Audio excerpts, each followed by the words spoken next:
Family in the Nodding City Spirit Hall. I kicked my feet up on the table, urging the old man to hurry up, and I blew up the crystal ball. This story starts from when I crossed over. I became a soul beast from a vampire, and to accompany Xiao Wu to the human world, I kept having issues awakening my martial soul, even summoning Ma Wei. This journey has been so thrilling. Let me tell you, I've never seen such an outrageous scene in my life. That day at the Nodding City Spirit Hall, I lifted my leg high, placed my foot on the table, tossed down a few gold coins, and shouted at the old man, "Old man, hurry up, give us our martial soul awakening."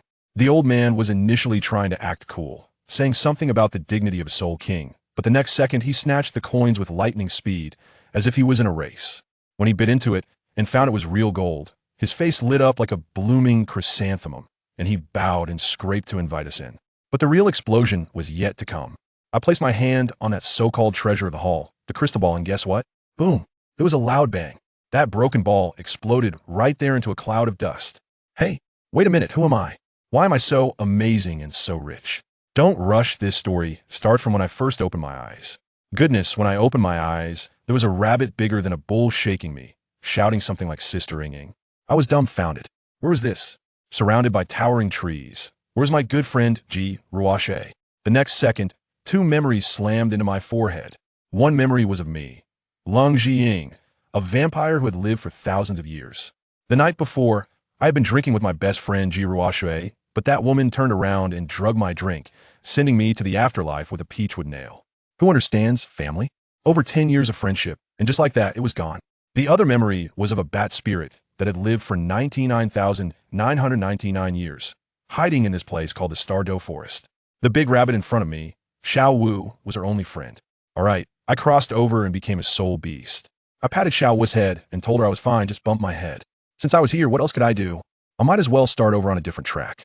Xiao Wu, with tears in her eyes, asked me if I wanted to go to the human world with her since the 100,000-year limit was approaching. Let me tell you, I really didn't want to. Douluo continent is so dangerous, staying in the forest with the two supreme beasts, Ming and Ming, protecting us is much better than venturing out, right? But seeing her about to cry melted my heart, and I couldn't bring myself to say no. After so many years of feelings, even though I didn't personally experience them, they're already engraved in this Buddhist DNA. Let's go. Of course he'll go. He'll always be with you. I patted my chest and promised. A few days later, I heard a ding in my head, and the options came. One was to transform into a human and receive a 10th of Santier soul ring and soulbone gift package. The other was to continue being a soul beast and directly evolve into a fierce beast, making even titled Douluos call me daddy. I looked at Xiao Wu, who was secretly wiping her tears because she missed her mother, and without thinking, I chose option one.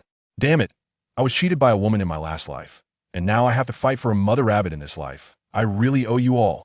I just want to be a lazy fish. 6 years flew by in an instant, and we arrived in Nodding City.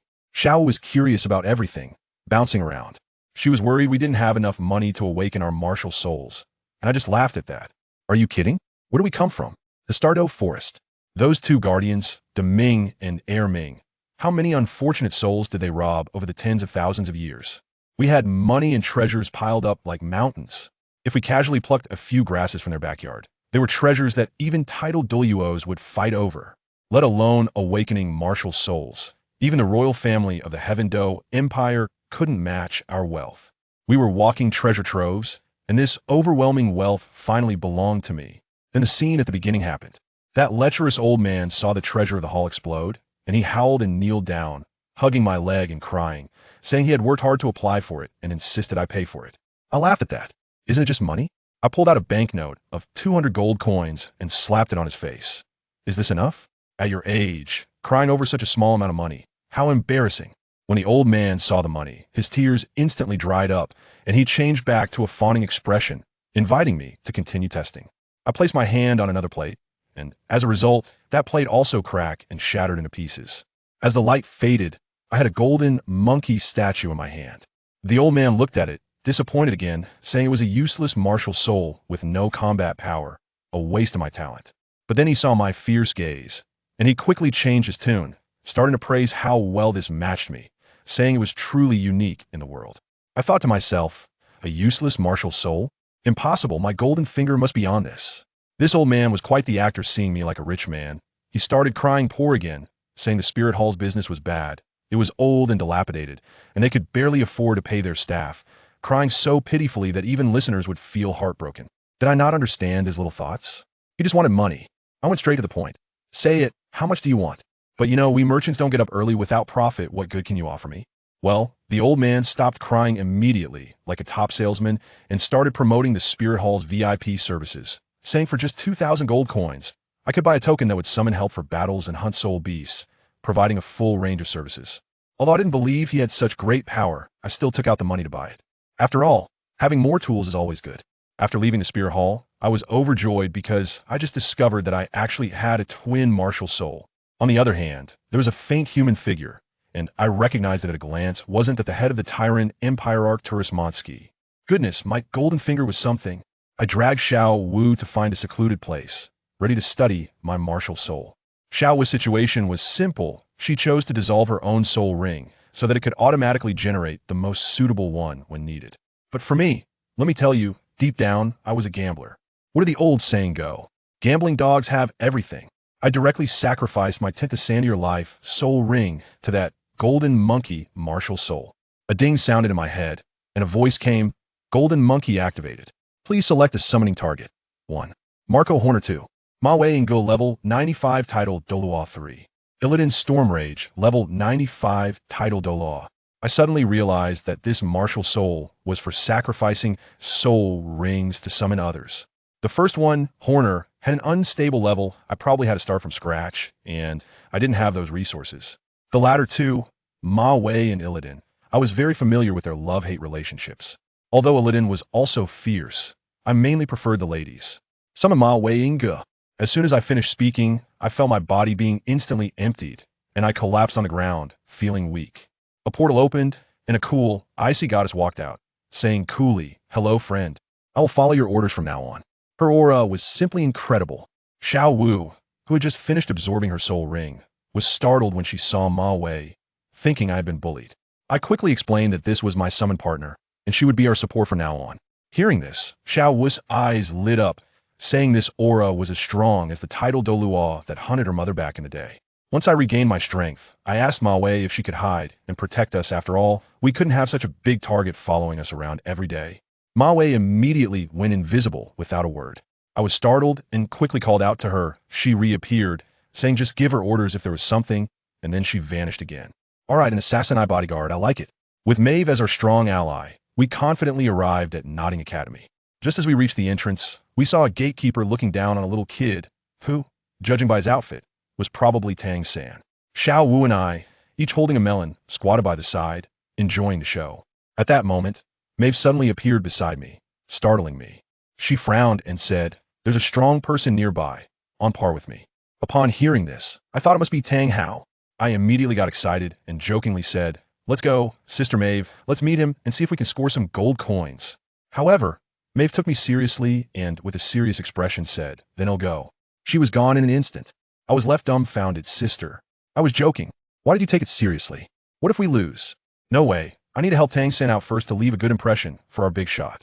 I quickly stood up and shouted with all my might, Let go of that kid. My custom-made outfit clearly marked me as a top noble, and the gatekeeper's expression changed in an instant, becoming overly flattering, saying I was Tang San's friend and immediately letting us through. I had initially planned to throw some money in his face, but since he was so accommodating, I didn't even get the chance to show off. I took Xiao Wu and a bewildered Tang San to the principal's office. The principal was quite clever and greeted us warmly upon seeing us.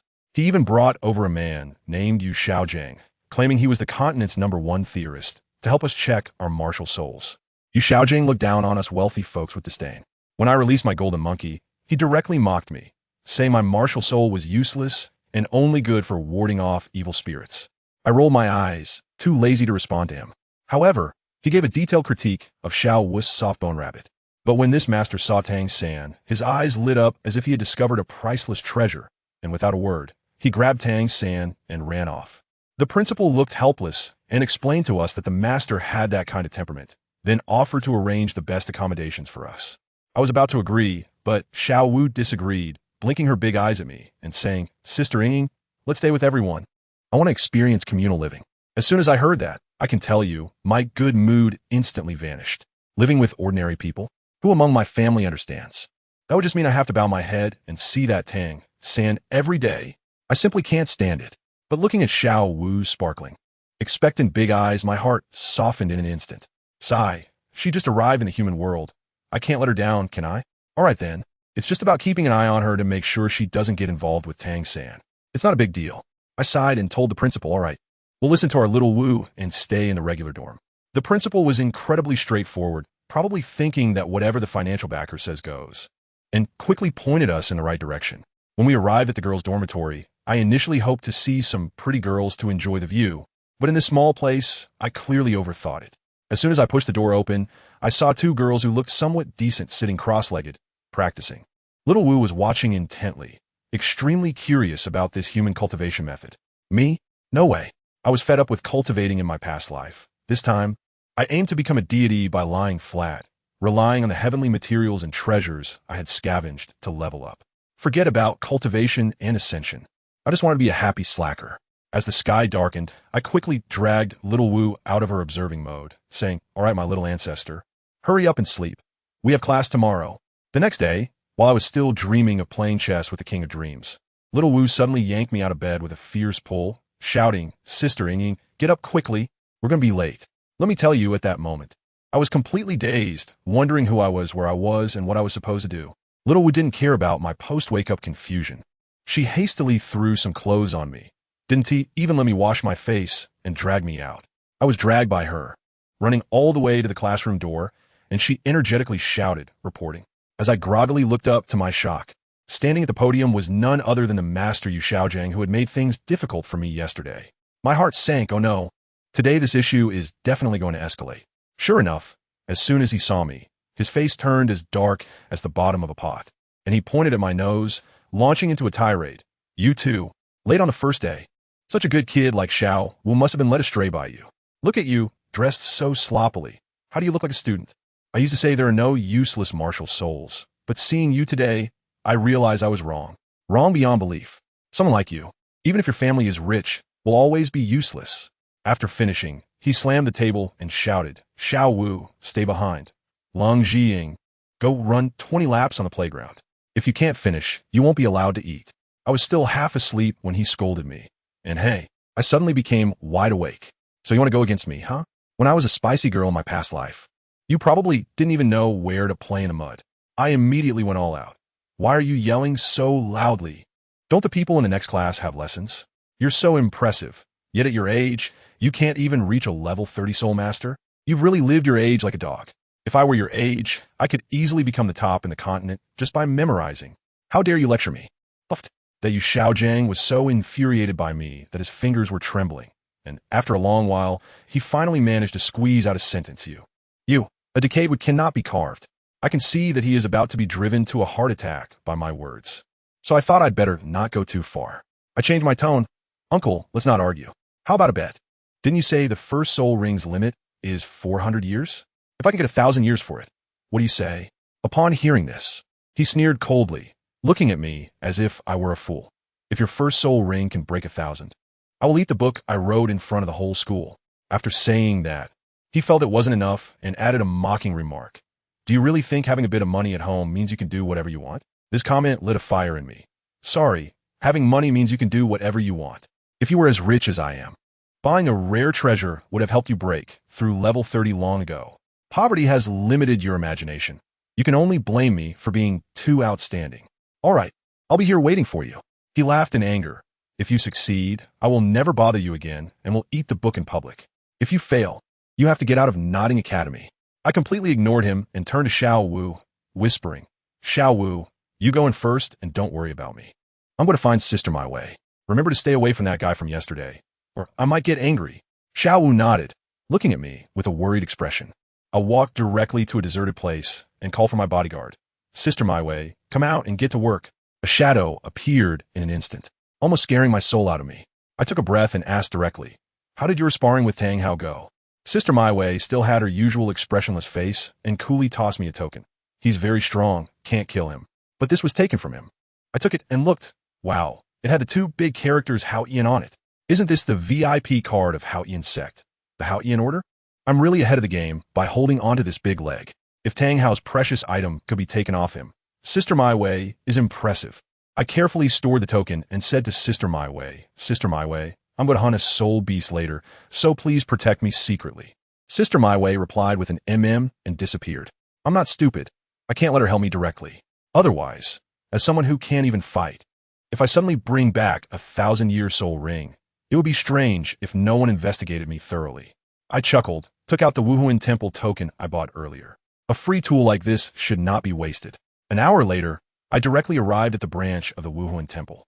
This place, which I'd spent money to decorate extravagantly, even had a golden door. Looking at it made me uncomfortable, so I raised my leg and kicked it, leaving a crack in that golden-edged door. Soon, the old man from last time hurriedly ran down. When he saw that I had kicked his custom door that cost 50 gold coins, he cried out in despair, "Oh, my door! Who is so bold?" But when he looked up and saw it was me, his crying abruptly stopped, and his face instantly filled with smiles. "Oh, old man, haven't seen you in a few days. Looks like you're doing well. Even the door is gold-plated." I teased him. "Oh no, young lady, if you like it, feel free to kick it every day." He quickly changed his tone. "I didn't know you were coming. What brings you here?" Without wasting any time, I got straight to the point. I want to obtain my first soul ring, so I came to find some lackeys. I'm going to hunt a soul beast that's over 1,000 years old. The old man, let us call him Old Huang, was shocked, his eyes nearly popping out. "You want a 1,000-year soul ring for your first one? Is there a problem with my talent? Hurry up and call people. If I explode, it's on me." I glared at him, and he immediately cowered and hurried to gather the branch's master and deputy master, bringing along himself, totaling 5 soul kings. A few hours later, deep in the nodding forest, we were riding horses.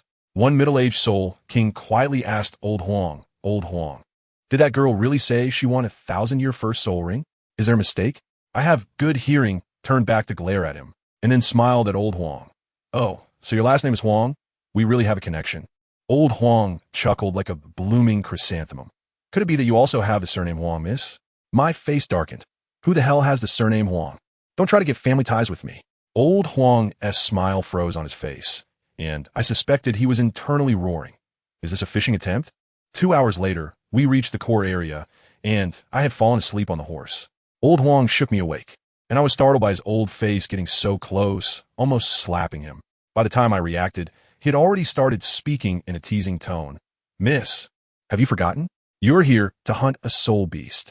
In my long life, this is the first time I've seen someone who can sleep on a horse. It's quite amazing." I felt my face turn dark, thinking that this old man was mocking me. I took out a 5,000 tael silver note and slapped it on his face, saying fiercely, "Do you think I still owe you money? I want a soul beast from 2,000 years ago.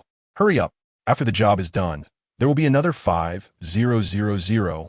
Let me tell you, Old Huang's expression was amazing. He lightly licked the banknote, and after confirming it was real, the light in his eyes was brighter than a gold soul coin. He waved his hand at the other 4, and they instantly disappeared. I looked at him, just about to say something, when Old Huang immediately interrupted. "Stop, miss. I know what you want to say. You can say it, but it's unnecessary." Before long, the 4 returned, carrying a barely breathing earth bear. Old Huang checked it, and said it was from 2,300 years ago, asking if I was sure I wanted to absorb it. I didn't want to waste words, so I directly finished it with one strike, and a purple 1,000-year soul ring slowly rose. I pretended to sit down to absorb it, but in reality, I was letting my martial soul, Monsky, come out. I am the reincarnation of a 100,000-year fierce beast, and once I released my soul pressure, this little bear's soul was as obedient as a baby, not daring to resist at all. The biggest challenge for humans to absorb soul rings is to withstand the soul impact of the soul beasts. But for me, that's not a problem. In no time, it was completely absorbed. I adjusted my breathing and stood up directly. The 5 old guardians next to me had their eyes nearly popping out. The hall master, Old Li, leaned close to Old Huang's ear and frantically said, "Damn, Old Huang. Did she finish absorbing it? It's only been a few minutes. Did she fail? But the spirit ring is gone." Old Huang first pretended to push him away with a look of someone who had never seen the world, but then he realized and quickly ran to my side, fawningly asking, "Young lady, did you finish absorbing it?" "Yes," I said, raising my head without modesty. "It's not that hard. Maybe I'm just a once-in-a-millennium genius in this Douluo continent." I watched Old Huang's expression change from panic to shock to calm, and finally, he took a deep breath, looked at me very seriously, and said 4 words, 5,000, please." Damn, I thought he was going to do something else. I rolled my eyes and tossed him the 5,000 silver notes. Old Huang tucked the money away, smiling as he called out, "All right, let's take the young lady home." On the way back, I felt my first spirit ability, which is called Destiny Emperor's Authority.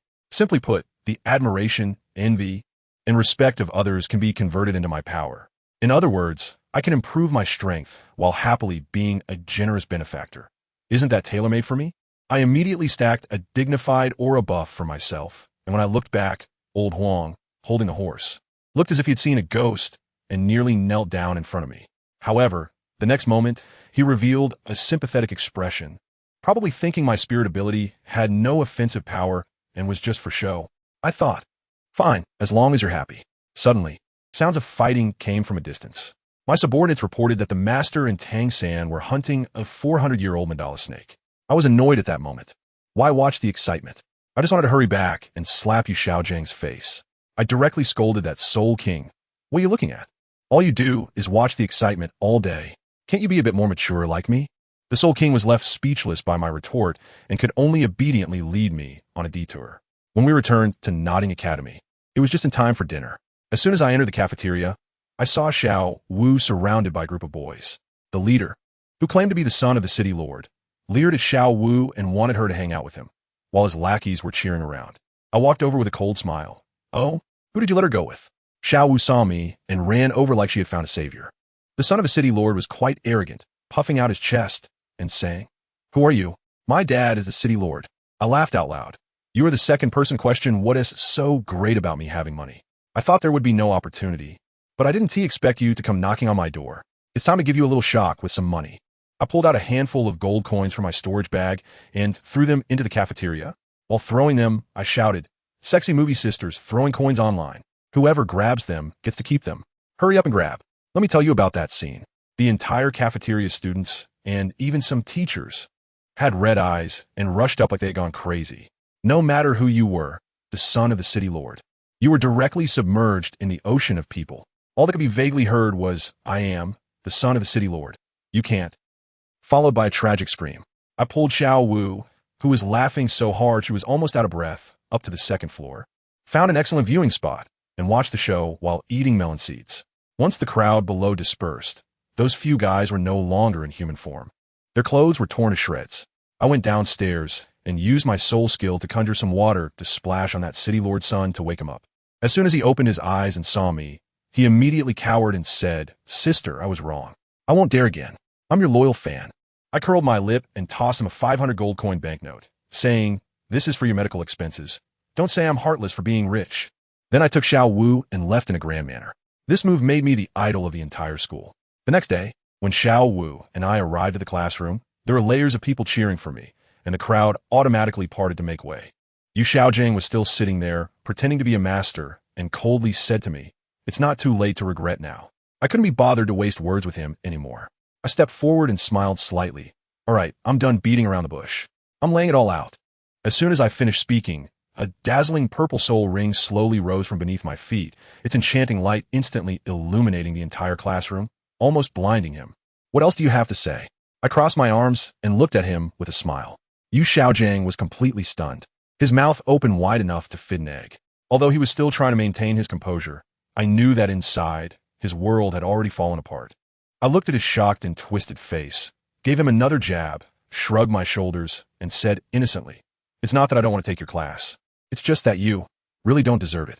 "Yes, how do I deserve it?" He mumbled to himself in despair. Decades of theory shattered by my slap. He no longer looked at me, silently picked up the book he had written on the podium, turned, and walked out of the classroom. In front of the hundreds of students watching outside, he tore the pages out one by one and then stuffed them into his mouth. I was just about to deepen my relationship with the new big sister. I managed to calm down when my bodyguard on my way suddenly said in my mind, "Young lady, someone's coming. It's a titled Douluo." Goodness, as soon as I looked up, I was hit with a visual shock. A beautiful woman with long, wavy blonde hair appeared out of nowhere, wearing a stunning strapless long dress. My first reaction was, isn't this Tony's business range in the Douluo continent too broad? With skills like this, shouldn't we be able to get yearly pass in our place? Then, when this beauty opened her mouth, I almost passed out on the spot. Her voice was sharp and thin. How should I describe it? It sounded like an old eunuch, sending chills all over my body. She coyly called out to the dream sister Meng Xian in my arms. "Oh, Meng Xian, who made you unhappy?" I was fired up in an instant. My goodness, how dare you touch me? I didn't even have the chance to properly greet you. And you, a deadpan, actually dared to cut in front of me? I exploded, Maiev. Get in there. Take him down. Does anyone understand? Just a second ago, this deadpan was holding my big sister's hand, pretending to be deep and emotional. And the next second, my sister may have kicked him away, then unleashed a smooth combo, leaving him unable to take care of himself. Is this it? Title Douluo? I think it's more like a title of disgrace. Pure fodder for Tang, how to sharpen his skills. I was overjoyed at that moment, holding Sister Mingxin, stroking her little hand, and shouting at my way, hit him hard. If there's a problem, I'll take the blame. As a result, this silly sister in my arms softened her heart and started pleading with tears in her eyes. Please let brother you go. He's been really nice to me. Hey, as soon as I heard that, I became even less willing, my jealousy flaring up. This guy is something else. Quite skilled at PUA. I thought for a moment and came up with a plan. Sister My Way, increase the intensity. Break both his legs for me. My Way understood immediately, went up and cracked his joints a couple of times, dislocating them in a way that made it easier to treat. That you guy was quite the drama queen. Screaming like a pig being slaughtered. It was truly a mournful sound. Sister Mingxin was so anxious that she was about to cry, continuously begging me. I gave an evil smile, lifted her chin, and said, let him go? Sure, the usual way, just like last time, give me a kiss. After saying that, I leaned back in the chair, adopting a shameless look as if to say, you handle it. She was so angry that she almost bit her silver teeth to pieces. But in the end, she had no choice but to blush and kiss me. TSK, I just love seeing her look like she wants to kill me but can't. The you guy next to us stopped yelling and was busy resetting his bones, even raising his eyebrows at My Way with a smug look as if to say, see, I'm the reasonable one, right? My Way's face darkened at that moment, and I could tell she was probably searching Baidu for how to quietly get rid of him in her heart. After the kiss was done, it was time to get down to business. I pointed at you and arrogantly asked, old you, tell me, who attacked Mingxin? Like I didn't dare to keep it a secret anymore and started explaining awkwardly. Let me tell you after I heard it. I had the look of an old man on the subway, checking his phone. After a long time, it turned out to be a blunder made by their spirit hall. They wanted to plant an undercover agent in the heavenly battle royal family, but accidentally leaked Mengxin's location, which happened to be sold to poisoned Douluo by Prince Xuexing. I was stunned at the time. These two people have nothing to do with each other, right? Yu Egwan quietly murmured that it was because Mengxin's healing title was too impressive. She herself is like a walking super medicine bag, capable of curing all ailments. But ironically, she can't cure the poison of the two Dugu, good heavens. Doesn't that mean directly smashing the poisoned Douluo's livelihood? When the old poison heard this, the leaked information also said that Mengxin was a completely defenseless weakling. So wouldn't he have to go ask her for advice? This is simply blatant workplace bullying. I got angry as soon as I heard that. Did you send someone to protect her? What is this bodyguard even doing? He had the nerve to say he sent someone, and it was just him. And what happened? He ran off to the spirit hall to deliver medicine. And the house got robbed. It's simply unreliable to the extreme. I immediately started to lash out. With your pathetic skills, I don't even take you seriously. This deadpan guy actually dared to lose his temper, shouting at me with a high-pitched voice. I know I'm weak. Can you at least give me some face in front of Mingxin? Fine, I'll give you some face. I smiled and waved at My Way. The kid has a bad temper. He is probably useless. What can we do? My Way understood. Just give him a good beating. Young lady, I was wrong. Accompanied by screams, Yu Egwan was dragged away again. I couldn't be bothered with him, so I grabbed Mingxin's hand and asked if she wanted to take revenge.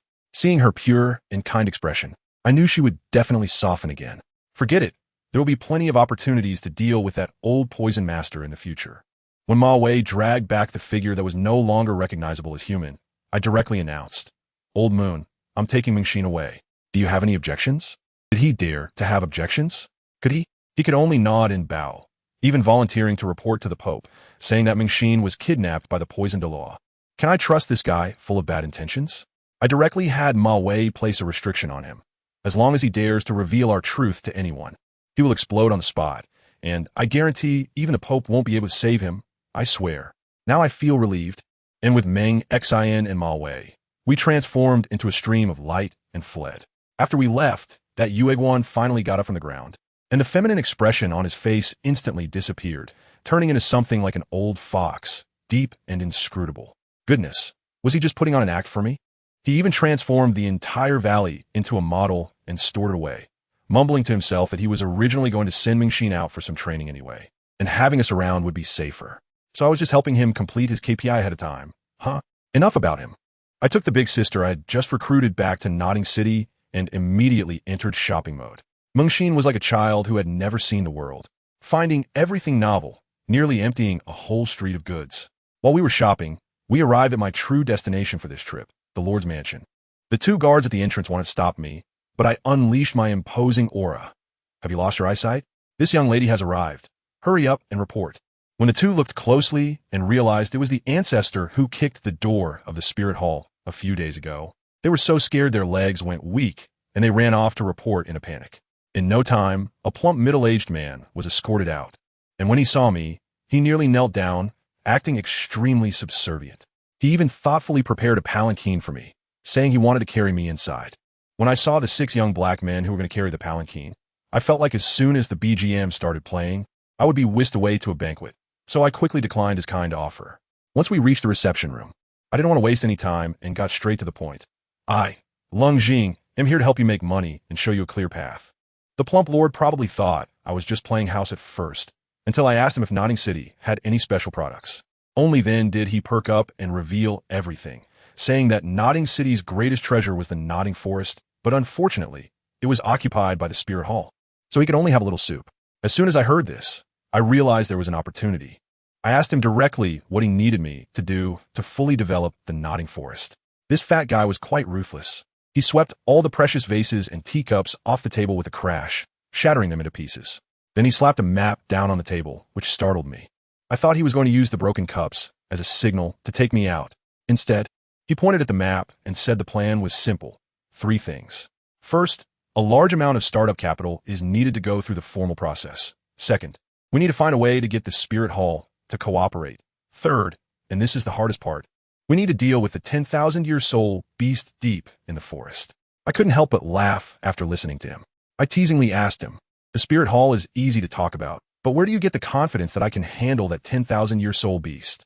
Who would have thought this chubby guy would say with a mysterious expression that he hadn't wasted his years in office? And although he hadn't practiced much in cultivation, he had honed his observation skills, focusing on reading people's expressions. He was convinced that there was a title Douluo strong enough, at least level 85, following me. Damn, family. I was completely stunned. There's actually a sweeping monk hidden in this beginner village. This really made me realize that this world is much more complicated than I imagined. I can't view people through the lens of novels anymore. However, since he has placed his bets on me, things will be easier. The execution of the subsequent plan was incredibly simple. I directly gave that old Huang from the Spirit Hall a spirit herb as a bribe, and then had Sister Maiev engage in some friendly physical communication with that soul beast, and just like that, the matter was settled. 6 years passed in a flash. Now, Notting City is thriving, almost matching the capital in economic levels. That chubby city lord has become a revered hero, and the Spirit Hall S branch has been rebuilt with pure gold. Old Huang is smiling ear to ear every day in the Golden Hall. As for me, I'm now 12 years old, strolling through the bustling streets with Xiao Wu and Sister Meng Xian. As for cultivation, it's impossible to cultivate. I'll never be able to cultivate in this lifetime. Whenever I feel my level isn't enough, I just pull out a spirit medicine from my ring and chew on it. Look, I accidentally reached level 20. Goodness, let me tell you. Sister Meng Xian's face looks like it has a permanent beauty filter, always 16 years old, simply a walking bug. Here, I am wandering the streets with the two of them, casually opened my royal authority detection, and took a look. Wow. The streets are packed with my diehard fans. A sea of yellow, that sense of achievement, who understands family. Just then, while I was enjoying myself, Xiao Wu started tugging at my sleeve. Sister Yinging? Sister Yinging, when are we going to Shrek Academy? I told you, I definitely don't want to go. Isn't it better to find a mid-level college and slack off? Over the years, I've been on guard against Tang, sound like I'm guarding against a thief. Just afraid he would take away the good cabbage from my home. And what happened? I managed to keep the person safe, but despite all the precautions, a family thief is the hardest to guard against. That old fox of a master, I don't know how he brainwashed Xiao Wu, making Shrek Academy sound so amazing. As soon as Xiao Wu heard it, her eyes lit up with stars, and she kept pestering me every day. Mengxin was also led astray by her, and the two of them teamed up to launch a cute attack on me. How could I withstand that? However, thinking about it, bringing a 16-year-old titled Douluo to a college that claims to only recruit monsters to cause some chaos seems quite exciting, right? All right, I'll go. A few days later, we were preparing to run away. The scene was something else. It was like a festive celebration with drums and firecrackers. The common folks came out to see me off, and the crowd was so large it blocked the road. Along the 10-mile street, there were people bowing, making gestures of respect, and some even prostrated themselves. It got to the point where no one else dared to walk down that street except for us. After finally breaking through the encirclement, only the city lord and old Huang were still following closely behind, both of them pushing each other. You go first. No, no, no. City lord, you go first. You go first. I was so annoyed at that point that I shouted, if you have something to say, say it. If not, I'm leaving. What are you dragging this out for? As soon as old Huang heard I was angry, he quickly came over, grinning obsequiously. Hey, young lady. Don't be anxious. Didn't you give me a 9th level spirit herb before? The rewards have come down from above, and the most valuable one I've been saving for you as a farewell gift. Hearing this, I got even angrier. So you've been waiting for me to leave every day? Huh. Old Huang. Maiev, hit him. Old Huang's face turned pale immediately, and he quickly begged for mercy. Oh, young lady, I was wrong. My old bones Maiev is really obedient, not giving him a chance to talk back. And she went up to give him a thorough beating. The city lord next to us was sweating coldly, trembling like a sieve. I turned around and smiled at him. City lord, do you have something to say? Go ahead. I promise I won't hit you, I estimated he was thinking. I don't believe you for a second. Old Huang's screams were still echoing around us. He trembled and pulled out a card. Young lady, this is a token of appreciation from the citizens of Notting City. We pooled our money to get you a card for the Tiando Chamber of Commerce, and we'll be depositing money into it every month. Thinking of you, you should contribute something to the family, right? I looked at the card in silence. To be honest, I got involved in these matters purely to boost my destiny royal power value, like playing a game. But now I felt it. This thing is called responsibility. I shook my head and pushed the card back. You keep the money. Notting City needs it more than I do. You are a capable person, and I believe you can lead them to a better life. The city lord, a man nearly 50 years old, turned red-eyed at that moment. With a thud, he knelt on one knee before me. What merit do I have? Young lady values me so much. I swear to protect Notting for you. If you ever return and want to rebel, I will follow you to the death. Wow, that is quite a vow. I hurried to help him up. Wanted to pat him on the shoulder like an adult, but I couldn't reach. Frustrated, I jumped up and gave him a slap. A pat. The city lord laughed, and I laughed too. The atmosphere was fantastic. Of course, it would have been even more perfect without old Huang's screams as the background music. Maiev, all right, stop hitting him, help him up. Old Huang was dragged over, bruised and battered, still muttering, young lady, you're too ruthless, all right, what are you giving me? Hurry up. Old Huang pulled out a token. This is the guest elder token of the Spirit Hall, anonymous. With this, you can command the Spirit Hall within the Tiando Empire as you wish. I took it. This favor was quite significant. This old man could have easily been an elder himself, but he gave it to me. He looked at my complex expression and sighed. Young lady, I know that although you speak harshly, you are genuinely good to your own people. You see, after Maiev beat me just now, I actually broke through to Soul Emperor. Is there such a good thing? Old Huang, who is nearly 80 years old, has never misjudged people. Young lady, take care. After saying that, he hopped on his horse and ran away. The city lord also clasped his hands and went back. I held the item in my hand, feeling a mix of emotions. But when I turned around and saw Xiao Wu and Mengxin, all that sadness vanished in an instant. I waved my hand, let us go. Shrek, here I come. Of course, there was one more important thing to do before leaving. Since I'm at level 20 now, I need to get a spirit ring and also sacrifice to my golden ape system once more. We casually found a large forest, and, as a result, Xiao Wu and Mengxin saw a crystal clear lake and jumped into play. Let me tell you, the water in that lake was so rich in spiritual energy that it was almost crystallizing. A bottle of it could be sold for a sky-high price. And yet it became their bathing water. What a waste. Me? I wouldn't dare go in. I almost drowned when I was a child. And it left me with a psychological shadow. Just as I was watching them play, suddenly there was a sound of fighting from afar, and it disappeared within 2 seconds.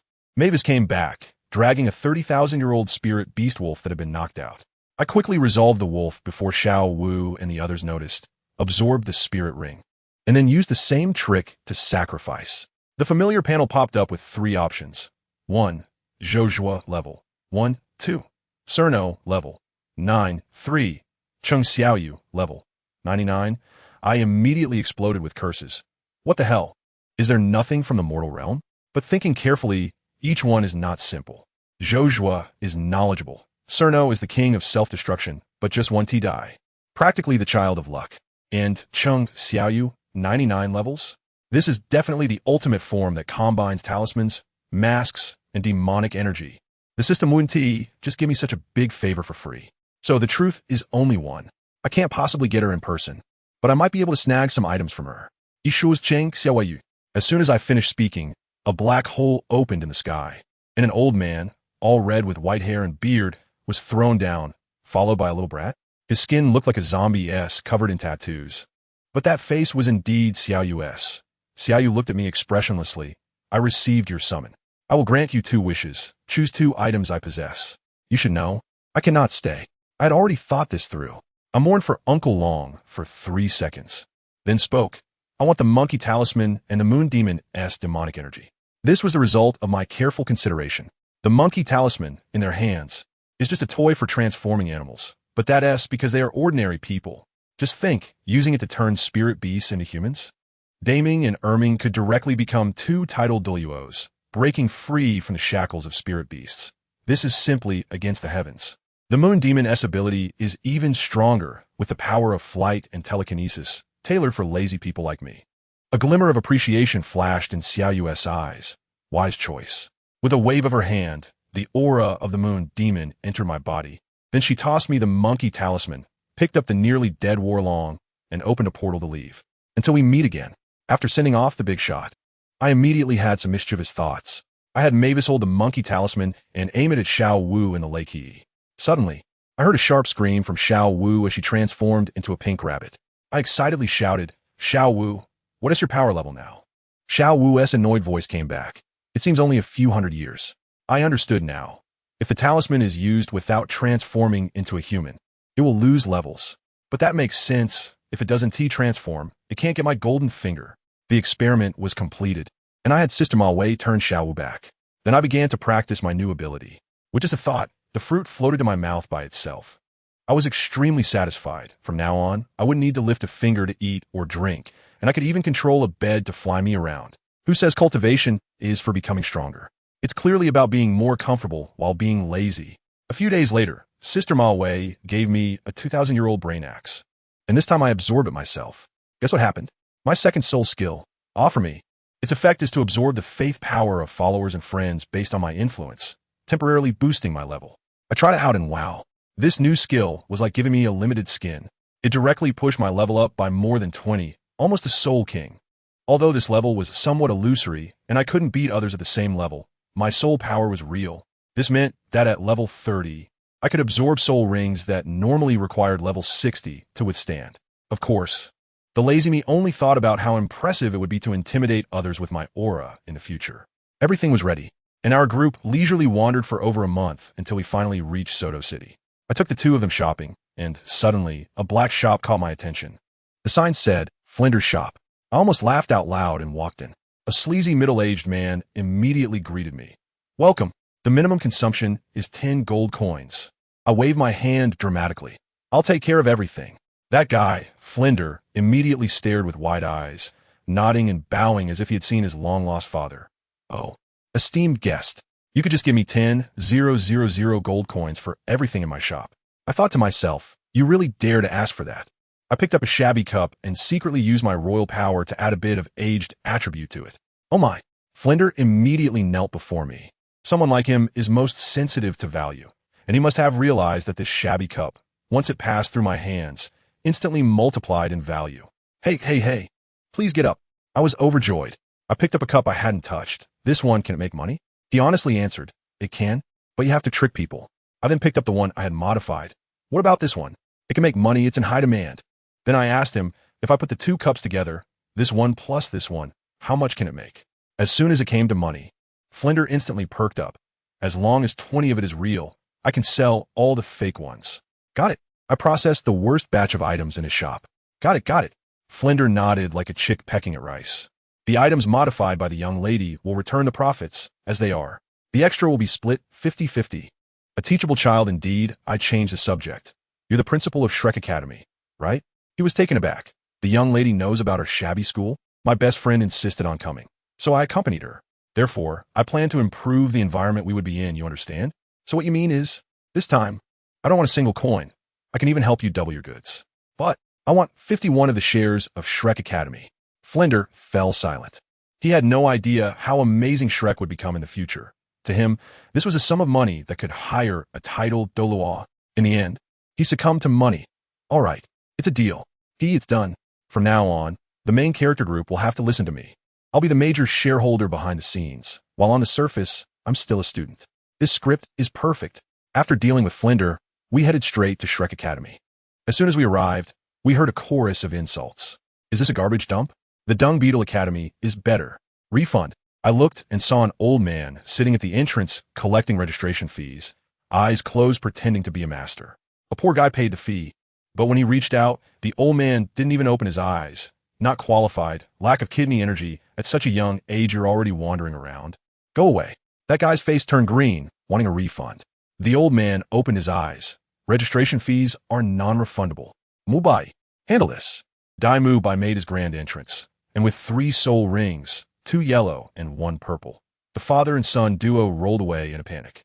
Then, to establish his authority, the old man unleashed his full soul emperor aura, 6 soul rings making the surrounding people retreat in fear. Among everyone, only the 4 of us stood still. Sister Meng Xen even foolishly asked me, Ying, what is this old man doing? Blowing the wind? I held back my laughter. Shh, this is his moment to shine. Don't interrupt him while he is showing off. Next, Ning Rong Rong, Tang San, and Zhu Zhuqing each made their appearances. When I saw Zhu Zhuqing's figure, I almost drooled, but then I felt 2 deadly glares from Xiao Wu and Sister Meng Xen. Woo, I could only obediently retract my gaze. Finally, it was our turn. The old man, seeing we had no intention of paying, spoke up. Where's the registration fee? I cheekily replied, what? You still want money? You should give me a discount. The old man leaned back lazily and shouted, Mubai, we have a freeloader. Dai Mubai came again, spirit awakening. Want to eat for free? Beat me first, and you can eat whatever you want. 2 yellow and 1 purple. I was stunned. Is this academy a repeating machine? Just because of 10 gold coins, they won't even give me a chance to speak? Fine. Being forced into this situation, if I pull out money now, it would make me look cowardly. I turned to Sister Meng Xin and said casually, Want to fight? All right. Meng Xin unleashed the soul rings. Oh, okay. Sister Meng Xin immediately took on a serious stance. The next second, there was a loud boom. Oh my. The old man's face changed faster than flipping a book. 1 second, he was there acting like the big boss, and the next, when hit by Meng Xin's aura, he rolled away like a ball. The next second, he crawled back, covered in dirt, nodding and bowing, looking extremely humble, trembling like a leaf, as if he was about to call us grandma. I tell you, this kid Mingxin is a master at fighting, but when facing strangers, she instantly becomes socially anxious, completely stunned, and throws a pleading look at me. What can I do? Of course, I just start yelling. I pointed at that old man and cursed, at your age. Had you been living like a dog? No sense at all. Then I told him to hurry up and test us. The old man had some principles and insisted on doing things by the book. Fine, I thought, today I'll let you see something. I flashed my soul rings to Xiao Wu, 1 purple and 1 black. The old man's eyes nearly popped out, his mouth agape enough to fit an egg, probably thinking, where did this god come from? He knelt down on the spot, repeatedly saying please come in, and then turned to Dai Mubai to lead us inside. I saw the expression on Dai Mubai's face, utterly disheartened, probably thinking, old man, are you trying to get me killed? Once we entered the academy, I heard someone shout, sausages, selling sausages. No need to think, it must be that perverted Oscar. Dai Mubai looked disgusted and told us to ignore him. But Oscar wasn't happy about that, saying he was selling regular sausages and the special ones he made needed to be reserved. When I heard that, I was amused and my curiosity was piqued, so I tossed a few gold coins over. Enough talk, make me a few to try right now. The looks from Dai Mubai and Oscar were quite complex, a mix of shock and pity, as if they were watching a warrior heading to the gallows. I didn't care, as long as it was delicious. The next second, Oscar started his explosive chant. I have a big sausage. He shouted it 3 times in a row. Let me tell you, I was stunned at that moment. Family, who understands? This spell was way ahead of its time. Xiao Wu and Mingxin, on the other hand, were pure and innocent, took it and started eating, and they enjoyed it immensely. I took a bite, and not to say, actually tasted pretty good. So we immediately entered eating broadcast mode, leaving Dai Mubai and Oscar in a state of shock. After we were full, I patted Dai Mubai's shoulder. Old Dai, Where to next? Dai Mubai's face turned dark. He was only 14, and I called him Old Dai, but he dared not express his anger and could only take us to the final exam venue reluctantly. When we got to the exam room, Tang San and the others were already there. In the middle stood a muscular man, the examiner Zhao Wujie. Dai Mubai went straight up to seek help. Teacher Zhao, you need to step in today. There's someone I can't beat. Zhao Wujie got excited upon hearing this and rubbed his hands, saying he wanted to play with us. I originally wanted to act cute to smooth things over, saying it would be great to just drink tea and eat sausages. Fighting would only hurt feelings. But this guy was stubborn and insisted on fighting, saying he wanted to see how much we, the older generation, could handle. Fine, if it's a fight, then let us fight. Zhao Wujie even wanted to show off, saying we had to withstand 8 of his attacks. Just when I was about to introduce myself, I interrupted. Isn't he just a soul sage, the immovable king Zhao Wujie? Back in the day, he could take on 10 at once. Who doesn't know that? Zhao Wujie was instantly choked up, probably not expecting someone to outdo him in bragging. His face turned green with anger, and he roared as he charged at us. What happened next? Fight? No way. I directly used my moon demon ability, and with Xiao Wu and Mingxin, we soared into the sky, focusing on physical immunity. Zhao Wujie's punch missed entirely, and he stood there dumbfounded, questioning his life. Seeing he couldn't hit us, he took out his frustration on the others, knocking down Ning Rongrong and Zhu Zhuqing with a punch each. Tang San, being brave, rushed in to confront him, but Tang San went down. Just like that. It was a speed run to disaster. After clearing the field, Zhao Wujie was completely infuriated by my fly tactic, and he directly unleashed his martial spirit. Shouting at the sky, "Get down here!" A gravity-enhanced attack came crashing down. Guess what? It was useless. My moon demon ability inherently immunes against gravity. Zhao Wujie's CPU was practically overheating. His entire strategy for countering flying martial spirits was rendered useless against me. In the end, he had no choice but to say that it would be a one-hit win or lose. If he couldn't take us down, he would lose. Just at that critical moment, I suddenly felt something was off and hurriedly signaled Ma Wei to hide our figures. Sure enough, the next second, a hoarse yet domineering voice echoed through the night sky. Zhao Wujie, get out here. Wow, I had my seeds ready. The main character had arrived. The newcomer wielded a huge hammer, exuding a murderous aura, and when his soul rings appeared, the last one being a red 100,000-year soul ring, it nearly scared Zhao Wujie's soul away. This person was none other than Tang San's father, Tang Hao. But it turned out Tang Hao had exceptional eyesight and immediately spotted our hiding place. I thought, oh no, I forgot that Flender was sent out by me to handle something, and there was no one to mediate. I quickly signaled to Ma Wei. As soon as Ma Wei appeared, she slowly walked towards Tang Hao and hoarsely said, "Long time no see." Let me tell you, I could laugh for a year at the next scene. The moment Tang Hao saw Ma Wei, his high and mighty demeanor instantly shattered, and he almost threw his hammer in shock, exclaiming, "What the hell? Why is it you?" Folks, I thought about giving him a song called "Thank You" for listening right then and there. That attitude shift was so smooth. He immediately switched to a cowardly look and stammered, "Sister, I'm not here to cause you trouble. I'm here to find him," while pointing at the already dumbfounded Zhao Wujie next to him. Ma Wei couldn't be bothered with him, warned him not to recklessly use his mental power to sweep around, and then flashed away. When Tang Hao saw that the calamity had left, he let out a sigh of relief and turned to unilaterally beat up Zhao Wujie. I'm telling you, it was brutal. Tang Hao didn't even use his martial soul, just relied on his fists to pummel Zhao Wujie into a mess, and the whole night we could hear Zhao Wujie howling. After the beating, Tang Hao gave a few instructions, probably telling him to help Tang San with some special training or something, and then he coolly draped his cloak over his shoulders and left. Looking at Zhao Wujie's miserable state, I felt a bit sorry for him, so I had Ma Wei secretly send him a healing herb to his room. But the next morning before dawn, there was an earth-shattering roar from outside. "Get up!" I was so startled that I jumped up, and my morning grumpiness exploded instantly, just as I was about to rush out for a real fight. I heard Ning Rongrong, that little witch, was even quicker than me, charging out and shouting at Zhao Wujie, "Screw your mom." I immediately knelt down to this girl.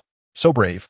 Zhao Waoqi also looked constipated, wanting to explode, but not daring to. After all, Ning Rongrong is not someone to be trifled with. At that moment, Flander descended from the sky and scolded Ning Rongrong, then announced today's lesson, real combat in Soto City. He told Zhao Waoqi to lead the team ahead, leaving only me behind. Once they had all run far away, Flander came over and I asked him how he returned so quickly.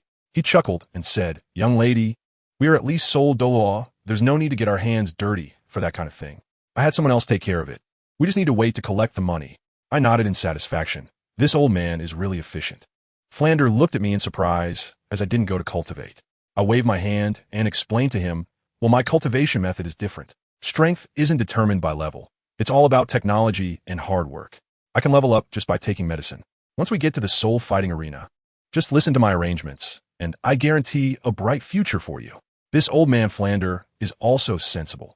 As soon as he heard me say this, he didn't ask any more questions and immediately sped up, zipping right past the main group. I told you, it didn't take long before we arrived at Soto City. That landmark building, what's it called? Soto Arena? Goodness, from a distance it looked like a cyber fortress, really impressive. Zhao Wuji's old guy was acting like a tour guide, raising his chin and saying this is our destination today. What is it? The arena? Tang San and the other new students looked completely confused. Zhao Wujia then handed the task over to Dai Mubai, asking him to teach on the spot. Dai Mubai was straightforward, explaining in a few sentences, it's a place for real-person PK, where we fight using our martial souls. Got it? Simple and straightforward. When Zhao Wujia saw that everyone more or less understood, he directly set the KPI. Today, each person must have one match and must win. To be honest, I have no interest in this kind of physical fighting at all. I prefer to be elegant. Isn't it better to sit on the side and enjoy the show? Especially with Xiao Wu and Qin Mingxin. Both of them looked like they were about to burst with excitement, eager to try. Xiao Wu was one thing, but Qin Mingxin? I had to hold her down. Who understands, as soon as she steps on the stage, with 9 soul rings shining out. I'm afraid the opponent will run away with a train overnight. The arena would probably shut down on the spot. So the two of us comfortably became spectators. Zhao Wuji's old face twitched a bit, but he didn't dare to say anything. You know what? Watching these little monsters from Shrek fight was really unremarkable. Purely a one-sided beating, like chopping vegetables, it ended in just a few moves. They fought like this all day, and just when Flander and the others were laughing like flowers, ready to wrap up and go home, that little brat Tang suddenly pulled a tough one on me. He actually started another match. One-on-one, a level 27 fragile one, specifically wanted to fight a level 32 soul master. My eyes lit up at that moment. And I tell you, my radar for making money went off instantly. Just as I pulled Mingxin into the audience, I heard a shout. Come, come, come. Place your bets now. Well, what a coincidence this is. A young guy who looked quite sharp was spouting off, trying to get people to place their bets. Clearly a shill for the fighting arena. I immediately gave Flander a look, and that old miser understood, scurrying off to find another way to make money. The shill saw my fancy clothes and immediately came over. Hey there, little sister. Want to place a bet? I tell you, that 12-year-old kid is daring to challenge above his level. He might just be a dark horse. He was desperately trying to brainwash me into betting on Tang San. Of course. Do I need you to tell me that?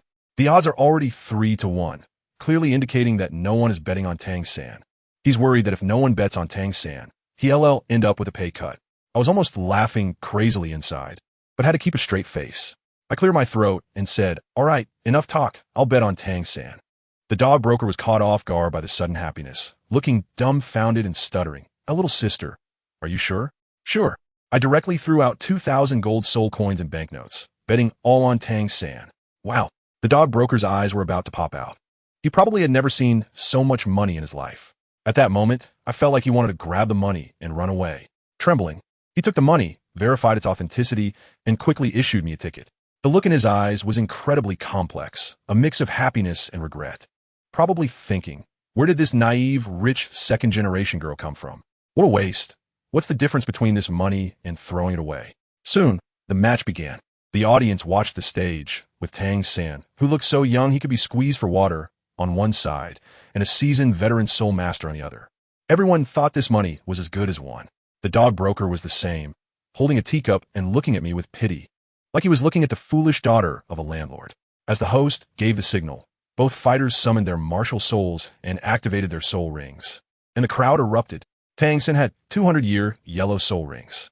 The soul master opposite him had 1 white and 2 yellow. Goodness, the quality of the soul rings wasn't that different. The dog broker sprayed his tea out, his expression worse than if he had eaten something terrible. I have to tell you, that match was absolutely thrilling. Tang San employed tactics, using various kite-like movements, and his blue silvergrass was flailing around like it was free. The soul master on the opposing team had brute strength but was completely toyed with. The audience, who bet on the Soul Master winning, were so angry they were slapping their thighs. Finally, the Soul Master revealed a flaw and was tightly bound by Tang San's blue silver grass. But he was tough too. Launching his ultimate move, the third soul skill, and a huge hammer flew out, chasing after Tang San like it had GPS. Tang San stood firm, taking the hit from the chasing hammer while activating the parasitic soul skill of the blue silver grass. The Soul Master didn't even have time to react and was instantly restrained by the grass that sprang up from the ground. But at the same time, Tang San took a solid hit from the hammer, spitting out a mouthful of blood and collapsing to the ground. However, the Soul Master was in a bad situation too. Tang San's grass was poisonous, and he was paralyzed on the spot, unable to move. In that brief moment, Tang San managed to get back up and kicked him out of the arena. I declare, Tang San is the winner. Haha, with my hands on my hips. I laughed proudly and beckoned to the petrified dog bet. Pay up. That guy turned pale and with a mournful face said, Mississippi. I don't have that much money. I leaned close to his ear and smiled slyly. Money isn't important. I have my eyes on you. In a couple of days, I'll take you for a big score that will leave your family in ruins. Once it's done, I'll share the money with you.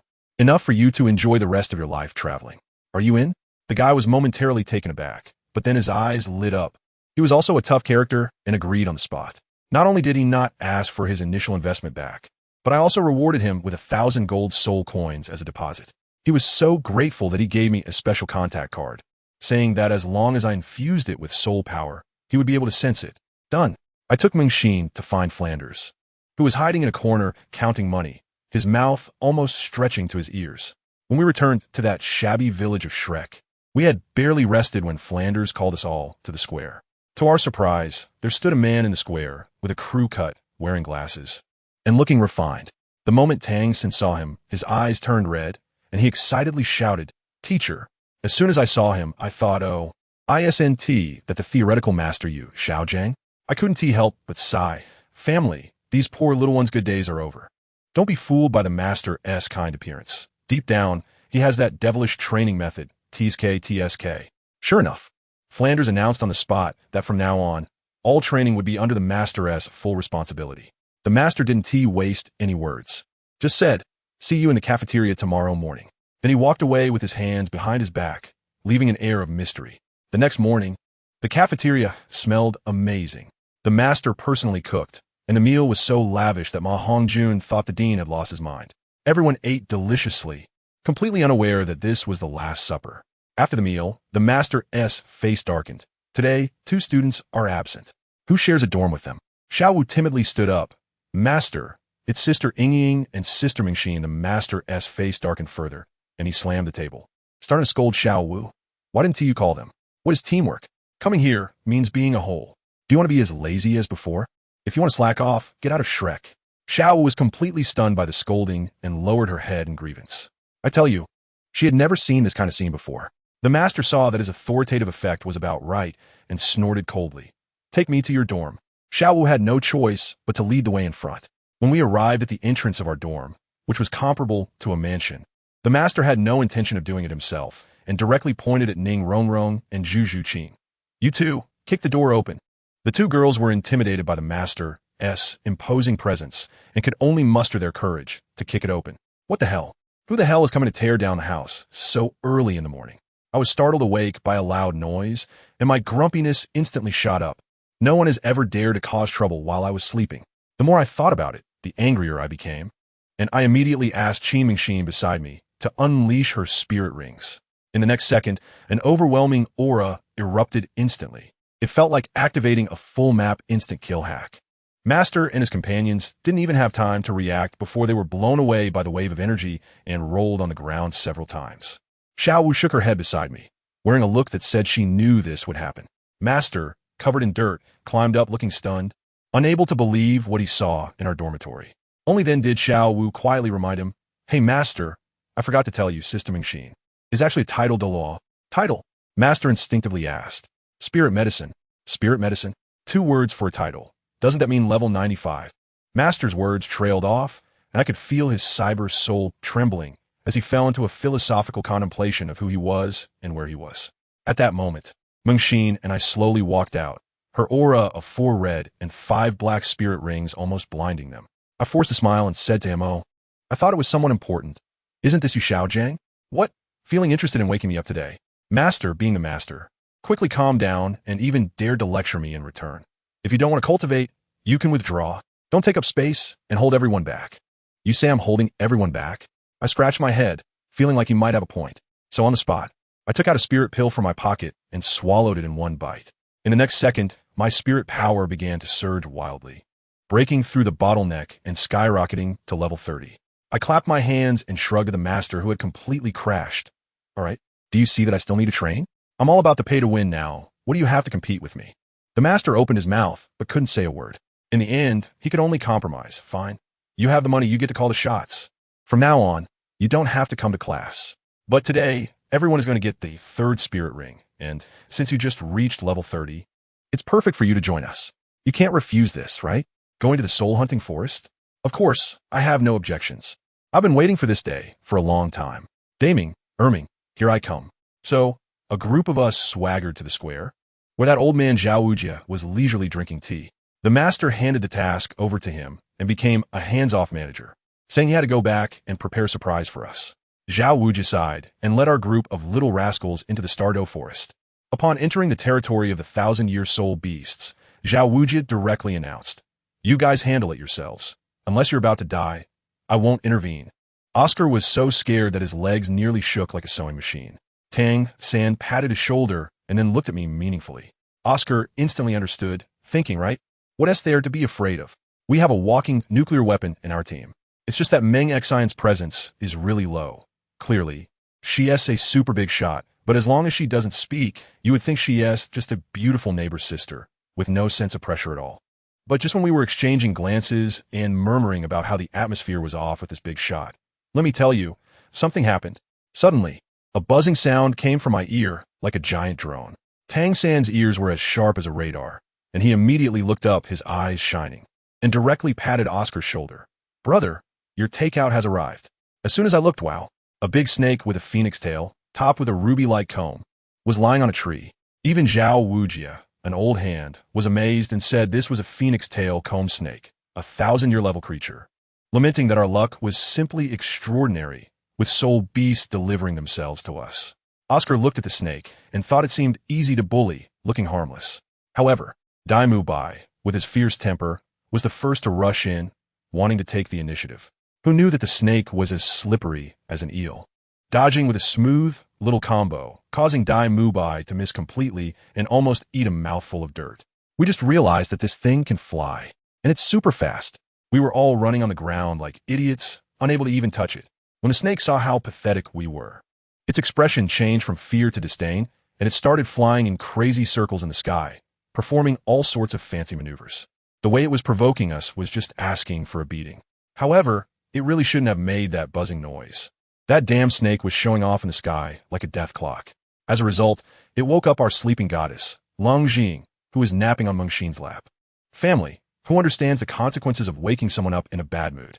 I watched as she suddenly opened her eyes, which were filled with red veins, like someone who had played games for 3 days straight.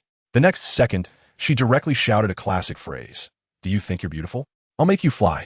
Her furious little expression didn't care that there were people around watching. She unleashed a mental attack, coupled with the terrifying pressure of a 10,000-year soul beast. The phoenix-tailed coxcomb snake's expression instantly changed from cocky to terrified, trembling all over, foaming at the mouth, and it fell from the sky, landing on the ground and convulsing wildly. Ma Hongjuan's jaw almost dropped. What the hell? Is she that fierce? We had previously looked down on Leng Jing, thinking she was just someone clinging to the powerful. But now, looking at her, wow, she's actually a big shot. After yelling, Leng Jing realized everyone around was watching her, and for once, felt a bit embarrassed, thinking her image was completely ruined. However, she was also quite carefree. The next second, she walked up to Oscar and waved her hand. "All right, hurry up, finish it off, and after you're done absorbing it, make me something to eat. I'm starving." "Sure thing." Oscar was beyond excited. This was a 1,000-year soul ring. He eagerly pulled out a small knife and went up. Just as he raised the knife, ready to give the snake a quick end, suddenly, "Stop!" A loud shout rang out, like in a play, and 2 figures, an old woman and a young girl, dashed out from the bushes. Leng Jing, being a face con, was almost falling asleep from boredom, but as soon as she saw them, her eyes lit up, fixating on the young lady next to the old woman. The girl was about 16 or 17, with short hair and a fit physique, clearly a future queen. However, Leng Jing only glanced a couple of times. After all, there are so many beautiful girls. One can't just fall for every single one, right? Before the two could continue their threats, I have to say, Oscar was quite clever. He probably received a signal from Zhao Wujia. Without saying a word, he plunged a knife in. A purple soul ring popped up immediately. The old woman's face turned green. She must have had 800 curses stuck in her throat, but not a single one came out. Zhao Wujia even walked up, looking regretful, and said, "Oh, I presume you are the famous snake lady? What a pity. This snake has already been taken care of by our child. Look at the fuss this has caused. Snake lady. What else could I say? The snake is dead, the soul ring is out. Am I supposed to put it back?" She glared at us viciously, as if trying to memorize each of our faces. Then, without saying a word, she left with the beautiful young lady. Once they were gone, Zhao Wujia finally breathed a sigh of relief and went to protect Oscar. An hour later, Oscar had just finished absorbing the ring and opened his eyes, still not having the chance to give his acceptance speech when he saw Leng Jing suddenly pull out a pot from somewhere and had already boiled water, staring at him with wide eyes. "Awake? I'm starving. Hurry up." Oscar didn't dare to act cool anymore and hurried over, activating his new soul skill to conjure several flying mushroom sausages and toss them into the pot. Soon, a pot of mushroom soup was ready, and it smelled amazing. We all had rations, but only she brought her own pot and utensils for the picnic. Talk about something else. After eating and drinking to her heart's content, she lay down on the ground, watching us busy with a bored expression, probably unable to wait for that big gorilla any longer. She simply got up and reported to Zhao Wujia. "Teacher Zhao, I'm taking Xiao Wu and Mengxin to find soul rings. You all can head back to the academy after you finish. No need to wait for us." Zhao Wujia was taken aback. This little ancestor was surprisingly polite today. With the title Douluo accompanying them, what could go wrong? Without hesitation, he agreed. The next second, Maiev transformed again into their exclusive ride and flew away with the three of them. Leng Jing, being lazy, couldn't even be bothered to fly herself. She shamelessly chatted with Xiao Wu in the sky. "Xiao Wu, soon we'll get to see Ming and Ming. Do you miss them?" Xiao Wu looked nostalgic. "I do. Ying, human emotions are really complicated. I've only been human for 6 years, and I already miss them so much." While they were chatting, Maiev suddenly slowed down, and Leng Jing casually remarked, "There's a group of very strong people fighting ahead." Leng Jing was taken aback. "How strong?" Maiev replied expressionlessly, "A group of weak people, but with powerful weapons, and a bear that's 200,000 years old. However, that bear is a transformed human, enhanced by some secret method." "A transformed human bear? The gun team of the Sun Moon Empire?" Leng Jing guessed it at once, but was puzzled as to why a 200,000-year-old beast would appear on the outskirts. Maiev continued to analyze. "That bear is about to collapse. Its transformation has a time limit. The shields of those humans are also about to break. In the end, the bear will likely win, but it will be a Pyrrhic victory. It shouldn't be a problem for us to intervene." Though she was expressionless, the desire to fight in her eyes was evident to anyone. Seeing her like that, what could Leng Jing say? "Fine, let's go." When we arrived, the scene was devastating. Hundreds of soldiers in military uniforms formed a huge defensive formation with soul-guiding devices. But they were about to be smashed by a giant bear the size of a small mountain. A colonel-like commander, spitting blood, was hysterically shouting, "Hold on. It's almost done for the great Sun and Moon Empire. Fire." The giant bear was also battered and bruised, its eyes bloodshot, clearly ready to fight to the death. Its body grew several sizes larger, and it raised a massive paw that could block out the sun to strike down. At that critical moment, a figure in a black cloak suddenly flashed beneath the giant paw. Who else could it be but Maiev? She actually intended to take that paw head-on.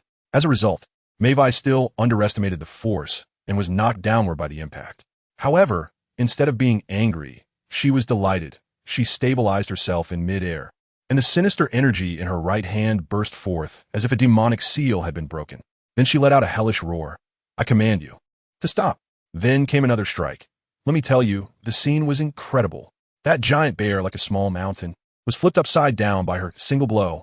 The giant bear lost its combat ability, its body slowly dissipating, and finally transformed into a fainted girl who fell from the sky. Maiev swiftly moved to catch her. We had just landed when that group of soldiers saw us. Especially when they spotted Maiev. They were so scared that they didn't even dare to breathe. "Colonel Kui Uriedover." first showering us with compliments and expressing his gratitude for saving their lives. Then he changed his tone, respectful yet with an undeniable hint. However, can we take that girl? She is our mission target. Leng Jiying laughed at that moment, narrowing her eyes. What if I don't? The colonel frowned, waved his hand, and a large group of soldiers instantly raised their soul-guiding guns, aiming at us. I could only repay kindness with enmity. After all, this was the highest directive from above. 10 minutes later, guess what? Leng Jiying was already holding an 8th-level soul-guiding rifle, aimlessly pointing around, surrounded by heaps of their dropped equipment that looked like an armory. Xiao Wu was also curiously fiddling with various soul-guiding devices. While studying the gun, Leng Jiying sighed. Hey, how can there still be good people in this world who give away heads and drop equipment? I have to say, no wonder that Chui was so confident. None of these weapons were below level 8. Goodness, the entire legion's lowest rank was at least a soul emperor. With that combat power, it must be at least 3 chrysanthemum, right? Poor Yu Guan, a dignified title Dalu, had become a unit of combat power. Maiev was healing the girl nearby. Upon hearing this, she turned and glared at her. Why do you keep talking about Brother Yu? What's wrong with his combat power being weak? Did he eat your rice or something? Leng Jiying immediately put on a cheeky grin. Oh, okay, I won't say it anymore. Not long after, the girl woke up. Maiev healing ability was truly miraculous.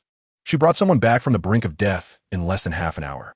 The girl's name was Li Shiyun from the Xingluo Royal Academy. She said she had come to hunt for the 4th soul ring with her boyfriend, Yiya, when she was hit by a surge of energy and lost all her memories. We had no choice but to take her to find her boyfriend. And we ended up discovering Yiya, lying unconscious in a pit that looked like it had been blasted by a level 9 soul-guided cannon. Leng Jiying was stunned and joked that it was a miracle this guy could survive.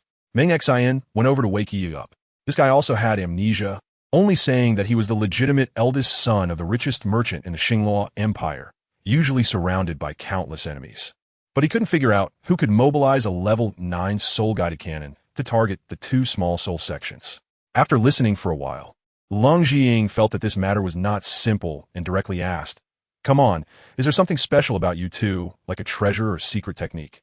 Otherwise, why would the elite army of the Sun and Moon Empire target you?" Li Shiyun then said that she and Yiya had a special connection called a twin soul contract when awakening their martial souls, which significantly increased their cultivation speed. Although they were only 12 years old, they were already at level 40, but they looked a bit rushed. At this point, Leng Jiying understood everything. The problem lay with this twin soul contract. A 12-year-old soul master could allow Li Shiyun to merge and transform into a 200,000-year-old behemoth. If this could be mass-produced, the Sun and Moon Empire would go crazy. However, she thought about it and realized that she didn't cultivate. So what would she do with that ability? The joy of being a slacker is something you wouldn't understand. She didn't point out, after all, she was just a passerby. And after exchanging contact information with them, they parted ways. After all that, we finally arrived at the core area of the Douluo forest. As soon as Leng Jiying saw the gigantic bull-headed Deming, she greeted it mischievously. "Hey, Deming Ming, long time no see." Deming, upon seeing us, was extremely excited, but still tried to act cool, transforming into a 2-meter-long little snake, lowering its voice and saying, "Why are you back?" "You don't know. Ming broke up a few days ago." "What?" Leng Jiying was shocked. Ming could find true love?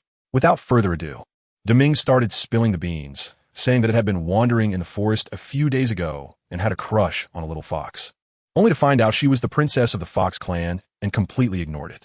After being rejected on its first attempt to pursue a girl, it was now sulking in a corner.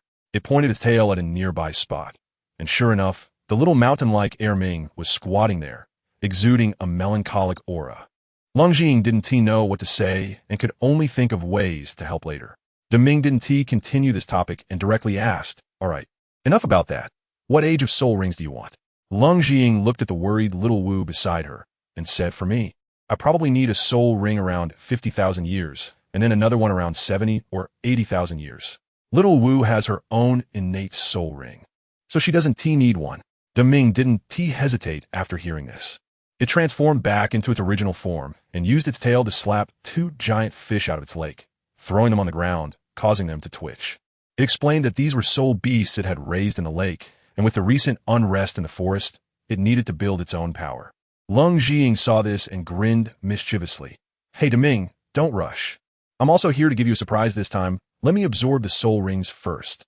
After saying that, she walked directly to the giant fish of 70 or 80,000 years, using the same trick again, releasing her pressure. In fact, she dared to ask for such high-year soul rings because she was confident. This was Deming's territory, and these soul beasts were raised by it, having very low intelligence and no ferocity like wild soul beasts. For her, the most challenging part of absorbing soul rings was the mental shock brought by that wildness.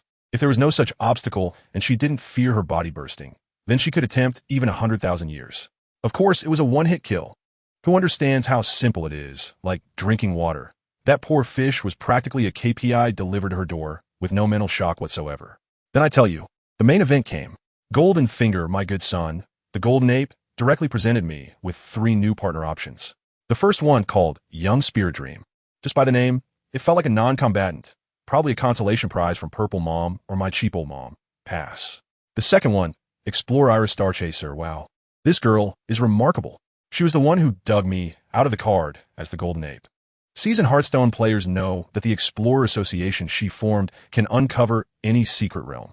The third one was even more explosive, Selendes, the Protoss Templar from StarCraft. The big shot piloting the Selendes battleship. If I choose this, I can directly command the Golden Fleet when going out, crushing any spear haul on the way. I was so conflicted at that moment. On one side was the Golden Fleet of stars and seas, and on the other was the super miner who had dug up all the treasures of the Douluo continent.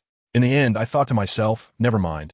Taking too big of a step can lead to trouble. So let's focus on steady development and first gather some tangible rewards. Ishuzidi. The next second, a cool adventurer's sister stepped out from a spatial rift, dressed in adventure gear, full of vigor. She smiled at me and spoke like an old hand. Hello, adventurer. This world hides many secrets. Before I could respond politely, she continued. According to our contract, I've already got the locations of several treasure maps, and I need to set off immediately. I need to gather my old partners, but don't worry, every time I find something good, I'll come back to share the results with you and let you choose first. I was stunned at the time, thinking how cool this girl was. She came to me not for treasures? What was she after? Seeing my confused expression, she directly enlightened me, saying that not all transactions are for money. Some people are driven by faith and lifelong pursuits, and adventure itself is everything to them. She pointed at Maiev beside me and said, "Look at her. She's almost a deity in Azeroth. Why is she still following you?" That line left me speechless. But then I thought about it. Isn't that just like my own dream? If someone could let me be a lazy fish for a lifetime without fighting and killing, I would definitely do it. Everyone has their own aspirations. Once I figured it out, I stopped being conflicted, pulled out a stack of silver notes, hundreds of thousands, and said, "Sister, here's the funding. Spend it. Looking forward to your good news." She was quite straightforward, nodded, and disappeared into the forest. I was feeling quite pleased. That dream-eye silkworm, the million-year tonic, would eventually be dug out by her. After sending off the explorer, I turned around and looked at the big salted fish lying there. As a fellow salted fish, I couldn't bear to see it, so I waved my hand and had Xiao Wu and Meng Xi go gather firewood, preparing for a 2-in-1 fish dish: iron pot stewed big fish and secret grilled fish. While they were busy, I began to absorb soul rings. Guess what? My third soul skill directly gave me something called the first part of the Sarnaga artifact, which converts my royal destiny into pure attack power. Sounds fierce, right? By the time I was happily collecting my divine powers, the fish was also done grilling. A pot of fish soup was fragrant, and the grilled fish was golden and crispy. I eagerly tore off a piece of meat and stuffed it into my mouth. Yuck! I spat it out on the spot. Let me tell you, that thing smelled delicious and looked appetizing, but it tasted like chewing wax. Simply the latest flavor assassin of 2025. Now I finally understood why these powerful beings would rather eat ordinary livestock than soul beast meat. Turns out this stuff wasn't meant for humans at all. What a waste of effort. After finishing the dry rations, I went straight to find Daming to handle serious business. I took out the monkey talisman, tossed it in front of him a couple of times, and showed off. "Daming, look, this treasure can turn you into a human, and your strength will be at the level of a tidal Douluo. Want to go have some fun with me?" Daming had a face that seemed to say, "Have you been scammed?" With a look full of confusion. I immediately pulled Xiao Wu out as a case study and then pointed at Erming, who was still heartbroken and withdrawn, saying, "Don't believe it? No problem. Let us try it on Erming first." After saying that, I gestured to Maiev to pass her the talisman. Without a word, Maiev quietly snuck up behind Erming, unleashed a burst of energy, and we heard a pitiful scream.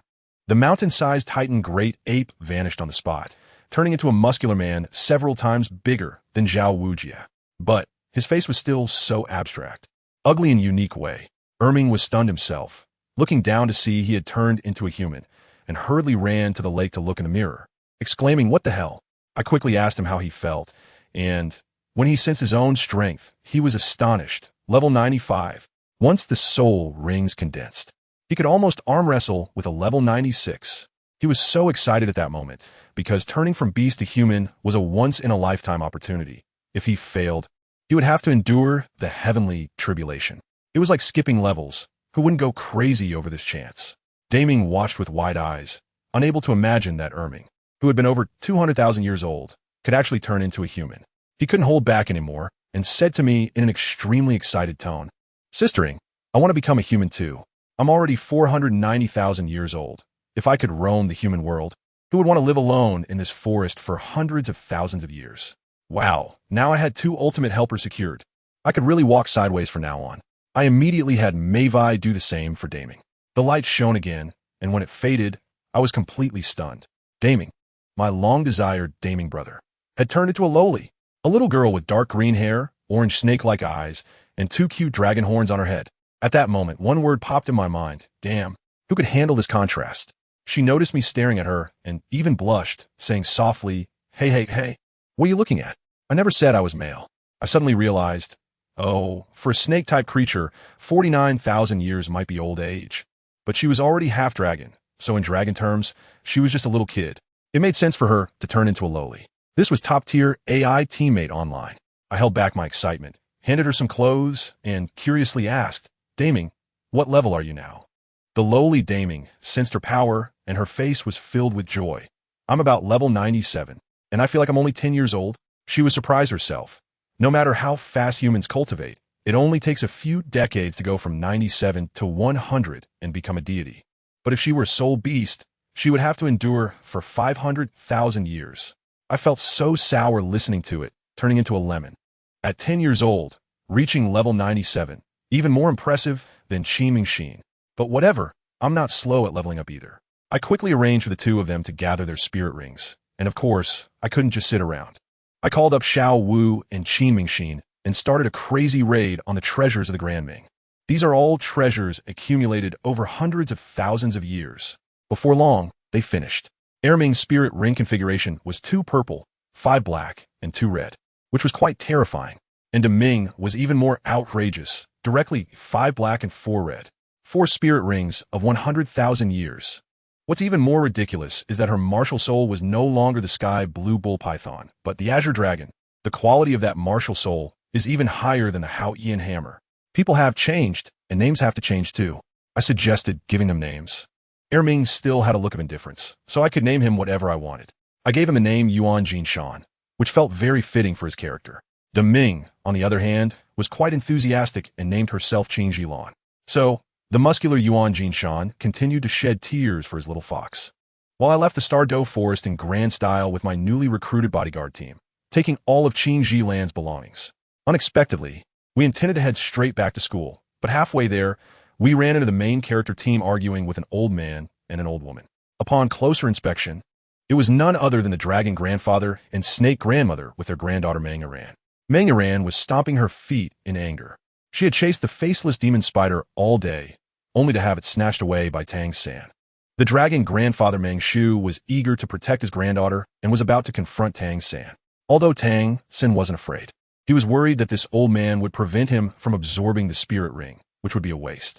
Just as tensions were high, I descended from the sky with my friends. Seeing the dragon grandfather with all his spirit rings activated, looking all imposing, I couldn't help but retort, "Old man, why are you so showy? Why not ride the wind and soar up to 90,000 miles? Meng Shu was already unhappy, and my remark made him even angrier. However, the snake grandmother was perceptive and quietly pulled him back, saying she couldn't see through the strength of our group. I didn't want to fight anyway, since it was indeed Tang San who had taken their opportunity, so I tentatively suggested, we really don't have the upper hand in this matter. How about we compensate you with a 9th level spirit herb and let it go? I tell you, 1 second, he was all ethereal and resolute like a soul master, vowing not to back down, and the next second he completely changed his demeanor. That old face was smiling like a blooming chrysanthemum, scurrying over to me. "Oh, young lady, this is too precious to accept." While saying it was unacceptable, his hands were quicker than anyone else's, snatching the spiritual medicine and putting it away. He even said that if there was a need in the future, he would be duty-bound to help. I was dumbfounded. Are the people in Douluo continent really this simple? What about the dignity of a strong person? Is it that easy to appease? Later, I found out that this 9th-level spiritual medicine was a ticket for the soul master to break through to the titled Douluo level, extremely valuable. Only available from the Spirit Hall, the Sun Moon Empire, and a mysterious figure known as the Executor. That old man directly regarded us as executors transformed from 10,000-year soul beasts. After sending us off, he was so scared that he quickly found an excuse to sever his own arm, just to distance himself from us. He really is a tough guy. I was completely unaware of all this. I had at least 800 level 9 spirit herbs, so I didn't think much of it. At that moment, I was with my friends, enjoying ZhiyingBlasts' special sausage without any image. The group from Shrek was already stunned, looking at me with strange eyes, level 9 spirit herbs. A rich person was right beside me. Zhao Wujia also breathed a sigh of relief and quickly called for Tang San to absorb the spirit ring. Before long, screams came from Tang San's side. I took a look and thought, wow, this faceless spider must be 4,000 or 5,000 years old, absorbing it at a higher level. How could not be painful? Ning Rongrong was curious about how I knew, and I pointed at the patterns on the corpse, saying it was all written there. But, being the protagonist after a round of howling and wailing, not only did he successfully absorb it, but he also grew 8 long legs behind him, obtaining an external spirit bone, looking incredibly cool. The purpose of this trip was fully achieved, and I can say we gained a lot. Now, I started to miss the big bed at school, so I hurriedly urged, put that thing away and let's get back quickly. Although we had Xiao Ao's special set meal for lunch, it still felt lacking. Now that we were back in human society, we naturally wanted to treat ourselves to a good meal. I asked Teacher Zhao, you're familiar with this place. Is there anything good to eat? The little lowly Qing's island beside us couldn't contain her excitement and was looking around, seeming very curious, like a child. Where was the shadow of a legendary fierce beast? As it turned out, Teacher Zhao was still hesitating. I have to say, it was that fat guy Ma Hongjun who really knew his stuff when it came to food. He immediately patted his chest and claimed he knew a fantastic place. Goodness, that fat guy shot out like a 300-pound rabbit, leading the way with great enthusiasm. We followed him through twists and turns until we arrived at the entrance of a restaurant that looked quite large. As soon as we walked in, I could tell something was off. The waiter weakly called out, "Gentlemen, please come in," his eyes scanning us up and down, practically showing disdain on his face. No wonder. We had just emerged from the Stardow forest, dressed like we were attending a beggar's convention, especially Teacher Zhao. His image, aside from his weight resembling a spirit sage, looked like a beggar in every other aspect. I don't care about that. I found a spot and sat down. As soon as I grabbed the menu, my mouth was almost watering. I was hit with decision paralysis, so I slammed the menu down and called out, "Hey, stop talking nonsense. Just bring me one of everything on the menu." The waiter was taken aback, probably wondering if this group of beggars was here to cause trouble, and weakly asked, "Miss, are you sure?" I was too lazy to argue with him, so I just tossed 1,000 gold coin note at his face and said, "Confirm it. Hurry up. Family. Who understands?" The little waiter's eyes nearly popped out when he saw the banknote. He immediately knelt down and started babbling, saying I gave too much. I waved my hand and said, "If it's too much, just make a few more dishes.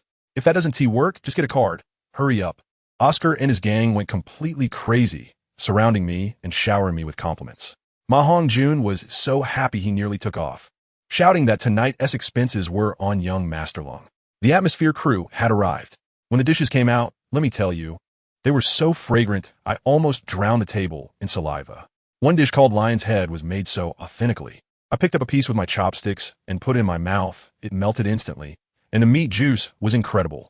I was just savoring it with my eyes closed when I opened them to see Qing Jilan and Yuan Jinshan pouring the food straight into their mouths. The speed was like starving ghosts being reborn. One plate of food was gone in a bite. I got anxious and shouted, hey, eat slower. Leave some for me." After dinner, when we returned to school, the master was standing at the door like a gatekeeper waiting for us. From far away, I could smell a strong medicinal scent. He handed each of us a homemade herbal bath package, saying it could promote cultivation. I was going to share some of my precious spirit medicine, but since he was so enthusiastic, I decided to let him have his way and kept my treasures for now. The next day at noon, I was sleeping soundly when I stepped outside and saw the master training people on the playground. That old pervert Dai Mubai was mercilessly bullying Zhu Zhuqing and Ning Rongrong, and they were losing so badly it was painful to watch. The master's face was as dark as the bottom of a pot. After the scolding came the punishment. They had to carry a few baskets of stones without using soul power and run 10 laps to Soto City. If they didn't finish, they wouldn't get any food. Family, who understands? This is pure physical punishment bullying. I couldn't stand it anymore. What if Xiao Wu got worn out? I immediately stepped up and reported to the teacher. Xiao Wu has her period and feels unwell. She probably can't participate. I tell you, the master's face instantly turned green. He wanted to refute, but he had no way to verify his reasoning. Taking advantage of his CPU overheating, I quickly grabbed Xiao Wu and made a run for it, flying away. The master was so angry he jumped up and down behind us, cursing me for being arrogant. Well, can I really have him in my eyes?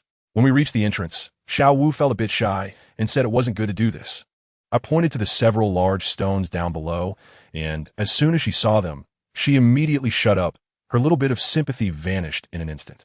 Qingji Lan asked where we were going, and I said, to Soto City, to eat good food. Her eyes lit up at that. Actually, I came out this time to handle serious business. I had previously asked my little brother, the Lord of Nodding City, to bring people and money to Soto City, preparing to develop some influence here as well. When we arrived at the courtyard we rented, the Lord came up to us with flattery. I asked him if he had brought the things, and he clapped his hands. Guess what? 6 big black guys entered carrying a huge black coffin. I was dumbfounded at the time, thinking, what does this mean? Then he lifted the coffin lid, and I was even more shocked. The top layer was filled with shiny gold coins, and beneath the gold were all the tools of thieves, digging equipment and smoke bombs. I was stunned and pointed at him, asking, what are you doing, buddy? We're here to do business, not to dig up people's ancestors' graves. He then started spouting a bunch of commercial jargon that left me confused, saying something about how, if outside forces want to establish a foothold, they have to play dirty, and that if they wanted to enter the local industry, they would face obstacles, so they should kidnap someone's son or daughter to scare them. Goodness, he was quite professional in this regard.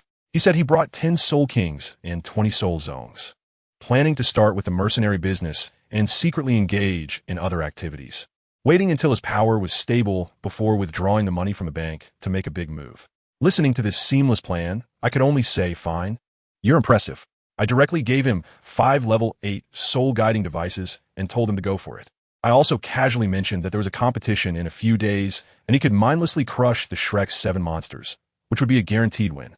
To be honest, after meeting a few big shots recently, my sense of crisis skyrocketed. I felt I was still too weak. What if one day Maiev and the others weren't around? How would I protect my good friends? I had to go out and gain some experience. That night, I spread out the map. The City of Slaughter? No way, too dirty. Sea God Island? No thanks. I don't want to work for others to inherit a divine position. The Sun and Moon Empire? Too far. It's you, the extreme north. Let me tell you, I've been craving the 3 mascots, the Heavenly Dream Ice Silkworm, the Ice Emperor, and the Snow Emperor for a long time. I'm packing. I must take them all with me. 2 days later, after soaking in a level 9 spirit medicine bath, my soul power reached level 39, and I set off. 2 months later, we finally arrived at the extreme north. Let me tell you, as soon as I crossed that boundary line, wearing summer clothes, I sneezed. Almost turned into an ice sculpture right there. I quickly shouted, Maiev, cover me. I managed to recover only after putting on a shield. It was really strange. It was spring on the other side, but here it was a world of ice and snow. I arrived without any strategy, completely in the dark, relying entirely on Iris. I asked her, Zhu Xing, did you bring your treasure map? She said she did, and there are 3 hidden treasures in the north, but according to the rules, we can only choose one. I directly asked her, is there a super large lake that isn't frozen? She said yes, it's right in the center of the north. So what else is there to say? Let's go there. When we arrived, I was dumbfounded. This wasn't a lake at all, it was the sea. It was boundless, and Iris said there were no landmarks, and we couldn't find the exact location. Just then, Qingji Lan started telling a story, her expression incredibly serious. She said this used to be a battlefield against demons, where the Insect Emperor fought fiercely with his people for 10 years, resulting in the deaths of hundreds of billions of beings, transforming this area into its current state. Every drop of water in this lake represents a fallen being. As soon as she finished speaking, a stunning beauty floated onto the lake, and upon seeing Qingji Lan, she smiled and said, Sister Qingqing, what brings you here? As she got closer, her expression changed drastically. Sister Qingqing, what happened to you? Qingji Lan quickly interrupted her. introducing us, saying this is the Snow Empress, a manifestation of the vengeful spirits in this area and an old friend of hers. Upon hearing this, I thought to myself, what a stroke of luck. Finding something without even trying. I hurriedly approached to get closer. Miss Snow Emperor, do you know if there are any secluded places nearby? You know, ones that can help someone achieve 1,000,000 years of strength. The Snow Emperor laughed directly and said if such a place existed, she would have used it herself long ago. She is only a little over 600,000 years old now. I'm not giving up. I know the heavenly dream ice silkworm must be here. Suddenly, I had an idea and asked her sister Shui, this lake is so big. There must be some kind of energy core or something, right? As soon as she heard this, her expression changed instantly, as if she had figured something out. That's right. I was wondering why the energy has weakened over the years. It turns out something has taken advantage of the situation and got into the core. After saying that, she disappeared in a flash. Wow, wait for us, big sister. I quickly shouted, Sister Maiev, hurry up. With sweaty speed, Maiev barely managed to keep up. As a result, we easily entered the core area. We didn't feel anything outside, but once we got in, let me tell you, the spiritual energy inside was so dense, it was almost like water. I felt like I could level up just by taking a breath. This confirmed to Leng Jing that this place was definitely the retreat of the heavenly dream ice silkworm. As soon as I went in, I was completely dumbfounded by the scene. Goodness, there was a huge, incredibly fat, crystal clear white silkworm being whipped by the Snow Empress. The big white silkworm was whimpering, saying, please don't eat me. I'm just an innocent and pitiful little silkworm. The Snow Empress's beautiful face turned red with anger, and she conjured 2 ice whips in her hands, striking mercilessly while scolding, you murderous creature. Do you know where this place is? The energy of the entire northern region comes from here. You're enjoying it all by yourself. What about everyone else? And guess what the big white silkworm said? Whimper, whimper, how would I know? I'm just a little silkworm waiting to die. Be gentle, be gentle. While I was shouting to be gentle, the expression on its face was, let me tell you, one of pure ecstasy, one of enjoyment. I originally wanted to go up and say a few words of advice, but seeing this situation, I realized it was a masochist. I immediately changed my mind and shouted to the Snow Empress, Sister Shui, take your time educating it. We'll go for a walk and find a soul ring, and you can bring it out when you're done. The Snow Empress nodded angrily, and I figured with her temper, she would stop for a day and a night. So we quickly withdrew. We had important matters to attend to. As a result, my 2 big companions, Maiev and Daming, one said to scout the road, and the other said to wander around, and they both ran off. Just as they left, I sneezed. Goodness. With those 2 walking furnaces gone, I really couldn't stand the extreme cold of the north. I hurriedly pulled Qingming and Elise and said we needed to find a cave to start fire. Elise, being a professional, took out a map and said, there's a cave 2 kilometers southeast. It used to be a resting point for hunters. It should be safe. So what are we waiting for? Let us go. I grabbed Qingming and flew. We arrived in the blink of an eye. But as soon as we landed, 2 big guys at the cave entrance blocked us and immediately shouted, stop. Where did you come from? My heart sank. This was bad. I was so focused on the cold that I forgot to observe first. When I took a closer look, these 2 big guys looked exactly like villains. Their faces scarred and their eyes lecherous enough to make one shudder. What's worse, I couldn't gauge their strength. My heavenly destiny royal power can see through anyone who is 20 levels higher than me, which means these 2 gatekeepers are at least soul emperors. If the gatekeepers are this strong, what kind of dragon's den or tiger's lair is inside? I panicked at that moment, but there was no way to escape. All I could do was force a smile and say, big brothers, we are passing adventurers. It's too cold outside. We just want to come in and warm up. The 2 of them exchanged glances and smiled with ill intent. Oh, these little girls are quite charming. Please, come in, come in. I was cursing inwardly. Isn't this just a sheep entering a tiger's mouth? I could only brace myself and walk in. The further I went, the colder my heart felt. Who understands this among my family? The whole way was filled with corpses. Various kinds. Some of the corpses exuded an aura that probably even Contra couldn't handle in life. These people are definitely not good folks. They're likely a poaching gang here for some treasure in the northern lands. As I walked deeper into the cave, I could hear a commotion inside. At least 20 or so people. In the end, the 2 guides told us to wait outside while they went in to report. Just as I thought about making a run for it, 2 overwhelmingly powerful intentions instantly locked onto us. It's over. We were already targeted. After a while, those 2 came out and told us to go in. I thought to myself that this was it, but when I went in, I was even more confused. Inside, apart from about 10 bandit-like individuals, Most of the people were actually well-dressed, wearing uniforms of the Spirit Hall. I directly took the old man's phone on the subway. What the hell? How did the people from the Spirit Hall end up mingling with this group of robbers? The more explosive part is still to come. Sitting on the upper seat were two men in robes. Their aura felt even stronger than that of the old chrysanthemum. When they saw us enter, they came down immediately, and with a thud, knelt on one knee in front of ZhiyingBlasts, respectfully calling out, "Isto, Snolo, we pay our respects to your excellency, the Spirit Medicine Crown." I just breathed a sigh of relief, thinking they were on our side. But something fell off. If they were on our side, why hadn't they acted earlier? With ZhiyingBlasts' status, wouldn't they have come to greet her with great fanfare? Sure enough. The next second, these two stood up, their attitude doing a complete 180.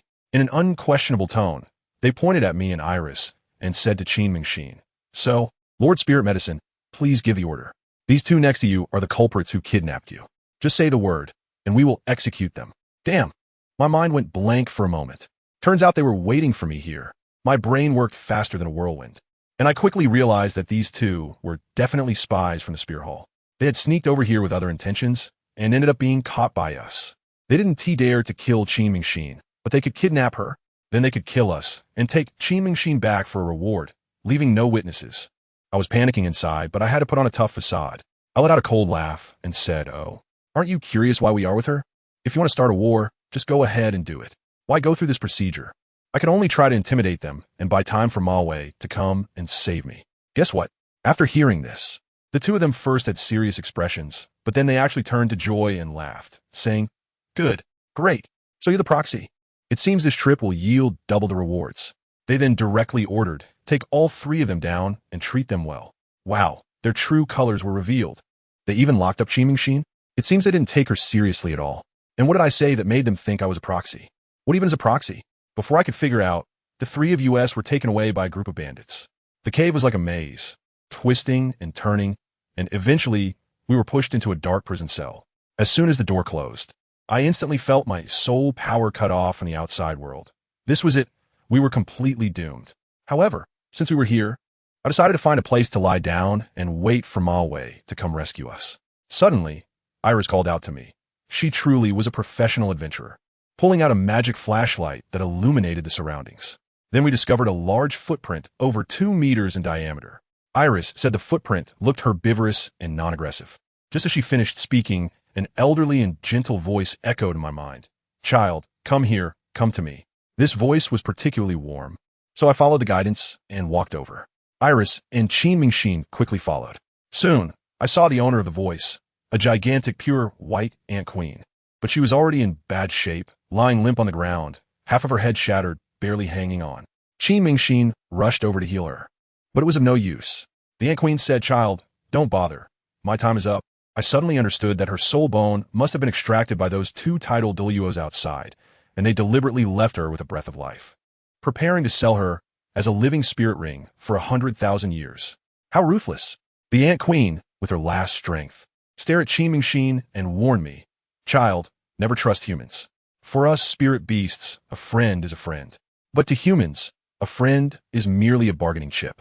Then she began to recount the tragic past of their ice ant clan. It turned out that they had an agreement with the Spirit Hall to never infringe upon each other. However, those two tidal Douluos came knocking, and despite their warm hospitality, they were poisoned, and their entire clan was almost exterminated. Survival of the fittest, we accept. The Ant Queen's voice grew weaker, but now the humans have become so terrifying. Even with my over 400,000 years of cultivation, I have ended up in such a fate. Perhaps one day, humans will exterminate all spirit beasts, or the Insect Emperor will return. I felt a tightness in my heart, wanting to defend humanity, but looking at her tragic state, I couldn't utter a word. In the end, the Ant Queen said, "Child, our meeting is fate.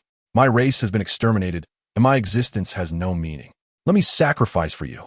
And I only hope that you can tell other races about our plight, so they can take precautions." As soon as she finished speaking, a gentle force enveloped me, and a deep red soul ring slowly floated towards me. A soul ring of 400,000 years. I gritted my teeth. How could I bring myself to harm such a soul beast? But she had already initiated the sacrifice, and her body began to dissipate. I finally reached out my hand. Just as I was about to absorb it, with a loud rumble, the prison gate opened. The ice and snow Douluo walked in, looking down at me, and said mockingly, "Oh, Lord Executor, are you also interested in the soul rings of other races? This 400,000 year soul ring is right in front of you. Do you dare to absorb it?" I looked at the two of them, feeling a chill run down my spine, always sensing that everything was part of their scheme. "We pointed you in the right direction, and they actually began to coax you step by step, suggesting that you absorb this soul ring and then cooperate with us to wipe out your entire race.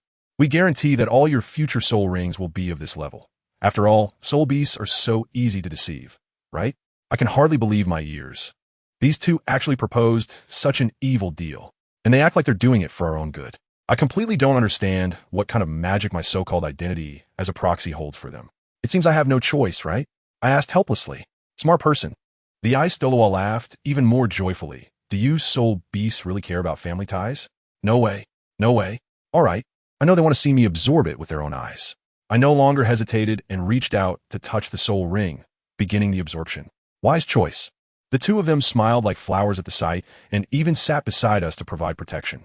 But not long after, the snow Douluo suddenly frowned, staring at me intently, his expression changing dramatically. He roared at the ice Douluo beside him. "Not good. She's not a proxy. Hurry, stop her." After saying that, he activated his martial soul, not waiting for the ice Douluo to react, and launched a fatal attack at me. This change happened too suddenly. Elise and Qimingxin were both stunned. But Elise reacted the fastest, directly pulling out a magic shield to block in front of herself, then pulling out a scroll and throwing it at me. With a crisp sound of ding, the snow Douluo's attack miraculously turned and charged straight at Elise. Her shield shattered instantly, and she was sent flying like a rag doll, her body broken, falling to the ground, unconscious. I caught a glimpse out of the corner of my eye and saw her lips move, clearly saying, "Next, it's up to you." Everything happened in an instant. My mind went blank, but I knew Elise's sacrifice couldn't be in vain. I had to finish absorbing this soul ring. While desperately absorbing, I tried to talk to the two of them to buy time. "Hey, bro, what are you doing? Don't you need me anymore?" But they completely ignored me and turned to Qimingxin, who was weakly standing in front of me, their tone respectful yet cold. "Your Highness Spirit Medicine, do you wish to be our enemy?" Qimingxin trembled in fear, but still opened her arms, mustering her courage to say, "If you want to hurt her, you have to step over my corpse." The ice Douluo and snow Douluo exchanged glances and actually smiled. They softly said to Qimingxin, "All right, we will fulfill your request." In an instant, a warm liquid covered my entire body. It was blood. A thick ice spear pierced directly through Qimingxin's body, her blood splashing over me like a pot of hot water. I was completely stunned. I never thought they would actually dare to take action against Qimingxin. How dare they? How dare they kill a double title elder of the Spirit Hall? How dare they? That is a double title elder of the Spirit Hall. It's Qimingxin. I have to tell you, in that moment, my mind went completely blank. I watched helplessly as those two ruthless killers approached Qimingxin step by step, and I was completely paralyzed. Xiao was in my arms, nearly bleeding out. And what about Qimingxin? She was trembling all over like a leaf, but she actually lunged forward like that. What did she want to do? Was she trying to buy us time with her last breath? Who among our family understands this? What use is such a self-sacrificial act besides moving oneself? I was going crazy at that moment. Really, my eyes were about to pop out. I hated it. I hated myself for being impulsive enough to come to this hellhole. I hated myself for getting into a deadlock, even with the golden finger. If I had listened to some advice back then, this disaster wouldn't have fallen on me. But it's too late to think about all this now. I watched those two bastards being relentlessly entangled by Qimingxin, and I didn't care about the consequences anymore. I directed all my strength at the 400,000 year soul ring inside my body and shouted, "Get inside me, damn it." Boom. Let me tell you, that feeling was like the entire universe was pouring into my body. My meridians were breaking inch by inch. My bones were crying out in agony, and the immense energy surged into the golden ape's soul imprint in my palm. I couldn't hold on for even a second, and everything went black before I knew anything. "Ying, wake up. It's time for class." I suddenly opened my eyes to see a fluffy rabbit face shaking in front of me. It was Xiao Wu. I looked around at the familiar Shrek dormitory with the sunlight just right. I let out a sigh. It was just a nightmare, scared me to death. "Wait, where's Meng Xian?" My heart panicked, and I quickly asked Xiao Wu, where did Meng Xian go?" Xiao Wu immediately pouted, looking angry as she said, "Just know about Sister Meng Xian. She's outside preparing breakfast." I breathed a sigh of relief and touched her rabbit ears. Xiao Wu's face instantly turned red, and she obediently leaned against me. Just then, the door opened, and Qin Ming Xen, dressed in a maid outfit, walked in with breakfast, gently asking me, "Had another nightmare?" I looked at her, and the stone in my heart finally fell. No, wait, something's off. When did Qin Ming Xin become so gentle and considerate like a neighborly big sister? Shouldn't she be a cute and silly little darling? As soon as this thought crossed my mind, everything around me shattered like glass. The scene transformed into a desolate world, and the gentle Qin Ming Xin turned into a figure in black, wearing a half-black, half-white mask, looking like a yin-yang person. Well, it seems I'm really not good at acting. That yin-yang person shrugged, looking very helpless. I became alert at that moment. In this ghostly place, I felt like an ordinary person, unable to use any soul power. But I still mustered my courage to shout, "Who are you? Why am I here? What happened to Ming Xin and the others?" The yin-yang person slowly said, "Don't worry, I'm not a bad person. I'm just here to save your consciousness, so you don't accidentally destroy yourself." He turned around and started pretending to be powerful, above the gods, below the chaos, outside the laws, within the yin and yang. "One day, you will find me. All right, go back." I was still pondering his riddling lines when he waved his hand, and countless peachwood nails appeared around me, surrounding me. What's worse, he conjured up a Qin Ming Xin to stand in front of me. No, I suddenly sat up, and an excruciating pain surged through me, causing me to grimace in agony. "Damn, it hurts." "Ingmei, you're awake?" Qin Jilan's voice rang out beside me. I ignored her and cautiously looked around, fearing this was another dream. This place was the cave where the heavenly dream ice silkworm used to be, transformed into a small room. Next to me, Iris was enveloped in a sphere of energy, also healing. Not far away, Daming, Xuidi, Tianming, and Ma Wei all approached, along with two people I didn't recognize. One was a cute little lowly with light green twin tails, looking adorable but with a sad expression. The other, let me tell you, was something else. A huge figure in all black armor, adorned with blood-red gems, and with two thick antennas behind him. The most crucial part was his head, gray and covered in backward spikes. The hairstyle looked just like a high Zergling. I instantly recognized him. Lord Taldaram Aranak. Wow, did I just summon a Zergling from StarCraft while on the brink of death? Since he is here and Iris is beside me, it means I've returned to reality. But I didn't care about that. I didn't see Qin Ming Xin, Lan Lan Zi, Wei Sheng Meng Xin. Where is she? I was so anxious that tears welled up in my eyes, and I tried to get up. Qin Jilan quickly pressed me down. Calm down. Calm down. Qin Ming Xin is fine. She was seriously injured, but fortunately, the powerful being you summoned has preserved her consciousness. She is not dead. She is currently in the previous nest of the heavenly dream ice silkworm, reconstructing her body, and will recover soon. Really? Only then did I feel relieved. As long as her soul is fine. Even if her body is gone, I can find a way to save her back, even if it's just her head. This Zergling is indeed professional in the soul area. I looked at Aranak beside me, only to find him as cold as ice, emotionless. His little eyes seemed to see through everything, like a robot, completely devoid of feelings. I smiled at him and said, "Thank you, Aranak. Without you, we would have been wiped out this time." Yet he didn't say a word, and a voice directly echoed in my head. "It's nothing. You summoned me, so I will work for you. Just speak if you need anything." Wow, he is even colder than Ma Wei. Truly, there is always someone better. I didn't bother trying to get close to him and directly asked the important matter. "All right, hi Zergling. Aranak, what level are you at now? Can you summon the Death Fleet? Can you build those Taldaram structures?" Upon hearing my question, Aranaka's little eyes narrowed slightly, and his tone instantly exaggerated. Flood in my mind. No way, no way, no way, no way a commander really thinks I can produce probes like that. I'm just a professional battle hero. I can't build anything. I knew it. This Zergling is definitely a jokester. Dude, your character design is all about the contrast, right? He seemed to realize his character was collapsing, cleared his throat, and said seriously, "However, converting Death Knights is still possible. I just arrived and have already acquired 2 powerful Death Knights. Not bad Death Knights? Those 2 unlucky Douluo?" I quickly asked. "Those 2 bandits were converted into Death Knights by you?" I wanted to kill them myself a few times to vent my anger. "Not yet. Considering your need to vent, I extracted their souls and bound them in the lake outside the cave. Their bodies have already been converted into Death Knights." After saying that, he clapped his hands and 2 figures walked in. They were dark gray all over, their faces transformed into the appearance of star spirits. But I could still recognize them as the ice Douluo and the snow Douluo.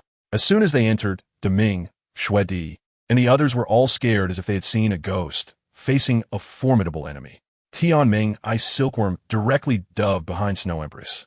Even Ma Wei quietly gathered energy. I was puzzled. Aren't they stronger than these two Death Knights? What were they afraid of? Snow Empress answered my confusion. Lord Zergling, please let them out quickly. They look too much like the legendary demons after your transformation, and we all have shadows from our childhood regarding demons. I understood. It was all childhood trauma. Aranak also seemed embarrassed and waved his hand to let them out. It was then that I noticed the twin-tailed little Loli and asked who she was. Snow Empress explained. Her true form is the Ice Imperial Scorpion. We all call her Ice Empress. She is good friends with the Queen Ant who offered you a sacrifice, so she came along too. Mentioning the Queen Ant, my heart sank again, and a series of questions flooded my mind. Lan Jia, Snow Empress, where do those people come from? They said they are from the Spirit Hall, but didn't the Spirit Hall receive your favor? Also, what is the Executor? Why did they initially cooperate with me, and then suddenly want to kill me, even going so far as to harm Ming, Xin? Snow Empress and Qing Zhilan exchanged glances, and finally, it was Snow Empress who spoke. There are people from the Spirit Hall, but not truly part of it. They are just strong individuals from the far north who went to Spirit City to pledge allegiance. In reality, they're just putting on a show, lacking any loyalty, and often engage in bad deeds under the banner of the Spirit Hall. There are many people like this around the world, with over 100 at the title Douluo level. Your friend Qin Ming Xin can also be counted among them.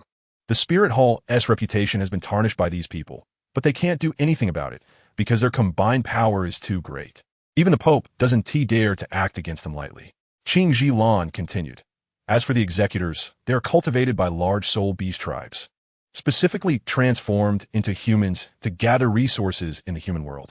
Generally speaking, the executors absorb soul rings from their own tribe. If they absorb others, it's considered treason. Those two wanted to use this to control you and cooperate to deceive your tribe. Later, it was probably realized that you were not a true proxy at all, which is why they decided to take drastic measures against you. I understand now. It turns out to be a group of scammers under the banner of the Spirit Hall, specifically targeting familiar faces.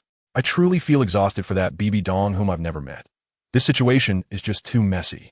All right, Ing's sister, don't think too much. Just rest well. Qing Zhilan patted my head, reassuring me to focus on my recovery. Meanwhile, in Spirit City, the Pope's palace was brightly lit, and the atmosphere was grim.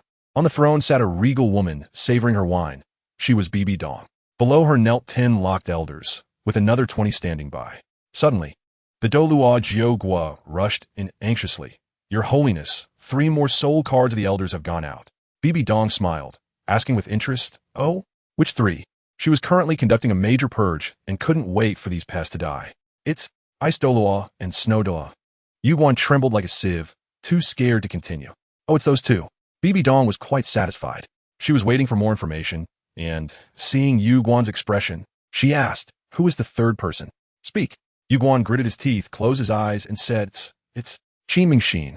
Upon hearing this name, BB Dong's expression changed drastically, and the wine glass in her hand shattered with a loud crack. She quickly pulled out a longevity lock to sense something, and her eyes erupted with a terrifying light. In an instant, she vanished from the spot, leaving behind only one sentence. Summon 20 high priests to march with me. Target the far north. Yuguan stood there in shock. 20 high priests above level 95. This meant she was pulling out all the stops just for those 3 words. Qin Mingxin. He sighed and looked at the people in the hall, softly uttering one word, kill. Of course, I had no idea that the Spirit Hall was in an uproar and that a world war was about to break out because of me. In the past few days, I had recovered a bit, able to lean on my crutch to get out of bed, and I couldn't wait to run to see Qin Mingxin. She was wrapped in something called the Heart of the Extreme North, and her body was being remade. I looked at that perfect body, almost drooling, and shamelessly said to the Snow Empress, Snow Empress, I also want to go in for a bath. What do you think? The Snow Empress rolled her eyes. I've already consumed over 100 years of energy from the entire extreme north to save her. How can you be so greedy? I was still pestering her, and the Snow Empress got really angry. If you say one more word, I won't treat your good friend anymore.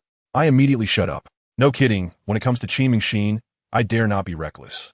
It was then that I realized Qin Mingxin was actually at level 98. Level 98. Just one level short of the million-year-old dream ice silkworm. So terrifying. I increasingly felt that her previous memories must have been tampered with. I was calculating in my heart that when the Continental Soul Master competition came, I would let ZhiyingBlasts take the stage. At that time, I wouldn't be afraid of the Spirit Hall coming to find me. I looked at ZhiyingBlasts and, feeling bored, limped over to poke the sleeping dream ice silkworm with my crutch. This guy was sleeping like a dead pig, drooling everywhere. I called over Alanak and handed him the monkey talisman. Brother Nut, this thing can turn animals into humans. Try it on this fat silkworm. Alanak took the talisman and curiously asked, "Why do you call me Brother Nut?" I nonchalantly made up an excuse. Nut is a powerful creature from another world that looks a lot like you. It's a compliment. Alanak actually believed it, nodded, and squatted down next to the dream ice silkworm. After thinking for a moment, he chose the simplest and most straightforward method, directly gathering all his spiritual energy into the monkey talisman and unleashed it at the dream ice silkworm. A scream echoed through the cave as the dream ice silkworm was instantly enveloped in energy, its massive body twisting and contorting wildly inside. Let me tell you, no matter how pitiful that thing sounds, to me it's just like listening to background music. After all, a tough guy like Daming doesn't even grunt when he gets hit, so it's normal for a homebody like you, who probably hasn't even been in a fight, to scream in pain. Not long after, this massive ice silkworm was forcibly shaped into a human form in the light. Goodness, when I focused my eyes, I realized it was actually a girl. But then again, it makes sense. After all, it's a silkworm, one that can only spin silk and can't fight, so it's no surprise it's female. Just then, I sensed something was off. The aura around her was, let me tell you, completely unlike a soul master. Even that Brother Tang, how doesn't T have this kind of presence? The Snow Empress next to me immediately coined a new term, frowning tightly, saying she is a deity. I thought that didn't T add up. And the Snow Empress explained that Tianming was experiencing a bug. She was supposed to undergo tribulation, but was forcibly turned into a human by a monkey talisman. So the tribulation was gone, yet her level shot up to over 100. So now she is a pseudo-deity with the level of god, but without the position. Essentially a high-spec version of a title Dalu. As the light dissipated, a white-haired little lowly floated down, looking ethereal, with a closed eye on her forehead, resembling a saintess. However, this image lasted less than 3 seconds before she opened her mouth and immediately broke the illusion. "Oh haha, I'm a god. You all have to call me Big Sister." Before she finished speaking, she was slapped and hung up by the Snow Empress. Family, who understands? This contrast was so adorable, it left me dumbfounded. Her strength didn't increase, but her temper certainly did. The Snow Empress, tired from hitting her, stepped on her and asked, "Do you dare?" Tianming immediately cowered. The Snow Empress said, "You stole my energy, so you have to work for me to repay your debt." I realized this wouldn't do. Tianming's custody had been taken by the Snow Empress, so I had to find a way to take the Snow Empress away too. I was feeling troubled when a lazy Bingdi approached me with bright eyes and asked, "Sister, can it really turn into a person? Won't it be discovered?" Suddenly, I had a clever idea and directly pulled up the lifeless Tianming from the ground. "Come on, Tianming, show the sisters your abilities." Tianming was so proud. And when a martial soul activated, wow, red, gold. 9 soul rings of 100,000 years. And the last one was even a 1,000,000-year golden soul ring. The scene was simply like a rich person's live unboxing, dazzling my eyes. Bingdi couldn't sit still and shook my arm, insisting on transforming. I quickly asked Aranak to operate once more. Bingdi also transformed into a little lowly, which was great. I was one step closer to gathering 7 Lolas to summon the Divine Dragon. But I still wasn't giving up and went to persuade Shiwedi. As a result, Shiwedi said she had responsibilities and needed to protect the extreme north.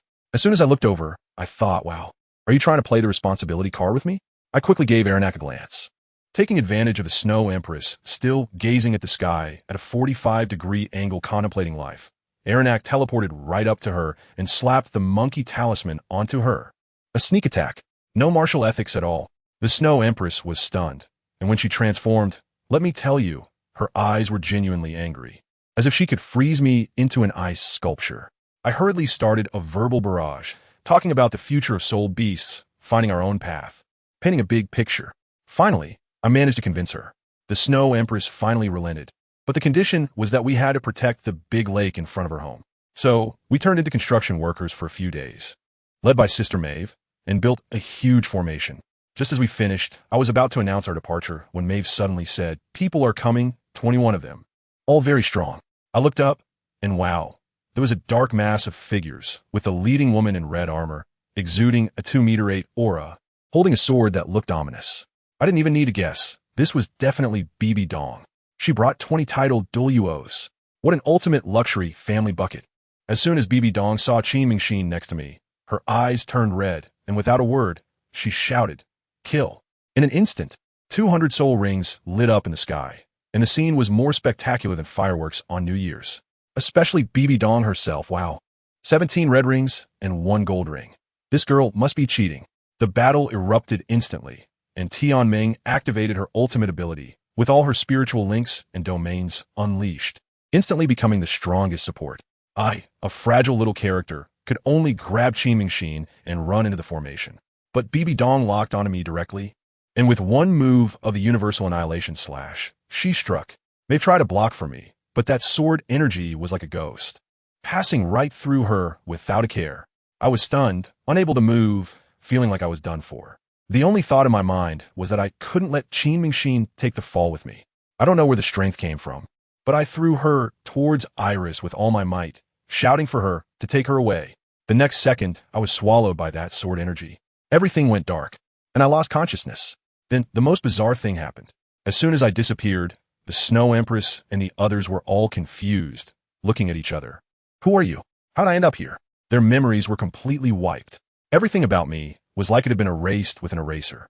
Only Maiev and the others, the outsiders, still remembered. They were clever and immediately started acting, pretending to have accidentally crossed over. Bibi Dong seemed to be confused as well. Seeing me protecting Qin at the end, she started acting too, pretending to come looking for friends. She took hold of Qin body, but as soon as she got her hands on her, her expression changed, as if she had left the gas on at home, and she tore open a space to escape. The scene shifted, and let me tell you, this was getting serious. In a futuristic space conference room, a group of people in black robes was having a meeting. The earlier Bibi Dong, codenamed Third Sister, sat next to the main seat, her face pale as she said, "This is a problem. That thing, yes, they were talking about me, has called a bunch of outsiders over, and it's already affecting our plans." Wow, so I was the biggest villain boss after all? I was left dumbfounded. The next second, I realized I seemed to have been pulled into some kind of major secret meeting surrounded by dark figures, like I was at a villain's annual conference. I was stunned at that moment, still trying to figure out the situation, when I heard a woman wearing a mask, whom everyone called Sanmei, giving a work report. She said, "Boss, let me tell you something. Previously, when I went to take that thing, I thought I was going to succeed, but suddenly, out of nowhere, someone snatched the person right out of my hands." Goodness, as soon as she said that, the atmosphere in the conference room instantly switched from a market vibe to a state of high alert. Everyone sat up straight, just like when a teacher suddenly calls on you in class. The one sitting at the top, clearly the big boss in a black robe, sounded incredibly young, but had an aura that was 2 meters tall. When he spoke, the room fell silent. Someone could snatch a person from your hands. It seems that thing is causing trouble again. What on earth is that thing they keep mentioning? It sounds incredibly impressive. Then an old man, whose voice sounded like he was about to be buried, asked, "What should we do now?" The room fell silent again. It seemed that thing was indeed not to be trifled with. In the end, it was still the young boss who made the decision. He stood up and said, "Everyone, we can't just sit here and wait any longer.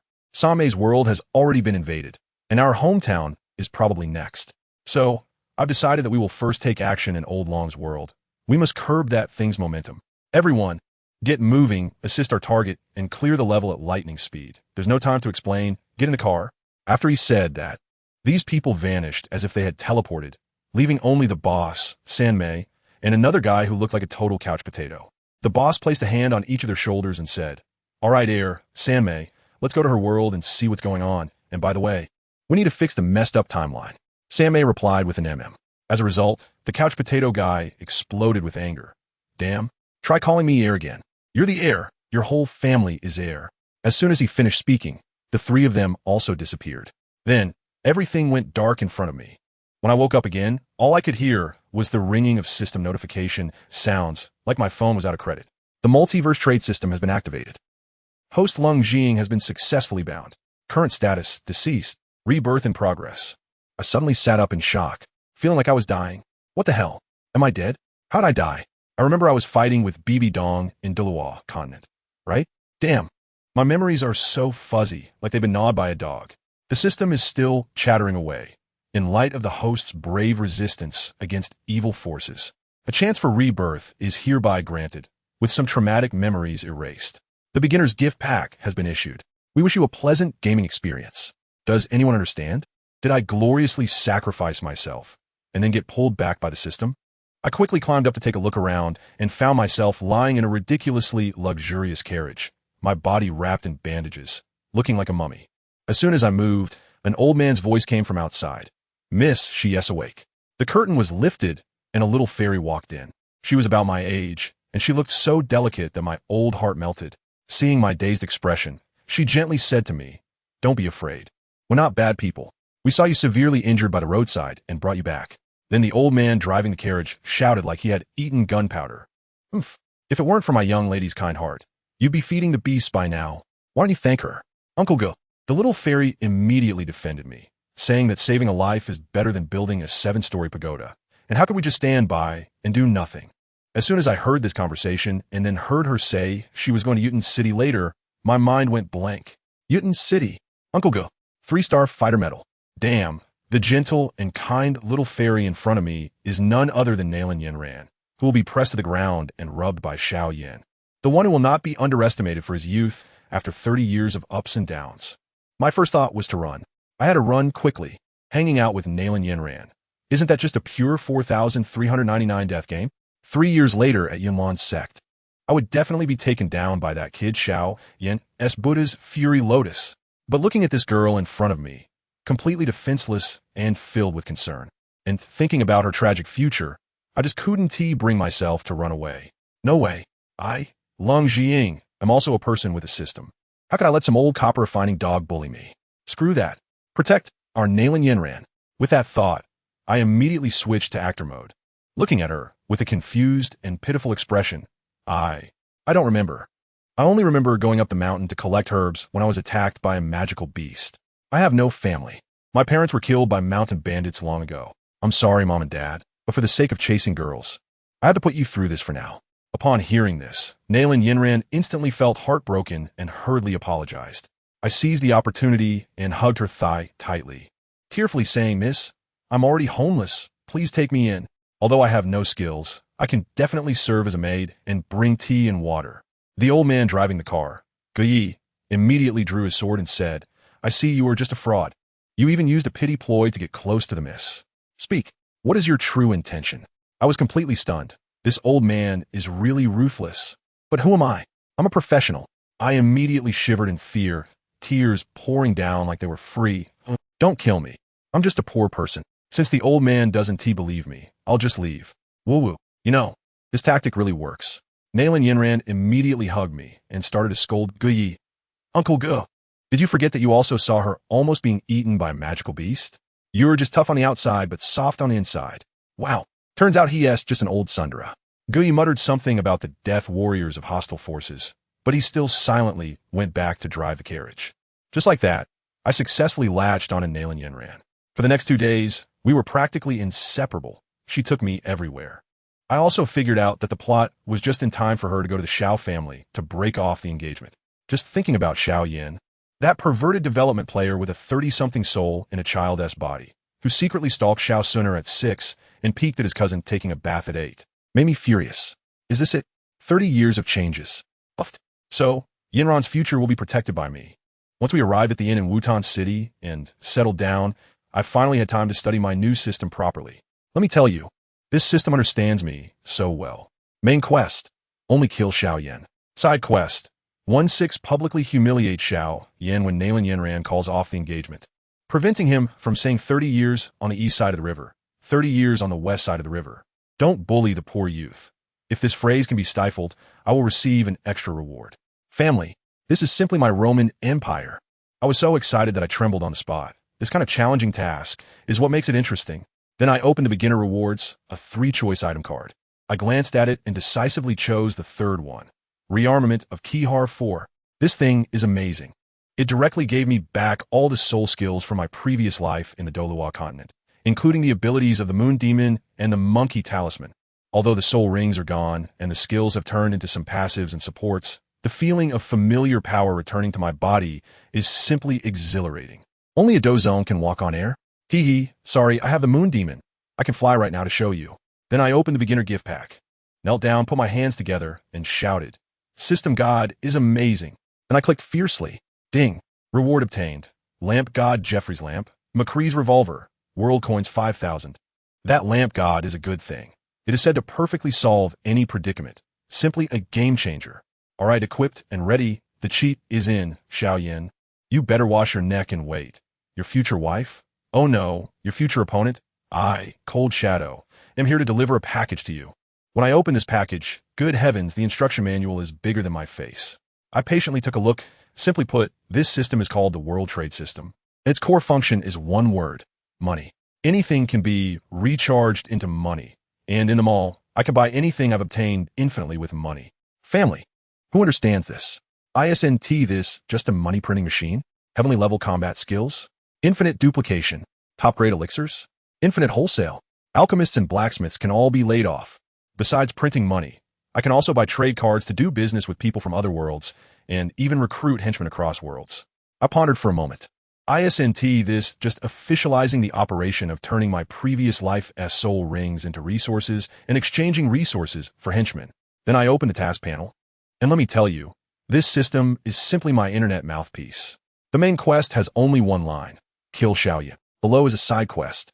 The goal is to publicly humiliate Xiaoyin when Nalen Yanran calls off the engagement, stopping him from insulting our Yanran, and most importantly, he must not be allowed to shout that phrase 30 years on the east side of the river, 30 years on the west side of the river. Don't bully the poor youth. If I can make him swallow this phrase, the system will directly reward me with level 3. I was so excited that I was shaking. This task was just what I wanted. The harder it is, the more interesting it becomes. If I could easily defeat Xiaoyin, would Yanran remember me for a lifetime? Impossible. It has to be when she is surrounded by enemies, and I descend from the sky. That's when it would be truly heroic. To turn the tide? Who knows, I might get so excited that a kiss wouldn't be a problem. Without hesitation, I quickly opened the beginner's gift pack. First, there was a card, and when I clicked on it, it gave me 3 options to choose a new cheat. The first one was called Scythe Hammer, which could forcefully establish a nation. What the heck? The second one was to create a clone to train myself. The third one, hey, was my old skills from my previous life. Things like Moon Demon and Monkey Talisman were all back. The only difference was that the skill effects were slightly adjusted to be more suitable for this world. So, no need to choose. I decisively inherited the save. When the familiar power returned to my body, let me tell you, that feeling was simply exhilarating. Can a Douzone walk on air? Sorry, I can fly right now. Then I opened a supply box, which gave me a thing called Lamp of the God Jeffrey, claiming to solve all difficulties, along with a revolver and several thousand in startup funds. All right, I was all set. I just got everything sorted out, and the next day, Yanran invited the doctor over. In no time, he cured my leg. Just as I was able to get up, she grabbed my hand and, looking very nervous, said, Ing's sister, tomorrow, can you accompany me to the Xiao family? I was overjoyed inside, but had to pretend on my face. Huh? Why are you going to the Xiao family? 2. To cancel the engagement. Her voice was as soft as a mosquito's. I felt a bit scared alone, but with you beside me, I could relax. Oh wow, isn't this a coincidence? I was waiting for you to say that. I immediately patted my chest and promised. After all, companionship is the main focus. It's a must. That night, we went shopping together, and the scene was just like a domineering CEO with his little wife. Wow, Yin, that looks so delicious. Buy it. Wow, that looks so beautiful. Buy it. Let me tell you, Yin spent money even more happily than I did. I even casually gifted her a top-notch defensive treasure I drew from the system lottery, just tricking her into thinking it was a flower bought from a street vendor. Look at her, so touched, her little face all flushed. Oh my, so easy to deceive, hee hee. The next day, the main event arrived. I followed Nalen Yin and that old man Guyi directly to the Xiao family. Xiaoyin's father, Xiao Zhan, was so enthusiastic, serving tea and pouring water. But the next moment, good heavens, he took the liberty of calling all the old and young members of the family to come and witness. I immediately understood. This cancellation of the engagement was turning into a public slap in the face. And it was all because of you, Xiao Zhan. This blame is going to fall on our Yin. No way. I secretly touched the revolver at my waist. Today, if anyone dares to make my Yin suffer, I will make their head bloom. Once everyone arrived, I quickly locked on a Xiao Sun'er's figure in the crowd. radiating an aura of being the chosen one. TSK, TSK. What a good girl, what a pity. Just as I was thinking about it, the main character of the day, Xiaoyan, that pig, walked in. He looked decent enough, with sword-like brows and starry eyes, but thinking about the lecherous soul of a man in his 30s inside him made me nauseous. Pervert. Ugh. The height of shamelessness. Then came the classic segment. Several elders deliberately didn't leave a seat for Xiaoyan, making him embarrassed in public. If it weren't for Xiao Suner asking him to sit next to her, he would probably have to stand until dark. Watching them exchange glances, my anger flared up instantly. All right, stop being so lovey-dovey. That old man Guyi dawdled for a long time before finally standing up to get to the point. He cleared his throat and bowed to the smiling Xiao Zhan, his expression awkward enough to dig out a 3-bedroom apartment. Ahem, clan leader Xiao. We have come this time mainly to request something. Xiao Zhan was still smiling. Mr. Guyi, please speak. Guyi pointed at Nalan Yinyan beside me and said, Clan leader Xiao, do you know her? Xiao Zhan looked for a long time and shook his head. When Guyi announced the name Nalan Yinyan, Xiao Zhan's face instantly bloomed like a chrysanthemum, eagerly calling her Nalan niece, with enthusiasm that was off the charts. Our Yeren is also a sincere child. Her face turned red from the praise, and she must be feeling guilty inside. She quietly tugged at Guyi's sleeve, urging him to get to the point. Guyi took a deep breath, straightened his expression, and finally unleashed his big move. Hee, Chief Xiao. What I am requesting today is related to Yeren, and this matter was personally brought up by our sect leader. As soon as these words were spoken, Xiao Zhan's smile froze on his face. Seeing that the moment was right, Guyi gritted his teeth and said loudly, Chief Xiao, you also know that the Yunlan sect is strict and the sect leader has high expectations for Yeren, treating her as the next sect leader to cultivate. According to the sect rules, the successor of the sect leader cannot have any entanglements with men before becoming the official sect leader. I have to tell you, I was almost bursting with laughter just listening from the side. Family, who understands? You can't have entanglements with men, but it doesn't say you can't get close to women. Isn't this just a special green light for me? Then that old man Guyi suddenly changed his tone, his voice echoing throughout the hall. So, the Lord wants to ask clan leader Xiao to dissolve this marriage contract. Goodness. As soon as the words dissolve the marriage contract came out, the air in the entire conference room froze. I watched as clan leader Xiao Zhan of the Xiao family crushed the jade cup in his hand into powder with a snap. The hall fell into a deathly silence. The 3 elders on the stage were first stunned, but in less than a second, their expressions of glee couldn't be hidden. They were practically ready to pop champagne in celebration. The younger generation below erupted into a frenzy, discussing among themselves, pointing at Xiaoyan's side. Their eyes filled with a mix of pity and amusement, like watching monkeys at the zoo. Yanran beside me was so scared her face turned pale, not daring to lift her head, her small hands nervously wringing together. As for me, I quietly touched my little treasure in my waist and checked my experience pack. Haha, don't worry, it's almost my turn to perform. Xiao Zhan was truly anxious, his face as dark as a pot bottom, blue aura bursting out all over him, looking like he was ready to fight at the slightest disagreement. Old Guyi was startled as well, quickly standing up and stepping in front of Yanran and me, protecting us fiercely. I was a bit touched inside. This proud man was still worried that a mere mortal like me would be affected by the aura. Hilarious, little did he know. Who would affect whom later was still uncertain. Just as the tension was thick, the 3 elders jumped out to act again, shouting at Xiao Zhan. Xiao Zhan, stop it. Don't forget you are the clan leader of the Xiao family. Just listen to that, what a biased statement. Xiao Zhan's momentum paused, and he retracted his aura, sitting back down in his chair, sarcastically saying to Yanran, Nalan niece, what courage. Your father is really enviable to have a daughter like you.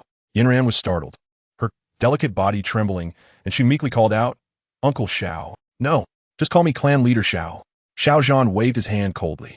You are the future leader of the Yunlan sect. My son Yin's talent is mediocre. He really is not worthy of you. I almost want to go up and slap him. How utterly shameless. Old Guyi saw a chance to back down and quickly took out a small green box, saying it was a compensation gift. I tell you, as soon as that box opened, a fragrant aroma filled the entire hall. The 3 elders were like dogs catching a scent, their eyes glazed over. It was a gathering chi pill personally refined by Dan King Guhi, their old faces grinning like chrysanthemums, saliva almost dripping out. Just as these people were calculating how to get the pills for their grandsons, the main character, our young master Xiaoyan, arrived. He came in with a belly full of anger. He shouted, suppressing his rage. Old Mr. Guyi, you should take back the pills. We will not agree to today's matters. Here it comes. The good show is starting. The elders exploded on the spot. Xiao Yin, this is not your place to speak. Shut up. And guess what? Our young master, Yin, stood up and fought back. 3 elders. If today the party to the marriage dissolution was your sons or grandsons, would you still say the same? That one sentence left those old guys speechless. First, he saluted his father, then turned around, his face dark enough to drip water, staring hard at Nalan Yanran. Miss Nalan, I ask you, did old Master Nalan agree to this? Yanran was stunned by his barrage of questions, stammering that this was her own business. As soon as Xiao Yin heard this, he seized the opportunity and began moral coercion, saying that this was decided by their grandfathers, and unless the elders said otherwise, no one could dissolve it otherwise. It would be disrespecting the deceased elders. Wow, with that big hat put on, those elders didn't dare to make a sound. Yanran was forced to the point of desperation and blurted out, what do you want in order to dissolve the marriage contract? Is the compensation too little? Fine. I can have my teacher give you 3 more gathering chi pills. Additionally, if you are willing, I can also let you enter the Yunlan sect for training. Is that enough? I tell you, if this condition is set for 2025, it's equivalent to getting a guaranteed admission to Tsinghua or Peking University along with a house in the second ring of Beijing. It's simply a leap to success. And what happened? Xiao Yin broke down on the spot, trembling violently, his expression twisted beyond recognition, pointing at Yinran's nose and cursing.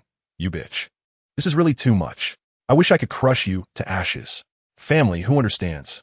Yinran's eyes turned red all of a sudden, feeling extremely wronged. She just wanted to pursue her own happiness. What was wrong with that? Why should she be treated like a commodity for trade? Just when she felt the whole world had abandoned her, at her most helpless moment, I stood up. I stepped in front of her, pulling out my McCree revolver from my waist. The dark muzzle aimed directly at Xiao Yin's forehead. The entire place was stunned, not knowing what this iron lump in my hand was. But I said one sentence, cold and piercing.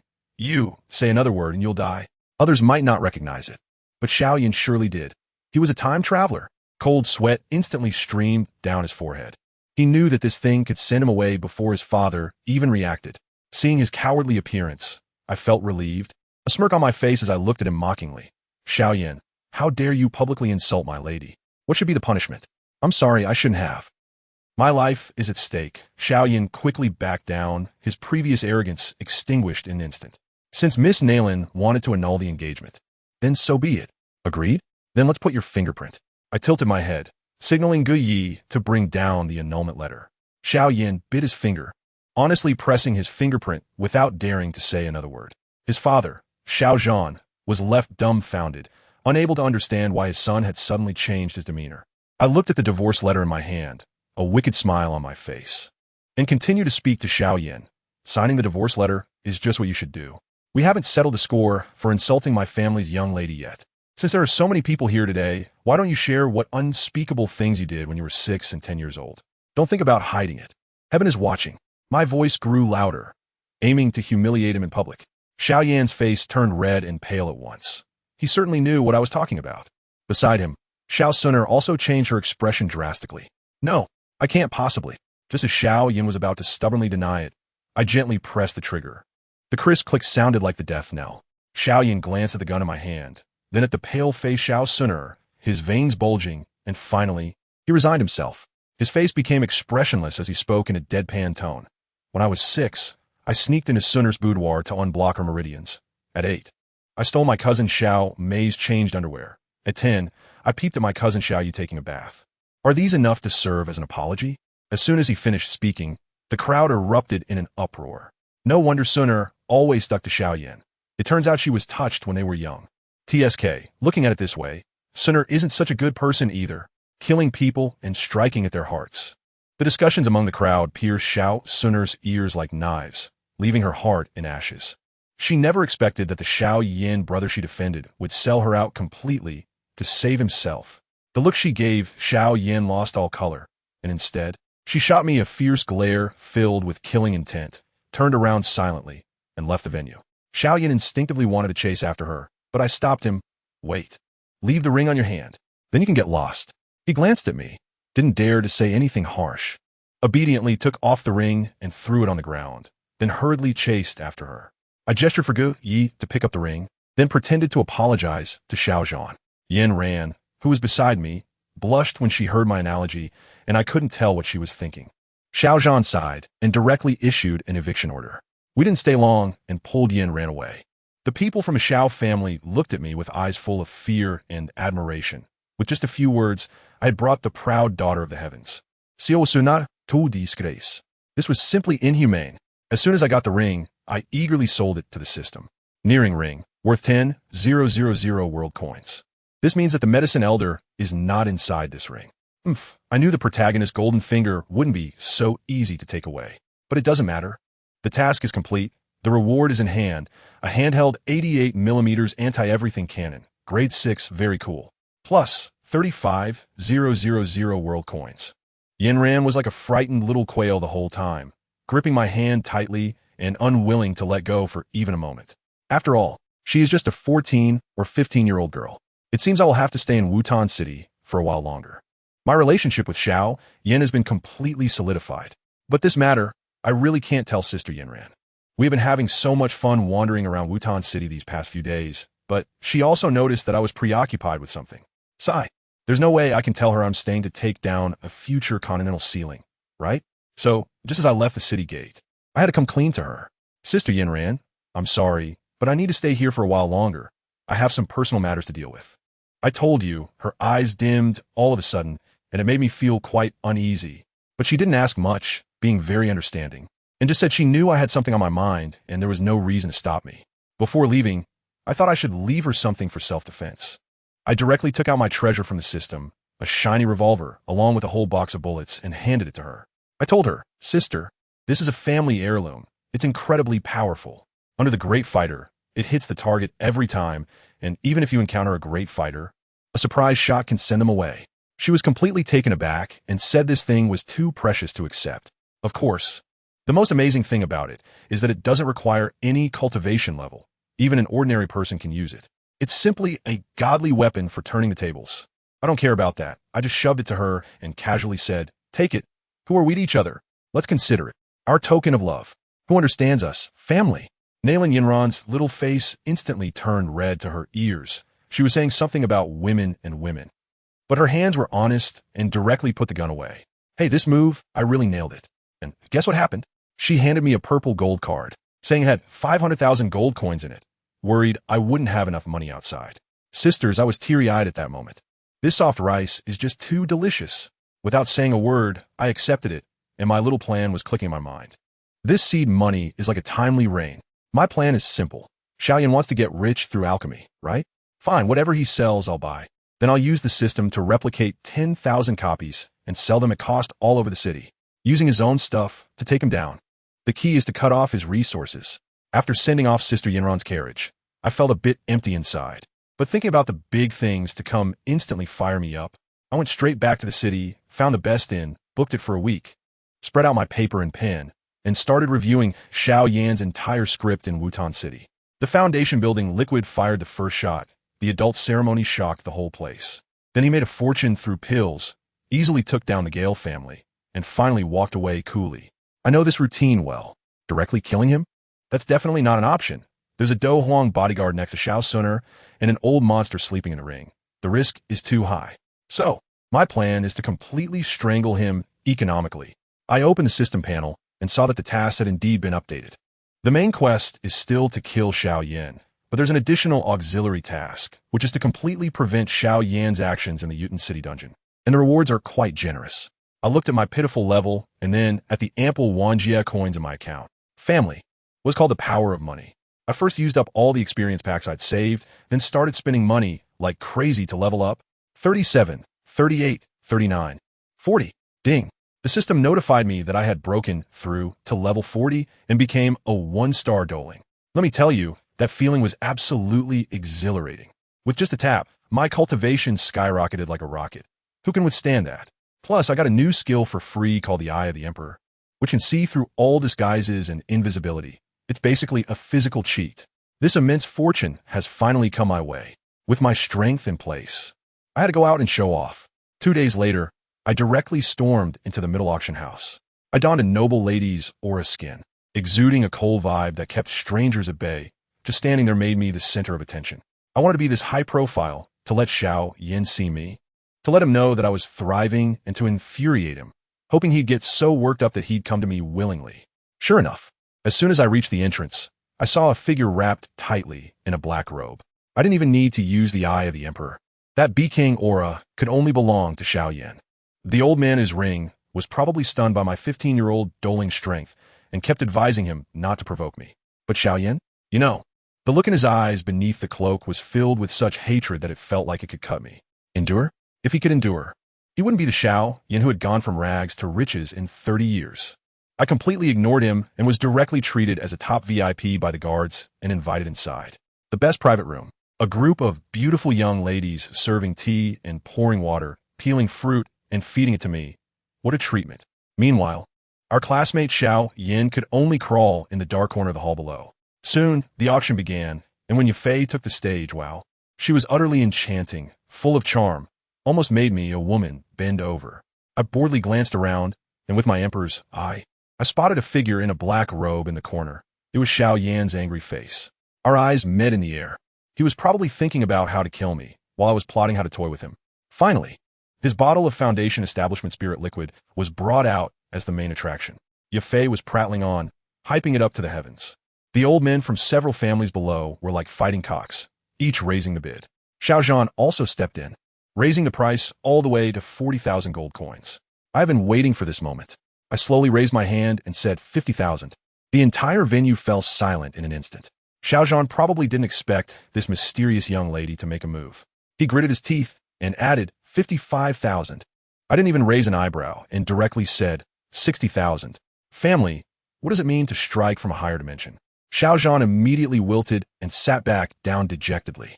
That bottle of worthless potion was easily taken by me. In the corner, Xiao Yan was probably secretly pleased, thinking he had made a big profit. Little brother, you have no idea that your business empire is about to be wiped out before it even starts. The grand finale was a high-level martial arts technique from the profound rank, which I couldn't be bothered to look at. I was just watching the show, observing how Xiao Zhan toyed with the patriarch of the Gao family, Gao Bai, deliberately raising the price and making that old man turn green with anger. Ultimately spending an exorbitant price on a hot potato. TSK, playing mind games with the protagonist's father was still a bit too naive. After the auction ended, I was respectfully invited into the top VIP room by the maid, waiting for them to bring me my Foundation Establishment Spiritual Liquid. I figured Yafei must be busy chatting with that impersonating alchemist, Xiao Yin, and probably had no time to see me. Just as I was thinking this, the door creaked open, and two figures walked in, one after the other. It was Yafei. Good heavens, the fragrant breeze blew in, and I felt weak in my bones. As soon as she approached, she tried to get close to me, saying something about how it was her sister's first time in Wutan City. And her voice was so sweet that it felt like she wanted to take me down on the spot. I thought to myself, oh really, playing this game with me? Fine, I'll play along. I was feeling quite mischievous at that moment and directly replied to her, isn't that right? I've heard that Sister Yafei is stunningly beautiful. So I'm just here to hunt for some beauty. After saying that, I looked her up and down, almost reaching out to touch her, making her blush. Who understand this? My family? She's used to the lewd gazes of men, but she's never encountered a female rogue like me. She couldn't handle it and quickly changed the subject, asking her maid to pass over that white jade bottle, saying it was the foundational spirit liquid I had taken. I took a glance at it and then casually placed it back on the tray, acting nonchalantly. Let me tell you, when I looked at Yafei, I was like a domineering CEO. This thing? I bought it just to soak in the bath. If you're willing to switch sides and come to me, I'll get you a bottle every day for your bath. Yafei was completely taken aback, her expression like a CPU overheating. She must have been thinking, where did this rich young lady come from? Spending 20,000 gold coins a day as pocket money. What does that even mean? It's like giving her a money printing machine. She was saying something about being from the middle family in life and a ghost of the middle family in death. And I immediately understood. She was waiting for me to give her an out. It meant if I can handle your old man, I'll go with you. This is promising. Without a second thought, I pushed that bottle worth 60,000 gold coins directly to her as a meeting gift, then left gracefully, hiding my achievements and fame. I play for the grand scheme. Besides, I also successfully ruined her meeting with Xiao Yan, killing two birds with one stone. Perfect. I tell you, the reason I'm so generous is that I don't care at all about that bottle of lousy potion. I just have to touch it, and I can get in my system store. It's equivalent to 3,000 gold coins per bottle, so I can get as many as I want. I bought 1,000 sets on the spot, preparing to go big. 2 days later, I dressed in a black robe, lowered my voice, and cosplayed as a mysterious alchemist, making my way back to the middle auction house. This time, I directly slammed 100 bottles of Foundation Establishment liquid in front of Yafei. Goodness. Her mouth was open wide enough to fit an egg. Master Gunny beside her had a look on his face as if he had seen a ghost. I pretended to be profound and said in the elderly voice I practiced for 2 days, "I need cash urgently, no auction, just cash out." Yafei still wanted to play commercial tricks and tentatively offered 10,000 gold coins per bottle. I shot back, too low. This batch is of much higher quality than the last one. It could fetch 50,000 at auction. One price, 18,000, not a penny less. Gunny examined it and confirmed it was top-notch, so he could only nod. In the end, they didn't have enough money. So they first gave me a car with 1,000,000 gold coins on it, and the rest I could collect next month. Once I had the money, I casually made another request to see combat skills above the Xian rank, the more the better. This left them utterly bewildered. Their gazes toward me changed completely. As soon as I left, I could guess what they were imagining. Old man Gunny must think I'm a powerful fighter near my end, wanting to collect combat skills to create some mixed combat technique, making one last push for the Do Huang before I die. It's hilarious. I'm just trying to enrich the goods in my system store. Fighting? Not a chance. I'm a pacifist. With the money in hand, I went to acquire some property since I needed to stay in Wutan City. I went straight to the largest trading house in the city and declared I wanted the best, largest house in the city center. Once the news got out, those bosses swarmed around like crazy. Guess what? One guy said his house was right next to the Xiao family. Isn't that just perfect timing? I had to secure it. The homeowner was also quite a character, named Wang Yulong, a descendant of the former richest man in Wutan City, but his family had fallen on hard times. He tried to play the house gift for investment game, wanting to use his ancestral home to swindle me out of 700,000 gold coins in startup funds while pulling me in as his backing. I took a look and thought, hey, this guy has potential. I directly counteroffered him 1 million plus a batch of goods for him to operate, with the house as collateral. He would work for me, and I would give him share of the profits. I call this move the correct use of workplace PUA. Wang Yulong immediately knelt down for me. Oh no, he immediately expressed his willingness to obey my orders. Months flew by, and this kid Wang Yulong turned out to be a business genius, multiplying my money several times over. Meanwhile, I spent my days at home studying alchemy and occasionally climbing over the wall to teach Xiao Ning a few moves in preparation for the upcoming big event. Through the middle auction house channels, I sold a large batch of Foundation Establishment liquid in exchange for over 10 million gold coins and a bunch of high-level medicinal materials and combat skills. Now, looking across the entire empire, I could say I'm a little rich lady. Everything was ready. I was just waiting for the invitation to the Xiao family's coming-of-age ceremony. Sure enough, it wasn't long before the fancy invitation from Xiao Zhan landed in my hands. I had my script all written out. I would publicly announce that Xiao Yan's so-called 8 Extremes collapse was something he had stolen from me. Just wait and see if that infuriates you. Finally, the day arrived, and I brought Yafei along, holding hands as we made a dazzling entrance. The spectacle was impressive. When Xiao Yan and Xiao Suner saw me from the corner, their eyes nearly popped out. Especially Xiao Suner. Her little face was icy, probably thinking I had long since run off with Nailan Yanran. Little girl, the surprise is still to come. Let me tell you, Xiao Yan really thinks too highly of himself. From a distance, I saw him whispering with Xiao Suner, saying something about her coming to see me make a fool of myself, and then he was trying to boost his own morale. However, I am no longer that useless person who can be easily manipulated. Good heavens, is he having a moment of delusion? I didn't even spare him a glance. My eyes are only on my big treasure beside me, Yafei. Originally, Yafei didn't want to come, but I insisted on bringing her here. I told her, oh, I have no friends here. You're the only one I know. Just be my companion for a while. What did she do? I'm such a big client. She could only indulge me. I didn't bring her here to watch a circus. I wanted her to see my strength with her own eyes. Once the big event starts, wouldn't she have to elope with me? In the future, if there are things to do, Yafei will handle them. And if not, Xiao Zhan, that old man, and those elders were like little lapdogs surrounding us. This year, they must have thoroughly investigated my background and realized they couldn't provoke me, so they didn't dare let Xiao Yan come near. I'll tell you, he didn't even want to invite me, but what can he do? My financial power can shake the foundation of the Xiao family. Besides trying to butter me up, what else could he do? Miss Leng, Miss Yafei, the ceremony is about to begin. I hope for your guidance. Xiao Zhan said with the utmost respect. I chuckled. I don't hit those who smile at me, so I didn't make it hard for him and simply said, "Oh, brother Xiao Zhan, don't be so polite. We're neighbors." Just calling him brother sent Xiao Yin straight to the level of his son. Xiao Zhan's face turned as if he was constipated. Yet he had to force a smile. Did he dare to refute? He didn't dare. Soon, that broken ceremony began. Who understands family matters? It was long and tedious, like a university president's opening speech, so boring that I nearly fell asleep. I don't know how long it lasted, but finally, it was Xiao Yan's turn to take the stage. I perked up immediately. The good show was about to start. The old folks in the VIP seats all stretched their necks, eager to see if this legendary genius really returned. Xiao Yan, that little brat, was quite good at pretending, walking up to the stage with an air of nonchalance. The second elder, Xiao Ying, who used to look down on him, now seemed intimidated, his expression complex. Then came a series of cumbersome procedures, during which he stood on stage like a wooden post for half an hour, covered in all sorts of strange spices. I felt sorry for him just watching. After all those meaningless rituals, the second elder finally wiped the sweat off his brow and walked to the pitch-black testing stone, shouting, "Re-examination of the ceremony." Let me tell you, once those words came out, everyone in the audience perked up like they had been injected with adrenaline, all eyes glued to the stage. Xiao Yan, however, still looked the same, slowly walking over and placing his hand on the stone tablet. The second elder squinted his old eyes, probably still doubting. Has this little brat really reached the seventh stage? I'll tell you, he is stubborn. He wants to believe it until he sees it with his own eyes. Down in the audience, a girl named Xiao Yu, who had previously been touched by Xiao Yan, also looked skeptical, whispering to Xiao Ning, did that guy really reach the seventh stage? Xiao Ning, with a bitter face, nodded, yeah, it's like he ate a rocket, jumping 4 stages in a year.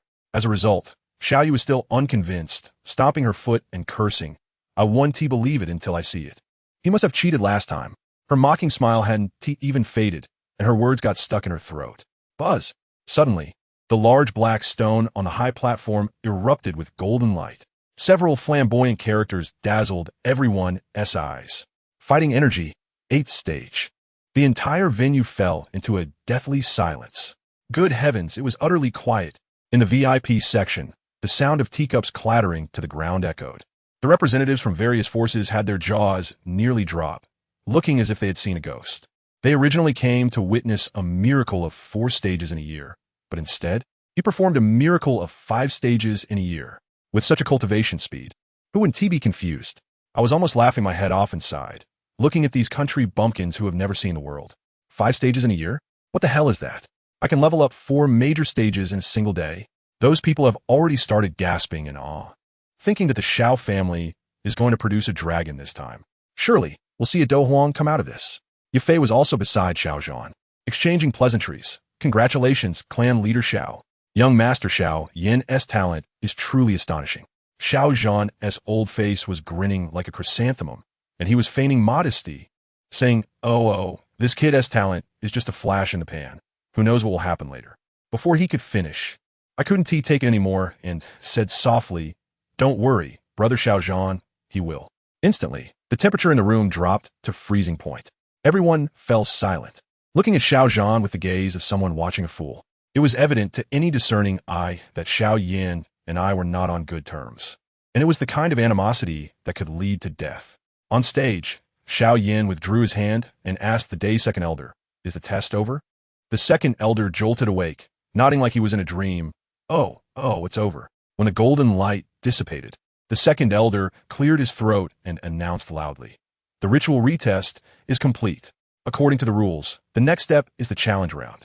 Who wants to come up under the doja? This became amusing. The young members of the Xiao family below looked at each other, each one as timid as a quail. Who would dare go up? 8 segments of do chi? Wouldn't he be asking for a beating? I was cursing inwardly. A bunch of cowards. Luckily, I had a backup plan. Xiao Ning, my good son, it's your time to shine. Just as the atmosphere turned awkward, Xiao Ning couldn't take it anymore and cursed, calling them a bunch of cowards. He was about to rush up, but his sister, Xiao Yu, grabbed him. You're only at 8 segments. You can't beat him, Xiao Yu advised. Xiao Ning was immediately displeased. Let me tell you, this year, I've been giving him lessons.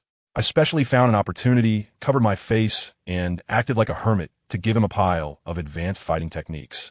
And I even gave him a wake-up call, a serious mental boost. I scolded him back then. You fool. You were still there licking Xiao Suner? She S taking your money to support Xiao Yan while calling you an idiot behind your back. That S called being a simp, and in the end, you'll have nothing. Even a dog knows to change targets. You're worse than a dog. Wake up. You have talent. Xiao Yan is nothing. This speech directly awakened that kid. Now, when he looked at Xiao Suner, his eyes were filled with a cold, "What are you?" So, he shrugged off his sister's hand with a determined expression. His sister had no choice but to pull out a green pill from her pocket and hand it to him, saying it was a chi-boosting pill that could temporarily enhance his strength, but had significant side effects. Xiao Ning probably laughed inwardly. The pills I gave him were all at least 4th grade, far better than this useless thing. But he still accepted it. After all, she was his sister. Then, he sneered and jumped onto the high platform, declaring loudly, "I'll go." All eyes in the audience instantly focused on him. The second elder frowned, thinking this was nonsense. Opposite him, Xiao Yan didn't regard Xiao Ning at all, looking at him with disdain as if he were an ant by the roadside, dismissively saying, "Accept." As the second elder stepped back, he warned Xiao Ning in a low voice, "Take it easy. Nonsense. Today I must fight to the death." The atmosphere instantly tensed. I told you the climax was coming. Xiao Ning didn't waste time talking. As soon as the battle began, he unleashed the earth-level fighting technique I had given him. With a loud bang, an absurdly thick light shield enveloped him. Xiao Yan was dumbfounded. Yao Lao was dumbfounded. Everyone in the audience was dumbfounded. Earth-level fighting technique. Not even the entire Wutan city could produce a single earth-level fighting technique. Where did Xiao Ning get this from? Xiao Zhan and several elders were about to pop their eyes out. The shock was even more intense than Xiao Yan's 8 segments of Do Qi earlier. Ye Fei was well aware. She turned to look at me, and I winked at her smugly. Everything was unspoken. That's right. The mysterious person is your dear shadow sister, me. Xiao Yan was already panicking, shouting in his heart to Yao Lao, "Master, this shield is too thick. Can the Ba Ji Bung break it? Or should we surrender?" Yao Lao was furious. What a loser. It's just an earth-level defensive fighting technique. What's there to be afraid of? Just as he finished speaking, Xiao Ning seemed to hear him and, with a bang, put up a high-level Xin-level protective shield. Yao Lao. Good Lord, he fell silent. He could only awkwardly encourage Xiao Yan. Cough. Xiao Yan, don't panic. Losing isn't shameful. In a few years, you'll surpass him. Xiao Yan was pumped up, starting to use his technique to absorb, trying to pull Xiao Ning over to beat him. What happened? Xiao Ning stood there, completely unmoving. Earth-level fighting techniques are a joke. Yao Lao, being a cunning old fox, quickly thought of a countermeasure. Don't clash head-on. Drag it out. Wear him out until his Do Qi runs out. Xiao Yan immediately began to kite, running around, refusing to attack. Xiao Zhan was still cheering. Good job. Wear him out. I was amused watching. We're out. The person I personally trained can be worn out so easily. Sure enough, Xiao Ning felt a bit tired and took out a special pill from his ring, swallowing it in one gulp. This thing was, to put it simply, a medicinal pill I made using traditional Chinese medicine methods with local herbs, boiled in a clay pot. Yao Lao was dumbfounded in his ring. How could the continent's #1 alchemist not recognize what this pill was? He could only analyze that it was for replenishing energy and increasing mental power. After Xiao Ning took the pill, he instantly felt revitalized. All previous fatigue vanished. Then, he made a shocking decision. He actively removed all his shields and coldly looked at Xiao Yan. It's pointless to drag this out. Let us settle it with one move, Xiao Yan. Are you up for it? Xiao Yan, upon hearing this, was grinning from ear to ear, thinking, aren't you seeking death? You're quite brave. He immediately agreed. All right, one move to decide the outcome. He began to wildly gather Do Qi, preparing to use his strongest Ba Ji Bong. Xiao Ning did the same, channeling all his Do Qi into his fist, ready for a head-on clash. Just as the two youths charged toward each other like cannonballs, about to collide, I sat in the VIP seats, my fingers moved lightly, and an invisible shield linked to my skills quietly enveloped Xiao Ning. Double health bar, little brother. How are you going to lose? Boom! With a tremendous sound, the entire arena was filled with dust and smoke. When the dust settled, everyone could see clearly. Xiao Ning, though his clothes were tattered and he was covered in injuries, stood firmly. And in his hand, like a dead dog, was the once mighty Xiao Yan. The winner is Xiao Ning. The audience fell silent for a moment before erupting into thunderous cheers. The young members of the Xiao family looked at Xiao Ning with eyes full of admiration and affection. Now that is a real man. Xiao Ning didn't let me down. He wasn't some virtuous gentleman.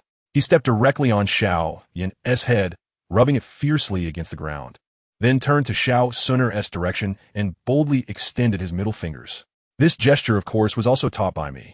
Xiao Sun's face instantly turned green, shaking with rage. Before she could explode, Xiao Ning kicked Xiao Yin off the stage and pointed at her, using all his strength to shout the lines I had taught him without missing a word. Xiao Xunia. Remember this. 30 years in the East and 30 years in the West. Don't bully the poor youth. You used to ignore me and treated me like an ATM. Today Xiao Ning, swear in front of the entire family. From now on, even if I have to mate with a bitch, I will never look at you, Xiao Sun, again. You, this worthless person who was defiled by Xiao Yin at the age of 6, are not worthy. That scene, TSK, was simply explosive. The entire Xiao family. Everyone was stunned by this domineering declaration. Let me tell you, Marissa's treasure trove is simply outrageous. There are things like Yukari's fanbone, Sakuya's small throwing knives, Rima's corset. Cough cough. Anyway, a bunch of ridiculously overpriced items that I can't afford at all, leaving me speechless. As for Yufei, true to her profession, when I asked her to help take a look, she didn't hold back and immediately pulled out something that looked like AR glasses, putting them on and starting to inspect. Goodness, her taste is sharp. Out of all the junk I had traded for Marissa, she chose the seemingly harmless little doll. That was made by my second wife, Alice. And it's got some special qualities. I was fiddling with a mini Bagua furnace when I looked up and saw her pouring fighting spirit into that doll. I was stunned and quickly shouted, "No." It was too late. Does anyone understand? The doll suddenly flew up, its eyes glowing red, shooting upwards like it was on a rocket. Fighter, Master. And finally, with a ding, it stabilized at Master level 5 stars.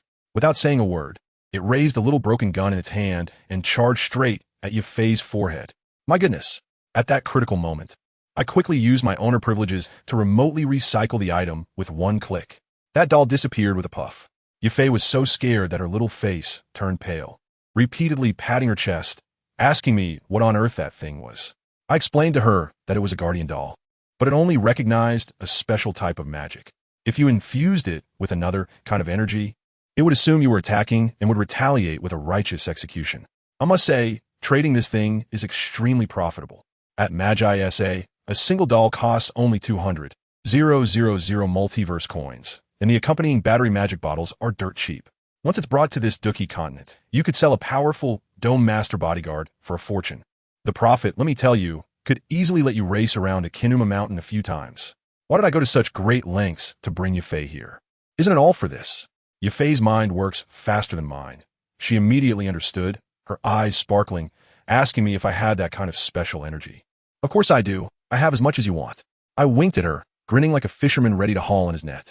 She was about to suggest we go to our auction house, but halfway through her sentence, she saw the million gold card I was tossing in my hand and instantly got it. My move was brilliant.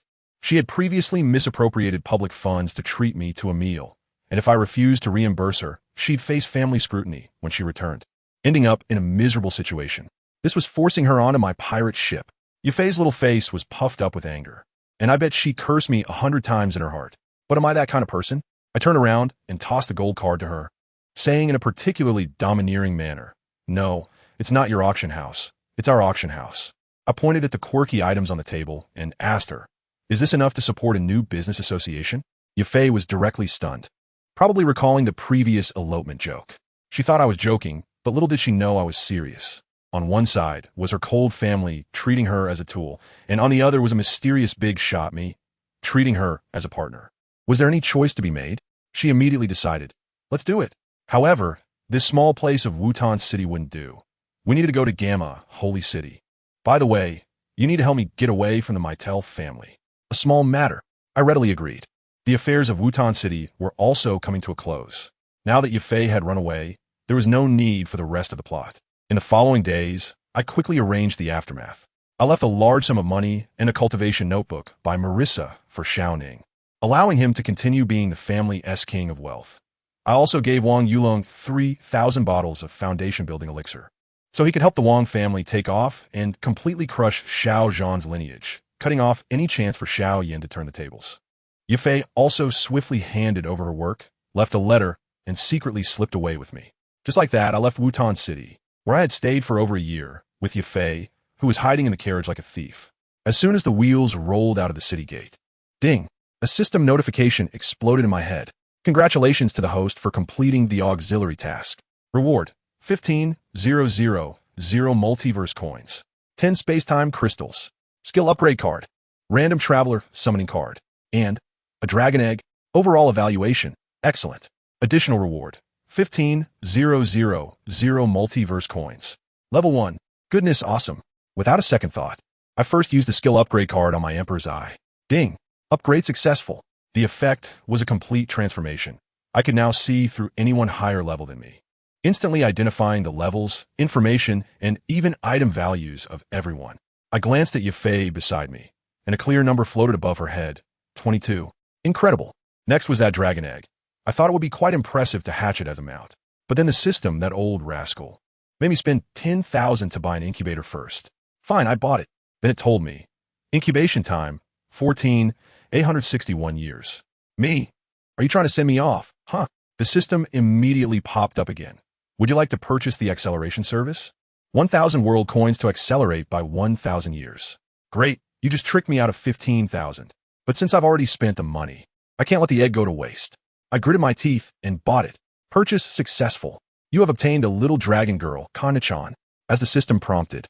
The egg in my space cracked open with a snap, and a cute little girl with twin ponytails, dressed in a gothic Lolita dress, crawled out, looking completely bewildered. I checked her information, and wow. Kana, level 63, with talents of dragon bloodline suppression and devouring the heavens and the earth, and she can transform into a true dragon. This is a win. Half a month later, in Qingshan Town, I feel like my bones are about to fall asleep. If it weren't for Yafei dragging me out of the car, I could sleep until the end of time. In the past half month, our team has added a little one named Kana. I tell others that she is my distant cousin. After all she does all day is eat and zone out. Yafei didn't believe it at first, but after seeing our appetites, she was convinced. This is no cousin. She's practically a carbon copy of Glutton. Once we arrived in Qingshan Town, my goal was clear: little medical fairy. How can I quickly build a good relationship with a kind girl? Suddenly, I came up with a brilliant plan. I sneaked back into the car, and then there were two muffled thuds from inside. When I came out again, I looked half dead and called to Yafei weakly, "Sister Yafei, my leg is broken, hurry. Take me to find a doctor." Yafei. The look in her eyes was as if she were looking at a conspicuous package that had escaped from a mental hospital. But there was nothing she could do. After all, I was the boss. She could only wear a face that said, "You better have a problem," and took me to Wanyao Pharmacy. Yafei also channeled her inner actress, bursting into the pharmacy, crying and shouting that our young lady had been seriously injured. Soon, a girl dressed in a light white dress, with an ethereal aura like a fairy, hurriedly came down with the shopkeeper. I used my Emperor's Eye to scan her, and above her head were the three big characters: Little Medical Fairy. Bingo! Yafei handed me over in this bloodied state to the Little Medical Fairy, left a fortune of 10,000 gold coins for medical expenses, and then coolly took Kana to eat delicious food, leaving the stage completely to me. But what we didn't know was that in the shadow around the corner, a pair of eyes were staring intently at us. That's right, it was the persistent Xiaoyan. He actually came here too. He watched as I was carried inside and gleefully asked Yao Lao if I had offended some big shot. Yao Lao was crystal clear and directly exposed it. She is pretending, most likely because she has her eyes on that little doctor. I can't pay attention to him right now. I'm busy checking the tasks that just refreshed in the system. The main quest is still to kill Xiaoyan, but the side quests have been updated. The goal is to stop Xiaoyan's actions in the Monster Mountain range, and the rewards are so generous that I'm practically drooling. There's also a double rewards card. I must seize this opportunity.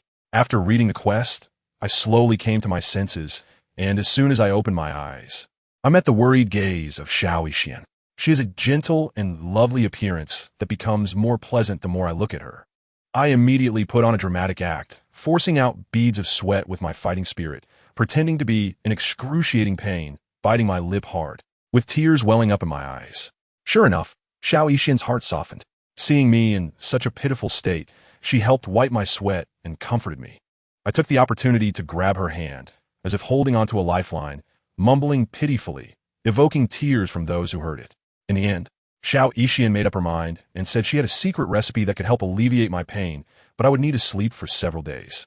With my Emperor's Eye, I took a quick glance and realized that the prescription would create a paralyzing poison. But am I afraid? I'm just here to take advantage of a situation. I weakly nodded. Xiao Yixian was pleased to see how much I trusted her and personally brewed the medicine for me, cooling it down before feeding it to me sip by sip. After I drank it, I cooperatively fell into a deep sleep. Just after she finished changing my bandages and put on some light clothing to go out, I sprang up from the bed in a fish leap maneuver. I knew she was going to the Monster Mountain range to gather herbs, and the plot was about to unfold. Can I let that Xiao Yin kid succeed? Not a chance. I immediately exchanged for a classic black and white magician outfit of Marissa from the system, and put on a disguised mask, instantly transforming into a blonde little witch. This look was bold and impressive. I climbed out the window and casually followed the little medicine immortal. She went to the mercenary guild, and sure enough, she was looking for a team to enter the mountains. The leader shouted at the top of his lungs, "Wanyazhai Herbal Gathering Team. Little Medicine Immortal is joining. Must be at least 2 starfighters. We still need 2 more slots. Hurry up." As soon as he finished speaking, I and another figure dashed out at the same time, landing in front of the leader, and shouted in unison, "I'm here." I turned my head, and lo and behold, who else could it be but Xiao Yan? He had actually reached 4-star Doja. What kind of technology and hard work had he used to level up so fast?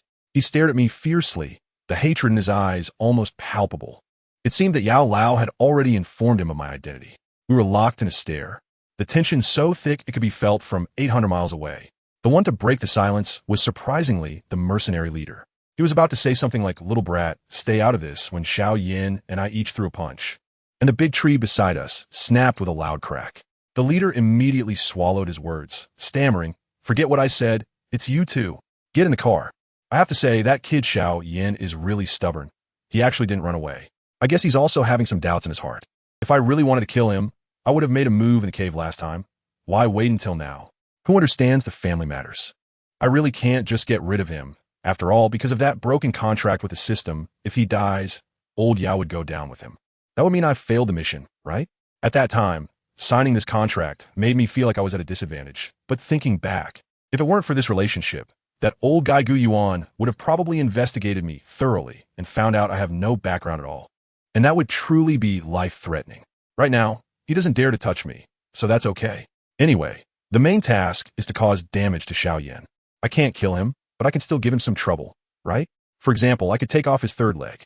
That definitely wouldn't count as a breach of contract, right? Take it slow, no rush. So, we marched into the Monster Mountain range. Along the way, Xiao Yin and I were exchanging glances that could spark fire. This kid, in order to show off in front of little Dr. Fairy, encountered a few first-level magical beasts and swung his big black ruler to chop them down, earning cheers from the mercenaries nearby who had never seen the world. Even that young leader Mu Li wanted to recruit him.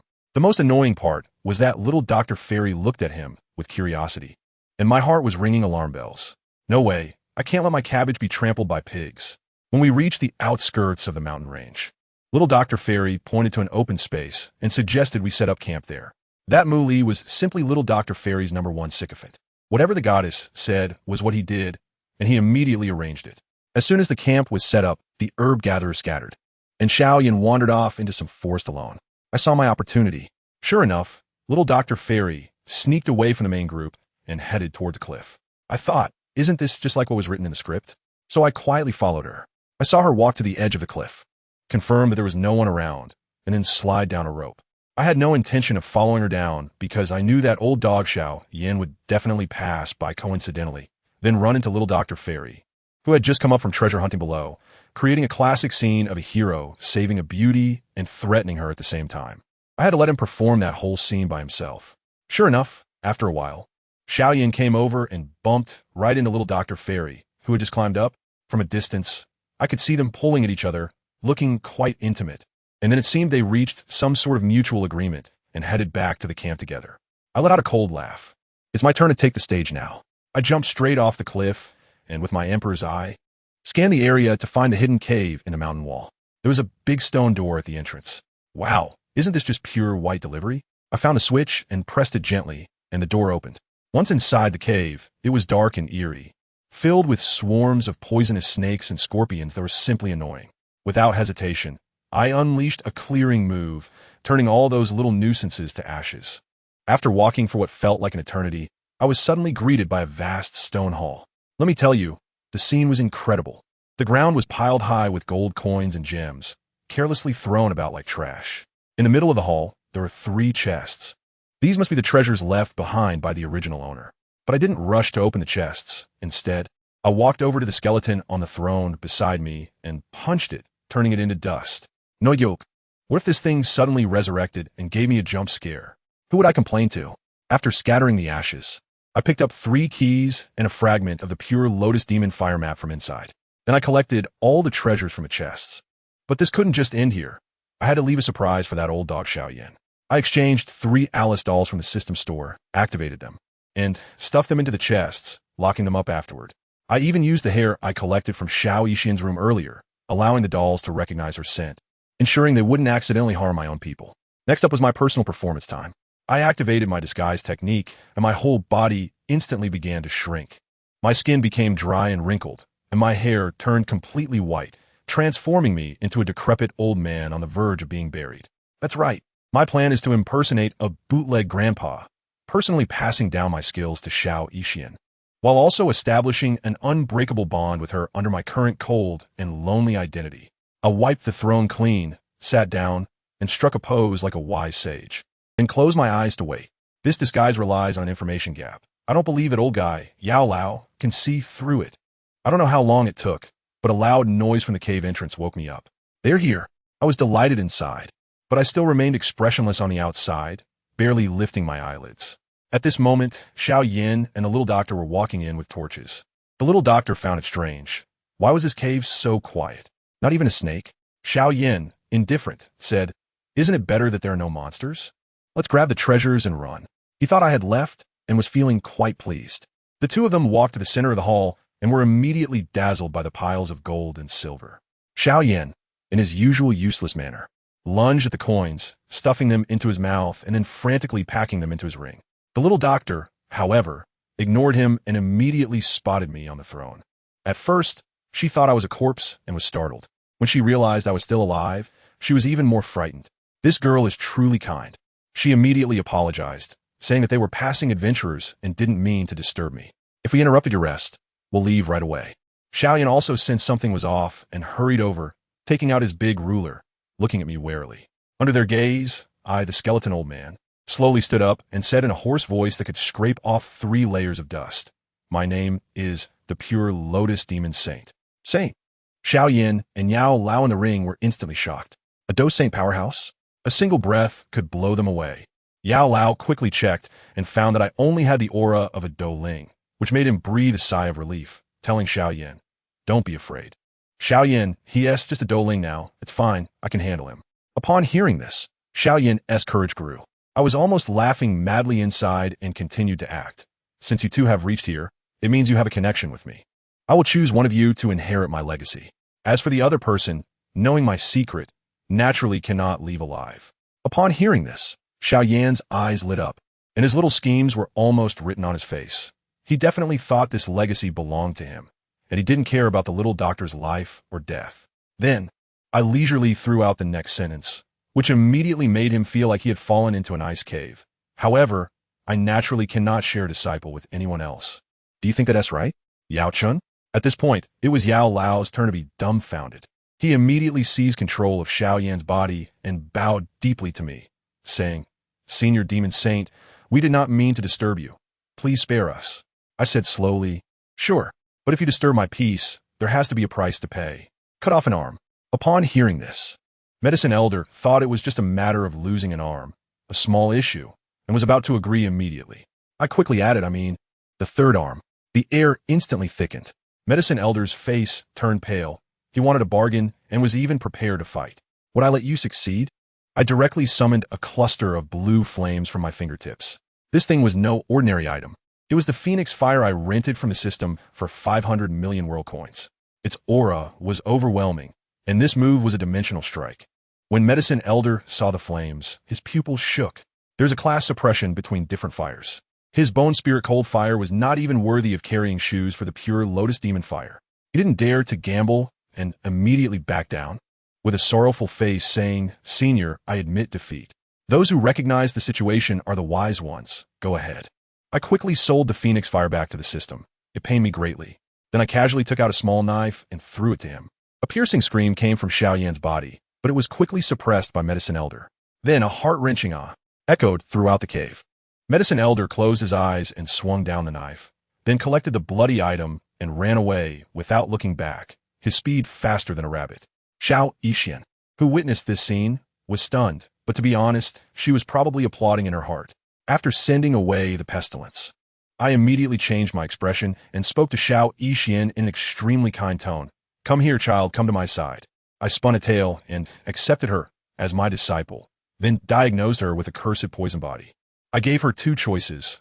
One was to completely eradicate it and become an ordinary person. The other was to control the poison body and become a top-tier poison master. This girl didn't think twice and directly chose the first option, saying she would rather be an ordinary person than hurt others. I felt incredibly relieved in my heart. I didn't misjudge her. I pulled her down to sit and let her mumble that I was willing to transfer the cursed poison body to my master, which was actually just an authorization directive. The next second, the system prompt sounded. Detected trade item, cursed poison body, worth 500 million world coins. Do you want to sell it? Sell. Ding. Congratulations, host, you have achieved hidden achievement. Rescue the little medical fairy. Reward. 600 million world coins received. Wow. I'm rich. I pretended to finish my cultivation and told her that the poison in her body was gone. The little healer was so grateful that tears filled her eyes and asked if there was anything she could do for me. The bait was taken. I immediately started the second part of my prepared script, telling her a tragic story about how I, a pure lotus demon saint, was being hunted by enemies and ended up here. Then came the key part. I said I had a long-lost granddaughter named Leng, who was near the Monster Beast mountain range, and I hoped she could help find her and bring her to me. Oh, and I also told her my real name was Leng Honda. The little healer was instantly shocked. Leng Jing?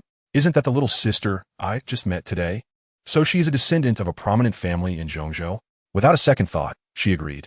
I sensed that Mu Li and his gang were about to come in, so I quickly pointed her to another exit and let her leave first. As soon as the little healer was gone, I immediately returned to my original form, swept the treasures in the cave, and slipped away through another exit, leaving behind those 3 surprise-filled treasure chests for the people coming in later. A week later, at the entrance of the Wan Yao Zhai, the little healer indeed found me. We put on a heartfelt sisterly performance. I held on to Yafei and Kanna and sweetly said to the little healer, Sister little healer, I'm going to find my great-grandfather now. So you have to wait for me to come back here, let me tell you. The expression on Yafei's face at that time was something else. Her eyes almost popped out as if she wanted to directly ask me, Sister, is your speed in building a harem a bit too advanced? I couldn't be bothered with her and just pushed her towards the little healer, letting them bond properly. As for me, of course, I took Kanna to handle serious business. Our target? The Warcraft Mountains. I tell you, I was initially full of ambition, but reality slapped me in the face. Here, I was a top-tier, directionally challenged person, wandering around the mountains for a whole 5 days with Kanna, who could only navigate by eating bugs. 5 days. In the end, Kanna caught a bug, chomped it down, and pointed out that the big lion was in the direction we had just walked past. I was completely frustrated. It felt like we had just wasted 5 days. Whatever. No more searching. Let's chill. Kanna and I found a cave, kicked the local inhabitants out, and set up camp. People are iron, and food is steel. My stomach was protesting, so I had to cook. Let me tell you, the wild chickens in the Warcraft Mountains were incredibly fat, the size of pigs. I quickly caught 3, seasoned them, wrapped them in lotus leaves, slathered them in mud, and threw them into the dragon fire that Kanna breathed out. When that roasted chicken came out, the aroma shot up to the heavens, and Kanna and I devoured one each, feeling like our souls had ascended from how delicious it was. Just as I was patting my belly, overflowing with happiness, there was suddenly a loud rumble in the distance, shaking the entire cave. My temper flared up immediately. Who was it? Couldn't they let anyone sleep? I punched through the cave wall, charged out, and was about to curse someone out when I looked up and saw, wow, 2 streams of energy, one blue and one purple, clashing in the sky like a sci-fi movie, causing a massive commotion. My anger dissipated instantly, replaced by a burning curiosity. Is there a show? Well then, let us hurry up and find a bush to hide in for the front row VIP seats to watch. The beautiful woman fighting in the sky. Let me tell you, her aura was incredible. Dressed in a simple gown and wielding a green long sword, she was both stunning and fierce, clearly a big shot. The purple crystalline winged lion opposite her was also no pushover. The 2 godly beings were in an intense battle. I was initially thinking of stepping in to mediate and maybe recruit the lion as my little brother, but seeing the situation escalate, with both of them unleashing real fire, I realized that stepping in would just be handing over my head on a platter. So I decided to just watch the show. After a while, it was obvious the beautiful woman was struggling a bit while the lion was toying with her. But just when the lion was at its most arrogant, the beautiful sister seized a flaw and shouted, "Ultimate wind! Meteor strike!" A thin beam of light shot out, directly slicing off a piece of the lion's horn. Now that stirred up a hornet's nest. The lion howled in pain, going berserk, and with one swipe, it struck the beautiful sister right in the chest. Poof! Blood sprayed out, and she fell down like a kite with a broken string, with a purple seal appearing on her chest. Just as she was about to lose her life, she made a decisive move, flapping her wings and disappearing into the horizon. I couldn't just stand by. I immediately said to Kanna, "Chase, we absolutely can't let that old dog Xiaoyin pick up the scraps." Kanna, being a dragon, despite her poor sense of direction, had exceptional tracking skills, and in an instant, she led me to follow right after. We rushed to the bottom of a waterfall, and lo and behold, just as I expected, Xiaoyin was about to pick up the unconscious Yunyun. I jumped out on the spot and shouted loudly, "Shameless old thief! Put that virtuous young lady down." When Xiaoyin saw me, his face instantly turned pale, as if his soul was about to fly away in fright. Without saying a word, he dropped Yunyun to the ground and ran away with his broken ruler faster than a rabbit, truly a mouse escaping. He was the champion of fleeing. I was dumbfounded. "Brother, you really know how to pick your battles. Forget him. Saving people is the priority." I carried Yunyun into a cave behind the waterfall, which was quite unique and clearly Xiaoyin's secret base. I took out my black technology alchemy furnace and tossed in the herbs that Xiaoyin had team managed to take away, and with a ding, a dozen top-quality healing pills were produced. I fed her a few and grilled some fish while waiting for her to wake up. Before long, Yunyun slowly regained consciousness. When she saw us, she wasn't scared at all and was quite gentle. I handed her the grilled fish, and let me tell you, my cooking skills are top-notch. In no time at all, we became close. She told me her name was Yunyun, the leader of the Yunlan sect, and said she would take care of me in the future. When I heard this, wasn't that just perfect? I mentioned that I was good friends with her disciple, Nailing Yinran. As soon as Yunyun heard that, her expression instantly became meaningful, as if saying, "Oh, so my disciple is distracted because of you." In the following days, we lived in the cave together, and our relationship progressed rapidly. However, I discovered a problem. The pills I made could only heal injuries and couldn't break the seal on her body. The medicinal materials were all used up, and that wouldn't do. I told Yunyun that I was going out to gather herbs and asked her to wait patiently. But actually, I wasn't going to gather herbs at all. I went straight to the lair of the amethyst-winged Lion King, standing at the entrance of its cave. I gathered my energy and shouted, "Amethyst-winged Lion King, come out." The big lion flew out in a huff, about to threaten me. But I interrupted it directly. "Listen up. I can help you transform without any side effects, better than a transformation pill. Are you in or not?" I told you. That angry expression of theirs instantly froze, and that ugly big face managed to squeeze out a smile, their voice trembling. "Sure, of course. Whatever you say, my lord." I directly tossed them a heavenly Dao contract filled with unreasonable clauses, which made them look constipated. They still wanted to negotiate. So I had Kanna let out a loud growl at them. Just those two soft cries were enough to frighten that big lion, causing it to fall from the sky and tremble on the ground like a leaf in the wind. Bloodline suppression, do you understand? It immediately caved in and obediently signed the contract. I nodded in satisfaction, asking it to hand over the purple spirit crystal and the accompanying purple crystal source. Then I left Kanna behind to help this little purple creature reshape its body using the monkey talisman. I hurriedly took my treasures and flew back to the waterfall cave. As soon as I entered, I excitedly shouted, "Sister Yunyun, I'm back. Look what good stuff I brought you." But when I looked up, I saw Yun holding out a black and charred thing that could barely be recognized as a fish, with an expectant expression, handing it to me. "Here, try my hand-roasted fish."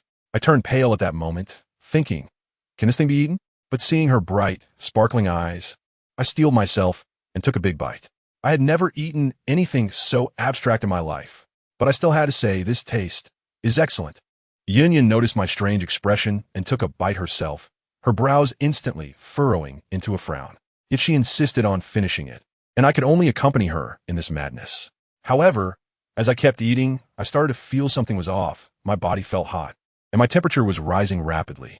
Next to me, Yunyun's face turned as red as an apple. Her eyes became dazed, and she softly asked me, "Sistering, do you feel something's not right?" Who understands this feeling in our family? My mind buzzed, and suddenly I figured it out. I snatched the small bottle next to her, which was used for seasoning. Wasn't this left by that old six, Xiaoyan? I looked at her with tears in my eyes, feeling like the sky was about to collapse. Who told you this was seasoning for grilled fish? Yin looked innocent. I thought this was similar to what you used before. What on earth is this? I took a deep breath, feeling like I was about to lose control, and said in despair, this is something left behind by the previous owner of this cave. From the looks of it, it seems to be an aphrodisiac. When Yin heard those two words, her face instantly turned red, both shy and angry. She stomped her feet and cursed, saying that whoever left this behind was truly heartless, and if she caught them, she would definitely give them a piece of her mind. After cursing, she suddenly became confused and asked me what to do. How would I know what to do? Who understands family matters? We stared at each other wide-eyed, and the effects of the medicine hit us all at once. I watched as Yun's expression transformed from the cold rationality of a great leader to a dazed, feverish look, and finally, it turned into the legend of a hungry wolf. With a howl, she pounced on me. I was also a bit out of it at the time. My mind was hazy, and I instinctively hugged her impossibly slender waist. The only thought left in my head was, it's over, barbecue D. Today my girl is going to end up here. Just consider it a freebie. When I woke up the next morning, wow, I felt refreshed and even felt like my skills had improved a little. Looking at Yun, she was completely knocked out, unable to get off the bed. I stood at the entrance, gazing at the waterfall outside, feeling a surge of emotions about the twists and turns of life. It's all about the thrill. My stomach grumbled, so I thought, time to cook. I figured since she had such a big loss yesterday, she must be feeling PTSD from the grilled fish, so I'd make her a mushroom soup to replenish her. My cooking skills, not to brag, but that soup turned out incredibly fragrant, making the monsters outside the waterfall drool, yet not a single one dared to come close. I walked in with the soup, and she was still lying there contemplating life. She was probably in a mental battle. Although the other party was a woman, it didn't count as losing her virginity. But this situation was too outrageous. In the end, what conclusion did she come to? She decided to take me in as her bed warmer and maid. I really thank you. I sat on the edge of the bed, feeding her soup spoon by spoon. The atmosphere was, oh dear, both awkward and ambiguous. After finishing the soup, she seemed to have made a huge decision and said to me very seriously, why don't you come be my personal maid from now on? You can leave anytime you want. I almost couldn't help but laugh at the time. A personal maid? Isn't that just like the chief steward by the emperor's side in ancient times? The power is terrifying. I originally just wanted to be a lazy disciple and fish around. Just as I was about to refuse, she hit me with a combination of punches. You can't refuse. If you dare to refuse, you're looking down on me. You're looking down on the Yunlan sect. You're looking down on your sister Yinran. Don't even think about stepping into my sect again. Wow, what a master of moral coercion. All right, I admit defeat. Then I thought, since I become yours, shouldn't there be a dowry? I immediately handed over the core treasures of the amethyst wing Lion King, the amethyst spirit crystal, and the accompanying amethyst source, without keeping a single cent for myself. She was stunned on the spot, her eyes turning red, touched to the point of tears, probably imagining a grand scene of me battling the Lion King at the risk of my life for her. I struck while the iron was hot, showering her with cheesy lines, saying that everything else pales in comparison to her, and that even if she wanted the stars in the sky, I'd pluck them for her, completely winning her over. Then this girl turned out to be tough too, insisting that she needed to use this stuff to break the seal right now. What could I do? I could only help her guard. As soon as that energy came in, I almost exploded. Guess what happened? The external aid within me directly treated this energy as an experience pack and absorbed it.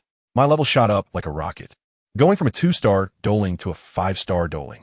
On her side, as soon as the seal broke, she skyrocketed from a 2-star dohuang to a 4-star dohuang. This was a win-win for both of us. We were on cloud 9.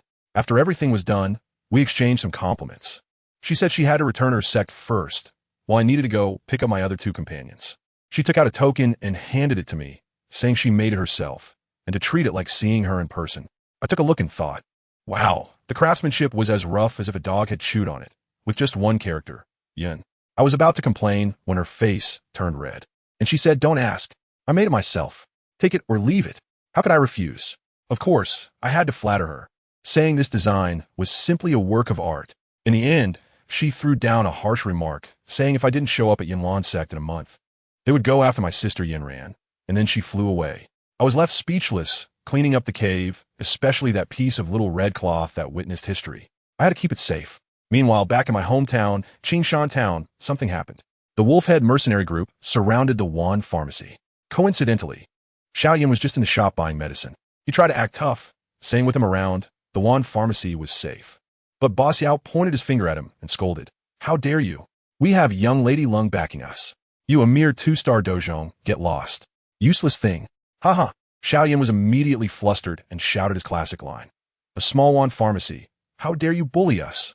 30 years in the east and 30 years in the west. Don't bully the young and poor.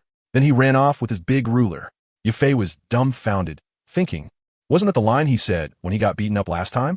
Old Moose Snake rushed in with his men, wanting to capture the little healer, claiming that we set a trap to kill his son. Boss Yao was no match for him and was directly grabbed by the neck and thrown out. Yafei exploded with anger, using her 2-star dosher strength to catch Boss Yao. When Moose Snake saw this, he calmly called out, I asked the 3 adults to step in. Guess who he called? It was the 3 dolls I left in the cave. Damn, I just gave him a boost. Yafei only had 2, facing 3. How could she fight? Then something even more ridiculous happened. Just as Yafei took out that magic bottle, the 3 dolls on the other side smelled it and immediately turned against them. They threw down their weapons and ran over to cling to Yafei's legs, acting cute. Moose Snake was petrified on the spot, turned around, and ran off. He ran faster than a rabbit. By the time I flew back to the Wan pharmacy, I saw the place in ruins. After Boss Yao told me what happened, my anger flared up. You Wolfhead mercenary group, how dare you steal my crystals? Just wait. I'll come over soon to talk to you about the meaning of life. I hurried into the room to find little Dr. Immortal, grabbing her hand and checking her over, afraid she might lose a hair. After all, Yafei is at least a fighter, while little Dr. Immortal is currently a weakling. Little Dr. Immortal explained a ridiculous scene from earlier, and when I turned around, I saw the 3 rebellious dolls circling around Yafei. Yafei was watching me from the side, and her expression, TSK, TSK, seemed like a vinegar jar had been overturned. Who understands family matters? The Shura battlefield can come out of nowhere. Seeing the situation was off, I quickly turned to comfort Yafei, showering her with sweet talk. Oh, Yafei, I knew you were the strongest. Look at you, a fighter now, while little Dr. Immortal is powerless. Of course, I have to care for her more. Those who could do more work. I guess this is the moment when the hidden dagger is revealed. I'm laying it all out. I want them all girls. This made Yafei so angry that her face turned red, and she pointed at my nose, scolding me. Who is competing with the little medical fairy? You shameless scumbag.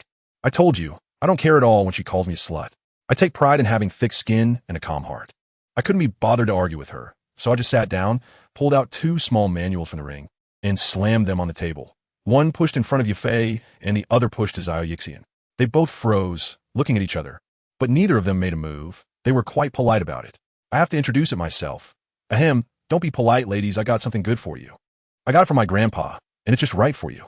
I pointed to Yafei's book and said, Sister Yafei, this one is called Business Genius Fast Track. Simply put, the better you are at making money, the stronger you become, and you can also give customers a consumption debuff, making them spend money like crazy.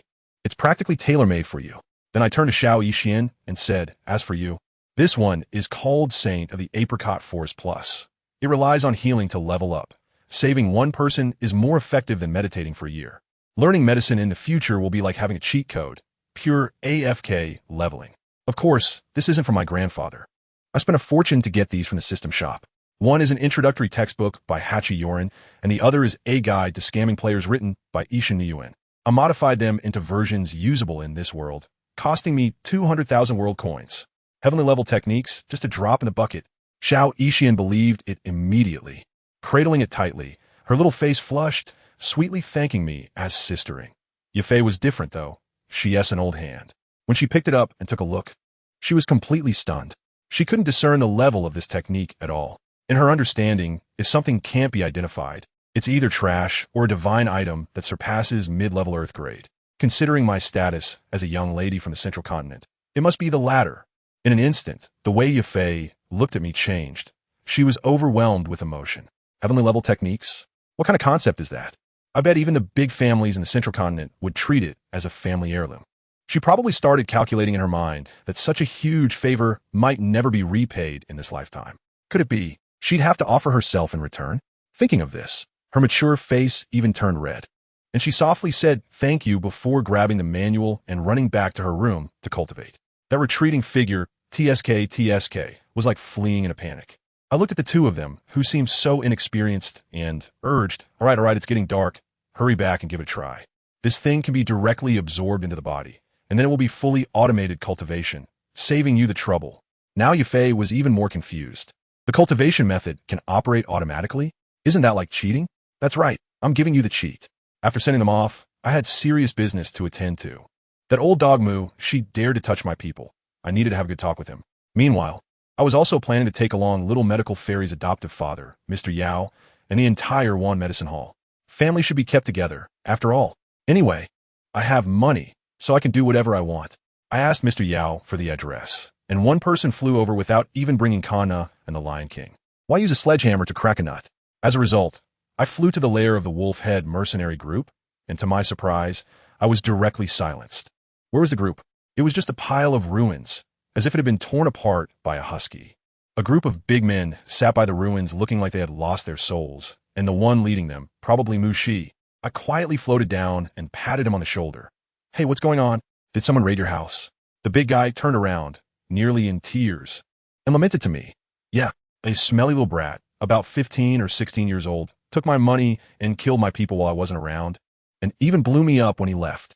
It's just inhumane. As soon as I heard it, 15 or 16 years old. I'm familiar with this plot. I tentatively asked, that person, wouldn't it be Xiaoyan? Upon hearing the name Xiaoyan, his eyes turned red, and the hatred was almost palpable. As I pondered, I suddenly understood, and I was so delighted that I almost couldn't hold it in. Oh, I see. It means that when you ran off to steal my wife, Xiaoyan stole your home? I tell you, in that moment, the expression on his face was like a special effect, seamlessly switching from anger to shock, and then to fear. It was only then that he realized who I was, watching me slowly rise up, my aura growing stronger. And with a thud, he knelt down. My lord, please spare me. I won't dare do it again. As for what happened next, it was just a physical exorcism. Very eco-friendly. However, that kid Xiaoyan is really something, a master time management. While I was saving my wife, he was stealing from the enemy, working together seamlessly. Thanks. When I returned to the Wan Yao Pavilion, the courtyard was already repaired, and everyone was preparing to have dinner. Yafei and Xiao Yixian were chattering away like they had discovered a new continent, excitedly talking about how amazing that technique was, saying that practicing it was like playing a game, leveling up with just a few skill points. I grabbed a big chicken leg and took a bite, mumbling, hey, don't wait for me. I'm going to avenge you. The little healer rolled her eyes at me and said, we were just waiting for you. Look, who has moved their chopsticks? As soon as I looked, it was indeed the case. Aside from Kana and the Lion King, the others really hadn't touched their food. Oh dear, a bit embarrassing. I quickly changed the subject. Ahem, how's the training going? This question got the two of them excited again, and they started giving me a lecture about experience points, attribute allocation, skill trees. In simple terms, it's just a game skill tree, something from the two-dimensional world. No need to get so detailed. After finishing the meal, I made a decisive announcement about the main matter. Sisters, I'm preparing to go to Gamma, Holy City, to find my other good friend, Nailin Yinran. So, I've decided that we're moving the Wan Yao, Zhai, the whole place along with the people. Over there, Boss Yao, you should come too. When we get there, I'll set you up with an even bigger place. Everyone, upon hearing this, had no objections. Boss Yao was reluctant to part with his precious goddaughter, and little Dr. Fairy was attached to her adoptive father, so everyone was happy. My family is all set to move, while on the other side, the Yunlan sect is not so harmonious. Let me tell you, at that moment, Yunran's arrogant father, Nailin Su, stormed into Yunlan's sect in a fit of rage. Why? It was all because of Yinran's broken engagement. The news leaked, and now the entire Holy City knew about it, which completely ruined his family's reputation. As soon as Nailin Su saw Yinran, he started scolding her. Yinran, with her stubborn temper, shot back. It's my marriage, I make the decisions. Not even if the King of Heaven himself comes can you change that. Her father was so angry, he slammed the table. Do you think I don't know? You just think Xiao Yin is a waste, right? Let me tell you, he is not anymore. His talent is even more impressive than yours back in the day. In response, Yinran delivered a killer blow, smirking. I've indeed heard he has become stronger, but what does that have to do with me? I already have someone I like. If you keep pushing me, I'll elope with him or die in front of you. Goodness, that person she liked was none other than me. Her father's face turned green, and he probably cursed my ancestors 18 generations in his heart. With no choice, Nailin Su took out a letter, which was a challenge from the Xiao family. It challenged her to a duel 3 years later at the peak of Yanlan's sect. The stakes were high.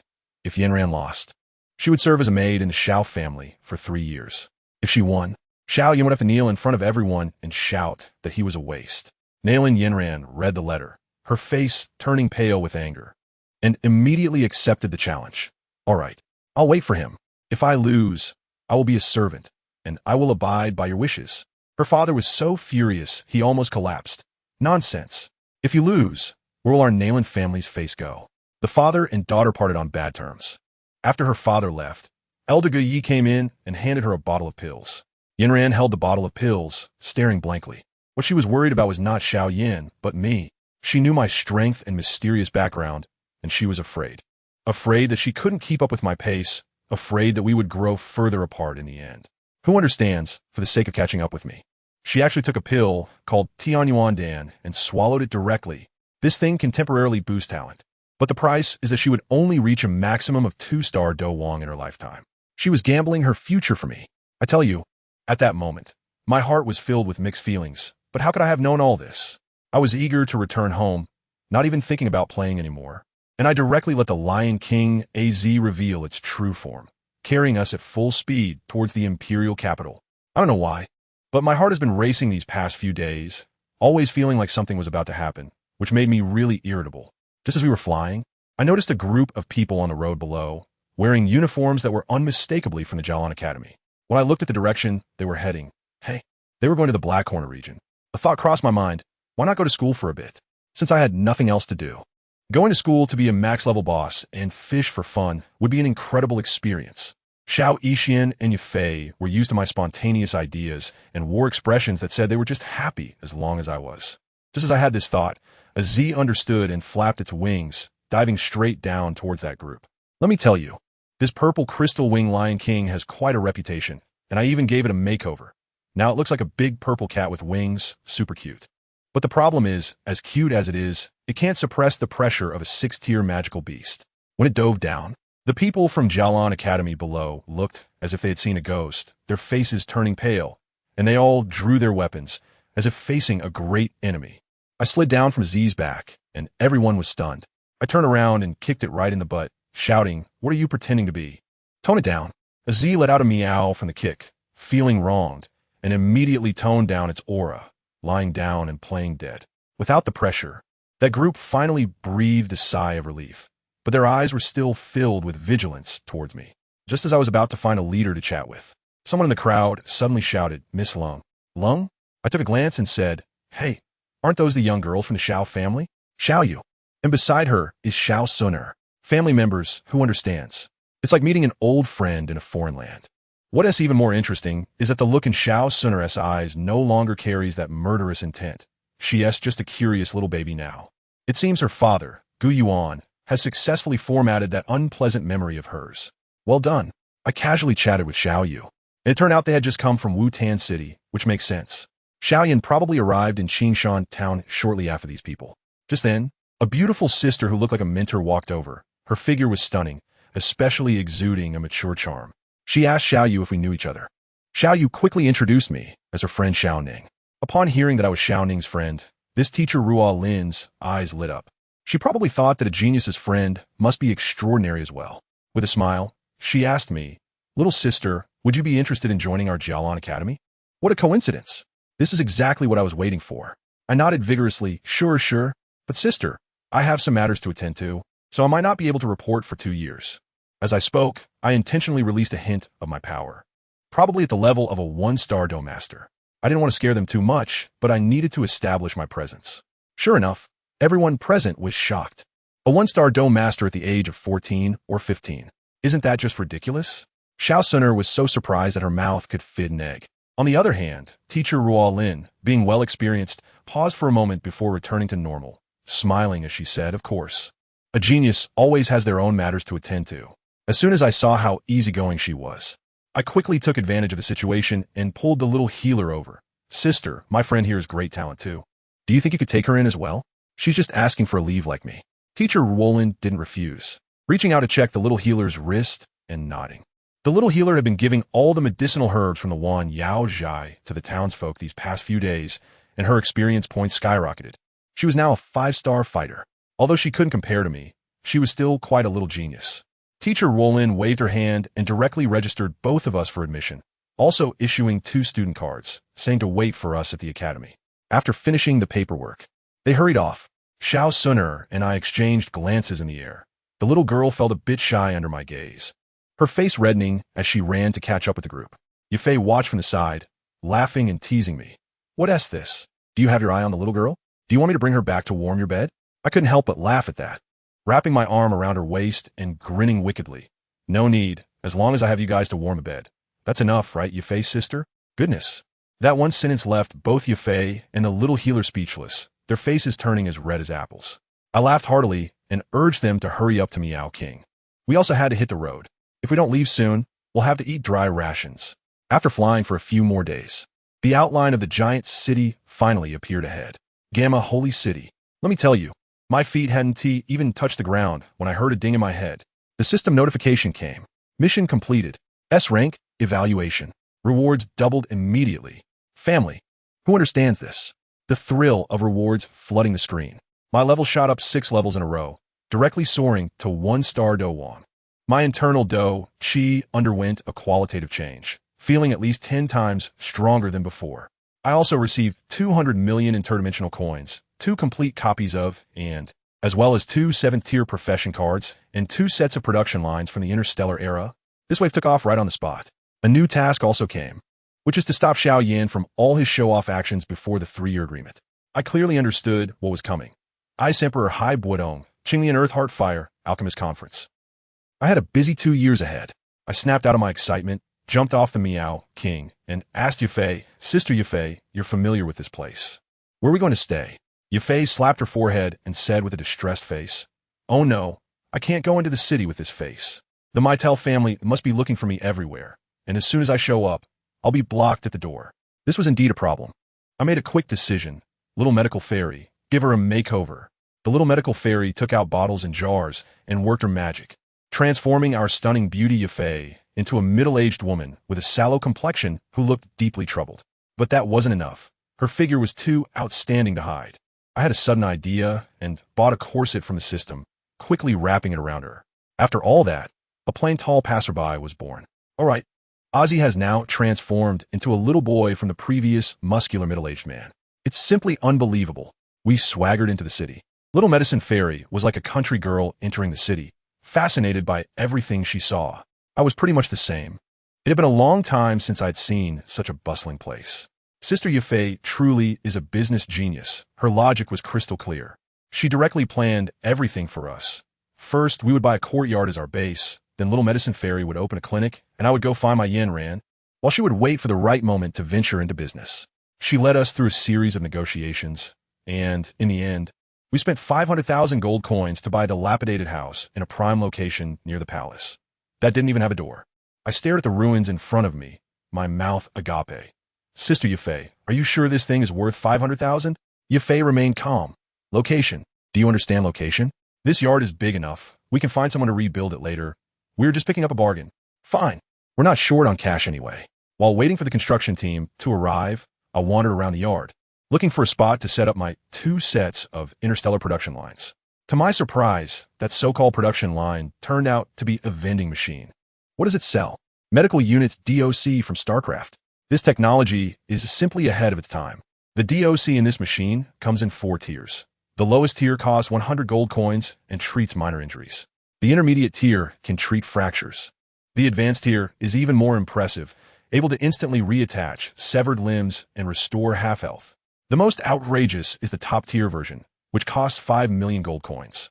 It not only resurrects you instantly with full health, but can also purify things like the corrupted poison body.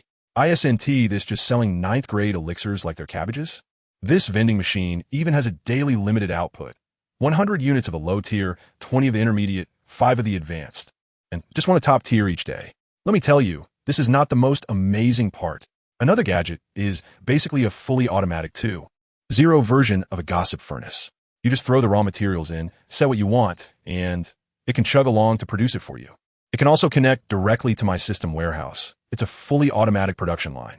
Does anyone understand? This is simply a money printer plus. However, these 2 treasures can't be taken out for now. We'll talk about it once Yufei's people finish renovating this broken yard. I originally thought I would have to wait 10 days or half a month, but what happened? I just sat down with everyone in the pavilion, ready to brew a pot of tea and chat, and the water hadn't even boiled yet when, good heavens, a group of guys who looked like they had just come from a construction site barged in. They were all big and burly, carrying building materials, and some of them were even shirtless. The scene was unbelievable. Behind this group of tough guys was a young lad who looked particularly young, probably in his 20s, and he was the only one among them wearing clean clothes. But this guy's clothes were the only clean thing about him. His hair was a mess, looking like a bird's nest, and he had 2 pins tucked behind his ear, with his head down sketching blueprints. He looked like a complete tech nerd. What was outrageous, though, was that his clothes were even more extravagant than those of the 2-star alchemist I had seen before, with a badge on his chest that had a character for craftsman and 5 golden stars around it. Wow, a level 5 craftsman? Isn't that like a king-level existence? I was observing him when he finally finished his drawing. Suddenly, he looked up and muttered to himself, "Oh, so this is the house that fetched a high price." Yufei realized that this must be the architect she hired and quickly went over to greet him. But guess what? This guy must have a negative emotional intelligence. He completely ignored Yufei and was engrossed in his own blueprints, acting so arrogantly that it made my teeth itch. I really wanted to go up and give him a couple of punches to let him know why the flowers are so red. After a little while, he suddenly looked up again, threw the blueprints into the air, and shouted, "Blueprints complete. Let us get to work." I was still in shock when the blueprint suddenly exploded in the air, transforming into countless points of light, directly outlining the 3D contours of all the buildings in the entire manor. The beams, walls, roofs, and all structures were crystal clear. Let me tell you, that design was incredible. Even someone like me, who has no particular requirements for living, was moved. The group of construction workers received the command and instantly sprang into action. They carried heavy building materials and ran swiftly, as if they were handling cotton, without needing to align anything, simply placing the materials onto those glowing outlines. And the materials automatically adhered and installed themselves. At that moment, I realized these weren't just construction workers. Each of these guys was brimming with fighting spirit. At least a master builder. Goodness, having master builders here to help me with the construction, this was an unparalleled level of support. With these strong men around, the speed was astonishing. In less than half an hour, a super luxurious villa was completed, which was our master bedroom. However, at this point, the house was still being supported by the points of light, looking a bit insubstantial. Just as I was wondering, I saw that 5th-level master builder take a few steps forward and shout, "Gather!" As soon as he finished speaking, those points of light instantly bonded all the building materials together like glue, and many beautiful patterns automatically appeared, making the entire building look seamless, with the main building completed. The rest went even faster. Pavilions, towers, rockeries, lakes, a library, a training room. In just 1 hour, the entire dilapidated manor was transformed into a paradise. Even the outer walls were made of high-end materials engraved with formation patterns. It was extravagantly luxurious. I was quite satisfied when that guy walked over. The previous tech geek aura disappeared in an instant, and his eyes sparkled with golden light, looking just like a money grubber. The renovation is complete. That'll be 5 million gold coins. 5 million? I was dumbfounded. I just renovated a house, and you're asking me for 5 million? I didn't even bring that much money when I left Wutan City. Yufei was also shocked. Although she had said she wanted the best, this was too expensive. But on second thought, it seemed worth it. The carps swimming in the lake were second-tier magical beasts, and the road was paved with calming jade stones. Well, I guess the money isn't wasted. I gritted my teeth and directly exchanged 5 million gold coins from the system, put it in my ring, and handed it over. The young man took the money without saying a word, waved his hand to his group of big fighter subordinates, and said, "Let us go. To the next place." Then a crowd of people rushed out, coming and going in a hurry, and before leaving, they kindly left us 4 control tokens for the manor formation. I looked at this brand new home and felt like I was dreaming. The little medical fairy and the others were already excitedly exploring everywhere. I pulled Yufei aside, sneakily opened the manor's shielding array, and leaned into her ear, saying, "Sister Yufei, come with me. I'll show you a big treasure." I led her into the newly built multi-functional warehouse, took out the 2 machines, and handed her 2 instruction manuals. I said very seriously, "Sister Yufei, this is the equipment I've prepared for you. Your future business empire relies on them, so take some time to study them." Seeing me so serious, Yufei also became serious, took the manuals, sat down, and focused on studying, instantly entering workaholic mode. Fine, I wouldn't disturb her. I turned around to find little medical fairy, preparing to give her the spirit flame. Before heading to Yunlan's sect, I needed to make sure my two good friends were well arranged. However, just as I stepped outside, I sensed something was off. At the entrance of the manor, a group of unexpected guests in white robes had appeared, directly breaching our seemingly impressive formation and surrounding Little Medical Fairy. These people acted as if they were at home, casually finding places to sit, and their arrogant attitude infuriated Little Medical Fairy. But being unfamiliar with the surroundings, and with Yafei and me not present, she had to brace herself and politely asked, "May I ask what brings you here, gentlemen?" The leader, a somewhat sleazy-looking guy, stood up and walked in front of Little Medical Fairy, looking down at her with a mocking expression. "Oh, still a beauty. Let me tell you, in this imperial capital, everything is dictated by our Yunlan sect. You bunch of highest-tier combat masters are wasting such a good place. You have two choices, either hand over the money or give up the house." After saying this, the guy even reached out to try and lift Little Medical Fairy's chin. How dare he? Even Little Medical Fairy, with her good temper, couldn't hold back and struck out with all her might. However, that guy didn't even budge. Her attack felt like a tickle to him. This completely enraged him, and he grabbed Little Medical Fairy's wrist, roaring, "Unappreciative woman, it's your honor that I'm interested in you. Do you believe I can kill you and no one would dare say a word?" The imposing aura of a grand combat master erupted, pressing down on Little Medical Fairy's face, making her pale. But she still stubbornly said, "Is there no law in the Gamma Empire? You are forcibly invading a private residence." The sleazy guy laughed even more wildly. "Law? Our Yunlan sect is the law." After saying this, he grabbed Little Medical Fairy by the neck and lifted her high, truly intending to kill her. Bang! In the next second, the sleazy guy was hit by an invisible heavy hammer, flying backward over 10 meters and crashing to the ground. Lifeless. "Boss." His little minions were all stunned. Just as they approached, a cold voice rang out. "No need to look, he's already dead. Even the gods can't save him." I said so. They turned towards the voice and instantly fell silent. I didn't know when, but the entire courtyard was filled with soldiers in black armor, wearing Y-shaped, glowing helmets, densely packed and exuding murderous intent. And among them stood me, holding a strange weapon emitting green smoke. "Yunlan sect," I murmured to myself. It seems I was too naive. This sect is rotten to the core and must undergo a major cleansing. I raised my hand and, without hesitation, fired several shots at the stunned lackeys of the Yunlan sect, sending them all to meet their boss. Those who dare to touch me will face this consequence. If I had arrived a moment later, Little Medical Fairy would have been gone. After dealing with these trash, I tossed the gun aside and hurried to support Little Medical Fairy. "Little Medical Fairy, are you okay?" She seemed a bit dazed. "I'm fine. Sistering, I'm glad you came quickly." Just then, a young man from my group of steel soldiers stepped forward, saluted me, and respectfully asked, "Leader, do you need us to set out and eliminate the Yunlan sect? Just give the order." I rolled my eyes at him. Every day, just knowing how to be mediocre. With your exiled army, you don't even have a battleship. What are you bragging about? That's right, when I was looking for the little healer just now, I casually used that random interstellar army summoning card and summoned this group of good brothers from the car defense force. They may have a significant background, but now there are only about 1,000 of them left, and their strongest combat power is just a battle master level black warhammer mech. However, with this little strength, they can still be quite formidable in the Gamma Empire. Although the Yunlan sect has 2 battle masters, I'm not to be underestimated either. I turned to the leading Private Faraday and asked, "What is the effective range of your siege tank?" Faraday immediately introduced proudly, "Report, Your Excellency. The assault squad's main cannon is a 1,000mm shock cannon with an effective range of 400 kilometers, and the attack method is projectile." As soon as I heard it, my eyes lit up. 400 kilometers. Is this a cannon? This is an intercontinental missile, right? Does this mean I can just set up a tank at home and bombard the Yunlan sect? There's no way to hide. Great. Full of energy. I immediately ordered the tanks to find a place to station in the manor, and the others should take off their armor first.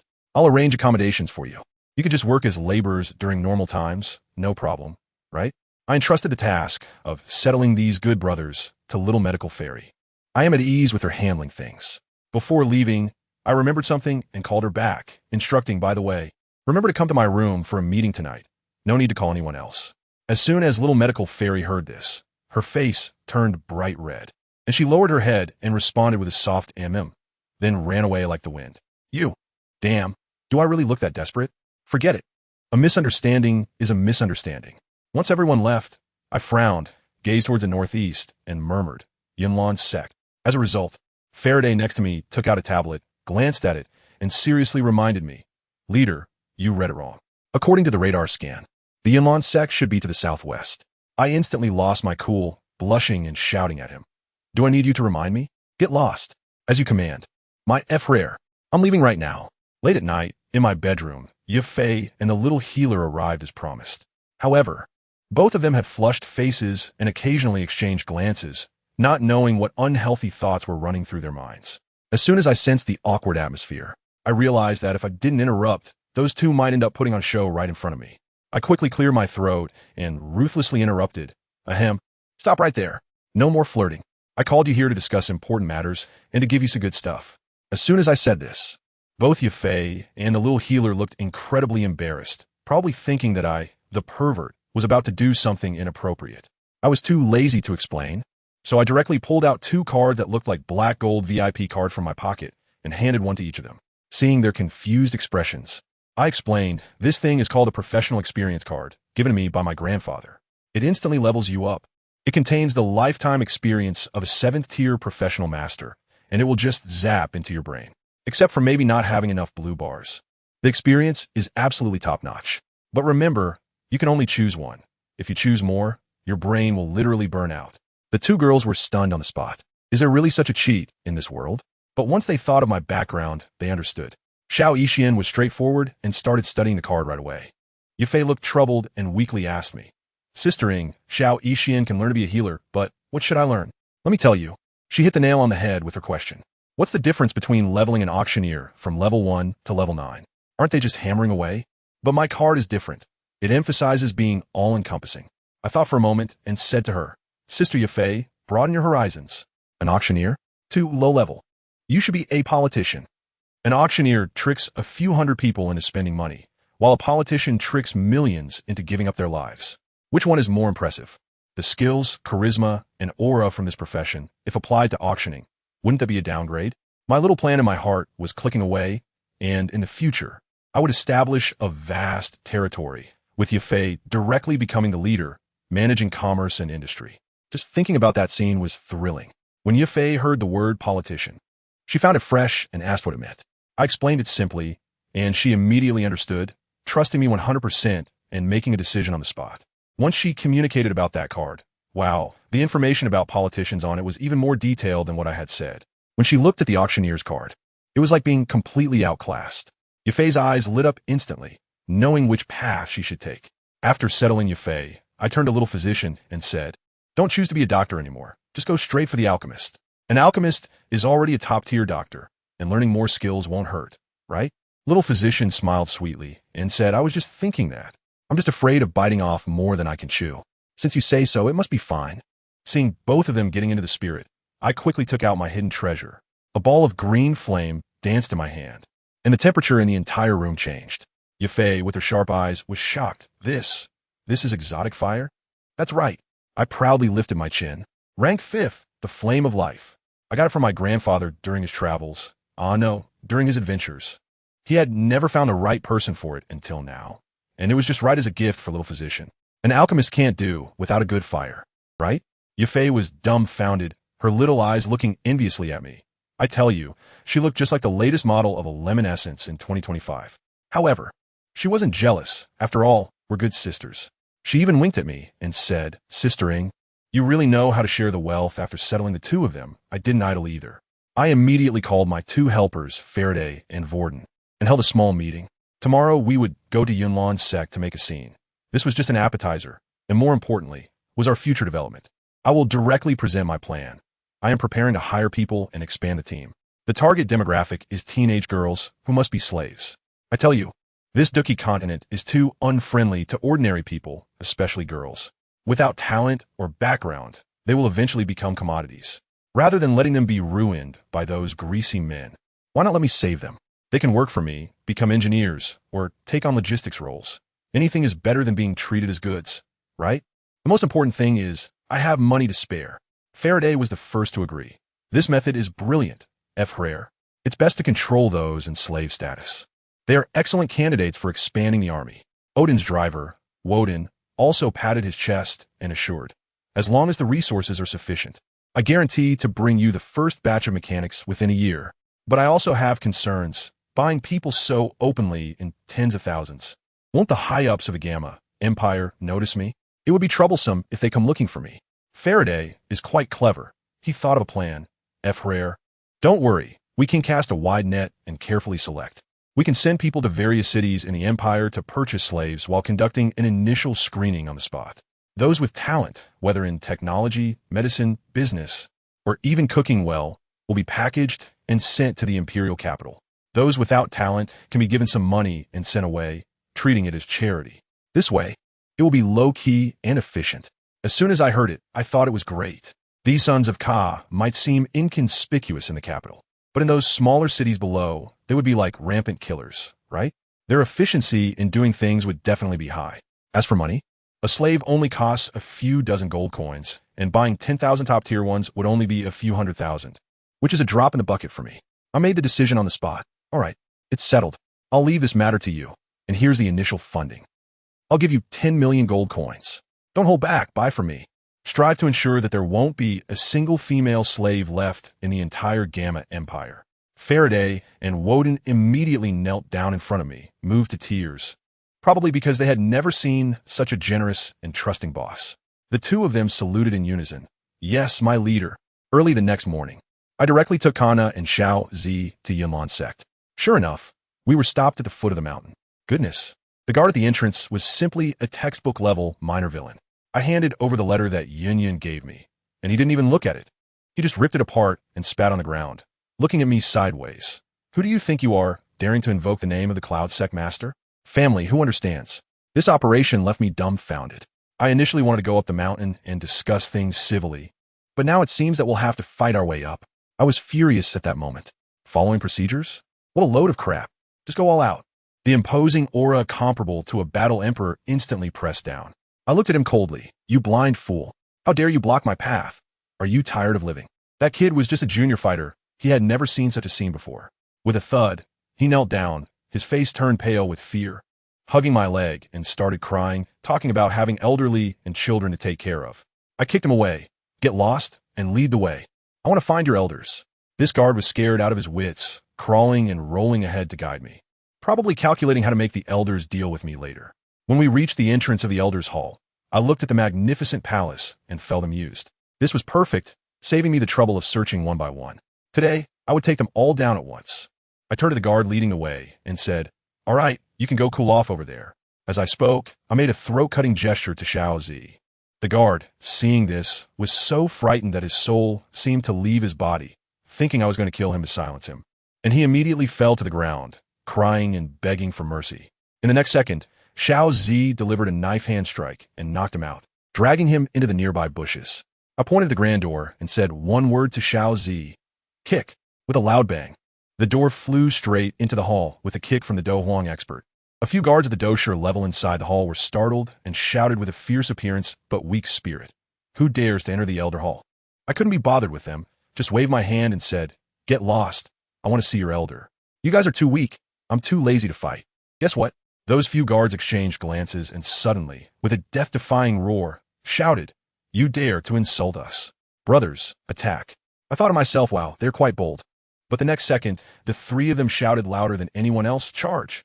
Then in a flash, they dashed past us and disappeared out the main entrance. I was completely taken aback.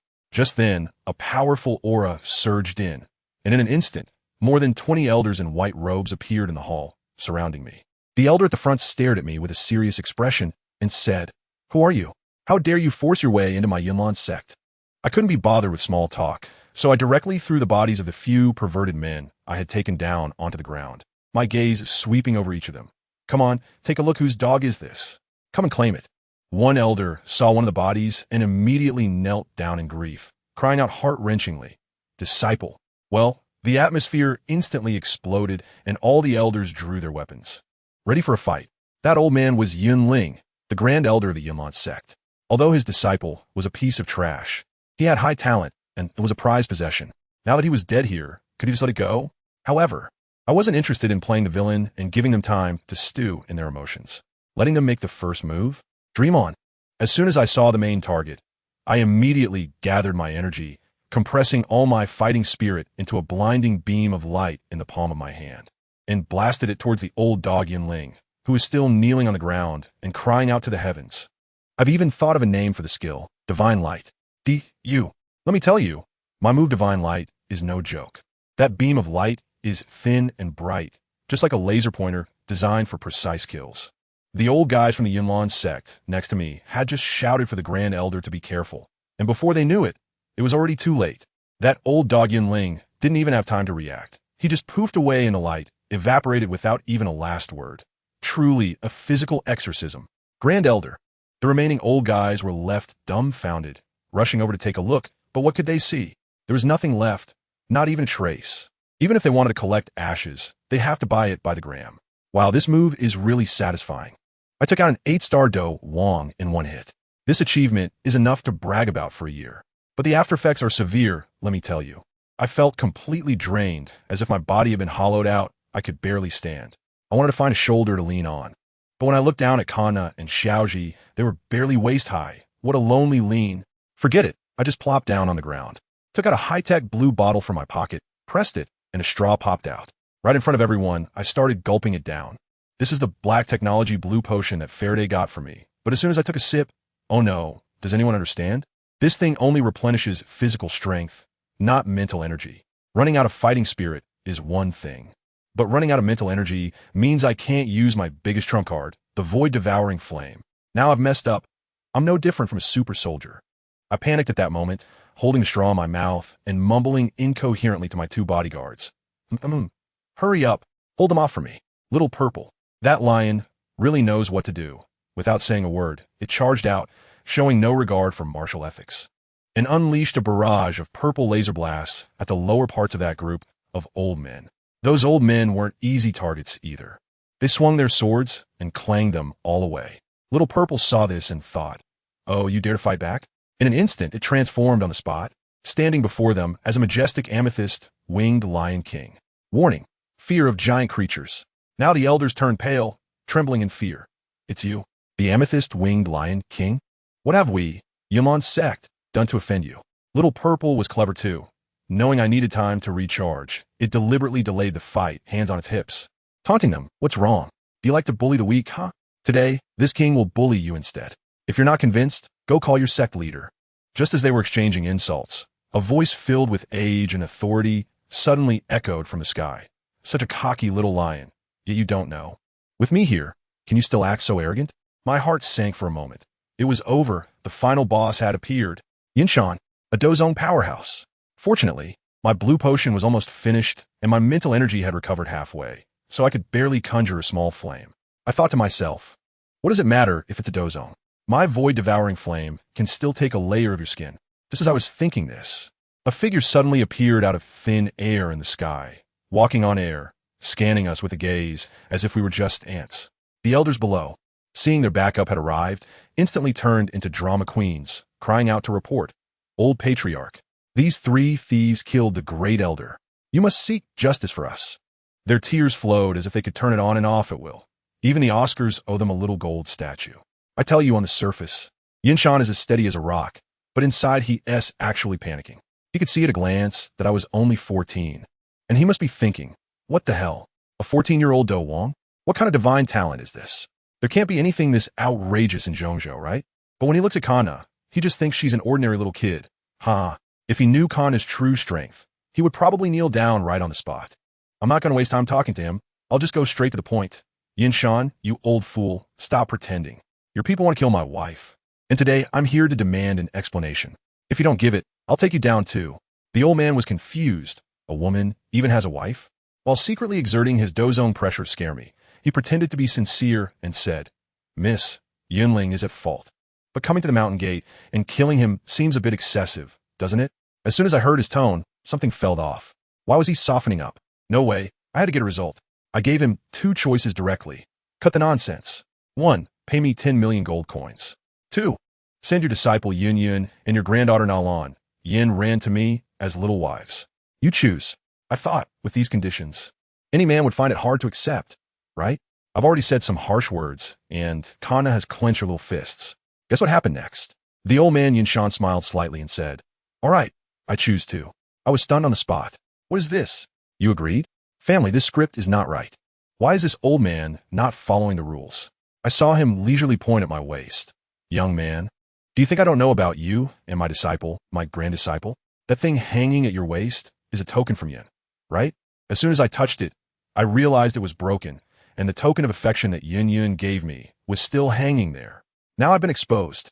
Wow, it turns out to be one of my own. This old man is sharp. As soon as he saw my talent, instead of making a fuss, he directly offered me a position. This isn't just a son-in-law. This is a big shot. I need to hold on tight. He immediately made the decision. With Yunlong dead, you will be the grand elder of Yunlong sect from now on. I'm completely stunned. They just handed me the real power of the great elder. This old man can actually handle things. If there's an issue, he really steps up. He even sighed, saying that after raising his little cabbage for decades, it was taken away by a little girl like me, which was truly a sorrowful moment for him. When I heard this, I couldn't help but laugh and immediately went along with it. All right, my dear father-in-law, to be honest, the direction of this plot is simply ahead of its time. I can hardly keep up, but being an insider is fine.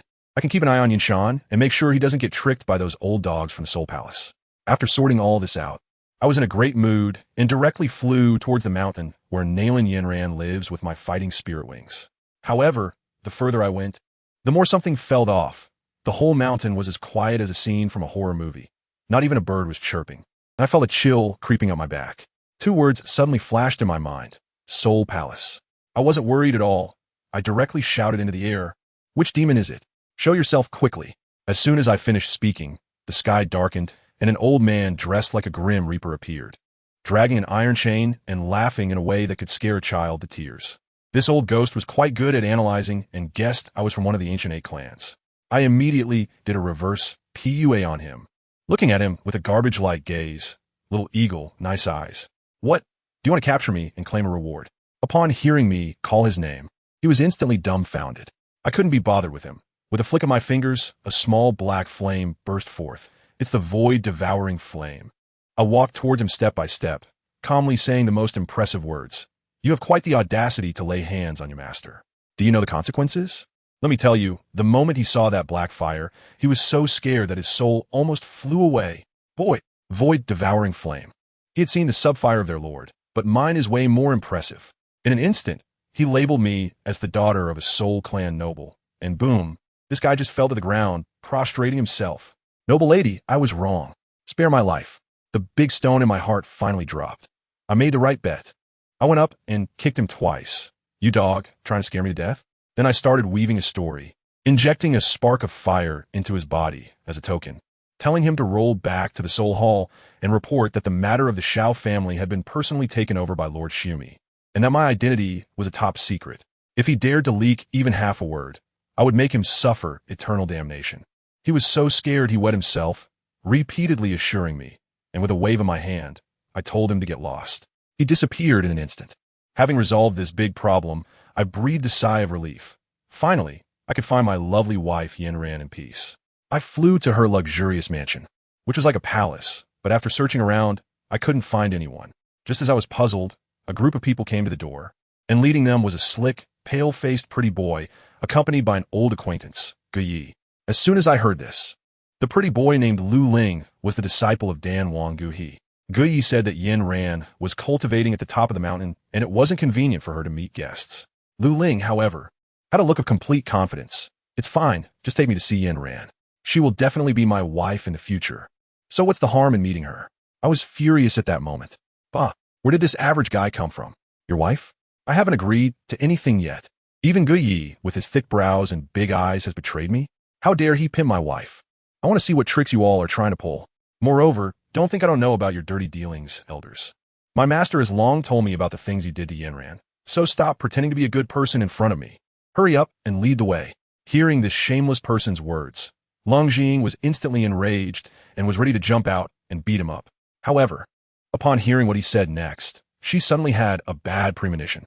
Yinran, what happened to her? Guyi clenched his fists, feeling extremely angry. How dare a dome master speak to him like that? But thinking of the ancient river behind him, he helplessly dropped his hands and said, "Sigh, fine. I'll take you there." After saying that, he didn't intend to continue with the pleasantries with Leng and walked up the mountain on his own. You guys wait here.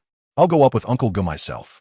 Seeing Guyi so cooperative, Lu Ling was overjoyed and, after giving orders to his guards, followed Guyi's pace. The small steps he took were quite enchanting, making Leng Zhiying's teeth itch with anger. She firmly decided that she must beat him up when no one else was around.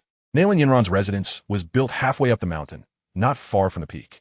As they followed, Leng Zhiying keenly noticed the sound of rushing water nearby, indicating that there should be a natural lake on the mountain, forming a waterfall. The concentration of fighting spirit was quite rich, and even the surrounding woods were quite peculiar, far better than the Yinlan sect's main base. This was only halfway up the mountain, and the fighting spirit concentration was already so high. How good could it be at the peak? Soon, Guyi brought Lu Ling to the top of the mountain, just as Leng Zhiying expected. There was indeed a huge lake here, with an artificial island in the middle, on which a small wooden house was built. There were also some pillars in the lake, presumably for passage. Miss Yinran, are you there? Guyi didn't walk in, but called out Nalan Yinran's name by the lake, not wanting this dog beside him to enter her secret little house. However, Nalan Yinran did not appear. A voice came from the small house. Elder Gu, come in. I'm sorting some materials and need your help. Mississippi. It might not be convenient for me to come over right now. Hey, Lu Xiao, you can't go in. Guyi was just about to politely express that he had an uninvited guest, but Lu Ling suddenly dashed toward Nalan Yinran's residence. And Guyi didn't dare to stop him, only able to loudly remind Nalan Yinran, Yinran, I'm here to find you. As he rushed in, Lu Ling didn't hide it at all, even loudly announcing his arrival. Leng Zhiying shook her head at Lu Ling, who looked like a fool. How could such reckless actions possibly win a girl's favor? He didn't even know how to flirt and was clearly a waste. Unless Lu Ling was determined to barge into Nalan Yinran's house. In that case, even though it seemed inconsequential, it felt like he was taking advantage of her. In this era, women valued their reputation the most. Someone like Xiao Yixian with a low status was fine, but once Nalan Yinran's reputation was tarnished, even if she personally didn't take care, it would be an indelible stain that could follow her for life. Thus, unless Nalan Yinran married Lu Ling, this disgrace could never be erased. Shameless dog thief. Malicious intentions. Thinking of this, Leng Zhiying prepared to intercept, but someone was faster than her. Winds extreme, setting sunshines. A light, agile female voice rang out in the air, and then a figure rushed out quickly, wielding a long sword directly at Lu Ling. The powerful momentum caused waves to rise in the surrounding lake, and her speed was so fast that it was hard to see her figure. In an instant, she arrived in front of Lu Ling and, without any wasted words, slashed at this scoundrel 28 times. This was Nalan Yinran's newly learned sword technique, the signature move of the Yinlan sect, which could only be learned by a great Do master, and now Nalan Yinran was already a great Do master. Looking at this scene, Leng Zhiying's pupils constricted sharply in disbelief. If she remembered correctly, wasn't Nalan Yinran a great Do master 3 years ago during the agreement? Chapter 125, Goodbye Nalan Yinran. But now, there was at least a year and a half left until that uncertain 3-year agreement, and Nalan Yinran had already become a great Do master at this cultivation speed. Wouldn't that mean she could become a Do spirit by then? Leng Zhiying felt even more serious, not the slightest bit happy. She firmly believed that any changes beyond the original storyline would not be beneficial to her. So, what exactly happened to Nalan Yinran? Hey, Yinran, it's me, Lu Ling. Show mercy. Right now, Lu Ling was just a 3-star Do master, far from being Nalan Yinran's opponent. He was immediately beaten like a dog, only able to escape in a sorry state. However, under Nalan Yinran's sharp sword energy, he was still hit by several strikes, and his originally noble young master image instantly plummeted, his expensive clothes shredded by the sword energy, and he was even injured, looking like a beggar. Nalan Yinran, however, showed no mercy. With a flick of her wrist, more sword energy poured out, clearly intent on teaching Lu Ling a lesson. As the sword moves became increasingly fierce, Lu Ling panicked, realizing that with a slight misstep, he might die under this sword technique. He quickly said, Wait, Yinran, if you kill me today, you'll never get the pill to eliminate the side effects. Upon hearing this, Nalan Yinran's originally overwhelming sword moves suddenly halted. However, such a powerful move couldn't just be retracted at will. With a tremor in her dantian, Nalan Yinran spat out a mouthful of blood, kneeling on one knee, using her sword to support herself from falling, clearly injured. Once she stabilized her condition, Nalan Yinran coldly glared at Lu Ling and said in a tone devoid of emotion, Don't think I don't know what you're thinking. Speak up. If you're just going to make empty threats, I will eventually kill you. Seeing Nalan Yinran in such a miserable state, Leng Jing initially wanted to rush up, but thinking of the secrets surrounding Nalan Yinran, she held back. If she couldn't find out now, she believed Nalan Yinran wouldn't tell her either. Lu Ling showed no mercy whatsoever and stood up to tidy himself up, then mockingly said, I know, because of the 3-year agreement with the Xiao family, and because some elders in the sect lack confidence in you, you've asked my master to refine a Tianyuan pill. Your strength in this life will probably only stop at the Douwang level. Of course, the side effects of this pill were indeed terrifying, but they were not unresolvable. As long as my master reaches the level of a 7th-rank alchemist, given time, he can refine a 7th-rank high-level pill, the revitalizing pill. Once you take it, the side effects will be directly eliminated. Saying this, Lu Ling felt quite proud. The recipe for this pill was something his master had stumbled upon during his travels, but because its effects were somewhat mediocre, he had never paid it much attention and had casually placed it in the library. This was something he had discovered by accident while searching for pill formulas a few days ago. Considering Nalan Yinran's current situation, he came up with this bold idea. After all, one can't exactly say that a 7th-grade pill can be refined and given to someone, right? If he were to use this pill, which would eventually be available, as a betrothal gift to propose to Nalan Yinran, surely this cultivation fanatic would not refuse, right? 7th grade? Isn't Gu He a 6th-grade alchemist? How could he possibly refine such a pill? Nalan Yinran was somewhat surprised, and her breathing quickened. Clearly, the temptation presented by Lu Ling's grand proposal was quite significant for her.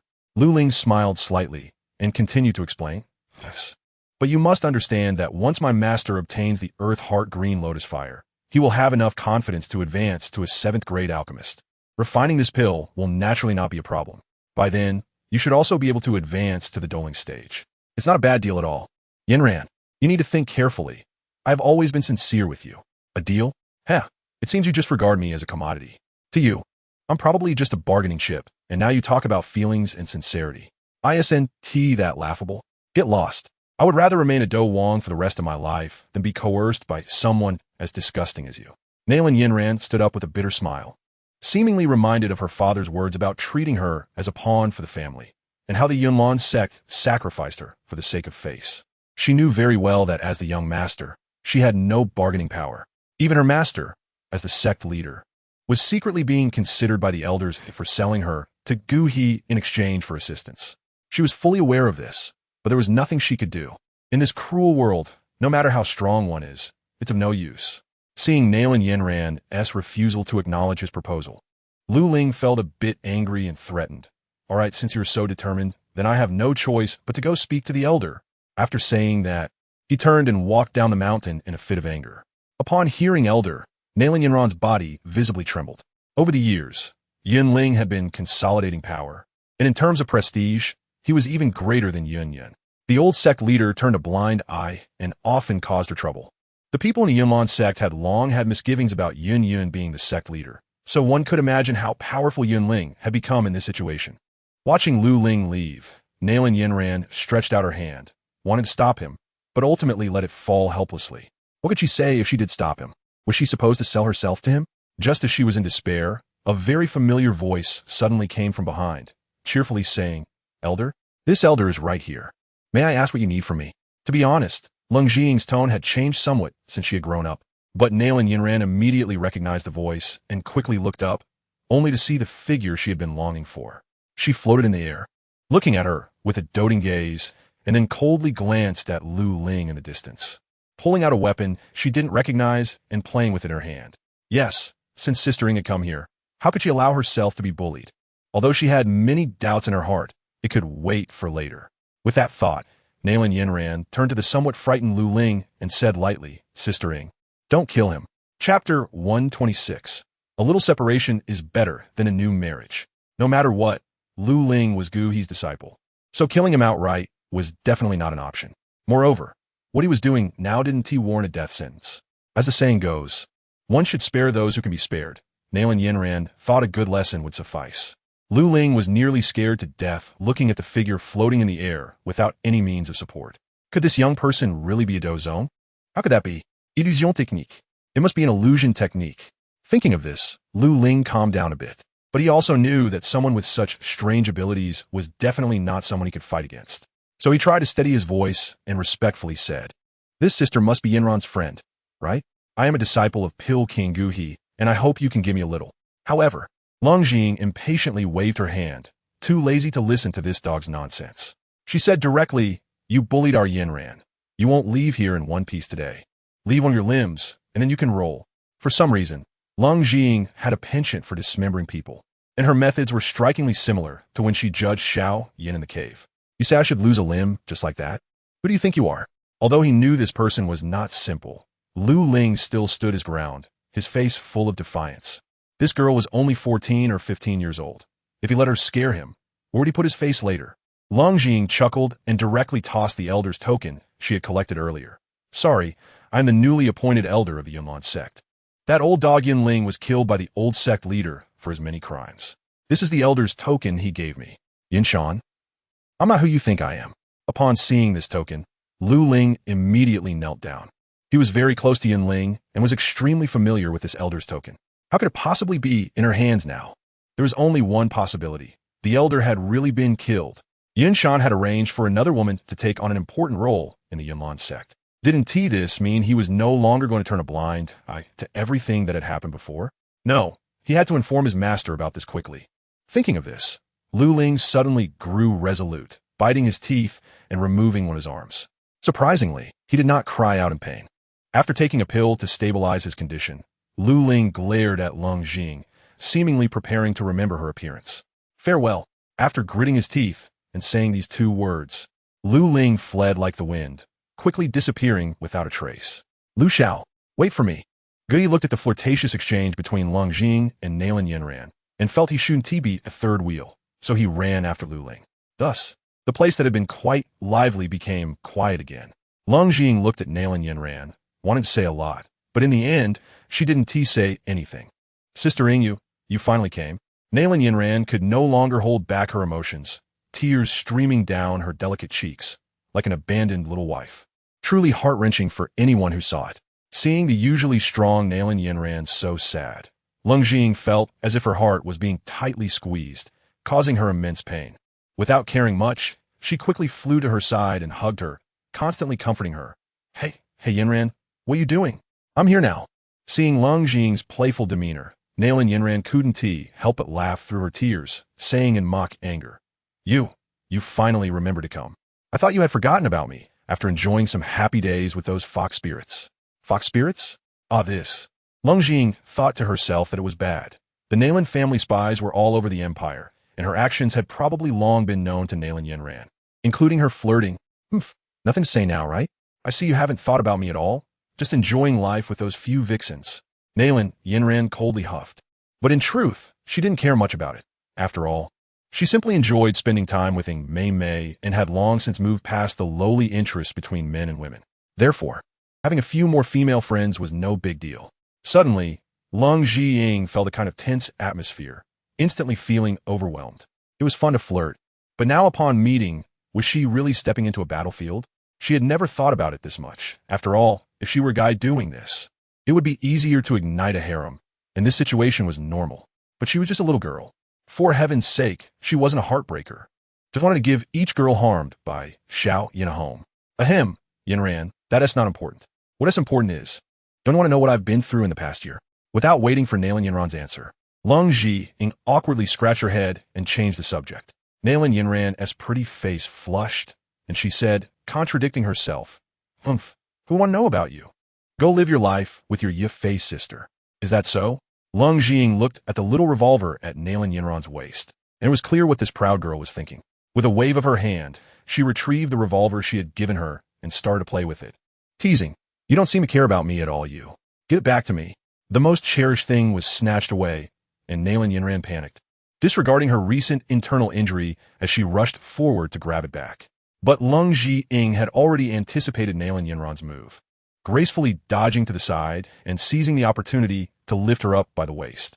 Damn it, let go of me. Being hoisted over Leng Jing's shoulder in a rather embarrassing position, Nalan Yinran felt a mix of shame and anger, her delicate fists pounding on her back like a young lady kidnapped by a bandit chief.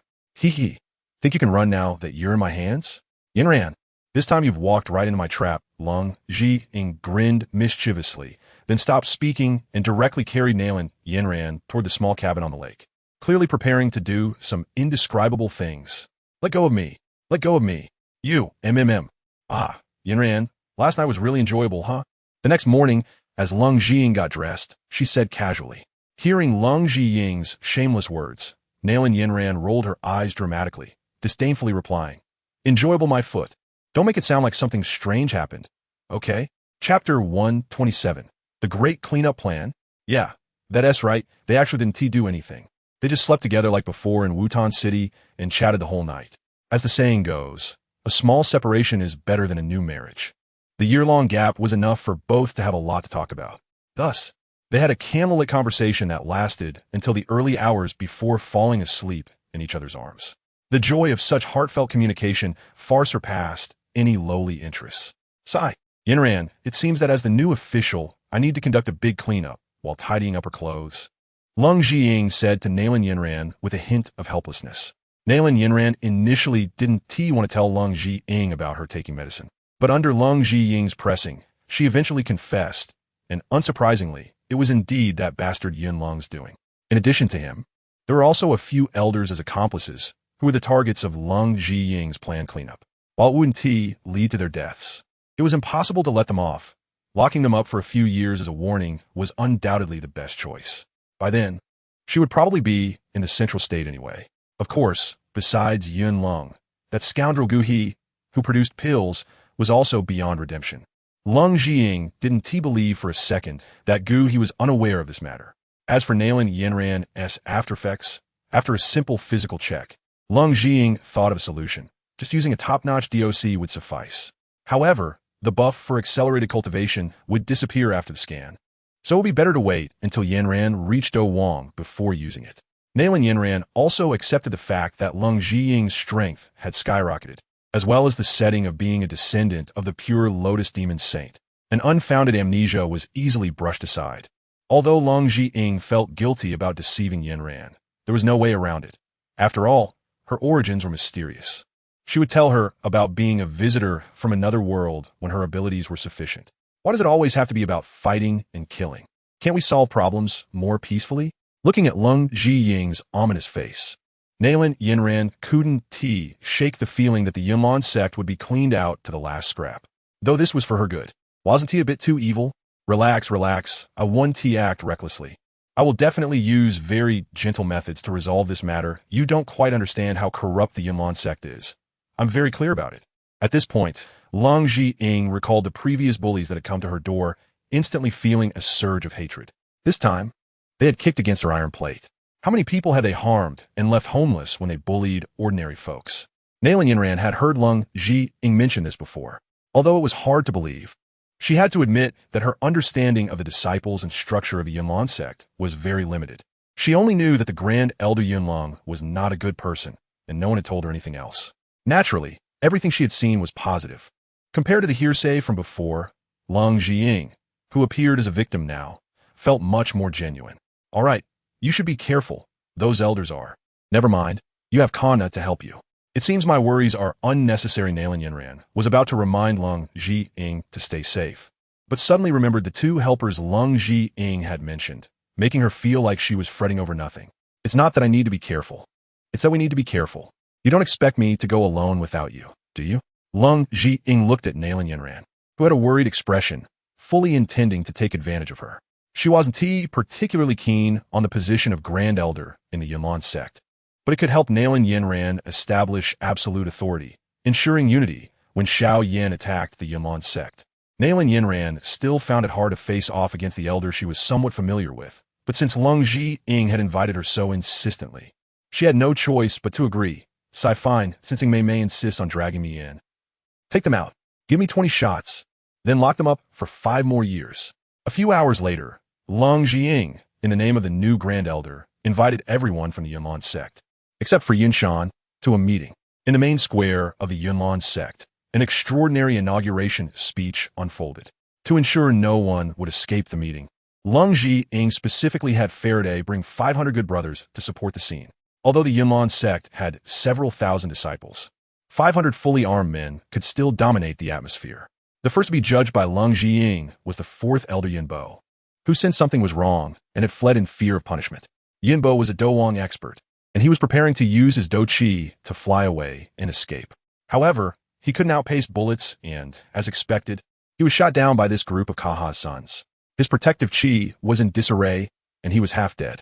Even so, he was still ordered by Leng Zhiying to take another 20 shots, creating an atmosphere of as long as you don't die, keep hitting harder. Third Elder. What should we do? This little BTCH is really going to make us suffer. Seeing Leng Zhiying's brutal methods, a group of people began to stir. As the saying goes, if you don't do anything wrong, you shouldn't fear a knock on the door. These people clearly had a history of bullying and wrongdoing. And now seeing this little BTCH was going to clean up the sect, how could they not be afraid? The person referred to as the third elder appeared calm and comforted his disciples beside him, saying, "Don't worry. This little girl is making such a fuss that she will definitely attract the attention of the old patriarch, and at that time, the gathering will naturally be disbanded." As soon as these words were spoken, the surrounding crowd settled down. With Yun Ling dead, the third elder had become their backbone, and they hoped this little BTCH would disband soon, giving the third elder a few days to consolidate his power, and surely they could push this little BTCH off the stage. If the third elder could become the great elder, wouldn't their good days be here, on the stage? Leng Zhiying was oblivious to the whispers and was continuously flipping through the list in her hands, which recorded the criminal records of all disciples. This was also Yun Ling's treasure for controlling the Yunlan sect. Everyone's dark secrets were recorded here, and some major positions had their ancestors' dirt dug up, so no one could refuse to listen to her. The more she flipped through, the tighter Leng Zhiying's brows furrowed, and she became increasingly alarmed. According to Yun Ling's records, there seemed to be no good people in the Yunlan sect. Chapter 128. Tumors Uprising. Sister Ying, what's wrong? Sitting beside her, Nailin Yinran keenly noticed that Leng Zhiying was acting a bit unusual and quickly inquired softly. "It's nothing, just a bit surprised." Leng Zhiying sighed helplessly. She felt that the Yunlan sect was beyond saving. Out of 50 pages, she had flipped through nearly 40 without finding a single good person. Her requirements for a good person were not high. As long as they didn't kill, rob, or bully others, it was enough. Even using their authority to help others wouldn't count against them. In short, anyone could meet this requirement. Yet even such simple conditions couldn't yield a single candidate, illustrating how rotten the Yunlan sect had become. After flipping a few more pages, Leng Zhiying found a familiar name, Gu Yi, who had been following Nailin Yinran. Apart from some legitimate trade with Gu He, he had no other issues, which made Leng Zhiying's eyes light up. Old Gu was a loyal and honest person. Previously, he might have brought Lu Ling up the mountain due to someone else's orders and had to comply. In that case, Gu Yi was indeed a person worth promoting. After flipping a few more pages, Leng Zhiying was pleasantly surprised to find that most of the people recorded later were innocent disciples without any criminal records. However, none of the mid-level members were clean. The highest ranking among them was a person named Yun Hong, the second elder of the Yunlan sect. Speaking of which, he hadn't been seen during the confrontation that day, which was quite strange. Nevertheless, the ratio was still a staggering 50-1. Leng Zhiying couldn't help but hesitate. If she continued with this, there might not be many left in the Yunlan sect. Moreover, these people were mostly fighters without any talent, while all the talented disciples had gone off to form cliques for personal gain.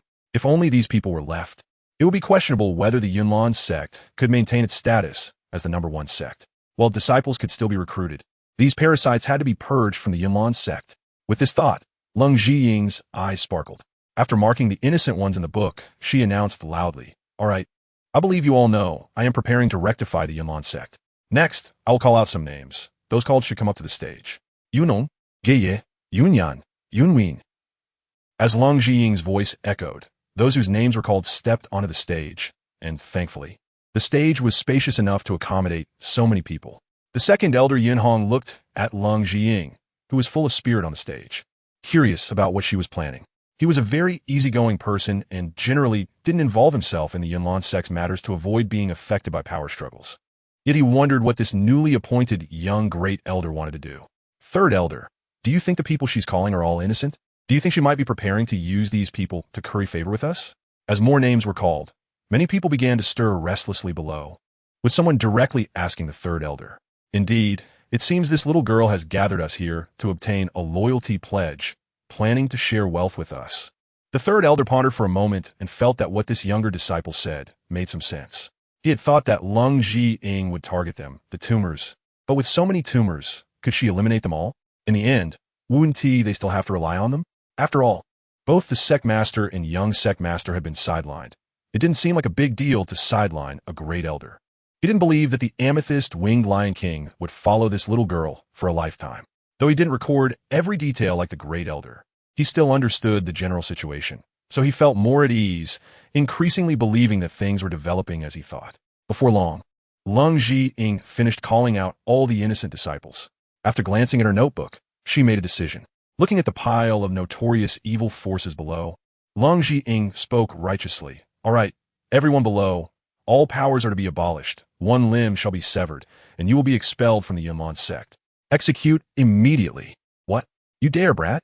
Upon hearing this, the third elder was the first to lose his composure. How could this little BTCH be so ruthless? Generally speaking, even if powers were abolished, with training experience, it wouldn't be too difficult to rebuild. But severing a limb directly cut off all hope. They had no backing, and once severed, it was truly severed. Third elder, what should we do?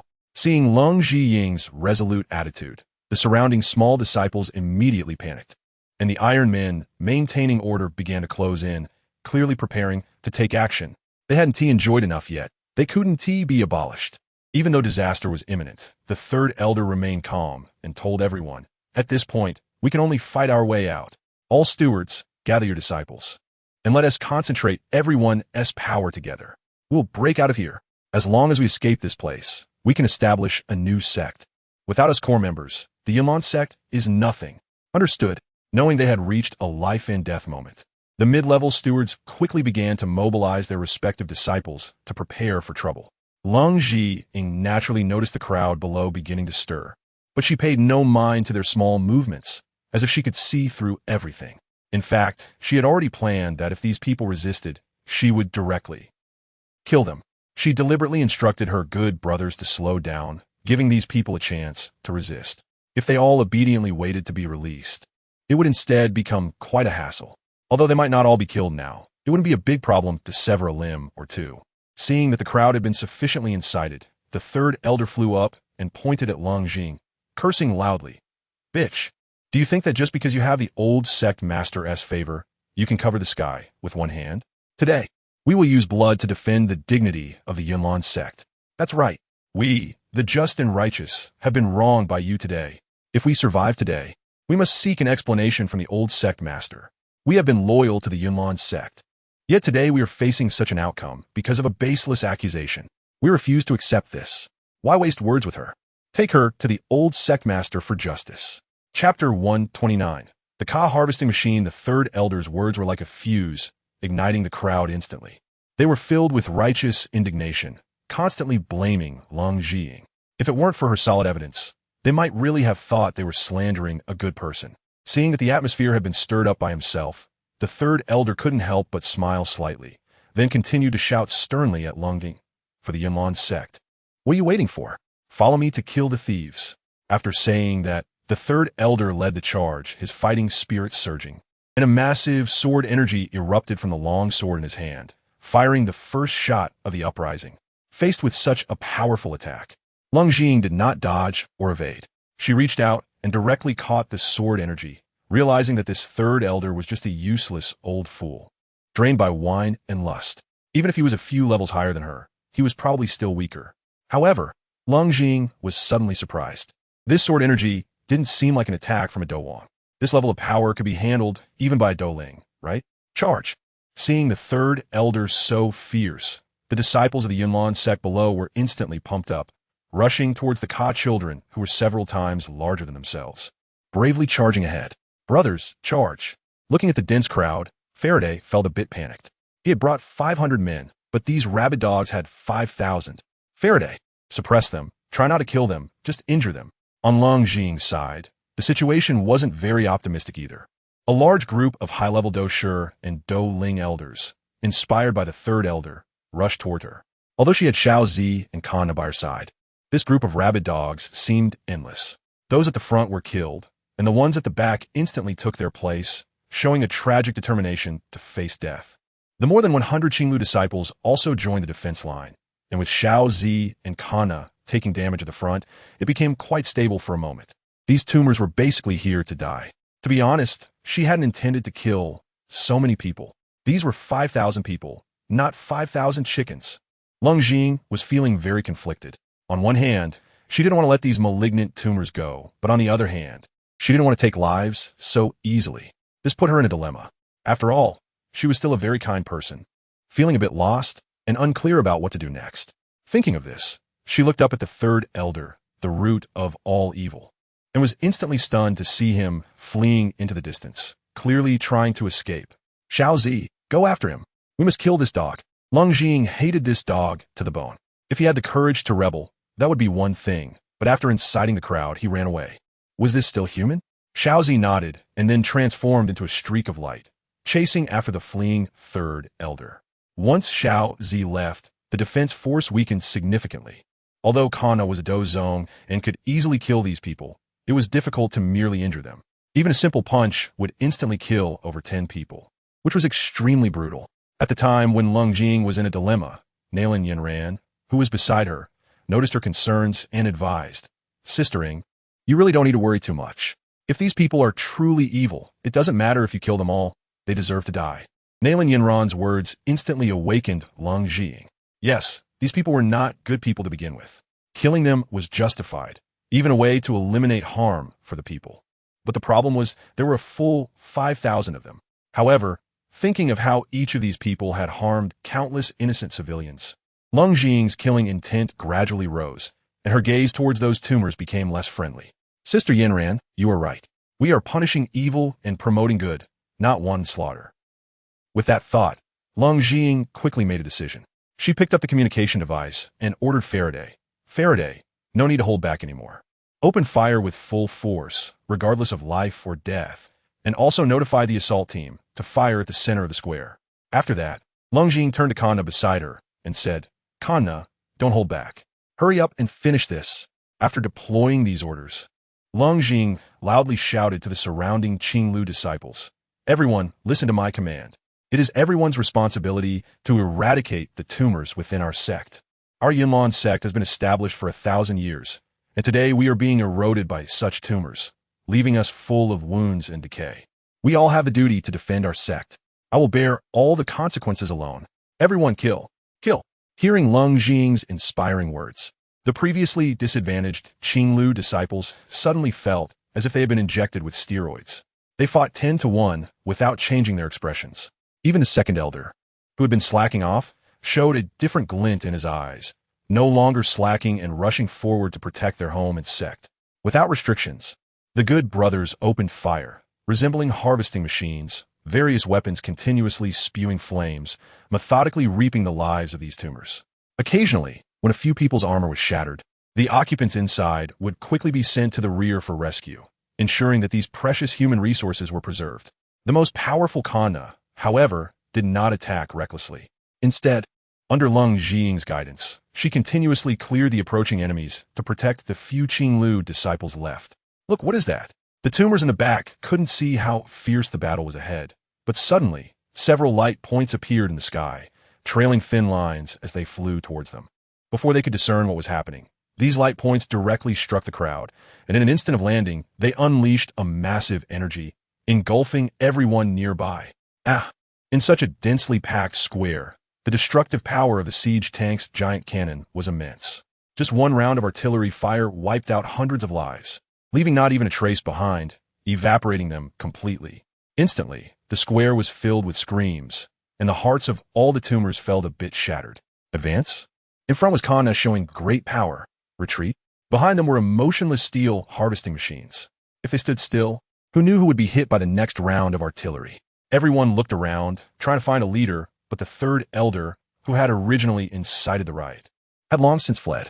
Now, they were just a scattered mess, unable to organize an effective attack. Chapter 130, On the Brink of Collapse. Spare me. Great Elder, spare me. A few minutes later, the luxurious square had already turned into a hell on earth. These 5,000 tumors began to feel fear after nearly 2,000 of their own had been killed. People were constantly kneeling on the ground, the original bravado completely gone. In the face of these strange and terrifying methods, they seemed like a group of livestock being herded to slaughter, without any means to fight back. Get up, hurry up, charge. Some of the stewards, watching the gradually collapsing battle situation, panicked. The reason they were so actively inciting a riot was that they had reached a point of unforgivable crimes. While ordinary tumors might have only committed minor offenses like abducting civilian women or killing for money, these individuals had almost all been involved in massacres of hundreds. Some acted under the orders of the Grand Elder, while others were driven by greed. Regardless, they all knew that once the kind new Grand Elder conducted an investigation, they would definitely have no place to bury their bodies. But no matter how much they urged, even after killing a few people to establish authority, no one was willing to listen to them and go to their deaths. Although they were tumors, they were not fools. They clearly knew which option to choose between returning home as a disabled person or facing death. Charge. Those who disobey will be killed without mercy. The stewards, having lost their backbone, were in a state of panic, watching their subordinates kneeling around them, completely losing their composure. They could only randomly kill a few people to assert their authority, but this was of no use in the already defeated situation. More and more people chose to surrender under the two terrifying meat grinders, gradually leaving only a few hundred tumors who knew they could not escape death still resisting. Hey, I gave you a chance. Wouldn't it be better to be honestly disabled and go home? Why make it so stiff? Leng Zhiying slowly walked down from the podium, gently waving his hand, and on the other side, Faraday dispatched 200 Ka children to surround the group of stubborn ones in the middle. The remaining ones were partly preventing anyone from escaping, while the other part began to tie up the surrendering tumors, awaiting Leng Zhiying's orders. Don't come over. The few elders and stewards trapped in the middle found themselves in a dilemma. These steel men gave them an overwhelming sense of oppression. In fact, the attacks from the Do Wang level fighters were enough to break through the defenses of the Ka children, but no one dared to take the initiative to attack. On one hand, the latter's enormous size created an increasing sense of pressure the closer they got. On the other hand, these people killed Do Shi and Do Leng as easily as slaughtering chickens. With 200 of these steel men, they had no heart to resist at all. The heavy footsteps constantly pressed down on their hearts. Finally, a Do Wang level elder couldn't hold on any longer, kneeling on the ground and crying out, "I surrender! I surrender! Spare me, Grand Elder!"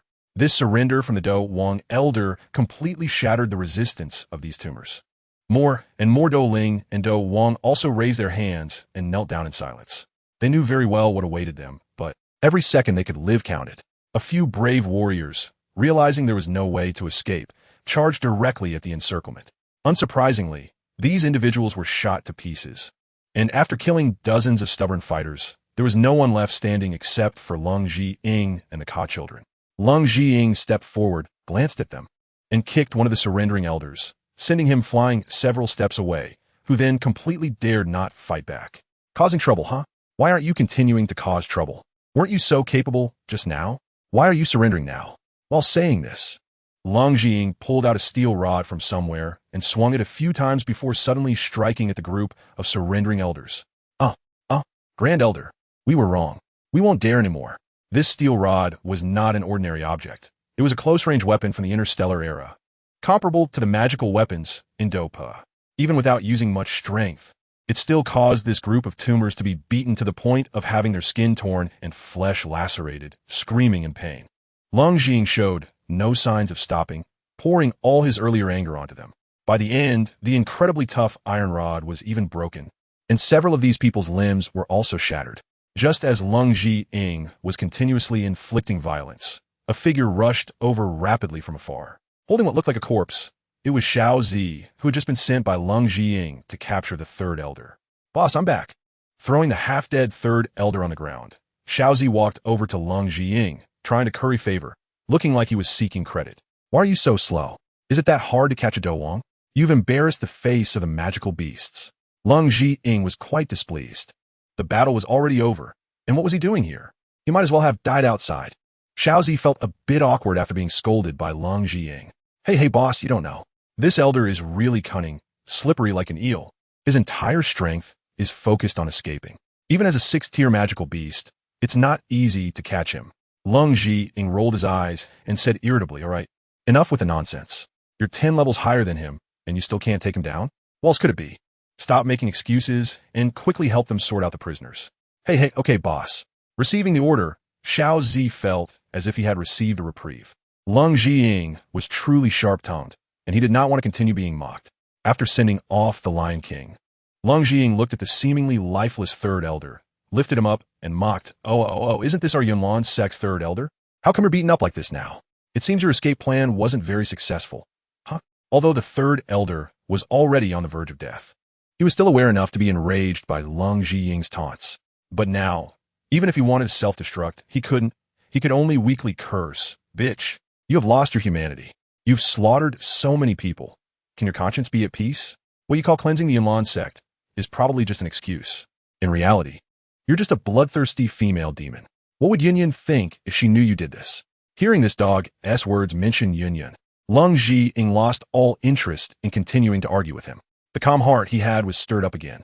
Before he could continue, Leng Zhiying directly plunged the steel rod into his heart, ending his life. "You still dare to mention Yunyan?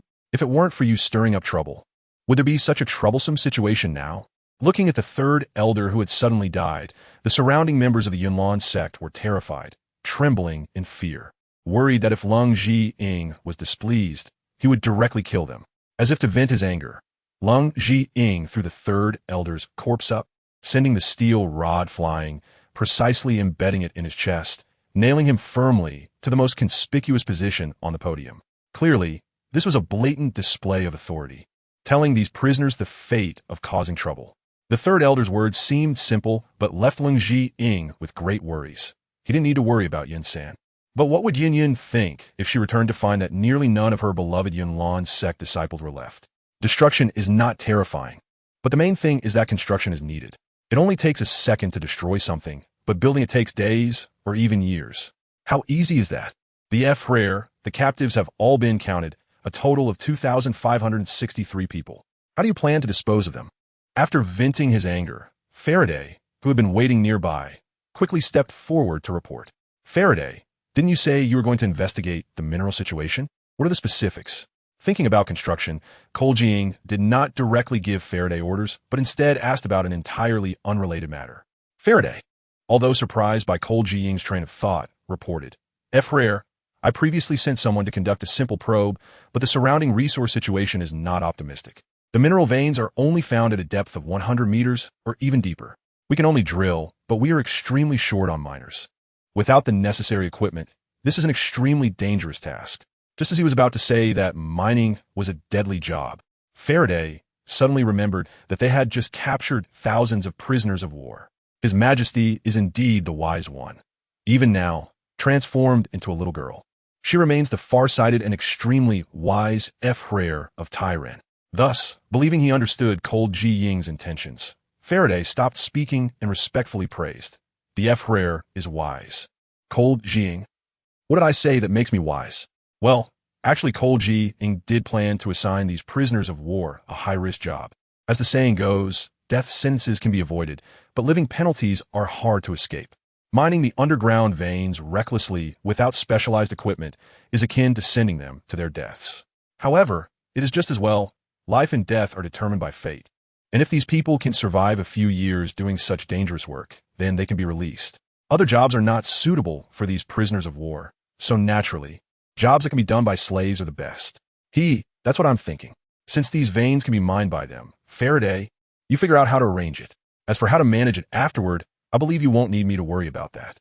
Upon hearing Jiying's words of trust, Faraday quickly bowed and said, "Rest assured, frere, such trivial matters need not worry you."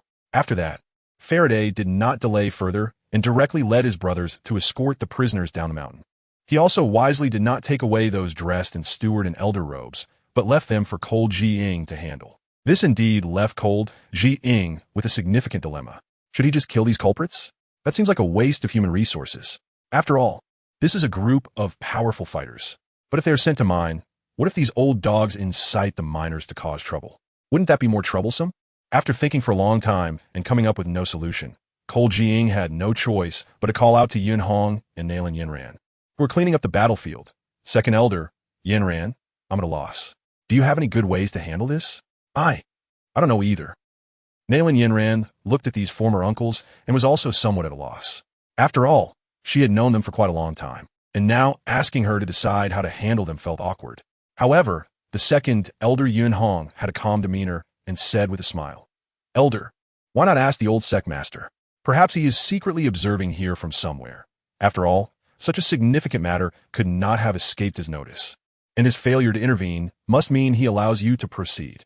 Upon hearing this, the tumors that had originally been waiting for the old sect master to save them suddenly felt hopeless. Yes, how could Yinshan not know about such a large matter? So, this is an implicit approval of the purge.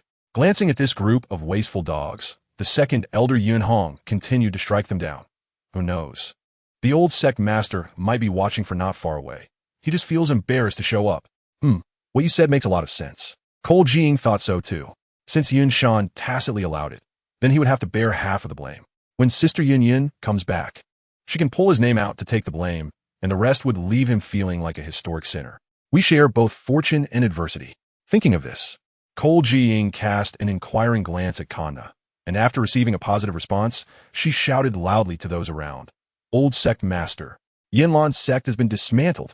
If you don't come out now, you won't survive alone. Behind a large tree, Yin Shan. Damn it. Must you drag me into this? What grievance do I have? Cough, cough, elder, what happened? I just returned. What's going on here? Unable to avoid it, Yin Shan could only walk out, pretending to look confused as he asked Cole Jiying. This blame must not be borne. If he took the blame, wouldn't that make him a traitor to his master and ancestor? He would be scolded for generations. Well, he could turn a blind eye, but he absolutely could not get involved. Ah, what a pity, old sect master. I just found a device from this group of traitors that can purify the evil energy within the body. Since you didn't know, I can only keep it for myself with tears. After all, one should not receive rewards without merit. You wouldn't snatch my credit, would you? Cole Jiying had anticipated this and took out a high-grade dock to play with in her hands, showing a hint of sorrow on her face as if she were truly a filial person. As a dough zone forcibly cultivated by the Soul Palace, Yin Shan's body was filled with evil substances that could destroy one's mind over time. The allure of this thing is evident. Chapter 132. Integrating Yunlan's sect. An overt scheme. A blatant scheme. Originally, Yun Shan could have turned a blind eye to this matter, just like a girl forced onto the wrong path. Even when insulted, many would still feel a twinge of sympathy. But now Cole Jiying insisted on establishing a monument for him, creating a predetermined fact, which was quite disgusting. In the future, people might think that Cole Jiying's indiscriminate slaughter was unjust, but Yun Shan, who assisted in the tyranny, would be even more detestable. In comparison, it would even put Cole Jiying in a better light. Malicious intentions are clear. Yun Shan's mouth moved a couple of times, and he wanted to reject the words that came to his lips, but upon hearing about the thing Cole Jiying brought out, he couldn't say it. His body was riddled with ailments, and he could hardly hope to advance, but if purified, it was not without hope to challenge the Dozun level. He had no doubt about the authenticity of this thing. This young lady Cole has a mysterious background, and wouldn't fool him. Sigh. It seems I have to admit that in recent years, corruption has been rampant in Yunlan's sect. So I tacitly approved of this operation to eliminate all tumors and restore clarity to Yunlan's sect. After thinking it over, Yun Shan decided to bear this blame. There was no other reason. This dock was just too tempting. As for reputation, it didn't matter much. Previously, he had no hope of promotion due to various ailments. And if he died, so be it. But now with this opportunity to break through to a higher level, why care about reputation? What mattered was having strength. After 100 years, who would care about floods and disasters? Seeing that this blame was taken by Yun Shan, Cole Jiying also smiled slightly, flattering him. Old sect master is wise. Tearfully issuing orders to eliminate the tumors of Yunlan's sect, this act of great righteousness is truly admirable. I wonder how these high-ranking elders and the old sect master plan to arrange it. I have to say, Leng Jiying's little mouth is like it's smeared with honey, making Yin Shan a bit forgetful of himself. However, thinking about how these people are still waiting for him to handle matters, he feels a bit overwhelmed. If he deals with them lightly, Leng Jiying might not be satisfied, but if he deals with them harshly, it would be somewhat disheartening for his subordinates, which is very difficult to manage. After careful consideration, Yun Shan still couldn't bring himself to directly kill them, having been with him for so many years. He felt a bit reluctant, so he tentatively said, "Let these people come with me to the mountain to cultivate. Just in time I need some trusted confidants. But as a punishment, I have decided to castrate them all and apply secret methods to control their souls to ensure they won't harbor any hostile intentions towards the Yunlan sect." What do you think? Hearing Yun Shan's ruthless method, Leng Jiying said seriously, "I didn't expect Elder Yun to be willing to impose such a heavy penalty. This truly shows great insight and righteousness, is indeed a model for the Yunlan sect, and I truly admire it greatly. Saying this, Leng Jing handed over a document. This is a small token of my appreciation.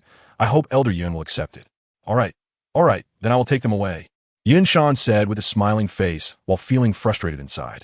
He took the precious document, feeling that he was stepping into Leng Jing's trap step by step. Knowing it was a trap, but having to step in nonetheless. This feeling of being schemed against was indeed unpleasant, but the reward was truly enticing. With a wave of his hand, Yin Shan took away those elders and stewards, quickly disappearing from sight. He didn't want to stay here and be schemed against by Leng Jing any longer. Seeing Yun Shan leave, Nailin Yinran, who had been silent all along, finally asked in confusion, "Sistering, what are you planning to do next?" To this, Leng Jing had already anticipated and took out a stack of documents like land contracts, waving them in front of Nailin Yinran. "Don't worry, I have already prepared this. This is proof of all the assets of a Yunlan sect, which includes many mines. Once these mines are consolidated, we can start on large-scale infrastructure projects. These resources were mostly mined by other small families commissioned by the Yunlan sect, which had only been responsible for collecting money and not selling goods. But now that she held all the power, she could consolidate these resources completely. In her mind, she had an immature idea, which was to open a secret underground base beneath her residence and use those surrendered pests to start digging tunnels.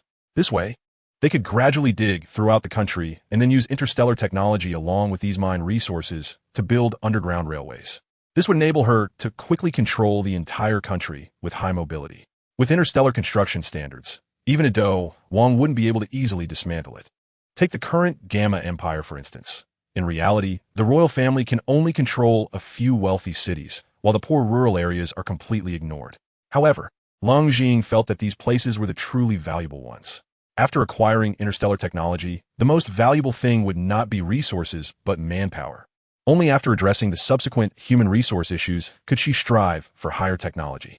Nevertheless, from a broader perspective, using the Gamma Empire as a base was a very good choice. Given its remote location and lack of strong enemies, it was simply a blessing for farmers. Thinking about this, Leng Jing felt a bit of a headache about how to develop the Yunlan sect next. Such a high-profile sect as the Yunlan sect was indeed selective. Even after so many generations, there were only this few people left. Thus, it would be a bit difficult to restore the Yunlan sect to its peak. Sister Yinran, how about you take charge of the revival of the Yunlan sect? After thinking it over, Leng Jing decided to assign this heavy task to Nailin Yinran. And it wasn't because she was lazy. I haven't done these things before, can I really do it? Upon hearing Leng Jing's words, Nailin Yinran appeared quite surprised, but there was a hint of eagerness on her face. Although she had never done such things, it was clearly a different kind of experience. It's fine, Sister Yinran, you can give it a try. From now on, the hundreds of people in the Yunlan sect will be under your management. Just let the second elder assist you. I believe it shouldn't be a problem, right? Second elder?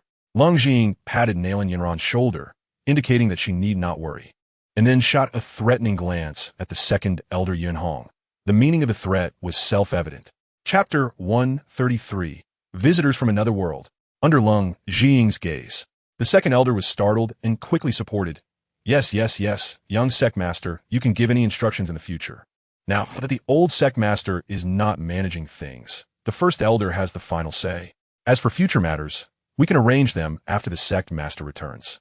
Okay, then I'll give it a try. Where should we start? Nailin Yinran didn't continue to decline and directly agreed. But she was completely at a loss about how to handle this mess. It was as if she was in the dark. And Leng Jing didn't seem like someone who would manage affairs. So now they could only hope that the second elder Yun Hong had some ability. Ahem. First we should reorganize the order of the Yunlan sect. The Yunlan sect has 3 divisions and 6 halls, which manage the disciples' cultivation, internal and external affairs, rewards, experiences, and many other aspects. These positions are basically toxic, so rebuilding them won't be easy. With our current number, there might be more managers than disciples. Although Yun Hong was very laid back, the fact that he had survived as the second elder without being taken down by those toxic elements indicated he was not to be underestimated. He might have been waiting for this day for a long time. Too troublesome. Let us just have you directly lead them in cultivation. These useless institutions can be discarded. After a while, I'll bring some special things to replace their functions. As for the disciples, I'll find a way to recruit them later. After thinking for a moment, Leng Jing decided to cut off these useless things, but the mechanism for experiences and rewards was also an important part of the Yunlan sect and couldn't be directly abandoned. Therefore, it would be better to set up a large screen and establish a mercenary association at the foot of the mountain. As long as someone posts a task, it would be directly funneled to the Yunlan sect, with 50% of the commission as reward for the disciples. This would save a lot of trouble. Regarding management, she also didn't plan to give anyone the opportunity to form factions. In the future, she would simply fill the ranks with those slaves who lacked a talent for technology, presenting herself as the benefactor who saved them and provided them with a future. They certainly wouldn't cause trouble. The first elder has the final say. Yin Hong felt that this proposal went against ancient customs, but thinking of Leng Jing's displayed strength and those strange steel men, he couldn't help but feel a hint of anticipation, wondering what the future of the Yunlan sect would be like. Seemingly sensing something, Leng Jing suddenly became a bit impatient and said eagerly, "Don't worry, I will arrange these things. You and Yinran manage the remaining disciples for now. I'll head up the mountain to handle some matters." After saying this, she quickly ran up the mountain where Nalan Yinran was cultivating, as if there was something unspeakable going on. To this, Nalan Yinran was already used to it. Leng Jing had always been this way, easily startled, nothing strange about it. However, the second elder beside her felt very unfamiliar. After so many years in the Yunlan sect, it seemed as if she had never seen him before. "Let's go. Second elder, we need to arrange things properly, otherwise when my master comes back we are doomed." Yes, this is quite a mess. Ding. Congratulations to the host for completing the hidden task. Control the Yunlan sect. This has significantly changed the plot direction, and you have received a reward of 200,000 world coins and 20 random high-level members from various cultivation sections. After cleaning up the battlefield, Leng Jing suddenly heard the system announce this reward. Just like when she unexpectedly received the evil poison body, it was incredibly rich. Although these two rewards can't be said to be extremely abundant, they did solve her urgent problems. The world coins are self-explanatory. After receiving these, she only needs another 200,000 to reach her small target of 1 million. The 20 elders from the cultivation sects will also compensate for her current lack of high-level combat power due to the cleansing of the cancerous elements. It's important to note that although the Gamma Empire is dominant in the Yunlan sect, it would be bad news if other empire sects took notice. The addition of these high-level members perfectly fills that gap. According to the system's usual pattern, this group would consist of several Do Kings, a few Do Emperors, and possibly a Do Zone-level expert, which looks quite promising.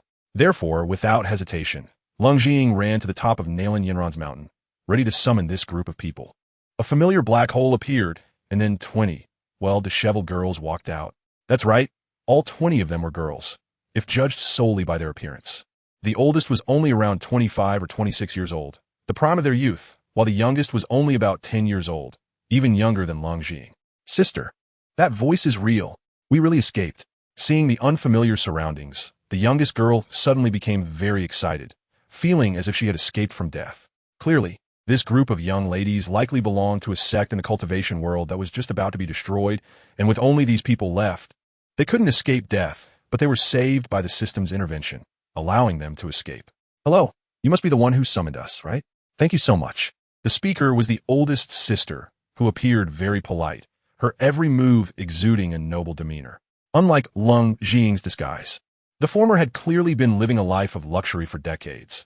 That aura was ingrained in her very bones, while Leng Jing, upon first meeting, might seem like that. But after getting to know her, one would feel she was more of a down-to-earth rogue. "Hello, big sister. May I ask how you ended up in this situation? What assistance do you need? Besides, what help can you provide me?" Leng Jing had no intention of being polite, speaking directly to the point. Her habit was to discuss the transaction before emotions. If she talked about feelings first, how could she bring up money later? The big sister showed no signs of displeasure. After all, this was someone else's territory, and if they wanted to stay here, they needed to pay a certain price. It wouldn't make sense to be kept simply because they looked good. "We come from the Xianwang realm's Shueiyue Palace. My name is Luo Qinro, the sect master of Shueiyue Palace at the integration stage.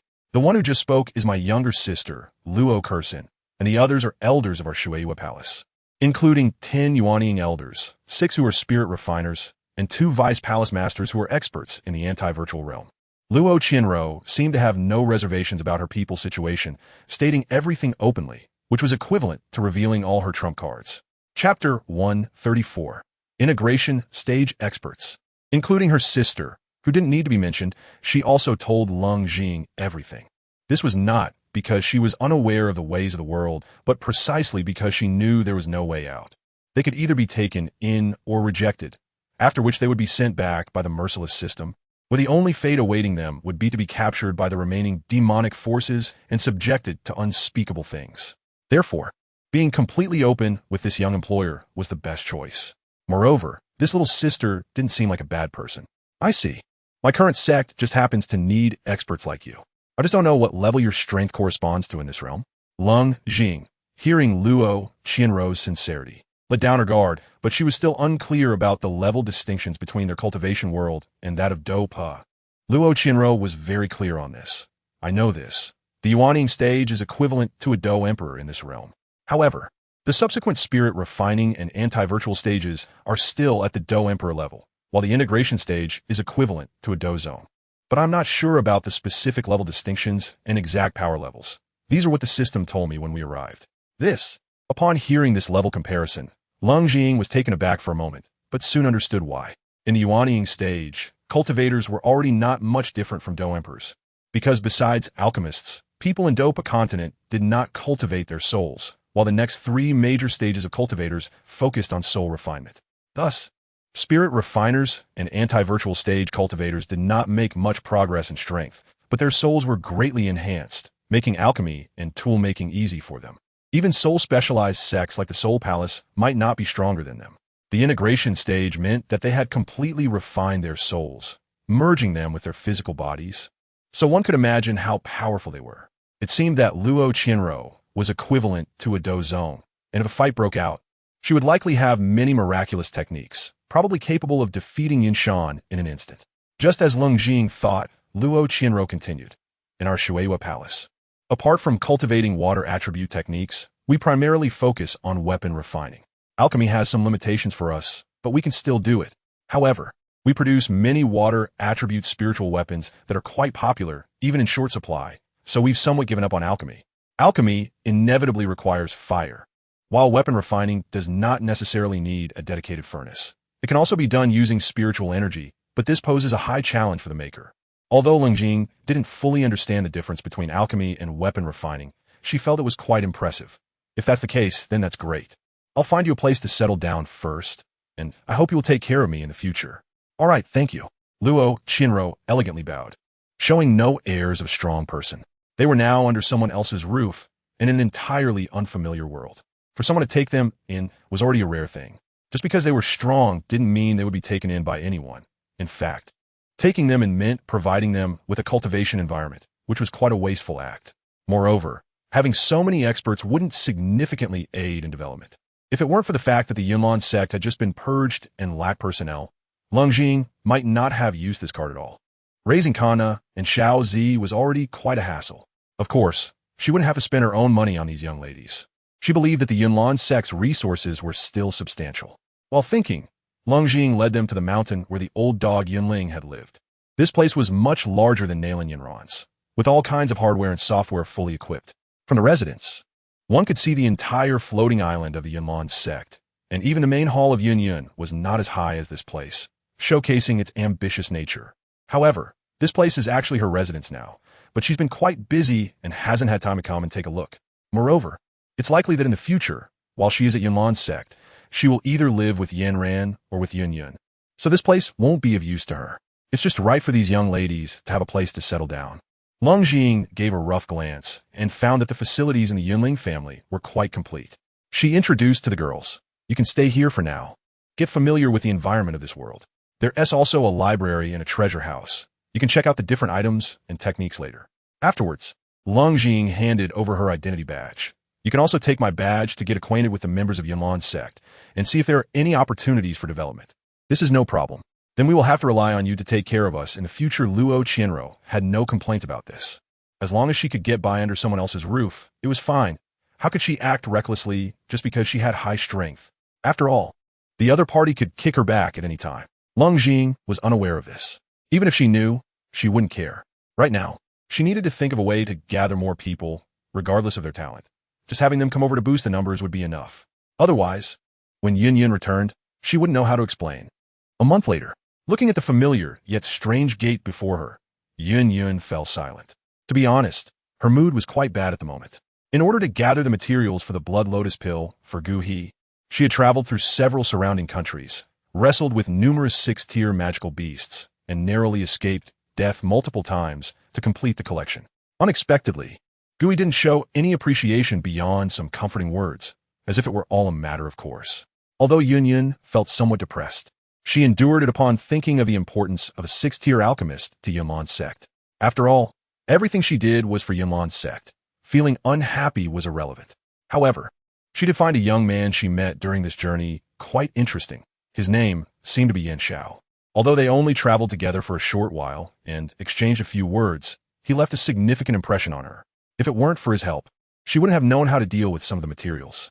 Now, what puzzled her was that, for some unknown reason, the entrance to Yunlan's sect was completely empty.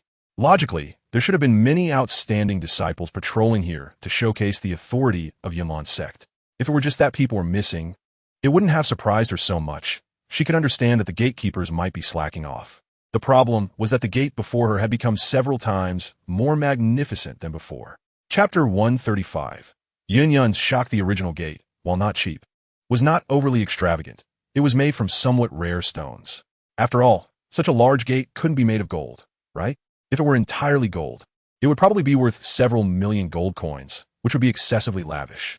However now, yes, it was indeed made of pure gold, the kind that could blind people's eyes.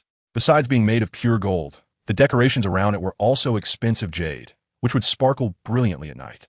Just looking at it, the value of this gate would not be less than 5 million gold coins. It was truly extravagant. Wait a minute, isn't this my home? Who did such a wasteful thing? Yun was initially quite intrigued by the gate, but suddenly felt something was off. Such an expensive gate couldn't possibly have been given by someone else, which meant someone must have spent Yunlan's sect's money to build this thing. How shameless! Yunlan's sect was an extremely conservative sect, so it was absolutely impossible for anyone to do such a thing. In other words, if there had been money to build the gate, it would have long since lined the pockets of the elders. How could it still stand here? Other than Leng, Jing, who might have already come, could it be someone else? Could they be flaunting their authority under the guise of Yunlan's sect? Thinking of this, Yun immediately became furious. Her fighting spirit transformed into wings behind her, and with a flash, she shot up the mountain, ready to teach that wasteful brat a lesson. However, the further she went up the mountain, the more surprised Yun felt. She discovered that whether it was the mountains, waters, or even the forests, there was a strangely inexplicable change. The once neglected outskirts of Yunlan's sect had now transformed into a place abundant in spiritual energy, not inferior to her own residence. She could vaguely see some disciples of the sect sitting cross-legged by the woods or lakes, but they were all unfamiliar faces, and their levels were much lower than the usual disciples of Yunlan's sect. Most were still at the stage of fighting qi, and none exceeded the 5th stage, which was quite a rarity in the selective Yunlan sect. Yet, from them, Yun sensed something that did not exist in Yunlan's sect, a proactive spirit. Each one was putting forth their utmost effort in cultivation, seemingly trying to make up for their lack of talent through diligence. Very few disciples of Yunlan's sect were this proactive. Due to their high talent, they could achieve decent strength with minimal practice, and with Yunlan's sect as their backing, they were even less inclined to focus on cultivation. Yun was well aware of the issues existing in Yunlan's sect, but it was not something she could resolve alone. Now, due to Leng Jing's arrival, such changes had occurred that for a moment, she forgot about teaching that wasteful child a lesson and hovered in the air, watching these disciples cultivate. After watching for a while, Yun was even more confused. The techniques the disciples were practicing were not all from Yunlan's sect. Some of the cultivation methods were even incomprehensible to her. There were also those who were not practicing any technique at all, simply training their physical bodies, which looked quite intimidating. But what was the use of this? Could it be? Just as she turned her gaze away, Yun noticed not far away in a slightly more open area, there was a little girl, refining pills. This little girl was about 10 years old, quite pretty, clearly a girl from a wealthy family. Yun sensed not a trace of fighting qi from her. Aside from her good looks, she seemed nothing special. But she was actually refining pills? It should be known that alchemists generally require extremely powerful soul strength. Even she herself did not have the qualifications to refine pills. Yet this little girl seemed to do it effortlessly, without any visible flames or alchemy furnace, directly refining the materials, slowly shaping them into a pill. This was quite astonishing. Regardless of whether she could succeed, this was a terrifying thing. She was just a 10-year-old child. Surrounding her were dozens of people, mostly girls with a few young boys interspersed. The oldest among them being around 16 or 17.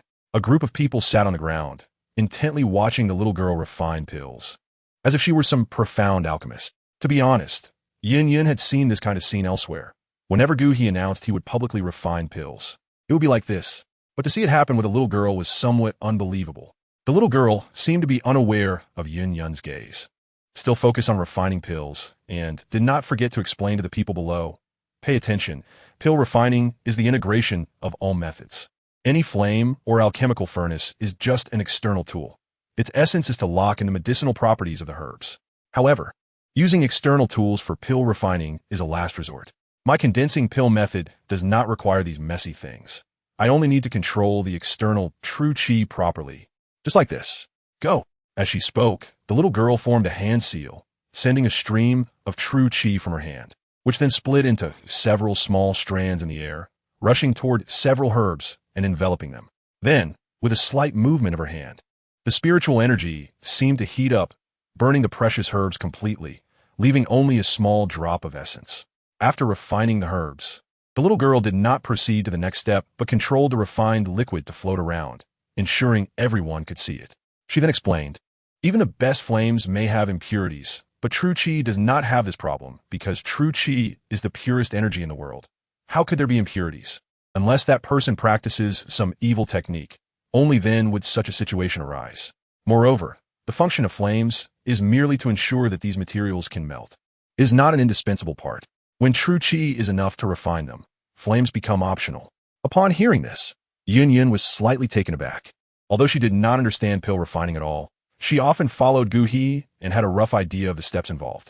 Now, looking at the little girl speaking so earnestly, combined with the pill liquid already condensed in her hand, she felt a sense of absurdity. Could she really be an alchemist? This made Yin overlook the fact that she mentioned true qi instead of fighting energy. After all, a 10-year-old alchemist would likely draw everyone's attention, even if only at the first level. Such talent would cause countless forces to take notice. Chapter 136. The Genius Girl. After the pill liquid was melted, the next step was condensing the pill, which was also the most challenging step. I have seen many cases of exploding furnaces, and my evaluation can only be summed up in 4 words. Utterly ridiculous. These people did not understand what true pill refining was. They mistakenly believed that acquiring a pill formula meant they could simply follow the steps outlined in it to refine the pills. However, the problem is that the formula describes the refining method of its owner, not that of the subsequent users. It is like a fire attribute fighter writing a pill formula that falls into the hands of someone with a water attribute. The latter simply follows the formula without understanding. And I must say, if they do not explode the furnace, it would be a miracle. While speaking, the little girl did not forget to operate. She continuously decomposed, reassembled, integrated, and pieced together the refined medicinal liquids in the air, creating combinations of 1 or 2 types and then dispersing them. For some reason, part of the liquid began to dim, while another part became more refined. Such a simple series of operations achieved this effect, which was truly breathtaking. In my opinion, the useful part of a pill formula is merely the required herbs. The other specific methods can be discarded without a second thought. For instance, the effects of each herb I used to refine this pill were already written on the formula. For example, the coldness of a xianbing leaf is too strong and can easily erode the human body, so the formula's owner added a piece of wolfing bone to neutralize it. However, this wolfing bone is not suitable for medicinal use, but if it is not added, the pill cannot be formed. Therefore, even if it weakens the effect of the pill, it must be included. In reality, it is only necessary to extract their essence, first merge them, and then discard the impurities. You see, isn't that good? The little girl spoke so effortlessly on stage, while the people below felt immense pressure. Each step seemed simple, but in reality, it was as difficult as climbing to the sky. The control required was shockingly stringent. However, even if it was difficult, it was not an unattainable goal. They might not reach her level, but being slightly lower should not be a problem, right? With no barriers to entry. Where could one find such a good opportunity to learn pill refining? This is also why so many people gathered here. If the flames required for pill refining could be picked up for free, and if alchemical furnaces were not so expensive, there would probably be alchemists everywhere. And with so many, this profession would lose its value. What the world lacks is not hardworking people.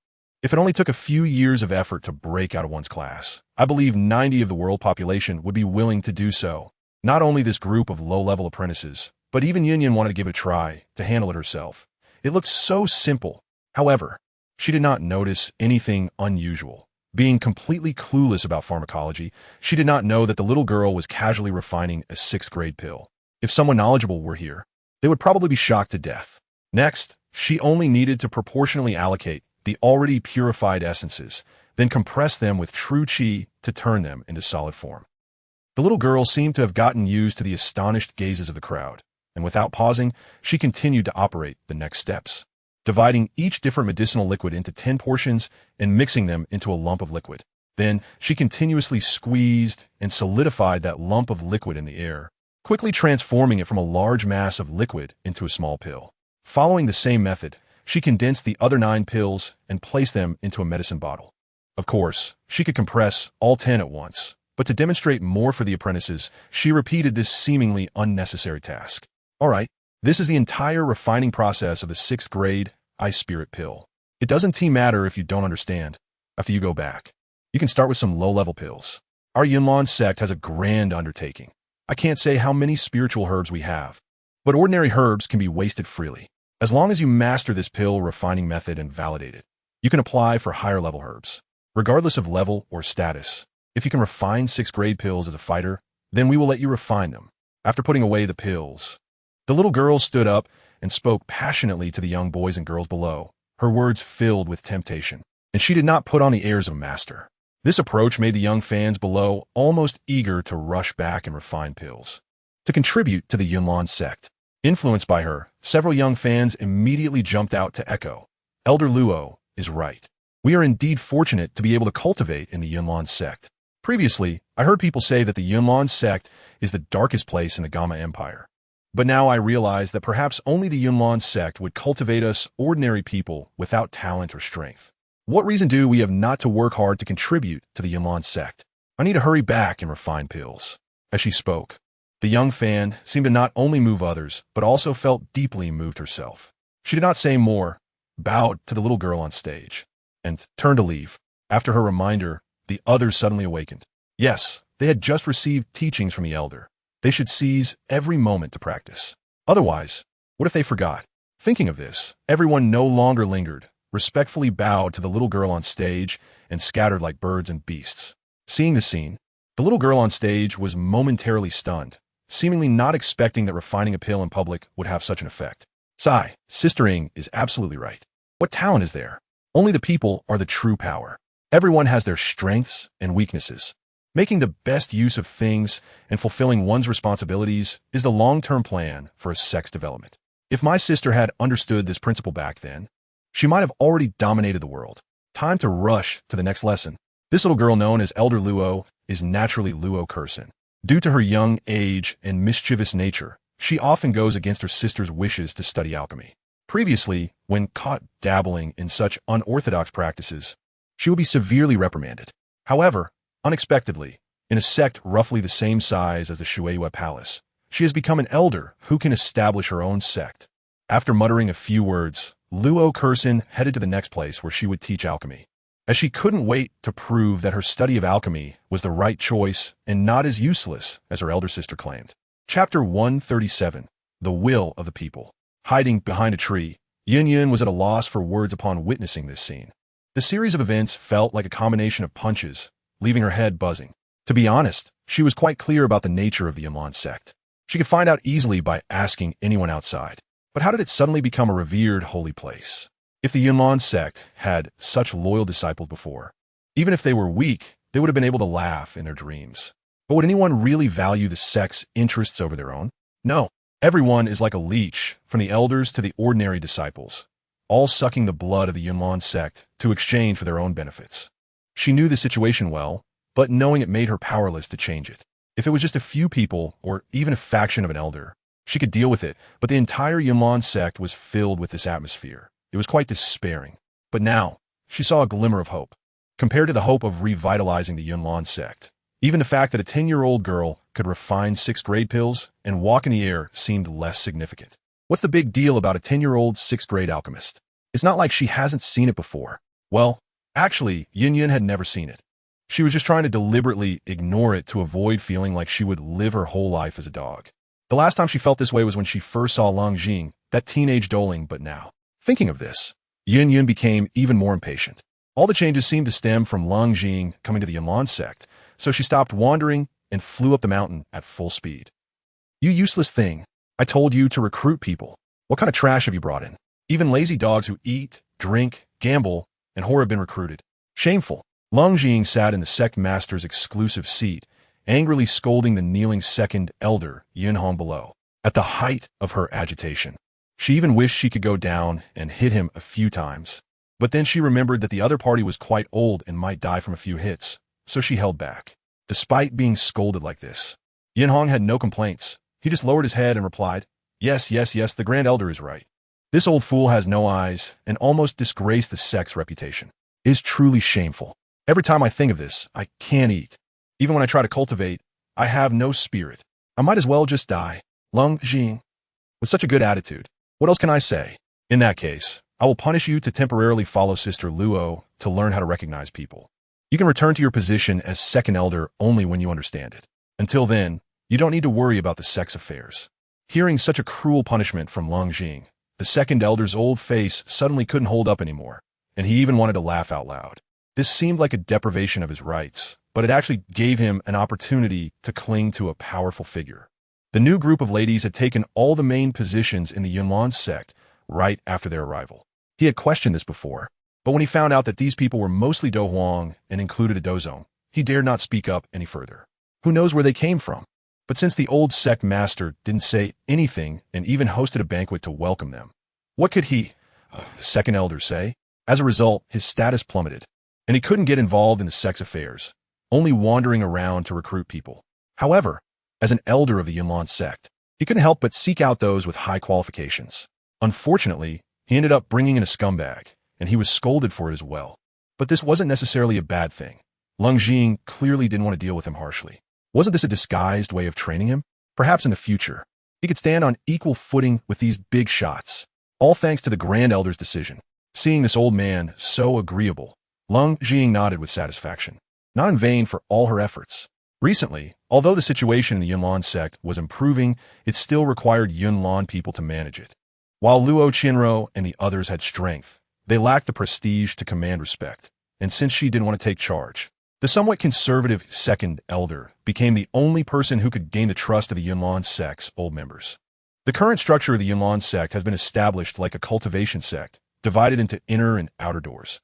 All the Yunlan Sky Islands have been completely transformed into inner door territory, while the Yunlan mountain range has been leveled to create a large area for the outer door, used to teach newly recruited disciples.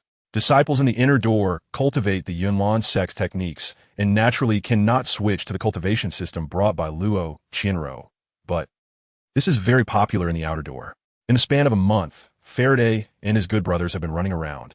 And with Luo Qinro and others personally recruiting disciples, the outer door has already amassed over 1,000 disciples, while the inner door still consists of those elite few. Of course, the teaching staff between the two is completely incomparable. Luo Qinro and her group are all teaching in the outer door, while the inner door only has the second elder, a Do Wang, and 2 duelings led by Guyi, resulting in a severe shortage of teaching resources. Because of this, if the second elder isn't properly cultivated, the inner door might stir up trouble. How can such a large inner door have no elder to oversee it? What are they going to learn? Sometimes even Yinshan couldn't stand it and would occasionally come to teach the inner door disciples. But he refrained from mentioning outer door affairs because he discovered a terrifying fact. The once closed Jiang had disappeared. Who did this? No need to think about it. Therefore, Leng Jing said nothing. She scared herself half to death. As long as the ancestral foundation isn't ruined, let them mess around. Moreover, with the Yunlan sect growing so strong, the old sect master is also honored. Sister Luo, I will need your help in the future. Leng Jing nodded and said to the sitting Luo Qinro, Okay, I will do my best. Luo Qinro nodded and agreed directly. In these days, they, the refugees, have also become familiar with life in this new world, and they have a rough understanding of the situation. Overall, it is quite similar to their world. So handling matters has not been difficult. Let's leave first. I still have a class on artifact refining to teach today. I've been so busy lately that I don't even know where that girl Curson has gone. Sigh, it's really worrying. If she were even half as sensible as missing, I wouldn't have to worry about her. Chapter 138. Trust as she spoke, Luo Qianruo stood up, gave Elder Yun Hong a look to indicate he should follow, and bowed to Leng Jing before leaving the main hall. Great Elder, I take my leave, Yun Hong said respectfully and followed her out without saying much. In response, Leng Jing, who remained seated, could only smile bitterly. Luo Qianruo was quite polite to her, but that politeness also created a distance, indicating that even though the other party worked under her, she did not want to have too much interaction. This situation could only mean one thing. She had been deeply hurt in the past, and by someone very close to her, which made her unwilling to invest emotions in any strangers to avoid being hurt again. It seems, I can only address this later. After thinking it over, Leng Jing didn't know how to handle the issue and could only wait for a better opportunity to find a solution. With everyone gone, there was no point in staying in this main hall exclusive to the sect leader. In fact, she usually didn't come here. She spent her time at the foot of the mountain watching Yafei and little Dr. Xian slacking off or training with Nalan Yinran. She only came here when there was something that needed her decision, such as how to deal with Elder Yin.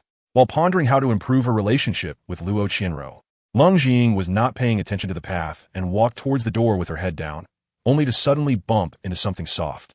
Damn it, who is it? So blind? How dare you block my... Leng Jing abruptly lifted her head and looked at the figure that suddenly appeared in front of her. But the words that followed were stuck in her throat, and she stood there in shock, seemingly unable to believe her eyes. Oh my Miss Leng, what a great show of power, occupying my territory, judging me, and even killing 90% of the sect. What, did I offend you? And you want to kill me too? The person stood with hands on her hips, sizing up the long-lost Ing's sister while teasing her. Who else could it be but Yun Yun? After witnessing various wonders in the outer sect, Yun Yun hurried up the mountain and returned to the Sky Island. She casually asked a familiar disciple of the Yunlan sect about the recent situation, and upon hearing the answer, she was almost scared to death. 90% of the Yunlan sect disciples have been purged by Leng Jing. Fortunately, the disciple was quite grateful to Leng Jing and did not forget to say some good words, such as no pain, no gain, and cutting through the chaos, which made Yun Yun somewhat uncertain. Her original anger had dissipated by more than half, and she couldn't help but admire Leng Jing's decisiveness in doing what she hadn't dared to do for years. She wasn't someone who couldn't discern right from wrong, and of course, she felt no attachment to those toxic elements. It was just that the number was a bit too much.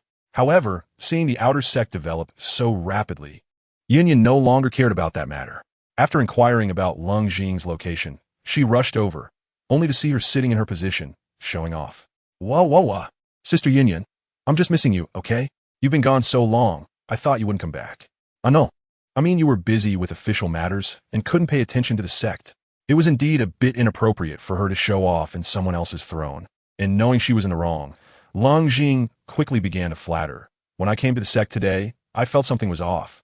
Suddenly, I looked up and saw that the sky was clear, obviously a sign that something good was about to happen. I didn't expect it was because my dear sister Yun Yun had returned. In response to Leng Jing's flattery, Yun Yun remained expressionless, grabbed her hand, and pulled her out, pressing her head back to face the sky. Looking at the dense dark clouds in the sky and the light rain starting to fall, Leng Jing fell silent. Heaven knows, it was clear when she arrived. Although she was directly exposed, it didn't affect the thick-skinned Leng Jing at all.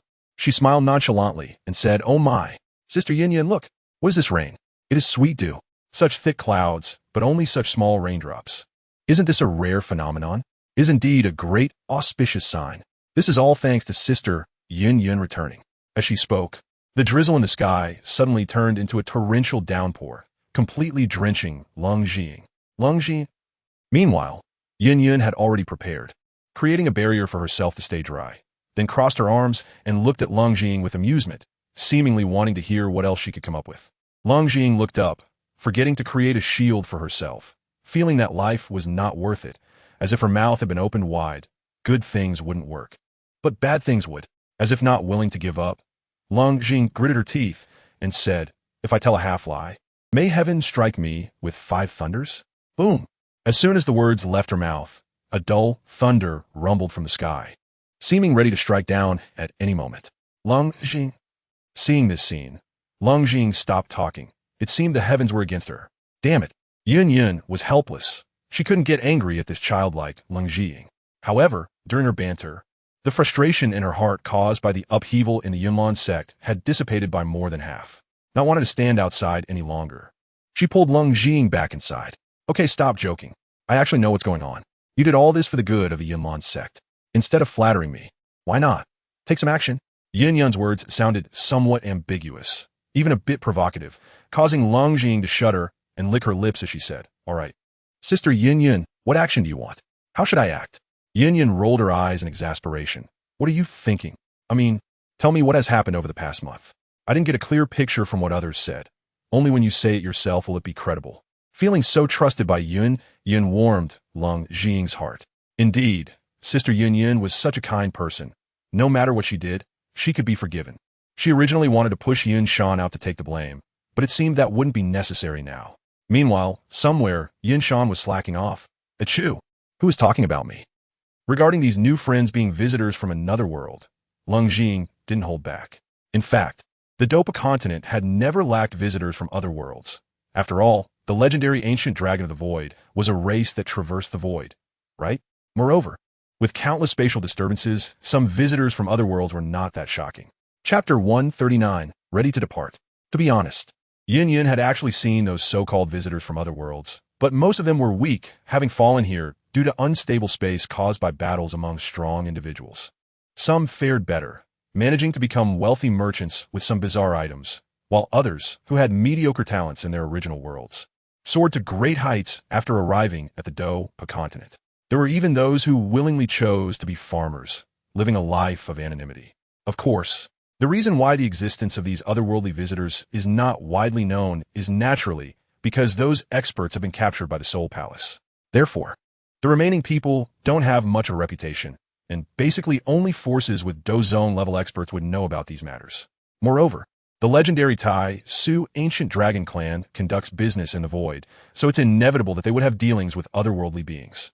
It doesn't seem too strange that Leng Jiying's family force can gather a group of otherworldly henchmen. However, such a large-scale immigration is indeed somewhat shocking. It's not just one or two people, but thousands.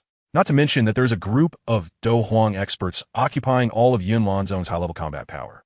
Even she seems quite weak among this group, and all the outer disciples are new, learning from those cultivators. If this continues, won't Yin Lanzong essentially cease to exist? It might as well be called Shueiyue Palace. So, is this your reason for dismantling Yin Lanzong? If you don't give me a reason today, I will hang you up and beat you. Although Leng Jiying repeatedly assured that this situation would not happen again, Yin was still very worried. Looking at Leng Jiying with a cold smile, clearly planning to educate this unruly child. Leng Jiying felt a chill in her heart under Yun's gaze and became a bit timid. All right, Sister Yin, since you insist that I speak, I can only tell the truth. This was all ordered by the old sect master. Otherwise, how would I dare? Saying this, Leng Jiying's expression suddenly turned gloomy, blinking her eyes and squeezing out 2 tears, pitifully complaining. Boo-hoo, I just arrived. How could I dare to do such things? It's all because the old sect master said my family background is deep and that I could handle this matter beautifully. So I acted according to orders. I originally didn't want to do this, but the old sect master said, if Sister Yin saw it, she would definitely be very happy, so I'm still a child. This heartfelt speech from Leng Jiying touched Yun's heart. Indeed, she had always regarded Leng Jiying as an adult, but in the end, the other party was just a child of her teens. How could she possibly orchestrate such cruel matters? It was likely that her master had used various unspeakable means to force her to do this. Meanwhile, Leng Jiying was crying even louder, looking wronged, and her pitiful demeanor made one want to hold her in their arms and cherish her. Seeing her like this, Yin felt a bit heartbroken and quickly hugged her to comfort her. All right, let's just say this matter was ordered by my master. Look, you've already become the Grand Elder, so why are you still acting like a child, crying at the drop of a hat? Leng Jiying choked, actually feeling very sad. She wasn't an actress and couldn't just cry on cue. But thinking about being stranded in another world, although she had many close friends, there wasn't even one person with whom she could truly share her innermost thoughts. Upon realizing this, she couldn't help but feel sorrowful, her emotions overwhelming her. Jiying, this name was given to her by her unreliable parents, meaning solitary and shadowy, expressing their deep hope that their little cabbage, whom they had raised for over a decade, would not be abducted by someone. Yet, they unwittingly fulfilled their own prophecy, as she had never truly encountered someone she could trust with her life. Had she really never encountered anyone? The more she thought about it, the more she couldn't think of anyone, as if her heart was missing a piece. Like a child who had lost a toy, unable to control her emotions. It wasn't that her friends from Douluo weren't good. She just felt something was missing. Perhaps it was that belief in being willing to give everything for each other. After all, the time spent together was still too short, not yet reaching the level of life and death dependence. After leaning on Yun to adjust her emotions, she finally stood up, took a deep breath, and eased her earlier sorrowful feelings. Sister Yun, I'm fine. It's just that I felt a bit emotional. Yun didn't know what Leng was referring to and didn't want to ask about her sad past.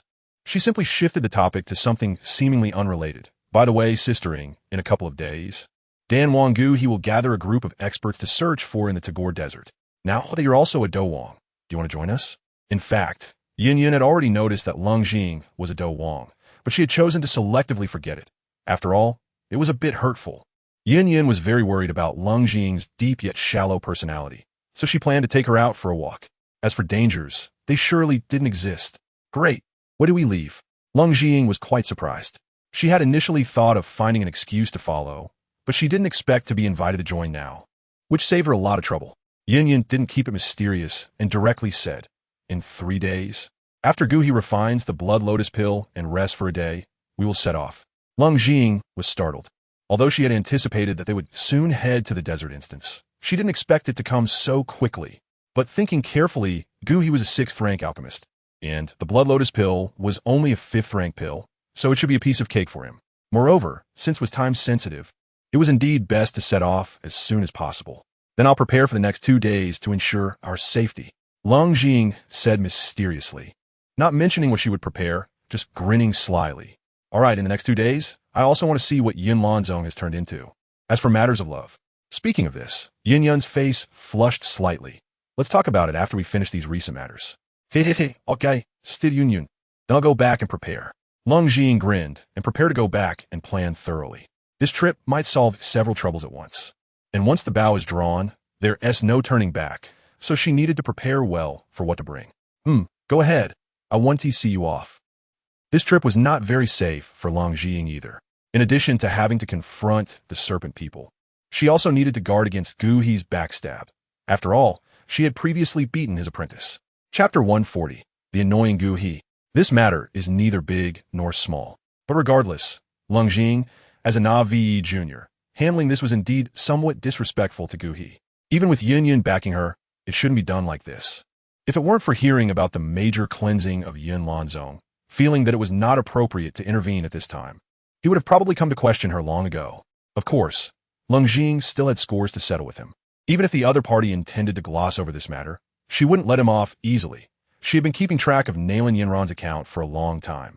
This trip not only involved facing Xiao Yin, Yao Lao, and Medusa as the main targets, but also dealing with 3 possible Serpent People elders, as well as Guhi and his bunch of Douluo lackeys, plus the 8 leaders of the Serpent People. This was quite a formidable force. As for Yun, Leng remembered very clearly that in the original work, she was poisoned by a Douluo Serpent People elder, and it was Xiao Yin who resolved it. Looking at it this way, her combat power was indeed not to be commended, and she couldn't let her take action against Guhi and his people. In this case, her role will be very small. Therefore, in the face of such internal and external troubles, Leng naturally put in all his effort and directly ordered his good brothers to mobilize. Apart from leaving some necessary people behind to guard the house, and the hundreds of others who were scattered to recruit apprentices, the remaining members of the Ka clan, including all the assault teams and Odin driver Woden, were stationed in a small border town of the Gamma Empire. Faraday, being a civilian, would not go directly to the front lines, but stayed in the imperial capital to gather intelligence and confirm that the high-ranking officials of the Gamma Empire had no objections to their presence. Due to the capture of nearly 1,000 laborers, an underground passage leading directly outside the Gamma Holy City was also opened up, allowing the army to sneak out. Otherwise, being discovered would lead to endless troubles. In addition, Kana and Xiaoji also followed their team instead of going with Leng, as it felt a bit strange to join someone else's group with such a large mobilization. On the contrary, the Shueihua Palace was peaceful, and Leng felt embarrassed to ask them for help. However, a little girl who heard about this wanted to go with her, and that was the rebellious Loli, Luo Kexin. But Leng was not the kind of bad guy who casually abducts someone else's little sister. After asking Luo Qianro and receiving a positive response, she brought her along, as she was also the only one with a reasonable identity to follow Leng Jing. After all, she was one of the newly appointed outer elders of the Yunlong sect.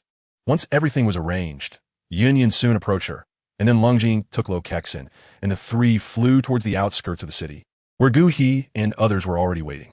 Gu He's reputation goes without saying, and the rewards offered were extremely generous.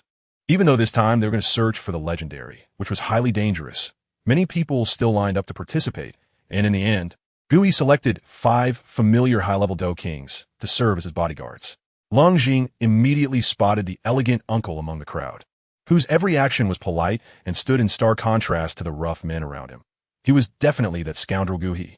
Perhaps feeling that with Yun's protection there might not be any issues, Gu He had almost nothing prepared, bringing out just a few thugs. And the group was chatting casually, clearly having waited for a long time. Yun Sect Master, you are late today. This is not like your style. Gu He quickly left that group of tools to welcome Yun as soon as she arrived, and his words were not overly familiar. Unlike a certain shameless person who immediately called Yun's sister. Yes, some things were delayed. His Excellency the Pill King shouldn't mind, right? Yun replied while shooting a glare at Leng Jing, thinking that if it weren't for her wanting to pick her up, she wouldn't have arrived late. Oh, of course not.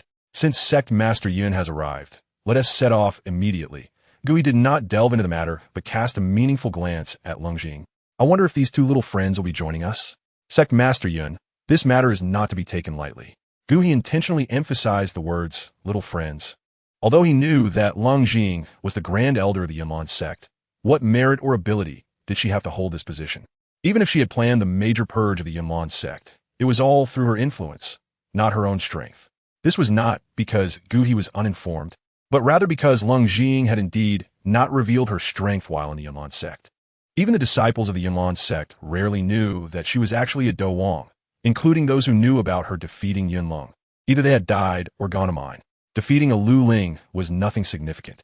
After comprehensive consideration, Gu He felt that Leng Jing's strength was only that of a great Do master or Do spirit at most, acting recklessly due to her good relationship with Yun.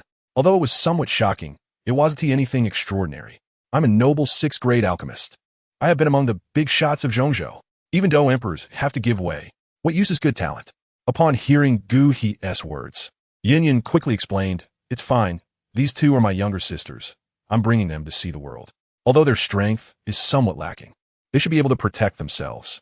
Saying this, she felt a bit embarrassed internally. Leng Jing was one thing, but that 10-year-old little loli seemed to be even stronger. Moreover, she was an alchemist. This was truly embarrassing for an elder. Gu He nodded, I see. Since Sect Master Yun insists on bringing her juniors to experience the world, I want to say more. However, life and death are up to fate. I hope Sect Master Yun won mind afterward. This statement made Leng Jing instantly furious, glaring fiercely at Gu He. What do you mean by that? Are you cursing me to death? Scoundrel, I will deal with you sooner or later. Gu He, however, ignored Leng Jing's resentful glare and called over the 5 Do Wang bodyguards, saying, everyone, this time we will be delving deep into the territory of the Serpent People. The situation is extremely dangerous, so we must plan carefully. Otherwise, even we top experts from the Gamma Empire might not return. Gu He's words were not alarmist. This journey was indeed fraught with danger, and everyone felt a chill in their hearts, quieting down to listen attentively. That Medusa was a peak Do emperor and was certainly not something the Yun Sect Master could contend with, and relying solely on us few could not forcefully take her. The only way now was. Chapter 141, Departure. The only way is to trade with this group of serpent people. When Gu He said this, everyone was shocked. This was not a joke. Seeing that no one spoke, an old man stepped forward to advise against it. Pill King, the serpent people act most despicably. Breaking promises is a daily occurrence. Negotiating with them is akin to seeking skin from a tiger. I hope the Pill King thinks it over. This was not alarmist. The serpent people had committed countless murders and thefts, and moreover, they were heading to the serpent people as stronghold this time, with just a few of them. Weren't they just delivering themselves? Everyone, don't worry. I have my plans. That Queen Medusa is highly intelligent, not like those ordinary and foolish serpent people. So the success rate of this trip is at least 80%. As long as we offer generous rewards, we need not worry about them not being tempted. Gu He was quite confident in Medusa's character and his own abilities, and he did not worry too much. Though he said so, however, since ancient times, there's been a saying that the superior sets the example for the inferior. The serpent people act fiercely and brutally, and their emperors have always prided their serpent people as a superior race. Medusa is likely the same. Such extreme racialism is never a good thing anywhere and is bound to become a source of chaos. If not, why would there be a conflict between humans and serpent people lasting thousands of years?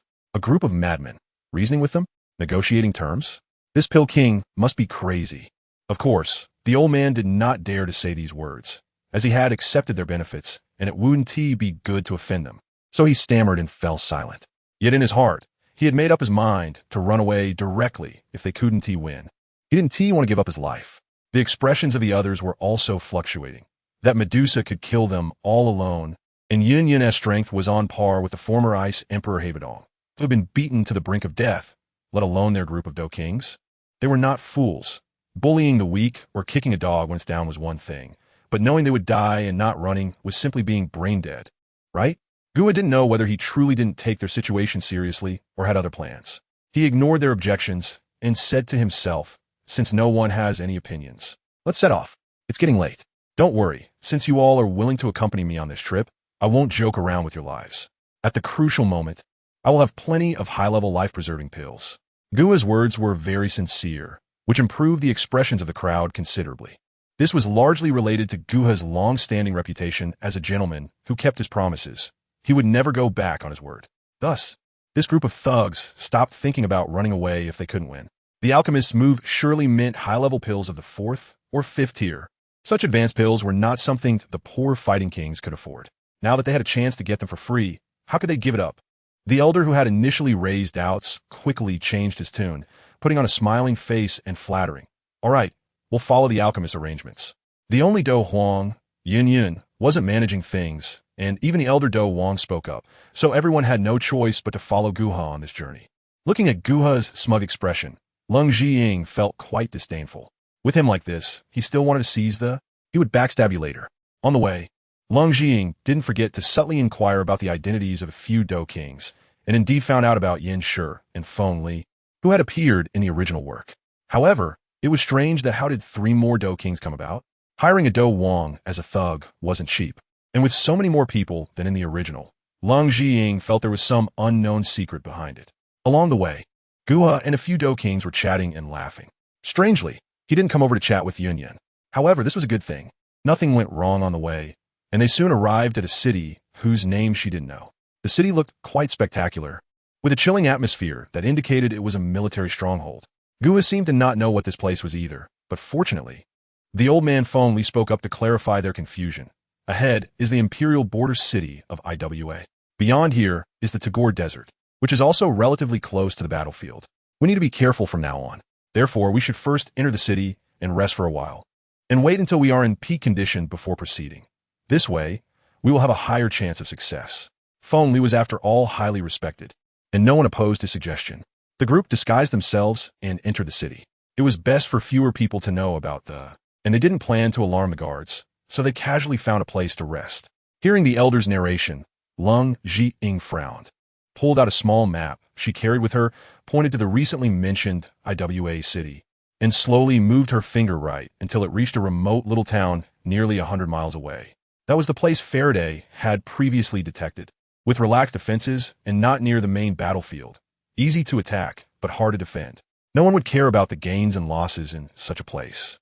So it was occupied by Woden, making it the perfect base. After all, isn't guarding the home what siege tanks are best at? But this place was a bit far. If they left the town to fight in the wild, it wasn't that she was afraid of that group of snake people, but if the townspeople reported to their superiors, leading to the dispatch of some experts to investigate, it wouldn't be so easy for them to find another backward town to sneak back into. Yun noticed her abnormality and came over to take a look, but couldn't figure it out, so she directly asked, "What are you looking at?" So engrossed. Hearing Yun's question, Leng Zhiying didn't hide it from her. Seeing that the several Do Kings and Guha had gone out to eat, she directly said, "Sister Yun, actually I don't believe these Do Kings can accomplish anything, so I've sent my most elite troop over. They're stationed in the little town I'm pointing at. But the problem now is that it's a bit too far from us.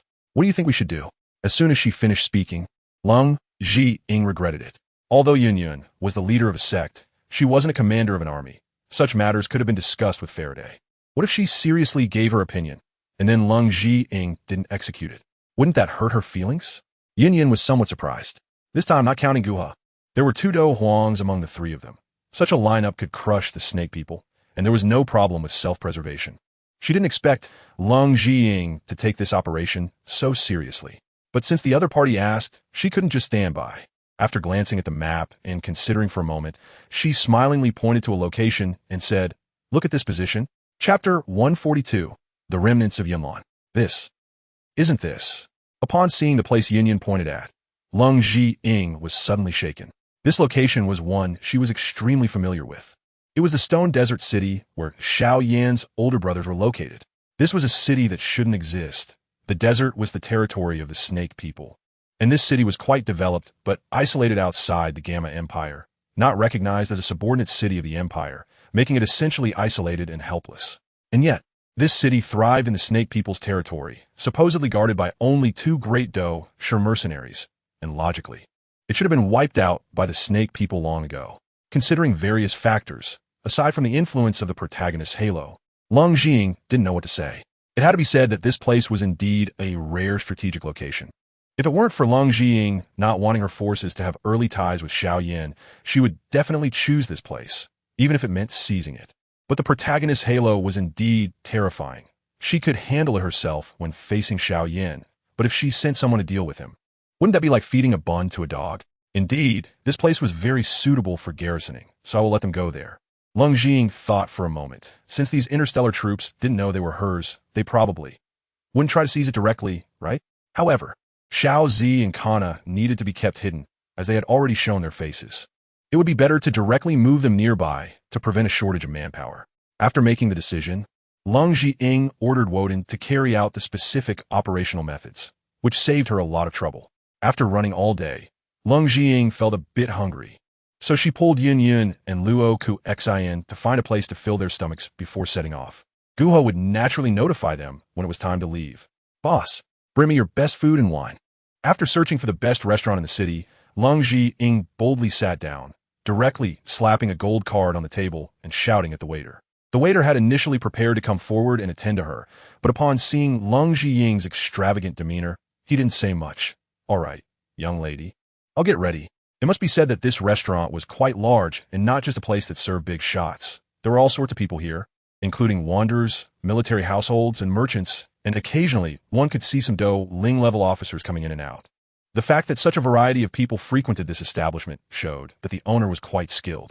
Leng Zhiying's extravagant behavior naturally attracted everyone's attention. Some were envious. Others took pleasure in her misfortune, while some looked on with disdain, as if watching a country bumpkin. However, people in such places weren't the type to stir up trouble. After sizing her up for a while, they all withdrew their gazes. "Sistering, do you feel something is off?" After taking a look at the surroundings, Yin suddenly had a strange thought. Leng Zhiying was bored while waiting for the dishes, and perked up at Yin words. "What's wrong, Sister Yin? Is there something strange?" Yin surveyed the area again, and seeing that no one was paying attention, she said, "Look at the people around us. Most of them seem to be merchants. This is a military stronghold of the Gamma Empire, not a trade route. It's quite strange to see so many merchants here. Don't you think? What's strange about that? Maybe they're here to help transport military supplies or to buy trophies from the army to sell back home. As long as there's profit to be made, it's not unusual for merchants to appear in such places, right?" Leng Zhiying completely missed Yun's point and expressed her own thoughts. But therein lies the problem. All military supplies of the Gamma Empire are allocated from the internal treasury and are never entrusted to outsiders, let alone allow merchants to transport them. Similarly, military trophies should belong to the royal family and not be disposed of by them. Therefore, the situation becomes quite suspicious. While speaking, Yin quietly pointed to a well-dressed, plump man not far away. "Look at that person. He is from the Wang family, the second largest commercial firm in the holy city of Gamma. It's not unheard of for border towns to open up for the sale of spoils, but the profit is usually too small to be of interest to large firms. Yet here they are." Now Leng Zhiying understood. Merchants are profit-driven. Unless there are sufficient profits to attract them, no one would come. The gathering of so many merchants here indicates this place is likely a smuggling hub. Due to corruption within the local military, they might turn a blind eye to the merchants' activities in exchange for benefits. allowing everyone from top to bottom to profit while the higher-ups of the Gamma Empire remain unaware of the situation. And as for the targets of the smuggling, in this border town of the Tagore Desert, could there be any possibility other than smuggling with the snake people? No wonder Yun suddenly became concerned about this. I see. But even if they're smuggling, it's a matter for the high-ups of the Empire. What does it have to do with us? Can't we just pretend we don't see it? Leng Zhiying was puzzled. No matter how corrupt the politics of the Gamma Empire, it shouldn't fall to Yun to worry about it, right? Why was she so deep in thought? Upon hearing Leng Zhiying's question, Yun's pretty face flushed slightly, and she shyly said, well, actually, our Yunlan sect has always had a close relationship with the royal family. Therefore, when the royal family doesn't have enough power to control the military and political affairs in some areas, they will delegate our disciples from the Yunlan sect to investigate the situation, acting as royal envoys. With the Yunlan sect as a background, no one would dare to harm them. However, many disciples have accepted benefits from these local leaders and do not report truthfully to the royal family. So, Leng Zhiying suddenly understood. The current relationship between the Yunlan sect and the royal family is still very close, and they often exchange resources. The royal family grants the Yunlan sect supreme authority in the Gamma Empire, while the Yunlan sect helps maintain the empire's rule, making it a mutually beneficial arrangement. However, these disciples who have gained power do not intend to foster good relations between the Yunlan sect and the royal family. Instead, they use their authority for personal gain. The elders within the sect who have accepted benefits would not intentionally bring up the anomalies of these individuals, and the royal family would be completely unaware, resulting in a significant loss of wealth. Even if there is an intention to dismiss them, they wouldn't dare to raise the issue for fear of offending the Yunlan sect and would have to suffer this loss. Every empire must have its own guardian sect, just like the poison sect of the Outcloud Empire.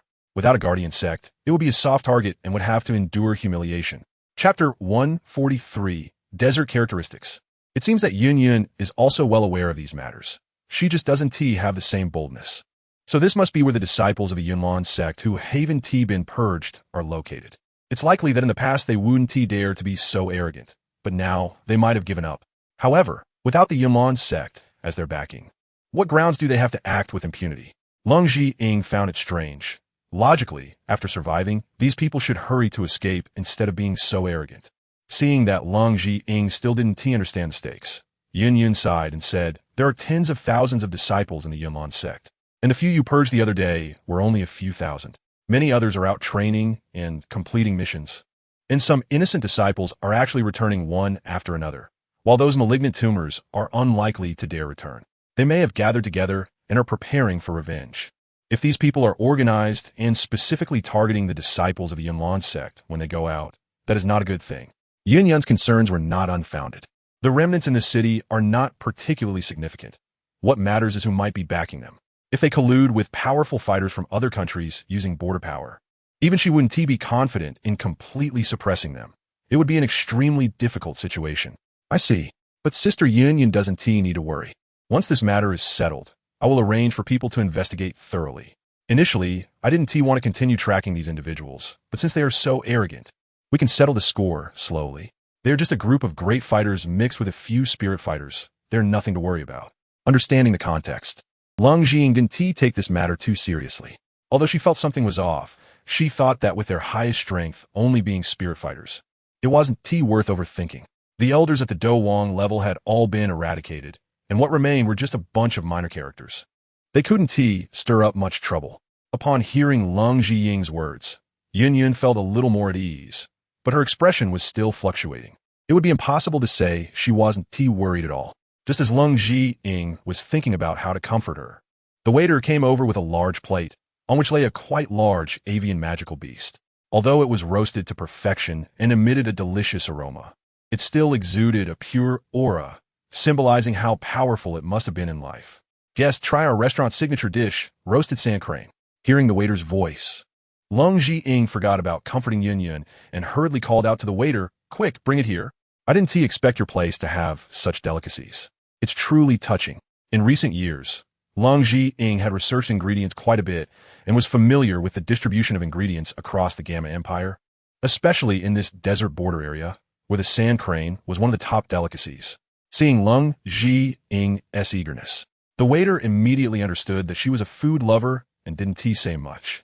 He simply placed the roasted sand crane on the table and went to prepare other dishes. With the delicious food in front of her, Leng Zhiying didn't hesitate at all. She didn't even use chopsticks and directly tore off a leg of the crane, devouring it without any ladle-like demeanor, leaving Yin quite dumbfounded. On the other hand, Luo Kursin was also curious about this exotic delicacy. Without saying a word, she directly tore off another leg and started to eat with abandon, completely disregarding her image. It must be said that the sight of two adorable little girls eating in such a rough manner was truly a beautiful scene.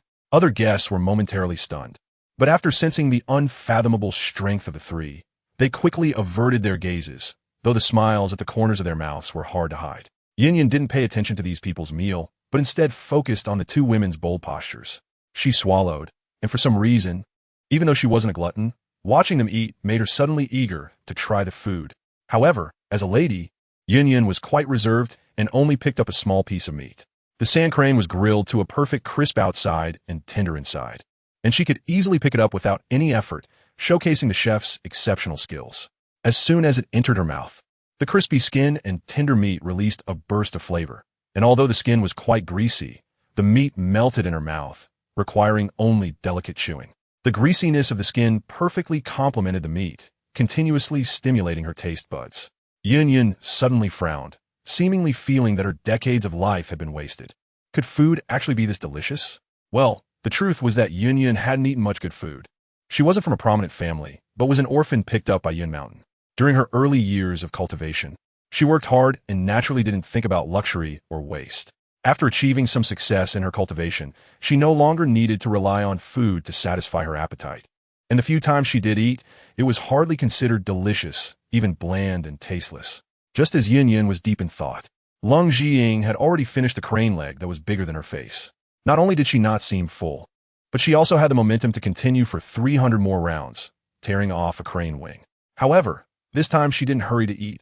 Instead, she looked at the pensive Yin and introduced, "This sand crane is a level 4 magical beast. Look at its well-proportioned body. The size of its legs is almost identical, and its wings are the same, which shows how beautiful it must have been in life.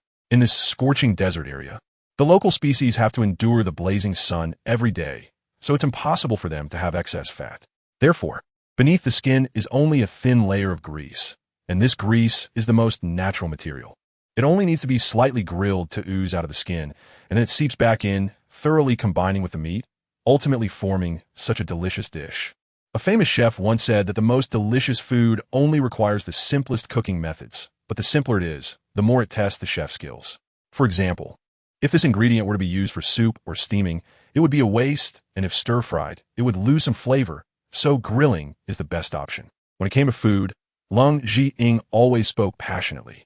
After finishing the introduction of the ingredient, she gently poked the sand crane twice and continued to comment. "You see, this crane is oily yet not greasy, crispy yet not hard, lean yet not dry, soft while still having a bit of chewiness.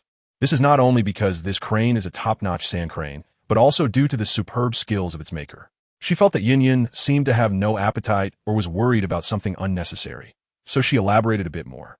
Chapter 144. Great concealment in the market. It must be said that Leng Zhiying's words were indeed effective.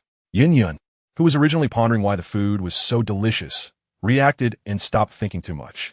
While listening to Leng Zhiying's introduction, she quickly picked up a few pieces of meat and sent them to her mouth, her pace of eating also increasing. With each of Leng Zhiying's detailed explanations, a look of ecstasy appeared on her face, clearly becoming somewhat entranced by the experience. Clap, clap, clap. Just as Leng Zhiying was explaining casually, an old man walked over from a distance, clapping his hands and gazing at Leng Zhiying with shining eyes, resembling a feeling of admiration for a hero.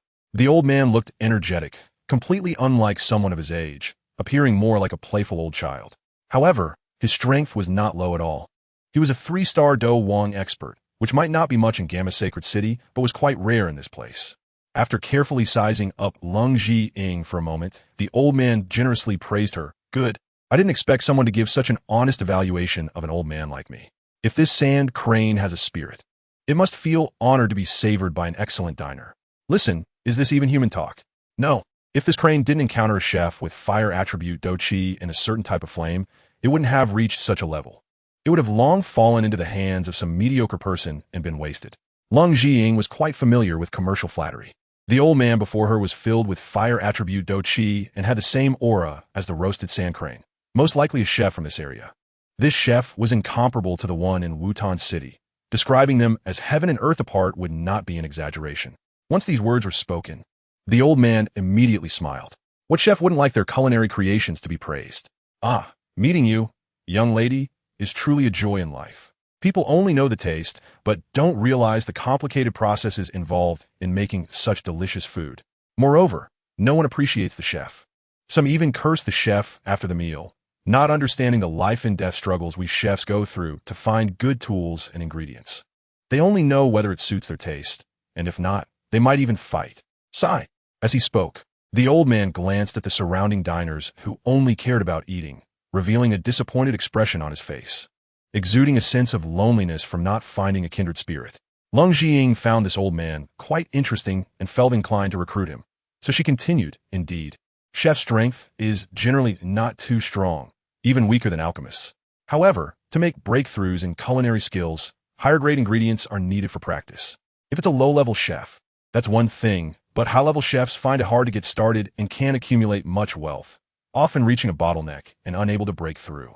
This was the truth. Just like a 5th-tier chef wanting to break through to the 6th tier, they must use a 6th-tier ingredient that can also serve as the main dish, along with a large number of 5th-tier side ingredients for embellishment. Once the dish is completed, they grasp the method for advancement, and practicing a few more times will lead to success. However, failure means all ingredients are wasted, and chefs, unlike alchemists, are not a wealthy group and cannot bear such losses. Wasn't Gu He relying on a massive amount of medicinal materials to achieve this? Achieving the 6th-tier alchemist status with Do Wang's strength was due to continuous failures in practice. Hearing Leng Zhiying's unique insights, the old man's eyes lit up slightly, and he clasped his hands, saying, I am Zhou Shun. May I ask your esteemed name, miss? I will certainly visit you when I have time. Zhou Shun did not know Leng Zhiying and was unaware of her specific identity. A dignified Do Wang expert need not act so humble, but he loved cooking more than cultivation. And at his age, he had truly never seen someone who could eat and gain experience. How could he miss this opportunity? Many people comment on food after eating, but discerning its deeper meanings is not a simple task. Firstly, one must have a strong foundation of knowledge. Secondly, one must have a powerful sense of taste. And finally, one must possess a calm and stable temperament. Therefore, such people are quite rare, and he was willing to call them gourmet connoisseurs. If the other party could critique each of his dishes, he could find faults at any time and quickly improve to become a 6th-tier chef. What is this? Fortune. He still had some savings. If he could receive guidance from the other party, it would be worth it even if he spent all his wealth. Oh, Mr. Zhou, hello. If you don't mind, why not come to my house and be a chef? The resources and ingredients here are plentiful. What do you think? Leng Zhiying felt a bit excited in her heart. This old man, Zhou, should be the highest-level chef she had ever seen, far beyond the comparison of other ordinary folks. If it weren't for her lack of strength and connections, she wouldn't have come to such a place to open a shop, yet she unexpectedly encountered him. He is also a recluse. As the saying goes, masters are among the common people. The ancients truly do not deceive me. This is naturally the best. Since the young lady appreciates this old man's modest talent, he will certainly lend his full support. Zouken is clearly a carefree person who does not like to dawdle, so he immediately decided to go to the young lady. If the other party's family isn't wealthy, how could they order the best dishes right from the start? Moreover, as an old man with no substantial family background, this shop was merely entrusted to him for management, so there was nothing he couldn't let go of, and he naturally left without hesitation. That's great. We still have some matters to attend to here. Old Zhou, you can go directly to the No. 3 courtyard on East Avenue in Gamma Holy City. That is my home. Leng Zhiying did not suspect him, and thought only of how she wouldn't have to worry about her meals in the future. So she directly informed him about the house she and Yafei had bought. If the old man goes there, she would certainly treat him with respect and honor him as a guest of honor. The meals at Yunlan's sect are simply inedible. Having such a great chef cook in her home would be a delight. Even if he didn't go, it wouldn't matter much, just a bit of disappointment. But if this old man wanted to harm her, the two conversed joyfully, sharing delicious food, sipping on drinks, and chatting about everything from the Gamma Empire to Zhongzhou, as if they were long-lost old friends reunited. This left Yun Yun and Luo Kursen, who were nearby, to focus on their meals, unable to interject. However, This enjoyable time did not last long before Yun Yun's communication token flickered. Chapter 145, Climb. This was clearly that scoundrel Gu he signaling everyone to gather. So Yun Yun frantically gestured for Leng Jing to retreat. Reluctantly, Leng Jing had to say goodbye to Zoukan, and before leaving, she made sure to pack up the remaining dishes, as she didn't want to munch on dry rations after going out. Zoukan also seemed quite generous, not asking Leng Jing for a single cent, considering it his treat. He clearly valued the upcoming allegiance matter, so Leng Jing did not refuse his goodwill. Moments later, a group of people gathered again.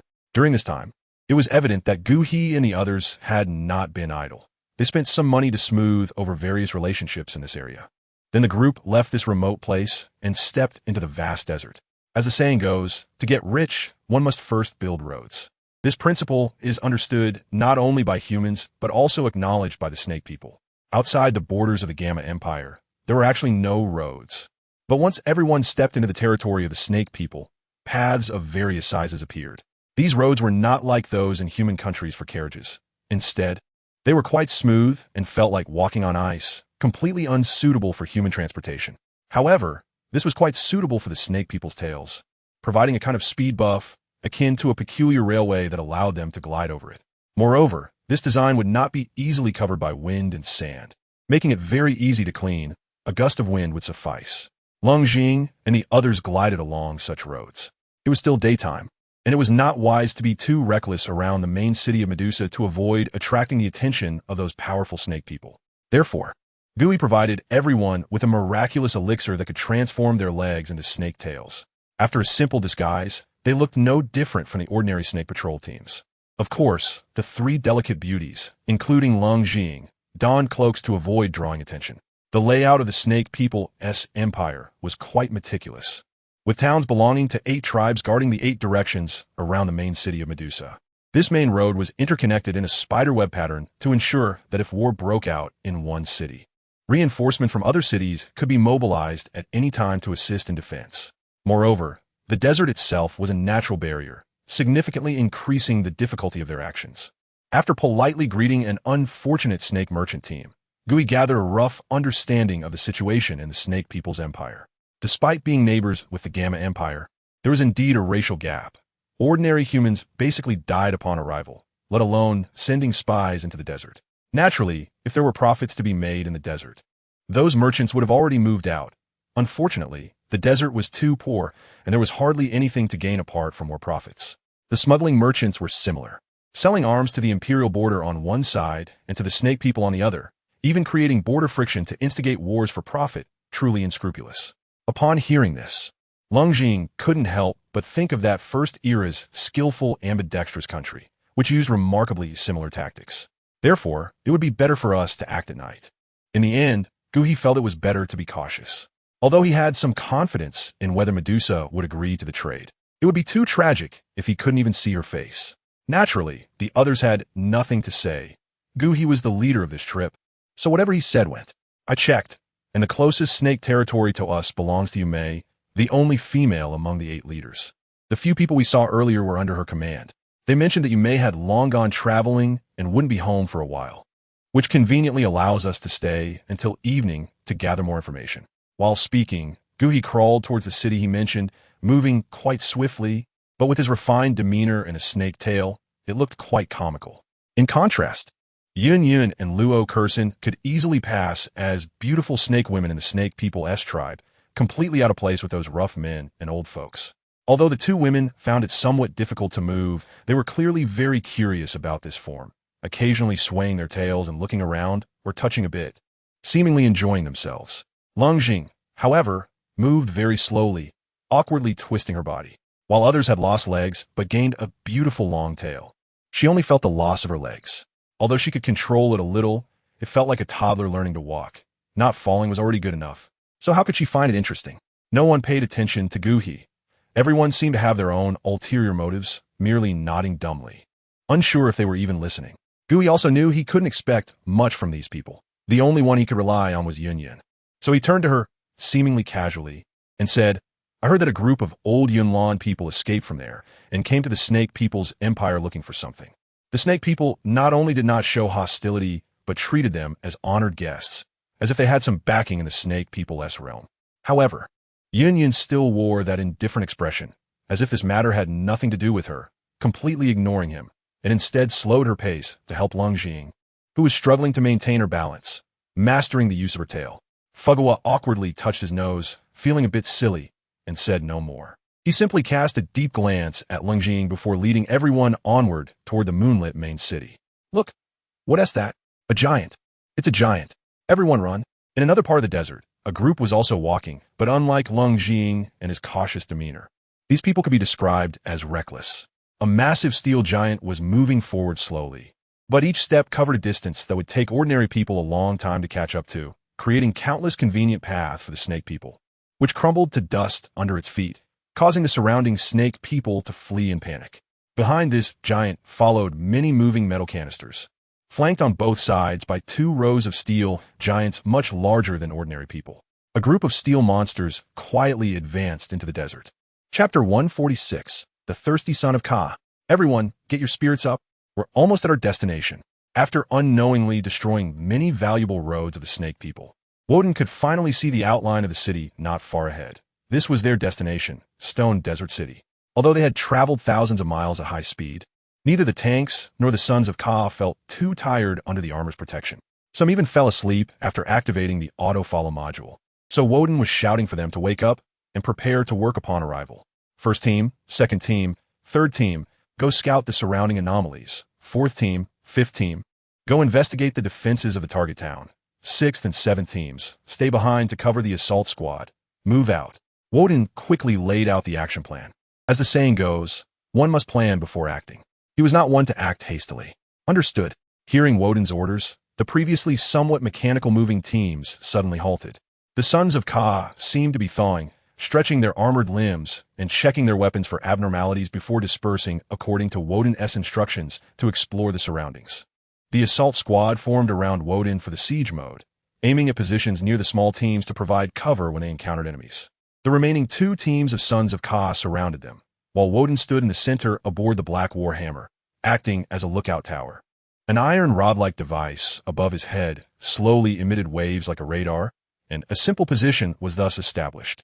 Woden jumped down from the Black Warhammer, stretched his arms a bit, and began doing push-ups on the already compacted sandy ground. Long hours of travel had made his old bones feel stiff. He needed to exercise. It must be said that although Stone Desert City was deep in the desert, it seemed that due to the fame of the Desert Iron Mercenary Corps, there were hardly any snake people around. Consequently, the tank drivers also jumped out to exercise with Woden, as there were still plenty of Sons of Ka on the perimeter. After exercising, Woden took out a portable dining table and set it up ceremoniously with a tablecloth. The tank drivers then returned to their respective tanks and brought out various foods, ranging from main courses to side dishes. Everything was available. The military rations in this interstellar era were certainly not tasteless canned food, but rather packages of food prepared by chefs through various methods such as steaming, boiling, frying, or even complex braising processes, available in abundance, along with endless supplies of drinks. After all, who among the members of the First Army of Ka wasn't from a wealthy background? They resembled a group of nobility, and naturally, their meals couldn't be on par with the garrison troops stationed on border planets. Before their departure, they had taken these portable military rations as a precaution. While it was possible to survive on dry rations or nutrient solutions, who would willingly give up the chance to eat well? To fight well, one must eat well.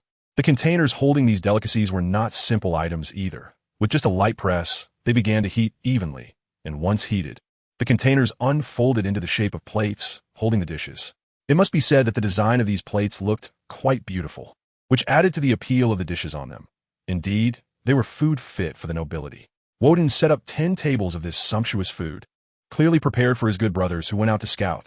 The aroma gradually spread, and the Sons of Ka on guard began to take off their armor and come to taste the delicacies. The Ka army had long since reformed. The original hierarchy had almost vanished, and everyone was now serving Leng. Moreover, they were all brothers who had shared life and death together, so no one would criticize them for being undisciplined.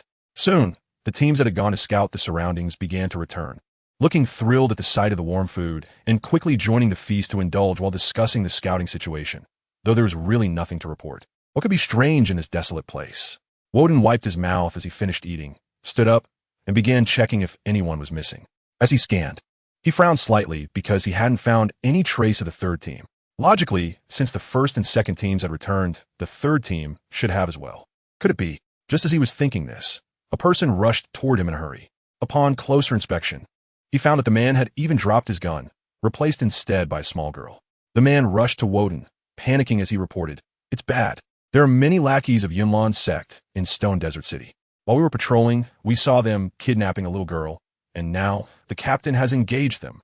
I protected this little girl and came back to report." As soon as he finished speaking, hundreds of unfriendly gazes immediately turned toward him. This person really had no sense of decorum, running over an armor without considering the airflow caused by the armor, causing sand to blow onto the food. How could they eat now? The tank drivers who had already started eating were fine, since they were full. But those who had just returned and were about to dig in were utterly shocked and turned pale. They initially wanted to explode in anger, but suddenly remembered what the man had just said, and their expressions changed to one of great joy. What? Their SA fight? Some showed excitement, while others remained expressionless but had twitching mouths, and some even burst into laughter. One brave soul directly overturned the table. Damn it, if they're SA fight, why bother eating? It's not like we can eat anymore, so what are we waiting for? Let us hurry out and blast them, with this person leading the charge. Others quickly responded, rushing toward their armored vehicles, fearing they would be slow. They surrounded Woden, eagerly waiting for his orders. Woden, help us. These pups and T fought in so long that they were clearly itching for a fight. Woden could only nod. Instantly, everyone scattered like birds and beasts, advancing toward the location marked on the radar where the third team was, almost desperate for action. Heaven can pity them. They're the Empire's most elite soldiers. Yet now, they've ended up in a situation where they can only teach others how to operate mechanical equipment. Now that there's a war to be fought, how can they not be excited? Chapter 147. Qinglin. The 1,000 soldiers from the Keha Group Army, after Leng Zhiying's arrangement, were divided into two waves. One wave was responsible for protecting Leng Zhiying's safety, led by Faraday, while the other was dispersed to act as human traffickers, coordinated by Woden to manage the recruitment. How could such esteemed imperial elites fall to the level of human traffickers? Who could bear such a drastic fall? Moreover, the colleagues guarding Leng Zhiying had just completed a battle against the Yunlan sect, which made them even more envious. Therefore, this time, no matter what was said, they had to come out and make a loud noise. As the saying goes, changing professions is like climbing a mountain. It's like asking a group of chefs to write code. What emotions can there be besides pain and despair? The enemies this time are clearly not just any random foes. One can tell from the three teams that are struggling to cope that there must be great potential in this battle. Woden was well aware of this situation, so he did not stop them and felt in absolute confidence. What in this desert could stop the pace of the Tyrant people? This type of close combat was not suitable for the inclusion of siege tanks or large-caliber artillery, like the Black Hammer. So he did not plan to follow along, but instead focused on the little girl who had just been brought in. The girl was not very old, not yet 10, with bright green hair and her eyes tightly shut. Her clothes were tattered, and she had 2-foot rings without chains around her feet, making her appear dirty. Woden had seen this kind of attire before. The slaves he had previously dealt with wore similar clothing. If one only looked at the rags, one might think she was a refugee, but the foot rings made it completely different. Such foot rings, or shackles, were only worn by slaves. If they hadn't been sold, there would be a chain in between, but sold slaves couldn't wear chains as they needed to work. So they wore these chainless shackles to signify their inferior status. Though she was unconscious, her delicate little face showed a clear expression of fear, which indicated that she must have been terrified before fainting. Most noticeable was the 3 dots on her forehead, resembling a natural pattern rather than something drawn on. As he looked, Woden's body tensed. Something felt amiss. Had he seen this little girl somewhere before? With this thought, Woden swept the leftovers off the table in front of him, quickly tidied up, and took the little girl from the hands of the Keha soldier. Placing her on the table, he then turned back to the Black Hammer, took out a pile of drawings, laid them beside her, and called to everyone. Look, ISNT this little girl, the one the leader mentioned. The drawings scattered across the table, naturally unfolding to reveal one portrait after another. Some looked quite natural, while others were crooked and abstract, barely recognizable as human. These were left behind by Leng Zhiying, who feared that being with Gu, he would prevent him from contacting them at any time. Hence he left some images depicting each person's influence on him and their special roles, so they could take the initiative without needing to contact him for instructions. However, to be honest, Leng Zhiying was clear what some key figures looked like, so he could only vaguely describe them using terms like resolute, weathered, and cultured from the original text.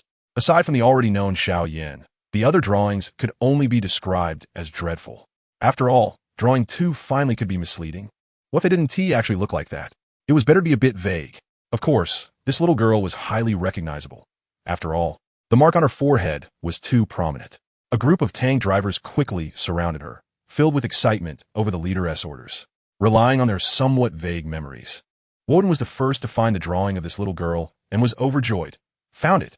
This little girl should be the Qinglin that the leader specifically wanted to find. It says here that Qinglin has an unopened third eye. It must be correct. I thought it would take some effort to find her, but I didn't expect to encounter her here. Upon hearing that this was the person the leader was looking for, everyone showed expressions of shock. This was a major achievement. Let me see. She is a 3-eyed person. How strange. Indeed, the leader is truly remarkable, able to strategize from thousands of miles away. Don't crowd, let me see. The crowd surged forward, surrounding Qinglin and examining her continuously. For this rather peculiar otherworldly girl, they displayed a side of the Tyran people who had never seen such things. Humans, upon first encountering anything new, would naturally be curious, just like when they first saw alien insects or star spirits. But after dealing with it for a while, they would realize, well, it's just that much. Get back. What are you making noise for? What if you scare her awake? Quickly, step aside and watch. You all look so ugly. How dare you make a fuss? Seeing this group act so recklessly, Woden quickly began to drive them away. These tank drivers were rough and careless. A bunch of big brutes. He didn't want them to break this precious girl. Upon hearing this, the tank drivers stopped making noise and returned to their respective tanks to stand guard. Only then did they realize that this was not an ordinary otherworldly person, but one personally appointed by the leader. If anything happened to her, everyone present would be in trouble. Seeing that this group had recognized their limitations and stepped back, Woden nodded in satisfaction. Previously, when he was in the Tyrant Empire, his subordinates were just these big brutes, so he had long trained his voice to be commanding, just to be able to restore discipline when they were making a ruckus. It must be said that Woden's commanding voice was indeed effective, as Qinglin, who had been surrounded and shouting moments ago, was now startled awake. Why you? Who are you? Qinglin looked at the strangely dressed uncle beside her and the pile of big steel cans, completely unable to react to her current situation. She instinctively began to crawl backward, but the table was only so big. After stepping back twice, there was nowhere left to retreat. She had no confidence in escaping while being surrounded, so she hugged her knees, looking at Woden in fear, tears glistening on her cheeks. Seeing Qinglin, who looked like a frightened bird, Woden, with his scarred face, tried to change his seemingly fierce image. However, no matter how he tried, he looked like a big bad guy. Helpless, he could only force a smile and comfort Qinglin. Little girl, we are the good guys. We won't take anything from you. Chapter 148, Foster Father. When Woden smiled, it was earth-shattering. His tone was actually quite gentle, giving off a neighborly uncle vibe, which was often favored by little girls. Qinglin was no exception. Upon hearing this gentle voice, her crying momentarily paused. She wiped her tears with her dirty sleeve and looked up at the person who spoke. But upon seeing him, she was immediately frightened to the point of losing her color. You say you're not a bad person. Who would believe that? At this, she cried even more frighteningly than before.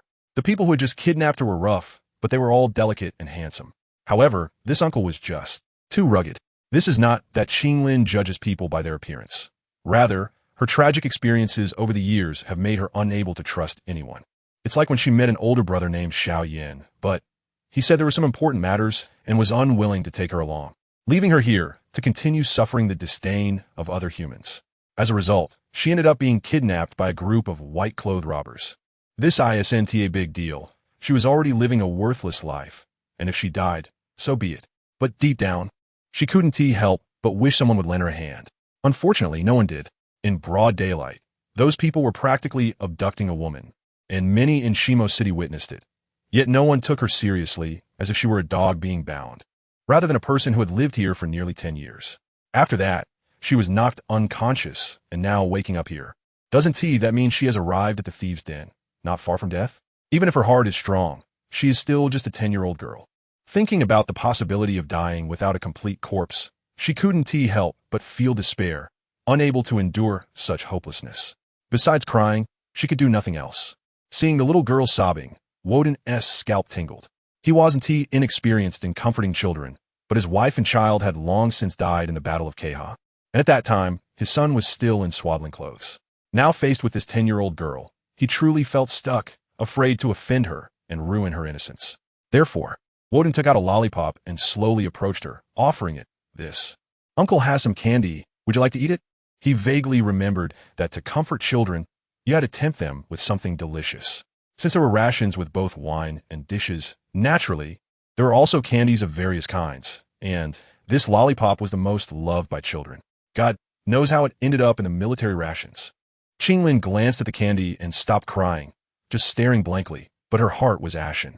Could it be poison? Could it be that they are finally preparing to deal with her? If she died, then so be it. She wouldn't know anything anymore. If she continued living, she didn't know how they would further degrade her. Thinking this, Qinglin's gaze gradually became firm. Looking at Woden's rough hands, she leaned forward to take the lollipop and put it directly in her mouth, closing her eyes tightly, her body trembling unintentionally. It was clear she wasn't so calm about death. However, instead of death, she was met with a sweet yet not cloying taste, a flavor that made her somewhat intoxicated, though she didn't know what this taste was called. Candy was a rare thing, not something a mixed blood like her could enjoy. Dying in such a taste seemed not too bad. Qinglin tightly closed her eyes, her mind flashing with what she believed to be her last thought, and her thoughts became muddled. Then, Qinglin opened her eyes, looking strangely at the fierce-looking uncle in front of her, her little head seemingly unable to understand why this uncle, who had gone to such lengths to bring her here, hadn't killed her. Woden continued to smile, trying to show his gentle side, completely unaware that he had scared the little girl. Thank you. Even if Qinglin was a bit slow, she realized at this moment that this fierce uncle probably wasn't here to harm her. In other words, she had nothing worth harming. What else could she do but trust him? She was still a child under 10. Woden looked at the delicate little girl, smiling. And suddenly 2 tears fell from his eyes as he said sadly, if my son were still alive, he would be about your age now. A steel-hard man like Woden generally wouldn't be moved by anything. It was evident that his deceased wife and child were one of those things. This time, it was Qinglin who was at a loss. This uncle was also a pitiful person who had lost a child. And she herself was an orphan, wasn't she? Forget it. I wouldn't have gone this far under normal circumstances. It's just that seeing you so pitiful today has stirred my sympathy. I also know your background. Your father is a snake person who raped your mother, and your mother was a poor human woman who died after raising you for 6 years.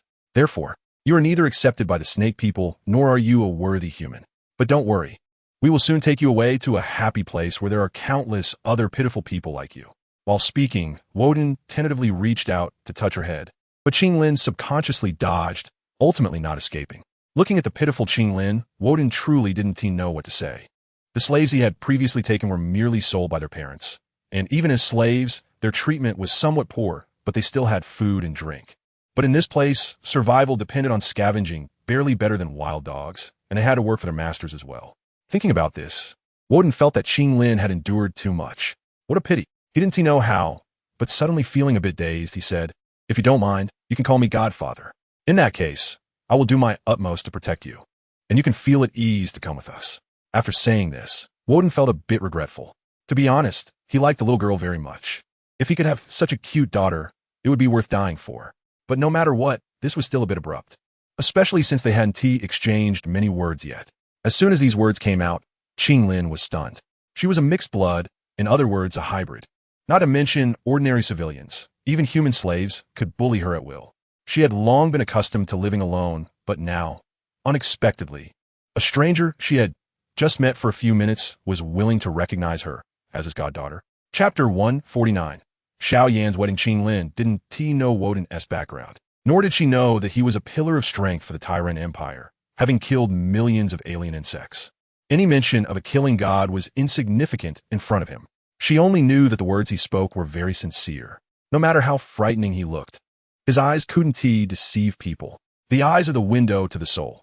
This is something her mother taught her before she passed away. A person like her, if she didn't understand how to read others, would have been killed by her master long ago. Family? Do I even deserve to have family? Qinglin wasn't foolish. She wanted to refuse, but no matter how hard she tried, she couldn't bring herself to say the words. To have a family member in this world was such a happy thing. She couldn't be more miserable. Perhaps she had nothing to fear. I am willing. Good daughter, do you see? Those are the scoundrels who attacked you. Woden had only asked casually, but he didn't expect her to really agree, and he was instantly overjoyed.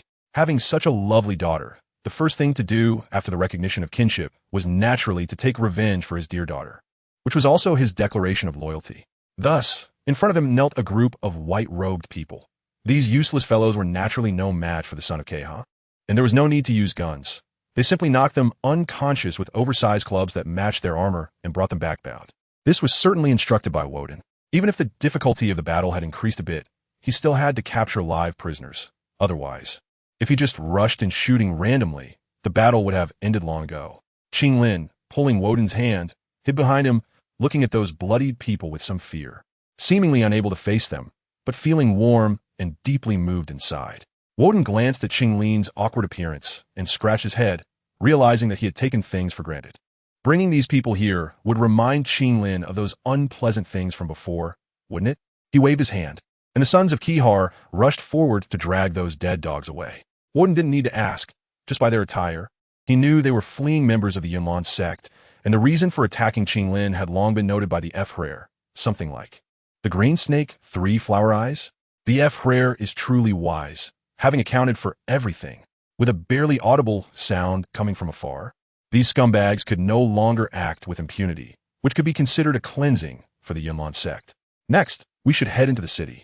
We still have to carry out the tasks arranged by the F-Rare. After all, we've come this far, and we can't just not go. Woden looked at the outline of the city, not far away, and thought of the plan the F-Rare had mentioned to him earlier, feeling somewhat perplexed. He didn't need to understand. As a commander, he just needed to follow orders. Upon hearing they were returning to Shimo City, Qinglin shivered. That place was like hell for her, and now she had to go back? Woden, who was perceptive, noticed her unusual reaction, turned around, squatted down, and gently patted her head, comforting her softly. "Don't worry, my girl, this time when you go back. You won't be the kind of lowly person who can be trampled on by anyone. Those people will have to pay the price."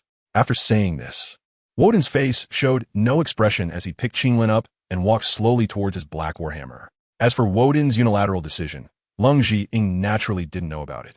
Even if she did, she would greatly approve, as she was only responsible for the general direction of an action. How to accomplish it was not her concern, as she wasn't a micromanaging master. At this moment, she was in the city belonging to Yume, looking at a notice in front of her, completely dumbfounded. The notice read, "To celebrate the marriage of Chief Yume and the talented young human Xiao Yan, a wedding will be held tonight in Saint Snake City. We hereby open trade with humans and prohibit any hostilities between snake people and humans. The Queen will be present to observe, and humans are welcome to come and exchange goods. Attacking human merchant teams will be dealt with severely." Leng Zhiying. Is this a compensation for not getting in touch with Yin Yan? This wasn't too surprising. After all, Xiao Yan had once peeked at her bathing, so this situation wasn't impossible. However, the subsequent plot would become magical. Could it be that when the fighting starts, Xiao Yan becomes part of the snake people? How could this person disregard his reputation to such an extent? Having a girlfriend before and flirting with other girls was one thing, but now he was sneaking off to get married. This was truly outrageous. Beside them, Guhi glanced around and didn't seem to recognize who Xiao Yan was, and couldn't help but praise. Who is this Xiao Yan? He really is quite remarkable, even able to win over the cold and beautiful Yume. It's a good fortune for our human race.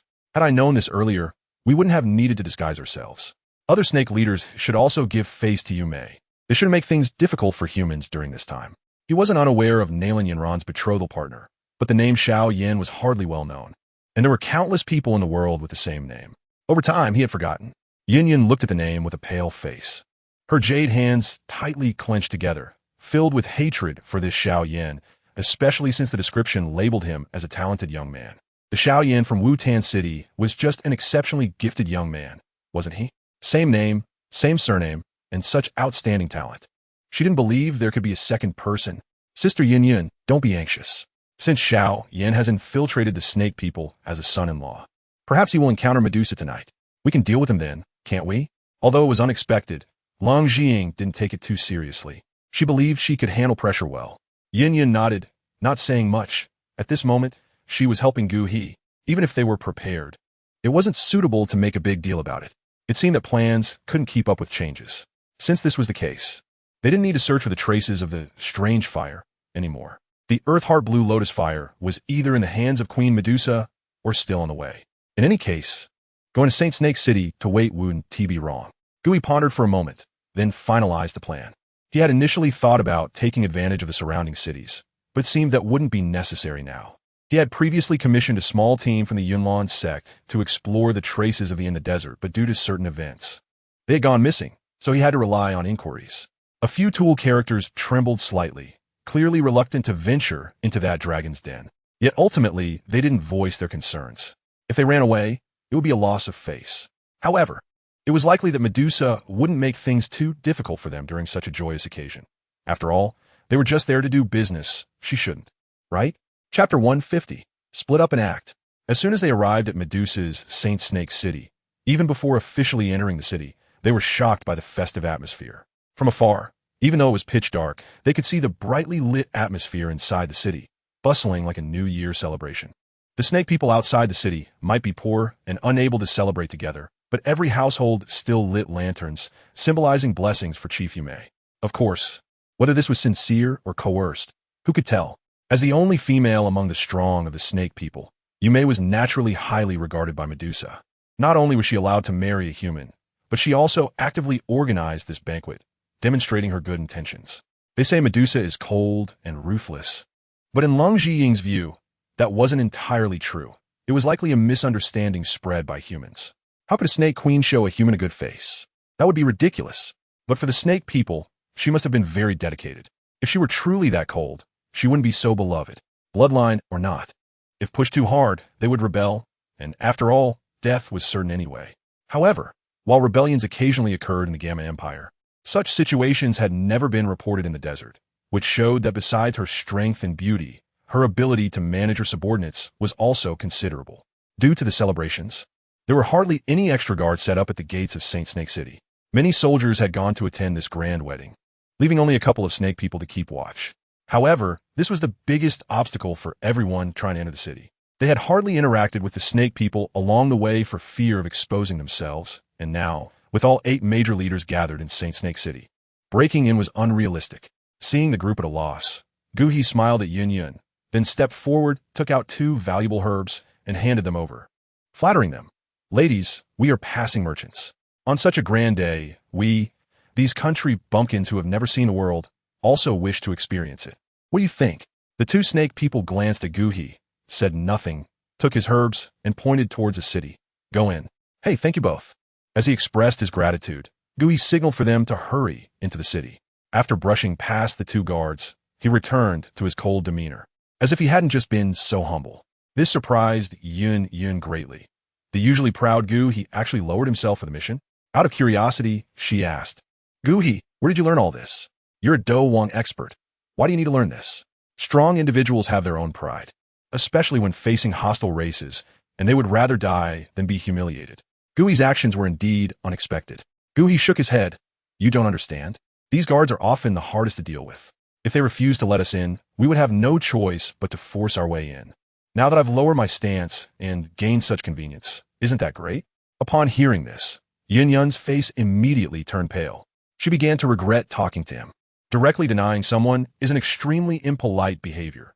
Phrases like you don't understand or you won't know are enough for the other party to not physically retaliate, which is already considered very well-mannered.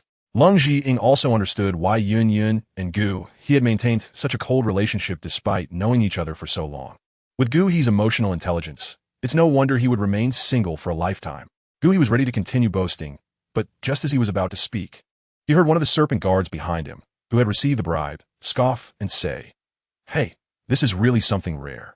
I've been stationed here for years, and this is the first time I've heard that you need to give gifts to enter the city. Isn't that just stupid?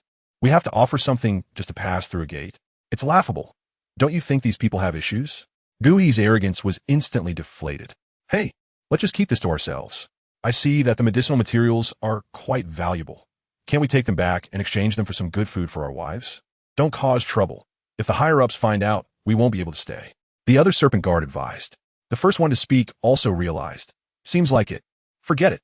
He awkwardly scratched his head and fell silent, and soon the 2 serpents began chatting casually. Guhi started to hate that his companions were all Douluo experts. If they weren't, their hearing wouldn't be so good. The two guards' words would only be whispers. However, everyone heard them clearly this time, and he lost all face. Yin covered her mouth, wanting to laugh, but her conscience told her it was wrong to mock others. Yet the slightly curved brows and eyes betrayed her. Leng Jiying couldn't help but laugh out loud, and even with Gu He's composure, his face turned red.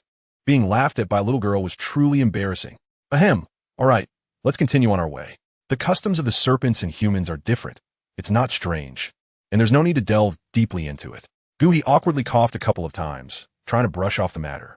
Leng Jiying ignored him and didn't pick up his conversation, simply taking Yun's hand and eagerly said, Sister Yun, can we wander around a bit? This is my first time in a serpent city too. Okay. Yun couldn't resist Leng Jiying's spoiled demeanor and had to give Gu He an apologetic look. The wedding hadn't started yet, and they would meet again at the ceremony, so a little freedom of movement wouldn't hurt, right? Gu He's face turned green, with a Do Huang by his side. He couldn't just act recklessly, but he also couldn't refuse. Isn't it still humane to let someone take a child out? After bidding farewell to Gu He, Leng Jiying pulled Yun and Luo Kuxian toward the corner of the city, and indeed, shopping was merely a pretext. Sister Ying, where are we going? Although Yun knew Leng Jiying must have something in mind, she still asked out of curiosity. Kana and Xiao Zi have already arrived. We'll meet them first, and then go find Medusa. We won't be taking Gu He along for the fun. Leng Jiying had already planned this in her heart and shared her thoughts with Yun. I suspect that Medusa's grand celebration is not just for her subordinates. It's likely to draw everyone's attention to the wedding banquet, so she can absorb the... With her intelligence, she surely knows that it's coveted by humans. But as long as the wedding can be delayed, she can complete her evolution. By then, she will be unstoppable. Chapter 151, Blood Battle at Stone Desert City.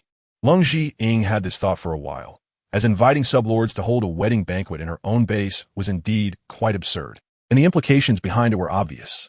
First of all, with the guise of a wedding banquet, Medusa could gather all the powerful serpents in the Holy Serpent City, while she could use her clones to preside over it and secretly absorb the... This way, Gu He and the others' original plan would become unfeasible. After all, the serpent race was not just made up of 8 Do Wang experts. There were many weaker Do Wang as well, not to mention a large number of Do Leng. Even Yun couldn't handle it, and Leng Jiying didn't want to take that risk. Even if their plan went smoothly, it wouldn't be faster than Xiao Yan's. Instead, they would become stepping stones for him.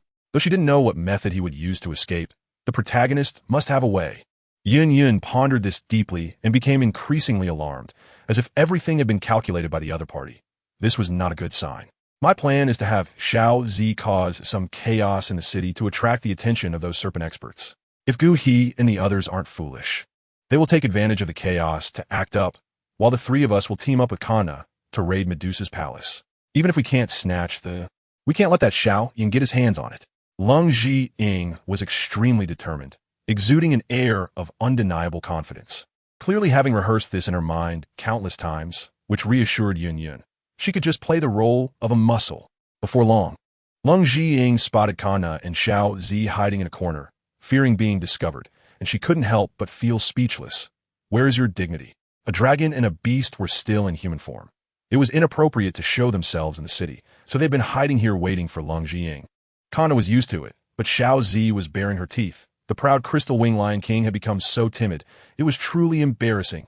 Knowing time was tight, Leng Jiying didn't have time to say much and quickly instructed. All right, no more talking. Xiao Zi, transform and cause a ruckus in half an hour. Don't kill too many people, just destroy some buildings. If you can't handle it, run. Draw the serpent experts away. If you can't get them to follow, come back and lure them again. Just be careful not to get killed. Kana and I will go. Xiao Zi felt a chill. Was she being used as bait? However, after thinking it through, luring a group of Do Wang was still better than facing Medusa directly, so she accepted the task with a smile. Leng Jiying didn't say much more and dashed in the direction of the palace along less conspicuous paths, a beautiful girl and a little girl leading 2 little Lolas, disappearing into the night. Meanwhile, in Stone Desert City, a bloody battle was unfolding. Damn it, are these people crazy? Fighting so fiercely? Looking at the thousands of white-robed figures outside the city, Woden felt his scalp tingle. He had been planning revenge for Qing Lin against the Iron Magic mercenary group. But suddenly, so many people surged outside the city. With no other choice, he could only assign 2 people to protect Qing Lin while he led his men out to confront them. In this battle, Woden felt a bit of a chill run down his spine. He scanned and detected over 5,000 opponents, most of whom were great fighters and spirit fighters, capable of inflicting significant damage on the Kaha Suns. There were even more great fighters, but they merely served as a buffer, meant to cover the main force as they approached for output. The formations had also changed dramatically. If they were simply facing a machine gun array, they could charge in densely, but now they advanced in a linear formation, with countless tight lines rushing toward the positions established by Woden. The characteristic of this formation was that it was overall dispersed yet densely lined up, which greatly reduced the artillery's lethality. Previously, a single cannon shot could kill dozens or even hundreds, but now it only managed to take out a dozen or so. The linear troops were even more shocking, with countless individuals charging the positions as if they had completely disregarded life and death. If one did not know they were a group of tumors, one might think they were valiant warriors fighting to protect their homeland. This style was nothing like the lazy and easily defeated remnants of Yunlan. It was as if an invisible hand were controlling their minds, forcing them into such reckless abandon. Woden had seen someone capable of controlling minds to this extent before. It was Eamon, but in such a fantasy world, as long as one had enough strength, it shouldn't be too difficult. Therefore, Woden no longer wanted to ponder the strength of the person behind this. That was something the F-Rare should consider. What he could do was to eliminate these remnants of Yunlan and protect his precious daughter. Boss, if we continue to hold this position, we might not be able to hold on. Boss, quick retreat. Let's fight in the city. We can't hold out like this. Hearing the chaotic voices pleading for retreat over the communication channel, Woden felt quite irritable. Did he not know that retreating into the city was the best choice? Utilizing the narrow space would allow the Kaha Suns to maximize their strength. But once they engaged in urban warfare, the assault team would be completely unable to deploy, and their combat effectiveness would be greatly reduced. As soon as the enemy charged into positions that were no longer under the assault team's fire coverage, they would begin their concentrated charge. The defenses of spirit fighters and great fighters were also formidable, which undoubtedly posed a huge test for the Kaha Suns. Woden slammed his fist on the control panel and shouted back in a voice louder than theirs, "Stop wasting time. Get the shield generators set up. We can't afford to be stingy right now." This immediately calmed the Kaha Suns and reminded them that they were not ordinary Marines, but the royal troops who held the last hope of the Empire. Upon receiving the order, the Kaha Suns sprang into action. The front line continued to fire wildly, while the rear team produced palm-sized devices from their bodies and attached them to those Kaha Suns who were engaged in battle, then did the same for themselves. Soon, one by one, a shield-like object activated, enveloping them. The formation, which had shown signs of being torn apart, became solid once again. These shield generators were made from the psychic energy extracted from the star spirits by some very inhumane laboratories, and their value and utility were naturally immense. As one of the last resort military supplies, no one was willing to use them lightly. However, there was no choice now. Staying alive was more important than anything else. With this layer of shields, even those at the great fighter and spirit fighter levels could no longer inflict any damage. If the front line's shields showed signs of dimming, those in the back would immediately rush forward to take their place, while those retreating would suppress the enemy's fire while recharging the shields, forming a one-sided advantage. Chapter 152. Conspiracy. The Kaha Suns were using the shields without a care, but Woden was nearly having a heart attack. The powerful performance came with a high price.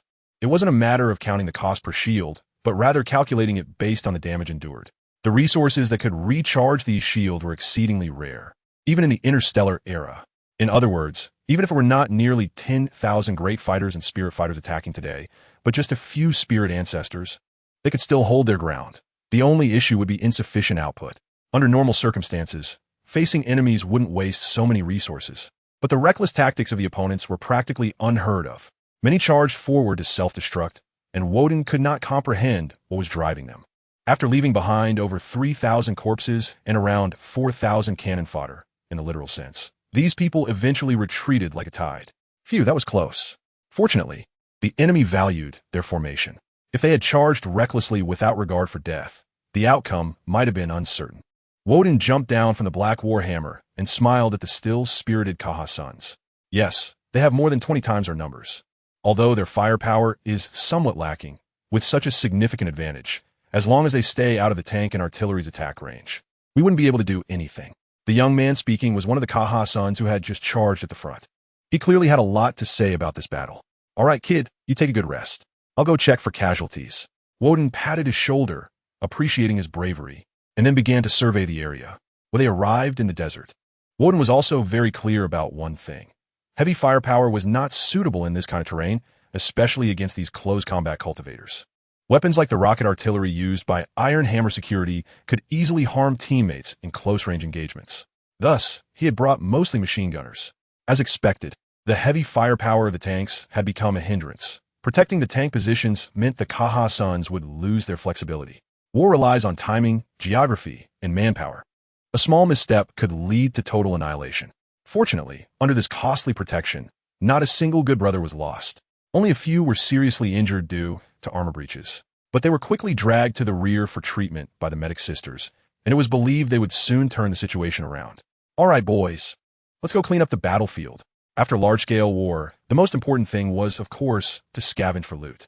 Some had already begun setting up smelting furnaces to refine the spoils into crystal ores that could be used to manufacture military supplies, which would also be easier to carry. Upon hearing Woden's call, the Kaha Suns, who had been resting on the side, instantly perked up. Although the spoils would ultimately be evenly divided, those who helped clean the battlefield had the right to pick a few nice items to take as a reward for their assistance, which was an unwritten rule. This is a lucrative job. Those cannon fodder in the back don't count, but look at the front. They have plenty of good stuff on them. Why not strip them? Instantly, everyone was energized, almost mobilizing en masse, tirelessly scavenging their desired items. No one was greedy. They just took two of the best-looking things, while the rest were dutifully sent to the smelting furnace for reconstitution. After cleaning up the battlefield, some went to help process the refined crystal ores, while the rest idly chatted with Woden. Hey boss, why do you think these people insist on attacking the city from this direction? The desert has an open view, and they have so many people, yet they seek a decisive battle with us. Don't you think they're foolish? Yes, how foolish. Even if their backers possess great powers, it's useless. Their intelligence doesn't keep up. Even if their tactics are excellent, their strategic level is simply abysmal. Woden did not hide his disdain for the opposing commander, but as he pondered, he felt something was off. His expression suddenly turned serious as he muttered to himself, unless their true objective is not here, but Qinglin. At this thought, Woden became flustered and quickly called two familiar brothers to act as guards and accompany him back to the city to check the garrison point. Hurry, faster. Without the Black Warhammer, Woden was just an ordinary person, yet his running speed was no slower than the two in armor, as if something was burning inside him. Looking at the eerily quiet garrison point, Woden's mood grew heavier. It seemed there was nothing unusual, but the absence of anything unusual was the biggest anomaly. Although the troops had been drawn outside the city to confront the enemy, it was now terrifyingly quiet, like a haunted house. Staring at the tightly locked door, Woden felt even heavier. Yes, if those people really intended to annihilate them, why set up a formation to confront them? Even with radar to anticipate the enemy's moves, those great fighters and spirit fighters would not wait for them to stabilize their formation before acting. What a blunder. Boom! Qinglin. Woden kicked open the big door, rushing impatiently towards the room where Qinglin had been placed. But just as he had feared, apart from the two corpses of the Ka children, nothing remained. This was both good news and bad news. The good news was that Qinglin was still alive. But the bad news was that he had to face the powerful figure pulling the strings behind scenes. With his current strength, achieving that was quite difficult. Damn it! Woden angrily slammed his fist into the wall beside him, causing cracks to appear even though he was just flesh and blood. His fist was bloodied, but he seemed oblivious to it, gritting his teeth and ordering the two Ka children who followed him. Pass my orders, search the entire city. Bring all notable figures to me, and thoroughly comb the battlefield. I want live captives. What are you doing? We want. We are good citizens. Good citizens indeed. The efficiency of the Ka children's house raids was astonishing. Originally, Shimo City had been in a state of alarm, with everyone staying indoors. But once they learned their leader had lost his beloved daughter, they abandoned all notions of propriety, kicking down doors and dragging several heads of families away without giving any chance for rebuttal. The well-known Mo Thai mercenary group was no exception. After attempting to resist for a while, they chose to comply. Unfortunately, several key leaders were missing, so they could only bring back a few squad leaders. Chapter 153. Mo Family Dungeon? Hell, a difficulty? Woden had already closed his eyes in the main hall, waiting for everyone to assemble. Occasionally, a few colorless individuals would scream loudly, only to be beaten into submission and squatted quietly in a corner, not daring to make sound. When everyone had gathered, one person stepped forward to report, "Boss, everyone is here. After cleaning the battlefield, we also found a few fish that got caught. Their strength is decent and should know some insider information." Woden opened his eyes, bloodshot and looking very tired. "You should know why I called you here. My daughter has been captured. Whoever did it, speak up now. If no one admits it, I'm sorry, but I will level this city to the ground." Woden's words were no longer as commanding as before. He seemed less like one of the top commanders of the Ka Defense Army, and more like a father who had lost his daughter. If he didn't know that little girl, he would have already been on his way to Shangxi City, but since he had acknowledged such a good daughter, could he really give up again? Impossible. Upon hearing Woden's threat of collective punishment, a merchant dressed decently was almost scared to pee. "My lord, we know nothing. We're just honest local merchants. The Lady Qinglin was originally from the Mo Tai mercenary group, and we have nothing to do with her. Please see clearly." Hearing this, several other merchants, still somewhat confused, also knelt down, repeatedly agreeing, "Yes, my lord, we are just honest merchants making a living through trade. The strongest protector at home is merely a fighter. How could we conspire to do anything?" Their words were very sincere, and although Woden was burning with anger, he did not lose his rationality. These merchants were indeed wealthy, but their strength and connections were of little threat. With a slight wave of his hand, several Ka children stepped forward to drag away these merchants who were crying for mercy. Woden would not let them off so easily. He ordered the Ka children to investigate the specifics further before letting them go if everything was fine. Thus, only the remnants of the Yunlan sect, a few captains from the Mo Tai mercenary group, and the patriarch of the largest local family remained in the hall. "Then what about you?" Woden said. "This. My lord, all three of our captains went to Shangxi City to attend the wedding of the three captains. There is no one to lead at home. How could we do such a thing? Even if the three captains were here, there would only be two great fighters. So please see clearly." The first to speak was a captain from the Mo Tai mercenary group, who looked like a tough Iron Man. Previously, this lord had already led people to clean out those who had bullied Qinglin. He liked that child and had not been affected. He genuinely hoped that Qinglin would have a better future, but he could only say he didn't know what he didn't know. He couldn't just make something up, could he? I believe you. You can leave directly." Woden also had quite a deep impression of this person. Someone who could treat Qinglin well had no reason to harm her. The remaining members of the mercenary group were mostly the same, and there was no need for interrogation. So he let them go back. "Then what about you?" Woden seemed to have lost interest in the next inquiry, flipping through a book titled Dopa Song Xiong, seemingly searching for something. This was a book compiled by Leng Jing based on memories from the first life, given only to Woden and Faraday, the two commanders of the army. They needed to have the ability to anticipate the enemy's moves. So many clues could be found in the original work. The most important thing was that they were from another world, so knowing this was harmless, as long as it didn't spread. Currently, Leng Jing had only roughly finished the events leading up to Xiao Yan's journey to the Black Corner domain, which was clearly sufficient for the current situation. However, as Woden read, he frowned. The text did not indicate that this incident would occur, and Qinglin being kidnapped should not happen at this time. Furthermore, it was impossible for nearly 10,000 strong figures to appear. This was beyond the effect that Leng Jing's butterfly wings could stir up. Of course, those butterfly wings might be a bit too large. However, this did not affect Woden's judgment. The mercenary group mentioned in the text, the San mercenary group, was not found in Shimo City. In reality, Shimo City was far less lively than depicted in the original work. It was a desolate and dilapidated town even before their arrival, with the city walls collapsed. This was not their doing. As Woden's words fell, the people below fell silent, too afraid to speak. Now only two groups remained in the hall. The Yunlan people pulled from the battlefield and the local largest aristocratic family, the Luo family. The cannon fodder of the Yunlan sect has been brainwashed, and Woden is well aware that he won't be able to extract much information from them. He can only try to inquire about the person behind this, but according to the records in the F. Frere's book, Qinglin was most likely captured by this so-called Mo family. Regarding this hidden, formidable enemy, the bold Woden surprisingly showed a rare caution. "Speak. What is your relationship with the Mo family, and who is the mastermind behind this incident?" Woden asked directly to the local clan leader, before the man could defend himself. Woden shifted his gaze to the remnants of Yunlan sect. Those who survived on such a battlefield were naturally the top experts, but under Woden's knife-like gaze, they immediately became trembling and fearful. Even a spirit fighter was frightened by a mere mortal. The survival instinct of the Yunlan sect's toxin was overwhelming, and before Woden could ask, he hurriedly shouted, It's Mo Chung. Mo Chung of the Mo family in Yinqing. He doesn't know who gave him the guidance, but he actually gave up on cultivating fighting energy and instead used himself as a base to continuously transplant high-level magical beast body parts, which can be disassembled and replaced at any time. The most terrifying part is that his brain has also been transplanted.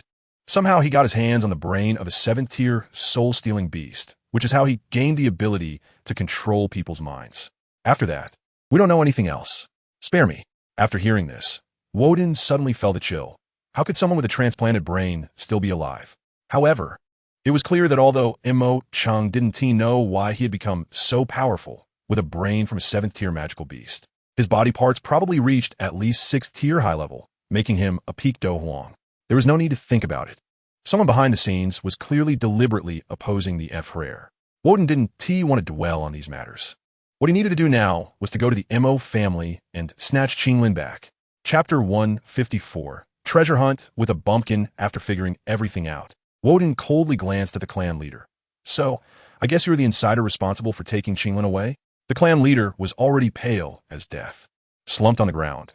As soon as the people from the Yunlan sect mentioned Mo Chung, he knew he was finished.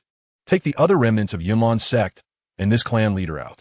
Upon hearing Woden's order, the son of Keha stepped forward to drag the clan leader and the remaining toxins out for disposal.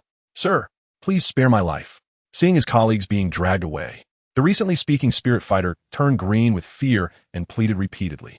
Woden walked up to him, lifted him up like a little chick, and said lightly, "You are very fortunate because you spoke first, so you have become more valuable than the others. Now, you will accompany me to the Mo family." Upon hearing this, the toxin was almost scared silly. Just when he had managed to regain his wits, he was going back again. Life was not a game. However, Woden did not wait for him to refute and looked at the gradually assembling sons of Keha, saying loudly, "Brothers, the F-Rare's formidable enemy is right before us. What should we do? Let us eat his flesh and grind his bones to dust." The sons of Keha's momentum was overwhelming, and their thunderous voices seemed to resonate throughout the entire city. All right then, target Yinqing, set off at full speed. This time, we will cover 1,000 miles and accomplish our mission in one battle. Woden did not make this decision impulsively. He fully considered the strength comparison of both sides and deemed it feasible. Of course, he did not forget to send an email to Leng Zhiying, informing her of everything that had happened here. Whether she could see it was beyond his concern. After all, as the saying goes, a general's orders do not apply outside the battlefield. And no matter the era, this was the best excuse for clearing oneself of blame. Leng Zhiying indeed did not know that Woden had turned Shimo City upside down and had set off towards Yinqing. At that moment, she had disguised herself as a snake woman's servant within the Medusa Palace. Even if she knew, she would only smile and say, "Well done." At this moment, the banquet seemed to have already started, and almost all the maids had been called to maintain the wedding banquet, which gave Leng Zhiying the opportunity to roam freely in the Medusa's harem. After searching for half a day, she hadn't seen a single snake shadow. Besides having the strength of a Do Wang and a few accompanying skills, Leng Zhiying didn't know any fighting techniques. So she could only seek help from Yun. "Sister Yun, can you sense where Medusa's true aura is?" Yun sensed the surrounding environment. Her expression was also grim. "It's difficult. Medusa is likely absorbing right now, and to avoid leaking her aura, she must have added many barriers to conceal it. If we don't have special means, we might have to return empty-handed." Seeing that Yun had no countermeasures, Leng Zhiying felt a bit troubled. She also sensed that Medusa couldn't be so obvious about absorbing power. The safest approach now was to follow Xiao Yan, relying on his protagonist aura. He would surely be able to find her. However, doing so would mean they couldn't seize the initiative. Glancing at the fighting Kana and the seemingly indifferent Luo Kexin beside her, Leng Zhiying's eyes narrowed slightly. She felt that this little sister was not very honest and must be hiding something. To instill some team spirit in Luo Kexin, Leng Zhiying came up with an idea and said, "No, since we are here, we definitely can't go back empty-handed." However, the treasure vault controlled by the snake people that Medusa oversees is certainly out of reach. Upon hearing about the treasure vault, Luo Kexin instantly became excited. "What? There's a treasure vault? How much is it worth?" Sure enough, Leng Zhiying knew this not-so-honest little lowly must possess some treasures, but was reluctant to use them. Now that she had encountered her, the fishing king, wasn't it just a matter of your treasures are my treasures? Of course, as someone who had risen above lowly interests, Leng Jing would not greedily take the little sister's things. She just wanted to borrow them for a while. Yin seemed to understand Leng Jing's intentions and rolled her eyes at her, not saying much. However, Leng Jing ignored Yin and excitedly described to Luo Kexin, very valuable, extremely valuable. I've heard that this Medusa is notorious for her evil deeds, a true villain. She spends her days plotting to kidnap human merchant fleets. The Snake People's empire has been like this for generations, and it has been passed down for thousands of years. While speaking, Leng Jing showed a look of longing, as if she was thinking of something wonderful. Upon hearing Leng Jing's description, Luo Kexin's eyes were practically sparkling, and without saying a word, she pulled out a small mouse from somewhere and introduced it to everyone. This is a treasure-hunting mouse. In our place, it belongs to the race that can seize the heavens and earth's fortune. Its function is naturally to find treasures, but its special trait is that this race, blessed by heaven, has become lazy and unambitious. Therefore, a treasure-hunting mouse will only search for treasure once in its lifetime. Before setting out, it will sign a heavenly contract with the user, and after this treasure hunt, it must be well fed and taken care of for the rest of its life, ensuring its safety. Because of this characteristic, the treasure-hunting mouse race can't support its own kind and can only send them to various sects to be distributed. We at Shueihua Palace used to have several, but now only this one is left. Fortunately, the heavenly contract signed by the treasure-hunting mouse that was previously used has automatically transferred to that enemy after the downfall of Shueihua Palace. Leng Jing was initially foolishly smiling, thinking about how to take advantage of it, but the more she listened, the more she felt something was wrong. This thing didn't seem like a good thing at all. How much can it eat in a day? Leng Jing felt a bit uneasy. Not much, just one medium-grade spirit stone a day. Luo Kexin, not being in charge, seemed indifferent. Medium-grade spirit stone? Leng Jing was dumbfounded. She clearly understood the value of this medium-grade spirit stone, which was roughly equivalent to a 4th-grade magic beast magic core in the Douluo continent. The problem is, this is just the daily amount. Who can afford that? Suddenly, Leng Jing thought of another bad question. How long does it live? Luo Kexin continued to be carefree. Not much, maybe 100 or 80 years for some reason. Leng Jing suddenly breathed a sigh of relief.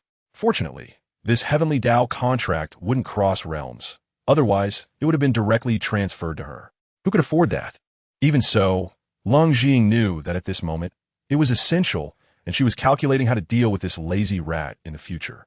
Chapter 155. Close at hand goodness. She herself hadn't even started the happy life of eating and sleeping, yet a little rat was so arrogant. She couldn't tolerate it. Taking a deep breath, Leng Jing made up her mind. Kexin, sign it. I will raise it.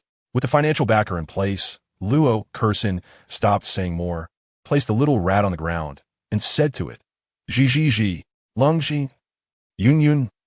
No way, no way, no way. No one really thinks Zhi is rat language, right? However, the two soon learned what it meant to be overconfident and narrow-minded. Zhi.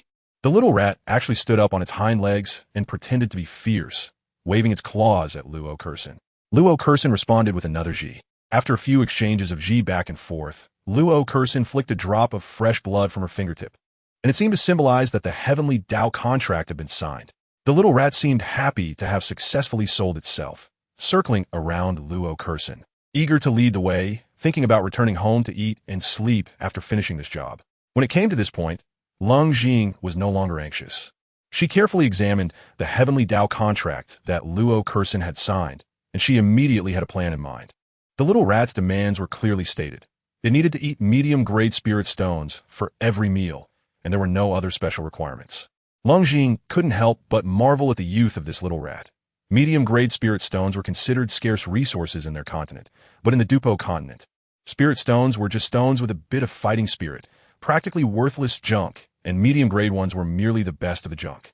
The main point was that it stated that Luo Kexin had to raise it for life, while she, as its owner, enjoyed rights without obligations. This seemed like an unfair clause, but in reality, it also restricted the little rat from escaping from Luo Kexin, binding it for life. Thus, once on this bandwagon, it could forget about running away. In a heavenly Dao contract signed in Douluo, they would definitely follow the rules of Douluo. Thinking of this, Leng Jing couldn't help but smile. If it stipulated the value of items, it would be a bit troublesome, but now, let's just feed it a few hundred tons of stones. Whenever it was needed, they could get it ready. Leng Jing naturally took over the contract. After all, Luo Kursin and the others couldn't afford it and could only leave it to her. After glancing at the little rat with a hint of pity, Leng Jing said seriously, "All right, let's go." This treasure-hunting rat would naturally look for the most valuable places, so she didn't need to say much. Upon hearing this, Luo Kursin explained a few words to the little rat, which then dashed out swiftly. "Hey, slow down. Are you in a hurry to be reborn?" Leng Jing panicked. This wasn't a wilderness. What if it bumped into someone else? The little rat looked like a corpse when still, but once it moved, it ran faster than anyone. Without the ability to fly and reveal their strength, they couldn't catch up, only barely following behind. The palace was quite large, and they had been running for a long time without reaching the end, just following the little rat around in circles without finding a place. Fortunately, Medusa might have sent away the servants to secretly absorb allowing their stealthy actions to become somewhat reckless. Wow, this is a 6th grade. Hurry and take it. Watching all the hidden treasures discovered by the little rat along the way, Leng Jing was overjoyed. She didn't expect Medusa to have such a rich background. Casually displaying 6th grade pills, Yun was also shocked by the treasures in Medusa's palace, comparing them to the collections of the Yunlan sect. It was like comparing an emperor to a beggar. However, Leng Jing was even more puzzled. Logically, if Medusa's financial resources were such that she could treat 6th grade pills like candy, she couldn't possibly not have a 7th grade transformation pill, right? While harboring doubts, Leng Jing quickly scavenged the palace's wealth. She couldn't be considered wealthy, and this pile of things was very useful to her. As for stealing, picking up openly, could it be called stealing? This little rat was indeed diligent, constantly seeking benefits for its future happiness, and seeing it like this, Leng Jing couldn't bring herself to take advantage of it. After gathering up the scattered wealth in the palace, the little rat finally remembered its mission and led the girls to a huge scenic lake. Zhi. The little rat was showing its claws at the scenic lake. Upon seeing this, Luo Kursin quickly translated. Little Bao says there is a powerful aura in the lake, and there is a separated space below the lake where the person we are looking for is. Leng Jing suddenly realized. She then knew that the little rat actually had a name, called Little Bao. Of course, now was not the time to discuss whether the little rat was called Little Bao or Big Bao, but rather how to get inside. Yin bent down and gently touched the lake water, then frowned. It's poisonous, effective against anyone below 5-star Douluo. Leng Jing didn't reply. She was staring intently at the lake, her pupils seeming to turn golden as if activating some ability, with strands of golden spiritual energy emanating from her eyes. Looking extremely focused. After a moment, the golden light in Leng Jing's eyes dissipated, returning to her usual expression, and she became confident. I understand now. This lake is actually an illusion, and the real entrance is not here. Yin agreed, stating that a true entrance wouldn't be set with so many poisons. But she couldn't figure out exactly where the entrance was, so she urged Leng Jing, "Stop keeping us in suspense. Quickly say, hey, I'm not keeping you in suspense. Even Little Bao couldn't find the entrance. How could I possibly find it?" Leng Jing shrugged, indicating her helplessness. Yin rolled her eyes. "Didn't you say the entrance wasn't here? Then where is it? It can't be thousands of miles away, right?" Who would have thought that cold Zhiying merely nodded. That's right, the entrance to this place is indeed tens of thousands of miles away. After Medusa obtained in order to ensure that no rumors leaked out, she directly dug a tunnel from where they appeared to her own home. This basement was already prepared long ago, and its sole purpose was to help Medusa obtain Chapter 156. Xiaoyan Spring's sister Yun. Have you noticed that the water in this lake not only contains deadly poison, but also has the effect of suppressing momentum? Cold Zhiying feigned mystery and began to test Yun.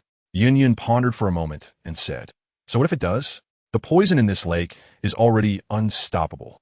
If it contains even more sinister things, it will be even harder to resist." That's right. But this pressure is directed at the people in the lake, making it impossible for those who go down to come back up. However, this will also increase the density of the water, making it more likely to react, as long as there is enough power to stimulate it. This lake water can be used by us. This is called science. Cold Jing babbled on with a bunch of incomprehensible terms, leaving everyone quite confused. In the end, Yun couldn't help herself and gave her a sharp knock on the head. "Speak in human language." Cold Zhiying winced in pain, quickly covering her head and no longer playing coy. All right, I'll just say it. This lake is essentially a bomb that will explode with a single spark, as long as we use a high-quality flame. High-quality flame? But we don't have one, do we? Yun, unaware that Cole Jiying possessed, asked in confusion. "It's okay, I have one." Cole Jiying smiled and pointed a finger, and a small flicker of black flame leaped on her fingertip. However, she did not act immediately, but looked toward the distant banquet hall. Seeing this flame, Yun was immediately shocked. The energy fluctuations emanating from it must surely be that of a very powerful beast fire, right? Yun was not an alchemist, so she naturally didn't need to recognize any. Moreover, there were only about 20 different types of in the entire Duki continent. So, in her view, such flames were generally beast fires, just with varying levels. Noticing that Cole Jiying had not made a move, Yun followed her gaze to the brightly lit hall, unsure of what she was waiting for. Suddenly, several powerful auras soared into the sky from the hall, pausing in midair and forming a standoff. Various colors of Duki burst forth in the air, colliding with each other. It was naturally Gu He and the others. Heaven knows, they didn't intend to make a move. With Yun's backing absent, why would they act? They hadn't even removed their disguises. Who would have thought that Xiao Yan, who was currently holding a wedding on stage, would recognize them at a glance, resulting in. They ended up surrounded by a group of snake people. Now that the 8 leaders of the snake people had gathered, it was probably going to be difficult for them to escape. "Sister Yun, why don't you go help them out? I'll let Xiao Zi go with you. Remember to capture Xiao Yan for me. As for I'll handle it with Kana and Kuxian." Cole Jiying picked up the little mouse and stored it in her system space. This was a treasure, and if it got destroyed during a fight, it would be a great loss. Yun knew the stakes were high, so she nodded and went. It wasn't that Gu He was that important, but because Xiao Yan was a major threat to Cole Jiying. Whether it was to avenge Nalan Yanran or to helping Mei, she had to go personally. Seeing Yun walk away, Cole Jiying pulled Luo Kuxian and Kana back a few dozen steps. Then, the spark in her hand flew out, accurately landing on the surface of the lake. Just as Cole Jiying expected, the surface of the lake started to churn violently, clearly on the verge of exploding. Seeing the momentum, Cole Jiying quickly pulled them back several hundred steps. Art is explosion. Looking at the momentum of the before him, Xiao Yan's face revealed ecstatic joy. Ever since leaving the Jiama Empire and arriving in this desert area, he felt that his luck had begun to turn. Not only was he free from the entanglement of that Cole Jiying, but even on the road, a group of traitors from the Yunlan sect suddenly appeared, claiming they wanted to support him in defeating Nalan Yanran and helping them take revenge. With the addition of these experts, his older brother and second brother's Motai mercenary group's strength surged dramatically, becoming a force that no one dared to underestimate. However, the temperament of these Yunlan traitors was indeed quite poor, always bullying a slave named Qinglin. Although he felt a bit guilty for the sake of his revenge, he turned a blind eye. Not only that, but during his travels, he also encountered a Do Huang named Hai Bo Dong, who was sealed away. Just thinking that as long as he could break the seal for the other party, he could gain such a powerful ally made Xiao Yan overjoyed.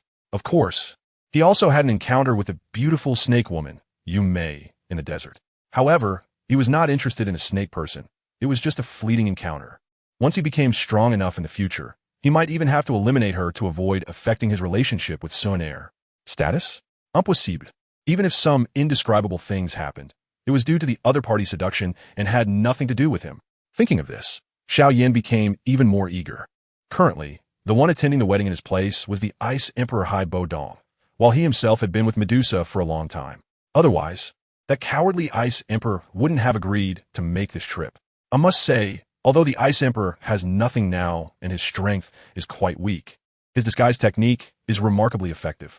Even Medusa couldn't see through it, clearly indicating he had hidden away for a long time and gained experience.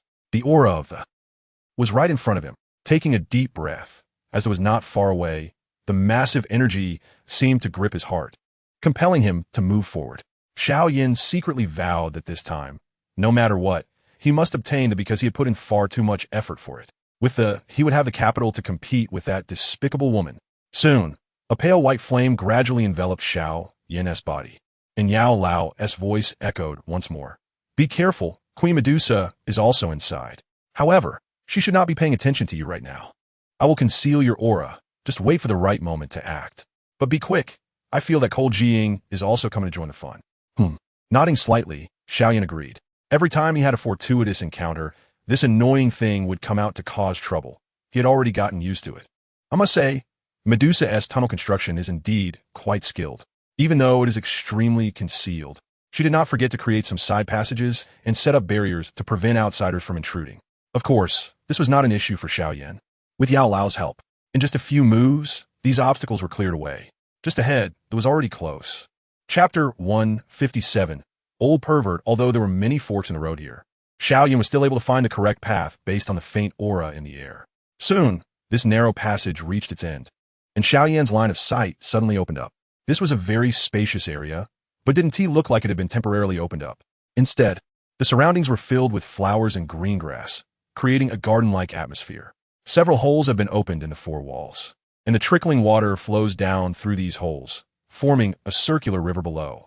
The continuous flow of water, combined with the embellishment of plants, breathes life into this cave that should have been lifeless. In the center of this circular river is a small pool about the size of a swimming pool, filled with crystal-clear liquid. White mist swirls above the surface of the liquid, and even from a distance, Xiaoyan can feel the extreme cold contained within. Damn, this is really rich.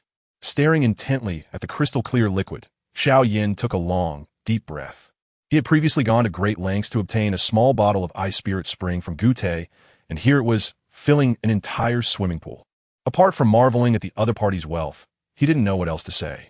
The shock in his heart gradually calmed down as he shifted his gaze, finally resting on a lotus seat carved from strange crystal in the center of the pool. At this moment, a green flame was slowly rising from that lotus seat. Looking at this green flame, Xiaoyan was instantly attracted. A gaze filled with desire broke through his deep facade and appeared unreservedly on his youthful and handsome face. Killing and arson for gold, repairing bridges and roads without corpses. Damn it, Xiaoyan was not a good person. He had done his share of killing and treasure seizing. In the face of immense benefits, face was just something to be casually discarded. This was not a taboo. Rather, it was the standard of conduct for everyone in the Dopa continent, including Yao Lao. If one wasn't ruthless enough, they couldn't become strong. Mercy and kindness were only for the weak. Finally found you. Fixated on that green flame, Xiaoyan had already regarded it as his own possession. Although he had never seen what the green lotus earth heart fire looked like, having once cultivated on the green lotus, he could faintly sense a familiar feeling emanating from that green flame, akin to the same lineage as the green lotus. Suddenly, Xiaoyan felt an extremely powerful aura, which startled him, causing cold sweat to break out all over his body. At this moment, he remembered that there was a terrifying Medusa queen in this place. Xiaoyan adjusted his mindset and turned to look at Medusa, and upon doing so, he was instantly dumbfounded. In fact, Xiaoyan had never seen Medusa before. After discussing plans with Hai Bo Dong, he had directly followed her. With his strength, he could only follow Medusa's aura, unable to see her at all. Now that he had a clear view of her face, he was shocked beyond measure. Medusa wore very little clothing. Seemingly aware that clothing was useless for absorbing, refers to a special type of fire, only donning a set of protective inner armor that wrapped around her enchanting figure. Her voluptuous and fiery curves exuded a seductive allure, and her pair of narrow, enchanting light purple eyes, with their flowing gaze, could almost draw the attention of every man. Below her abdomen, devoid of any excess flesh, a purple snake tail lazily stretched out, sweeping back and forth, releasing a wild and exotic charm. This so-called inner armor was essentially a thin garment made of fire-resistant material. A man like Xiaoyan, upon seeing it, almost forgot why he was there. Cough, cough, cough. Cough, cough, cough. Don't forget the main business. Yao Lao, seeing that things were going awry, risked it all to cough wildly, nearly hoarse, which brought Xiaoyan back to his senses, and he began to observe Medusa's actions. Currently, Queen Medusa's beautiful eyes were fixated on the green flame in the small pool. Under the reflection of the light, her light purple eyes also flickered with the arc of the flame. After staring at the green flame for a long time, Queen Medusa let out a soft sigh, looking up at the lake above her, separated by a layer of glass, as if she could see the sky through the dozens of meters deep lake. Then, swaying her snake tail, her voluptuous body slowly stood up. "It's time," she whispered softly, a rare hesitation flashing across her enchanting face.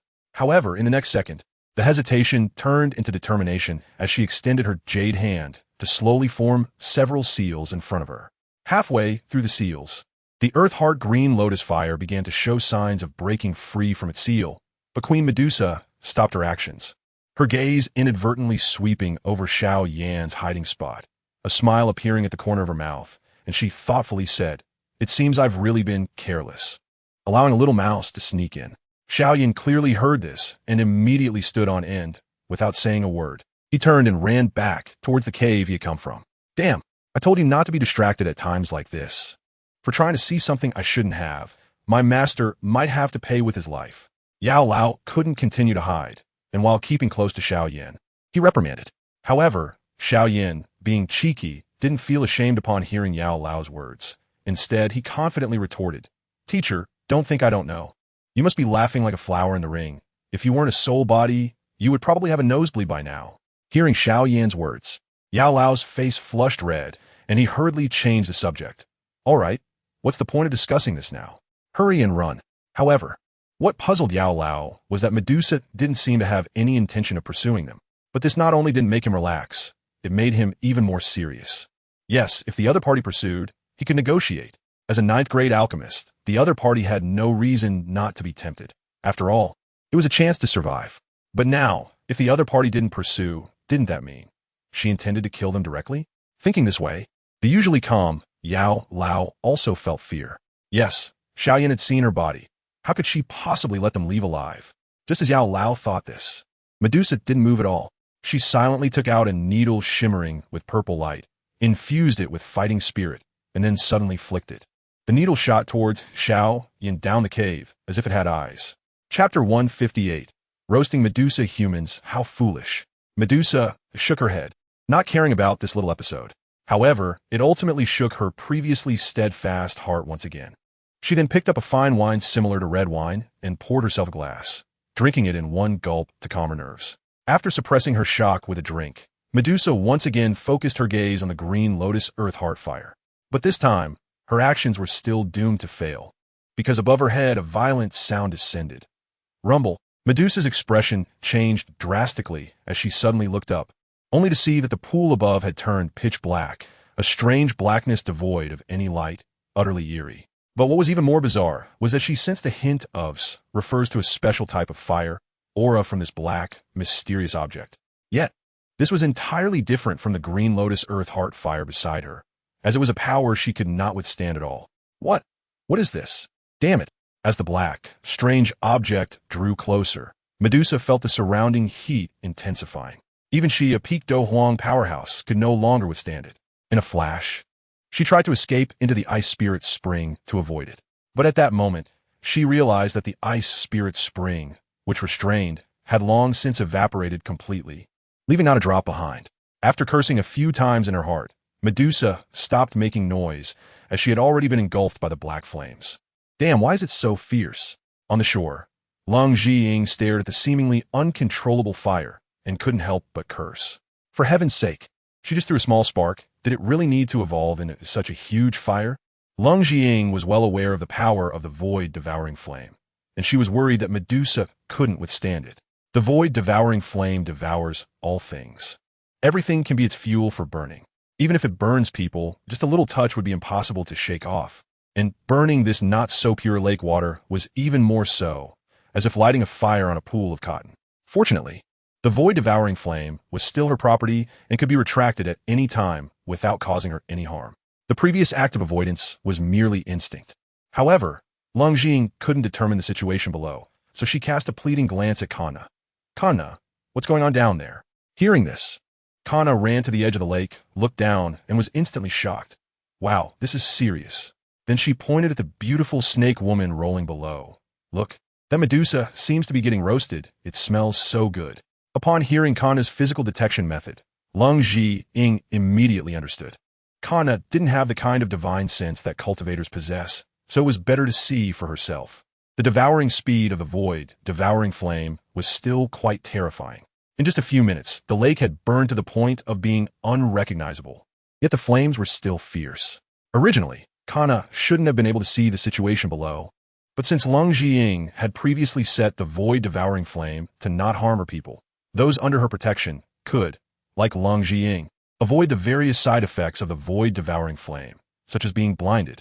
When Leng Zhiying looked closer, sure enough, in this roughly 100-meter deep pit, there was no sign of life, only a blackened, beautiful snake was writhing below. At this moment, Medusa did not scream in pain, perhaps because her strength was already exhausted. Her body, once covered in beautiful purple scales, was now completely charred. Previously, Leng Zhiying saw that Medusa was at least 10 meters long, but now she had been burned down to only 2 or 3 meters. Logically, she should have been bloodied and mangled, yet Medusa still retained her original shape, as if she were regressing in growth, turning into a miniature version of Medusa. This was clearly good news for Leng Zhiying. Medusa not screaming meant she wouldn't attract those powerful snake people. As for the momentum of the strange fire, it didn't matter. She didn't believe those snake leaders were unaware of Medusa's plan to absorb the strange fire. Seeing the fire's threat to spread to the surrounding garden, Leng Zhiying reached out and retracted all of the void-devouring flame. Let's go down and see what this beautiful snake has been burned into. Saying this, Leng Zhiying crushed a token, notifying Yun Yun and Xiao Zi that the matter was settled, and they could come over to join the fun. As for Gu He and the others, if they were sensible, they should start running. Leading the way, Leng Zhiying jumped into the pit, her gaze not focused on the charred Medusa, but rather on the quivering blue flame beside her. This little flame was only a pitiful small tuft, about the size of a candle flame, trembling continuously as if it were a wronged maiden. Upon seeing this, Leng Zhiying immediately understood what was going on. Good heavens! Most of the Earth Heart Blue Lotus Flame must have been devoured by the void, devouring flame. The Earth Heart Blue Lotus Flame was quite unfortunate. As a complete strange fire, it shouldn't have been extinguished by a mere spark of the void, devouring flame. But don't forget, it had been sealed by Medusa, allowing even ordinary fighters to approach. Thus, as soon as it was unsealed, it was devoured by the void, devouring flame.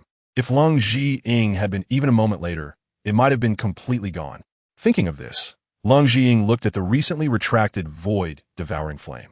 Fortunately, the void, devouring flame didn't directly consume things. Aside from some very weak and worthless substances that would be burned away, most were preserved in a decomposed form, like the highly toxic lake water, which had now been divided into spiritual spring water and a pile of poison. Of course, there is also a pile of Medusa's flesh and skin fragments, as well as the ice spirit cold spring and 85% of the Earth Heart Blue Lotus Flame. Upon seeing this, Leng Zhiying was delighted and directly pulled out a tuft of Earth Heart Blue Lotus Flame, starting to tease the little flame in front of her. Little one, come with sister? If you make sister happy, I'll help you reshape your body. How about it? The Earth Heart Blue Lotus Flame, which possessed intelligence not inferior to that of humans, instinctively felt insulted. How could a being with only a few years of life make it, an ancient strange fire, call her sister? This was intolerable. Sister, hello. However, in the face of power, it felt that pride and dignity were insignificant for the sake of its own body. Thus, it used the little body that Leng Zhiying held to send her its spiritual wave. To be honest, unlike the mindless system reward of the void, devouring flame, Leng Zhiying was reluctant to directly absorb this rather sentient Earth Heart Blue Lotus Flame, let alone kill it. Chapter 159. The Earth Heart Blue Lotus Flame forced to sell itself from a certain perspective. This strange fire was also a living being, one that had cultivated for countless years to reach its current state. Although she wasn't a saint, not being one didn't mean she could indiscriminately kill the innocent. She wasn't the type of person who would act recklessly for the sake of becoming stronger. If so, what difference would there be from that old dog Xiaoyan? Realizing this, Leng Zhiying suddenly became aware of something important. Strange fire is a living being? Doesn't that mean, come little Qing, let's sign a heavenly Dao contract. After signing, I'll return your body to you. How about it? Leng Zhiying felt she had discovered something remarkable. After saying this, she didn't care whether the little Qing agreed or not, and directly drafted a heavenly Dao contract to present it. This heavenly Dao contract was an incredibly convenient thing, easily drafted without any cost. This was something she learned from Gu Yuan. The Earth Heart Blue Lotus Flame, referred to as Little Qing, was taken aback when Leng Zhiying treated it as a true living being to be treated equally. The little flame that had been trembling continuously stopped shaking. Although their strange fire seemed to be the continent's treasures, coveted by everyone and renowned for their might, these races had long forgotten one thing. Their strange fire was also alive and not merely a tool. However, as the saying goes, cats eat fish and dogs eat meat. It was only natural for humans to absorb strange fire, and one couldn't blame those humans. One could only say that the strange fire race was not strong enough and not united. Otherwise, what would mere humans be? It had encountered many hosts before, but they generally had no autonomy, only allowing the host to manipulate them, waiting until the hosts were exhausted before fleeing. only to be caught and absorbed by the next host, and so on. But someone like Leng Zhiying, who didn't intend to absorb it and treated it like a person, was something it had never encountered in its thousands of years of existence. Moreover, this sister, who was over a decade younger, was in some sense her savior. Thinking of this, Shaoqing divided a strand of consciousness to check the heavenly Dao contract drafted by Leng Zhiying, and then fell into silence. Generally, Leng Zhiying did not draft heavenly Dao contracts. Whenever such a contract was made, it was basically a contract of servitude. This time was no exception, as it required Shaoqing to work for Leng Zhiying for 50,000 years. Unless it died unexpectedly, the contract would remain in effect, and even if Leng Zhiying died, Shaoqing would still have to work for Leng Zhiying's friends or offspring until the time was up. Similarly, the conditions offered by Leng Zhiying were quite tempting. Besides restoring its body, it would be treated like a son, provided with cultivation methods that could help it refine strange fire, as well as necessary resources for professions such as alchemy and artifact forging. It would also ensure its safety and strive to prevent it from being captured by other humans. To be honest, this arrangement seemed more like Leng Zhiying was recruiting a helper for alchemy, rather than giving the strange fire to others to work for her. It was better to let the strange fire learn alchemy and work for itself. Although the strange fire tribe had a volatile temperament, they were still considered honest beings. Far better than the uncontrollable nature of humans.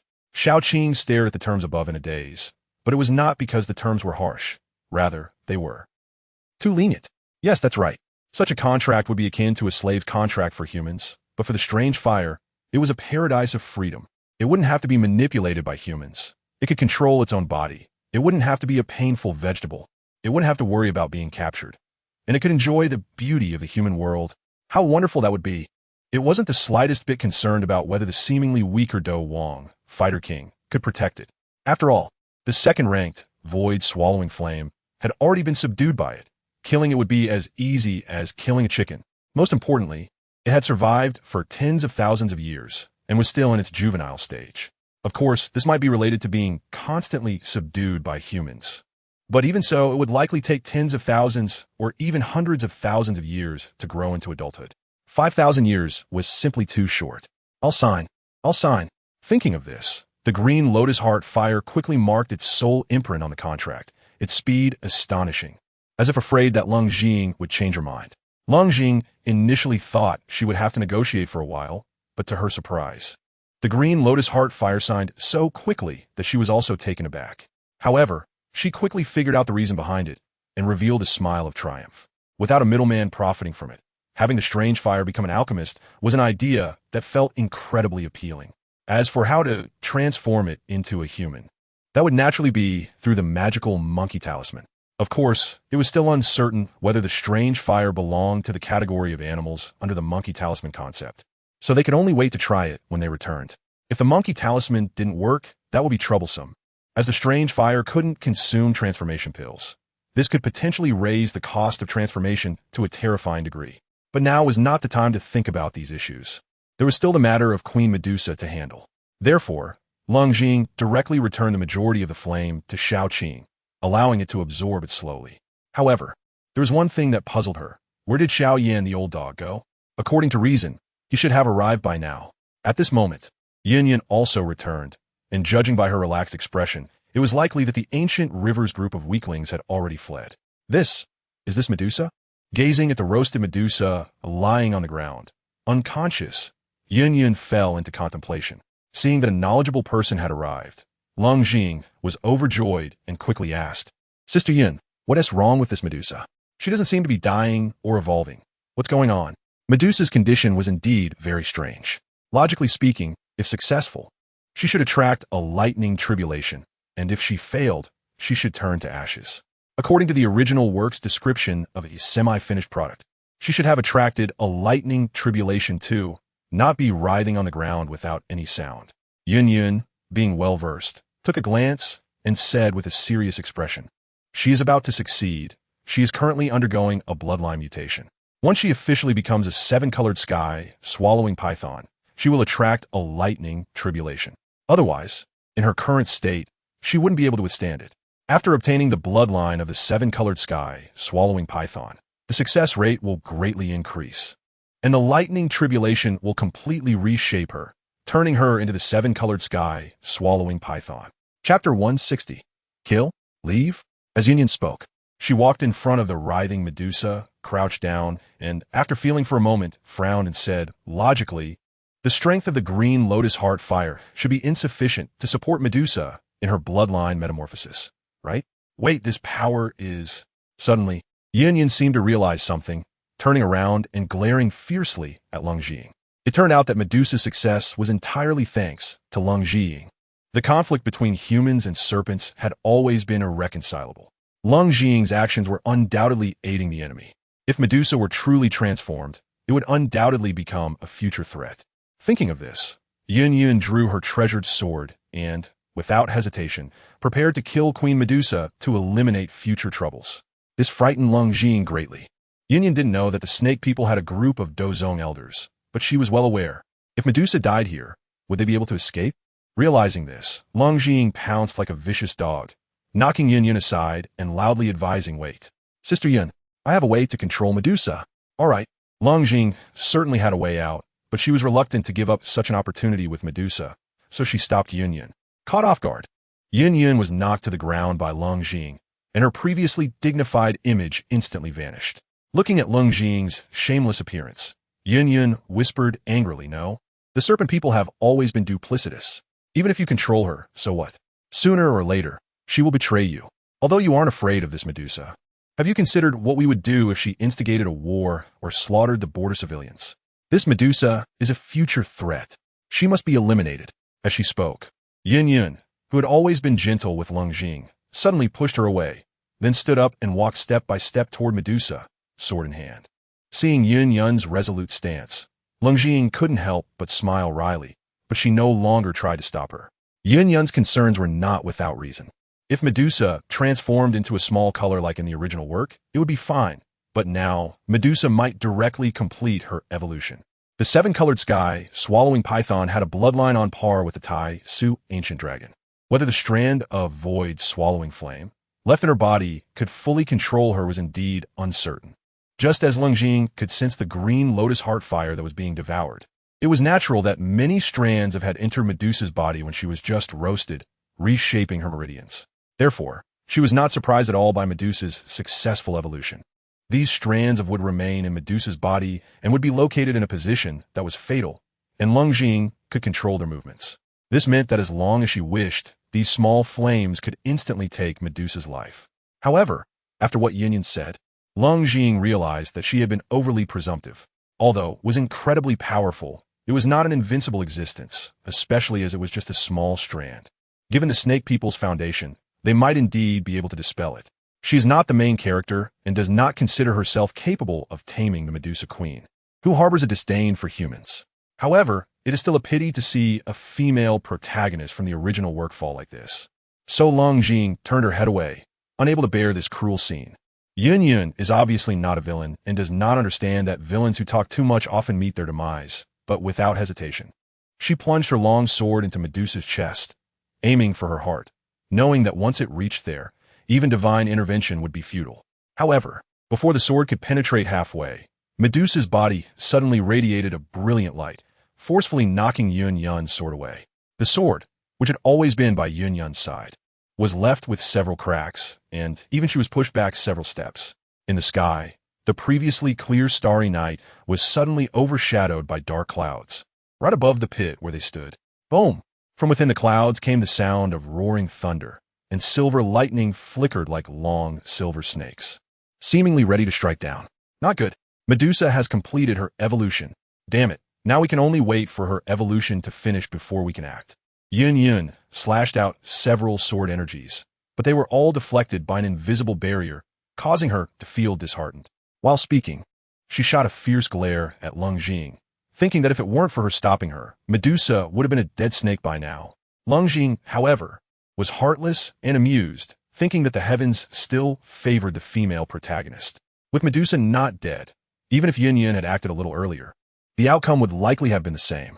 Nonetheless, it seems that fate is difficult to defy, and it looks like this beautiful snake won't die anytime soon. So figuring out how to recruit her has become an urgent matter. Sister Yunyan, do you have any way to make her evolution less smooth? Realizing that the thunder tribulation was about to descend, Leng thought it best to trip Medusa up. Otherwise, if she finished evolving, she would directly become a dozome. And that would be a problem. Originally, Leng thought having a beautiful snake was better than having a pet snake like Xiaokai, but after Yin Yun's suggestion, she felt that the cute Xiaokai from the original work was better, seeing that Leng wanted to hinder Medusa's progress rather than take her life. Yin Yun felt helpless, but also knew her sister was determined to protect Medusa, so she spoke directly. It's very simple. Normally, beast clans won't be killed during their tribulations, and the thunder tribulation is just something that helps them temper their bodies. We cannot interfere during the tribulation, but at the moment the thunder strikes, we can attack her along with the thunder. This way, even if she doesn't die, she'll be severely injured. Upon hearing this, Leng understood. The protection provided during the gathering of the thunder tribulation prevents the one undergoing it from being harmed from the outside, but once the thunder strikes, that protection will be lifted, making it the perfect moment to act. Alright then, Sister Yin, Kana, let's all attack together next time. Be as ruthless as you can. We must finish off this Medusa. Leng thought for a moment and decided to test the waters. If Yin couldn't kill her, it would be interesting to see if Kana could. Leng always felt that no matter what, Medusa would end up becoming Xiaokai, and whether they acted or not, the result would likely be the same. As for accidentally killing Medusa, Leng was not worried at all. Chapter 161. The Will of Heaven regardless, if she dies. So be it. It's just eliminating an unstable factor. Alright, I see the thunder is about to strike down, so let's prepare to act. You all step back a bit to avoid being affected. Yin Yun looked up at the sky and signaled Leng and Luo Kursin to step back a little. Then she raised her long sword, her aura continuously rising, clearly preparing to unleash a powerful move. Watching the intensity of her fighting spirit, which was even more ferocious than when she fought the Lion King, Leng suddenly became worried about whether Medusa could withstand it.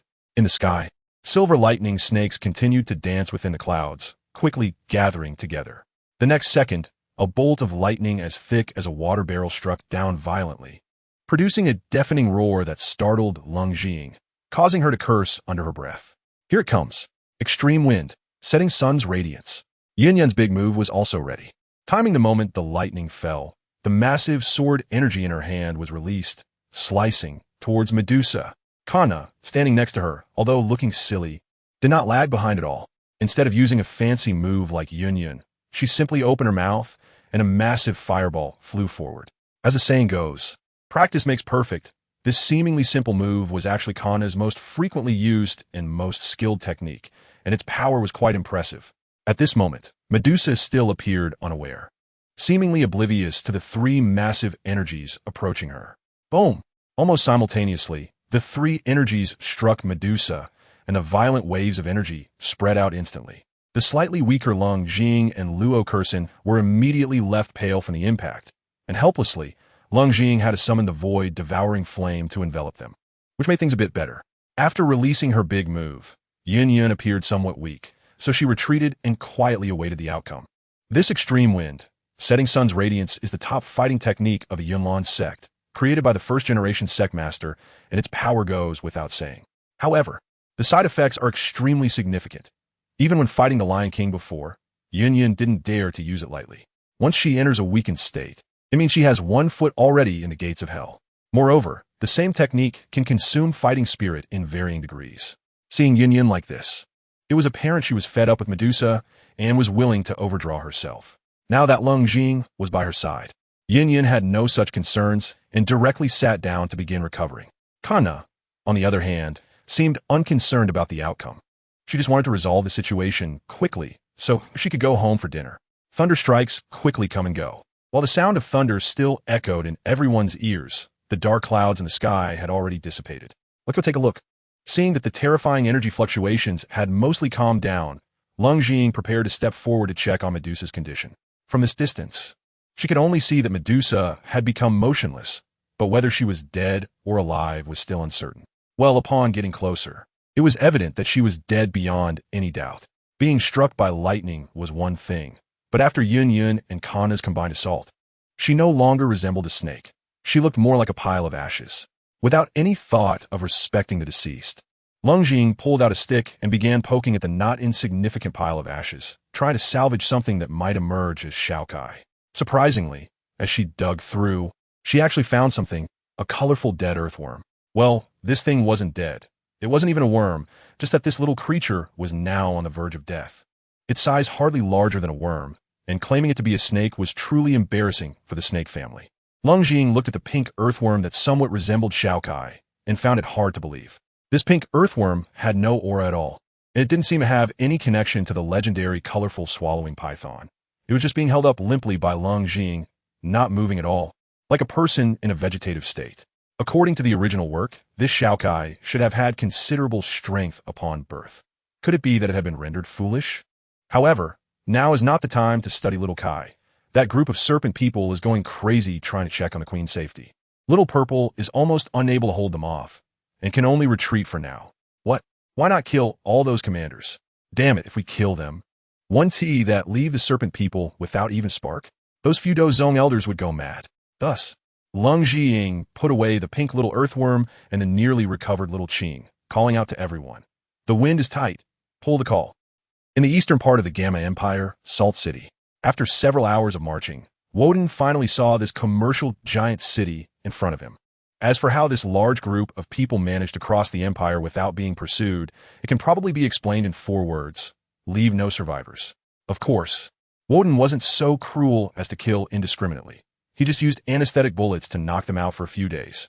By the time they wake up, he estimated he would have already resolved the situation here and returned home. Boss, there's a mountain surrounding Salt City, and only the Mo family exists on that mountain, with no other forces. The French-born Yunlan person who was captured to act as a guide was quite perceptive. As soon as they arrived in the vicinity of Salt City, he actively pointed the way for Woden. Woden nodded and directly used the radar on his black warhammer to scan that direction, revealing the mountain where the Mo family was located. Did you think the terrain needed someone to scout? You think too much. If it weren't for previously letting this group of younger brothers stretch their legs, a simple scan would have resolved everything. That big monster is indeed inside. Qing Lin is currently just being held captive and is fine. Seeing that Qing Lin was safe and sound, Woden's previously restless heart settled down. After observing the terrain map, Woden also noticed that the terrain where the Mo family was located was easy to defend but hard to attack. If they had an air force, it would be okay. But without air support, even if their weapons were sharp and their armor tough, they would still struggle to make progress against a direct land assault. However, assault team directly aim at the location of that big monster and open fire. House, you take 20 skilled fighters to the Mo family where Qing Lin is held. You must ensure her safety, while the others stay here on alert. Just like before when they bombarded the Yunlan sect with the advantage of siege tanks. It would be unreasonable not to use it to stir up the opponent's home, and then send someone to sneak Qing Lin back. That would be the best plan.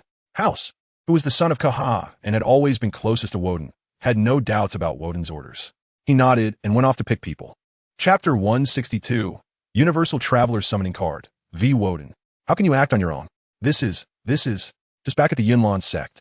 Leng Jiying hadn't even had a chance to sit down and have a cup of tea when she was stunned by the message from Woden, quickly making a phone call to inquire about the situation. As she was halfway through her irritated words, Leng Jiying suddenly realized something, and so the second half of her sentence changed instantly. This is, well done. Thinking carefully, Woden's Black Warhammer had a comprehensive strength equivalent to a Dozong. Clearing a Mo family dungeon shouldn't be a problem at all, right? She had initially planned to go to Salt City again, but now it was perfect. It saved her a trip.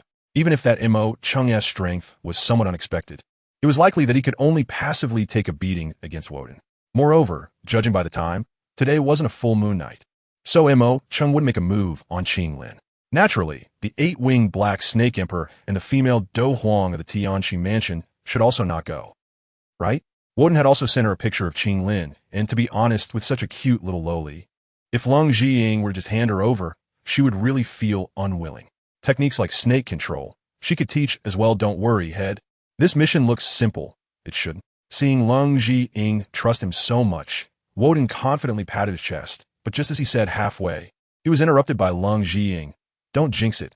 Come back quickly after it's done. After saying that, Leng Jiying directly hung up the communication. Jinxing was not a good thing. Generally, those who said there was no problem usually couldn't return intact, which was a real tragedy. After thinking carefully to be safe, Leng Jiying called for Little Purple and Kana, instructing Kana, Little Purple, you two go to Salt City.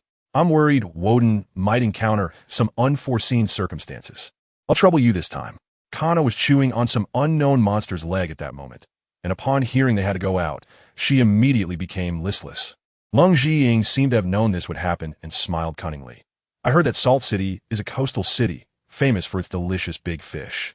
That taste is not something ordinary monster meat can compare to. As soon as she finished speaking, Kana and Little Purple vanished without a trace.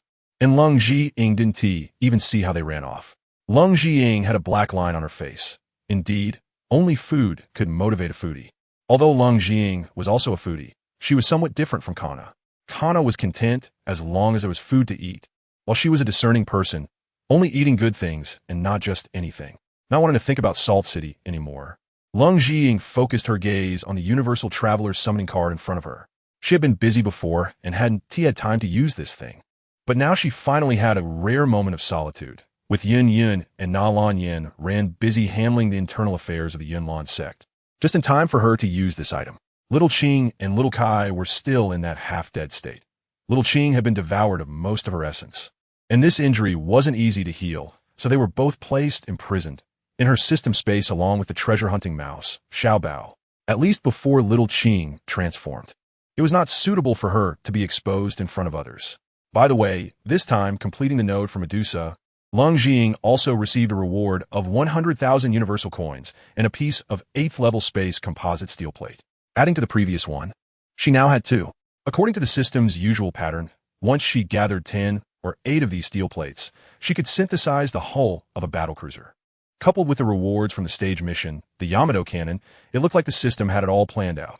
However, this is really fragrant. After using the Universal Traveler summoning card, just like before, a black hole-like thing appeared, and then a somewhat bizarre young lady walked out. This bizarre refers not to the appearance of the other party. In terms of looks, this young lady could definitely be described as stunningly beautiful. But apart from her appearance, this young lady had undergone various degrees of transformation all over her body, with hardly any part resembling a human, including her arms, torso, and legs. Almost all parts of her body had been modified, and even her true flesh and blood had become extremely rare. Although she still looked like a complete human on the surface, under Leng Zhiying's Emperor's Eye, she was just a steel person wrapped in human skin. There were indeed real organs and flesh, but they didn't even make up half of her body. The other party now looked very painful. After coming out, she leaned against the wall and breathed heavily, but did not act rashly, constantly surveying Leng Zhiying and everything unfamiliar around her. The unscrupulous system did not inform Cole Zhiying of this young lady's situation. With no other choice, Cole Zhiying had to take the initiative to speak. "Hello, miss. May I ask which world you came from?" Seeing Cole Zhiying looking so pure and cute, unlike the scammer she had encountered before, and recalling her own miraculous experience, the young lady let go of her guard and weakly replied, "I am V, from Night City in 2077. Night City? Isn't that from Cyberpunk? As soon as Cole Zhiying heard this, she immediately understood. She had played this game a lot in her past life, but due to constant delays, a very haphazard world, extremely short mission plots, and a tragic ending, she often complained about it. Nevertheless, it was a game that left a deep impression on her. But the regrets after completing it far outweighed the joy it brought. However, looking at V in front of her, Cole Zhiying felt that the opportunity to make up for those regrets had arrived. Besides her own thoughts, the cyberpunk world was also very enticing. The timeline seemed to have only advanced a few decades from the modern era, but in reality, the level of technology had developed to a very high degree. Although it was far from the realm of space, it was still a world where Cole Zhiying had the capability and a higher level. Most importantly, the trade products that cyberpunk could offer, such as cybernetic implants, cyberspace, scanners, and hacker chips, were very rare, born out of its unique developmental trajectory. While such things also existed in StarCraft, they had definitely not developed to that extent. In summary, if she could control the cyberpunk world and mass-produce these implants to sell, it would undoubtedly be a lucrative business opportunity, even in the Dopa continent, as long as the material quality used in manufacturing was high enough. Even those at the Dosheng level could use them. This would have an extraordinary impact on a system centered around interdimensional trade. Chapter 163. Colonization Plan. Although Cole Zhiying had not yet raised her system level to participate in interdimensional trade, it was always good to prepare in advance. Thinking of this, Cole Zhiying put on a smiling expression, got off the throne, and helped V sit down in a nearby chair. "Hello, Miss V. I'm a merchant traveling between worlds. Is there anything you need? Cold Zhiying's words were clearly a pretext. She knew full well that V's main concern was the chip related to Johnny Silverhand. But she wanted to chat more for the sake of getting closer. Huh, a merchant? No merchant is a good person. Aren't those big companies just larger merchants? Before V could respond, a weathered figure suddenly appeared beside her, surveying the surroundings while mocking. This weathered yet somewhat handsome consciousness was likely Johnny Silverhand. Cold Zhiying could see Old Man Yao, so she could naturally see him too. However, that remark was indeed irritating. So Cold Zhiying didn't wait for V to reply and shot back. Hey, haven't you heard the saying no country can prosper without merchants? Without merchants, how would the world's resources circulate? If resources don't circulate, do you expect to live on the northwest wind? Although Cold Zhiying also despised those big capitalists, it didn't mean she would deny the entire bourgeoisie. The existence of capital was not wrong. What was wrong were those who manipulated capital. While extracting a large amount of resources, could they use a portion of those profits to benefit more people rather than focusing solely on their own development and monopolizing everything? If all capitalists actively contributed to social development, then communism and capitalism wouldn't be that different. Of course, there has never been such a capitalist in this world. However, Cold Zhiying was an exception. She had seen too much suffering along the way. Otherwise, Faraday's recruitment work wouldn't have gone so smoothly. To improve the living conditions of the common people, it was necessary to provide them with well-paying jobs, thus maximizing the elimination of darkness. Speaking of which, Cold Zhiying had almost forgotten about the existence of the Gamma royal family. In any case, as her base, the Gamma Empire would eventually undergo a transformation. Sooner or later. You can see his presence? Seeing Cold Zhiying able to converse with Silverhand, V looked very shocked, and even Silverhand was taken aback, momentarily ignoring Cold Zhiying's earlier retort. Wasn't it said that only I could see him? Of course I can see him. Don't forget. I was the one who brought you here. Cold Zhiying rolled her eyes, signaling them not to be so surprised. Oh, right. The voice in my head told me before that you are in a cultivation world. V recalled the voice that had appeared in her mind earlier and felt that such a method didn't seem like a big deal here. Although there were no descriptions of cultivation in the cyberpunk world, and she wasn't sure what cultivation was, she still understood through some images from the system what kind of amazing world she was in. That's not important. Cold Zhiying waved her hand, showing no intention of introducing the Douluo continent to V, but instead put on an extremely eager expression. Her eyes sparkling. What's important is how we can get to your world, take down Arasaka Corporation, and by the way, take down other companies as well, bringing this decaying world back on track. The people need new leaders. Cold Zhiying had grand ambitions. The temptation of a postmodern world with a complete technology tree was immense for her, so she was actually thinking of directly occupying the entire cyberpunk world, rather than just Night City. This bold idea was certainly not a spur-of-the-moment thought. It stemmed from the fact that the worldview of cyberpunk was one where light weapons were advanced, but heavy weapons were almost non-existent. Not to mention missiles. Even tanks and rocket artillery only existed in cutscenes, and nuclear bombs were treated as large explosives, though their power didn't seem very impressive either. Without a government, the major corporations were the ceiling of combat power, and these companies didn't develop missiles or large-scale weapons, focusing instead on extreme individual combat. Of course, this didn't mean these companies were weak. In fact, the power that an individual cultivated to the extreme could rival the impact of a nuclear bomb. The money spent on a nuclear bomb could train several extreme individuals like Atom Smashers, so why still build nuclear bombs? This policy was also Cold Zhiying's confidence. She was somewhat worried whether the Interstellar Army could defend against missiles, but when it came to individual combat, wasn't that just sharpening the knives for the children of Ka? But those companies are powerful. What do we rely on to fight against them? V originally came here to ask if there was a way to make Johnny Silverhand disappear forever, but Cold Zhiying's rhythm led her off track, and her mind was now filled with the thought of whether they could take down those harmful companies. Isn't that simple? Wait a moment. I will allocate funds to buy a few passes to your world.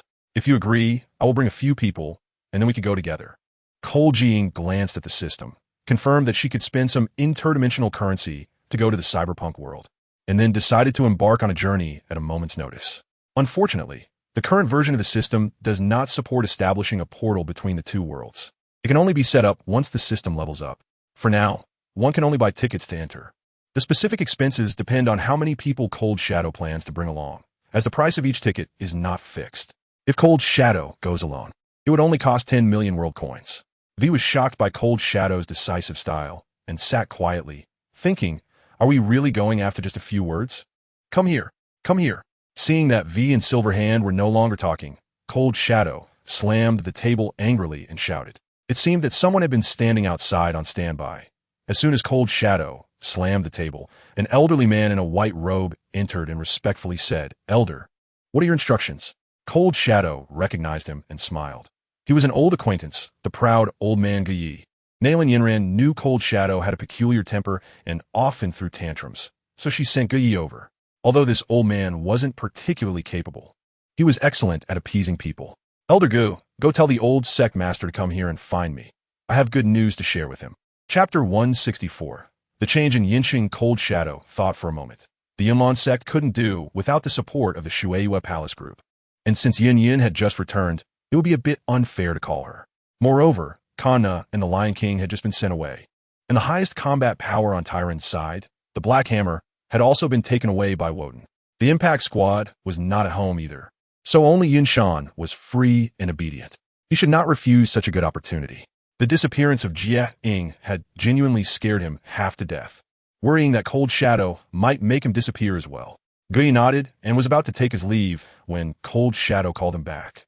One more thing. Have a few people go to my house to find Faraday and have him bring 200 Ka children up the mountain to find me. Cold Shadow could directly contact Faraday using a communication device, but she needed some time to talk with V, so sending Guyi to handle this matter was just right.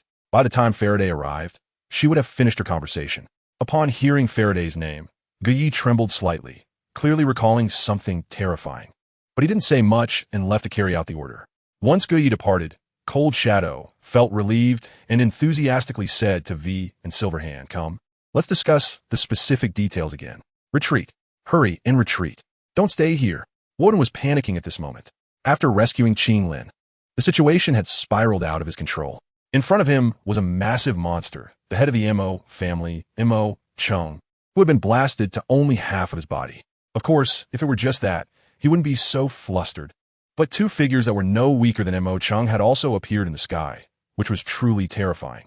He could only order the Impact Squad and the Ka children to retreat with Qinglin, preserving the last spark of this empire, leaving himself alone to face 3 peak Do Emperor experts. Trying to escape? Not happening in the sky. The woman in green watched the Ka children fleeing into the distance, her face filled with mockery and a sense of control over everything. As she spoke, she gathered a wood attribute Do Chi in her hand and shot it towards Qinglin's direction. Damn it, get away from me. Woden, who was entangled with Mo Cheng, saw this and fired a powerful shot, leaping to block the attack with his mech, causing it to lose balance and crash to the ground. Although Mo Cheng was a monster, he had lost most of his rationality, but he knew well the principle of kicking someone when they're down and immediately soared into the air, putting even more pressure on the already disadvantaged Black Hammer. Why are you so ungrateful? If you obediently help me defeat this big monster, I might spare your life. Since you don't understand, then I guess. As her Do Chi was blocked, the woman in green's expression changed, and her tone turned sarcastic. I guess I'll just have to take advantage of the moment and send you on your way. Just as her words fell, a long whip made of thorns formed instantly and whipped towards Woden's Black Hammer. Woden gritted his teeth. He was racing against time now. The Ka children were moving at full speed, not much slower than an average Dowang, as long as he could hold on until they were at a safe distance, preventing this woman from intercepting them before they reached the imperial capital. Then he would have succeeded. But now, he was in an absolute passive position. Although the Black Hammer had Do zone-level capabilities, those abilities weren't inherent to its body, and once used, even if it could instantly kill the 3, the Black Hammer would be scrapped without any repair value. He didn't want to use that ability until the last moment. He had no choice but to rely on the armor to withstand the attacks. Fortunately, the Black Hammer's armor was tough enough. The woman's furious strike only left a small dent, and under the memory metal's restoration ability, it quickly returned to normal. The woman's assault wasn't too concerning. But Mo Cheng's iron fist, which had been implanted from some magical beast, was truly the difficult part. After only a short struggle, the Black Hammer had already sustained several large dents, and its recovery speed couldn't keep up with the damage being inflicted. While Woden was struggling to fend off Mo Cheng, he also tried to direct some firepower to attack the woman in green and the large black flying snake watching from his side. He had to provoke them. The 2 main cannons of the Black Hammer had significant destructive power and were not slow, but to 2 Do Emperor experts, They seemed a bit sluggish and were easily dodged. However, this was an extreme insult, looking for death. The woman in green was originally contemplating whether to ignore the big steel man and chase after Qinglin, but after being insulted like this, her face turned ashen. This time, she clearly used a Do technique, and countless wooden spikes suddenly erupted from the ground, swiftly piercing towards the black hammer. Little trash, finally getting serious? I thought you were just weak. Woden smirked wickedly, taunting before looking at the 3 large buttons colored red, yellow, and blue nearby. He opened the cover and pressed the blue button. All right. Woden's panic was based on the possibility of Qinglin being captured. But now that the woman in green's hatred was directed at him, he had nothing to fear. As he pressed the button, a defensive matrix appeared on the surface of the black hammer, and the seemingly sharp wooden spikes shattered upon contact, all blocked. Even Mo Cheng's iron fist was directly deflected, sending his massive body flying back and crashing to the ground. The woman's expression changed. She had just used a high-level Do technique, but it was unexpectedly blocked without any damage. She had always thought this big steel man was just durable, but incapable of blocking their attacks. Yet did not expect such strength? All right, time to get serious. The woman in green frowned and then relaxed, once again forming a Do technique in her hand, significantly stronger than the previous high-level Do technique. Of course, she didn't forget the main business, White Fang. Stop watching the show and go catch that little girl with the emerald snake, 3 colored eyes. I'll handle him here. Don't go. The little black snake over there. Are you brave enough to take my hit? Woden's expression changed, and he quickly mocked. Me? Sure, what's wrong with taking your hit? Chapter 165. The red button, the 8-winged black snake king also understood the seriousness of the situation. If he couldn't capture the target, he would likely be punished. However, being called a little black snake was really quite unpleasant. There is too much to do. Finish this move quickly. The woman in green glared at him, but she didn't force him to leave. The words of this steel man were indeed quite irritating, showing no respect for them as powerful beings. It seemed that with just one move, those people could only run a few hundred meters, which was an instant distance for the flying 8-winged black snake king. All right, you bunch of trash. I'm going to make my move. Woden breathed a sigh of relief. If this little black snake wasn't here, he wouldn't be able to pursue. But now, Woden put on a reluctant expression, stroked the control panel of the black war hammer in front of him, and then looked at the large red button beside him. On that red button, there was a strange symbol that if Leng Zhiying were here, she would definitely recognize. It was the symbol representing nuclear radiation. Of course, what was being launched was not a radioactive fission bomb, but a more advanced fusion bomb. However, as a tyrant who came from Earth, they had always used this symbol for their new type of fusion energy. Sighing, Woden felt a bit reluctant to part with the black war hammer that had accompanied him all along in Augustus Glur, but at this moment, to protect Qinglin and the others, there was no other choice. As long as the Green Mountain remains, there's no need to worry about firewood. I believe the F-Rare will give me a new war hammer. He lifted the thick protective cover over the red button and hesitated for a second or two. Then his gaze became firm, and he slammed the red button down, shouting fiercely, "Go to hell." So, it seems there is not much difficulty in this, right? Leng Zhiying looked at Faraday, whose expression was full of confidence, and couldn't help but feel confident about the upcoming trip to Night City. Indeed, according to Ms. V and Mr. Johnny's descriptions, the world they were in was like a pile of scattered sand, with no concept of a nation, the author's survival instinct. Political power was entirely controlled by major corporations, and these conglomerates clearly could not accomplish what a nation could do, showcasing the limitations of capital. Faraday understood the cyberpunk world quite well. As the strongest private and tyrant, his professionalism was undoubtedly very strong. Apart from Leng Zhiying, Johnny Silverhand, and V, Yinshan was also present. At this moment, Yinshan listened to Faraday's description with shining eyes. It seemed like a world where he could do whatever he wanted. Seeing everyone listening intently, Faraday continued. So, our purpose for this trip is to first secure a foothold. Since the F-Rare cannot keep the world teleportation portal open for long, we must leave a sufficiently powerful person there to safeguard our cause when we return for the first time. After saying this, Faraday looked at Yinshan. This time, Leng Zhiying was only going for reconnaissance and would definitely not stay there, while he himself needed to handle various affairs of the tyrant and didn't possess that kind of independent combat power. NV and Silverhand didn't need to be mentioned. All right, I'll stay in that world for a while to have some fun. I've been bored to death lately. It wouldn't hurt to find some amusement. Yinshan's face was glowing red.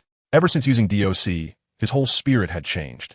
He used to look gloomy, like a venomous snake, giving off the feeling that he could bite anyone at any moment. But now he was like a playful old man, thinking about finding fun every day, and he was no longer focused on cultivation matters. Perhaps it was due to his age. Leng Zhiying nodded in relief. The reason she called Yunshan was because of this point. If it weren't for the subtle changes in his mindset due to the Soul Palace, Yunshan would actually be a good person. Otherwise, how could he adopt Yun, a homeless orphan, and train her to her current strength? He could be of great use. Since there are no issues on the side of Elder Yin, let me talk about my plan. Seeing that the most important part was sorted, Faraday felt relieved and said to everyone, "We have 3 main objectives this time. First, we need to find a way to resolve the issues with Ms. V and Mr. Johnny.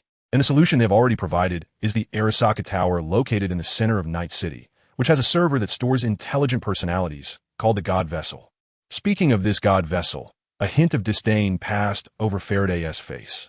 Clearly, the research level of this thing was merely garbage that couldn't even be considered a half-finished product in their tyrant empire. It merely preserved a person's soul or personality. It couldn't even build a decent space. In the tyrant empire, some big shots could be revived using such methods, like his idol, Super Agent Nova, who had used this method countless times to switch bodies to ensure she was always at her highest combat effectiveness. Even if she unfortunately died during a mission, it didn't matter. She could always transfer her personality to a new body. Therefore, when he met Leng Zhiying, he naturally regarded her as the F-Rare, because it was very likely the F-Rare's personality was on Leng Zhiying. Of course, after spending time together, he would find that Leng Zhiying was actually very different from his impression of the F-Rare. But it didn't matter. As long as the other party had that kind of charismatic personality that could make him fanatical, that would be enough. That's right. We need to resolve their issues first. As the saying goes, you don't dig a well while you're drinking water. Leng Zhiying fully agreed with Faraday's point. And she also wanted to make up for the flaws in the original storyline. Although that thing had significant defects, with Faraday, a tyrant expert, helping as a consultant, this matter shouldn't be too difficult. The only downside was that V and Johnny should have just gotten together not long ago and were still in a state of mutual hostility, which made her feel that something was missing. How about this, before we act? Why don't we each stay in Night City for a few days to understand the situation first? Leng Zhiying thought for a moment. It was better not to separate these two protagonists. They needed a honeymoon period, and anyway, she also needed time to gather the children of Ka. Faraday didn't understand Leng Zhiying's intentions, but that was fine. He said that works too. This way, we can find a place to stay first and gather the children of Ka. Otherwise, relying solely on Elder Yun wouldn't be enough to control the entire situation. Chapter 166. Good morning. Night City. Faraday's words were indeed factual. In such a sci-fi world, it never recognized a single strong individual, but rather the armed forces that could pose a threat. He believed that no one person could match the deterrent power of a group. For example, if Kerrigan couldn't control the swarm, she would be less threatening than the ghosts of Raynor. After all, what one person could do was always limited, while a group could produce a more comprehensive threat. Of course, assuming their strengths were comparable. All right, let's set off then. You let the children of Ka wait here. We should be able to pull them over soon. After explaining everything, Leng Zhiying looked at the extra Cyberpunk World tickets in the system shop. The price wasn't too high. The 3 of them together only needed 100 million world coins. Among them, Yunshan took up 80,000, Leng Zhiying took 15,000, and Faraday only 5,000. It seemed that gathering the children of Keha afterwards wouldn't cost too much, just a few tens of thousands. And the subsequent output would surely be quite impressive. Without hesitation, Leng Zhiying directly used the tickets. A familiar black hole appeared, and she called everyone to follow. Let's go in from here. Coming out should lead us to Night City. To be honest, Leng Zhiying had never experienced the system's space travel function, and she felt a bit anxious, but considering so many people had made it through, it should not cause any problems, right? Hearing Leng Zhiying's words, Yunshan rushed in first, followed by Faraday and V, who had experienced black hole transport before. After hesitating for a moment, Leng Zhiying stepped in as well. She had left some notes for Guyi to pass on to Yun and the others, so they shouldn't be worried. Good morning, Night City. Last night's dead. Bang. Damn it. Why do I hear such ominous stuff as soon as I arrive? The process of crossing over was actually nothing special. It was just a few seconds of pause in the black hole, and stepping out revealed a completely different scene. However, as soon as she arrived, Leng Zhiying heard a violent program playing on a nearby television, so without saying a word, she blew up the innocent TV.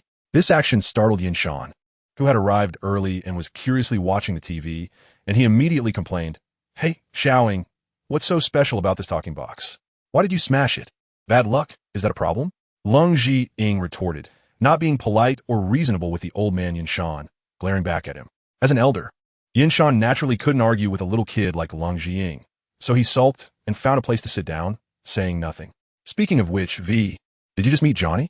Earlier, Leng Zhiying was too focused on asking about Night City and didn't inquire about their current mission node. Since they were here, she needed to clarify things.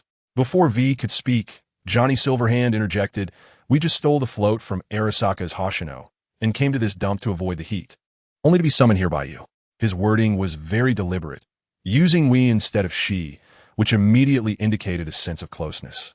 V rolled her eyes, remaining silent, clearly accepting this. "Oh, this makes things easier. I'm sure Arasaka Hoshino will invite you to dinner soon, right?" Leng Zhiying pondered. To be honest, the main storyline of Cyberpunk was shockingly short. She initially thought she was only halfway through, but it turned out to be the end. In the end, a bunch of side quests were used to extend the game time, leading to a feeling of tastelessness. Playing until the end felt like a loss. But now, yes, that messenger just left, and my old ailment flared up again, so I came to you. Vnodid, confirming link ZhiyingBlasts. In that case, let's go meet Arasaka Hoshino. Leng Zhiying glanced at the not-so-clear sky outside, feeling that there was no time to waste. Some things should be prepared in advance. No matter if they're going to take down Arasaka Tower or the space station, they had to first understand what the enemy was like. All right, she said she'd wait for us at the Ashes nightclub, so let's head out. V naturally had no objections to Leng Zhiying's decision. Rather, she felt a little excited. With the help of these big shots, both her and Silverhand's problems, as well as Jack's vendetta, could be resolved, and the countless ordinary people oppressed by corporations in Night City could find a new home. Although she wasn't such a broad-minded person herself, Silverhand's thoughts had been changing her. Perhaps this was the idea of interdependence. As she spoke, V prepared to walk out the door, but unexpectedly, Leng Zhiying stopped her. "Wait, coming to this extravagant Night City, we can't just run, can we?" V wanted to say that her Guinevere was a well-known car in Night City, but seeing Leng Zhiying eagerly flipping through her tablet, she decided against it. Thinking about it, her two cars probably couldn't fit so many people either. Leng Zhiying swiped on the tablet, easily setting up a personal account, glanced at the zero balance, and simmered with emotion. Then, she suddenly exploded with anger. What kind of broken thing is this? I come here and they don't give me money. Is this not giving me face as the tyrant emperor? This is outrageous. Leng Zhiying's sudden outburst left Silverhand and V stunned, while Faraday and Yunshan seemed used to it, clearly having grown accustomed to her behavior. Since this is the case, I won't be polite with these indigenous people. Faraday, get a hacker over here. Fill my account balance. Faraday had gotten used to Leng Zhiying's habit of finding someone to blame before doing something bad. So he said nothing and directly used a device capable of interstellar communication to call someone. Tyrone Empire's ground troops basically had to be capable of operating electronic devices, let alone the children of Keha. If they were in Tyrone, every single one of them would be top-tier hackers, and coming here was like fish in water. So Faraday didn't need to be picky, just clicked on someone he remembered as being the most capable. Soon, with Leng Zhiying's cooperation, a muscular man holding a bunch of advanced equipment and not wearing armor came through the black hole. The man said nothing, knowing exactly what he was there for. After respectfully glancing at Leng Zhiying, he took her tablet, linked it to his device, and began operating frantically. Chapter 167. Cyber-financial storm Zhao Yuqian was a shut-in Night City, a typical waste of space who couldn't even afford a cybernetic body. In Night City, a true shut-in found it difficult to survive, as gangs would come to collect protection fees from time to time. In such circumstances, residents needed to organize themselves to fight back against gang members, leading to a righteous armed conflict to protect their homes. Of course, armed conflicts led to deaths. But the more people died, the police would come to handle the situation. This was why civilians, though less equipped than gang members, could repeatedly achieve victory. In this environment, a shut-in like Zhao Yuqian, who did nothing, seemed particularly useless. At first, many people were annoyed with him, waiting at his door every day to teach him the value of life. However, this person hadn't stepped out of his door for years, surviving solely on the automatic vending machine at home. If it weren't for the music coming from his room, people would probably think he was dead. No one knew that he was actually a top investor who could manipulate the stock market, and that his family line had been top investors for generations. His father and grandfather had left him a considerable amount of stocks in Arasaka and military technology. Later, his whole family was killed by a group of thugs. Although the trauma team helped deal with the thugs, the experience left him terrified, forcing him to hide in this place. As a miser, he was even unwilling to hire a security company to ensure his own safety. As usual, Zhao Yuqian crawled out of his doghouse-like bed, bought a pack of instant coffee and a box of self-heating rice from a vending machine, then heated the rice and boiled water for the coffee. After finishing all this, he sat down in front of his computer and turned it on. Let me see how much profit my dear stocks have brought me today after taking a gentle sip of coffee. Zhao Yuqian skillfully opened his stock trading software, and what met his eyes was a sea of green. Looking at this once-in-a-century sight, Zhao Yuqian directly sprayed the coffee in his mouth, along with a mouthful of old blood. The stock market does not lie. A top investor like him would not be like those lowly people who dare not believe when things go wrong. But it was precisely because of this that he knew the authenticity of the data above, so that mouthful of old blood was also very real. My stocks.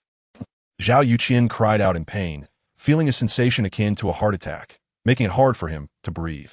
If it was just one or two stocks like this, it would be one thing, but now it was a total market collapse. How can there be unbroken eggs under a collapsed nest? In this situation, even the economic crisis experienced by his great-great-great-grandfather had never occurred.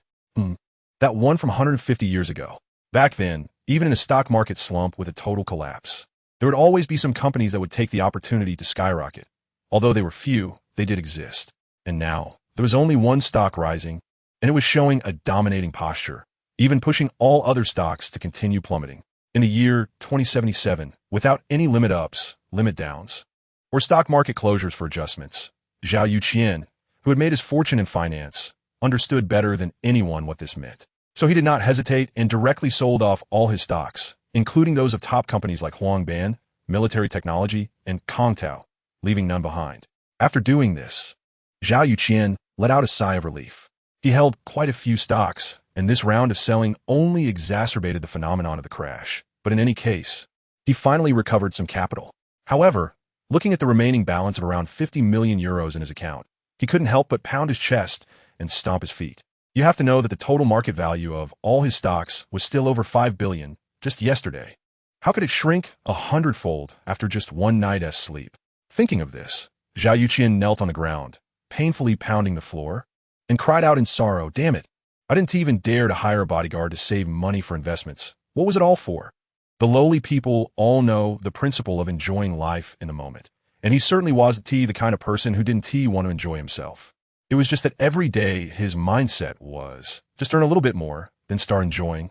However, this thought had persisted for 20 years, and the stocks had been rising all the while, so he was reluctant to sell.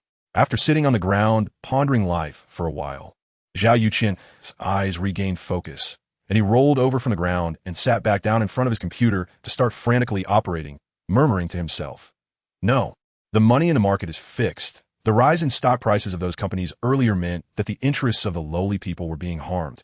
But now that the companies are plummeting so wildly, it indicates." With the last key pressed, an interface of a listed company appeared before him. And what came into view were four big characters: Tyron Technology. To be honest, he had never seen this company before, but the registered capital displayed on it terrified him. Units, tens, hundreds, thousands, 10,000, billions, hundreds of billions, trillions, 9,999 billion. What the hell? At this moment, Zhao Yuqian, who had never been shocked before, also found it hard to believe. A trillion in capital is not unheard of in the world. Top companies like Huangban are all worth tens of trillions, but their initial capital when they went public was only a few billion or tens of billions. Now, a newly registered company with a market value of over 100 million is truly astonishing. The starting point of a company often determines its development potential and investment value.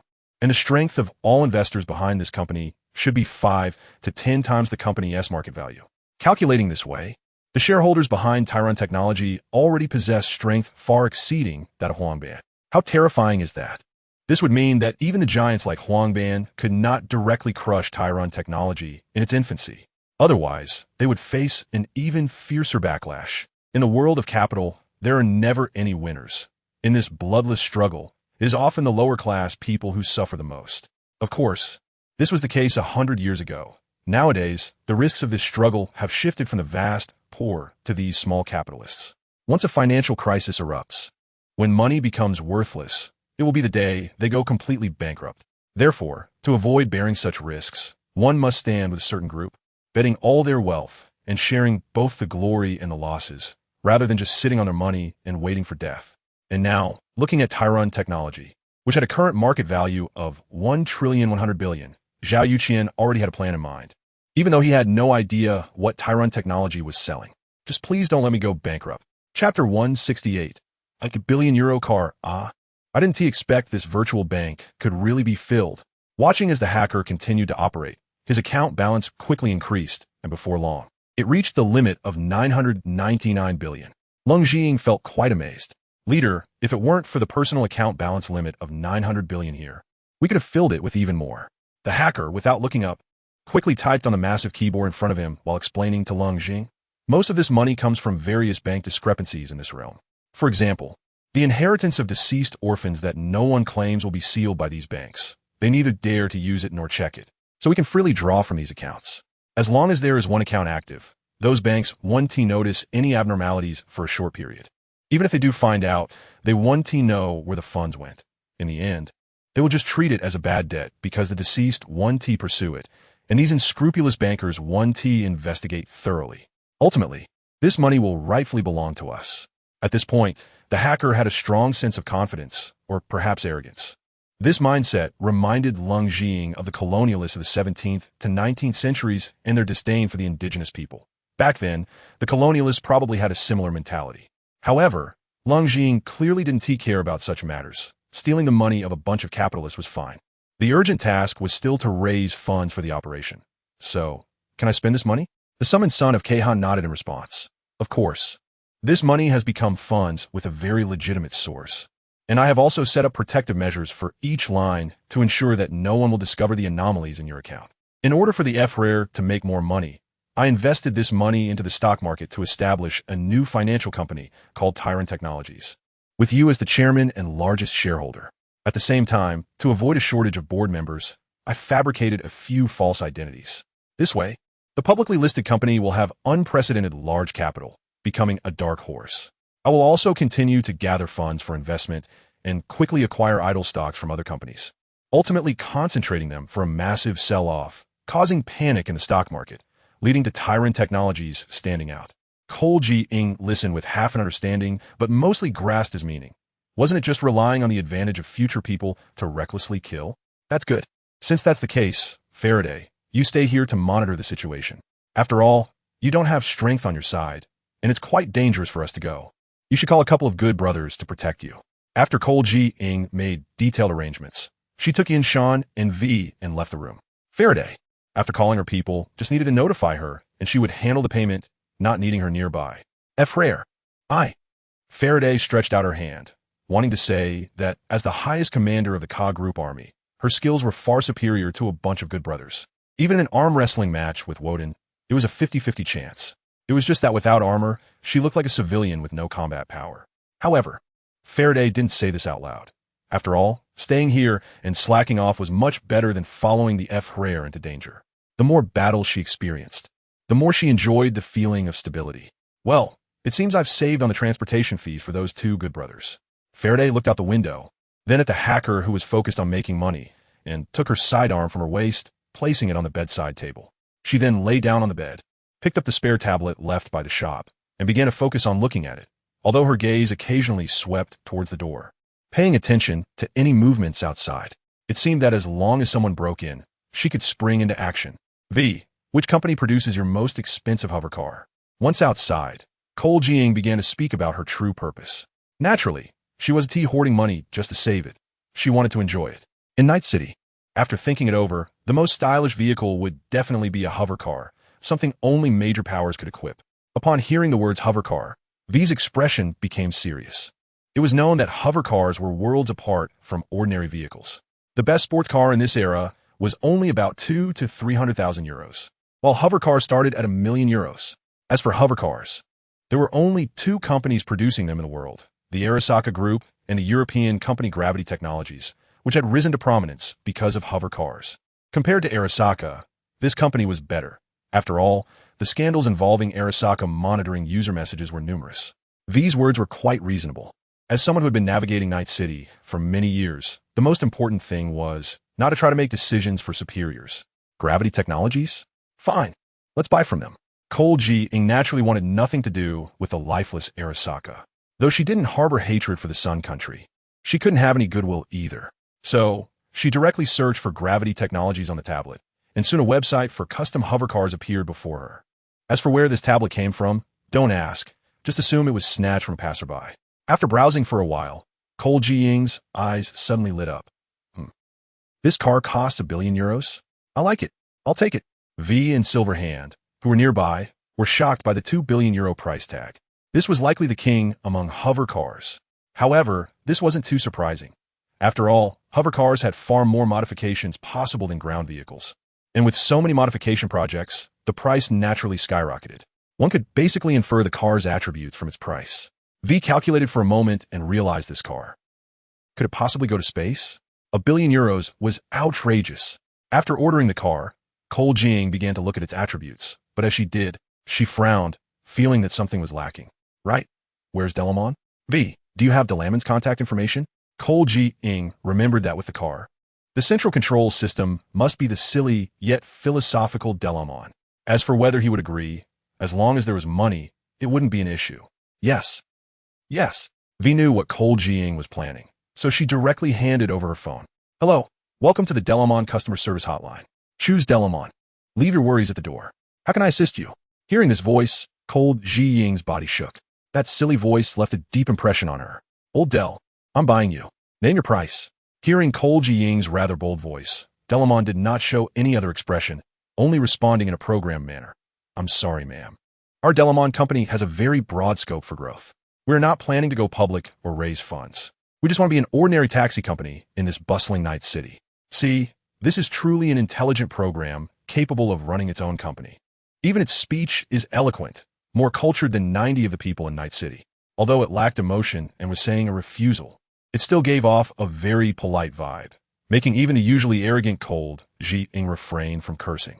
Thinking of this, ZhiyingBlasts, who originally intended to humiliate it step by step with money, couldn't help but feel a sense of respect.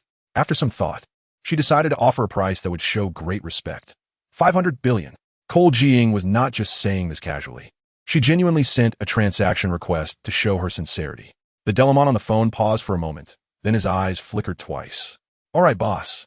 Delamon Company has a total of 1,354 taxis, all at your disposal. Damn, old Del, I thought you had some principles. V, who was watching, couldn't help but curse. She regarded Delamon as an intelligent program philosopher. Delamon, however, maintained his smiling demeanor and shamelessly said, Ms. V, the great poet Pet Phi once said, business is indeed valuable, but life is worth more. If it's for money, both can be sacrificed. Therefore, in my view, this opportunistic behavior is undoubtedly quite correct. Delamon's voice remained calm, but his words infuriated V to no end. Damn it, did you write that poem yourself? Glutted wanted to argue with the ungrateful taxi program, but ZhiyingBlasts stepped in to mediate. All right, we're all family now. There is no need to get so worked up. It's just a little car. V thought about it and stopped talking. Delamon. He still wore that smiling face, but whether he was cursing internally, who knows? All right, old for now on I'll take care of you. So don't let your kids go out for jobs anymore. As for Delamon, ZhiyingBlasts already had plans in place. The hardcore taxi that could go toe-to-toe with Arasaka security left a deep impression on her. Now, I have 2 vehicle modification blueprints for you. Have your kids modify everything according to these. We're not doing taxi business anymore. We're renaming it Delamon Security. ZhiyingBlasts chuckled, then used the system to import 2 tech blueprints into the tablet. Not fearing any hackers, she sent them over casually. She had kept backups of the design blueprints for the Tyrant series armor and existing vehicles. And the 2 she sent over were outstanding designs. One was the elite version of the Inferno war machine, Inland Hunter, and the other was the only vehicle in the game that could shoot while moving without needing to strafe. The Rattlesnake vehicle. One was a light infantry killer, and the other a heavy armor killer. Together, they were basically invincible in ground combat. With Delamon as a powerful organizational coordinator, ZhiyingBlasts felt she wouldn't even need to bring over the children of Keha. She just needed Delamon to scale up the assembly line for production. Although Delamon's face remained expressionless upon receiving the information, his tone changed. Ah, what a brilliantly intricate design. Such a beautiful chassis. I want to drive it myself. Don't worry, you'll definitely help out in the future. I just bought a hover car. You could take over the operating system for now and start expanding the production line and modifying vehicles. As for the money, that's not a problem. Just let me know if it's not enough. Don't delay production. All right, Miss Cold, I'll get right on it. Delamon still had that deadpan expression. This title was derived from her account name, as Cold Jiying was even younger than half of VS age. So calling her Miss seemed inappropriate. Plus, given the other party's affluent demeanor, he simply decided to call her Miss Cold. Just contact me again when the hover car arrives. Goodbye. Miss Cold. After saying this, Delamon cut off the connection and went to help his kids with the modifications. After sending off Delamon, Cold Jiying noticed her hover car wouldn't arrive for a while, so she looked over at the bar nearby, her eyes lighting up. Let us go have a couple of drinks. V glanced at the bustling bar filled with a mix of people, then at the pure and spotless Cold Jiying, feeling a bit of pressure. To be honest, Cold Jiying could already be considered her boss, as solving her chip problem was a life-saving favor, and besides, hanging out with her could lead to some benefits. Therefore, demonstrating her own value became extremely important. While Cold Boss could solve everything with her overwhelming strength, it also meant that V would be seen as incompetent. Thinking of this, V touched the handgun and katana at her waist, secretly making a resolution. The handgun was previously taken from Arasaka, Raishian's nightstand, while the katana was a trophy taken from Arasaka Subaru's hover car, the Awakening. Just as she was monitoring her weapons, Cold Jiying quickly walked into the bar, casually found a spot to sit, and loudly called out, "Boss, bring me your best liquor." The watching Silverhand. Damn, hasn't anyone taught this little girl not to flaunt her wealth? Silverhand was quite shocked. Having lived for so many years, he had never seen someone so straightforward. Sure enough, as soon as Cold Jiying finished her sentence, the lively atmosphere in the bar immediately froze. Some people pretended not to notice and continued doing their own thing, while others directly looked at Cold Jiying with surprise in their eyes. After all, in the cyberpunk world, managing to keep one's body intact was an incredible feat. This also meant Cold Jiying couldn't be scanned or hacked by any means, as she didn't have a single mechanical part on her body. Chapter 170. Drowning sorrows and alcohol only brings more sorrow, however. Soon the astonishment in their eyes was replaced by greed. Such a complete person could represent a terrifying family background. Moreover, seeing that she only brought along an old man and a young girl to this place, they felt it would be a shame not to kidnap her. Cold Jiying was still waiting for the waiter to bring her drink, but after a while, no one came. When she looked up, she found a group of poor losers staring at her with naked eyes, making her scalp tingle. Then, Cold Jiying gathered her thoughts and shouted, "What are you looking at? I'm a Black Diamond member of the trauma team. Dare to make a move and try it." As soon as these words were spoken, everyone instantly sat back down, awkwardly drinking their own drinks, not daring to make any further moves. The mention of being a Black Diamond member of the trauma team was undoubtedly a bucket of cold water, extinguishing everyone's fantasies. It was said that to become a Black Diamond member, one must have a personal account balance exceeding 300 billion euros. Note that it's a personal account, not family assets. According to the information on their official website, a Black Diamond member is always accompanied by 5 invisible bodyguards, and unless one has the best scanners, it's impossible to spy on them. At the same time, there are also over 10 snipers lurking in the shadows. As soon as someone makes a move, none of these people would be able to escape. These desperate people were not afraid to take risks, but they didn't want to throw their lives away so easily. No one questioned Cold Jiying's words, for in Night City, and even in the whole world, anyone who had not implanted cyberware was undoubtedly a high-ranking individual, because these big shots didn't need to rely on cyberware to extend their lives. All those biological laboratories around the world were there to serve these influential figures. Cyberware, even the best cyberware, was merely garbage for the poor. Seeing that these people had cowered, Cold Jiying disdainfully said, "Pfft, a bunch of cowards."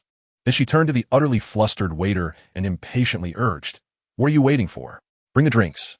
Cold Jiying, of course, hadn't actually purchased any services from the trauma team, as she was a cyborg, but these lowlifes clearly didn't understand this point. She actually hoped a few fools would come looking for trouble, so she could stretch her muscles. The waiter snapped back to reality and didn't dare to be slow.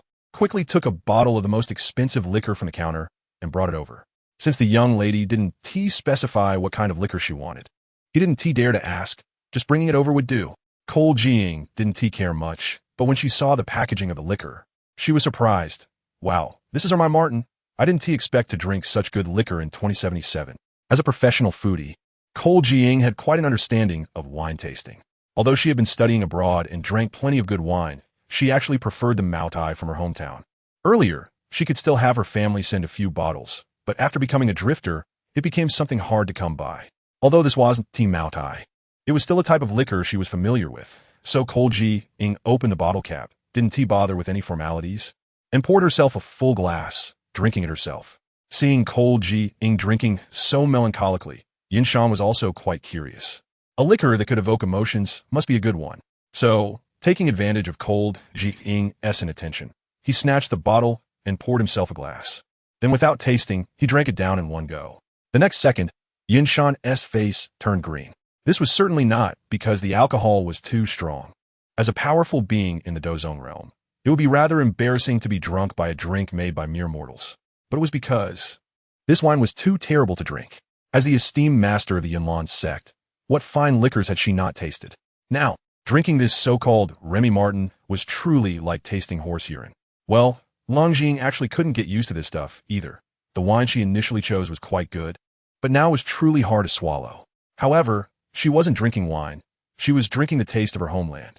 After downing several cups, this very expensive bottle of wine was nearly empty.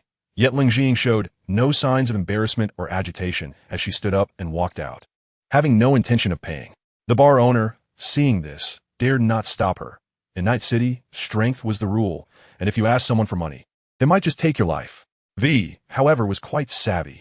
Since Leng Jing had no neural interface, she couldn't make real-time transfers. Using a device for the transfer seemed too low-class, so she first transferred the money to the owner.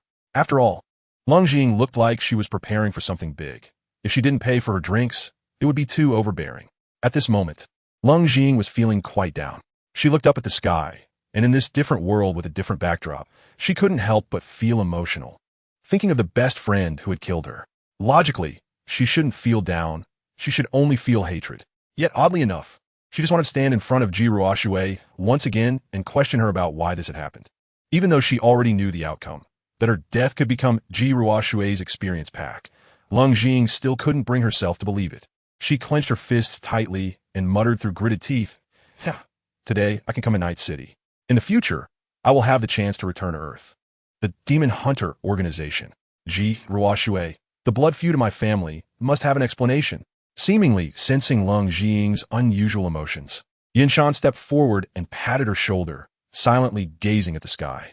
This old sect master, who had always been optimistic since recovering from his illness, finally revealed his deeper side.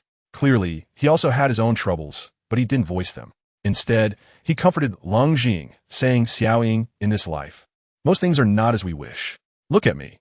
Before you came, as the emperor of Yunlan sect, I was so glorious. Not to mention the Gamma Empire, even the entire Northwest region knew my name. Everyone greeted me as the old sect Master Yin. But in the end, wasn't I still suppressed by the Soul Palace? Now that I think about it, being a dog for others was really better off dead. But now, though my old friends are mostly gone, I'm much happier than before. Why? Many things become easier once you let go. Look at that elder Yun Leng. Upon reflection, he wasn't listening to me. He was clearly working for the Soul Palace." Hearing Yun Shan's somewhat tragic words, Leng Jing initially thought he must be deeply saddened, and she quickly turned to look at him, ready to comfort this poor old man. To her surprise, Yin Shan looked at her with a half-smile and then ruffled her hair. Before Leng Jing could get angry, he continued to reflect, as cultivators, we must learn to live while facing death. Who hasn't encountered a few obstacles? Perhaps many years from now, when you look back on the anger of today, you may find it rather amusing. Chapter 171. Super Hovercar. Yun Shan's words greatly impacted Leng Jing. Yes, she was angry about those things now simply because she wasn't strong enough to seek revenge. If she truly reached a certain level of strength, revenge would be as easy as pie. So why should she dwell on it? However, she always felt like she had forgotten someone or something, but she just couldn't remember. This feeling was incredibly annoying. Lost in thought, Leng Jing even forgot about Yun Shan's hand ruffling her head. Yin Shan, meanwhile, didn't find his action bothersome at all. He reminisced about his past while ruffling Leng Jing's hair. Ding ding, ding ding. A series of urgent ringing interrupted Leng Jing's thoughts. She quickly reacted, pushed Yun Shan's hand away, shot him an angry glare, and then picked up her tablet to check the message. Your order hovercar has arrived in your airspace. Would you like to deploy it immediately? Upon seeing this, Leng Jing was instantly astonished. Wow, the company's efficiency is so fast. I didn't expect it to arrive so quickly. Originally, V had been reluctant to interrupt the conversation between the grandfather and granddaughter, but upon hearing this, he knew their chat had ended and stepped forward to explain. That's how the company operates. For those without money, they will naturally delay everything, but for those with money, they are quite proactive, especially for a super tycoon like you. Looking at the giant hovercar in the sky, which was carrying a large box, Leng understood. The reason hovercars were expensive was that they were both vehicles and aircraft. A good hovercar could even support transoceanic travel. Therefore, 1 billion euros, while outrageous, was equivalent to something like Air Force One in her previous life. Thinking of it this way, Leng even felt that the car was quite a bargain. Leng sent a command through her tablet to unload the hovercar. Soon, the oversized transport hovercar began to descend slowly. After descending to a certain height, it stopped and started releasing the ropes from the box, directly lowering it. After all, the airflow generated by such a massive transport hovercar upon landing could be terrifying. So to avoid any possible harm to the buyer, they directly lowered the box. This box was no ordinary item. It was highly technological. Once placed on the ground, the box began to unfold, releasing the already activated hovercar inside. Afterward, the transport hovercar quickly flew away, leaving no chance for Leng to return it. Leng was quite displeased with this company's no returns or exchanges once sold policy, but her attention was quickly drawn to the hovercar before her. This was an extremely luxurious hovercar. In terms of appearance, it far outshone Arisaka Saburo's vehicle, and even the metal of its shell was infused with a lot of gold. The alloy with gold would not change in quality, but it would appear more extravagant. Along the edges of the doors and windows, many precious gems were used, including diamonds favored in the west and jadeite adored in the east. The most eye-catching piece was embedded above the car door. It was a glass-type imperial green jade. Having some knowledge about jade, Leng recognized at a glance that this piece would not cost less than 200 million. Of course, this 200 million referred to RMB, and compared to the car's cost of 1 billion euros, it seemed quite plain. But it couldn't be helped. This was already one of the most expensive gems. Leng was very satisfied with this car. Such a bold and imposing design was exactly in line with her persona. The car was not small. Generally, hovercars were 4-seaters, but upon entering, Leng found that this hovercar was practically the size of a room, with a super large bed, super large sofa, super large television, separate bar, computer, gaming console, and a bathtub that was almost the size of a small swimming pool. There were even 2 robot maids and a chef on standby. These 3 were certainly not real people, but were part of the rapidly developing bionic technology. These bionic beings were almost laboratory-grade products. However, to please this super tycoon, they were sent over. It must be said that these 2 Western-style maids did not quite match Leng aesthetic. After all, she was also an Eastern person. In terms of overall configuration, this is even better than the interiors of top private jets from the past. The advantage of the hovercar is that once the door is closed, it feels as if the outside noise is completely cut off. Apart from being able to see the scenery outside, the interior space feels isolated from the world. Leaning back on the sofa, one can relax and not think of anything at all. Ultimately, Leng couldn't help but exclaim, "Hey, you can't deny it, being rich is really damn good." Yinshan beside her was also immersed in the experience, realizing that the wealthy in this new world truly know how to enjoy life. This small sofa seemed to have magical powers, making him so comfortable that he didn't want to get up. When he returned, he planned to find a craftsman to make an identical set. After this comparison, his mansion in the Gamadi Empire, which was among the top, felt like a doghouse. The car's central control system was directly uninstalled at Leng request, so now this car could only maintain basic functions and nothing else. Therefore, Leng connected her tablet to the car and sent a communication request to Dalu to let him load in. Soon, Dalaman's goofy image appeared on the screen. "Miss Leng, I have successfully taken over this hovercar. What are your instructions?" Leaning back on the sofa, Leng thought for a moment and suddenly remembered a rather important issue, saying, "First, change the exterior of this car for me and replace it with the flag of our tyrant empire." Leng had long noticed that the car's manufacturer was engaging in unethical practices, displaying their company's promotional videos and logo on the car's surface, which was simply intolerable. Well, it's actually similar to the logo of a regular car, but Leng was very resistant to this. As someone who planned to be a leader in this world, using someone else's trademark was clearly inappropriate. Dalu did not question her, only paused for 2 seconds before saying, "Okay, the logo has been changed. However, The promotional video on the car's body has not been changed due to a lack of corresponding material. Would you like to provide a video material? Video? Leng Jing was silent for a moment. This will do. Chapter 172. The Emperor's Promotional Machine, half an hour later. The people of Night City looked up in bewilderment at the enormous hovercar above them, listening to the sounds it emitted. Even the robbers forgot to continue their actions. The gangs engaged in gunfights halted their fire, and the police forgot their duties, all putting down their weapons to listen to the voice coming from the sky. The economic collapse of the World Company Consortium was imminent, and for all those seeking to escape the company's rule for a better life, Tyren is your safe haven.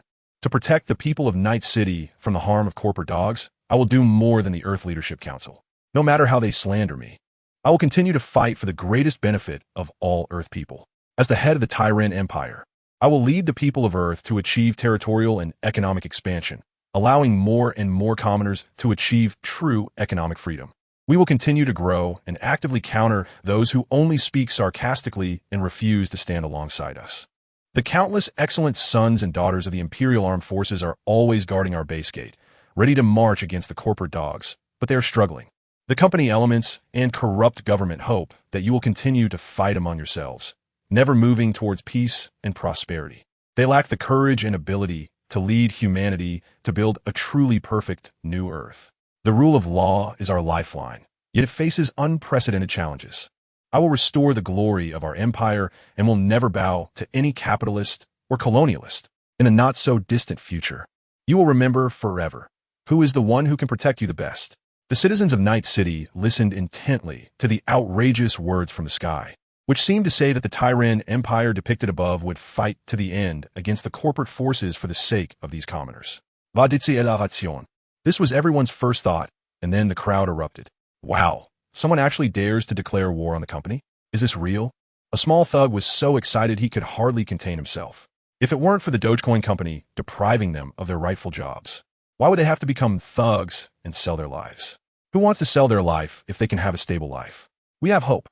Thinking of this, the thug excitedly hugged the person next to him, who also joyfully embraced him. After separating, he awkwardly realized that this person was actually a cop. Although the cop knew he was a thug and had just been a gunfight, he didn't care at all, only saying indignantly, "Don't think we cops are any better. After all, we are still the dogs of the company." They lack the ability to control commoners. So they manipulate puppet governments to control us cops to help them suppress the commoners. I've long been unhappy with them. After saying this, the cop threw off his bulletproof vest and rejoined the crowd's revelry. It wasn't that people were not rational enough. Rather, they had been stuck in a quagmire for too long. It was like being trapped in quicksand, where any glimmer of hope, even if it were just a small twig, could provide them with endless hope. Just like Johnny Silverhand, who had been a light for over 50 years, illuminating the deepest desires of those unwilling to fall or who had already fallen. It was just like Ugly Man appearing in Gotham City. If Johnny Silverhand could establish an organization with a program and discipline, it would be uncertain whether those companies could even exist. In this era, life was truly something that could be bought and sold casually. People's fervor for freedom far exceeded their imagination. After all, dying in a gang shootout was still death, and dying for the freedom of the people was also death. Compared to the two, which outcome is better is already obvious. The former is as light as a feather, while the latter, not to say heavier than Mount Tai, has become the spark that ignites the torch of hope. Among the crowd, although most were fanatics, there were still many rational people, looking panicked as if they were some company's lackeys, preparing to go back and report. Zhao Yuqian was an exception. After a round of significant asset shrinkage, his mindset completely changed. He was no longer prepared to be the rich man who valued money more than life. Now, he finally went out to prepare to buy a new property and hire some bodyguards. He had come to terms with it. Money was just fleeting clouds, and enjoying life was what mattered most.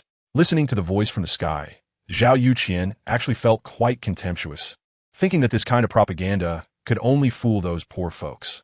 How could it possibly deceive someone like him, a former top investor? However, when he heard the word Tyren, he was jolted, suddenly realizing something. He quickly took out his tablet to check the stock market situation.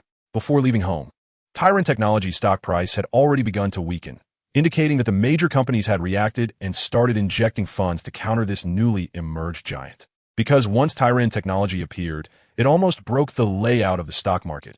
Apart from itself, all other stocks were falling in response. placing it inherently at odds with all other businesses. After the major companies joined forces to stabilize the market, the rise of Tyran technology slowed down, while top companies like Huangban and military technology began to recover slowly as well. Now, looking at his wealth that has nearly quadrupled, Zhao Yuqian fell silent. Capital is eternal, which is why the stock market hasn't seen significant changes for many years. The injection of new funds means that there will be losses and even eliminations. A shocking influx of capital could directly crash the entire market. Investors like him, who don't put all their eggs in one basket, could lose 100 times in one fell swoop, but that wouldn't make him the worst off in the stock market. At least he had recovered some. Now, he felt that in a few days, he would be able to earn back all the money he had lost before. At this moment, Tyran Technology began its terrifying surge again, with the value per share increasing not by cents or dimes, but by whole units. When he checked in the morning, each share was still a few thousand, but now it had already surpassed 10,000. And this is in euros. A stock can experience such drastic fluctuations only because of major events, like the recent 15% drop in Kongtao stock price due to the explosion of a power station in Night City, indicating their company's service was inadequate and investors faced huge risks. Now, as Zhao Yuqian listened to the distant sounds overhead, he seemed to understand why the stock market was in turmoil again, because they shared the same two words, Tyran. Chapter 173, Huangban Huazi Miss Leng. The Ember nightclub is about to arrive. By the way, your promotional video has caused quite a stir outside, and your assets are about to double. The emotionless voice of Dalu echoed in the hover car. At this moment, Leng Zhiying was playing Douluo with Yinshan and V to pass the boring time. Fortunately, V already knew how to play Douluo, while Yinshan learned it on the spot. With his learning ability, mastering Douluo was a piece of cake. However, Leng Zhiying had T1 a single hand. Upon hearing Dalaman's words, Leng Zhiying, whose face was covered in sticky notes, glanced at her unbeatable hand of 3, 4, 5, 6, 8, 8, 9, 9, 10, JJ, 2, and without hesitation tossed the cards into the air, saying loudly, "Ah, I'm done playing. Time to work." Yinshan, who seemed to know what Leng Zhiying was up to, quickly used his fighting spirit to catch all the cards. Upon seeing them, he immediately laughed, shouting, "You're trying to cheat again?" When Yinshan said this, Leng Zhiying's face turned red, and she glared at him. "So what if I cheat? Bite me." Yinshan, I won't argue with a little brat like you." But Leng Zhiying ignored him and started watching the live broadcast that Dalu had brought to her, featuring the beautiful scenery of the streets of Night City. Sigh, what a tragic populace. They need a great leader to save them and lead them to a beautiful new world. This great responsibility, who else could take it but me? Leng Zhiying's journey was not taken lightly. This was precisely the consideration behind it. The video being played was a segment from the Munsk brainwashing machine, which Leng Zhiying found quite fitting, so she loaded it. To her surprise, the effect was better than expected. It seemed that Night City had the potential to become like Gotham. Thinking this way, Leng Zhiying felt something was off. Upon careful reflection, she realized, goodness, I'm the clown. Since they had arrived, she decided to turn off the sound and go meet Huangban Huazi. Leng Zhiying shrugged. The priority was to negotiate first, and how to handle things later could be discussed further. Okay, sound output has been turned off, descending. They had already reached the target location, and a landing point was being assessed. Safe. Although Dalu was a bit silly, he had clearly immersed himself in the role of the vehicle system. Everything was orderly, which made Leng Zhiying feel a bit unaccustomed. As the car door opened, she tidied up her appearance and stepped out with V and Yinshan. At this moment, the three of them had undergone significant changes. The hover car had a dedicated changing room and a wardrobe filled with luxurious clothes, giving Yinshan and Leng Zhiying, who originally wore clothes from the Douluo world, a vast selection space. Leng Zhiying was now wearing an extremely cute black dress, and her hair was styled into twin ponytails. This outfit on her, combined with her unadorned face that made people want to take a bite, truly made her look like an adorable little girl. It was also her favorite outfit from her university days. After all, she was just such a cute person. And of course, this outfit was naturally not cheap, and after putting it on Leng Zhiying, one could easily mistake her for a princess from a foreign country. Yinshan, on the other hand, had studied the clothing concepts of this world in detail. He wore an exquisite white old-style noble coat, with buttons that were quite meticulously fastened, and a small golden chain on his chest. Over this coat, he wore a black and yellow jacket draped over his shoulders. This outfit reminded Leng Zhiying of the warlords of the 19th and 20th centuries, as well as the European nobility, most of whom dressed like this. It must be said that this ensemble was quite conservative and pleasing to the eye. If he added dozens of medals on his chest, it would be even more fitting. V, however, was completely out of place with the two. She wore a silver hand suit and sunglasses, embodying a typical rock style. Thus, a strange combination consisting of a proud little princess, a warlord leader, and a free-spirited rock queen slowly descended from the rooftop under the watchful eyes of a group of bewildered Huangban bodyguards. Taking the elevator from the rooftop, the three quickly arrived at the floor where the Ember nightclub was located. Huangban Huazi, who had been waiting here, was momentarily stunned by the greatly differing styles of the trio before quickly regaining her composure. She calmly asked, "Hello, V, may I know who these two are?" Huangban Huazi keenly sensed that V and the other elderly man vaguely regarded this young girl as the main figure, which surprised her.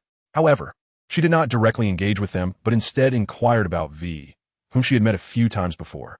V had long ago discussed the action plan for this mission with Leng Zhiying, so she followed the plan and said, "Don't mind the two of them. Let's get started." Upon hearing this, Huangban Huazi gazed deeply at Leng Zhiying and then turned her attention back to V, saying helplessly, "I'm sorry, but our agreement may need to be temporarily postponed." This statement, once made, was earth-shattering. Huangban Huazi's words were completely unexpected for Leng Zhiying, as she never thought the other party would abandon this mission. However, her next words clarified Leng Zhiying's doubts. Due to changes in the World S situation, after calculations by some experts from our Huangban group, we found it very difficult to cope with this crisis. Therefore, our immediate priority is not to find a way to push my brother off the stage, but to join forces with him to eliminate that newly emerging giant. If we fail to do so, our Huangban family may perish. There's an old saying in Huago, no complete eggs under an overturned nest. Therefore, at this critical moment for our family survival, we can only put aside our prejudices and fight side by side for now. Cold, only shadow. Goodness. Emotions are something you deal with yourself. I could have called to tell you, but after thinking it over, I realized you are an outstanding mercenary. So I thought I could ask you to help investigate the details of Tyrant technology. You should already know about the other party. Arasaka Hanako's tone was very calm, seemingly not taking this matter to heart, simply handing V a card, which was evidently her commission. Plans can't keep up with changes. Envy learned about her future fate from Cold, Only Shadow, but after everything was disrupted, she didn't know what to say. Chapter 174. Thus, V glanced at Cold, Only Shadow out of the corner of her eye. Cold, Only Shadow shrugged her lips, seemingly hinting at something. V thought about it and found she really couldn't understand what she meant. Indeed, the books claim that a single glance or expression could command others was false. Helpless, V had to decide for herself. This Arasaka Hanako probably didn't realize they were the flashy Turin people, so... Alright, I will check their details later, and we can contact each other when there's news. There's no point in wasting time here. Arasaka Hanako clearly wouldn't share more. Otherwise, she wouldn't have just handed over the money. It's better to take the money and run, then slowly discuss the next steps. V-san, I'll leave the next matters to you. Arasaka Hanako appeared very polite, giving a slight bow and maintaining the proper etiquette, even though the identities of both sides weren't equal. However, Cold, Only Shadow always felt she wasn't as carefree as she appeared. Otherwise, she wouldn't value V so much. After all, Arasaka had built her foundation on security, private armed forces. V quickly returned the gesture, then continued chatting with her for a few more moments before preparing to leave. Just as she was about to turn with Cold, Only Shadow and Yinshan, a samurai from the Arasaka group hurriedly approached, cautiously glancing at the three of them, as if to report something important. Before he could speak, Arasaka Hanako shouted at the samurai, "Yamamoto, you have no manners. Don't you know I'm in a meeting? Why are you bringing weapons here?" Cold, Only Shadow understood that this was Arasaka Hanako putting on a show for them, indicating her importance on V. "Miss Hanako, this is urgent. I must report immediately. Please allow me to speak." The samurai not only didn't back down due to Arasaka Hanako's attitude, but was instead very determined, also glancing cautiously at V. Fine. Cold, Only Shadow and Yinshan didn't seem to pose much of a threat. However, this aggressive gaze made V realize that the floating vehicle model had probably been investigated by Arasaka. Through the model, they could trace who bought the vehicle, so there might be a fierce battle ahead. Arasaka Hanako seemed to realize the seriousness of the situation, even ignoring V and stepping aside. preparing to listen to what the samurai had to say. V was very nervous. She knew the other floors of the building where the Ember nightclub was located were all occupied by Arasaka people, and so was the area around the building. Although she was used to being alone, protecting the two masters beside her without letting them intervene was indeed quite difficult. But this was also a moment to prove her worth. So, V decisively reached into both sides of her jacket, where she had two handguns, then held one in each hand, aiming one at the reporting samurai and the other at Arasaka Hanako, pulling the trigger without hesitation. Johnny Silverhand, who had been watching V and Arasaka Hanako flirt with boredom, suddenly got excited when he saw V draw her gun so coolly, cheering, "Fuck those Arasaka dogs." Bang! Bang! "Miss Hanako, watch out." V's speed was fast, and Hanako's guards were not slow either.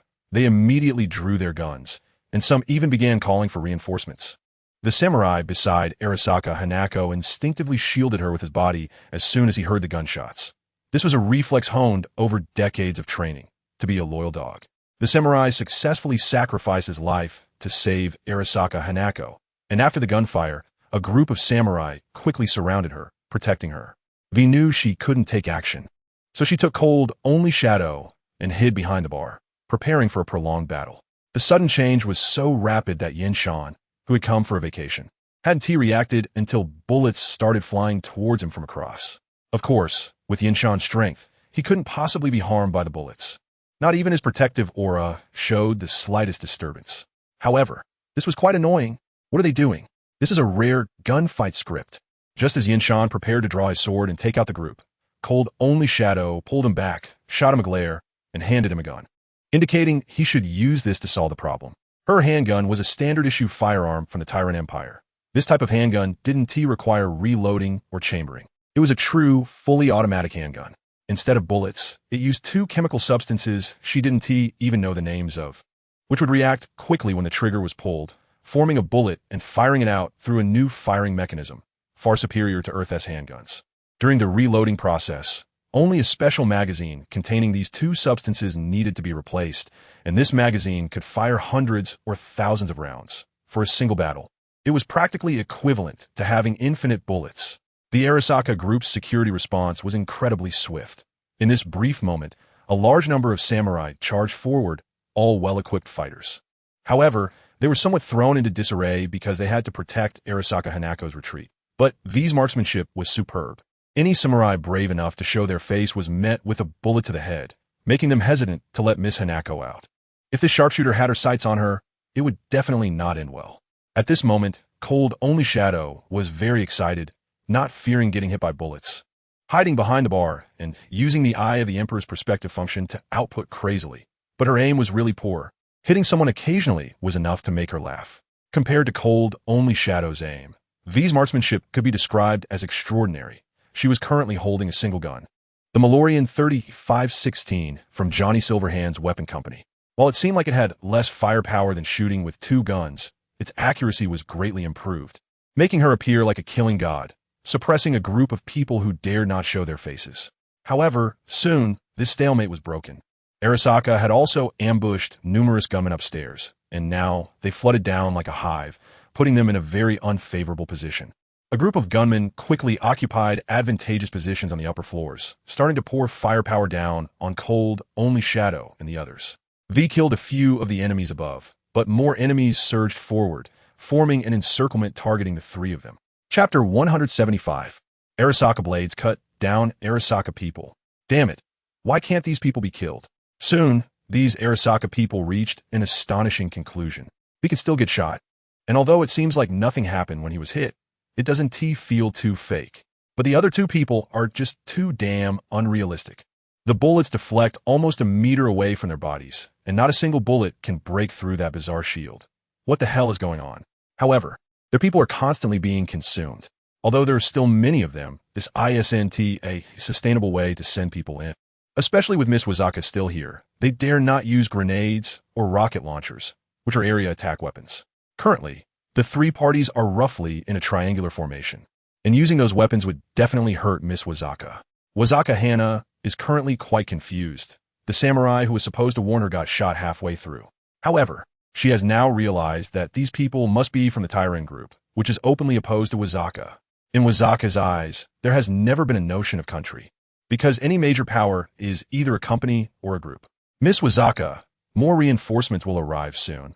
We can only endure this for now, one samurai said, looking at the brutal battlefield outside with helplessness. At this moment, they pushed over a piano to use as a shield. Given the thickness of the piano, this place is still quite safe. Wazaka Hana, having seen her share of storms, just nodded and didn't say much. The Wazaka people have also learned to be clever, hiding instead of showing themselves. Since the three beasts on the opposite side can't be killed no matter how they fight, they might as well wait and surround them until more people arrive. Seeing the situation, V felt helpless. If I had known, I would have brought a big gun. Otherwise, I wouldn't be so passive. She could clearly see how many people were hiding behind the walls with her scanner, but without a suitable weapon. She couldn't perform wall penetration attacks. Her handgun's caliber was still too small. Damn it, why aren't they coming out? Leng, Zhiying, seeing no one to use as a target, suddenly became anxious. It was hard to get a real immersive gaming experience, and now no one was shooting at her. V helplessly said, "It seems we can only break out. Let us go to the rooftop and find old staying like this ISNTA solution." "Hey, should we capture Wazaka Hana?" Leng Zhiying asked, indicating she would follow V's lead. As for Wazaka Hana, V knew she was just a somewhat capable piece of trash. In terms of courage and thought, she was far inferior to Wazaka Lai Xian's wasteful stuff. However, to others, this was merely a farce of why the prince rebelled. V was silent for a moment and said, "There's no need. Wazaka Hana's presence can create some division within the Wazaka group. If she dies, the Wazaka group will become a unified whole, which won't benefit our subsequent actions." Leng Zhiying thought about it and agreed. For her, if Wazaka Hana were a bit better looking, it would be worth capturing for eye candy. But the problem is she's just an old hag. Capturing her would be pointless, and killing her might trigger a chain reaction, possibly even starting a world war. Being reckless now is also contingent on the fact that these companies haven't reacted yet. Once they do, it won't be so easy to deal with. With this in mind, Leng Zhiying stopped hesitating, directly vaulting over the counter and excitedly shouting, "Let us charge." "All right." V helplessly glanced at the impulsive Leng Zhiying, then drew her katana from behind and, with a sharp gaze at those who intended to harm them, shouted with great momentum, "A gay guy, open my pants zipper." With a flash of her figure, she dashed upstairs, and, after a flurry of blades, there were no living beings left in sight. Wow, so cool. Watching V kill with abandon, Leng Zhiying's eyes sparkled. This was the thrilling battle she had imagined. It felt like fighting in Douluo, but it always felt a bit off. Although the shout was a bit strange, it wasn't a big deal. The urgent matter was to charge out. "You've been enhanced, hurry up." While running, Leng Zhiying used her talent skill to put a shield on V, making V fight even harder, and the scene became quite inappropriate for children, referring to the violence. From time to time, she also fired a few shots from behind, feeling ecstatic, while Yun Shan appeared lifeless, clearly not enjoying this childlike gunfight. As they began to break out, Wazaka Hana also retreated under the cover of the crowd, and now the samurai had no reservations, bringing out all sorts of grenades and rocket launchers, preparing to hit them hard. However, by the time these people surrounded them, they had already reached the stairway, beginning to rush up floor by floor. Naturally, they couldn't take the elevator. Who knows if these people have any control devices? If they got trapped inside, that would be a disaster. Leng Zhiying was puzzled. In the original work, when V stormed the Wazaka Tower, were these Wazaka dogs all idiots? They could have simply cut off the power to the elevator or severed the elevator cables from high floor to solve the problem. Why let someone blow it up? But a game is a game. Now that it's in reality, V clearly wouldn't be guided by the game's instructions. The stairwell was narrow, and before the Wazaka people could spread out, V charged in front of them, and with a swift motion, taking advantage of the dim environment. They were killed off one by one before they even realized what happened. The pursuers behind couldn't keep up with V's speed, and when the samurai blocking their way were mostly killed, almost no one continued to stop them. "We made it. Going out should lead to the rooftop. Let us retreat." V looked at the decreasing number of people above and felt relieved. These Wazaka dogs had clearly deployed heavy troops in the lower levels. Although they had killed dozens on this way, it was nothing compared to the densely packed pursuers below. While saying this, V took out a few grenades, pulled the pins, and threw them down without even looking, while also hacking into a seemingly weak samurai with a contagion program. In such a crowded environment, this could be considered a dead-end strategy. Before long, Explosions and the sounds of electromagnetic shorts came from below, and the originally bustling shouting diminished significantly. Just then, Leng Zhiying suddenly felt a strange glow flash across V's body, and her previously tired state vanished. Chapter 176. The Special Ability of the World's Protagonist. You didn't just level up, did you? Leng Zhiying was very shocked. She had thought that in reality, V's skill improvements weren't achieved through leveling up, but this change looked exactly like a level up. If that's the case, then V's value is really too high. It's equivalent to having a mini-system. You have to know that leveling up in Cyberpunk is equivalent to advancing in the cultivation world. Although Leng Zhiying didn't know V's level, judging by her displayed combat power, she should be on par with the combat spirit. Do you think she can hit every shot and dare to charge him with a knife? That's all due to her talent skills. The most important thing is V still has great development potential. After all, the entire timeline of Cyberpunk lasts only a few months, and at the beginning of the story, V was just a street thug, slightly stronger than others. In such a short time, she has grown to this level, and given time, she will definitely become a master. What if V were to cultivate battle chi techniques? With her talent, she only needs to kill, and refine to level up crazily. It seems that she has a greater advantage than the local cultivators in Dopa.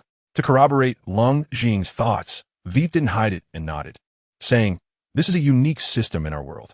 This hierarchy comes from the central processing unit in our brains, and after several generations of modifications, it has formed a complete system, just like a computer system. Only we low-level talents know how to install this thing." As they walked up, V seemed to remember something and said with a serious expression, "I didn't realize it until you mentioned it. My system seems to be different from others.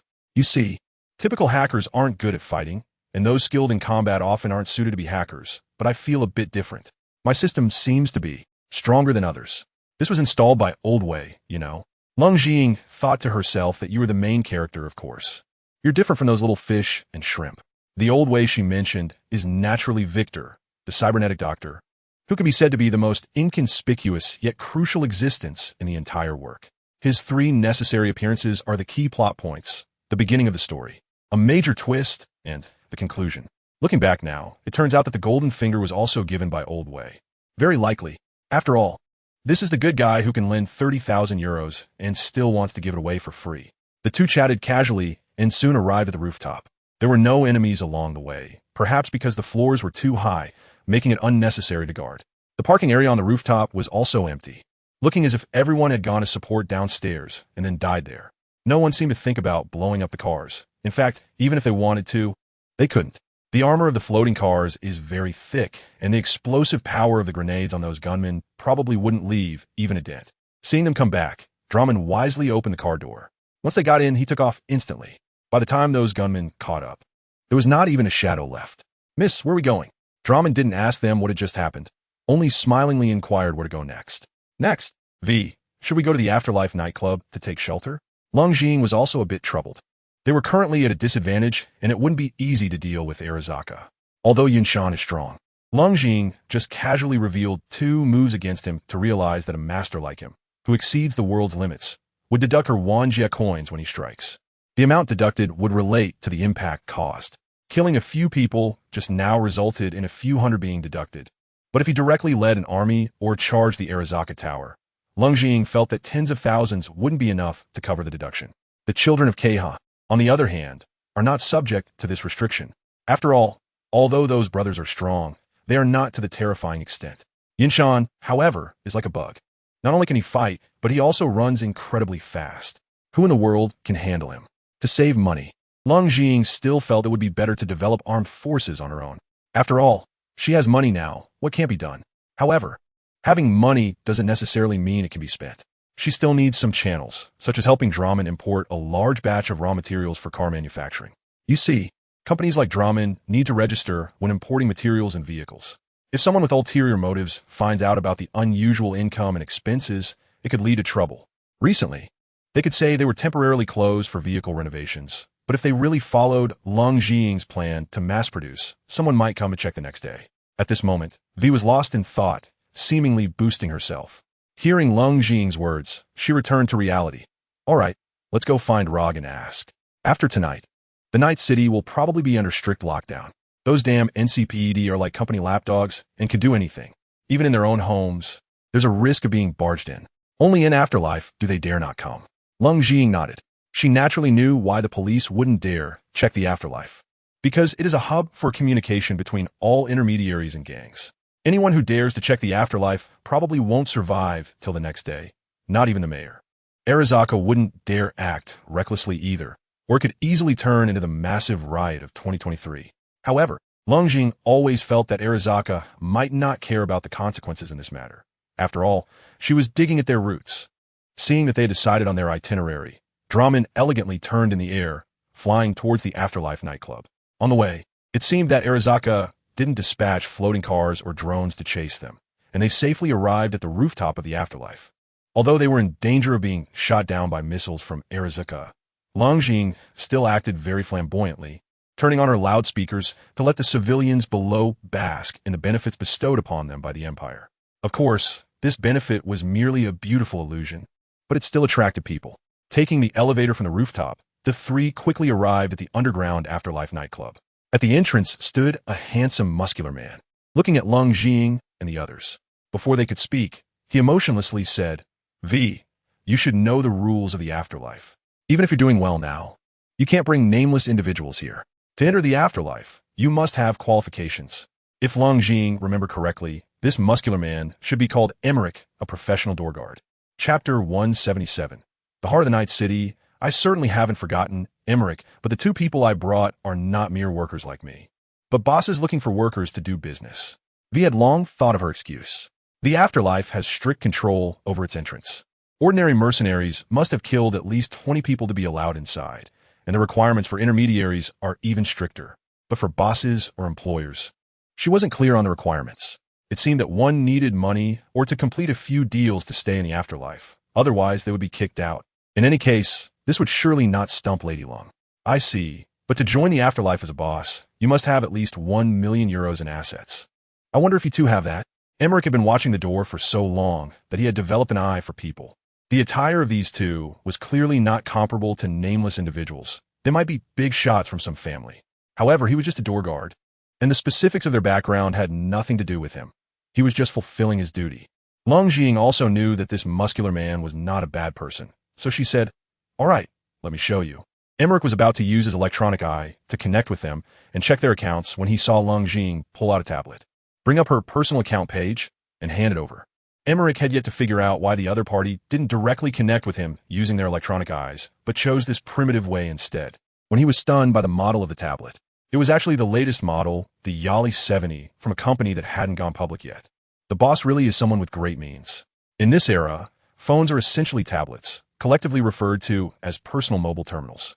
The tablets used by civilians are often made from random junk parts, while only big shots by company-produced devices, which is not for practicality, but a symbol of status. Those who can acquire such equipment are either wealthy enough to throw money around or possess significant means, even daring enough to rob a company. Regardless of which type they are, it proves that the owner can enter the afterlife, as this device has a market price of 500,000 euros, which is not expensive at all. Well, actually, this is also a bonus for buying an anti-gravity vehicle. Therefore, Emmerich didn't T-check how much money this person had in their account and respectfully handed it back, then opened the door to the afterlife and said, "Please come in. Welcome to the afterlife, boss." Leng Jiying took the tablet and placed it in her storage ring, giving him an approving glance, and without saying much, she and V stepped into the Afterlife nightclub. However, upon entering the afterlife, Leng Jiying found that it was very different from her imagination.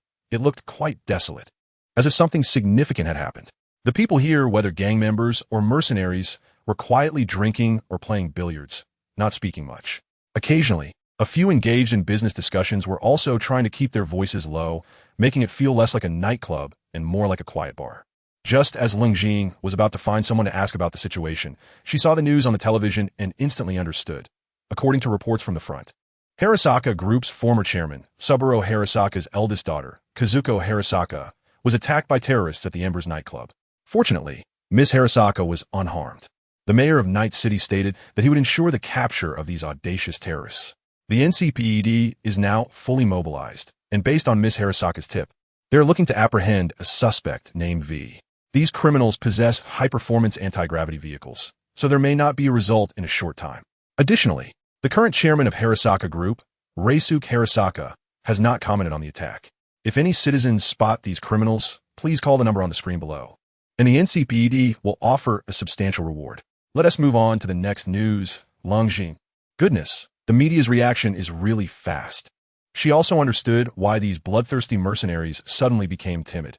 It was equivalent to Night City entering a period of strict law enforcement. Next, there would likely be a citywide search, and many lives would be required to take the blame. In such times, these criminals had to keep a low profile. Leng didn't mind. After all, if they couldn't fight back, they could just run back to Douluo. However, if one wanted to dominate Night City, it was quite simple, just 3 points. 1. Mobilize the public's resistance sentiment. 2. Take the lead in causing trouble, letting people see more hope for success. 3. Establish or recruit one's own direct army. As long as these 3 points were achieved, there would be no major problem in establishing dominion over Night City. At that time, starting from this base to expand outward, sooner or later, it would be possible to conquer the Earth. However, this was not an easy task. Night City was one of the most valued places by all companies. For instance, the fact that Harasaka placed the Oracle in Night City instead of Tokyo illustrates this point. Whether the power of the civilians alone could accomplish this was hard to say.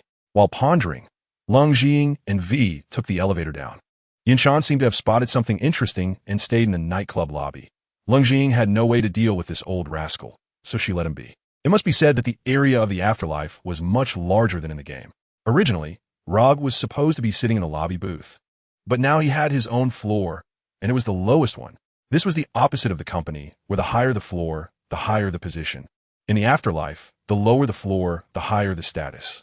According to the first king of the city, it might be that one day, those company dogs would lead to a nuclear war, and in that case, those on lower floors would be safer. Of course, this was more symbolic.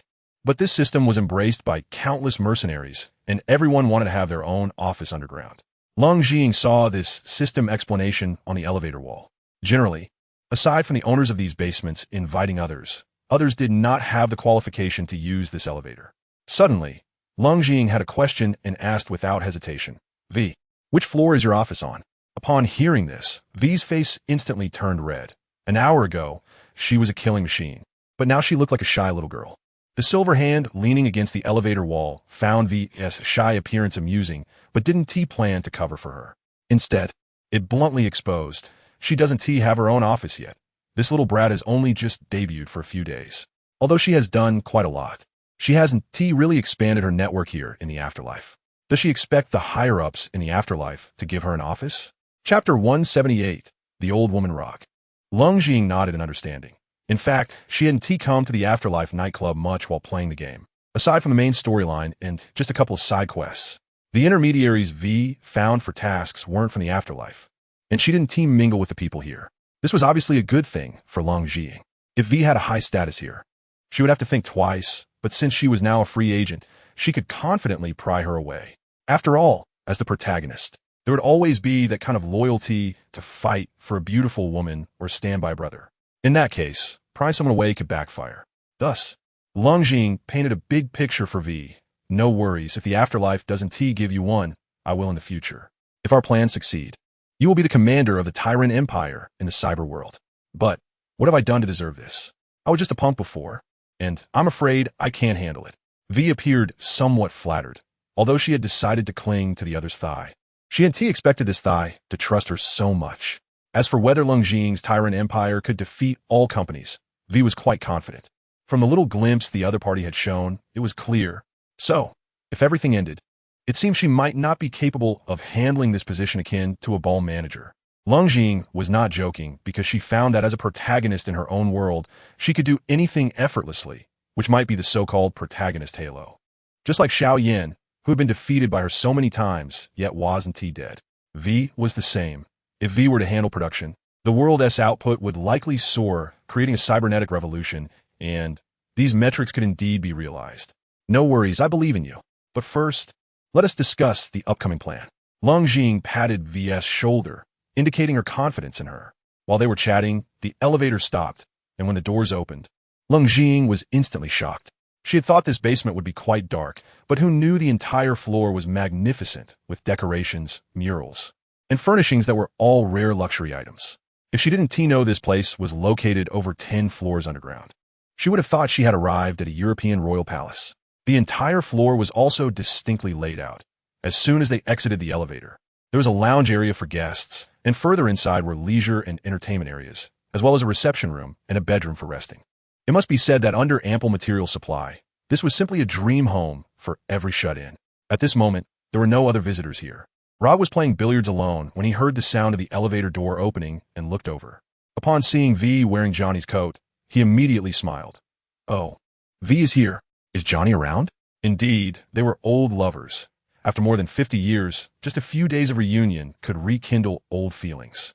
This made Cold Shadow very curious about what had happened between Rog and Silverhand in the past. V glanced at Silverhand, who was wandering around, and awkwardly said, he is here, but we didn't come for you two to flirt. We have something important we need your help with. Upon hearing that there was a serious matter, Rog put away his previous playful demeanor and asked seriously, what is it? Blowing up Arasaka Tower? Of course not. Let this young lady explain the specifics to you. I'm just a muscle, V replied. Taking a step back, V let the smaller Cold Shadow take the lead, as she didn't dare to take charge of the details. After that, V picked up a cue stick and opened another billiards table, playing one shot herself while letting Silverhand control his body to play. Having a great time with both sides, this was also a rule in Night City. As a middleman, V should not pry into what clients discussed. It wasn't that she was wary of Cold Shadow.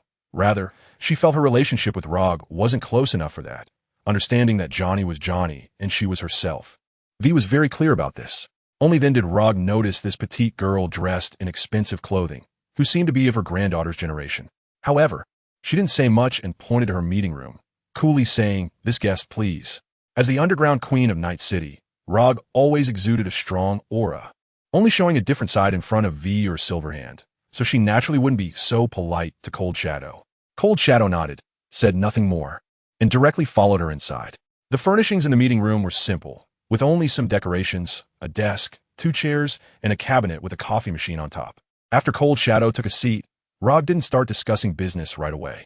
Instead, she took out 2 cups and a pack of coffee beans from the cabinet, then placed them into the coffee machine, which began to grind the coffee automatically. I usually don't grind coffee to drink because we don't like this stuff, but I find it can help keep me rational and prevent me from pulling out a gun at the slightest disagreement. While waiting for the coffee to grind, Rog said this intentionally or unintentionally. Cold Shadow sensitively detected that this was a form of pressure from Rog. However, Cold Shadow didn't mind. After all, in negotiations, taking the initiative is crucial. Being the underground queen of Night City, Rog was certainly not as simple as she appeared. Rog, I don't like beating around the bush. So I'll get straight to the point, Cold Shadow said, not following the usual script of small talk, and looking at Rog's slightly surprised expression, she continued directly. I have 900 billion euros in funds, ready to acquire a large quantity of rare metals to create a fully automated armored division, and declare war on all companies to establish a new order on Earth. Rog sneered coldly, thinking to herself that she had seen all sorts of situations. How could a little girl speak so boldly? Did she think she was the Emperor of Tyrell? However, before she could speak, Cold Shadow pulled out a tablet from somewhere, deftly operated it with her delicate hand, and handed it over to Rog. No need to doubt, just take a look. Rog was half convinced, but still handed Cold Shadow one of the freshly brewed cups of coffee, took a sip from her own, and then examined the tablet. Upon seeing the screen, Rog almost spat out the coffee she had just drunk. There really was 900 billion in that account. What the hell? Chapter 179, Objective. Conquer Night City. After a closer look, Rog realized that not all of this money was liquid. 800 billion of it was original stock from a company called Tyrell Technologies. According to the system's calculations, these stocks were valued at around 1,800 billion. After scanning the tablet with one of Night City's top scanners to confirm it wasn't a hacker's deception, Rog had to accept this even more terrifying fact. This girl was not only a super rich billionaire with trillions in assets, but also the mastermind behind the chaos that had swept through Night City in just one day. Rog hadn't gone out today, but she was fully aware of every movement in Night City. She wouldn't stubbornly believe that the voice of the old man in the flying car was the root of everything. It felt more like someone had created this image to gain people's trust. Looking at this girl who was only 14 or 15 and hadn't even installed any cyberware, Rog felt she understood. Even the personal accounts of chairmen from those big companies wouldn't have so much money. After all, Liquid assets and total assets are completely different concepts. Moreover, this girl not only had money, but also being here meant that V and Johnny were vouching for her at the same time. There were some things V didn't know, but Johnny had told her, like how Johnny could control her body without V's permission. If Johnny really disagreed, this little girl certainly wouldn't be here, which made Rog more convinced. Rog took a deep breath, calmed her mind, and sat across from Cold Shadow, gazing deeply at her. So, how can I assist you? Unconsciously, Rog had started using honorifics. The person before her could be considered all-knowing and strategic, perhaps in the future. She could become the guardian deity of Night City, so it was worth addressing her with respect. Seeing Rog's change in attitude, Cold Shadow also put away her playful expression and said seriously, I need you to help me with 3 things. I'm all ears, Rog said, her expression stern. First, contact all weapon and material manufacturers in the city or outside. In addition to a large amount of armored materials, I also need a considerable quantity of weapons to arm the people and let them join this struggle against the company's dogs. Second, I want to hold a press conference that hacks into every device in the city that can display images, allowing everyone to gain a clearer understanding who is truly looking out for them. Third, after achieving the first 2 points, we need to carry out a symbolic event that will completely ignite people's passion for freedom. I choose to make this event blow up Arasaka Tower. After listening to this shocking proposal, Rog was instantly stunned. This sounded so much like Russia from 160 years ago. Arm the people, control public opinion, then another cannon fire. In reality, Cold Shadow was indeed thinking this way. Or one could say that Old Monty's setting was based on the former Soviet Union, or that Blizzard created this character to mock the Russians. As exemplified by Augustus Glee, which is a standard Soviet-style town name. His traits were similar as well, such as constantly claiming to act for the people while continuously exploiting their value, sending countless citizens to the battlefield to establish his authority, and exaggerating the achievements he built. This was all reminiscent of the Russian stereotype. However, Leng Jing did not intend to follow the old mom's way. She only needed to establish her supreme position after the war ended, appoint a few supreme commanders to manage the affairs of the entire new Earth, and then have them recruit direct subordinates to oversee various regions. Even a city would only need a mayor and a few secretaries. With the support of advanced technology, there is no need for a bloated bureaucratic system. For example, the fully automated war vehicles being built by Dlamin could take over the current tasks of the NCPD. After dismantling the company, the managers of various regions could also use the company's assets to create job positions for everyone. Leng Jing firmly believed that all the unrest stemmed from people being unemployed or having jobs that were harder than slavery, with no space for entertainment. Once these 2 points were addressed, the legendary anarchism could even be realized. Rog understood Leng Jing's future vision, and although he was quite shocked, he did not forget the main issue. The first and third points were indeed achievable, and I could even personally blow up the Arasaka Tower with you. But the second point was somewhat difficult. Leng Jing knew what Rog was referring to. After the previous cyber war, the internet had disappeared, replaced by localized networks within city limits. Some places even preferred not to connect to the city network and created their own exclusive networks, making the number of such local networks in Night City countless. Therefore, capturing the network of the entire city was undoubtedly a massive project, and Rog's strength was definitely insufficient to accomplish this. I can find someone to make this happen. It won't be a big problem. Leng Jing was not worried about this at all. The hackers emerging from the children of Keha could manipulate accounts globally. How could they not handle a city's local network? Seeing that Leng Jing could manage it, Rog sighed in relief, while also being incredibly astonished. What kind of ability would it take to dominate an entire city's network? Even the company wouldn't dare to claim they could directly seize the city network, right? This confident promise made Rog somewhat believe that this young girl could truly realize her vision. Thinking carefully, Rog felt he had nothing else to do and said straightforwardly, "You don't need to worry about weapons and materials. I can use the Wanderers to procure them from other cities. They have their own channels for entering the city and can continuously deliver to the locations you specify." With the biggest supply issue resolved, Leng Jing felt relieved and excitedly said, "That's great. Then let's hold a press conference in a week." A week? Isn't that a bit rushed? What do you plan to hold it? Leng Jing pulled up a map of Night City, briefly looked over it, and decided, right here, the Night City TV Tower. The Night City TV Tower was the only place in Night City with media stationed, and all programs that appeared on the Night City network were recorded and broadcasted from this building, which was comparable in scale to the Arasaka Tower. No exceptions. At this moment, This building, which had existed for an unknown number of years, finally welcomed a group of uninvited guests on a dark and windy night. A large group of armed thugs gathered at the foot of the TV tower. These people were ROG's private armed forces, and among them was our protagonist, Leng. Chapter 180. The system's afterthought at this moment. Leng had made a new outfit through ROG's connections.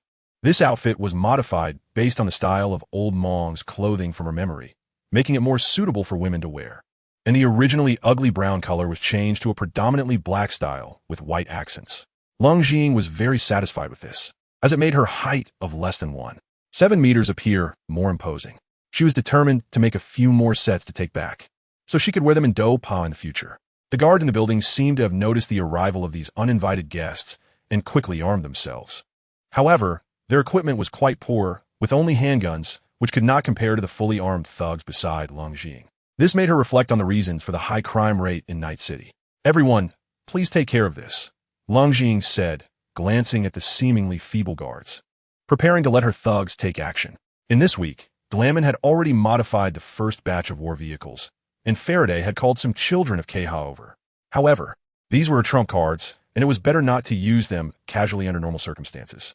Under ROG's direction, the armed thugs began their charge, like a pack of hungry wolves pouncing on a flock of sheep, resulting in a scene that was quite bloody, with nothing commendable about it. Well, over 100 armed thugs easily took down a couple of dozen bodyguards who were just making a living. Some even symbolically fired a few shots into the air before quickly peeling off their uniforms and fleeing. ROG's private military did not pursue without ROG's permission, showing remarkable discipline, which made Leng think that none who could become the king of the city were simple figures. What kind of big shot was ROG? Who had to do everything himself in the game? Once the scene was under control, ROG said to Leng, "Let's go in. Nancy should already be inside waiting for us. As soon as you go up, you can start your speech. However, the subsequent results will depend on whether your hackers can achieve the expected effect. In addition, I have used a signal jamming device to block nearby signal transmissions, which will delay the arrival of the NCPD. However, whether it will be effective is hard to say." Nancy was also a friend of Johnny Silverhand and a former member of the Samurai Band, and when she learned that her old friends were planning something big, she agreed without hesitation. Leng nodded, very satisfied with ROG's arrangements. At this moment, V and Clouds were by her side, along with two unarmored children of Kha carrying a bunch of items. Faraday had found a factory as a base, making it convenient to send troops for support or have the children of Kha assist as hackers. Just as Leng took this first step, the system's voice suddenly rang out, "Ding. The New World scan is complete. Detecting the route the host is executing, dominate the world. 3 small objectives are now issued. Objective 1. Subjugate the protagonist. Reward: 1 super lucky clover, host level 5, current task progress 70. Objective 2. Occupy Night City. Reward: 1 opportunity to choose from 3 S-level governors. Objective 3. Increase the Tyrant Empire's overall strength in this realm to more than half of the current world total. Completing this task will add a positive rule that matches the character's traits to your golden finger. This task can be submitted voluntarily, and the quality of the rule ability obtained will depend on the task completion level. Note: if the host uses abilities that exceed world limits or are beyond the highest understanding of people in this realm in a lower level world, corresponding multiverse coins will be deducted based on the impact of the abilities used. Please be advised. Leng looked at the last prompt, feeling as if 1,000 alpacas were galloping through her mind. Good heavens, she had already figured out this routine herself. Isn't it a bit late for the system to remind her? These days, she was quite puzzled as to why there was still no movement after the New World system arrived. Now she understood. It seemed it had to load for a while. One must admit that the system was quite considerate. These 3 small goals seemed to align perfectly with her current path. Although V was somewhat on her side now, it probably wasn't to the extent of becoming a little fangirl. It was reasonable that she hadn't achieved them yet, and presumably, once she occupied Night City, the first 2 small goals could be achieved together. These 2 could indeed be considered true small goals, and they could even be realized directly during this visit. The third goal, however, was a long-term one, with more benefits coming from the process of achieving the goal rather than the task rewards.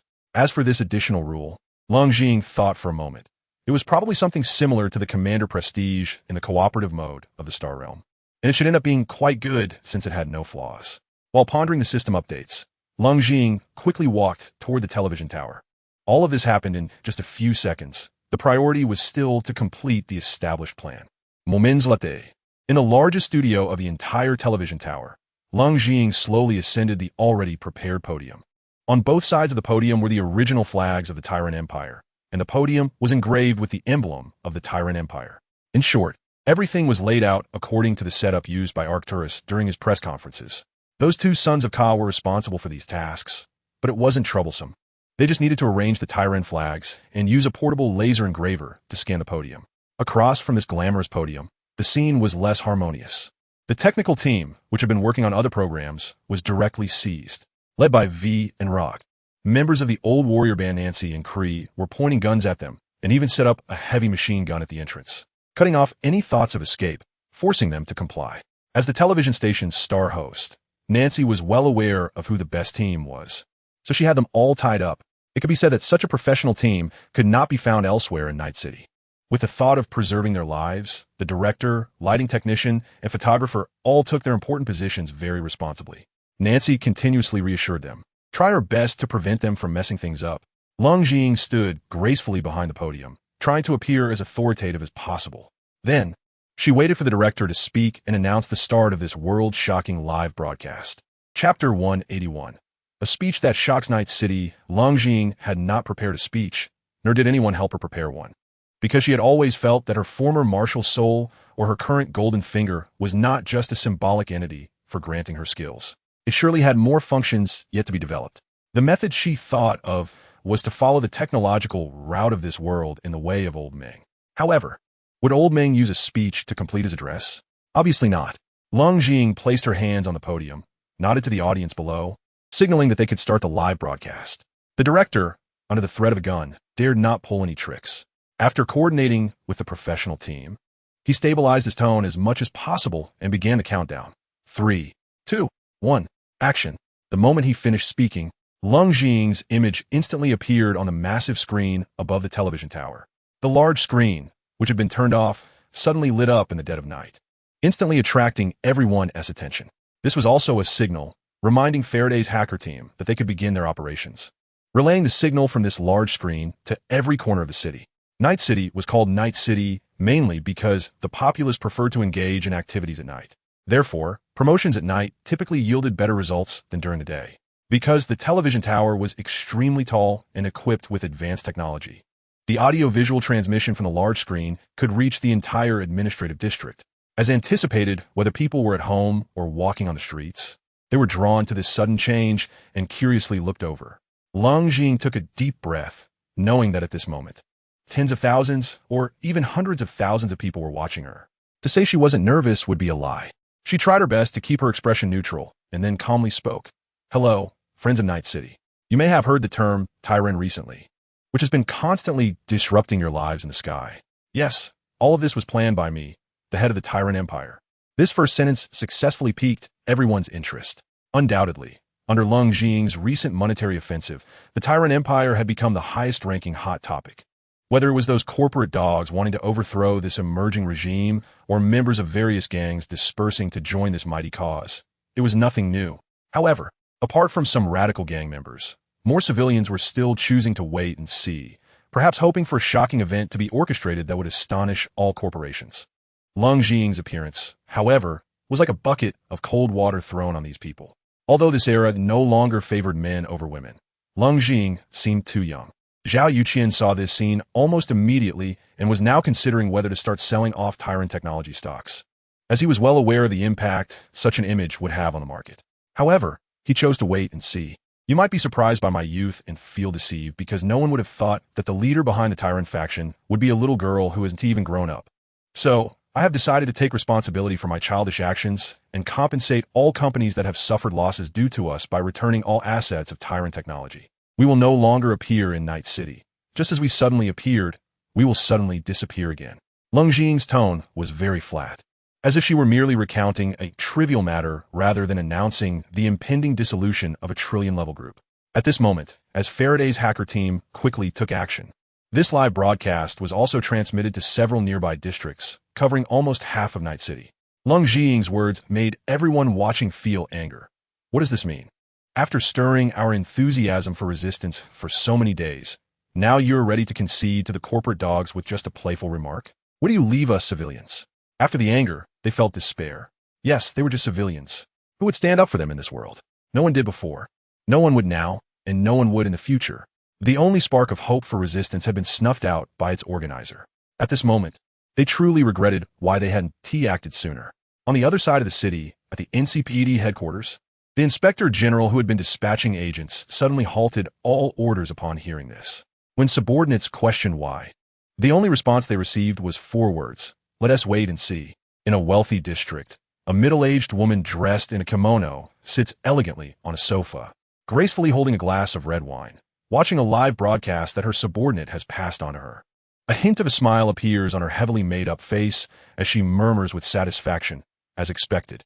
A shell company filled with capital is nothing more than a fleeting moment. What right does it have to compete with our Arasaka group? It seems she is not one to be oblivious to reality. This woman is Harasaka Kazuko, who has narrowly escaped death.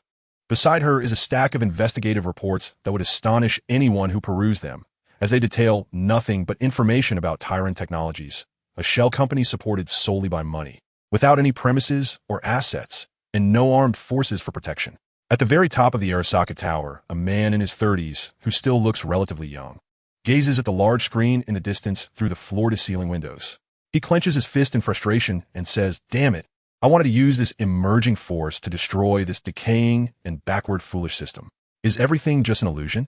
Beside him stands a muscular man clad in mechanized armor, fully modified. If Johnny were there, he would be furious, for this was none other than Adam Heavy Hammer, the man who once killed him. The man in his 30s is Arasaka Yasunori, the current chairman of the Arasaka Group, a progressive youth who once never ceased to think about overthrowing his father to realize his ideals. At this moment, he seems to be caught in a struggle, as if making a difficult decision. Finally, he lets out a sigh of relief and calmly speaks to Adam Heavy Hammer. "Relay my orders. Immediately detain my sister, Harasaka Kazuko, and summon all board members to the Night City for a meeting. If they do not arrive within 3 days, they will automatically forfeit all rights within the Arasaka Group. Go." Chapter 182. From Suppression to Rise. Zhao Yuqian, who is having a midnight snack, is shocked. He frantically snatches the restaurant owner's tablet, quickly establishes a connection, and begins checking the stock market. Just as he suspected, Tyrant Technologies, which had been soaring, is now plummeting. He has no time to react and hurriedly sells all his stocks, finally breathing a sigh of relief. Regardless, even if Tyrant Technologies is just a fleeting moment, it has still earned him a loss of over 4 billion euros. What does she want to do? V and Rog and the others are dumbfounded, completely unaware of what Leng Jiying is up to. Only Yun Shan appears calm and composed, looking disdainfully at these outsiders, shaking his head and softly whispering, "Foolish outsiders, there's a term in our world for this behavior. From suppression to rise." On stage, Leng Jiying seems to have entered a state of oblivion, unaffected by the emotions of the people below, saying, "Yes, this is the best solution. People do not believe we can succeed. Long ago, during the first hovercar promotion, my video stated that the roots of our empire are unimaginably powerful, and the empire's armed forces will eradicate all enemies, but they are unsupported." As she speaks, Leng Jiying's expression suddenly shifts to one of helplessness, tinged with a hint of mockery, as if ridiculing her own actions. "In you, I see no hope for humanity. All I see is a group of parasites waiting for a bunch of fools to sacrifice themselves for your future, while you do not even wish to make any effort. You do not care whether a corporate dog or a true emperor who thinks for the people rules over you. Similarly, you do not care whether your work hours are 12 or 6, or if you have no job at all." Leng Jiying's mocking words hit like a stone, splashing into a calm lake, and the previously silent crowd suddenly erupts with angry voices. "Who says we don't care? We have our wives, families, and children. Our generation has suffered enough. If we die, so be it, but we cannot let our next generation continue to suffer." Who is acting as a dog for the company? A muscular man with bloodshot eyes, emotionally agitated, grips a passerby and loudly interrogates, "Is it you? Huh? And no. I also want to overthrow the company." The muscular man releases this person and grabs another passerby. "Is it you, you bastard? Huh?" At this moment, a group finally comes up to restrain the out-of-control muscular man, continuously soothing him. "Caesar, calm down. You have a wife and children. Don't attract the NCPD. Do you want your wife to be a widow?" Hearing wife and children, the muscular man finally falls silent, only saying despondently, "Wife and children. Now I can earn some money by boxing to buy formula." What about when I'm old? Will my children follow my old path, joining gangs or risking their lives to make money? Caesar's words resonate with many, yes. For people today wanting to live in Night City, have few options other than trying to open a shop that barely makes money after taxes and protection fees, or joining a gang as a lackey, or being a dog's dog for the company, becoming a bottom-tier worker.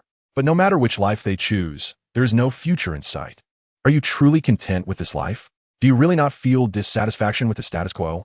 Just for a small prejudice, you would burn this only lifeline. Such a people have no value worth saving. What I envision is a harmonious society where everyone is equal and no one is oppressed. After Leng Zhiying speaks this with yearning, she suddenly slams the table and angrily rebukes. But you ask yourself, can you really achieve this? You do not dare to say no to power, yet you dare to bully the weak at will. The weak have no one to bully, so they go after stray cats and dogs. Tell me, what value do you have that is worth saving? You think Tyran can save you because an old man's image lingers in your minds. Yet now that I, the true leader, stand before you, you begin to doubt. Tell me, what right do I have to save a group of people who question me? Everyone bows their heads. Yes, what value do they have to be saved? Because of the age or height of the other party, they begin to question their abilities. Some have even started to curse. Under Leng Zhiying's sharp words, the shame in their hearts makes them feel utterly humiliated. Aspirations are not determined by age, and empty years are meaningless. In my view, some of you may have lived for decades, even nearly a century, but what good is that? If age could solve all problems, why couldn't you older people stand up to do what I'm doing now? I believe it is not that you cannot, but that you do not dare. You're like a group of slaves driven by capitalists. You curse the company while helping it profit. Without question, your existence is just contributing value to the company. Is the power of capital terrifying? Of course, it is terrifying. But I believe what is even more terrifying is the people. Just like over 100 years ago, the true enemy of capitalists is not a certain force, but you, the people who make up society. So why do capitalists now act so recklessly? Because you are a group of worthless fools in their eyes. You no longer make them fearful. Cole Zhiying did not know how profound an impact her words would have, but she could see the professional team below, with Roger, Kelly, Nancy, and even V all wearing silent expressions, as if they were questioning what they had lived for in the past few decades. Beside her, the silent yet exuberant Johnny Silverhand made her realize that she might have succeeded. Now, it was time for the moment of truth. Cole Zhiying paused, seemingly giving the audience time to react, then spoke with even more passion and vigor than before. Are you really willing to accept this? The crowd on the street was momentarily stunned, then looked up. No, I'm not willing either. I believe that everyone has a desire for freedom in their hearts. No one wants to live their whole life in the shadow of a corporation. We have seen our homes and assets meticulously plotted and seized by the corporate lackeys. And we have witnessed our friends and family killed by nightmarish radical gangs. Although this may be unprecedented and unimaginable, these are the hallmarks of our era. Chapter 183. The First Battle of the Empire. It is time, my human compatriots. It is time to overthrow the rule of the corporations and rally under a new banner. We will forge an indivisible whole from a society ruled by capitalists and bring our era back on track. The crowd began to boil, just as they had a week ago when the entire street was filled with cheers. However, this time, the scale was the entire city. Do not let any forces conspire against this new beginning. Do not attempt to block our path, for we will win, no matter the cost. Some in the crowd had already begun to draw guns. The Tyrant Empire would deploy all armed forces to launch an attack on the corporate strongholds in Night City. And we would also begin formal recruitment, allowing more aspiring individuals to join the Empire's armed forces. Our first step is to sweep through Night City. We will eliminate all gang members, eradicate all corporate lackeys, and abolish the existing unreasonable systems, reassessing the assets of the wealthy and returning their ill-gotten gains to the people. As for your past, I can overlook it, but if anyone commits crimes after the establishment of the Empire, they will be the enemy of the people. I will never tolerate it. The Empire will always be your safest haven. Never forget who is the one that can truly protect you. After finishing, Cole Zhiying took a deep breath and nodded to the professional team, signaling that it was time to end. Wow, Miss Cole, you are amazing. If I were still alive, I want to follow you. Johnny expressed his admiration immediately after the live broadcast ended. Others felt the same. The most charismatic individuals they had seen were those corporate spokespeople frequently appearing in the news, but after seeing them too often, they had lost their impact. However, Cole Zhiying's speech was nothing short of spectacular. stirring the emotions of the audience like a roller coaster. Let us go. The battle should be starting soon. That pack of mad dogs must be itching to go. Zhiying chuckled coldly, fully aware that she might be ambushed once she left the TV tower. But she was also eager for her speech to have the desired effect, so she had to fire the first shot that would unveil the curtain on the Civil War. Boss, a lot of people are coming outside. The Terror Action Squad is here too. Just as Zhiying arrived downstairs, the armed thugs under Roger retreated, reporting in a panic. That was the Terror Action Squad, the nightmare of all evil forces. Zhiying remained unfazed, taking out a communication device while calmly saying, Roger, hold them off for a moment. The Empire's army will arrive soon. Once the troops are assembled, we will charge directly at the Arasaka Tower. Since she had decided to incite a popular uprising, it was best to capitalize on the current enthusiasm and push forward. Even if Arasaka had reinforced their troops, the children of Ka were already on standby, and with the high-mobility vehicles from Drauman, even with risks, success was still possible. Okay. V and Roger said no more, leading the armed thugs and the veteran members to find cover in preparation for the assault. The Terror Action Squad was incredibly capable, like madmen unafraid of death or pain, equipped with a full set of high-end cybernetics, running at speeds that seemed almost like teleportation. The NCPD hover vehicles were still over 10 meters above the ground when dozens of Terror Action Squad members jumped down, each wielding a shotgun, charging toward them at breakneck speed, clearly preparing for close combat. Open fire. The distance was only a few hundred meters, and, at the enemy's speed, they would be upon them in 10 seconds. Roger was taken aback and quickly ordered everyone to fire. Fortunately, Roger's armed thugs were elite, and their weapons were equipped with auto-targeting modules. Even though the enemy was incredibly fast, they still managed to hit quite a few shots. With the combined firepower of the group, more than a dozen Terror Action Squad members lost their combat capability. But for the nearly all-out team of the enemy, the impact was still minimal. The Terror Action Squad had only a couple of hundred members in the entire city, but there were already 50 or 60 here, and this was just a temporary mobilization. Who knew how many more were on their way? Behind this group of Terror Action Squad operatives, a large number of NCPD members were surrounding them, and the situation looked dire, as the defense line was about to collapse. And even V would be in trouble if the enemy closed in. Zhiying sighed. Then a wisp of black flame appeared in her palm. There was no other choice. She had to use her overwhelming power to deal with these people. If she didn't resolve this, the breach of their defense line would lead to greater losses, especially since this battle was being watched by countless people in the surrounding buildings. If it turned out too ugly, how could she claim to liberate Night City? With her thoughts slightly shifting, Zhiying did not hesitate, and the void swallowing flame in her hand instantly split into dozens of streams, violently flinging toward the group of Terror Action Squad members. As the elite among elites, they quickly noticed the small flames, surprised that it could fly on its own, but no one took it seriously. After all, with their equipment, not to mention a small flame, even a direct hit from a rocket launcher wouldn't phase them. However, what they did not expect was that this seemingly small flame began to burn wildly the moment it touched them. They didn't even have time to react because of the special nature of the void swallowing flame. In less than 5 seconds, they were completely consumed by the flames. What would they do? Zhiying breathed a sigh of relief. Thankfully, it only cost a few 100 million dimensional coins. The crowd, initially bracing for a fierce battle, was stunned to see the enemy suddenly wiped out, and they all looked towards Zhiying. Zhiying simply waved her hand, signaling everyone to go ahead. V and Roger immediately understood. Now that the most troublesome Terror Action Squad had been dealt with, the remaining enemies were nothing more than a rabble, hardly posing a threat. Roger took the lead, shouldering a rocket launcher and firing at the hover vehicle that had been carrying the Terror Action Squad, bringing it crashing down. This move scared the hell out of those NCPD people. Originally, none of their regular operatives wanted to die, and now even fewer dared to show their heads. Disarmament and no execution. I know you were all forced here by the company. You are the hope of Night City. Why should you work for the company's dogs? Chapter 184, Collapse. Leng took a high-end loudspeaker and didn't let Rog's armed thugs rush in directly, but tried to persuade those who were forcibly brought here to surrender. Why is this loudspeaker considered high-end? Because aside from being loud, it's also 5D stereo. When it shouts, everyone around can hear it clearly.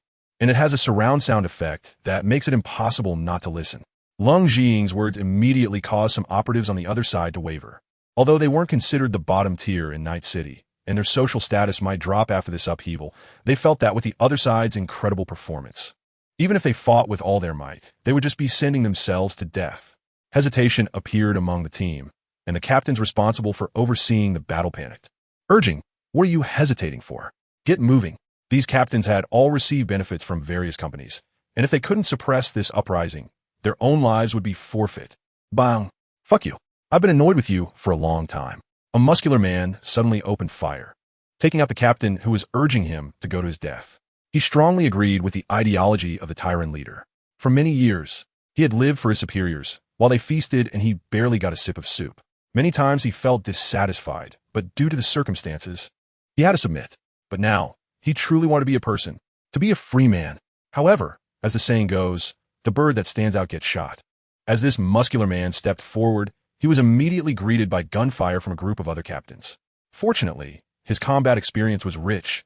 The moment they opened fire, he flipped over the cover he had been behind and jumped to the side where the armed thugs were suppressing fire. It was clear that in his heart, these unfamiliar rebels were more reliable than the NCPD he had been with day and night. What the hell are you waiting for? Are you really going to sell your lives for these useless scoundrels who are just waiting to die? The muscular man's words were extremely crude, but highly provocative. Yes, the people on the other side spoke of freedom and humanity, while their captains still expected them to go up and die. Under such multiple pressures, several operatives quickly jumped out. "Fuck, I'm out. Long live Tyrant." Then they aimed their guns at those arrogant captains and pulled the trigger. But this time, they didn't have the luck of the first muscular man. They were soon shot to pieces by the captains who were already prepared, and this scene chilled countless operatives' hearts. The time had come, charge. Remember to shout the slogan. When Leng saw the other side had turned against each other, he understood the opportunity was fleeting. So he waved his hand, signaling everyone to start charging.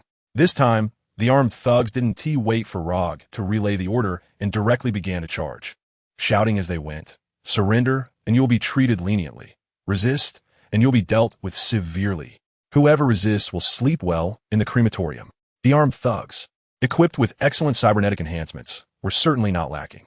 Compared to the terrorist action team, there was a gap, but they were far superior to these ordinary operatives. With the boost from their cybernetic enhancements, their charging momentum frightened many, just like when they faced the terrorist action team before. Coupled with the previous infighting, this charge caused a large number of operatives to drop their weapons and cover their heads, lying on the ground. To an outsider, it might have looked like the German army had entered France. The NCPD operatives sent to encircle them numbered quite a lot, around 700 to 800. Almost all the City's forces were gathered here, and now, this group of officers was kneeling everywhere, aside from the direct subordinates of those captains. Almost everyone else had surrendered. "Charge! Go!" The captains looked at the increasingly close armed thugs and panicked, shooting several surrendering operatives, but it was of no use. As they saw the enemy closing in step by step, they decisively shouted, "Retreat!" But even so, the number of people who followed to run away was few. Most were kneeling on the ground, waiting to surrender. Little did they know, as these captains ran a few steps toward their hover vehicles, they stopped. "Run? What do you think you're running to?" Faraday mockingly said as he touched the gun in his hand. At this moment, Dalaman's armored vehicles and Faraday, leading the Sons of Ka, had arrived, directly blocking several nearby streets due to their overwhelming armor advantage. Thus, those NCPD officers who had come to surround Leng Jing suddenly found themselves surrounded, with wolves in front and tigers behind. The captains experienced a sense of desperation and took out rocket launchers, firing at the armored steel men. Boom! But who were the Sons of Ka? Let alone these outdated rocket launchers. Even a heavy siege tank's impact cannon wouldn't hurt them. After being bombed like this, they didn't even leave a dent.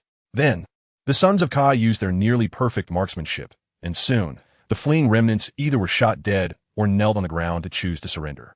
On the other side, Leng Jing saw that the battle was over, so he led everyone to clean up the battlefield, and naturally, he couldn't miss meeting the first brave warrior who stood up to resist. "My friend, you were incredible." Leng Jing generously praised this fierce man. Finding someone with guts in Night City was quite rare. The muscular man was taken aback to see such a big shot, who had just been speaking on the big screen, being so humble towards him. "I'm flattered. It's my honor to serve your majesty." He was quite perceptive. The other side was clearly preparing to implement a monarchy in Night City, so he simply decided to cheer Long live. "Hey, to completely change Night City in the future, we still need the help of loyal and righteous people like you." Leng Jing patted his shoulder and had a friendly chat with him. Seeing Faraday walking over, He ended his conversation with the man. Leader, how should we handle these prisoners of war? Faraday pointed to the hundreds of surrendering operatives around and began to ask Leng Jing's opinion. Upon hearing this, Leng Jing felt a bit of a headache. With so many people, directly killing them was definitely unrealistic, but if they didn't kill them, they couldn't just leave them here. Otherwise, what if they backstabbed them? How about this? Let us find a larger factory to temporarily serve as a POW camp. It should be able to hold these hundreds of people, and then let Rog figure out how to get them some supplies. Chapter 185. Two armies face off. After thinking it over, the safest method was to lock them up for ideological education. Once the education was sufficient, they could be released. Faraday nodded. This was indeed the safest approach. As long as a few people were assigned to watch over them, it wouldn't be too troublesome. In that case, the factory where we were hiding before is quite good. The walls are high enough, and the supplies are ample, so I will send these people over there. Faraday finished speaking and called over a group of good brothers to disarm the captives. Regardless of gender, they were left with only their close-fitting vests and shorts, and then handcuffed together with quantum handcuffs from the interstellar era, like grasshoppers, before being driven away into the distance. Although there were hundreds of them, in reality, they weren't many, with a dozen or so Ka-suns accompanying the group. These disarmed individuals posed no threat. After sending off this batch of prisoners of war, Leng Jing had the spoils of war collected, selling what could be sold, storing what needed to be stored in the system, and distributing what should be distributed. Once all this was done, Leng Jing got into the V's supercar, Guinevere. Since this was a war, traveling in the air seemed a bit dangerous. It was better to stay on the ground. Rog and others also got into their cars, while nearly 100 armed Delamon vehicles patrolled the surrounding streets. The Ka-suns followed alongside the convoy, using portable radars to scan the air to prevent a missile ambush on the main force. At the back of the convoy, two siege tanks trail behind. Leng Jing's goal for this trip was very clear: the Arasaka Tower. Arasaka, I curse your ancestors. Give me a straight answer. Will you surrender or not? V shouted into a transmitter, surrounded by a large array of audio equipment, challenging the Arasaka Tower before her. Opposite her stood a group of Arasaka warriors, already on guard with countless heavy armors. However, for some reason, they did not take advantage of their defensive position. Instead, they stood their ground, even surrounding the entire Arasaka Tower, without choosing to open fire. Meanwhile, Leng Jing's forces had grown exponentially, much like Johnny Silverhand's forces 50 years ago. This time, a large group of armed civilians came to help, numbering as many as 10,000, completely surrounding the not-so-small Arasaka Tower. Moreover, more were still on their way. Thus, both sides found themselves in a standoff, neither daring to fire the first shot. Leng Jing led a righteous army, and it was unthinkable for them to fire first. The Arasaka side felt the same. The massive siege tank cannons made them tremble. The mechs on both sides were not even on the same level. If fighting broke out, the Arasaka forces would face total annihilation. There was simply no other outcome. Since no orders came from above, they were content to wait it out. Although their overall quality was much higher than that of the NCPD, who would willingly choose death. Do you see that old dog hiding at the back? That's Atom Smasher. V, follow my lead and shout a few lines. The ghostly figure of Johnny Silverhand stood atop the siege tank's cannon, with a good view of the enemy's position. Spotting his enemies, he rubbed his hands together, eager to speak to V. V paused, receiving Johnny's demonstration and feeling a bit confused. However, seeing Leng Jing's half-asleep demeanor, she assumed he wouldn't mind her adding some personal flair, so she shouted, "Old bastard Atom Smasher, if you have the guts to kill Silverhand, why can't you pull the trigger? You coward. Useless. If you have the guts, step out." Atom Smasher, despite having most of his body modified, was not an idiot. He couldn't tolerate such insults and was ready to draw his gun. However, a man in a suit, not wearing any gear, approached and held his hand down, calmly saying, "Don't move, let me handle this." Adam turned to look at the newcomer and fell silent. This man was his master, Arasaka Saito. Saito walked step by step to the front of the Arasaka Tower's position, unarmed and appearing very sincere. He didn't raise his hands, but walked leisurely between the two armies. Leng Jing was captivated by his figure and stood up, waving her hand to signal to stop shouting. V fell silent, but it was clear she recognized who he was, while Leng Jing did not. So, she pointed out to Leng Jing, "That's the current chairman of the Arasaka group, Arasaka Saito." Leng Jing nodded, said nothing more, and took her staff to the front lines, propping it up with both hands and quietly watching the figure before her. Though she was young, her imposing aura and attire made her appear extremely authoritative. Since Saito was the highest leader of the Arasaka group, and dared to step out alone. She couldn't show the slightest fear, even with dozens of sniper rifles aimed at her. She couldn't take a step back.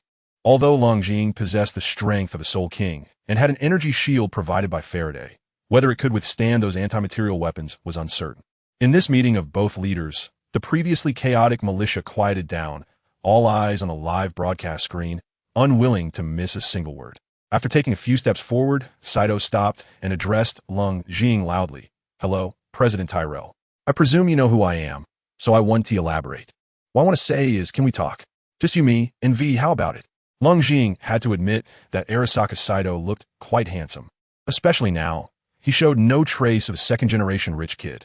He was indeed a ruthless person who had taken his father's life, demonstrating a high level of ideological awareness. "All right, but I wonder if you can represent the entire Arasaka group now?" Leng raised her doubt.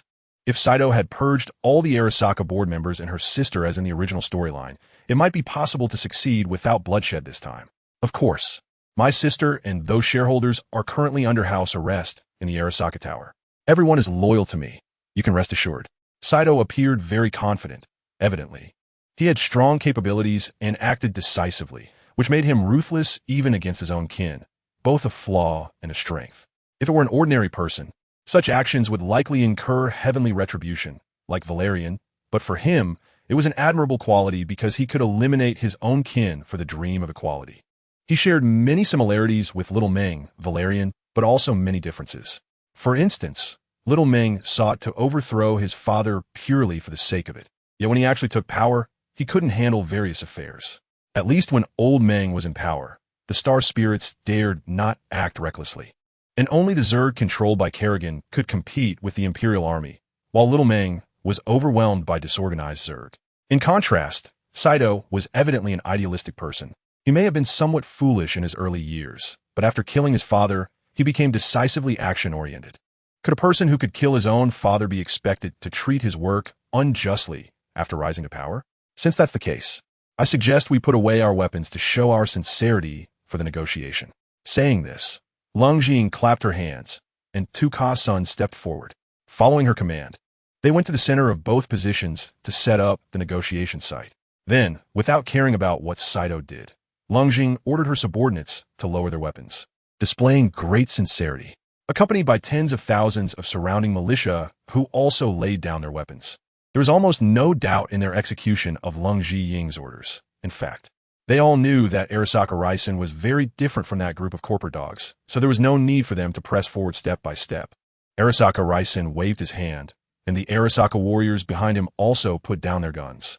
A move that demonstrated to Leng that he indeed had the ability to command the entire Arasaka armed forces. Soon, a makeshift negotiation venue was set up. It was simple, with only a negotiation table and the flags of both sides. Leng called V to join her at the table, not summoning Rogue Yin Shan or Faraday, since Arasaka Raisen had come alone without his bodyguard Adam Heavy. It was better to keep the personnel to a minimum, otherwise, it would feel like they were losing momentum. But V, as the protagonist, was definitely an indispensable part. Before Leng could speak, Arasaka Raisen smiled and said to V, "I presume this is the Ms. V who embodies my idol? It's truly a pleasure to meet you." Johnny Silverhand, standing behind him, looked on disdainfully, not knowing what to say after hearing this. After all, in his eyes, everyone from Arasaka was a dog. When could he ever have a devoted fan with such a high status? Leng remained silent, as the other party clearly wanted to say more, so she did not interrupt him. Long ago, back when Silverhand was still alive, I was very displeased with my father's actions. I felt he was trying to deify himself, using technological means to completely surpass everyone else, showing no regard for anyone. I believe this was a perverse obsession with power, even surpassing everything else. Arasaka Raisen spoke with a flat expression, as if it were a matter unrelated to him.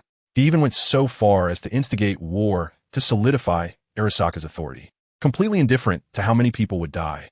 However, I found his actions quite contemptible. I secretly resolved in my childhood to overthrow him and bring the Arasaka Empire to collapse. Johnny was shocked, and V was also taken aback. They could not have imagined that the person they had been trying to eliminate was such a foolish son of a landlord. No, an ideologically advanced warrior. But I never knew how to change all of this until Silverhand appeared in my sight, as if guiding me toward my path. Thus, I began to emulate him by taking the grassroots route, forming gangs, and continuously sabotaging Arasaka's assets to awaken more people. But clearly I failed, and so did Silverhand.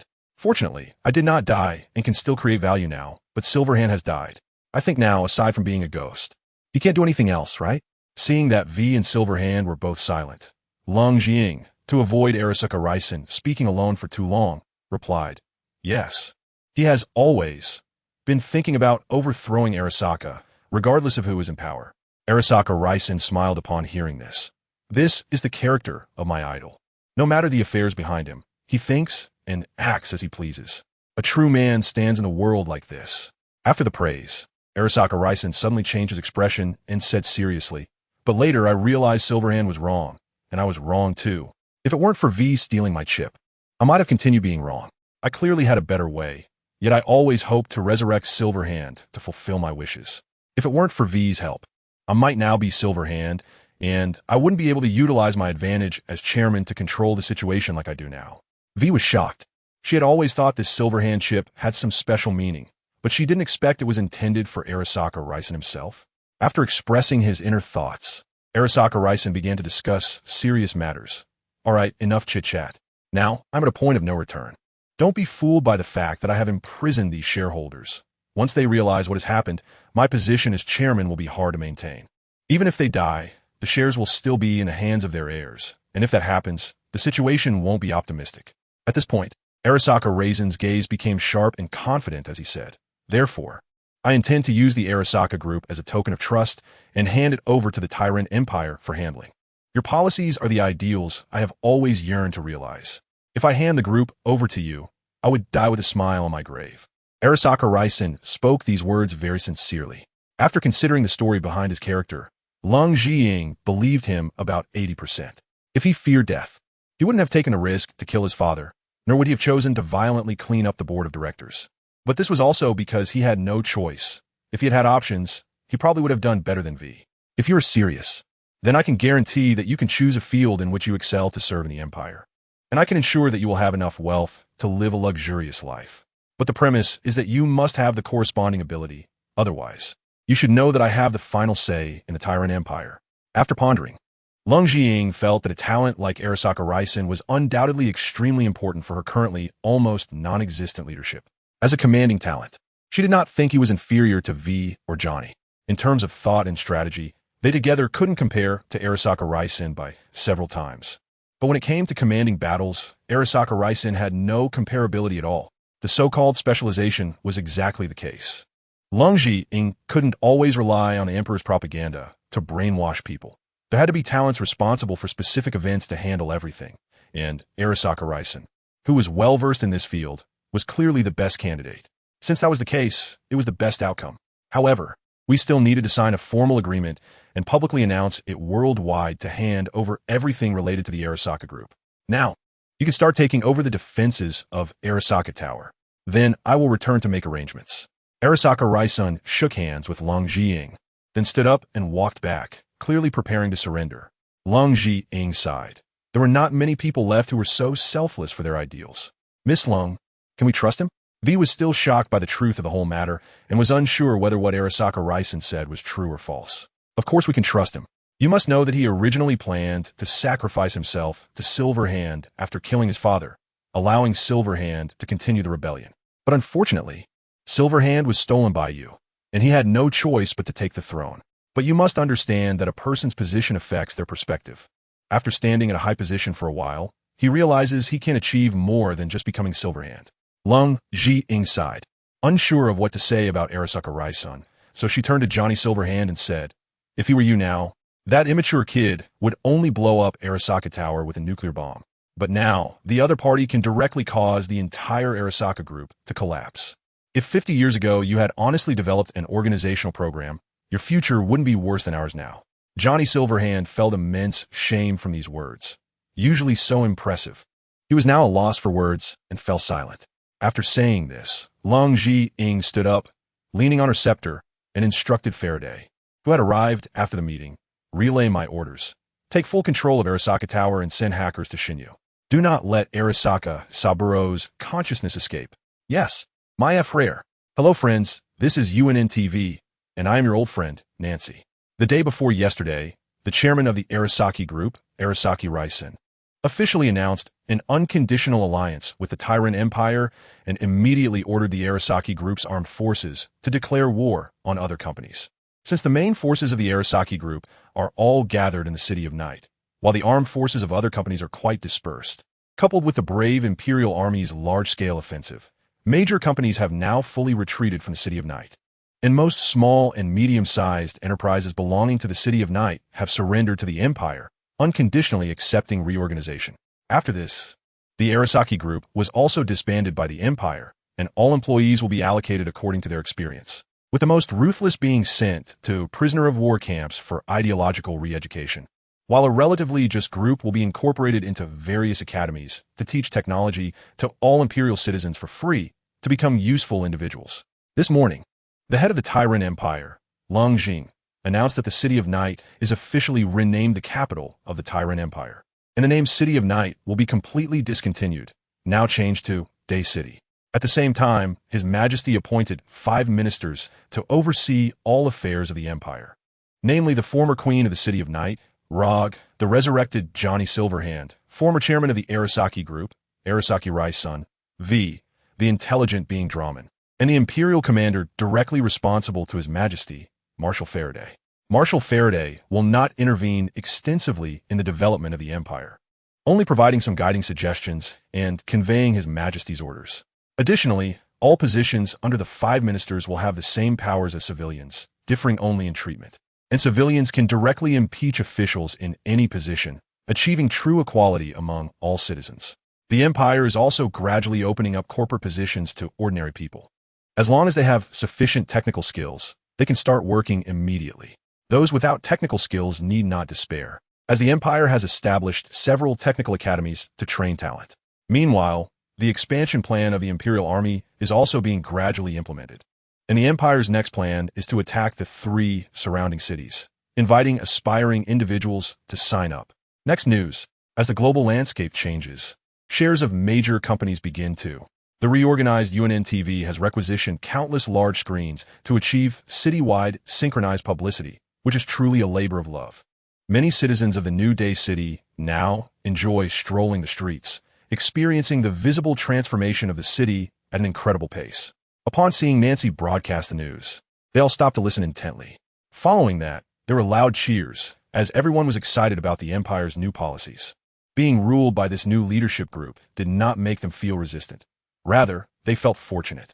In the old City of Night, you could be unfamiliar with the mayor, but you absolutely could not be unaware of Rog and Johnny Silverhand. And now these two will become the leaders of the people. How could that not make them cheer? Even the impact of Silverhand's resurrection was overshadowed by this tsunami-like wave of enthusiasm. Previously, Tyrant Technology also successfully became the only enterprise remaining in the City of Night. And it is state-owned, involved in every industry, meaning that there will be no capitalists in the New Day City. Just as people were cheering in the streets, discussing which department to work in for the future, a gloomy young man was sitting in a bar by the street, drinking alone. This person was Zhao Yuqian, who had previously sold all his shares in Tyrant Technology. He had been hiding at home for the past few days, afraid to go out, as the war had also cut off the internet, leaving him with nothing to hear other than the outside propaganda. As soon as he stepped out today, he found that the outside world had undergone earth-shattering changes. What frustrated him the most was that although the stock market had been abolished, the shares of Tyrant Technology had not been reclaimed, but instead, the previous retail investors continued to hold on to them. Even though the total of these retail investors did not account for even 1% of the original total assets, it meant that these people no longer had to bear the risks of stock market fluctuations. With just this small amount of shares, they could receive dividends. As long as Tyrant does not collapse, they can live lavishly for a lifetime. At the same time, the Empire also issued a new currency, credit points, which are not linked to gold or silver, nor to the old euro, but are part of a completely new system that grants interest-free loans based on an individual's creditworthiness. Chapter 188. Tyrant Parliament. This amount is directly credited to individual accounts without any formalities, allowing countless homeless citizens to temporarily get a meal. And they can pay it back once they secure a job. However, the exchange rate for this currency against the euro is 1 to 10, and it is a one-way exchange, meaning once you get on the ship, you cannot get off. However, The purchasing power of credit points is significantly stronger than the comparable euro, though there are many consumption restrictions, such as not being able to purchase a second property without sufficient credit, making it so that even if one has money, they cannot spend it. It is apparent that this is aimed at exploiting wealthy individuals like him to benefit the public. After all, the fewer euros exchanged, the more in used portions can be allocated for development. And who cares about the money of the wealthy? But not exchanging is not an option either, as the old euro is no longer in circulation. If you don't exchange, will you starve? Thus, Zhao Yuqian decided to exchange it all out of sight, out of mind. However, he also did not know what else he could do with the money in his hands aside from eating, drinking, and having fun. So he could only continue to drink alone. People like him feel uneasy if they don't invest.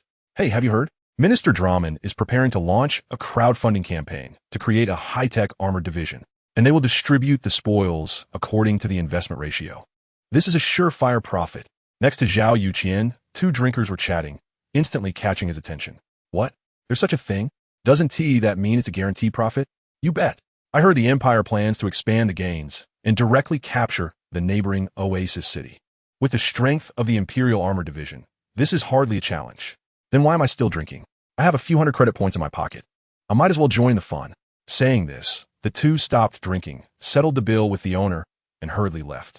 Upon hearing this, Zhao Yuqian's eyes lit up, and he energetically followed them, excitedly muttering to himself, what kind of storm can a bunch of poor people stir up? This time, it's my turn to get rich. At this moment, in the top-level conference room of the Arasaki Tower, the 5 newly appointed ministers were having a meal, enjoying the small barbecues commonly found on the streets, completely lacking the awareness of being big shots. With the help of Faraday's advanced technology, Johnny Silverhand's consciousness was successfully transferred to a new body that was 99 similar, having detached from V's body. Leng Jiying had previously promised them these positions, and naturally would not go back on his word. Rog, as the recognized underground queen of the City of Night, undoubtedly has exceptional abilities and an unmatched understanding of the city, making her perfectly suited for this role. Arasaki Raisun's capabilities also need no further elaboration, and Draman, as an intelligent being, is ideally suited to coordinate network aspects as well as the construction of military equipment.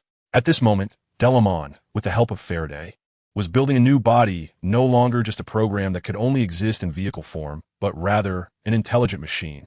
A fitting title, indeed. Johnny Silverhand suddenly downed a bottle of white liquor without turning red, and instead, he said with lingering excitement, refreshing. Damn refreshing. Nothing beats my own body.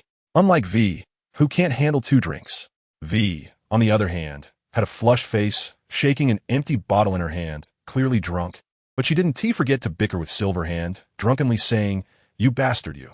Curse your mother after weaning, don't forget who saved you, right? Right, my great benefactor, you just take a break. Silverhand pushed the swaying V without hesitation, and she fell directly to the ground, asleep.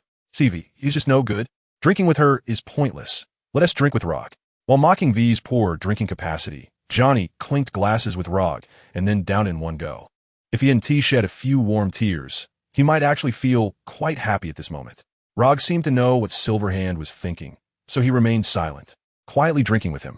Delamon, now with a body but still wearing that creepy smile, stood there foolishly watching everyone laugh and play, probably wondering how he ended up mingling with this group of fools.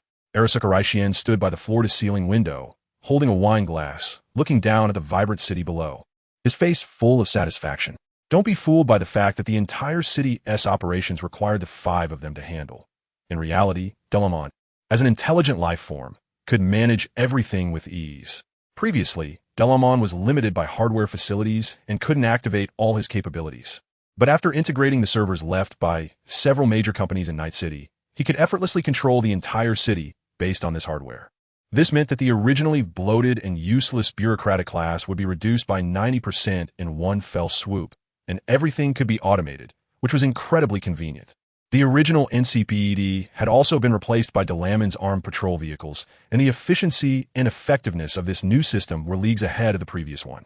Whenever something happened somewhere, Delamon would send a vehicle to check it out and then come back to discuss it with everyone, making it very convenient. As the territory expanded, Delamon could use the resources plundered to upgrade to even stronger capabilities, and with the support of interstellar technology, this enhancement was almost endless, significantly increasing stability and eliminating any possibility of splits or rebellions.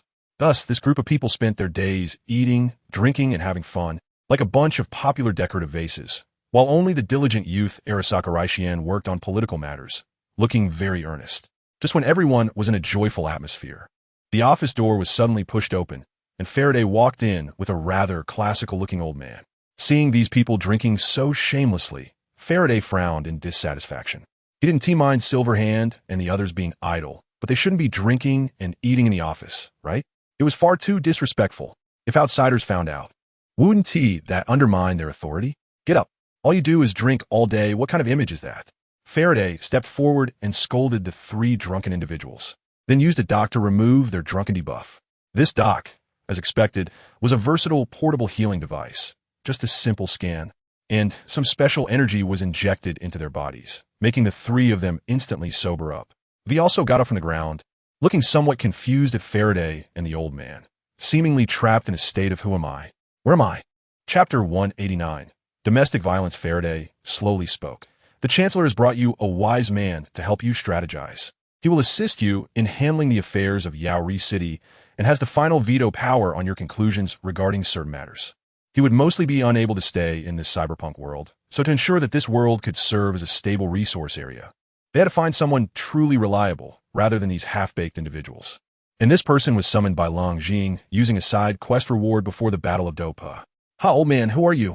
The usually unruly Silverhand bluntly expressed his doubt. In the old Night City, a person's qualifications were never about age. Rog was still alive at over 80 years old. And just because someone looked a bit older, what could they represent? The old man merely smiled slightly and said, I'm an old man, Pericles. Pericles? What? You're Pericles? Silverhand initially seemed unconcerned, but suddenly felt something was off, and, after a careful thought, he was shocked. This Pericles was one of the great sages of ancient Greece and the father of democracy. The policies he implemented are still highly regarded today in the Western world. Johnny Silverhand then remembered that Leng was a superpower capable of crossing worlds. Since she could bring V over, she could certainly bring others over too. Thus, a meeting between individuals nearly 3,000 years apart didn't seem impossible. The main point was that if they had such a great sage to help strategize, these rough men who only knew how to fight could happily slack off. Thinking of this, Silverhand's expression changed, and he acted like a sycophant, saying, Please have a seat. V quickly served tea to this great man. V, very timely, without a word, went to the side to brew a cup of tea, handing it to this great man who bore the title of Father of Democracy. Pericles did not refuse, smiling as he accepted it. Although the democracy he had championed throughout his life seemed somewhat unsuitable for a world with a real power emperor and a parliamentary system, he was, after all, a capable person, and such a small predicament would naturally not stump him. After finishing the tea, Pericles calmly said, Then, let us begin by formulating new laws. The Tyrant Empire had gotten back on track in the other world, yet at this moment, the Emperor of the Empire was crawling on the ground in the hall of the Yunlan sect, with bruises all over his face, clearly having been beaten badly. Sister Yunyun, I was wrong. Because of leaving without notice and acting mysteriously, Leng was severely reprimanded as soon as she returned by a group of girlfriends. Of course, the one doing the hitting was Yunyun, while Xiao Yixian, Yafei, Nailan Yenran, and the 7 kids sitting in a row were responsible for watching. These 7 kids, besides the 3 veterans Kanna, Xiao Zi, and Luo Kuixin, also included Xiao Qing, Xiao Kai, and the treasure-hunting mouse Xiao Bao, who had almost recovered and successfully transformed using the monkey talisman, as well as Qing Lin, who had been saved by Woden. This made Leng feel like she had opened a kindergarten, with 3 boys and 4 girls, which was quite harmonious. What a dog-like thing. What did you do wrong? Yunyun angrily asked, holding a dog-beating stick. Leng felt a pang in her heart. Leaving a note, and then going to play alone in another world, was like leaving a message to a partner, saying they were going out for an all-night party. But she had turned off her phone and couldn't be contacted. You say, how could that not make someone angry? At such times, one shouldn't argue. So I obediently crawled on the ground and admitted my mistake. I shouldn't have taken you all out to play. Yunyun nodded in satisfaction, clearly pleased with her education, and then turned to ask Nailan Yenran, Yafei, and Little Medical Fairy, Disciples, have you 2 calmed down? The 3 women felt sympathy for Leng, who had been beaten up, but this time, her leaving without saying goodbye was indeed a bit excessive. Regardless, she should have at least informed them in advance. Therefore, They allowed Yun Yun to carry out her domestic violence. Master, that's enough. Yingmei is doing this for our future, right? Nail and Yinran stepped forward and took Yun Yun's hand, coaxing her in a spoiled manner. Yun Yun also felt reluctant, but if such matters weren't addressed seriously once, they would surely become habitual. In other words, this is called taking an inch and demanding a mile. Leng Zhiying lay on the ground groaning, and upon hearing Nail and Yinran plead for her, she felt quite comforted. After all, Yinran was still the best yes, sect leader Yun, in a couple of days. There will be the Alchemist Conference, and Yingmei. She can't miss it. Little medical fairy and Yufei also stepped forward to plead for Leng Zhiying. But they had many concerns. The huge gap in status made them hesitate to address Yun Yun as sister or younger sister. Even with the connection of Leng Zhiying, they couldn't ignore this. Otherwise, wouldn't they be seen as taking advantage of their connections? Since you all are pleading for her, I'll let you off this time. If there's a next time, Yun Yun said as she gripped the center of the dog-beating stick, applying a little force to break it into several pieces. Her threatening intent was obvious. This violent scene startled Leng Zhiying, although she had become a 7-star Do Wang after receiving a side quest reward. Yun Yun's violent side still frightened her when she was just beaten in order to show her sincere attitude of admitting her mistake. Leng Zhiying didn't use any protective abilities, and Yun Yun didn't use Do Qi, making it seem like an ordinary domestic violence incident. Yes, I definitely won't dare next time. I was just worried that you would get hurt in that world. Leng Zhiying originally wanted to argue, but she held back her words in the second half. Otherwise, she would be beaten up again. Although Nail and Yinran, Yufei, and Little Medical Fairy were somewhat disappointed about this, they couldn't blame anything since they hadn't broken through the last barrier. But Yun Yun was different. She had a marital relationship with Leng Zhiying. Now that this matter had come up, it undoubtedly made Yun Yun feel a sense of betrayal. Leng Zhiying also knew she was in the wrong, so she quickly got up, took Yun Yun's hand, and whispered in her ear, "Sister Yun Yun, don't be angry. Tonight, I'll go to your room and show you something good." Upon hearing Leng Zhiying's gentle words, Yun Yun's anger immediately dissipated by more than half, and 2 blushes flew to her fair face, clearly thinking of something indescribable. "All right, I'll wait for you." Chapter 190. The Gentle Nest Wow. Yingmei, where did you get such a big thing? That night, after carefully dressing up, Yun Yun's pretty face was flushed as she looked at the huge object before her.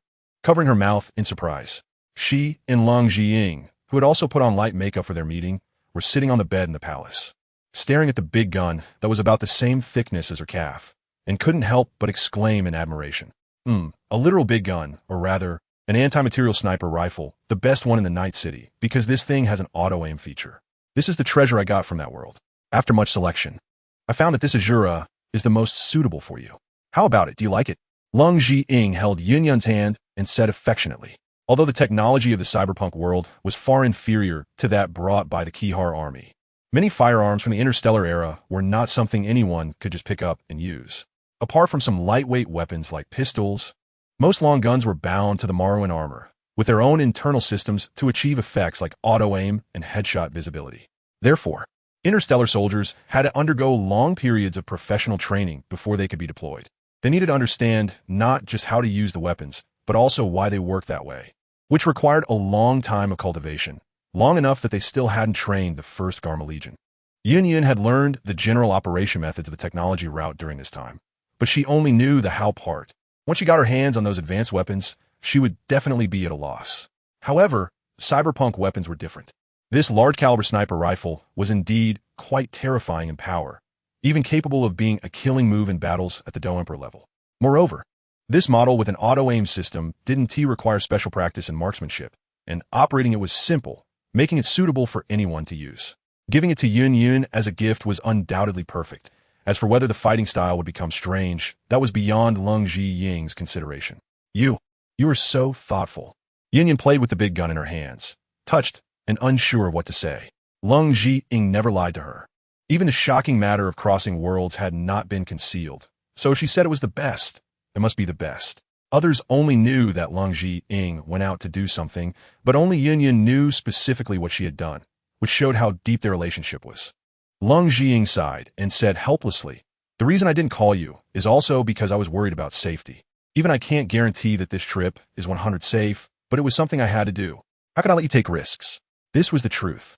If it weren't for her deep understanding of the cyberpunk world and having the Do Zong expert Yin Shan to protect her closely, she wouldn't have dared to go. Sigh. We can discuss anything. Can't you see that this is hurting our feelings? Yun Yun sighed.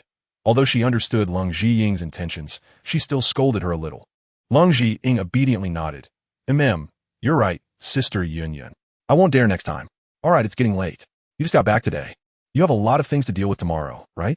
Let's rest early and not delay things. After Yun Yun put his Jura away in her storage ring, she turned off the luminous stone. Leng Zhiying chuckled, with an indescribably lewd expression on her face, but in the dark, it naturally went unnoticed. Okay, Sister Yun Yun. Leader, you can't just ignore me. The next day, a refreshed Leng Zhiying returned to her base, only to be stopped at the door by a bandaged person in a wheelchair. Leng Zhiying was stunned for a moment, and ultimately didn't recognize who this person was. Seeing the other party's unfriendly posture, it seemed like they were here to collect a debt, so she shouted indignantly. Who are you? I didn't hit you. I wasn't home before. Don't try to extort money from me. But the bandaged person sobbed. I am Warden. Boss. I returned from Salt City. You wouldn't have forgotten me, right? Leng Zhiying, looking at the person before her, who was wrapped up like a zongzi. Leng Zhiying couldn't imagine that he was the previously formidable Warden. The contrast was simply too great. Is that you, my dearest comrade Warden? What happened to you? Leng Zhiying was quite puzzled. Since her return, she hadn't had the chance to ask Kana about the situation in Yinqing, but seeing how relaxed she looked, it didn't seem like there was anything wrong. However, how did Woden end up so badly hurt? Aside from Luo Kexin, the other children from Ling's kindergarten were only active within their own base, and Leng Zhiying was quite clear about distinguishing between public and private matters. Whoa, that group of big monsters was too ferocious, and I had no choice but to press the red button to launch the nuclear bomb, which finally eliminated them. As a result, not only was the Black Warhammer gone, but I also ended up like this, and it was Kana who carried me back. Woden, the strong man, suddenly started crying while talking, clearly extremely heartbroken. Woden's words reminded Leng Zhiying that she hadn't claimed her rewards yet. Due to the world barrier, tasks completed here wouldn't be submitted directly. The reward would be stored in a mailbox-like place that had to be claimed personally. Normally, Leng Zhiying wouldn't forget such an important matter, but she had been too happy last night and even forgot to claim her rewards. Looking at it, there were currently 2 rewards waiting for her to claim. One was the completion reward for the MO Family Dungeon, 150,000 world coins and an 8th tier space steel plate. And the other was an additional reward for high completion, a fragment of a 9th tier battleship armor upgrade package. This upgrade package fragment, like the space steel plate, required 10 pieces to combine into a complete item. This new thing was obviously for upgrading an 8th tier battleship to 9th tier. The system was indeed a master of operations, and this trick might have even been learned from penguins. The other reward email was a bit magical. Congratulations, host, for killing a level 1 member of the Lower Realm Council, Mo Chung. Reward, a time-space crystal, activating a new feature, Skin Shop. Leng Zhiying was a bit surprised when she saw this. The information contained in that sentence was quite substantial. What was a Lower Realm Council? But the system clearly had no intention of explaining it to her. It seemed she would have to wait for a system update to get results. Thus, Leng Zhiying focused on the updated Skin Shop. The Skin Shop was an addition to the original shop, and it only had one type of currency that could be used, time-space crystals. However, she basically couldn't afford anything in there. Although they were called skins, they were somewhat like purchasable personas, covering many famous figures from different worlds, like Dhaka, Soldier 76, Kai, the Glorious, and Hakurai, Raimo. But none of them were above celestial level. Most importantly, these skins could be bought for her friends to use. What was bought were not the powers of those figures, but their skills and special abilities, which were quite practical. Of course, the cheapest ones still cost 3 time-space crystals, so after a quick glance, Leng Zhiying decided not to look further. Seeing what she couldn't buy was even more frustrating. By the way, she glanced at the price of the Black Warhammer, which was only 100,000 world coins, very cheap, so she bought it. Woden, I bought you a new Black Warhammer, so don't be sad. Overcome this difficulty. Everything will be fine. Leng Zhiying kindly held Woden's hand, resembling a leader comforting an injured soldier. However, she suddenly had a flash of inspiration and sensed something was off. Wasn't there a DOC vending machine in the base? She knew its effects. It wouldn't be unable to treat even this injury, would it? But soon, she understood why. Woden suddenly jumped up from his wheelchair, and after shaking himself a couple of times, the bandages on him fell off, and he looked full of energy showing no signs of being injured at all. Thank you, my leader. I will continue to shine and heat up in the future. Woden was so excited. The black warhammer was neither too expensive nor too cheap. He had been thinking of staging a bit of a tragic act, but who knew Leng Jiying was so generous? Buy it just like that. Leng Jiying had a black line on her forehead. Was she being played by Woden? Absolutely being played.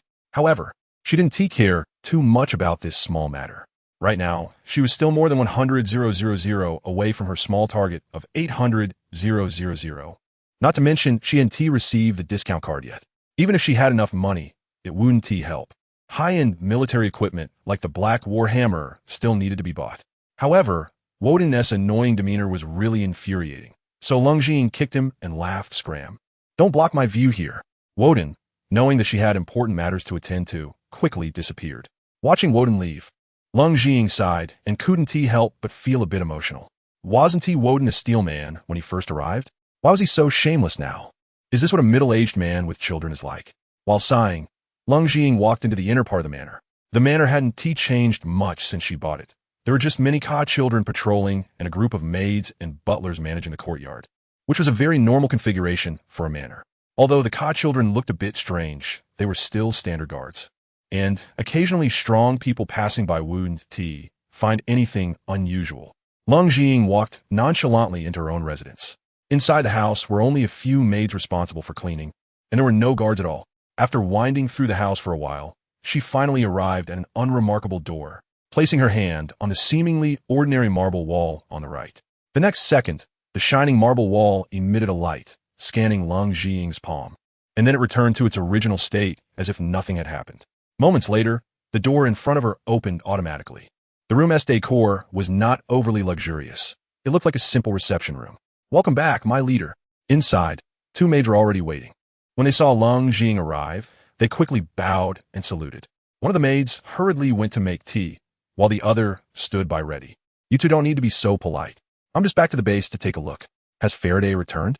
Leng Jiying asked somewhat helplessly. She had been quite happy when Faraday offered to find her a few secretaries, but who knew they were actually fake secretaries and real maids. After taking off her coat, Leng Jiying sat on the sofa, and another maid, very perceptively, stepped forward to massage her shoulders. Upon hearing her question, she replied, Lord Faraday returned last night. He is currently arranging the latest production targets in the base, mostly engineering tools. These maids were actually the slaves that Leng Jiying had rescued from various places in the Gamma Empire. After 3 months of training, a batch of junior engineers had emerged, barely able to handle some relatively simple work in the base, but they still needed more specialized training. There were also many who weren't suitable for engineering but looked decent. These people were trained to manage the manor as maids and butlers, becoming the face of the manor. Those who weren't suitable for engineering and didn't look good could still learn to be chefs, help Yufei with business outside, or learn medicine. In short, everyone could find something to do. Of course, there were also those who understood professional knowledge, looked beautiful, and could serve people. Such rare maids were naturally chosen to be Leng Jiying's secretaries. Besides having their slave status revoked, their welfare and treatment were far superior to others, making them stand out even if they had no combat power. ZhiyingBlasts' attitude towards them could be considered quite lenient. Generally, when she doesn't return to the base, these two young ladies seem to be on vacation. But who can blame ZhiyingBlasts? Besides being their employer, she is also their savior who helped them escape from suffering. When it's time to work, they are fully focused, and even during their time off, they don't go out to play, but study with the children of Keha at the base. That's good. Let's activate the teleportation. We'll first go to the kindergarten. Oh no, I mean the academy to take a look. Jiying thought to herself, realizing that after spending so much time in Cyberpunk, she needed to address the education issue first and arrange for the new little ones. Upon receiving the command, the lady who was massaging her shoulders walked over to the nearby control panel and pressed a few buttons. The entire room shook slightly before quickly returning to normal. After finishing the operation, she knelt down in front of Jiying, massaging her legs while saying, estimated arrival in 1 minute. Please be patient, head. Another lady who was brewing tea returned after finishing, offering the tea with both hands before starting to massage Jiying as well. This feels great. Both sister skills have improved. Jiying indulged in the massage, taking a sip of the 6th grade spiritual tea grown in the base's experimental fields, feeling as if life had reached its peak. Chapter 192. The underground city a little over a minute later, as the entire room shook gently again. Jiying knew she had arrived at her destination. The room was actually a kind of elevator-like device, with the entire transmission channel using a gravity system that allowed passengers to experience no bumps during the process and provided a high speed of operation. It seemed to take a minute, which felt slow, but that was actually because the base was dug too deep. To prevent the people of the Gamma Empire from noticing anything unusual, the entire base was excavated to over 100 meters below ground, divided into 3 layers, each at least 50 meters high. The length and width were hard to calculate as construction was still ongoing. The first layer is the living area, where the academy is located, equipped with various entertainment facilities. Most of the purchased slaves reside here, divided into several tiers of residential areas. This layer provides the most suitable simulated environment for living, with the ceiling transformed to mimic daylight that is almost indistinguishable from the outside world, including changes in weather and temperature, all configured as realistically as possible. This technology is not considered advanced. It was already applied in space stations during the era of the Tyran Federation, the predecessor of the Tyran Empire. In addition to allowing members to live comfortably, it can also establish self-sustaining fields and livestock areas.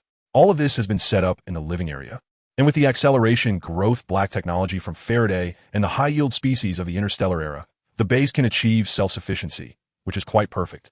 This made Zhiying somewhat doubt her previous understanding of Faraday. Could it be that his real name was Faraday Xiaoshi, and his actual military rank was a marshal or a general? Otherwise, how could there be so much black technology? After finishing the tea in her hand, Zhiying stood up, pushed the door open, and stepped outside, where the world beyond was already a different scene. The streets were bustling with crowds, dressed in various outfits. Some wore Tyran Academy uniforms, others wore nurse outfits, and some were in casual clothes. Many people headed toward the restaurants on both sides of the road or went shopping in the mall, while others walked toward the residential areas. Clearly, it was lunchtime. This place should be a paradise for men, as there were no males in sight on the entire street. Jiying had realized before starting to recruit that the gender ratio would be severely imbalanced, so she simply decided not to recruit males, avoiding all kinds of troublesome issues. Countless experiences told her that an imbalanced gender ratio would only lead to one result: inequality in status. If the ratio was 1 to 10, a male could choose from 10 individuals, and the status of females would plummet. If males were too scarce, being chosen would become a privilege, leading to a loss of autonomy and dignity for the entire female class. Conversely, the situation was similar. In the place where she lived on Earth, there was an imbalance in the male-to-female population, with a ratio of 197, and even more so in her generation. Excluding the wealthy class, a male in the working class had to put in much more effort to find a partner, with the effort required being 2 to 3 times that of the previous generation. This was a problem that no policy could resolve. Therefore, to prevent the young ladies under her rule from suffering in love, she simply cut off any thoughts of romance. When they eventually graduated and took up positions in the outside world, there would naturally be plenty of opportunities to pursue love. Yinlan's sect was male-dominated, and as a force managed by Jiying, occasional social gatherings seemed necessary. Of course, with the absence of love, this sweet yet bitter thing, other emotions needed to be substituted. Jiying had put a lot of thought into this. Besides the necessary entertainment facilities, the most important thing was implementing a child-sharing policy in this small city of hers. The residents were formerly slaves, but their ages varied widely. Some were already adults, while others were only 4 or 5 years old, with many children of that age, almost accounting for 1/3 of the total population. This also highlighted the corrupt policies of the Gamma Empire, which had led countless people to abandon their families, something Jiying despised deeply. At first, it was manageable with fewer people, and the children could be taken care of. However, as the numbers grew, the doctors under Keha found it challenging to teach while also looking after them. Thus, they established numerous kindergartens to take them in first and called for the community to form families, providing certain subsidies to adopting families. This initiative had only been implemented for a little over a month, but was already highly effective. Those young ladies around 15 or 16 were also lonely, having been sold by their families, and the melancholy in their hearts was understandable. Now, with the opportunity to adopt a family member, many were tempted. As of today, almost all the young children had been adopted, and the entire society was thriving. Now, after changing her outfit, Jiying looked no different from the other young ladies, walking down the street, curiously observing her city. Due to her busy schedule, she had never had the chance to come here. Previously, whenever she visited the base, she would head straight to the second layer, the area responsible for research, military equipment construction, training camps, and her own office, which was also the core of the entire underground base. The results from this layer represented how much output the base could achieve for her. The third layer, on the other hand, housed the mining area and the subway leading outside the city, where the previous tumors of the Yunlan sect were located. Basically, there was no oversight, and no restrictions on the power of the tumors. They were only fitted with shackles that could detect rebellious behavior and automatically impose punishment. Occasionally, some with minor offenses were released, so the tumors didn't think about revolting. One must say, the efficiency of these 2,000 tumors was frighteningly high. Every floor of the entire base had been excavated by them. A fighter at full strength could turn about a cubic meter of rock into powder with one strike. And the greater fighters, spirit fighters, and kings were even more impressive, mining like beasts, with enough space, and directing them to build houses in designated ways. Their efficiency was even higher, and the tumors dared not cause trouble, obediently constructing the underground city. About half a month later, the new city was completed, and one after another, the slaves were relocated for 3 days of ideological education. Thus, a prosperous underground city was finished. Chapter 193. The redemption of slaves outside the holy city of Gamma. A row of horse-drawn carriages slowly drove in and finally stopped in a desolate area. The doors of these carriages were locked, seemingly to prevent the people inside from escaping. However, judging by the exterior, these carriages did not appear to be cheap. The interior should be quite well decorated. Each carriage had a strong man responsible for driving. Once the carriage stopped, they jumped down and opened the doors. Shouting loudly, "We arrived. You should get on your way." Inside the carriages were a group of ragged and trembling young girls. They were dirty and only wore thin clothing, their bare feet shackled with chains that only slaves would wear. Upon hearing the fierce voice of the strong man, the girls immediately burst into tears, seemingly despairing for their tragic fate, yet still obeyed the strong man's instructions to get off the carriage. "Sister, where are we going?" Among the crowd, a cute little girl tugged at her roughly 13 or 14-year-old sister, asking curiously, as if she did not understand what get on your way meant. Should we go to a good place, right?" The girl felt quite desolate inside. Her real name was Leng. The two sisters were sold because their father used them as collateral for gambling, and of course he lost. That is how they ended up being sold and eventually bought back by these strong men. Since they had been sold, in general, her name could be considered lost. From now on, whatever her master called her, that would be her name. Even if it meant being named Trash, she would have to refer to herself as such. Oh, the little girl novelly nodded, seemingly unaware that she had been sold. Soon, hundreds of girls gathered in front of the carriages, waiting for the strong men's orders. However, to the girl's surprise, a seemingly iron house had risen on the desolate ground, appearing to be a passage leading underground, though they did not know where it led. From the passage emerged a neatly dressed middle-aged man who glanced at the newly arrived girls and then said loudly, "All right, ladies, you'll go down this way. Once you're down, someone will come and meet you. Don't think about escaping. There's sentries all around. If you try to run, you will die." At the end of his speech, the middle-aged man did not forget to intimidate them, clearly having experienced someone escaping before. Although it was impossible to really kill them, the process of bringing them back would certainly be troublesome. The girls trembled in fear, and no one dared to say anything more. So under the guidance of the strong men, they orderly entered the bottomless passage. The passage was very spacious, capable of accommodating hundreds of people without burden, and there were lighting devices around, which slightly reassured Leng. However, she quickly noticed that the strong men did not follow them down. It seemed they were only driving them down, which made her feel very uneasy. Some ancient clans like to use live people for burial, and the end of this passage. Could it be a tomb? But after going down, Leng realized she was overthinking, as there was a row of neatly standing girls waiting for something. The girls were dressed in exquisite outfits, wearing black and white clothing on top, though she could not recognize the style, and on the bottom, they wore short skirts and long white stockings, which she had never seen before. The fabric of this outfit was neither too much nor too little. Too much would seem cumbersome, and too little would seem disrespectful. The design was not only aesthetically pleasing, but also tried to minimize or eliminate fabric in some major joint areas. Having woven clothes before, Leng could tell that this was to maintain maximum flexibility, ensuring that serving did not hinder movement. In addition, the girls had a long knife with a sheath at their waists, while the other side was tied with an unknown iron lump, which she found somewhat strange. The ages of these girls were similar to hers, but whether in attire or overall demeanor, they could only be described with 4 words: heroic and graceful. Li Lingzi couldn't help but yearn. How great it would be if she were standing there, looking at those girls, their proud expressions and upright postures. Wasn't he that the confidence one should have at their age? Unfortunately, they were free people, and she was just a slave. She thought that those who could join such a group must be remarkable individuals. After all, the troops stationed in her previous small town were not like this. Soon, all the slaves arrived at this vast underground space, and seeing that no one else was entering, a green-haired girl dressed slightly better stepped out from the neatly arranged line. She had a noticeable mark on her forehead, but her stature was quite small, seemingly only reaching the chest of others. After counting the number of slaves, the girl shouted with a strong voice, "Everyone, each person take 5 newcomers, transform them, and gather at the platform in half an hour." Yes. Upon hearing the command, the girls in the line approached the slaves, each selecting 5, and then led them toward the other end of the passage. The passage looked long, and Li Lingzi was unclear about where they were being taken. The efficiency of the girls was remarkable. There were about 500 of them, and soon nearly 100 girls had chosen their quota.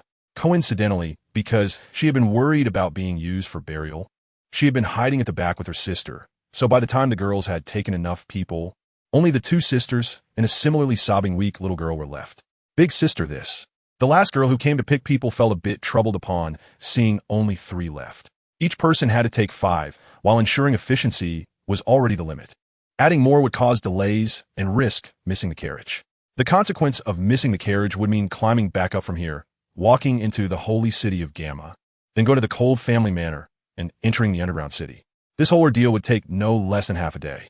"I'll take them, you go." The green-haired girl waved her hand, indicating that she would handle the matter here. Hearing this, the girl felt greatly relieved and quickly took her 5 people away. The green-haired girl looked at the frightened trio and sweetly smiled. "You don't need to worry. Just treat this place like home. Let me introduce myself. My name is Lin, and I was also a slave before." Chapter 194. Transformation. The green-haired girl was indeed Lin, who had been brought back by Woden. Ever since her father rescued her, she had developed a strange idea of becoming a powerful mech pilot like her father, since her cultivation talent was not great. Because Cole Jiying had not arranged things in time and had gone to the City of Night, Lin had not been able to activate the ability to unlock her cultivation of fighting spirit with the Bai Shi Sanhua I. Woden and Yunyan also did not know how to handle this, so they could only satisfy her little wish by sending her to be a small team leader in the armor division, planning to make further arrangements when Cole Jiying returned. Yesterday, she went to Yunlan's sect to ask about Leng Jing, but who knew she would be beaten so badly? Knowing that her dignity was shattered, Leng Jing didn't have the face to meet anyone yesterday, so she came here to guide the newcomers instead. Since the armor division is currently the most prestigious team in the entire base, it naturally takes on the arduous task of training newcomers. After all, the more prestigious the guiding team, the more confidence it can give these timid newcomers and help them integrate into the environment as soon as possible. This adult, how could you possibly be one of us slaves? Li Lingzi looked at the young and delicate Lin, whose face was so pale it seemed like she could squeeze water from it, filled with disbelief. The level of care she received was even better than the young lady from the town's mayor's family. How could she be a slave? In just a few days, you will look like this too. The food in the underground city nourishes people. Seeing that the other guiding girls had walked far away, Lin returned to her true self, bouncing along as she walked. This underground city? What exactly is it? Li Lingzi was quite confused, but seeing the lively and cute Lin, who was even a bit smaller than herself, made her feel relieved. If everyone were as tense as before, she would feel very anxious. The underground city, you'll find out soon, but first, we need to transform you.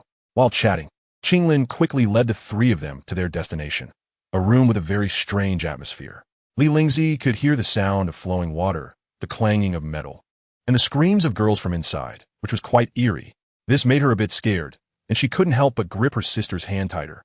Sensing her hesitation, Lin explained, "Most of the people who come here have been abused before, and they bear many scars and injuries. Some of them, even at just over 10 years old, have scars that have lasted for 7 or 8 years. So to completely remove them, strong measures are needed. Let's go. We need to hurry. The train won't wait for anyone." After saying this, Lin stepped into the room first and urged the 3 to hurry inside. Li Lingzi was skeptical, but still dragged her sister in, while another girl trembled as she walked in, making it seem as if she were going to the gallows. Once inside the room, Li Lingzi immediately saw the mountain of shackles piled up nearby, seemingly all taken from previous slaves. Just as she pondered this, Qinglin pulled out her gun and aimed it at the shackles on Li Lingzi's feet, pulling the trigger.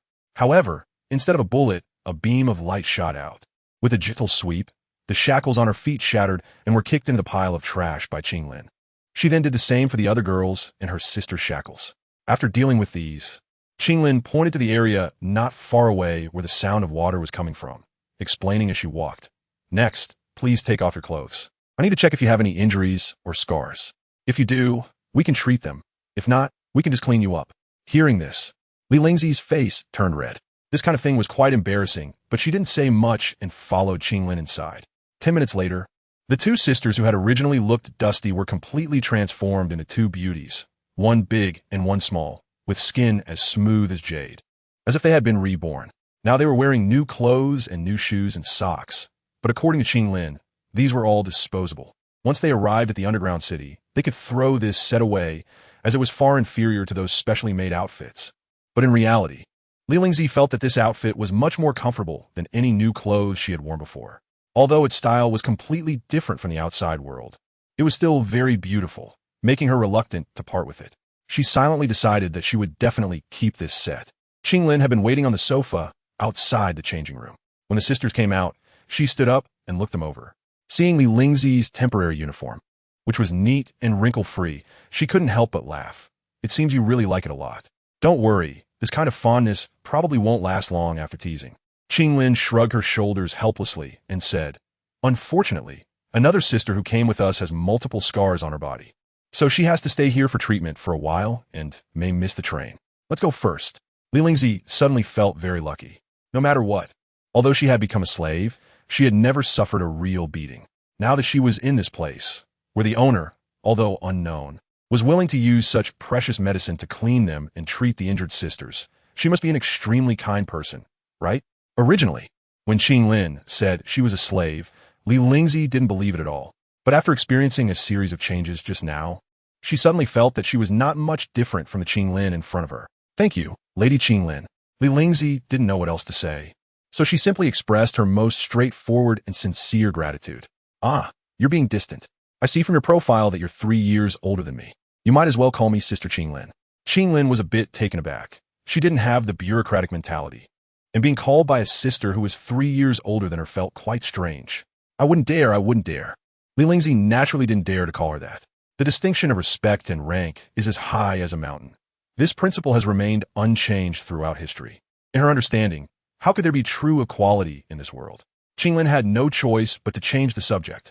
All right, since you insist on that, let's get on the train first. Li Lingzi felt a bit strange after hearing this. The underground tunnel wasn't too big or too small. It should be wide enough for them to walk. But if it were a horse-drawn carriage, wouldn't it feel crowded? Okay, actually, she only knew about horse-drawn carriages. However, soon, she would find out what kind of vehicle Qinglin was talking about. Chapter 195. The Artery of the Empire. This was a giant steel monster, about half a body taller than herself, seemingly made entirely of fine steel. It quietly floated on the tracks, looking not clumsy at all, but rather very lightweight. This is our family's unique vehicle. My father said there's only one of these in the entire continent. Qinglin looked at this high-tech train, her face filled with pride. This train uses a perfected magnetic levitation design, and some specially modified models can even achieve high-altitude track transportation. The underground railway is faster and has a larger carrying capacity than the above-ground railway. The entire tunnel has been modified, allowing it to travel at speeds comparable to the launch speed of a jet in such tunnels. It has almost no constant speed time, continuously accelerating during the first half of the journey, then decelerating in the second half, and then it arrives. Although this base is not too far from the Gamma Holy City, only a few dozen kilometers away, this design can run even if laid further, making it very convenient. The only concern is that battles between strong individuals might affect the underground tunnel, but in the Gamma Empire, which is still considered a beginner's village, there shouldn't be any strong individuals who would affect such deep underground areas. Wow, it really looks impressive. Li Lingzi perfectly expressed her shock as a country girl. This huge industrial creation can intimidate these ordinary girls who are encountering technology for the first time, even before it reveals its function. This train consumes a considerable amount of resources each time it operates, running back and forth only 3 times a day. So let's quickly get on. Seeing that everyone else was basically on board, Qinglin urged the two sisters. In Leng Jiying's plan, This train was certainly not just for secretly transporting people. It was meant to openly make money for the Gamma Empire in the future. However, even though she was the Grand Elder of the Yunlan sect, she couldn't really pressure the royal family and interfere in the internal affairs of the Gamma Empire. So this matter was put on hold. It's like how the British wanted to build railroads in the Qing dynasty, which essentially meant directly controlling their arteries. Road rights have always belonged to the rulers, regardless of the era, even if only nominally. The same goes for the Gamma Empire, since this was done covertly. Combined with the fact that the subway operates in a suspended manner without causing much vibration on the surface, it had not yet been detected, but sooner or later, it will be discovered. Qinglin brought the two sisters onto the train, easily finding a spot to sit down in the carriage. As soon as she sat down, Li Lingzi felt so comfortable that she didn't want to get up. She didn't know how this chair was made, but it perfectly fit every part of her body. Almost like it had some sort of magic pulling her into it. Well, actually this thing was just a sofa. Although the train needed to carry goods, there were only a few hundred people coming each time, so a dozen carriages were more than enough. Plus, since Leng Jing was originally a spendthrift, it was naturally designed to a better specification to avoid cramming everyone in like sardines. Not knowing how long they had been sitting, Li Lingzi felt the train beneath her start moving. However, this feeling was quite subtle, and there was no noise if it weren't for the scenery outside the window constantly retreating. She wouldn't have even known the train had started. Soon, the train windows gradually dimmed, replaced by some special decorative patterns that covered the windows. This was to prevent the lights in the tunnel from damaging the eyesight of those inside the train due to the high speed, which was very considerate. This didn't last for a few minutes before the windows opened again, and what appeared before them was a completely different scene. All right, we have arrived. Wait a moment, and I will take you to familiarize yourselves with the new environment. Qinglin looked very happy, as if guiding these young ladies was a joyful thing. No one could understand how cruel the discrimination Qinglin faced as a half-human, half-snake person had been, nor could anyone grasp how lonely she felt inside. Now, as the guide for these young ladies, she could naturally become friends with them, which was an incredibly joyful thing for Qinglin. She took the hands of Li Lingzi and her sister, ready to take them to settle down in the underground city. Unexpectedly, a stern-looking middle-aged man with an air of authority was already waiting here with two fully armed car sons. As soon as they got off the train, Qinglin spotted the serious figure and hesitated, not daring to move forward. The man, however, had sharp eyes and saw Qinglin in the crowd. So he approached her and said sternly, "Qinglin, I have been waiting for you for a long time. Don't you know there's a meeting today? Why are you off playing?" Caught in the act, Qinglin stuck out her tongue playfully and said in a spoiled tone, "Uncle Faraday, I was just thinking of helping you all out more."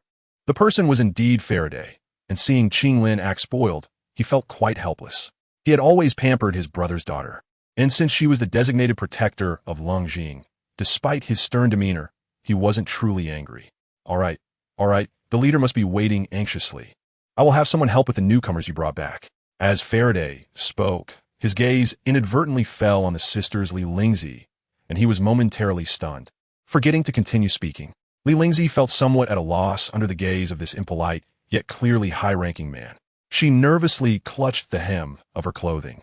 Feeling extremely shy, such a blatant gaze was undoubtedly excessive for her, a conservative girl. She looks too much like TSK. Faraday stared for more than 10 seconds before exclaiming in amazement. Qinglin, puzzled by Faraday's attitude, directly asked, Like what?" Faraday shook his head, not continuing the topic. "It's nothing, we should go." However, his occasional glances at Li Lingzi clearly indicated that it was not as simple as he claimed. After that, Faraday called over a nurse who had come to assist and gave a few instructions before taking Qinglin away. Noticing Faraday's heavy expression, Qinglin did not try to engage in conversation to avoid discomfort and quietly followed behind him. Not far from the subway station, there was a huge warehouse where countless tumors were busy transporting minerals from the mining area, which would then be taken away by the young ladies from the underground city to the upper levels for manufacturing. Chapter 196, Meeting. The minerals mined by the tumors were from deep underground veins, which generally wouldn't be discovered, and their quality was excellent, making them extremely suitable for industrial construction. The minerals coming from the smelting plant will be transported to the second level for construction. Generally speaking, the weapons, equipment, and armor for the ground troops could be produced independently, but tanks and mechs, being advanced equipment, required Leng Jing to purchase some core modules, which still saved quite a bit of money compared to buying everything outright. The two Carr sons did not follow Faraday and Qinglin upstairs. They were originally guards here and only accompanied them because Faraday was present. Taking the high-speed elevator to the second floor, the scene that greeted them was quite mixed, with researchers, newly trained guard ladies, engineers, and mechanics present. Here, there were both military factories and civilian factories, occupying about 80% of the entire floor. The barracks were needless to say, but due to technological advancements, soldiers often didn't need to have too high physical fitness, and training was not that strict. The main focus was on teaching the use of armor. After all, no matter how well trained the body was, being knocked down by armor could lead to paralysis, which was a waste of time. The barracks were more like a larger school, lacking any training grounds, with only a huge playground filled with teaching armor, making it extremely basic. However, there were only a few hundred young ladies willing to join the military, and even with high benefits, it didn't help much. Nobody liked living a life on the edge of a blade.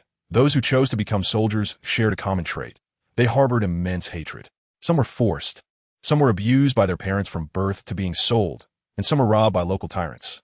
Therefore, driven by their hatred and unable to cultivate, they resolutely chose to join, firmly believing that the empire would take revenge for them, and Leng Jing indeed had such thoughts. Although almost everyone had this hatred, it was clear that not everyone felt it deeply. Some even thought it was natural for their parents to sell them. The cruelty of the feudal imperial system was just like that. In the center of the entire second floor stands a 7-story building, where many factory offices and research departments are located, saving space for the construction of more factories. The top floor is where Leng Zhiying's office is situated. Soon, Faraday and Qinglin arrived at the office on the top floor, but the scene inside left them dumbfounded. Come on, what are you all doing? Get on with it. How can you not beat something so simple? What's going on? In the office, Leng Zhiying was playing games with Nalan Yanran, Yafei Xiao Xian, and a few kids. Looking at the big dead word on the screen, Leng Zhiying was somewhat exasperated.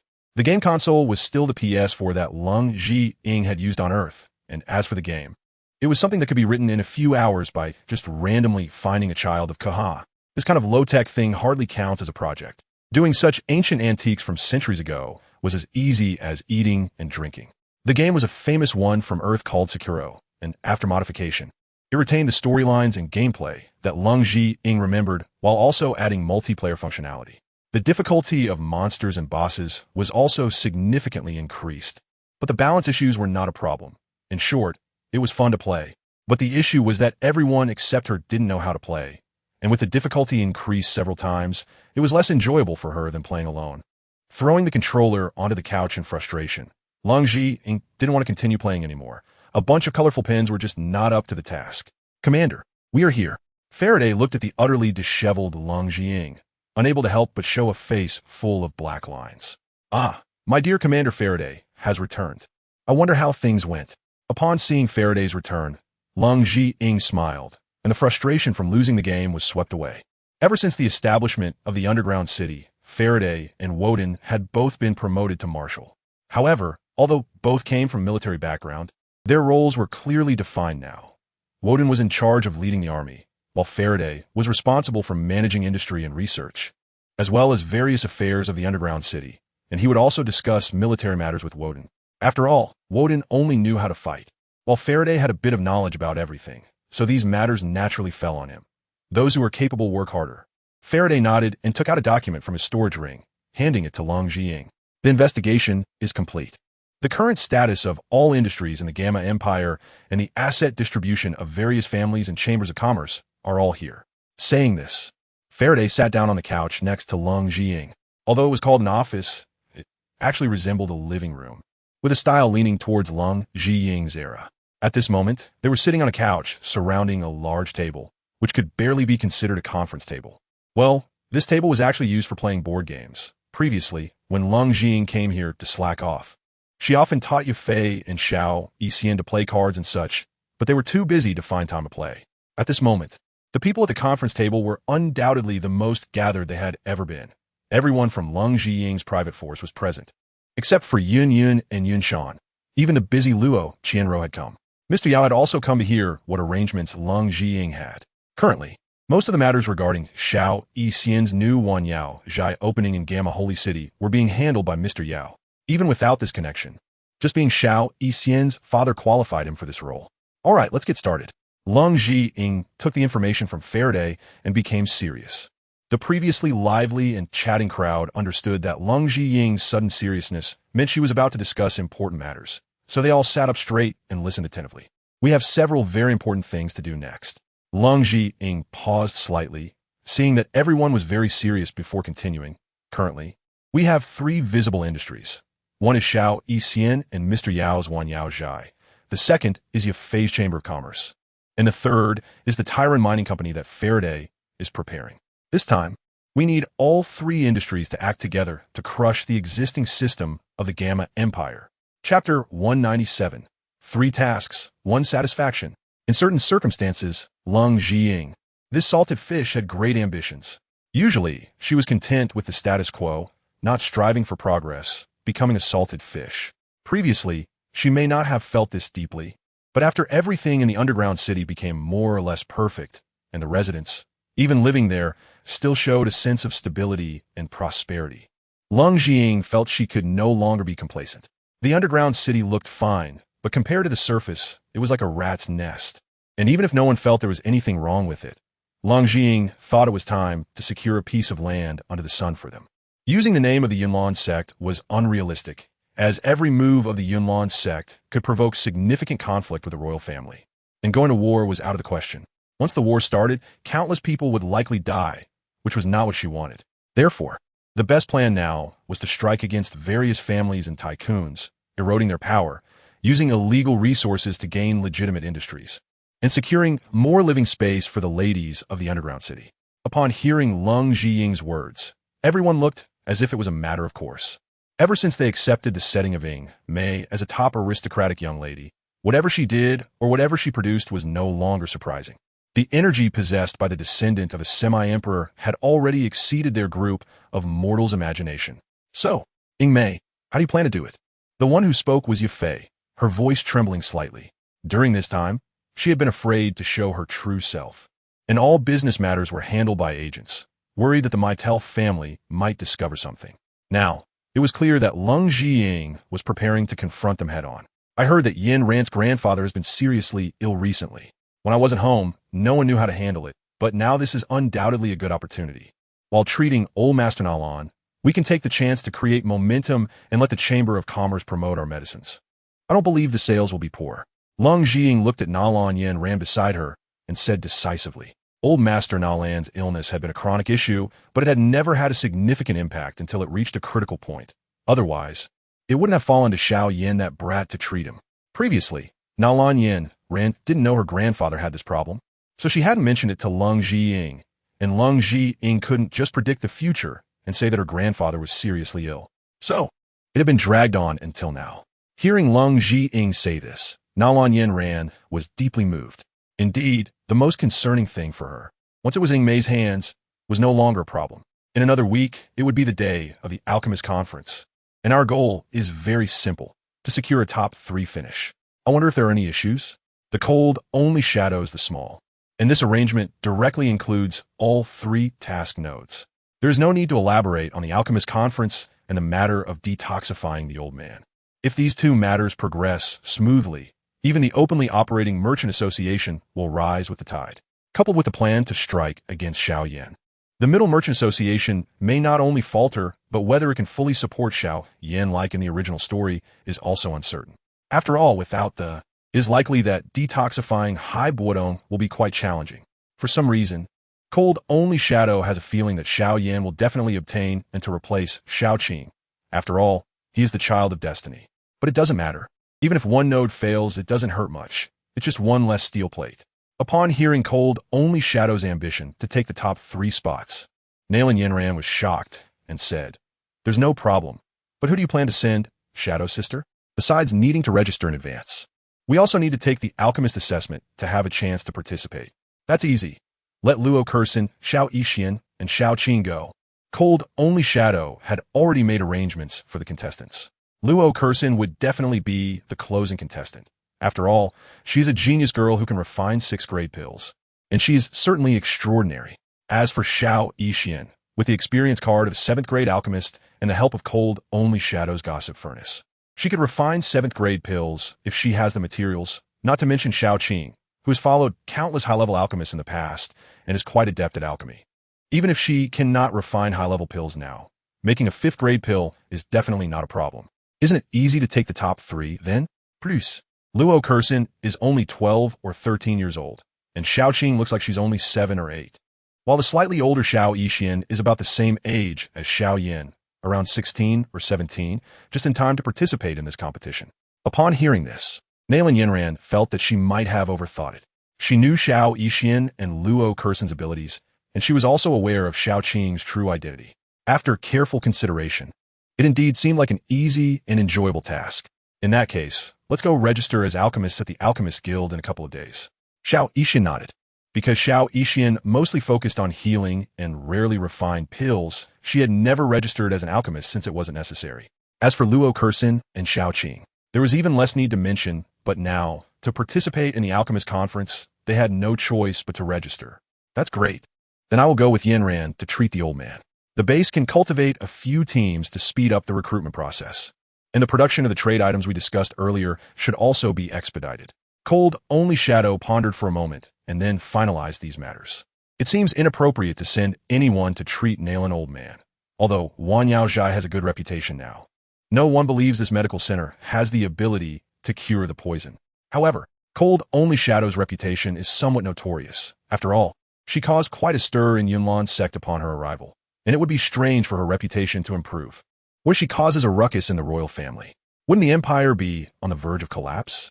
But whether good or bad, it is still a reputation.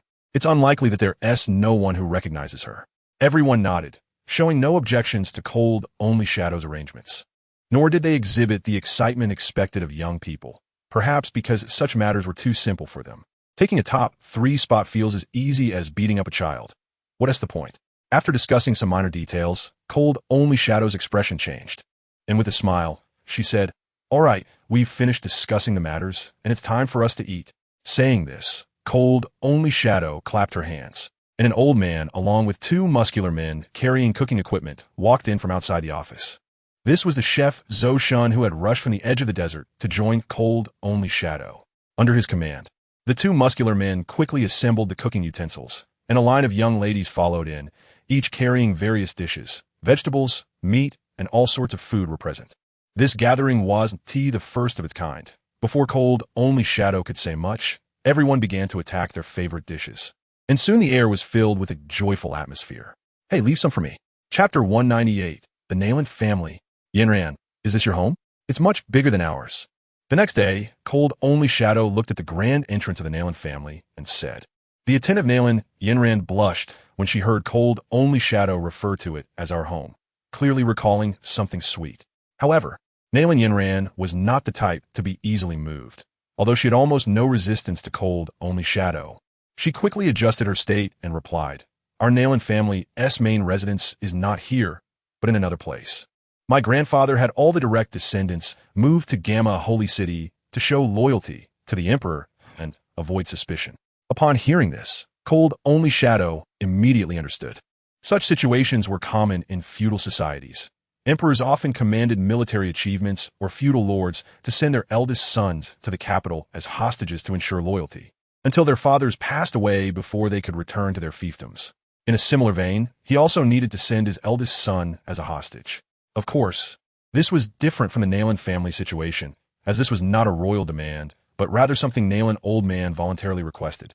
Yet it undoubtedly set an example for other noble families. Hence, other prominent families had no choice but to send their direct descendants to Gamma Holy City. How could the Nalan family come, and you all don't come? Are you planning to rebel? Therefore, Nalan Old Man might be scolded by many behind the scenes. While chatting, Cold Only Shadow held Nalan Yinran's hand and walked into the Nalan family's mansion. With Nalan Yinran leading the way, no one dared to stop them. While Cold Only Shadow looked around curiously, clearly indicating that her purpose this time was not just to treat the illness. There might be other schemes at play. It's good to scout the terrain in advance. It will be easier to escape later. At this moment, the Cold family's courtyard was not very peaceful. Countless servants were anxiously moving about, seemingly expecting some distinguished guests. Cold Only Shadow was startled. Could it be such a coincidence that she ran into Xiao Yin? Given the situation, could it be that Xiao Yin had already cured the old man's illness? Was a Nalan family preparing a banquet to celebrate? Just as Cold Only Shadow was lost in thought, a butler-like person hurried over, anxiously addressing Nalan Yenran. Miss, the old master has been waiting in the reception room for a long time. You should hurry over. Before Nalan Yenran could respond, the butler quickly ran off, as if he had urgent business. Ah, how does father-in-law know you're coming back? Cold Only Shadow was somewhat puzzled. They hadn't informed anyone about their arrival. Yet somehow it was discovered. Upon hearing Cold Only Shadow directly call him father-in-law, Nalan Yenran rolled her eyes at her and said helplessly, How would I know? Who cares? Let's go have a look. Cold Only Shadow chuckled, also feeling it was a bit early to call him father-in-law, and thus agreed. All right, let's go. Suya, do you think you'll really come? In a side room of the reception hall in the Nalan family, an elderly man lay weakly on the bed, asking a middle-aged, muscular man kneeling on the floor. Hearing the old man's words, the middle-aged strong man nodded confidently. Yes, definitely. The new Grand Elder of the Yunlan sect has a special relationship with Yenran. If he learns that you are ill, he will surely come and check on you. As long as we maintain a good attitude in the next few days, we have nothing to fear about him not helping us. The old man and the middle-aged strong man were Nalan Jia, the grandfather of Nalan Yenran, and Nalan Su, her father. Ever since hearing about the incredible and formidable Grand Elder of the Yunlan sect, Nalan Su had been unable to sleep at night, dreaming of how to cling to this powerful figure. However, Nalan Jia did not relax because of Nalan Su's words. Instead, he asked with a serious expression, But, Suer, I've heard that the new Grand Elder is a woman. Even if she becomes friends with our Yenran, she is likely just an ordinary friend, right? This poison affliction of mine is difficult to cure even for a Dozong expert. No matter how gifted the Grand Elder is, she is just a little girl several years younger than Yenran. Can she really? Before Nalan Jia could finish, Nalan Su confidently reassured him, Don't worry, father. That cold Grand Elder possesses. Nalan Su felt quite pleased with himself, thinking that he had indeed raised his daughter well. Yenran was so well-behaved and sensible. Why wouldn't she tell him everything? After all, this wasn't a secret. Everyone in the Yunlan sect knew about it. However, outside the Yunlan sect, probably no one else knew. Nalan Jia was somewhat shocked. He suddenly felt as though his illness could be lifted at any moment. But even if could treat his condition, the cost might be steep, right? Would the cold Grand Elder really be willing to help? Even so, Nalan Jia still felt a bit anxious. Having lived for 70 or 80 years, he understood how unreliable friendship could be. If so-called friendships were truly useful, why would families like theirs sacrifice the happiness of their children for marriage alliances? Nalan Su smiled slightly and leaned closer to Nalan Jia's ear, whispering, Old man, do you know about this? Nalan Jia was puzzled this. I know a little, but what does it have to do with the cold Grand Elder? Before he could finish, Nalan Su continued slyly, There is among men, and there can be similar things among women as well. The text continues for another 500 words. Omitted here. As Nalan Su spoke, Nalan Jia first looked shocked, as if his worldview had been overturned. He could never have imagined that such things existed in the world. Then his expression became calm, clearly accepting these rather unrefined views on relationships. Finally, he laughed, fully understanding why Nalan Su was not worried about his condition at all. Great. Since Yenran has found true love with such a talented person, it seems this marriage really is a good match. Nalan Jia thought carefully and felt that this was indeed a turning point. That genius Xiao Yin had only become a doja at the age of 12. And compared to this 14 or 15-year-old Do Wang, he was truly nothing. In the face of such a huge advantage, a little face was no longer worth mentioning. If this matter got out, it might make the Nalan family leap to become the top family in the imperial capital. Although the other party was also a woman, perhaps due to the severe constraints of feudal ethics, there had never been any recorded instances of women marrying women throughout history. Without precedent, they could set a new example. Chapter 199. The young master of the Mu family. It should be known that the had long been firmly prohibited due to the destruction it caused to many family young masters. However, there are no strict restrictions on relationships between women. On one hand, a woman's future was entirely controlled by her elders, and on the other hand, there had never been any significant impact. Occasionally, a young lady and a maid would elope, but no one thought much about such matters. After pondering for a moment, Nalan Jia instructed Nalan Su, In that case, Suer, you should quickly go arrange this. Don't neglect the cold Grand Elder. Even if she has taken a liking to Yenran, we cannot lose our manners. Nalan Su nodded, saying, All right, father. I have it all in mind. Good, then go. Nalan Jia waved his hand, signaling him to leave. Goodbye, father. Nalan Su respectfully bowed and exited. As soon as he stepped out, a worried steward hurried over, reporting, "Not good, master." Before he could continue, Nalan Su was startled and quickly brought the steward to the adjacent meeting room to avoid being overheard by the old man inside. "What happened? Why are you in such a hurry?" "Master, didn't we issue a medical request announcement earlier?" The young Master Mu Zhan from the Mu family saw it and brought several doctors and alchemists to treat the old master. There are also a group of third-grade and above alchemists who came to join the fun, hoping to see if they can cure the old master's illness. The steward's face looked quite bad, clearly recalling something unpleasant. Hearing this, Nalan Su's expression also changed. Although these people wouldn't normally be a problem, if the cold Grand Elder were to encounter them, wouldn't that imply that the Nalan family did not trust her ability to cure the old master? However, Nalan Su was a clever person and quickly made arrangements. "Damn, I forgot to withdraw that announcement earlier. But it's not a big deal. You go intercept those people right now and say I'm ill and unable to meet guests." To his surprise, the steward looked pained and said, "Master, I'm afraid it's too late. That group is probably not far from here now." Just as his words fell, the door to the meeting room was pushed open and a rather suave young man walked in, cupping his hands toward Nalan Su and smiling. "Uncle Nalan, how are you today? I'm Mu Zhan from the Mu family, here to pay my respects." "Nalan Su, you really are faster than Xiao Qiao." It turned out to be his nephew Mu, and Nalan Su wondered what brought him to their house today. Looking at the group of experts following Mu Zhan, Nalan Su felt he still had to be polite since they were acting with good intentions. Mu Zhan respectfully clasped his hands and sincerely said, "Here's the thing. I heard that old Master Nalan is unwell, so I specifically brought the best doctor from the Gamma Empire to treat him." Hearing Mu Zhan's words, Nalan Su furrowed his brows. Although this kid had decent talent, he was too unaware of his limitations. If his father's illness could be cured by a few doctors, it would have been done long ago, and they wouldn't need to wait for him to arrive. Although dissatisfied, Nalan Su was still the head of the family and had some basic etiquette, so he smiled and said, "Nephew, the old master's illness has already been treated, so there is no need for your concern." Upon hearing this, a seemingly ordinary young man in the crowd showed a disappointed expression. This person was Xiao Yan, who had come in disguise. He had thought he was going to be killed by Medusa, but unexpectedly, the cave collapsed, allowing him to survive. Fortunately, the area of the collapse was limited, and after Yao Lao used his strength to clear the road, they managed to escape. Unfortunately, he also got lost and was swept up by a sandstorm. However, this thing, while appearing to be a dust storm, was actually a type of called Wind Fury Dragon Flame. Moreover, it was even ranked higher than the Green Lotus Earth Heartfire, coming in at 18th place. The Wind Fury Dragon Flame is born in the eye of a tornado in the desert, and unlike other extraordinary fires, it does not have a fixed location. Instead, it randomly appears in any desert during the hottest days of each year, making it extremely rare. Xiao Yin couldn't help but marvel at his good luck for encountering it. Unfortunately, Yao Lao was severely injured as a result and has yet to awaken. He initially thought of seeking help from Hai Buodong, but the latter had already moved away. With the Alchemist Conference approaching, he had no choice but to come to Gamma Holy City, where a Do Huang expert might be able to provide some clues. Upon arriving, Xiao Yin heard that Old Man Nalan was severely injured and was not expected to survive. Initially, he had no interest in this matter, but the treasures promised by the Nalan family in their announcement were simply too numerous. There were enough treasures that if he could obtain them, his master could recover significantly.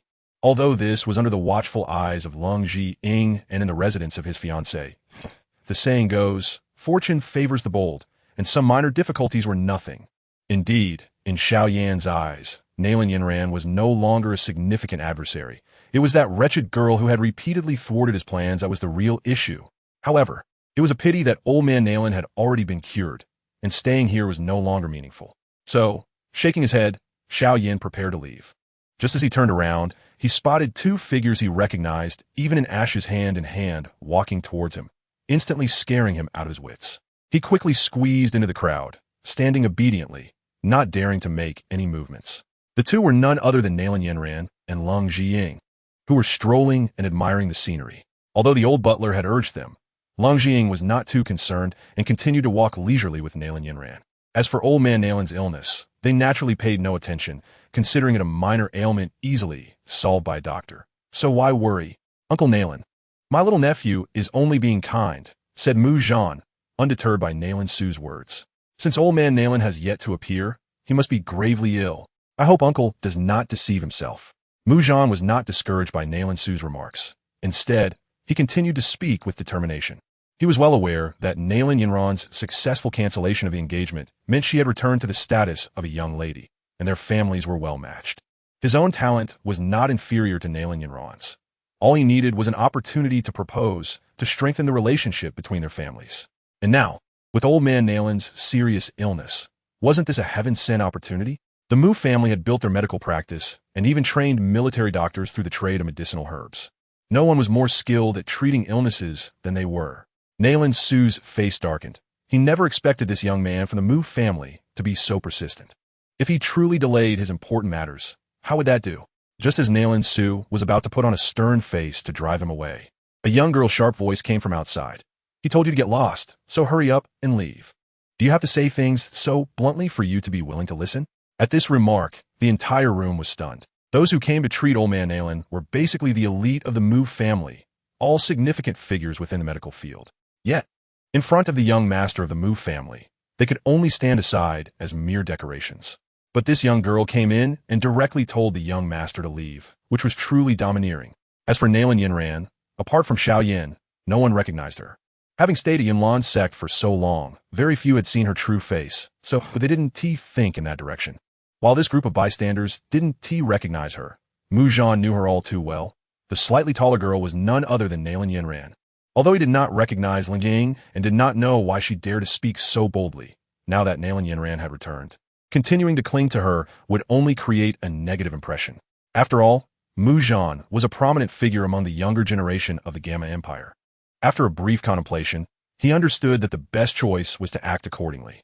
Since old man Nailin has been cured, my little nephew will not disturb him further and hopes the old man lives a long life. Mu Zhan bowed, performing the etiquette perfectly, then disregarded Leng Zhiying and Nailin Yinran, as if he had genuinely come only to treat the old man without any ulterior motives. Leng Zhiying curled her lips, unwilling to pay attention to this fool. After all, once the business of the little medical fairies one Yao Zhai expands, the Mu family can just stay away. Once Mu Zhan left, a few alchemists and doctors he brought with him also followed suit. However, one ordinary-looking man in his group caught Leng Zhiying's attention. It was the disguised Xiao Yin. Seeing that the situation was not favorable, Xiao Yin thought about slipping away quickly. However, it was unavoidable that they brushed past each other, and he just happened to make eye contact with Leng Zhiying. Leng Zhiying merely smiled at him, saying nothing. She could naturally see through Xiao Yan's disguise, although she did not know how he managed to obtain a disguise mask without Yafei. She was not prepared to take this opportunity to educate him. Or rather, since she couldn't kill him, there was nothing much to teach him. The main event was still the upcoming Alchemist Conference and the 3-year agreement. That was the best opportunity to humiliate the other party. Xiao Yin was so frightened by Leng Zhiying's smile that he lost his composure. The fear he had previously experienced surged back, and even the extraordinary fire could not provide him with any sense of security, so he quickly lowered his head and slipped away. Seeing that Mu Zhan had left, most others had also departed, with only a few unwise souls lingering hesitantly, unwilling to give up this opportunity for advancement. Leng Zhiying saw these people being so ungrateful and yelled, "What are you still doing here? Waiting for a meal?" With a shout, the others did not dare to stay any longer. After all, Mu Zhan had the Mu family as a background. Asking around was fine, but they could not afford to do the same. Soon, the large reception hall was left with only Nailin Su and a few servants from the Nailin family. Nailin Su glanced at the servants and said lightly, "You all can leave now and see off those guests." Those who could serve in the Nailin family had exceptional insight. Seeing that the old master had matters to discuss privately, they all quickly withdrew, and before leaving, they even closed the soundproof door behind them. Once the idle people had all left, the originally calm Nailin Su could no longer keep his composure. He hurriedly stepped down from the main seat, wearing a distressed expression, and bowed deeply to Leng Zhiying, pleading, "Elder, please save my father. He is about to pass away." Nailin Su's actions startled Leng Zhiying. She originally thought old man Nailin's illness had truly been cured. Now it seemed he was indeed waiting for her. It made sense. With the combined strength of the Yunlan sects, dual fighting sects, and numerous Do Huang, it was well known. If Leng Zhiying could continue to hold the position of elder in such a situation, who would believe she had no say? Moreover, the cultivation resources being heavily tilted towards Nailin Yinran also indicated that this was undoubtedly the result of Leng Zhiying, Yun, and even the old sect leader abusing their power. Giving Nailin Yinran a month's worth of cultivation resources was equivalent to a year's supply in the past. As the young sect master, Nalan Yinran's cultivation resources were already considerable. Now, her resources alone equaled the combined total of the entire inner sect. Fortunately, the number of disciples in the Yunlan sect had significantly decreased, and due to the excess old Shueiyue palace elders being out searching for resources, the sect's resource reserves, even under a policy of extravagance to produce strong practitioners, still remained relatively healthy. Hey, Uncle Nalan, you are too polite. I'm just here to treat the old man. Leng Jing quickly helped Nalan Su up. After all, he might become his father-in-law in the future. Whether this forbidden romance could come to light depends on whether the other party agrees. This is great. The old man has been waiting in the lounge for a long time. Seeing Leng Jing's attitude, Nalan Su felt reassured and led her and Nalan Yinran to where Nalan Jia was resting. Although he was dissatisfied with his father's indifference and his focus on chatting with his sister, treating his grandfather was more important at the moment. So he remained silent and followed behind. In the lounge, an elderly man lay on the bed with a severely pale complexion, looking almost like a corpse. His body was as thin as withered wood, and it seemed like he wouldn't last much longer. This was his father, who had been suffering from the poison illness for over 10 years. Previously, it was just minor issues like difficulty moving and a slight delay in energy circulation. But now it had completely erupted, forcing them to urgently seek help. Nalan Su felt a bit embarrassed because he had made that group of people waste so much time, only to be driven away in the end, which was truly humiliating. Seeing her grandfather in such a state, Nalan Yinran couldn't help but tear up. She recalled the old man's stern yet useful teachings and couldn't suppress her emotions. To be honest, Nalan Yinran believed her talent was not as good as that of her peers, but she relied on hard work and tireless training. It was Nalan Jia who had always urged her on, without her grandfather's encouragement. She might have faded into mediocrity and ended up as a weak woman known only for her looks. Chapter 201, Lightspeed Treatment. Originally, Leng Jing wanted to chat a bit more with Nalan Su to prepare him for her miraculous methods. But upon seeing Nalan Yinran's heartbroken expression, she could no longer bear it. She hated to see her loved one in pain. It made her feel powerless. She remembered her mother telling her, when she was young, that only incompetent men make women cry. Although she wasn't a man, she still had to bear the responsibility of ensuring her beloved's happiness forever. I have 2 treatment methods here. Taking a deep breath to adjust her state, Leng Jing said to Nalan Su. In fact, Nalan Jia's condition wasn't as dire as it seemed. His physical health was poor, but his mental state was quite good, which was completely apparent under Leng Jing's emperor's eye. This indicated that Nalan Jia was putting on an act. I would like to hear more, Nalan Su said calmly. Though he was shocked inside. The Dan King Gu, he had no way to deal with the poison. Yet this girl in front of him could come up with 2 solutions just by looking. He knew what his father's situation was. And seeing Leng Jing's serious demeanor made him a bit uneasy. He was worried about her discovering something amiss, which could lead to her disliking him. However, it was understandable to act pitiful. How else could one prove the severity of the symptoms? Well, the first method involves sacrificing all of the old man's power and simultaneously eliminating all the ailments accumulated over the years, allowing his physical condition to return to that of a robust man in his 40s. The second method is much simpler. It involves using exotic fire to burn a few times to eliminate the poison, which doesn't require sacrificing any power, but unfortunately, it won't restore the old man's physical condition or remove other ailments. Leng Jing narrowed her eyes. Originally, she had planned to use the doc for a quick fix. But now that she considered they were family, even if the treatment process was a bit more troublesome, she would let Nalan Su, the old man's son, make the choice. The first method would naturally use the best doc, but after her observation, she realized that the poison had already penetrated Nalan Jia's energy, making it impossible for the doc from a technological system to preserve his power. The doc only treats diseases. It doesn't know whether his energy is useful or not. But as long as it is contaminated with the virus, it will remove it directly. The second method, on the other hand, would use the exotic fire to burn it away. The void-devouring flame was much stronger than the green lotus earth heart fire, and her strength far surpassed that of a dome master like Xiaoyan, so clearing out the poison would be easy for her. However, this method would not be as thorough as the doc treatment. After all, the doc directly roots out all the ailments, while the exotic fire method could only remove the poison. After careful consideration, Nalan Su realized he might not be able to make the decision. Although the first option would strip away power, it would effectively prolong life and restore physical functions to 30 years ago. But could his grandfather really live without power after a lifetime of battle? Just as Nailan Su was about to wake Nailan Jia, the old man suddenly opened his eyes and weakly said, "Cough, cough. I choose the first option." These two options appear to have their pros and cons, but in reality, there was no hesitation. The lifespan of a Do Wang, fighting king, wasn't that long, now at nearly 80 years old. If he didn't break through to Do Huang, fighting emperor, he probably wouldn't have many years left to live. Coupled with the various sequelae from being ill for so long, his body had long since reached a state of exhaustion. It would be better to undergo a thorough treatment. Perhaps he could even train again in the future. That's fine. Leng Jing didn't say much more. She was happy to simplify things and took out a dock about the size of a laptop, scanning it directly over Nailan Jia. Soon, the various ailments in Nailan Jia's body appeared on the dock's display screen, and the instrument began to vibrate slightly. This was preparing the most suitable treatment substances for the patient, which could perfectly neutralize the toxins in his body and eliminate impurities, greatly improving his physical condition. Nailan Yinran was very familiar with this process.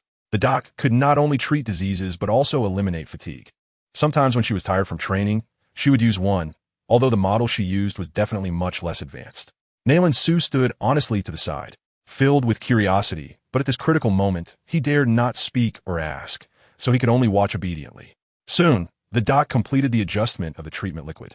Before Leng Jing could continue operating, the instrument automatically extended 6 tentacles, which attached themselves to Nailan Jia's legs, arms, forehead, and chest. Yes, it clung to him like a magnet, rather than using needles or other mediums for injection like ordinary medical devices. Elder, will there be any problems? Nailan Su had never seen such a thing before, and it was quite frightening to see it move, so he couldn't help but ask. Before Leng Jing could respond, Nailan Yinran explained, "It's fine. I use this all the time. Previously, it was just a quick scan or a single breath. But it might be because Grandpa's condition is more serious." Hearing Nailan Yinran's assurance, Nailan Su felt relieved and stopped speaking. Doc is known for its extremely fast treatment speed and super high effectiveness. After the injection began, the dark aura around Nailan Jia dissipated at a visibly rapid pace. The wrinkles on his face started to fade, and his emaciated body slowly began to fill out, showing very significant results. Of course, the fighting energy within Nailan Jia also started to dissipate, his momentum continuously declining, soon dropping from high-level Do Wang to Do Leng, then to the Do Shi, Do Zhe, until he became an ordinary person. The complete loss of power also signified the end of the treatment, and the 6 tentacles fell off Nailan Jia's body, retracting into Doc's equipment, which seemed to be out of power and could not be activated again. After all, it was a one-time device. Seeing the treatment was complete, Leng Jing looked at Nailan Jia, who was somewhat questioning life on the bed, and said with a smile, "Old man, why not try standing up?" Nailan Jia looked at his arms, which had turned from resembling dry twigs to that of a strong young man in just a few minutes. His shock was beyond words. What kind of terrifying method is this? Even 7th-grade alchemists couldn't possibly achieve this. This feeling, I feel like I've returned to 30. As the ultimate version of Doc worth 5 million gold coins, the effect is naturally outstanding. This demonstration effect is akin to bringing the dead back to life. An old man who was half buried in the ground could regain the physique of a 30-year-old with just one treatment. How could this not be shocking? Nailan Jia got up from the bed and jumped a few times on the ground, moving as nimbly as a professional athlete. Where was the half-dead look he had before? Although he had lost his power, he still had that foundation, and compared to an ordinary person, he was definitely much stronger. Elder Leng, I really don't know how to thank you, Nailan Jia said, looking at the barely teenage Leng Jing. Feeling complex emotions, gratitude for her life-saving help mixed with reluctance for Nailan Yinran. He had impulsively considered entrusting Yinran to her, but upon reflection, he realized how difficult it would be to achieve a satisfactory outcome for everyone in such a same-sex marriage. When Yun Lanzong decided to appoint Yun Yun as the sect leader back then, it had faced countless criticisms, and it attracted the covetous eyes of other imperial protective sections. It was only after Yun Yun demonstrated her strength to teach those people a lesson that things calmed down a bit. In his view, such a marriage could not be done quietly. It would have to be done with great fanfare. One party is the young lady of the martial family of the Gamma Empire, while the other is the elder of Yun Lanzong. A slight misstep could provoke war. This is not alarmism. If a country's princesses have traditionally married into noble families, and suddenly one generation abandons this tradition to marry into the middle-class nobility, It undoubtedly sends a signal to rival nations that the royal family is growing distant from the nobility and needs to befriend the middle class. Currently, the strength gap between the various empires is not large, but if they were to unite for that reason to attack the Gamma Empire, it is indeed possible. The elderly tend to think too much. Leng Zhiying had no idea that Nailan Jie was thinking so much.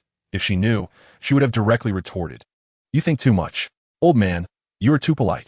Yin Ran is our Yun Lanzong's young master. We're practically family now. Since we are family, there's no need to say thanks. It's all part of the job, so let us not mention gratitude again."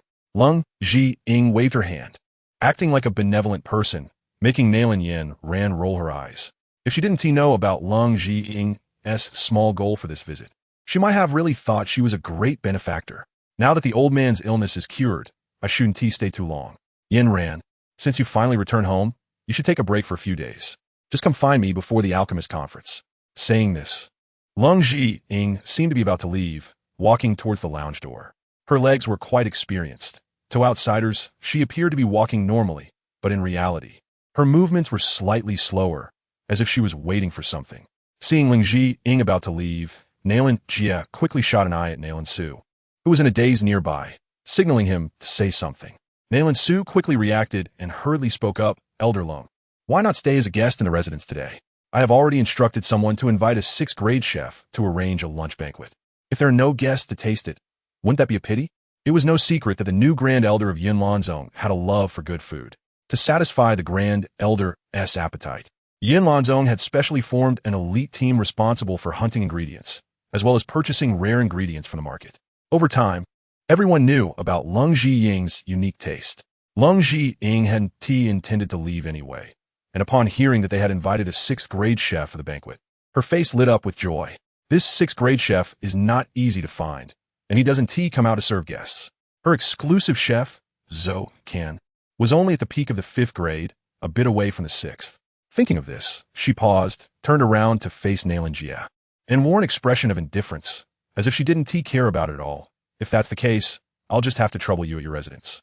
The Grand Elder is too kind. Don't mention just a meal. Even if you want to stay at our home, we will welcome you with open arms." Nailan Su, hearing that Leng Zhiying was willing to stay, immediately put on a big smile and said politely, "As the saying goes, it's easier to talk business over a meal." Although the Nailan family still appeared to be one of the 3 great families of the Gamma Empire, they were currently in a transitional period. The old man had lost all his strength, and he himself was just an ordinary Do Wang, lacking any say in front of the high-level Do Wang of other families. And the royal family was the same. Thus, the Nailan family now needed a strong external ally, and they didn't need to do much, just help maintain the scene.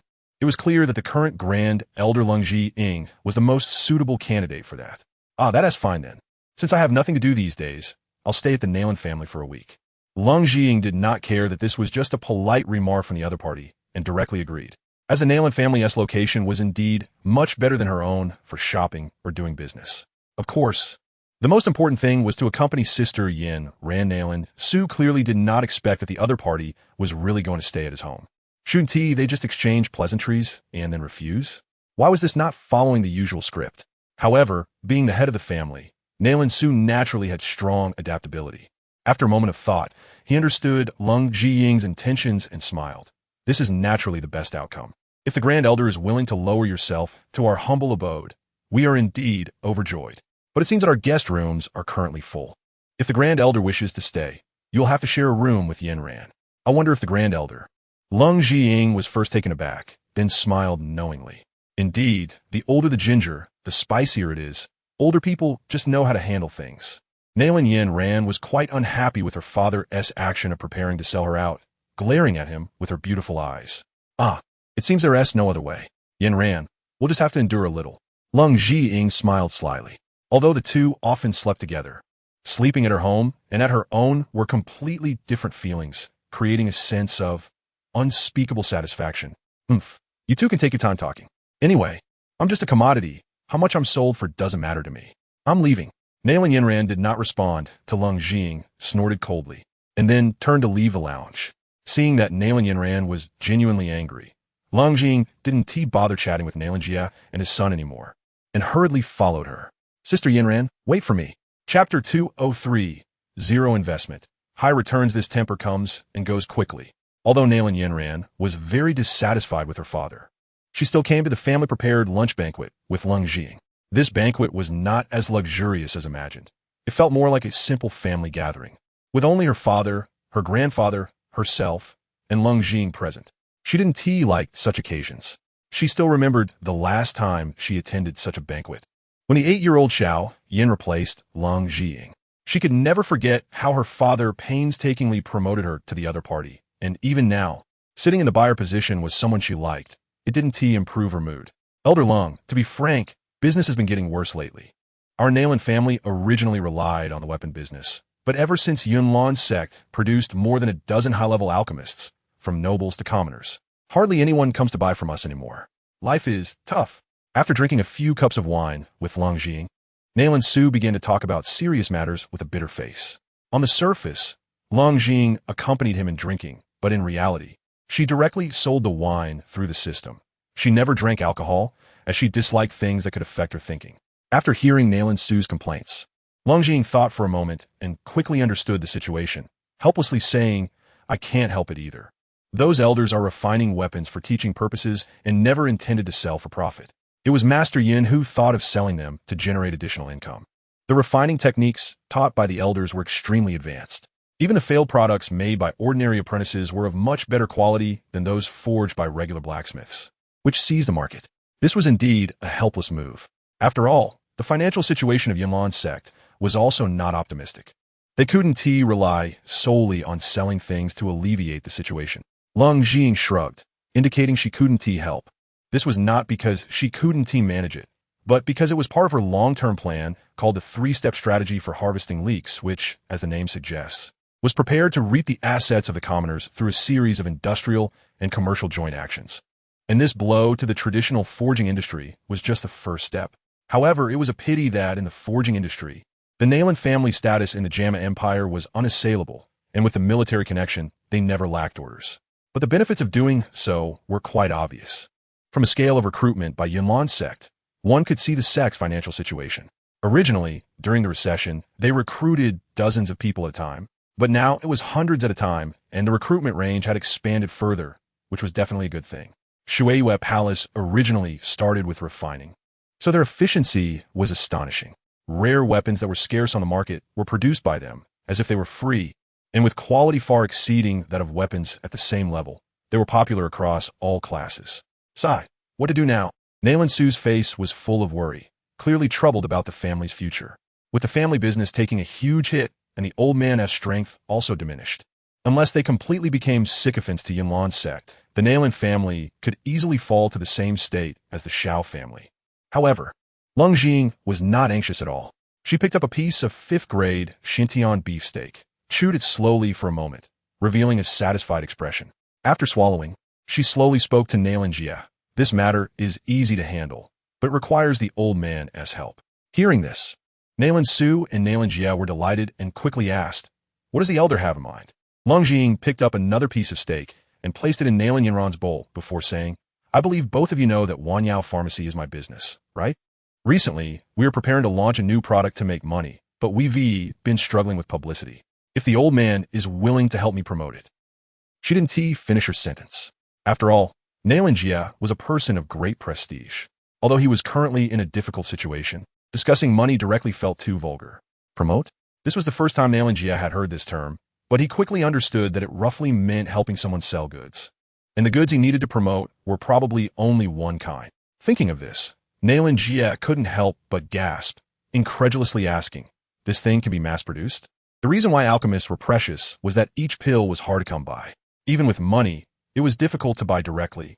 However, if a certain type of pill could be sold in bulk, even if its effect was somewhat limited, it wouldn't hinder its explosive sales. When in Wutan City, the sale of Foundation Establishment liquid was based on this principle. Many people bought it not for personal use, but hoarded it to sell for money, not to mention doc, which could heal most injuries. Leng Jiying took a sip of a soup made from unknown magical beast meatballs and slowly said, "Of course, it can be mass-produced. Wanyao Pharmacy is currently only treating the common people. Wealthy individuals want to come to Wanyao Pharmacy, so they naturally want to use doc. To open up the market, we need a person with great influence in high society, and it just so happens that the old man has fallen seriously ill, making him the most suitable candidate. However, the ordinary doc effect would certainly not be as good as treating the old man's illness. It could only remove some minor ailments. While the cost of treating the old man would be 5 million gold coins, the cheaper ones range from 100 to 10,000 gold coins, with 3 tiers in total. Upon hearing this price, ZhiyingBlasts was shocked. 5 million gold coins was indeed not a small amount. Moreover, the cost price and actual selling price must be 2 different concepts. Without this relationship, even if he could buy it himself, it would cost him 8 million or even 10 million gold coins. While it wouldn't lead to bankruptcy, it would still be a heavy burden. And the effect of this treatment would probably make one willing to go bankrupt for it. No wonder the other party chose to let him be the promoter. He was a walking advertisement. Having figured out the intricacies, ZhiyingBlasts' heart began to heat up. This was a zero-investment, high-return business. He didn't need to provide the goods himself. He just needed to act as a spokesperson to extract profits. Was there a better business than this? Once it started selling, it would probably instantly overturn the Mu family's alchemy industry, and getting rich would be just around the corner. However, upon careful consideration, this was actually an opportunity given to the Leng family. There are many people in the world suffering from serious illnesses. Why would they have to cooperate with the Leng family? Wasn't it because of ZhiyingBlasts' face? As the saying goes, no merit, no reward. ZhiyingBlasts thought for a moment and still tentatively asked, "What does Elder Leng need us to do?" Chapter 204. Betting everything. Leng smiled slightly. Although her expression was calm, it revealed immense confidence. This was the second step of her leak harvesting strategy, comprehensively seizing the market. Doc is just one of the main aspects, but certainly not the whole picture. As Doc opens up the market, other technological products belonging to the Tyrant system will also be pushed to the forefront for sale. With the reputation of Doc, other products won't sell poorly either. What she hasn't mentioned is that Doc not only has therapeutic uses, but also provides users with a significant pleasure, much like smoking or indulging in other vices. Although using Doc can lead to addiction, it does not cause people to become despondent or degrade their physical condition. Rather, it greatly enhances physical fitness, creating a dependency similar to that of Leng. Once the market is established, a large number of repeat customers will be secured, much like the great Ingtian country during the Daguang era, making massive profits through this somewhat unethical means. Once the demand from repeat customers exceeds the current production of Doc, she can control the prices at will. Of course, Leng is fundamentally a decent person, and she wouldn't engage in such exploitative practices. After all, harvesting profits requires a gradual approach. If you uproot everything at once, there will be nothing left to harvest later. Leng tapped her fingers on the table, thought for a moment, and said, "Old man, I can hand over the sale of Doc to you, and you can also decide the pricing. I will only be responsible for the supply. The internal price I can offer you is 1. 5 times the cost price. However, I have 2 small requests." Leng thought for a moment. This actually seems quite reasonable. This way, the lowest purchase price for a basic Doc would be 150 gold coins. Although he had never used it, he felt that selling it for 200 gold coins would be very easy. The profit for a basic version would be 50 gold coins. But what about higher levels? Then the profit could be 500 gold coins, 5,000 gold coins, or even 5 million gold coins.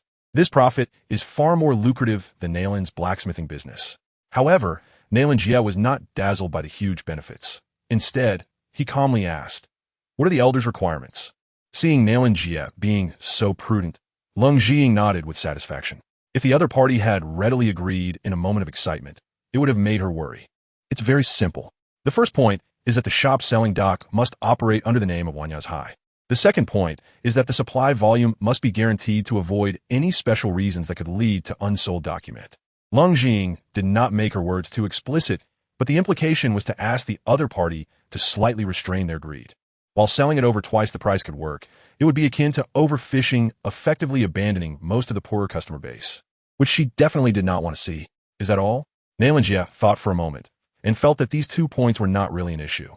Selling someone else's product for profit while promoting their name is quite normal. As for the sales volume, that's even less of a problem.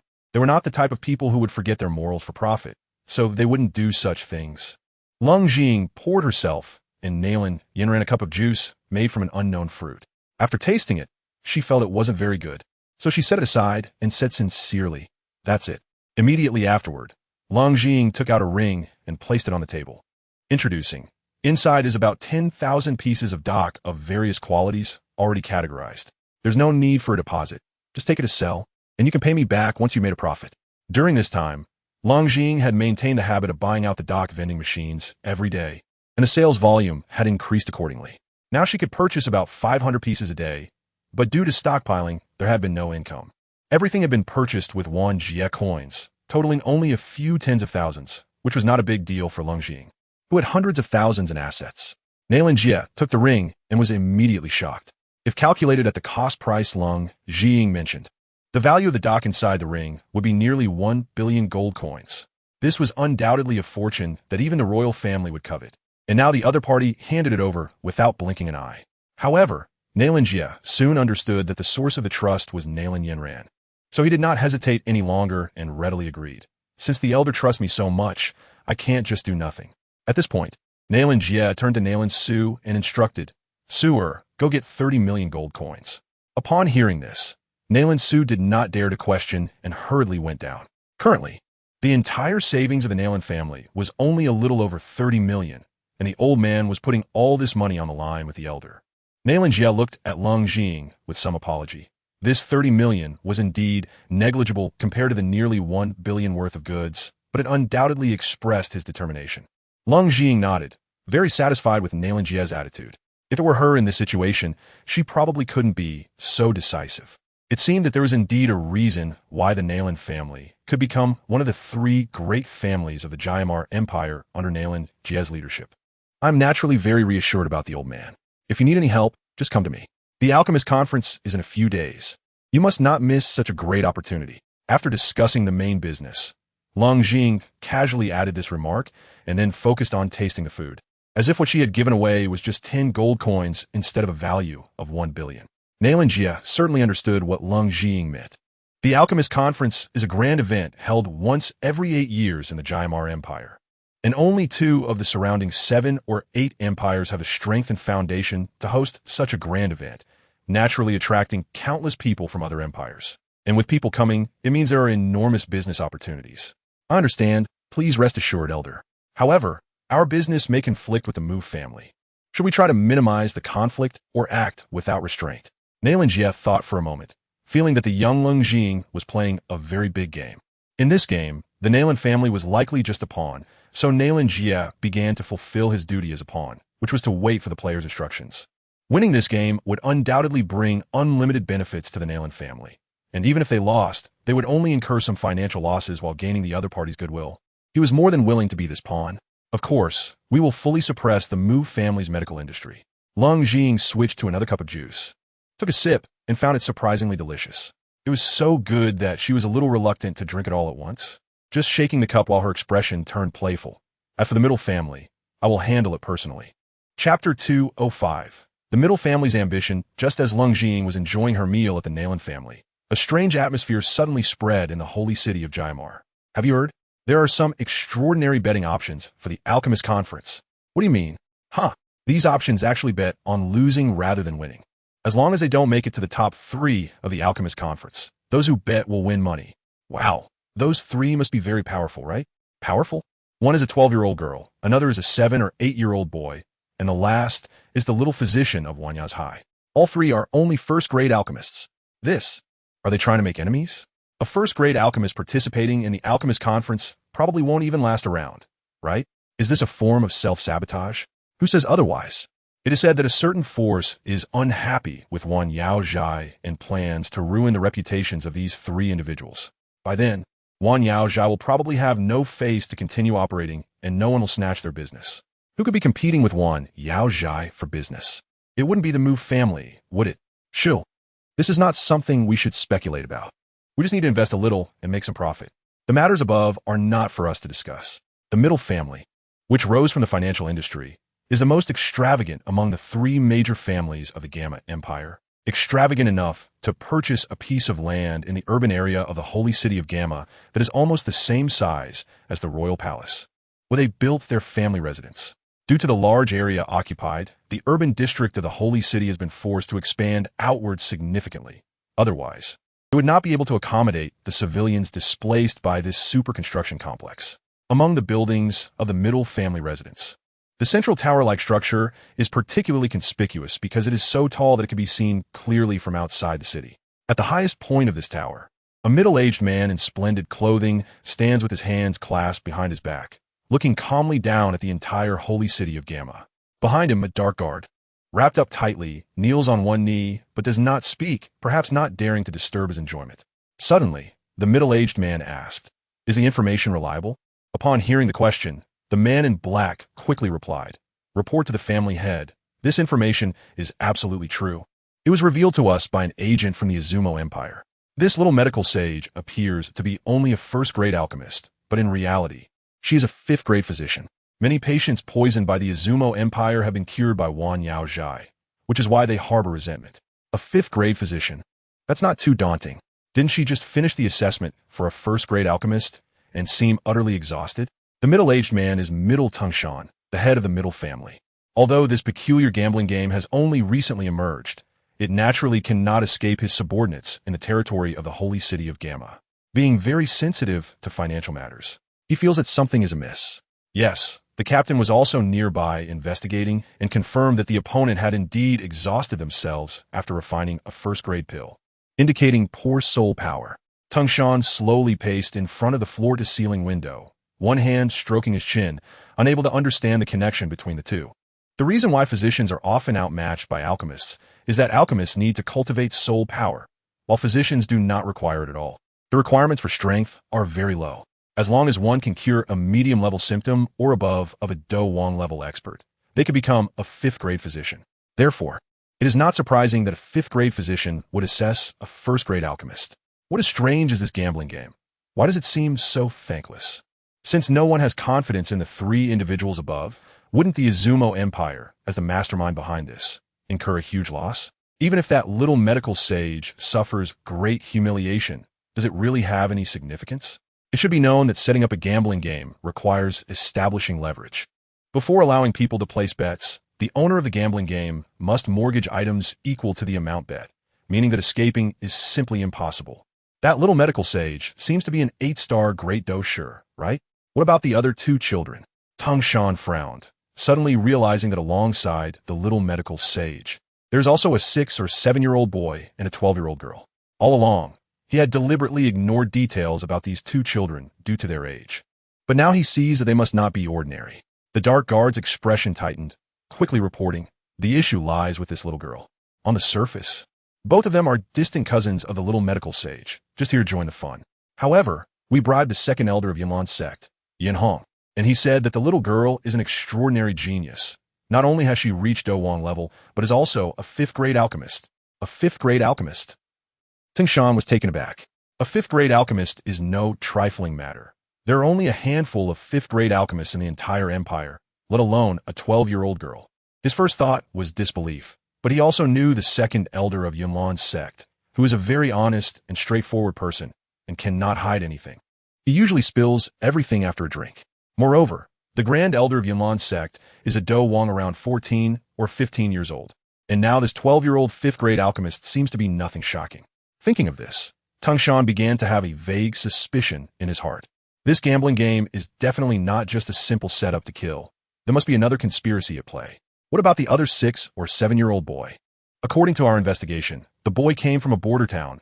Both of his parents died in a snake man attack, and he traveled a long way to seek refuge with this distant cousin. He only recently discovered his talent and became a first-grade alchemist. The Dark Guard had long investigated these matters thoroughly and spoke without hesitation. What are the odds for these few individuals? The odds for the little medical sage are the highest, reaching as much as 2 to 1. But because the little medical sage has a good reputation and has saved countless people, very few are willing to bet on her. The odds for the girl are 1 to 1. 8, and for the boy, 1 to 1. 3, Tangshan began to pace slowly again, contemplating the conspiracy within. So that is how it is. The mastermind behind this is indeed clever. Tangshan coldly smiled, suddenly understanding the conspiracy behind this gambling game. It seems that the mastermind has long known the girl's true level and knows that she will surely outshine the rest, yet pretends to be unaware and pulls out the little medical sage, a somewhat more well-known figure, to cover their true intentions. With such high odds combined with an almost guaranteed profitable situation, how many people would follow the trend to bet? Chapter 206, Yafei's Revenge. as long as a false impression is created that whichever one is bet on will yield profit, although the odds for the little medical sage are high. Not many would bet against their conscience. In this way, the girl, who is actually a 5th-grade alchemist, becomes their opportunity for a windfall. The difference between 2 times and 1. 8 times is not very large, but the difference between 8 times and 3 times is significant. Coupled with the crowd generated by the Alchemist Conference and the almost guaranteed profit of this gambling game, it can be foreseen that the profits for the organizers will not be less than 10 million gold coins. There must be massive capital at work behind this. Likely from those people in the Izumo Empire. Orders were given to open the betting ourselves. Aren't they betting that these 3 cannot take the top 3? Then we will set the odds for these 3 to occupy the top 3 directly. If one of them makes it into the top 3, we can get back 90 of the principal. If 2 of them make it into the top 3, we can double the principal. If all 3 dominate the top 3, the principal will be returned tenfold. These odds are fixed and will never change. Tangshan coldly smiled. In terms of finance, these people from the Izumo Empire can only be considered ants, with no strategy whatsoever, only able to swindle the commoners' money, while this gambling game targets the aristocratic class. The information he can obtain will also be received by those nobles later. In this way, this gambling game appears somewhat credible, especially since the guaranteed return of 90 of the principal, combined with the fact that this gambling game was established by the people of the Izumo Empire, will likely leave those nobles very dissatisfied. Now that the middle family is stepping up to challenge them, many people, even from the royal family, will likely take the bait. The gambling games of foreign capital are not appealing. The gambling games of one's own country are enticing. The financial situation of the Gamma Empire is not low, and there are many families that can easily produce tens of millions of gold coins. Tangshan is very optimistic about the prospects of this gambling game. It seems like a 1 in 10 chance, giving money to the middle family for nothing. In reality, this is a good opportunity to show loyalty to the royal family. Many families that only have money but no power are looking for this opportunity but can't find it, and now it's a great chance. Just look, we are specifically going against the forces of the Izumo Empire. How can we not be patriotic? Moreover, this is not a small amount of money. If the influx of capital reaches 100 million, he can extract 10 million in profits from it. This is a zero-risk, high-reward deal. And when spread out to each family, it doesn't seem like they're losing much. The head of the family is brilliant. The Dark Guard was stunned by Tangshan's astonishing plan. With the influence of the middle family, this gambling game will become widely known within a day. And then how many will come to place bets, making a lot of money? After all, the other 2 have no chance of making it to the top 3. They already know the capabilities of the little medical fairy, and the 6 or 7-year-old boy is the same. Even if he started refining medicine in the womb, he probably wouldn't reach the 2nd rank, right? All right, go arrange it. Tangshan waved his hand and didn't take the matter too seriously. For the wealthy middle family, these tens of millions of gold coins are nothing. Understood.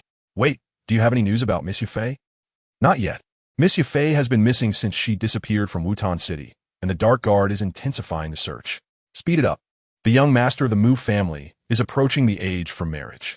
If we can't get Yufei married off in time, our future business may run into some trouble. Yes, on the other side of the city, in a seemingly dilapidated courtyard. Has the cargo arrived? Yes, the goods to be sold are all here. Very good. A very ugly middle-aged woman looked at the group of people moving boxes into the courtyard, revealing a satisfied expression. If I remember correctly, this batch of goods was brought back by sistering from another world, right? The middle-aged woman touched her chin, deep in thought. That's right. These items are daily necessities from that place, and some beverages that taste good. And of course, they're the most important arms as well. The person speaking with this middle-aged woman is a strong man, none other than Woden, who has become aimless due to the lack of military conflict. This middle-aged woman is, of course, the disguised Yufei. Under the watchful eyes of the middle family, Yufei does not dare to act too flamboyantly. Although she has formed a business association, she mostly delegates tasks to people she trusts while acting as the behind-the-scenes operator herself. Her identity as a middle-aged woman is that of a small businessman dealing with commoners, which does not draw much attention. After all, she understands the principle of a tall tree catches the wind. Since that's the case, I'll have people come to spread out these goods for sale, and as for the arms, I'll see if I can contact some underworld forces to take over. Most of these goods are produced in a cyberpunk world, and most of the items are seized from various enterprises. Among these supplies, arms are the most abundant, with all kinds of rifles, pistols, and grenades. Of course, the quality of these weapons is not great. They're all basic mass-produced types, which in a game context will be considered the most ordinary white quality. However, when brought to the Dopa continent, these weapons still have significant effects at lower levels. Even a pistol can easily kill a Do practitioner, and those rifles can even contend with high-level fighters. However, due to their poor quality, they are ineffective against those above Do Leng. But Do practitioners are not cabbages. Back in the day, that Mushi as a 2-star Do master could dominate in Qingshan town. If all these weapons are sold, the Gamma Empire could very well descend into chaos. The more chaotic the situation, the more advantageous it is for Leng, Zhiying, and the others. As the saying goes, no chaos, no establishment. Although they have not yet decided whether to directly replace the Gamma Empire or force it to recognize their special status. This is something that must be done because they need to show the royal family their power. Woden still has a certain respect for Yafei. Although there is a huge power gap between them, those like Woden, who come from military backgrounds, are most afraid of dealing with those who are more intelligent, fearing they might be schemed against. And those intelligent people in Kahana are all politicians. Although Yafei is not playing politics, but business, after thinking about their plan, Woden feels it's better to obediently listen in front of Yafei. Besides these goods, the leader has also sent you 100 helpers, all elites who have been trained in the underground city for a long time. Their registrations have been completed, and I believe these people can assist you in some way. Chapter 207. Evil plan good, very good. With the help of these people, I am more confident in that plan. Yafei's face showed no signs of joy or anger, but her tone carried a hint of excitement. This operation is not only to prove their strength through wealth accumulation, but also to help Yafei achieve true freedom. During this time, she has been keeping an eye on the middle family's investigations into her and understands very well why they are so eager to find her. Could it be that they are truly interested in her business talent? No. This can only mean that there are no suitable women of marriageable age within the middle family to serve as bargaining chips. So they need to find Yafei to satisfy a certain powerful faction. As for which country or family this faction belongs to, whether her marriage partner is disabled, their talent or appearance, she does not need to know. All she has to do is marry into it and satisfy the family. Such a family is undoubtedly a heavy burden for Yafei. So if the middle family cannot satisfy her, she must take control of it or even destroy it. Any familial affection pales in the face of interests, and Yafei has seen through this clearly, having no sentimental attachment to her family. Therefore, I trouble you to gather more information about the gambling game. Sistering often says how amazing her unit, the children of Kuha, is capable of completing any task. Since that's the case, I think it shouldn't be difficult for you to gather some information, right? As she spoke, Yafei slightly leaned forward, showing genuine respect for Woden and the others. Without them, there would be no underground city as the foundation of industry. And without the trade goods produced by the underground city, Yafei would not be able to maintain this business association. Although this business association currently operates more like smuggling, the goods produced in the underground city have always had no trouble finding buyers. Even items identical to those from the outside world, under a complete industrial system, are of better quality than those purely handcrafted items from the outside. The main point is that there is hardly any significant price difference between the two, and one is of excellent quality while the other is like shoddy workmanship. So the trade competitiveness is evident. The scale of the business may not seem very large, and it even appears somewhat trivial, but the profits earned are absolutely astonishing. Of course, our disguise technology is top-notch, and now the public opinion is almost completely under our control. I estimate that in a couple of days we will see quite a considerable profit. Woden is showing off as he pleases, feeling a bit excited inside. This gamble was conceived by Yafei, but the executors are from the sons of Kihar, so they will also receive half of the profits from this gamble. Although this gamble is a bit unscrupulous, they're not deceiving anyone. It is indeed a sure-win gamble. Of course, this is for them. As for how those greedy commoners will fare in the end, that's not his concern. Letting the commoners go bankrupt is just the first step of the plan. Even if this time the effort isn't enough, there will be more traps afterward. Various scams like Ponzi schemes will be employed, and this plan won't end until the entire Gamma Empire's economy is dragged down to a shocking level. This is different from Leng Jing's plan to reap profits. Leng Jing represents the publicly acknowledged Yunlan sect, which only gathers wealth through legitimate means to avoid tarnishing its reputation. Therefore, even if the commoners buy their products, they won't end up bankrupt. So, to make the poor spend everything, a rather wicked hand needs to be at work. That's good. Then our plan should be put on the agenda. After Ing's sister is done, we should start acting immediately. Yafei stroked her chin, seemingly pondering how to gather wealth, and then she seemed to have made up her mind, extracting a pile of miscellaneous items from her storage ring and placing them on the table in front of her. Then she closed her eyes, reached into the pile of junk, rummaged around a bit, and finally pulled out something that is very common in the underground city, but quite rare in the outside world: fluorite. All right, then it's decided to use you. A week later, after spending several indescribable wonderful nights at the Nailan family, Leng Jing finally didn't want to stay cooped up any longer and chose to go out shopping with Nailan Yinran.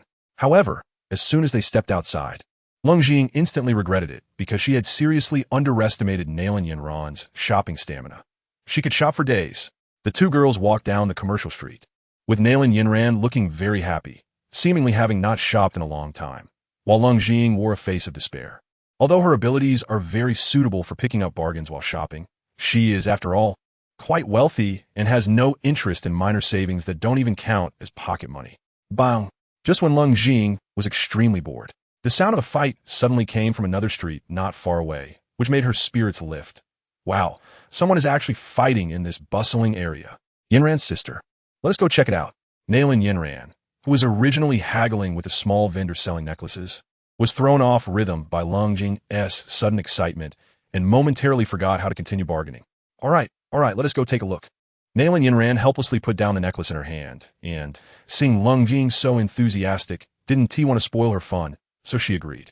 Upon hearing this, Leng Jing first pulled out a small bag of gold coins and bought the necklace from the vendor, then handed it to Nailan Yinran and took her hand, walking quickly toward the commotion. Looking at the bracelet in her hand, which was of rather poor quality, Nailan Yinran felt deep helplessness. As the young lady of the Nailan family, what kind of necklace hasn't she seen? She just enjoys the feeling of bargaining and could spend a little money on something she is interested in, which is why she is so keen on shopping. After all, who doesn't love a good deal? However, Leng Jing's move not only didn't save any money, but instead caused her to spend quite a bit more, which made Nailan Yinran very frustrated. She thought about returning the necklace, but then she remembered it was a gift from Leng Jing and abandoned the idea. Read books to earn cash. Follow the WeChat public account, Book Friend Base, and you can earn cash while reading. Chapter 208. The eve of the conference, Yin Xiao. Don't think that just because you can refine 6 times the ironwood spirit leaves, you can act arrogantly in front of me. Just look at what you are. At the scene of the fight, a dashing young man looked mockingly at the disguised Xiao Yin, his contempt almost unmasked. In his hand, a flame from a magical beast of unknown rank was gathering, but from its momentum, it shouldn't be lower than level 5. With such mockery from the other side, Xiao Yin, who had been slightly injured from the sneak attack, changed his expression. He thought he had been low-key enough, but why do these dogs keep jumping out? What bad luck. Hee, Leng, I heard you're a 5-star great fighter. I didn't expect you to be a petty person who likes to use underhanded methods. I misjudged you. Xiao Yin sneered while observing the crowd that had gathered around, thinking that as long as the patrol team showed up, he would run away. If not, then he wouldn't hesitate to be ruthless.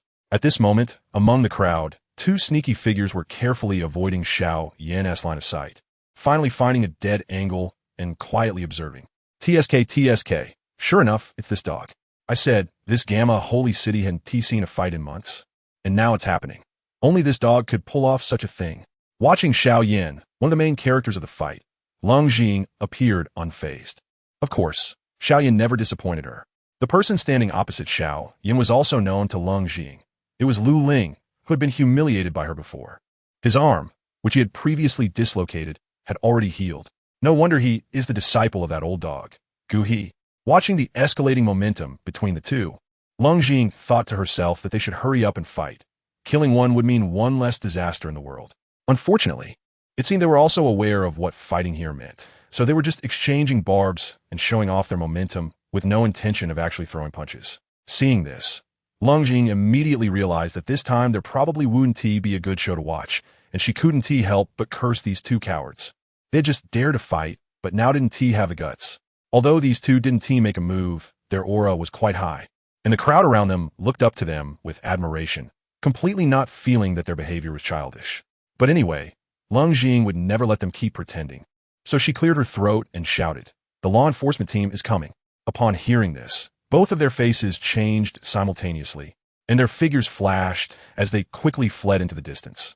This was certainly not because they were afraid of the so-called law enforcement team, but because they had a deep impression of that voice. Both of them had suffered greatly at Leng Jing's hands, and no matter what her intentions were, it was best to run. As expected, two cowards. Leng Jing rolled her eyes, completely unsurprised by the outcome. Nailin Yinran, who was next to her, was taken aback by Leng Jing's mysterious operation. Didn't we come to watch a show? Why did you scare them away? They're gone, they're gone. We've shopped enough for today, and we should go home and get ready. There's a banquet tonight. Leng Jing gently pulled Nailin Yinran's hand and advised her softly. She didn't want to continue shopping. Nailin Yinran thought for a moment and nodded. Tonight was a gathering initiated by the royal family, aimed at gathering the young talents from all over the world. Anyone who participated in the Alchemist Conference could enter, and Nailin Yinran received an invitation because of her connection to the Nailin family. However, the royal family's attitude was quite clear. They had not sent invitations to anyone from Yunlan's sect, which was almost self-explanatory. This was also quite normal in the past. Yunlan's sect could only compete evenly with the royal family, but now it had completely overwhelmed them. Even if the royal family didn't want to engage in any conflict with Yunlan's sect, they definitely wouldn't make any gestures of goodwill anymore, as it was a matter of dignity. However, this was nothing for Leng Jing.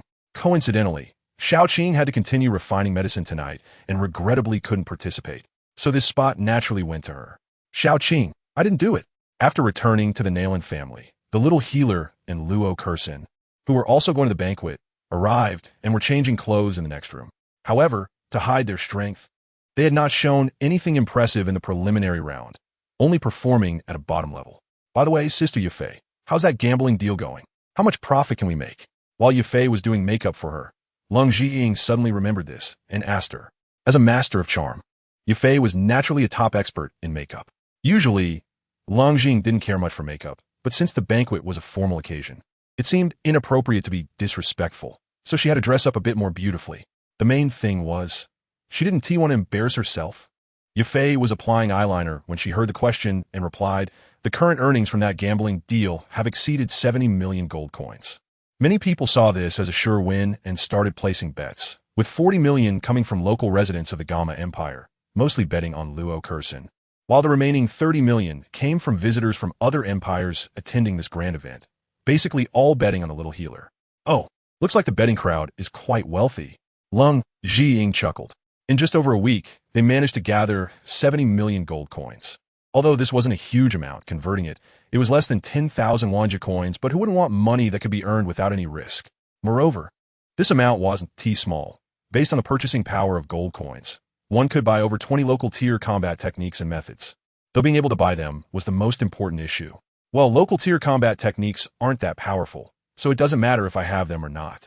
As Leng Jing laughed, Yufei's hand wobbled while applying eyeliner, nearly turning her face into a calico cat. Fortunately, Yufei was skilled enough that no mistakes occurred. After giving Leng Jing a glare, Yufei continued, because the sons of Keha have been controlling public opinion. Almost everyone thinks this gambling deal was set up by the people of the Yun Empire. Therefore, a patriotic faction opened a gambling deal with us, where our condition is that if we can't get into the top 3, we win, while their condition is that every time someone makes it into the top 3, they can earn a level of profit. They took the bait. I knew these capitalists wouldn't miss this opportunity. I guess the one who opened the deal is the Maiev family? Chapter 209. The calm before the storm. Saying this, Leng Jing maintained a poker face. After what had just happened, she didn't dare show any facial expressions. Yes, because the second elder deliberately leaked Luo Kursin's details. The Maiev family opened this deal. I've looked into it, and the funds gathered for this gambling deal have already reached 80 million gold coins. Yufei felt a bit embarrassed. This was somewhat of a personal vendetta, but there was no way around it. If they didn't leverage the orthodox power of Yunlan's sect, how could they lure the dogs into kill? 80 million gold coins?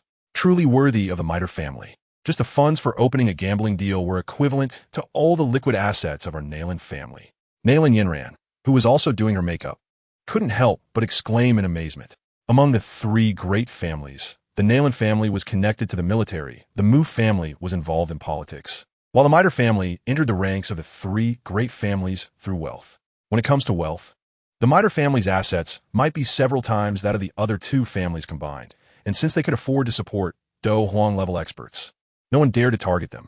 So, how much of this 50 million was invested by Sister Yufei? Leng Jing quickly grasped the key point.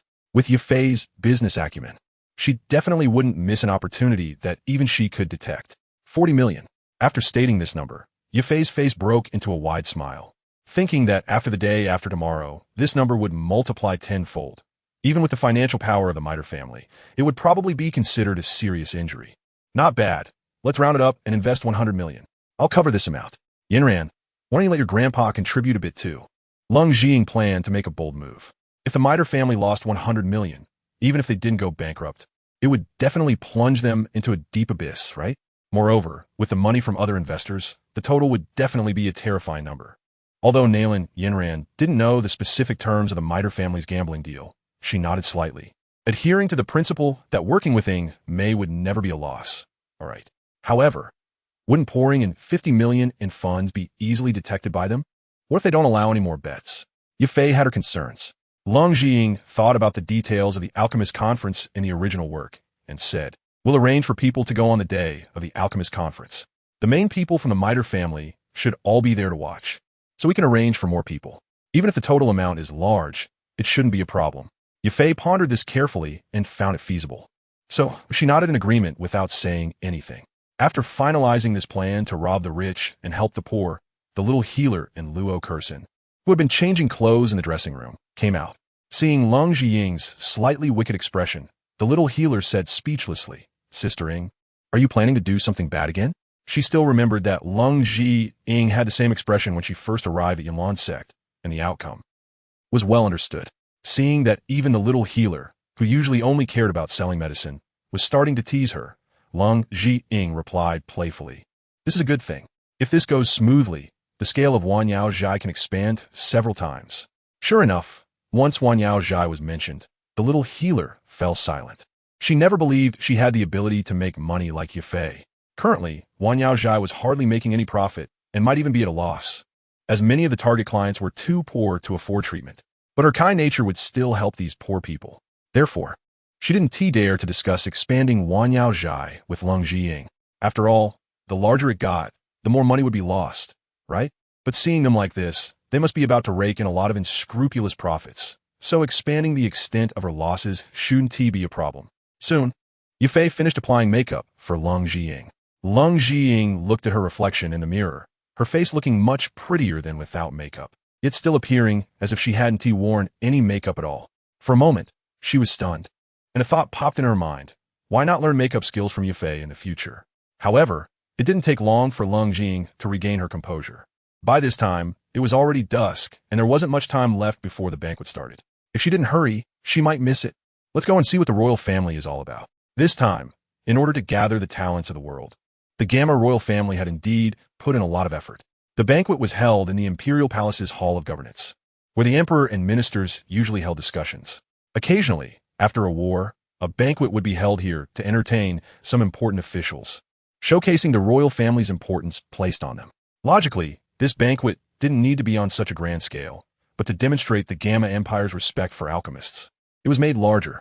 It was probably arranged by a certain princess, as they had the backing of the Supreme Emperor, and even the Emperor wouldn't dare to say much.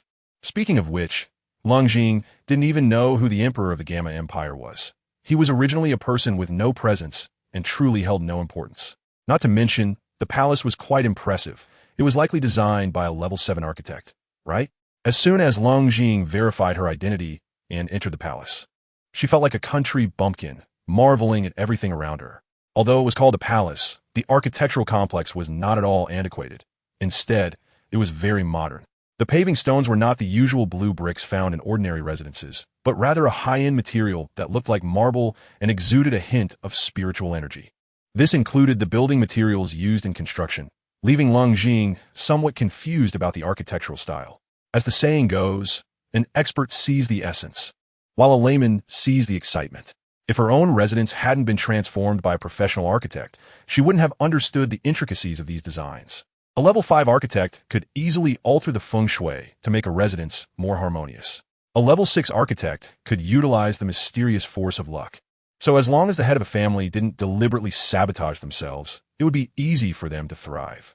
As for a level 7 architect, the influence of their luck power would be even broader when applied to the imperial palace and all representative buildings of a nation.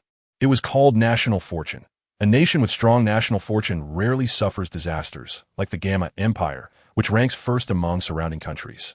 In contrast, weaker nations, like the Yuan Empire, are often chaotic and lack order, and even the concept of a nation is merely pieced together.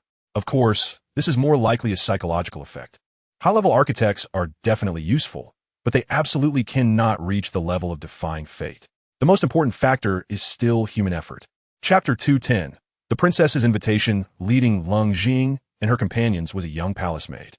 Upon hearing her country bumpkin-like remarks, the maid showed no disdain. Only a hint of pride as she confidently said, "Of course. The designer of the Gamma Palace is Master Huang Gailu, who was brought in at great effort by the late emperor to construct this palace for the royal family. The value of this is self-evident." Leng Jing did not know who this Master Huang Gailu was, but since he could build such a grand palace, he must be a powerful figure, definitely not of a low level. Moreover, as a master skilled in forging beyond his level, even if architects hold a lower social status than alchemists, his fame would certainly be much greater than that of Gu He. "Do you know where this Master Huang Gailu lives? I would really like to pay him a visit if I have the chance," Leng Jing thought. Currently, her team was lacking a powerful architect. Although the underground city was perfect, it could not compare to one forged by this era's architect. As for other professions, like alchemists or chefs, she already had strong experts on hand and was not in urgent need at the moment. However, in this dope continent, if she solely relied on Tyrant's technology to build facilities, it would inevitably feel out of place. The future base would definitely have to return to the surface. And without a powerful architect supporting her, people might look down on her, thinking her foundation was too shallow. "You shouldn't be asking me these questions. I'm just a palace maid. How could I possibly know about those big figures?" Hearing Leng Ying's somewhat naive words, the young palace maid rolled her eyes, clearly not believing that Leng Jiying had the ability to meet those prominent figures. Even if the young lady of the Nalan family was beside her, it wouldn't matter, as those were people even the royal family found hard to invite. What right did they have to ask? Upon hearing this, Leng Jiying felt a bit disappointed. She had never lacked methods for recruiting experts, and with so many otherworldly products, there would surely be something to pique their interest. Once they boarded her ship, they would basically have no way to escape. Forget it. Such matters should be left to fate. It would be a good thing if she encountered them, but she wouldn't think too much if she didn't. Since it was beyond her control, Leng Jing shifted her focus back to the palace's decorations. The palace seemed to be adorned splendidly for this grand event, with countless pedestrians on the roads, almost all of them dressed in alchemist robes, slowly making their way to the grand hall where the banquet was to be held, guided by a guard or palace maid. However, what puzzled Leng Jing was that the maid leading them seemed to be the best dressed among all the maids. If there were no comparisons, it would be fine, but with the comparison, she seemed less like a maid and more like a concubine or a noble lady. Yet, seeing Nalan Yinran's completely unfamiliar expression, it indicated that she might be overthinking it. As they walked, the maid suddenly parted ways with the other banquet attendees, leading Leng Jing and the others deeper into the palace. If Leng Jing remembered correctly, that should be where the harem was located. Just as Leng Jing was about to ask, the maid preemptively explained, "Please hold on, everyone. The eldest princess has requested your presence. I hope you will follow me." Leng Jing thought that this eldest princess must be Yao Yi. The Gamma Empire had never heard of any crown prince, nor had it been mentioned that any past emperors had female emperors. However, in this generation, with the emperor having 2 daughters and no sons, it seemed that he had no choice but to let his daughters ascend the throne. As for whether the eldest princess could ascend to the throne, that was truly an unknown. Just like the predicament Leng Jing currently faced, once the royal family designated a female heir, the Gamma Empire would face endless troubles. But in any case, the current emperor of the Gamma Empire did not seem like a foolish ruler. Presumably, if the eldest princess lacked abilities, she wouldn't be groomed as a successor. "I see. I've known Princess Yao Yi for over 10 years. So she must have something special to discuss with me at this banquet." Nalan Yinran nodded, showing no surprise. Leng Jing thought that made sense. The Gamma royal family and the Nalan family were closely tied, and, as third-generation descendants of both sides who were also women, it seemed reasonable for them to be closer. However, Leng Jing couldn't shake the feeling that Yao Yi had ulterior motives, hearing that they had known each other for over 10 years. A wave of jealousy inexplicably surged in her heart. How wonderful it would be if she and Nalan Yinran had known each other for over 10 years. Although she currently had friends surrounding her, they were all people she had only met in recent years, so there always seemed to be some distance in their interactions. It felt different from some kind of feeling in her previous life. Since that's the case, let's go and take a look. Leng Jing waved her hand, actually quite eager to get to know this princess after all. She was considered a remarkable woman, and there might be opportunities for cooperation in the future. The others had no objections to Leng Jing's words, which surprised the little palace maid leading the way. It was not easy to make the famously arrogant Miss Nayland obedient. Although this young lady was beautiful, there had never been any news of such a person in the Jimar Empire. However, it was not her place to question this. And although she was as close to Princess Yaya as sisters rather than master and servant, there were certain rules she understood after many years in the palace. One of which was not to ask what should not be asked. After walking a long way through the palace, Leng Jing finally saw her destination, a rather luxurious courtyard. Upon arriving at the courtyard entrance, several other palace maids were waiting there. When they saw Leng Jing and her companions being brought over, they stepped forward and said, "Princess only wishes to see Miss Nayland. The rest of you please wait here for a moment." Upon hearing this, Leng Jing immediately got angry. What is this? Is she looking down on me? I'm saying this today. If we can't go in together, then I'm leaving right now.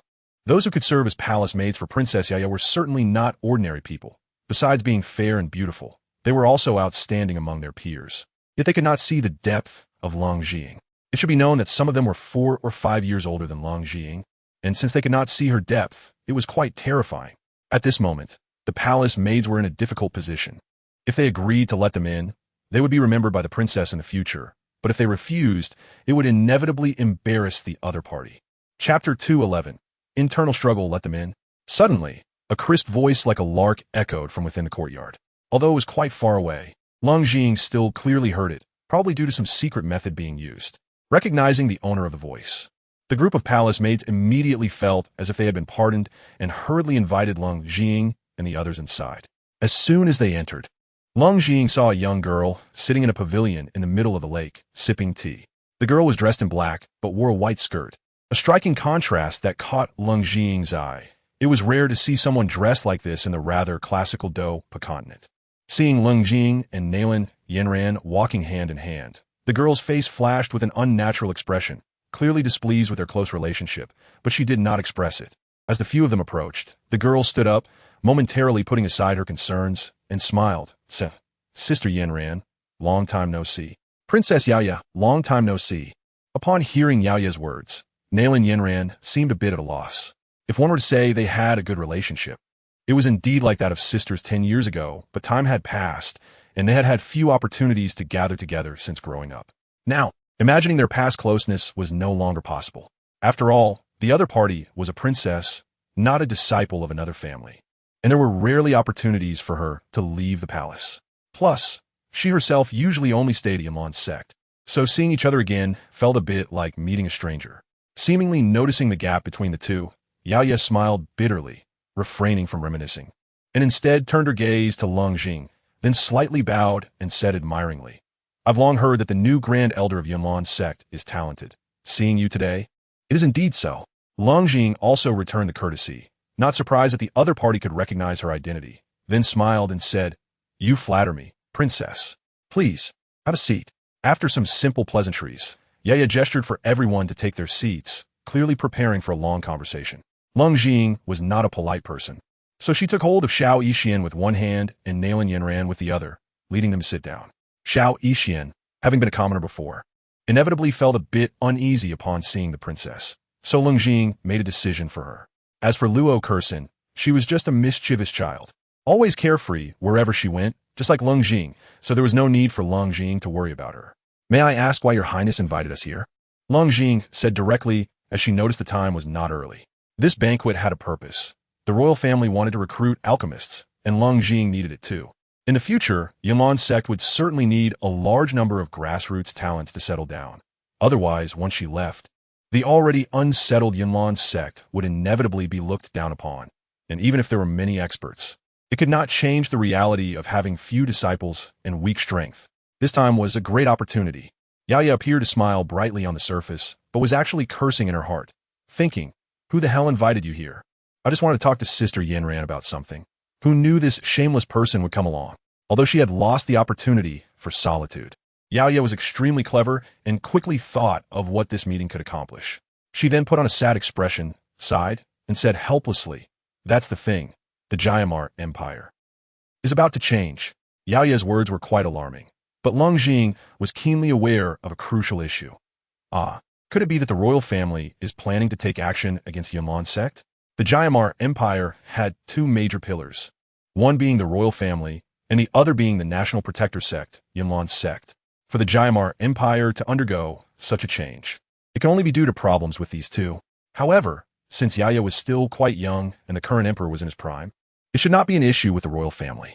Therefore, it could only be not the royal family, but rather the radical faction of the empire led by the marshal, wanting to take the opportunity to eliminate Yunlan's sect and bring all power under national control. They seem to have discovered some of your little movements, which is why they have become so anxious. Yao Ye took a sip of tea, her expression rather unnatural. This surprised Leng Jing, logically speaking. Since her relationship with old Master Nalen was so good now, there shouldn't be such a situation. As for why the other party was so agitated, she probably had an idea. The battle at Shimo City would surely have been investigated by those with ulterior motives. Although Leng Jing did not personally experience it, she could imagine how terrifying the craters left by the assault teams were, coupled with the recent frequent recruitment actions. It was likely that it had long been discovered by those with ulterior motives. Leng Jing suddenly thought of something amiss and asked, "Marshal, is there a commander in the Jiamar Empire who is higher in rank than Old Master Nalen?" Soon, Yao Ye's words answered her question. Yes. Old Master Nalen is merely a talented general, not a commander. There's another person who leads all the military forces of the Jiamar Empire, but he has no family and usually lives alone. Military affairs are mostly handled by his subordinate generals, so his reputation is not prominent, and only high-level individuals can know of his existence. Moreover, the marshal is the fundamental reason why the Jiamar Empire can stand out among neighboring countries. The military formation he cultivates can provide him with strength on the battlefield, though he is only a 5-star Dohuang. If he fully utilizes the power of the military formation, he could likely rival a Dozong. After Yao Ye explained this, Leng Jing suddenly understood what the other party was trying to do. The existence of the marshal could be considered a secret, and it should not have been disclosed to someone who could be considered estranged from the royal family. Therefore, this situation could only mean one thing. The other party was preparing to use a knife to kill someone. This seems to be a struggle between the left and right factions. If Yao Yi wants to ascend the throne in the future, she must eliminate some conservative radicals, and this marshal is likely one of them. Unfortunately, Yao Yi is currently weak, and unless something unexpected happens, she definitely won't get to sit on the throne. Therefore, she needs to start planning ahead. After all, this marshal, as a staunch supporter of the Gamma Empire, completely adopts an antagonistic attitude towards the Yunlan sect. Doesn't he? So, what confidence does he have in erasing the Yunlan sect without the Empire deploying troops against them? On this point, Leng Jing is truly puzzled. How could a weakling comparable to a Dozong, with the help of the army, have the confidence to confront the Yunlan sect, which has 2 Dozong and over a dozen Do Huang strongholds sitting in defense? Chapter 212. Old Strong Nation. Upon hearing Leng Jing's question that went straight to the root of the issue, Yao Yu was momentarily at a loss for words. Based on her understanding of the new Grand Elder of the Yunlan sect, the other party should be someone who would draw their sword at the slightest provocation and not consider the consequences. Yet, her evasive words seemed to have no effect. Since the princess has doubts about our Yunlan sect, we can only take our leave. Seeing Yao Ye's hesitant demeanor, Leng Jing realized that the other party only wanted to incite hatred against that marshal while not wanting to reveal more. She immediately stood up, ready to leave with the 3 women. Yao Yi felt quite conflicted. If she revealed everything to the other party, it would undoubtedly tie her future fate to the Yunlan sect to some extent. If the other party were to use that as leverage for mutual destruction in the future, her actions would undoubtedly be seen as disloyal and unfilial, a grave mistake of betraying imperial intelligence. But if she didn't reveal anything, that bastard would urge the emperor to quickly establish a crown prince every day, which was nothing more than looking down on her as a woman and not wanting her to have any chance of succession in the future. The Yunlan sect was different. Now, apart from the old sect Master Yinshan, almost all the high-ranking officials of the Yunlan sect were women, who also faced accusations from other forces. In this way, it seemed they had a lot in common. Every time she thought of this, Yao Yi felt that there was not a single trustworthy person in the world. Even her own father probably couldn't be trusted as much as this Grand Elder before her. Thus, she forced a smile and said, "Grand Elder, don't worry. I will tell you." Upon hearing this, Leng Jing sat back down, appearing attentive, and was not surprised at all. Seeing this, Yao Yi pondered for a moment and said, "It's like this. My secret guard informed me that recently, the Empire's Marshal Long seems to be getting close to Gu He, Tang Shan, and Mu Chun from a Mu family, and he has also met with some people who are not from the Gamma Empire. It seems they are from a few nearby imperial sections." Yao Ye's words were rather vague, but Leng Jing understood her meaning.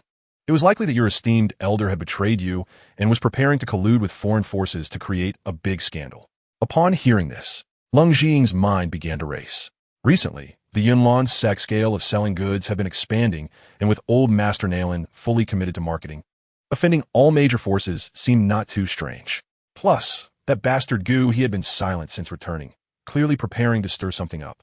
This news should be quite reliable.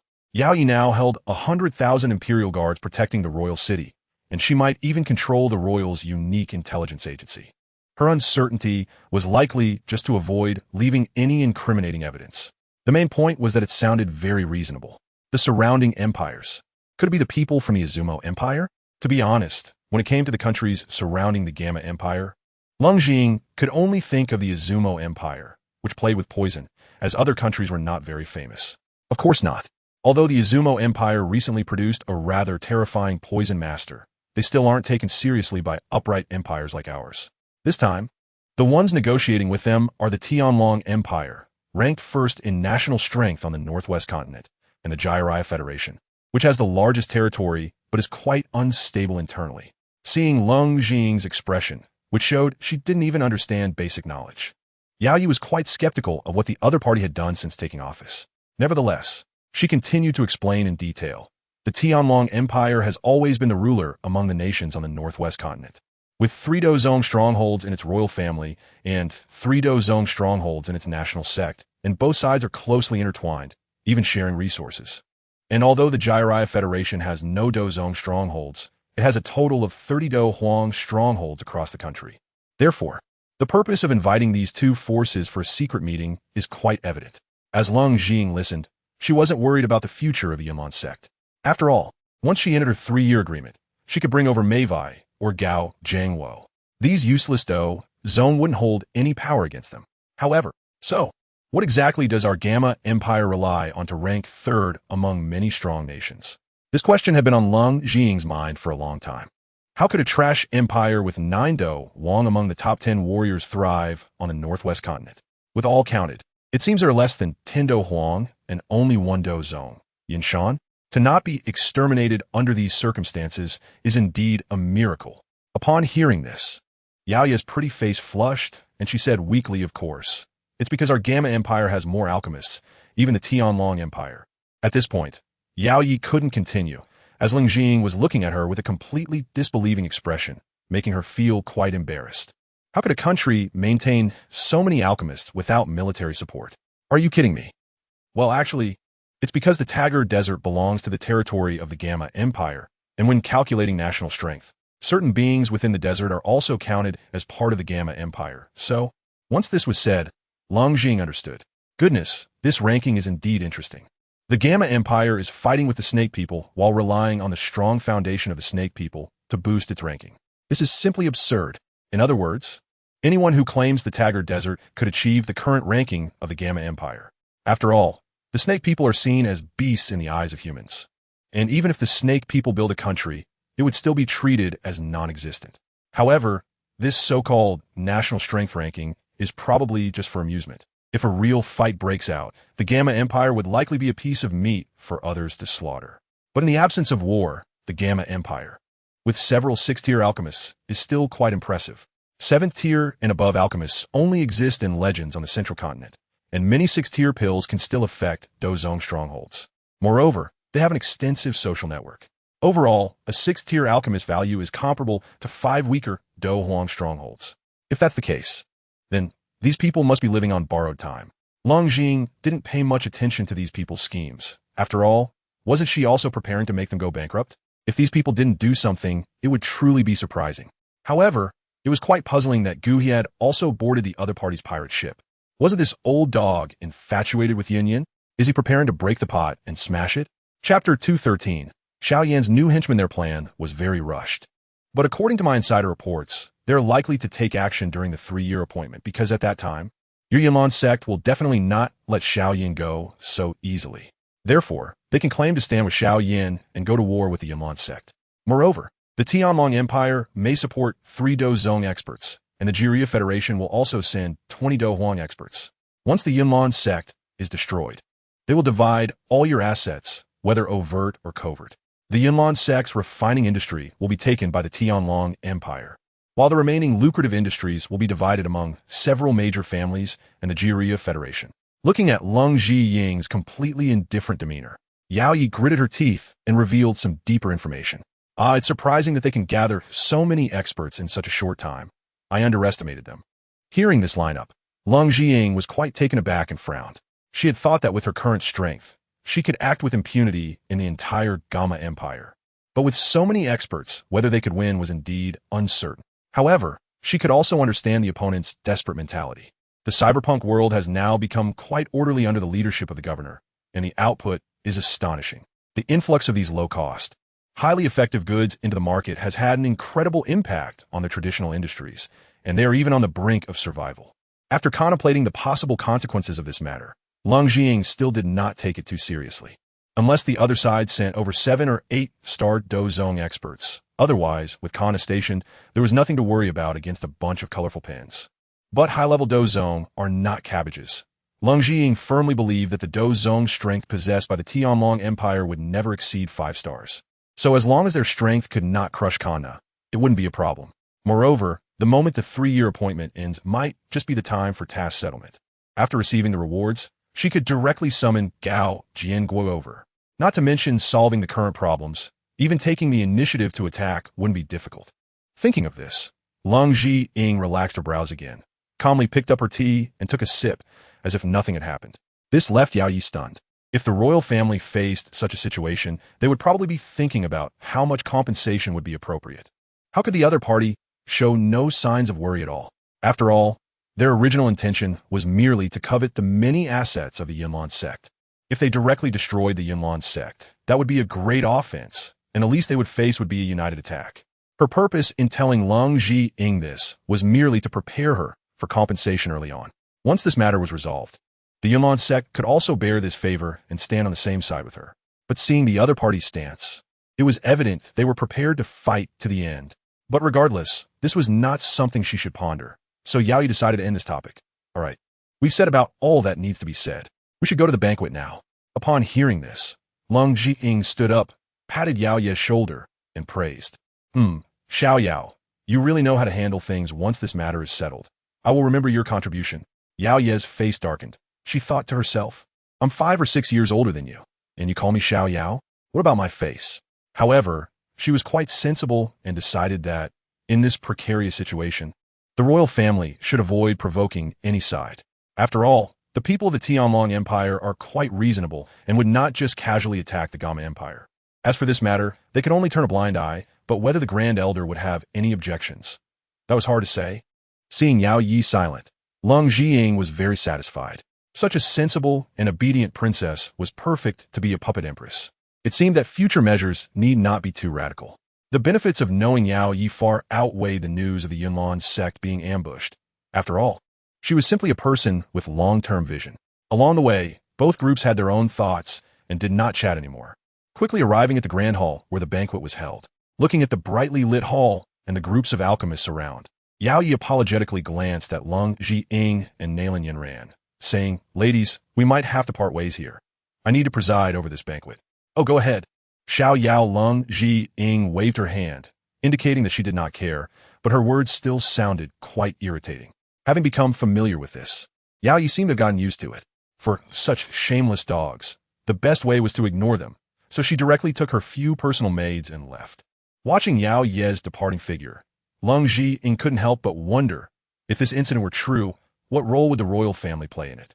Despite the royal family's desire to shake off the shadow of the Yunlan sect, without such a super sect to hold down the fort, the Gamma Empire would have long ceased to exist.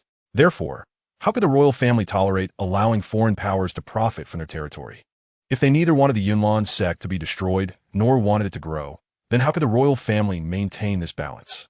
It must be known that any slight misstep could lead to unexpected outcomes. If the royal family could truly control the situation, then the forces behind them must be anything but simple. After thinking this through, Leng Zhiying couldn't figure out, so she decided not to think about it. After all, in the face of powerful strength, everything was illusory. If someone dared to cause trouble, just beat them up. At this moment, the banquet hall was quite lively. The alchemists gathered in groups, and the most noticeable ones were Leng, whom Leng Zhiying had seen during the day, and a very cute young girl who had attracted a large crowd around her, making her the focus of the entire banquet. Leng Zhiying did not pay much attention to these two, but in a corner of the hall, there was a rather sad young man drinking alone, giving off a feeling of isolation. Who else could it be but that dog Xiaoyan? The appearance of the four girls almost attracted the attention of the entire venue. The four little beauties each had their own merits, and paired with their gorgeous outfits, they seemed to absorb the lecherous gazes, causing the alchemists to forget their usual composure and stare unabashedly. Of course, the main reason might be that several of them, including Xiao Yixian and Luo Kursin, did not wear the alchemists' exclusive uniforms, making them stand out in a gathering full of alchemists. Chapter 214. Bringing a poor dog to wealth. Leng Zhiying did not like the feeling of being watched like a monkey. Originally, she wanted to glare at them and scold them a few times, but considering the occasion, she held back. Looking at Xiaoyan, who pretended not to see them coming, Leng Zhiying came up with a plan. She walked in his direction, cleared her throat, and sweetly said, "Brother Xiaoyan, why didn't you call me when you came?" As soon as these words were spoken, the entire venue went silent. Xiaoyan was now a well-known figure in the entire imperial capital, especially with the 3-year appointment approaching. Anyone who didn't know of Xiaoyan's existence was indeed out of touch with the times. Nailin Yinran had a blank expression. She had long known that this rock owl was just a pseudonym for Xiaoyan. Looking at his strength of at least 9-star Douluo, she felt no surprise. As if he were just a passerby. Xiao Yixian recognized Xiaoyan, but so much time had passed that she had almost forgotten about him. After all, a person who was ready to sell himself to escape was hardly memorable. Xiaoyan's face was ashen, thinking to himself, "I just wanted to quietly hide in the corner and drink some wine, and you all have to mess with me?"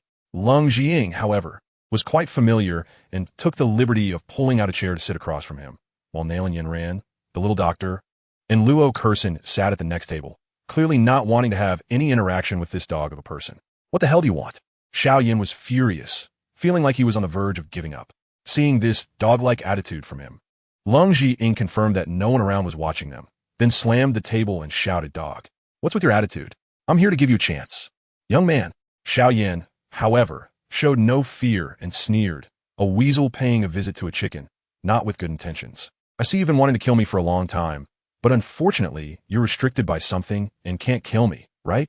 Having dealt with Leng Zhiying multiple times, Xiaoyan concluded that she only dared to create trouble for him, but did not dare to kill him. Therefore, he felt a bit arrogant now, especially since the Yunlan sect was under her control. If she didn't dare to kill him, that meant the Yunlan sect also wouldn't dare to act against him. With that in mind, what was there to fear about the 3-year agreement? Just go for it. He didn't believe that Nailin Yinran could truly defeat him. Leng Zhiying was taken aback, thinking, how did this dog find out about this? It's going to be hard to scare him in the future. Since you don't want it, then forget it. Recently, I have a small business that could benefit you. If you don't want it, then forget it. Saying this, Leng Zhiying stood up, preparing to leave, appearing completely uninterested.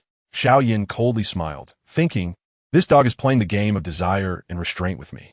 Do you really think I can be fooled? The next second, Xiaoyan put on a smile and called out to Leng Zhiying, wait, may I ask what the profit of this business is? Although he wanted to act tough, his pockets were quite empty. Even a second-tier alchemist like him couldn't gather a few thousand gold coins. That old thief Hai Bo Dong owed him a lot of favors, but had disappeared, and now he couldn't afford any medicinal materials, which was truly pathetic. Being broke, he had nothing to lose, and if he could make some money with her, wouldn't that be great? Leng Zhiying didn't pay attention to Xiaoyan's change in attitude. What seemed like a simple conversation was actually her probing him. It appeared that Xiaoyan hadn't joined forces with Hai Bo Dong yet. Otherwise, someone backed by the Maiev family wouldn't be so strapped for cash. But since he was short on money now, have you heard about the Maiev family's 3 dark horse gambling event? Leng Zhiying leaned closer to Xiaoyan and whispered, being so close to Leng Zhiying. Smelling her faint girl-like fragrance, combined with her petite and adorable figure and stunning face, Xiaoyan felt a bit flustered and thought, how could such a beautiful girl be someone who does bad things? However, he quickly realized that this wasn't the time for such thoughts and replied, I know, but Isn't that just a trick for the upper class to gain favor? Upon hearing Xiao Yan's words, Leng Jing was sure he really was short on cash. Otherwise, he wouldn't continue talking to her.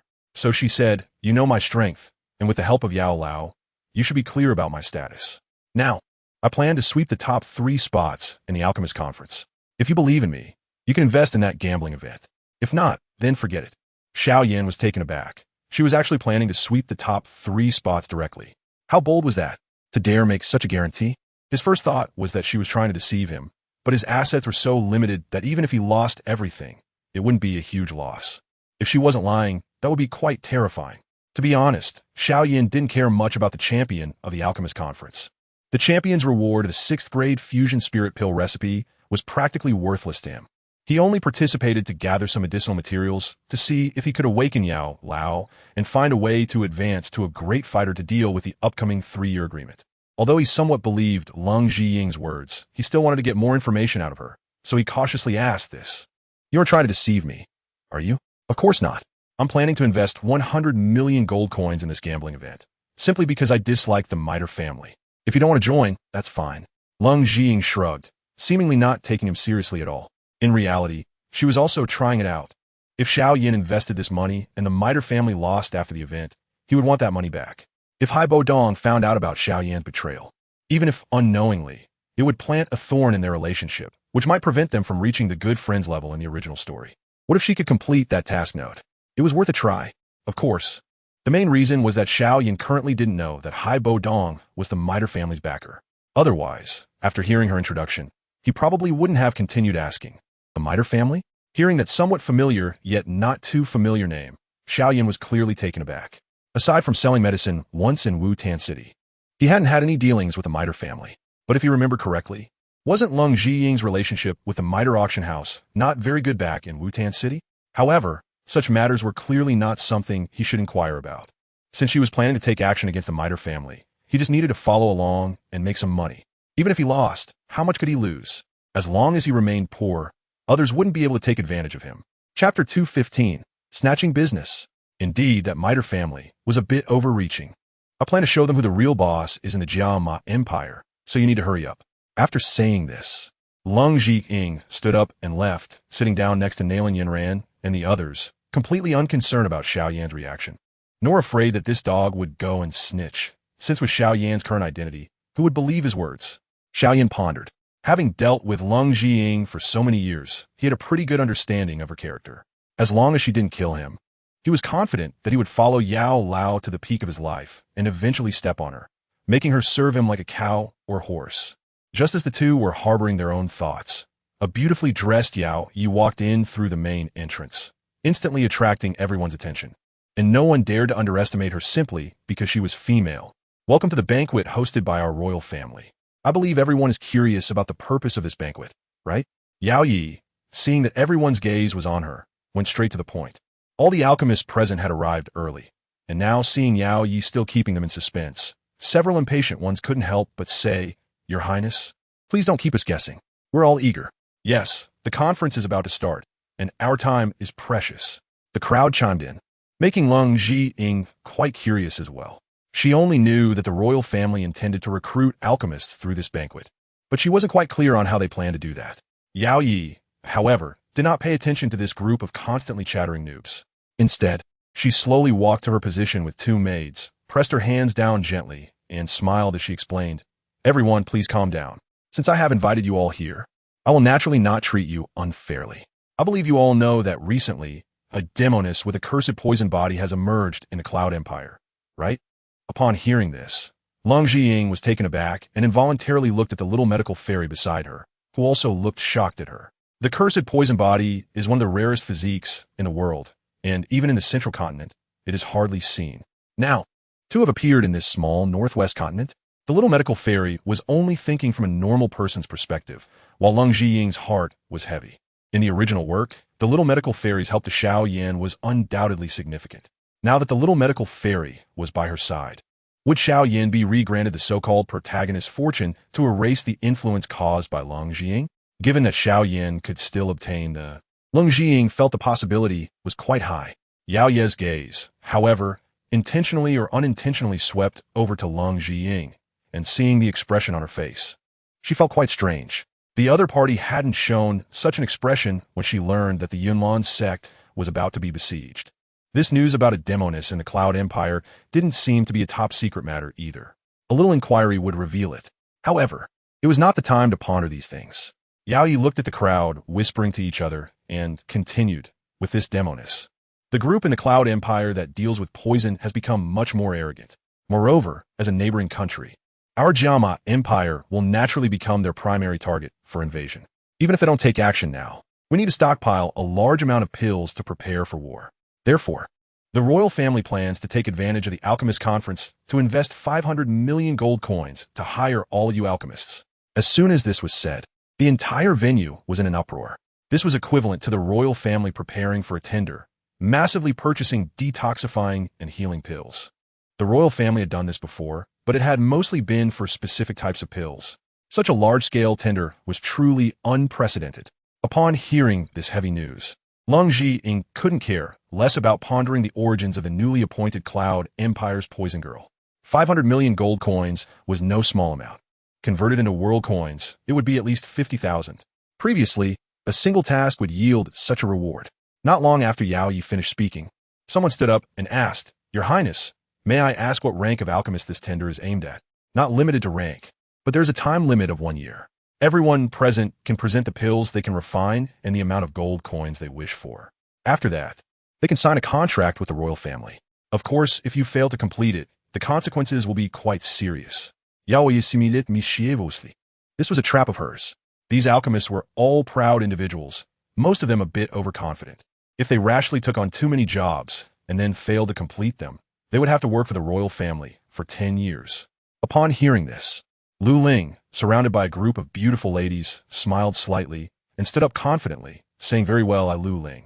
However, just as he said half of it, he was ruthlessly interrupted by another voice. This 500 million gold coins, the Yunlan sect, will take 480 million. Who agrees? Who opposes? Poor Leng turned green upon hearing this voice. He was already standing up, and sitting down now would be awkward, while continuing to bid would seem powerless, putting him in a dilemma. As the leader of the younger generation in the alchemy circle of the entire empire, this banquet was originally meant for him to show off. However, after seeing that Leng Zhiying was also present, he dared not act arrogantly, fearing he might get beaten up, now that the royal family was tendering, even without relying on his master. He was confident that based solely on the connections he had built up in recent years, he could complete an order of 100 million gold coins. But now, upon hearing the 3 characters Yunlan sect, the many eager alchemists suddenly lost their nerve. Regardless of whether the Yunlan sect had alchemists or could take on such a large order, as long as the other party made this claim, they, the unbacked, loose cultivators, could no longer compete, or else it would undoubtedly upset the big shots of the Yunlan sect. Yao Yi still wore a smiling face, but inside, she was furious. This dog was making things difficult for her. Others might not know, but did she not know the details of the Yunlan sect? Now, that goo he was preparing to run away. How could the Yunlan sect have any capable alchemists left? She also knew about the pile of things sold by the Nailin family. While they were indeed magical, based on their sales, they could certainly not meet the military's wartime needs for the empire. Therefore, this elder was probably just playing with her. Clearly, she had been helping her before, but now it was like this. Truly a heartless thing. Sitting next to her, Xiao Yan was startled. Good heavens. Starting off with nearly 500 million gold coins was indeed extravagantly wealthy. From Douluo start as a pet, will continue to be updated at the new Book C Pavilion without any advertisements. Please collect and recommend the new Book C Pavilion. If you like From Douluo start as a pet, please collect. The new Book C Pavilion updates the fastest. Chapter 216. The conference opens. Elder, do you want to reconsider? Yao Yi it. Such a major matter not only concerned her future status, but also related to the advantages and disadvantages of the Jiama Empire in the war with the Cloud Empire. So it could not be treated carelessly, whether for public or private reasons. She could not make concessions on this matter. Seeing the 2 most authoritative figures in the entire empire begin to converse, everyone present held their breath, not daring to make a sound. Even Leng sat down dejectedly. After all, whoever killed them would be like killing chickens. What is there to consider?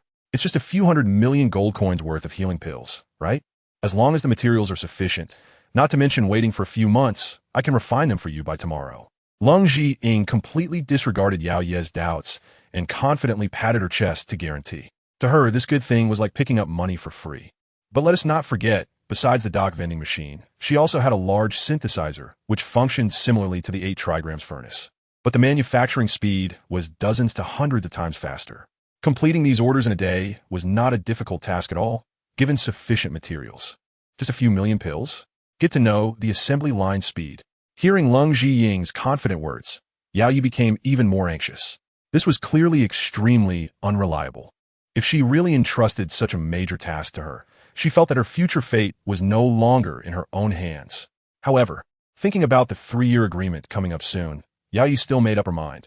All right, since that's the case, I'll leave this order of 480 million to you, Elder. She had somewhat of a breaking the jar mentality. After all, only a month or 2 remained until the 3-year agreement.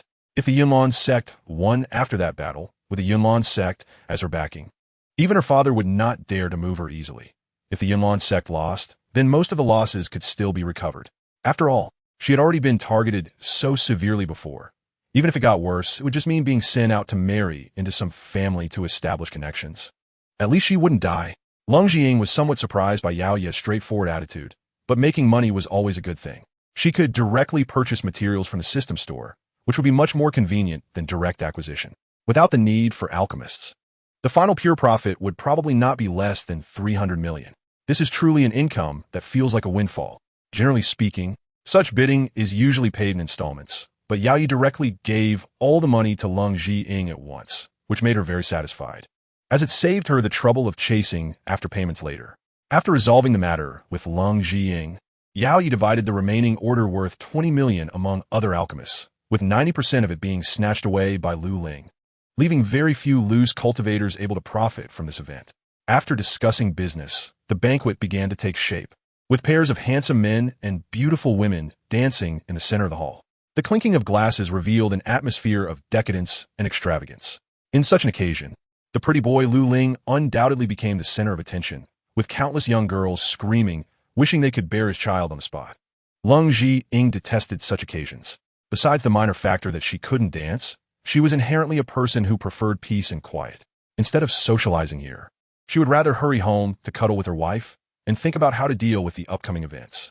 Thinking of this, Leng Zhiying glanced at the little doctor beside her who had already started dozing off, as well as Nalan Yunran and the gluttonous Luo, Kursin, and was ready to sneak away. Fortunately, none of the guests dared to come over to disturb her, and even Xiao Yin was surrounded by a few younger sisters for conversation, while they were all comfortably enjoying themselves without a single clueless person around.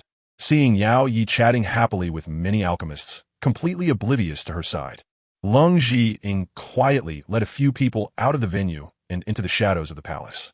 On the way, Nalan Yunran, who had been silent, finally couldn't help but voice her concerns. Sister Ing, if what Princess Yao Yi said is true, then if Guhi is really determined to target Yunlan's sect, with his 6 great alchemist abilities, he will definitely be able to gather more allies.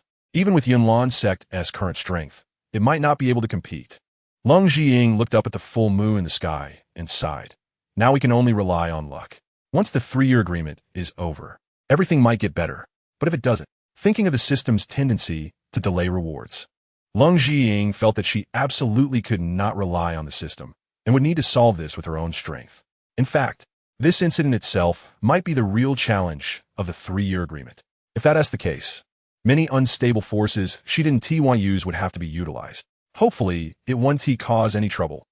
The Royal Square, as one of the few landmark buildings in the Gamma Empire, is undoubtedly significant. Usually, this place is not open to the public. It is only used for major ceremonies, such as military oaths or awards upon return. This 8-year alchemist conference clearly falls into the category of major ceremonies. Although it was morning, the square was already crowded with people, with countless enthusiastic spectators eagerly hoping to grab a seat to watch this grand event. Even though the square could accommodate tens of thousands, it still felt cramped compared to the huge flow of people. However, on the other side of the square, it was empty, as this area was reserved for alchemists and distinguished guests. 2 rows of royal guards stood on either side of the street, and the surrounding area had long been cleared to provide privileges for young alchemists. At this moment, numerous alchemists had already begun to enter, and some figures from prominent families were also walking slowly, but they did not show any arrogance. Instead, they were all quite amiable. After all, any alchemist who could attend this occasion had a promising future, regardless of whether they would win or not. Xiao Yan, how confident are you about winning the championship in this conference? An elderly man with light blue hair slowly asked the young man beside him. Winning the championship? That is probably just a dream. The top spots in this conference have already been taken by someone. Looking at Hai Buodong beside him, Xiao Yin felt bitter. It was really frustrating that he couldn't show off during such a good opportunity. After getting separated during the desert storm, Hai Buodong had lost contact with him until they met again yesterday, and, following the method left by Yao Lao, they broke each other as seals. Thus, now they had a kind of buddy feeling. Fortunately, he had scraped together 10,000 gold coins to bet on that gamble, and by the end of today, it would probably turn into 100,000 gold coins. Chapter 217, completed in one day. This, you can't win with your abilities? Hai Buodong was shocked. In his view, Xiao Yin was a 6th grade alchemist. Participating in such a competition was like a college student entering kindergarten or a max-level boss entering a novice village. How could he not even win a championship? At this moment, they had entered the venue, and Xiao Yin immediately spotted an old acquaintance in the most prestigious VIP seats. Unable to help but smile bitterly as he gestured to Hai Buodong. Because she is here. Hai Buodong glanced over and saw that there were 3 seats in the highest viewing platform, already occupied by 3 people. Aside from a little girl of about 15 or 16 years old, he recognized the other 2. One was the president of the Alchemist Guild, Fa Ma, and the other was the Empire Guardian, Jia. The fact that this little girl could sit with them was quite astonishing. Seats for the clan leaders of the 3 major families, Maitel, Nalinjia, and Mu Chun, were arranged a bit lower than these 3, clearly displaying the hierarchy. Not only was Hai Buodong puzzled, but the audience entering were also filled with questions. However, the alchemists entering were quite impressed by the new elder of Yunlan sect after the banquet the previous night. Elder, I wonder if our order has started to be planned? On the viewing platform, Jia Xingtian smiled obsequiously, trying to curry favor with the seemingly very drowsy Long Jiying. Yao Yi stood obediently behind him like a child who had made a mistake. Upon hearing Jia Xingtian's words, Long Jiying was confused. Ah? What order? As soon as this was said, Jia Xingtian turned pale. He knew this unreliable person was unreliable, but he didn't expect her to be this unreliable. Had she forgotten about the order right after receiving the money? Yet he didn't dare to lash out and could only continue to flatter her. It's the order you took from our royal family the other night. You haven't forgotten, have you? Jia Xingtian felt quite aggrieved. At nearly 100 years old, he still had to use honorifics for a teenager. It was truly. After recalling for a few seconds, Long Jiying finally remembered what the other party was talking about. So she took out a storage ring and tossed it over, saying, Ah, you mean that? It's already completed. Upon hearing this, Jia Xingtian's heart sank. This was an order that usually took months or even years to complete, and she had finished it in just one day. Was she kidding? It seemed that this money could only be thought of after the 3-year agreement. Thinking of this, Jia Xingtian prepared to take the ring without looking, but then he reconsidered that it would be better to take a look. Even if she was just deceiving him, she should at least have something decent to show for it, right? This is, however, upon taking a look, he was immediately shocked. The small ring was filled with an uncountable number of pills, and even with his peak Do Huang strength, he couldn't determine the exact amount at once. This was definitely an extremely terrifying quantity. No need to check, there are probably several million first-grade pills in here, and together with the 2nd and 3rd-grade ones, there should be a few 100,000, definitely enough for your army. Long Jiying stretched lazily and said in a very relaxed tone, as if the value of these pills was only a few gold coins rather than billions. Originally, she planned to spend more time completing this task, but who would have thought that the selling price of such low-grade pills in the system mall barely matched the cost of the materials? So she simply exchanged them to save the trouble. After all, due to the recent frenzied sales, that production line was quite busy, so it was better not to delay important matters. Even so, Long Jiying still profited nearly 300 million gold coins from it. Converting that to world currency, it was only 30,000, but this undoubtedly pointed her in a clear direction, making money from the war. President Fa Ma, do you see any problems with these pills? After inspecting for a moment, Jia Xingtian felt that there seemed to be no issue with the pills, but such an unbelievable thing was almost impossible to realize. So he took out a few pills and handed them to Fa Ma, who was also dozing off beside him. Here, let me see. For Jia Xingtian, the guardian of the empire, Fa Ma was clearly very respectful, so he received the pills with a smile. An entire Gamma Empire. Only 3 or 4 people could ask him to help identify such a trivial first-grade pill. He didn't care whether the pills were good or bad. How could a few first-grade pills be a problem? It was just to give the other party some face. However, as soon as Ma took them, his originally squinted eyes suddenly widened, staring at the 2 basic recovery pills in his hand with an incredulous gaze, exclaiming, "How? Is this possible? What's wrong? Is there a problem with the pills?" Seeing Ma's reaction, ZhiyingBlasts immediately understood that there must be an issue with the pills, and his heart settled. If Ma said the pills were fine, that would be a problem, but since there was an issue, is it too much to ask for the transaction money back? Not just a problem, it was a huge problem. Ma slammed the armrest of his seat, stood up, and began to pace slowly, but his gaze never left the 2 pills in his hand.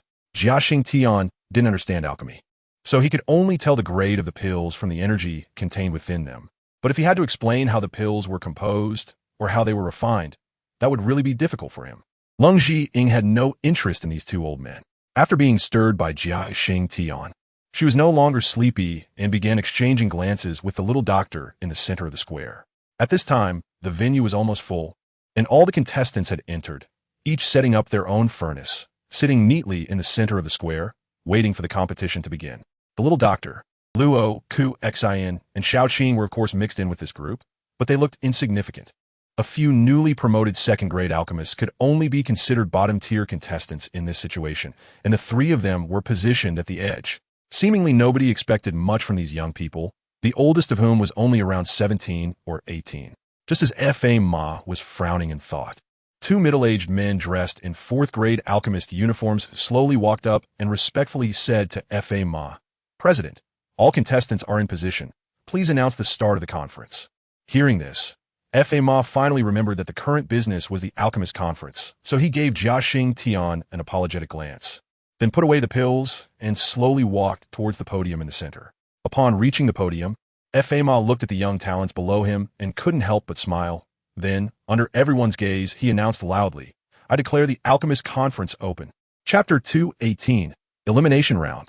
As soon as Ma's voice fell, the entire venue erupted in cheers, the atmosphere boiling with excitement, and this 8-year grand event was finally underway.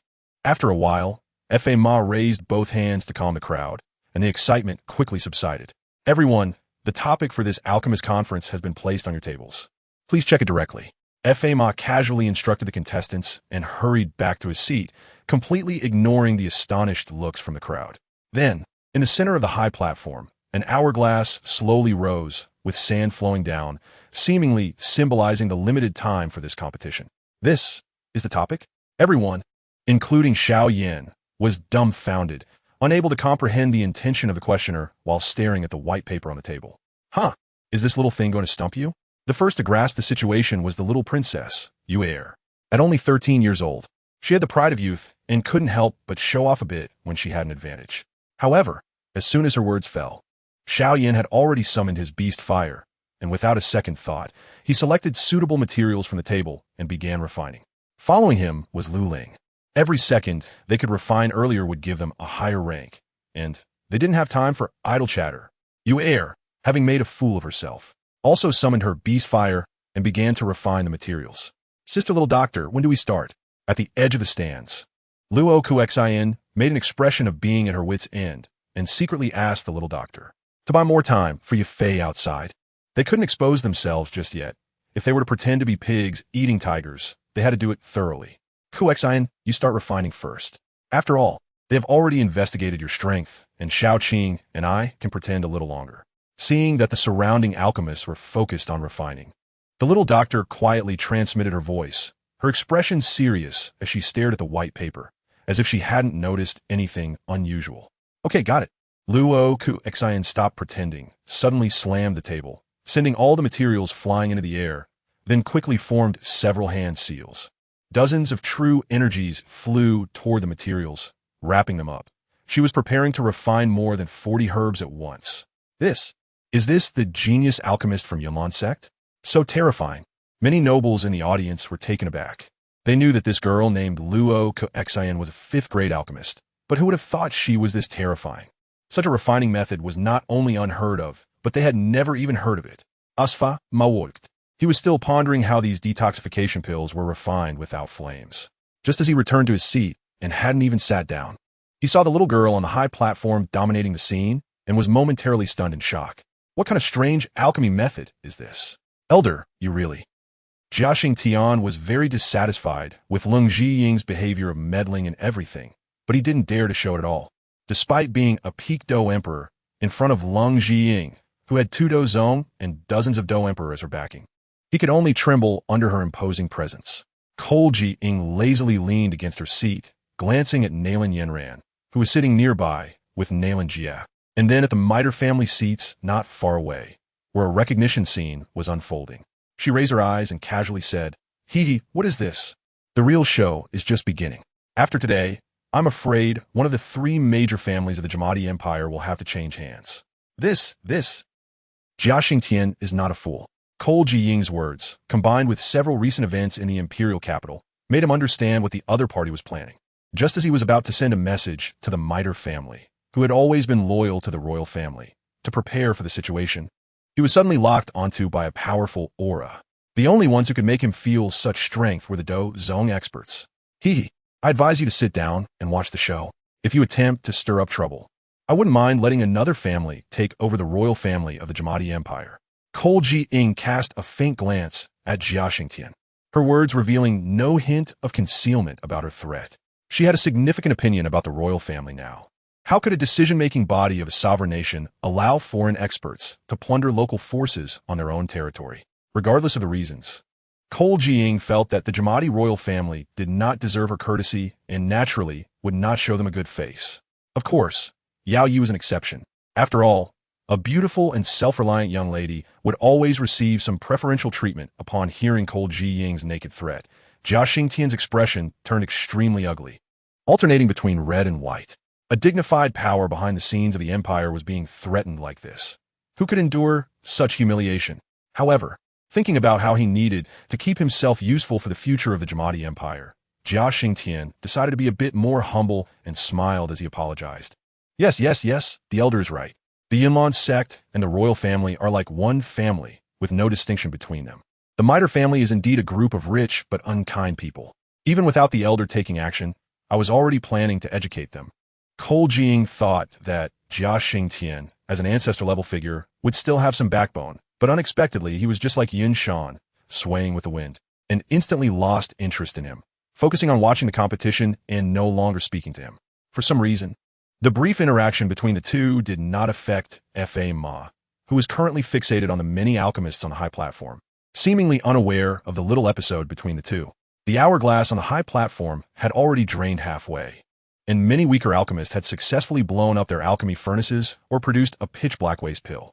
Naturally, these failures had no face to continue staying there and ran off in disgrace.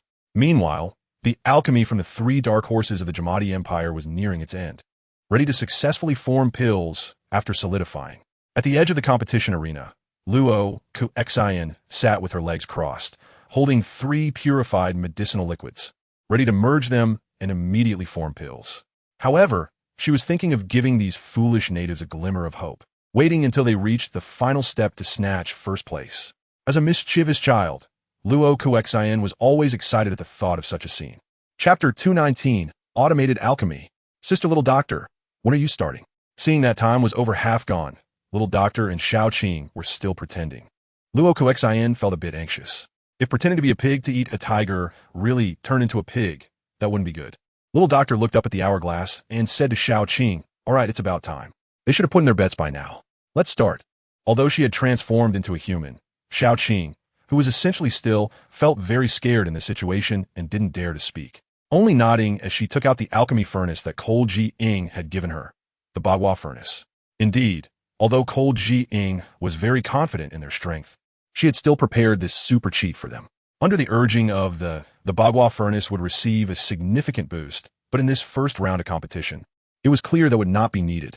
Little Doctor also took out her Bagua furnace, and once it was floating in midair, she threw all the medicinal materials inside. Then took out a tool used by mortals to ignite fire, a fire stick, inputting a small amount of fire into the Bagua furnace. Ha. She wouldn't be planning to use this kind of flame for alchemy, would she? Alchemy with ordinary fire. Now that's something I've never seen before. Seeing Little Doctor's alchemy method, which resembled a mortal cooking, The audience couldn't help but laugh out loud. Even the other alchemists on the high platform were unable to hold back their laughter, nearly causing their furnaces to explode due to the emotional fluctuations. This, Elder Cold, this wouldn't be some advanced alchemy method, would it? Fama, who had been staring blankly at Luo Xian, playing with the essence of the medicinal materials, couldn't help but notice Little Doctor and Xiao Qing using the fire-burning alchemy method next door. So he stopped pretending to be dumb and couldn't he help but ask Cold Jiying. Since the other party had decided to take the top 3 spots, these individuals were definitely not that simple. Yet it was laughable that those trash thought the fire-burning alchemy method was a joke. Hadn't they seen that the medicinal materials were already starting to purify and condense? Upon hearing this, Cold Jiying thought to herself that this old fox really knew everything while pretending to be harmless. If it weren't for their methods being too miraculous, she would have probably been bored asleep by now.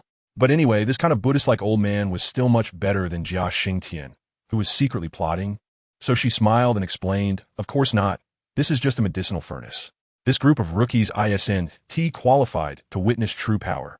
In a sense, the Bagua furnace could indeed not be considered an external force, as it was essentially just a tool for alchemy, which is essentially a medicinal furnace." A medicinal furnace? Fa Ma was immediately speechless upon hearing this. What level of medicinal furnace could reach the level of automated alchemy? Looking at how the young girl threw in the medicinal materials and lit the fire before sitting back down, it was clear that this medicinal furnace required no operation from any alchemist, which meant Fa Ma knew all too well what this represented. Just because you haven't seen it doesn't mean it doesn't exist. Otherwise, how about you give me 10 billion gold coins, and I'll sell you one? Cold Jiying's words were half true and half false. She genuinely wanted to sell something good for money. After all, even if it was sold, it couldn't be replicated. What is there to fear in a one-time transaction? The Bagua furnace was priced at over 10,000 in the system. Selling it for 10 times, that should not be too much, right? Unexpectedly, although it was a sky-high price of 10 billion, Fa Ma really felt a bit tempted. A medicinal furnace that could automatically refine medicine was incredibly helpful for alchemists. As for 10 billion gold coins, it might be a large expenditure for some families. But for him, as the president of the Alchemist Guild, it was hardly a big deal. After all, every year, the gifts from various city branches were countless. And compared to the wealthy group of alchemists, the Maiev family was like a beggar. It was easy for even a second-tier alchemist to take out hundreds of thousands of gold coins, let alone him as the president. However, Fa Ma was not a rash person. He decided to wait and see the results before speaking. And he smiled. "Let's take a look. Let's take a look." "Look at what? If you don't want it, I want to sell it later. Do you think I'm a businesswoman? You think you can find one anytime you want?" Cold Jiying rolled her eyes, completely disregarding Fa Ma's face. The fact that she was willing to sell such a product from another world was already a stroke of luck for these people. And now they still had the nerve to pick and choose. It was truly a face slap for these dogs. Fama hesitated for a moment, but ultimately said nothing, unaware that he had missed a tremendous opportunity. In the days to come, when the gossip furnace became a mass-produced item and the profession of alchemist faded into the dust of history, he would regret his decision every single day. This was not merely a transaction, but a chance to connect with Leng Jiying. Fama fell silent, and the highest audience seats became quiet again. However, the residence of the Maiev family below was eerily silent, with dozens of people silently watching the little alchemist who was as relaxed as eating and drinking, all sinking into silence. How much funding has flowed into the current betting pool? After a moment of silence, Maiev Tingshan suddenly asked. Upon hearing his words, an attendant immediately replied, "Currently, a total of 563. 8 million gold coins." Hearing this, Tingshan slumped helplessly in his seat and said to his side, "Hey Badong, we might go bankrupt." Just a few days ago, he had been puzzled. Logically, this betting pool should only absorb around 100 million gold coins. But for some unknown reason, a group of wealthy foreign investors suddenly joined in, and together they contributed a staggering 400 million gold coins. To be honest, he initially felt something was off, but after investigating the identities of these foreign tycoons and finding everything to be normal, he, as a businessman, let his greed suppress his rationality and allowed them to place their bets. But now, thinking back, the investigative methods of the Maiev family were nothing compared to the definitely behind-the-scenes manipulations of the Yunlan sect. If they truly wanted to mess with you, would they let you find out? Hebadong was speechless. Just moments ago, his little brother was boasting about how much the Maiev family earned this year and how high their status was, dominating the Jayamar Empire. And now, just a few minutes later, They were on the brink of bankruptcy? Tangshan slumped in his seat, glancing at the seemingly bored Leng Jing above, then at the little alchemist and Shao Qing who were about to easily refine pills, and finally at the imposing Lu Ling, who exuded an overwhelming aura. Suddenly, his eyes brightened, and he shakily took off his reading glasses, saying to his trusted aides, "If young Master Lu secures the runner-up position, then everything will be fine." Chapter 220, Fully Automatic Alchemy. With nearly 600 million gold coins, if it multiplied tenfold, that would be 6 billion. The Maiev family could afford that loss. But if they truly went bankrupt, they would probably have to live on meager rations in the future. If the tenfold odds turned into twofold, that would clearly be an acceptable range. With 2 billion gold coins, the Maiev family could sell off some non-essential assets to cover the loss, retaining 90 of their core industries. Of course, the premise was that the top 3 spots wouldn't be completely dominated by those scoundrels from Yunlan's sect. Even if just one person entered the top 3, their current dire straits would turn into a minor predicament. Sitting on either side of Tangshan were his son and son-in-law, the 2 people he trusted the most. Whenever something went wrong, they would help with strategies. However, at this moment, they were silent, clearly believing that Tangshan was being overly optimistic. What kind of person was Leng Jing? Decisive in killing, swift in action, and unhesitating. If he said he would kill your whole family, he wouldn't let you wake up the next day without being an orphan. If he wanted to target the Maiev family, he must have a well-thought-out plan. How could he allow the Maiev family any chance of turning things around? Go! After the elimination round, send our treasured 6th grade superior Longyang Ding to young Master Lu. If he can enter the top 3, then just give it to him.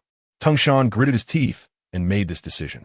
This Longyang Ding was a treasure he had obtained from the Tianlong Empire back in the day, and its value, being close to a 7th grade alchemy furnace, was nearly 100 million gold coins. It had always been one of his most cherished possessions.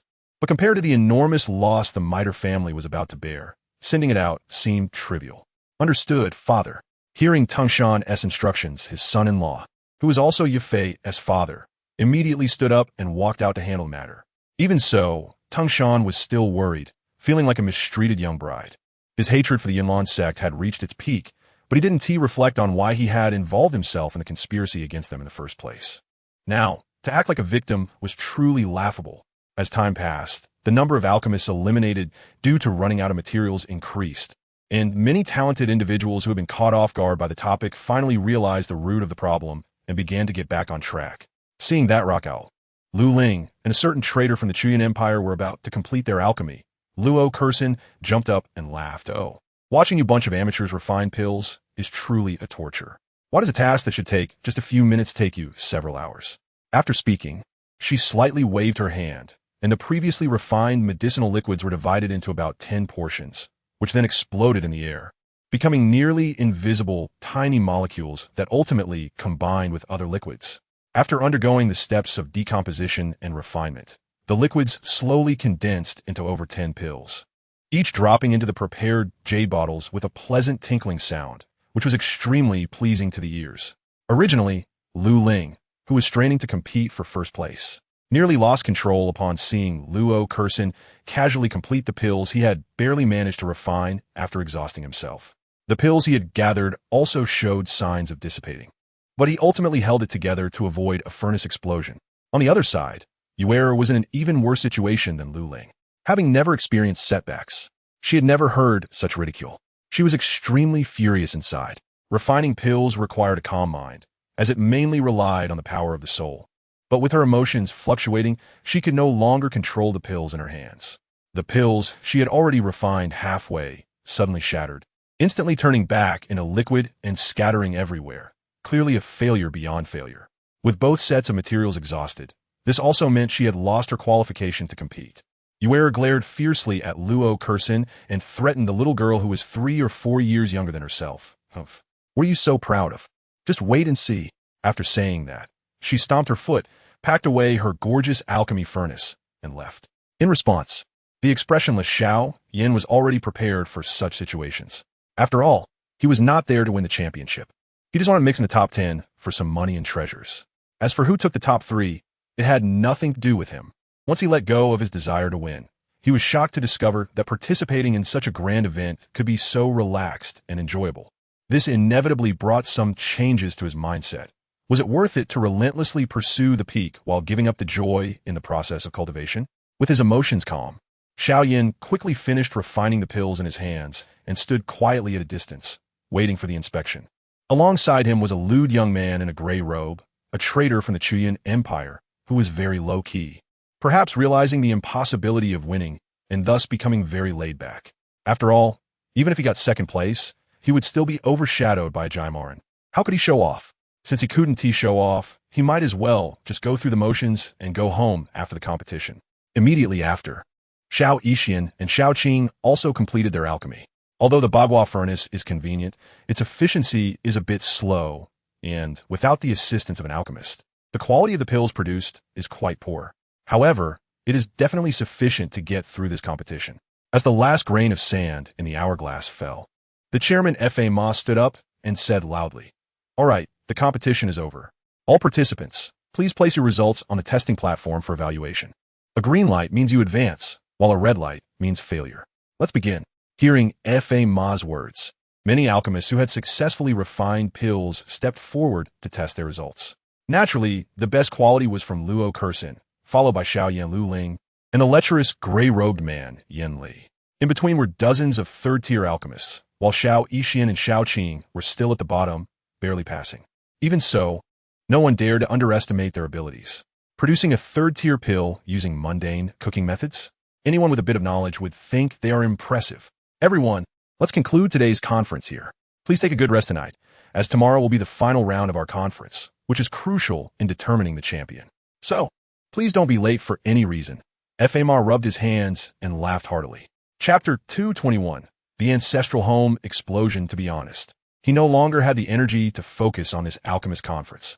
He just wanted to understand the principle behind the pills that Xie Tian had given him earlier and why they could form without the help of flames.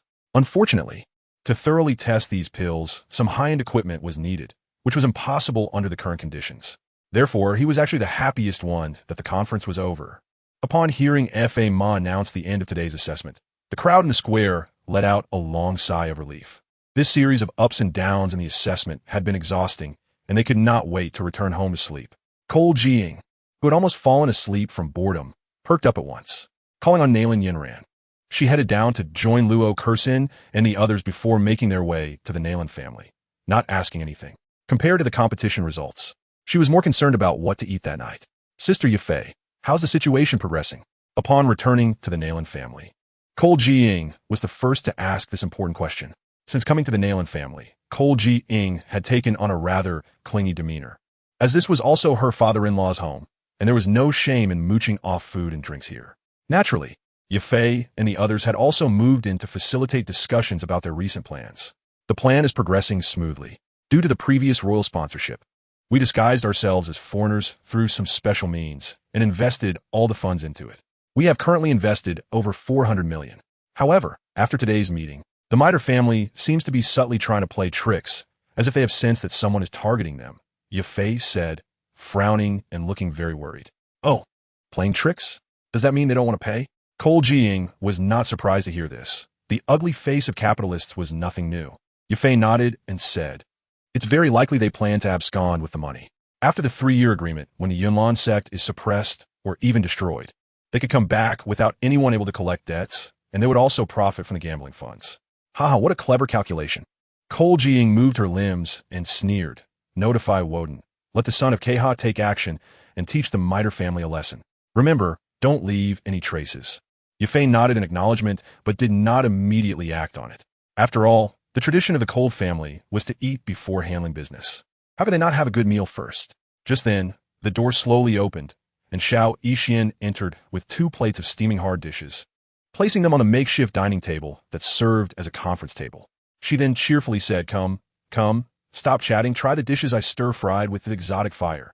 This was said very casually, but if alchemists heard it, they would probably be furious. Such precious being used for cooking. Hearing this, Cole Jiying's eyes lit up, and she produced a pair of extremely luxurious chopsticks, unhesitatingly picking up a piece of monster meat and putting it in her mouth. The next second, Cole Jiying revealed a satisfied expression, giving Xiao Yixian a thumbs up and exclaiming, "This stir-fried dish is surprisingly delicious." She knew Xiao Yixian's cooking skills, which could only be considered outstanding among mortals. They could not compare to professional chefs. However, after tasting it, she felt that this dish could rival the skill of old Zhou in some aspects. The greatest satisfaction for a chef is receiving praise from diners. Although Xiao Yixian was just an amateur, she also felt greatly fulfilled and sweetly smiled. Of course, this is a creation of heaven and earth. Using it for cooking is indeed a waste. So how could the results be poor? While Cold Jing was feasting, she mumbled, "Makes sense? Looks like I should get more in the future." Soon, Nailan Yinran and Yafei, just back from the old man, also joined the battle, praising Xiao Yixian's culinary skills. A few good friends couldn't help but drink a little wine to liven up the atmosphere, further bonding their feelings. And soon the air was filled with a joyful and ambiguous vibe. The next day, the alchemist conference commenced as scheduled. This time, the atmosphere was significantly more vibrant than the last. However, in the VIP seats, not a single member of the Miter family was present. "Elder, I heard that the ancestral home of the Miter family was struck by heavenly thunder and destroyed." This. On the podium, Xingtian asked Cold Jing, who seemed indifferent beside him. Perhaps they amassed too much wealth and faced retribution. Cold Jing shrugged, expressing her ignorance about the matter. Xingtian knew this was definitely the work of the other party, as the method of the Miter family's destruction was strikingly similar to the internal conflict at the Yunlan sect. If it wasn't done by those scoundrels, who else could it be? Yet these people came and went without a trace. When he got up in the middle of the night to rush to the scene, there wasn't even a ghost to be seen. Without evidence, how could he blame the other party? In other words, even if he had caught them red-handed, it seemed there was nothing he could do. With this thought, Jia Xingtian's heart felt much lighter. Beside him, Fa Ma still wore a foolish expression, seemingly unaware of what had happened last night. However, he still couldn't figure out how that healing pill was made and thought he would definitely visit the Yunlan sect for guidance when he had time. Yao Yi continued to stand behind Jia Xingtian, her gaze seemingly focused on the audience and advancing alchemist below. But the subtle glances she cast at Cold Jing betrayed her inner unrest. According to the intelligence from the Dark Guards, almost all the main buildings of the Miter family's estate had been flattened, and the Miter Tower, the tallest building in Gamma Holy City, had also collapsed, with losses incalculable. All right, since everyone is here, I won't waste any more words. Let's begin the finals of this alchemist conference. As soon as Fa Ma's voice fell, the crowd and the audience, which had been waiting for a long time, suddenly erupted into excited shouts, their deafening roars soaring into the sky, creating an imposing atmosphere. As his gaze slowly swept across the venue, Fa Ma raised his hands to calm the overwhelming noise, and when the scene quieted down, he continued. In this third round of the assessment, the guild will not provide any assistance to the participants. Everything must rely entirely on yourselves, including the formulas and medicinal materials. Chapter 222. The People's Choice. This means that within the allotted time, you must successfully refine a type of pill within your capability. And the final victor will naturally be determined by the grade and practical value of the pill they produce. Upon hearing Fa Ma's words, most of the participants in the square fell silent due to the sudden challenge, with many turning pale, clearly unprepared for the Alchemist Guild's stinginess in not providing materials for such a grand competition. It was evident that these participants had not prepared suitable formulas or enough medicinal materials, and without these two conditions, they might as well go home for dinner. Indeed, some, knowing they could not cope with the situation and unwilling to humiliate themselves further, decisively withdrew from the competition, leaving only about 20 participants remaining. Xiao Yan also appeared quite anxious about this challenge. He had come to the competition to earn some money, but if he attempted to refine a high-level pill in such an environment and failed, resulting in the destruction of materials, it would be a considerable loss. Due to his low-key approach and the influence of the talented alchemists sent by the Cold Shadow sect to cause trouble, Xiaoyan did not receive any special attention from Fa Ma. He was merely there to participate and compete for a spot in the top 5. Since everyone was already familiar with the assessment rules on the high platform, Fa Ma waved his hand, and his calm voice echoed throughout the venue. The third round of the assessment begins now. With Fa Ma's words, the square, which had been filled with whispers, instantly fell silent. Countless gazes from the audience fixed on the few remaining participants in the vast square, eagerly awaiting their performances. However, none of the participants took immediate action. Instead, they all kept silent, furrowing their brows in contemplation, possibly pondering what they should refine. Of course, there was one exception. A bunch of losers. This time, I won't go easy on you. Luo Xin sneered at the timid alchemists, ignoring the angry glares from others. She waved her hand and summoned dozens of 6th-grade spiritual herbs, then used her true energy to control them as they flew towards her. However, refining a 6th-grade pill was almost no different from refining a 2nd-grade pill for Luo Kuexian. Her refining speed did not slow down despite the higher level of the pill, which seemed to signify that the champion of this competition had already emerged. Watching Luo Kuexian's incredible technique, the atmosphere in the venue suddenly cooled down. After all, those who came to watch, if not proficient in alchemy, at least had some understanding of it. But with Luo Kuexian's alchemical methods, they could only watch in vain. Subsequently, Xiao Yin made up his mind and decided not to hide his skills any longer. He summoned his Wind Fury Dragon Flame, took out a pile of medicinal materials, and began refining. Xiao Yan's low-key action, however, did not achieve the intended effect of remaining unnoticed. Many still noticed his uniqueness. No one expected this seemingly ordinary young man to possess a strange fire. Wow, this guy actually has strange fire? Ma was also quite surprised. Strange fire was not common, with only 23 known across the continent. An alchemist possessing strange fire would inevitably become a prominent figure. Hearing this, Tian stroked his long beard and chuckled. Indeed, heroes emerge from youth. When I was his age, I probably... All right. We know your talent isn't great. Stop sighing. Cold Shadow gave Tian a disdainful glance and mocked him. Tian, did I provoke you? Why are you arguing with me? Okay, this farce has gone on long enough. It should end now. Cold Shadow stood up, took a couple of steps forward, leaned against the audience's railing, and looked down at the square with a very arrogant tone, as if this alchemist competition was merely a game for her. Tian and Ma's faces turned red and white in succession, and they stammered a couple of times, wanting to refute something, but ultimately said nothing. It's just strange fire. It's merely a better tool.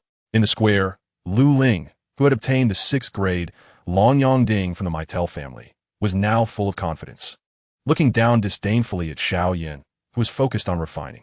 Of course, he did not dare to compete for first place, but given the strength shown by the 2 Yunlan sect seed players, he felt that competing for a top 3 was an easy task.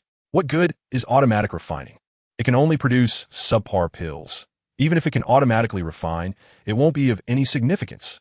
Just as Lu Ling's thoughts finished, Xiao Yixian and Little Qing summoned the Bagua furnace and took out a pile of 5th grade medicinal materials to put in, followed by summoning 2 strange fires. Wow, 3 strange fires? Are you kidding me? This strange fire must be fake. Can strange fire be bought in bulk now? Oh no, all my money is gone. With the appearance of 3 strange fires, everyone present felt an absurd sensation. Was strange fire really this worthless? In the small alchemist competition held by the Jiama Empire, 3 strange fires appeared. However, soon someone realized what it meant for these 3 to win the championship. If only Luo Kuexian made it to the top 3, it would only affect a portion of the people's interests, but given the current situation, Xiao Yixian and Little Qing were clearly going to refine 5th grade pills. Wasn't getting 2nd or 3rd a piece of cake. This meant that the money they had bet on that gamble was all gone. In contrast, many in the noble area displayed expressions of wild joy. If it turned out as they thought, wouldn't the money they previously bet on the Maiev family multiply tenfold? In the face of huge profits, no one would think about helping the Maiev family through any difficulties. At this moment, they only had one thought: quickly get their money out. I'm really sorry, but it seems I've secured a spot in the top 3. Cold Shadow turned around, looking at the pale Ma and Tian, and said with a smile. Ma sighed. He did not expect that none of the top 3 in this competition would belong to the Alchemist Guild, which was truly embarrassing. Thinking of this, he did not want to dwell on such a dismal matter any longer and asked Cold Shadow, if I'm not mistaken. Those 2 are the Green Lotus Earth Fire and the Spirit Flame, right? Is it really okay to take them out like this? Although the Green Lotus Earth Fire is a strange fire, its low ranking would not attract strong figures from the Central Plains to come from afar to snatch it. However, the Spirit Flame, as the 5th-ranked strange fire, would likely attract even a Dosheng's attention. Chapter 223, Collecting Debts. You don't need to worry about that. You should think about how to maintain the reputation of the Alchemist Guild, Cold Shadow replied coldly, smiling disdainfully at this dog who kept bringing up topics he shouldn't. After being reprimanded by Leng Zhiying, Ma immediately fell silent. The audience might still think that the 3 people on stage were from the Alchemist Guild, but if this dark history were to be uncovered later, it would undoubtedly be a heavy blow to the Alchemist Guild of the Jamadi Empire. What? The top 3 in a conference organized by your own family aren't even taught by your own people? How can you still show your face around here? With the appearance of the outcome of this competition seemed to have become a foregone conclusion. From the pills refined by everyone, it seemed that the rankings were already clear. The first place was naturally Luo Kuexen, who refined a 6th grade pill by hand, while the second and third places were Xiao Yixian and Xiao Qing, who began automatically refining 5th grade pills under the aid of. The 4th place was Yin Xiao, who refined a 4th grade high-quality pill called Qingling Dan. No one would think that an alchemist possessing would blow up a furnace. Of course, this might be because Xiao Yixian and Xiao Qing were still automatically refining pills. As for Yin Xiao, if he hadn't exposed his, no one would probably remember this little transparent figure. In fact, no one would even know that such a contestant participated in the competition. And Yin Li from the Outcloud Empire wasn't foolish either. Knowing that it was futile, he didn't push himself and hastily refined a few 3rd grade pills before retreating without accomplishing anything. Damn, isn't just a 5th grade pill? I'm going for it. The normally timid Lu Ling this time was surprisingly bold, spitting out a mouthful of blood and starting to refine a 5th grade mid-quality pill. Although Lu Ling was a 4th grade alchemist, he was still quite young and could only be considered below average among 4th graders, barely managing to refine a 4th grade mid-quality pill. Now, in order to squeeze into the top 3, he was truly putting everything on the line. Burning blood essence wasn't a trivial matter. At best, it would severely diminish his talent, and at worst, it could ruin his meridians. But the effect was also extremely terrifying. Coupled with the 6th grade Long Yang Ding he was using, there was indeed a possibility that he could refine a 5th grade mid-quality pill. It was clear that the middle family had given too much, to the extent that Lu Ling was willing to self-destruct to push into the top 3. Seeing Lu Ling's desperate appearance, Xiao Yixian shook her head and looked at him with pity, saying, "Come find me for treatment after the competition. I'll give you half price." Xiao Yixian genuinely felt that it was not worth it for him to go all out for the competition. And even if he risked his life, he wouldn't be able to obtain a top 3 position. Who knows how much injury he would have to endure afterward. Therefore, her words were heartfelt. However, this sounded like a huge insult in Lu Ling's ears, as if the other party didn't take him seriously at all and was just pitying him with a few coins. "You dare to humiliate me? I'll compete with you." Lu Ling gritted his teeth, and the speed of his pill refining increased significantly, which meant he would overdraw even more potential than before. "Xiao Yiyin, what did I say that made you want to compete with me? Is it really necessary? Fine, since you insist."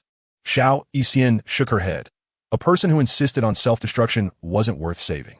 "I announce, this alchemist conference has concluded successfully. First place, Luo Kuexin. Second place, Xiao Yixian. Third place, Xiao Qing. Please have the 3 contestants come up to receive their awards." Half an hour later, Fa Ma looked at Lu Ling, who lay on the square, unaware of his life or death, and helplessly announced the results. To be honest, he really didn't want these 3 to be in the top 3, but Lu Ling ultimately overestimated himself. If it were Xiao Yan, he might have had a chance to refine it. After all, he was the protagonist. You're not the protagonist, so why steal the protagonist script? Just as Fa Ma was announcing the results, the system's voice on Leng Zhiying's side also rang out. "Ding. Congratulations, host, for completing the task node. Alchemist Conference. Reward. 8th grade Battleship Steel Plate 2, 9th grade Battleship Armor Upgrade Card 1, 50,000 world coins. All current task subsidiary nodes have been completed.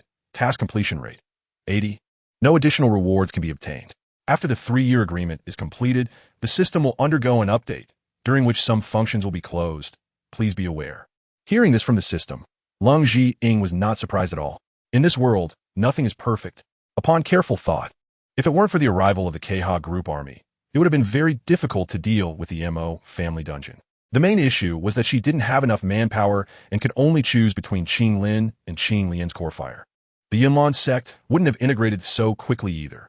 If the Yunlan sect hadn't been integrated, she might not have had the chance to go to the desert at all.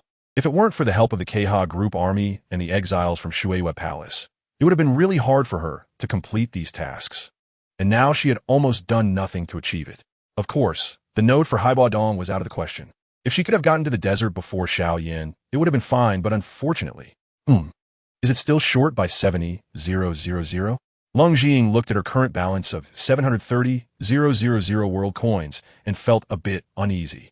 Given how the system seemed to separate the current nodes from the 3-year agreement, it was clear that the 3-year agreement would be very difficult to complete. Even if she did manage to complete it, the system would undergo an update.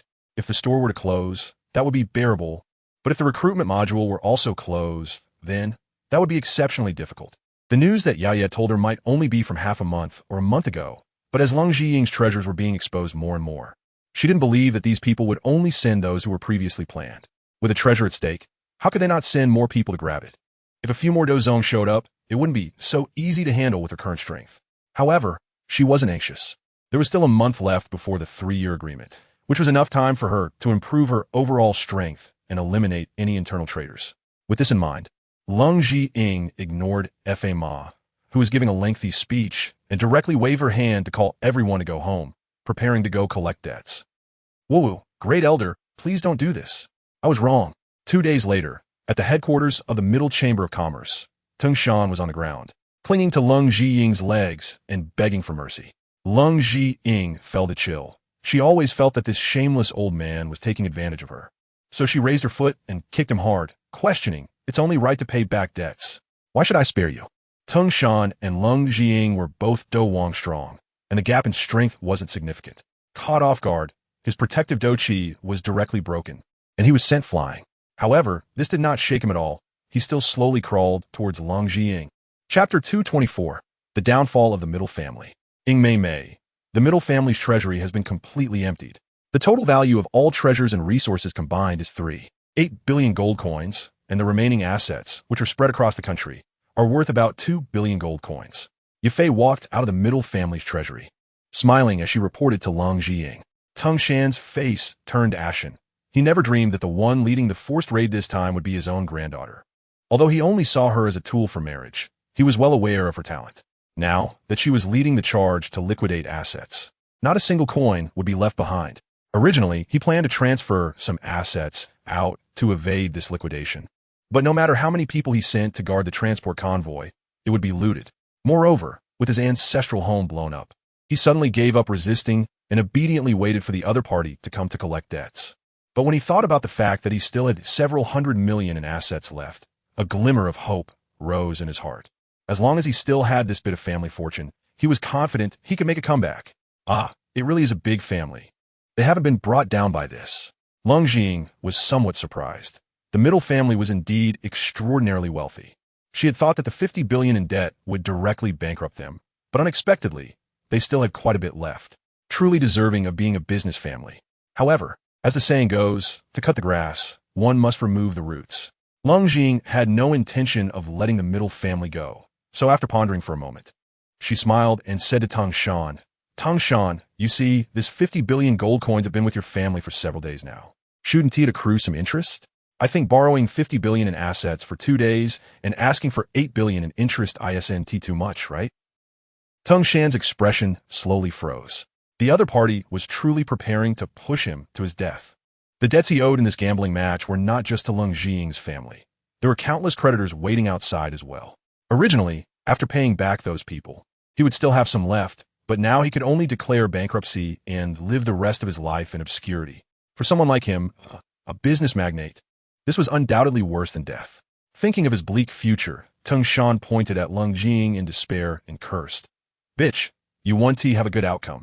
Today's middle is tomorrow's royal family. You are so backwards, capable of committing acts of confiscation and extermination. No one in the Gamma Empire will associate with you again. No. I think you may have misunderstood something." Leng Zhiying looked at the desperate Tung Shan and the young ladies from the underground city who had come to help with the confiscation. Surprisingly, she was not angry despite being cursed out. Instead, she put away her previous cheerful expression and said calmly, "I have never thought about coexisting peacefully with anyone. At least not with you beasts who kill and rob without remorse." Saying this, Leng Zhiying casually pulled a passing young lady over, squatted down gently, and asked, "Can I show these big bosses what's on your ankle?" Hearing this, the young lady's face, which had been rosy from the excitement of moving money, suddenly turned pale, her delicate face filled with fear. However, thinking that the other party was her savior, she still nodded. Tung Shan didn't know what Leng Zhiying was planning, but he was somewhat surprised by the aura of this passing girl. From her attire and demeanor, she was no worse than the young ladies he remembered from affluent families. He couldn't understand which family's daughter would come to associate with this scoundrel? After getting the other party's consent, Leng Jing tore open the stockings around her ankle, revealing a very ugly scar, a mark exclusively for slaves.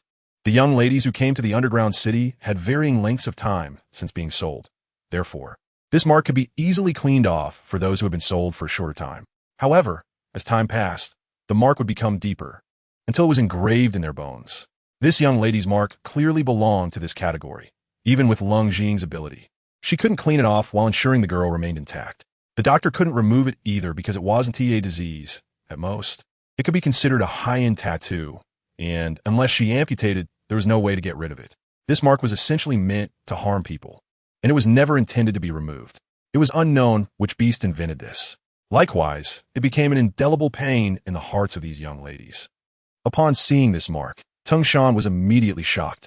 As a major slave trader, he knew all too well what this mark represented. However, from the outside, this girl and the noble Leng Jing didn't seem too different, and one couldn't see any difference in their status. If someone said they were sisters, people would probably believe it.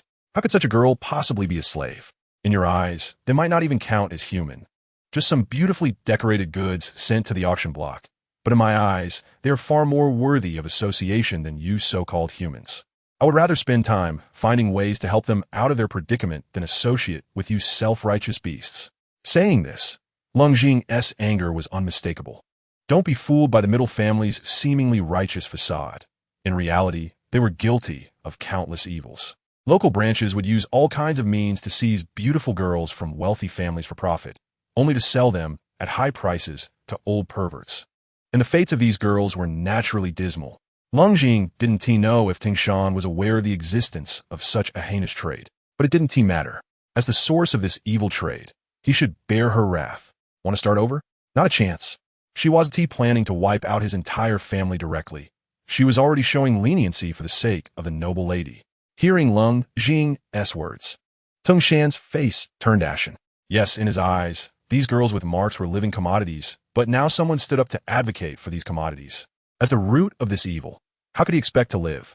After hearing about Leng Jing's strength, even Hebedong didn't want to get involved in this matter and had long since disappeared. Now he was truly at the end of his rope. Suddenly, he seemed to think of something, his survival instinct kicking in, and he urgently said to Leng Jing, "Great Elder, I have the latest information about the 3-year agreement.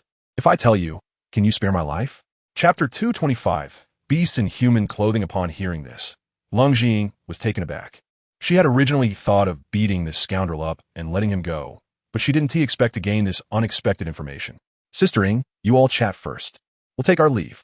As soon as she heard they were going to discuss serious business, Yafei was very tactful, pulling the young lady that Leng Jing had called over by the hand and walking out together, giving them some private space. Leng Jing felt helpless in her heart. Yafei certainly had the right to be present for such matters, but to take care of the young lady's feelings. She chose to go out together to avoid making her feel like she was being driven away. Watching as the middle family's treasury was emptied and the confiscation transport team began to return with no one else around, Leng Jing looked at Tung Shan and said, "All right, now that there's no one here, you can speak." Tung Shan felt an indescribable desolation in his heart. Thinking about his once glorious middle family and recalling last night's heated division scene, he felt there was no hope for the days to come. As the saying goes, when the tree falls, the monkeys scatter. The ancients were indeed not deceiving me. Over the past few days, Gu had secretly left Gama's sacred city to travel to other countries, helping some big shots refine medicine, with the aim of gathering more reinforcements to crush Yunlan's sect in one fell swoop in a month, leaving you with no chance to rise again.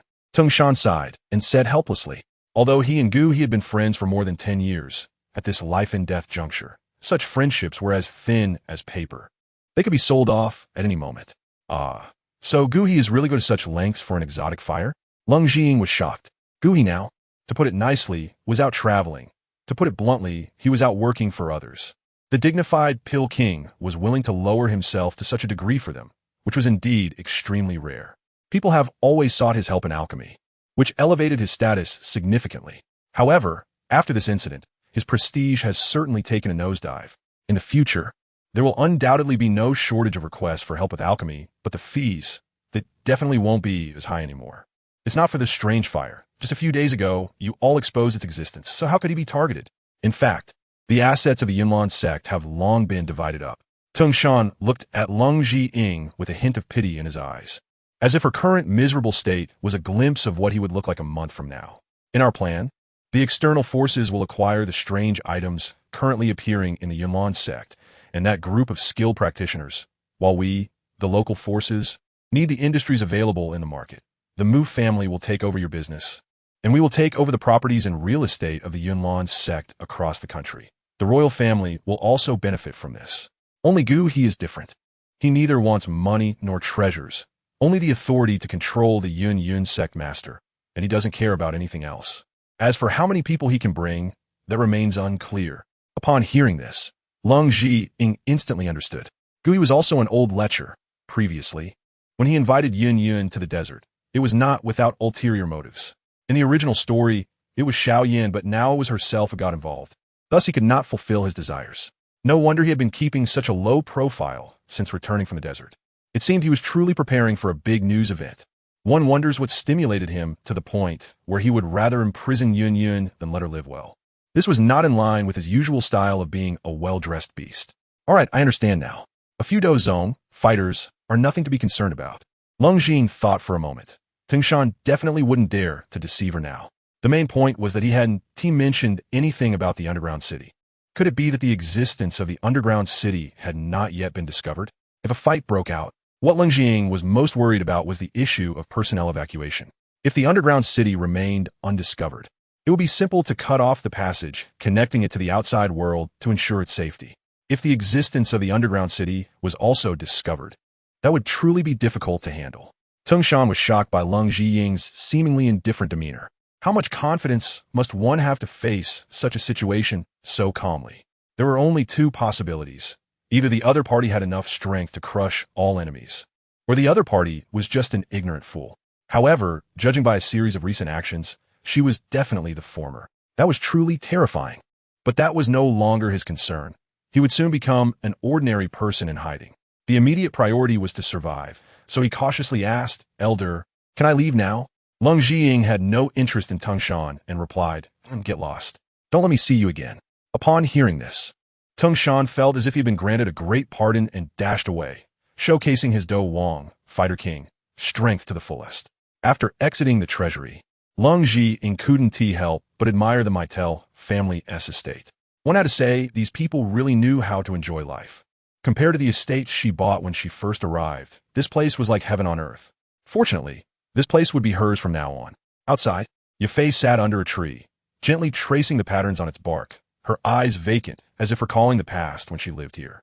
Leng Zhiying did not disturb her, merely sitting quietly beside her, gazing at her face that was filled with both sorrow and joy, emotions extremely complex. And her heart was also filled with mixed feelings. After a while, Yafei came back to her senses and noticed Leng Zhiying sitting next to her. She took her hand and asked, "Sistering, are you done talking?" Leng Zhiying nodded, but didn't speak, as if she could feel Yafei's emotions at that moment. Thinking of Shan's despicable actions, and knowing that Yafei had lived here for over 10 years, she felt somewhat pained. Perhaps this was what they called empathy. Yafei had no way to deal with the sometimes mature, sometimes childlike Leng Zhiying, so she patted her head and said fondly, "Hey, it's okay. The past is already gone. We should look forward. As long as we can live better in the future, isn't that enough?" While patting her, Yafei couldn't help but feel speechless. Shouldn't she, the one being comforted? How did it turn around?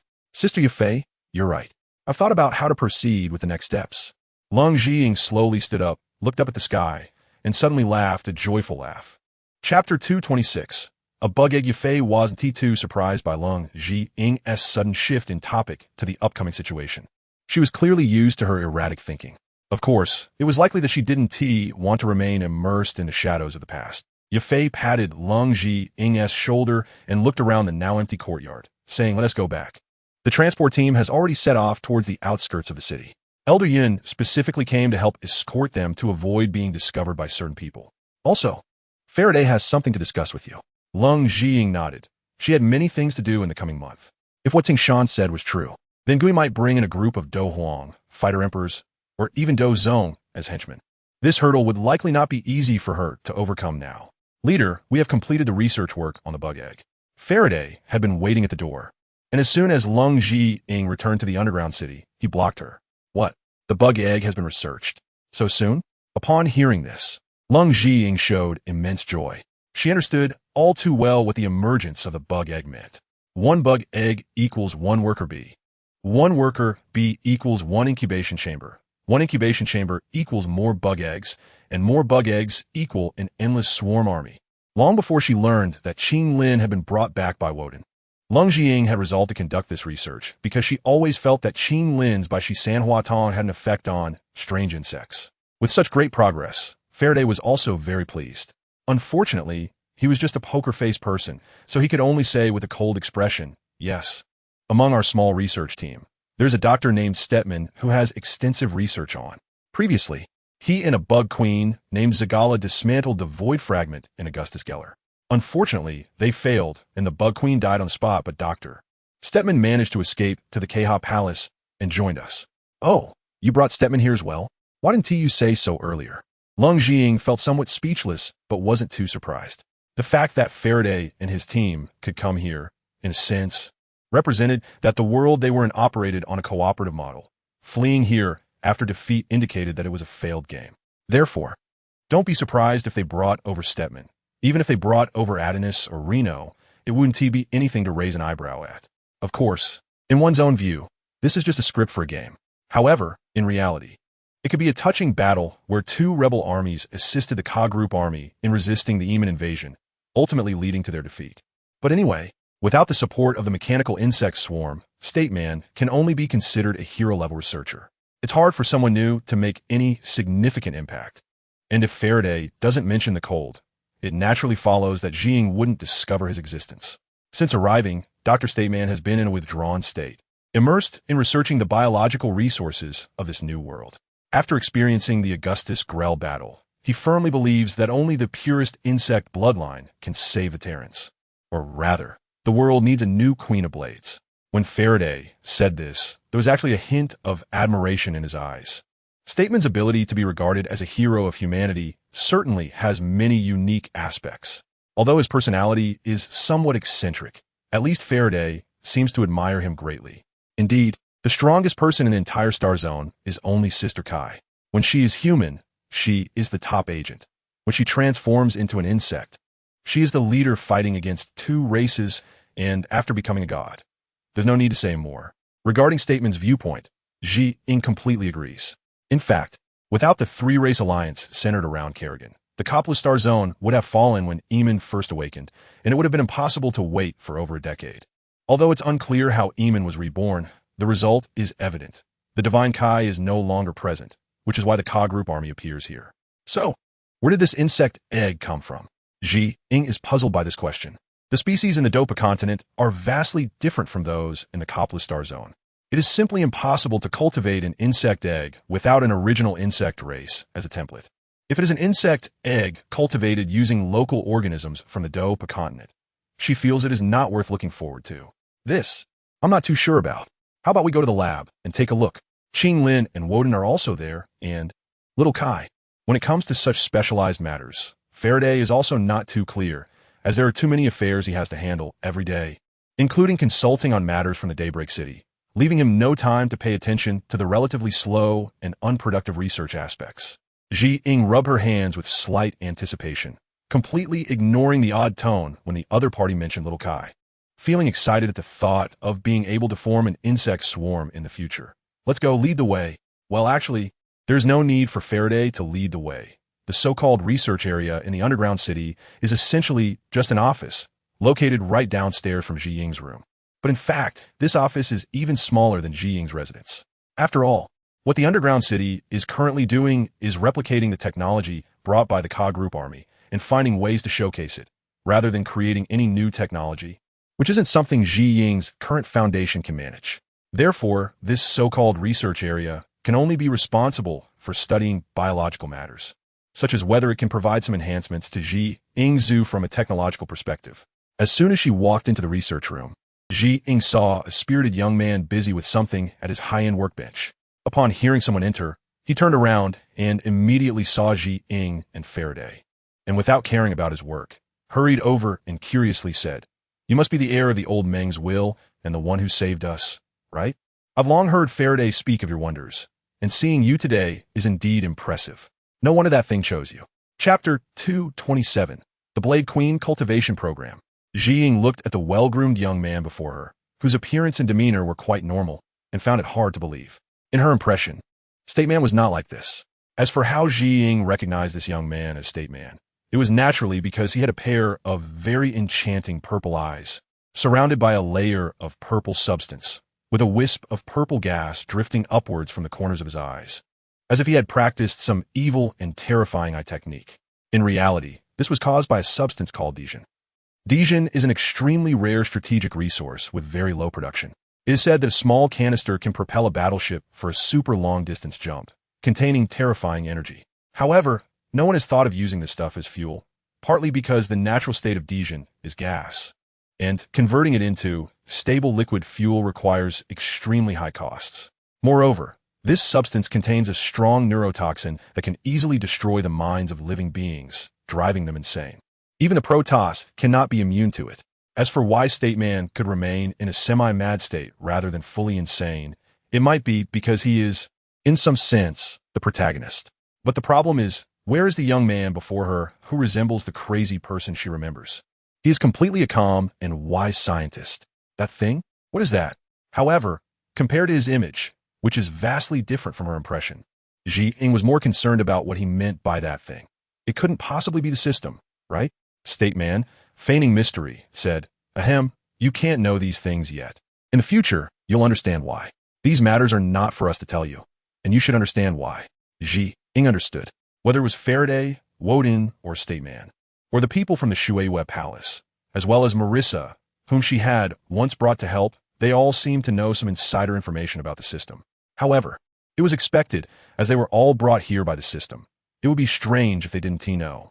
Not to mention, they might fear some sort of punishment. After all, in a certain sense, the lives of these otherworldly people, including her own, are in the hands of the system. Understanding the other party's predicament, Zhiying did not ask further and directly shifted the topic to the main issue. So, why did you create the insect egg?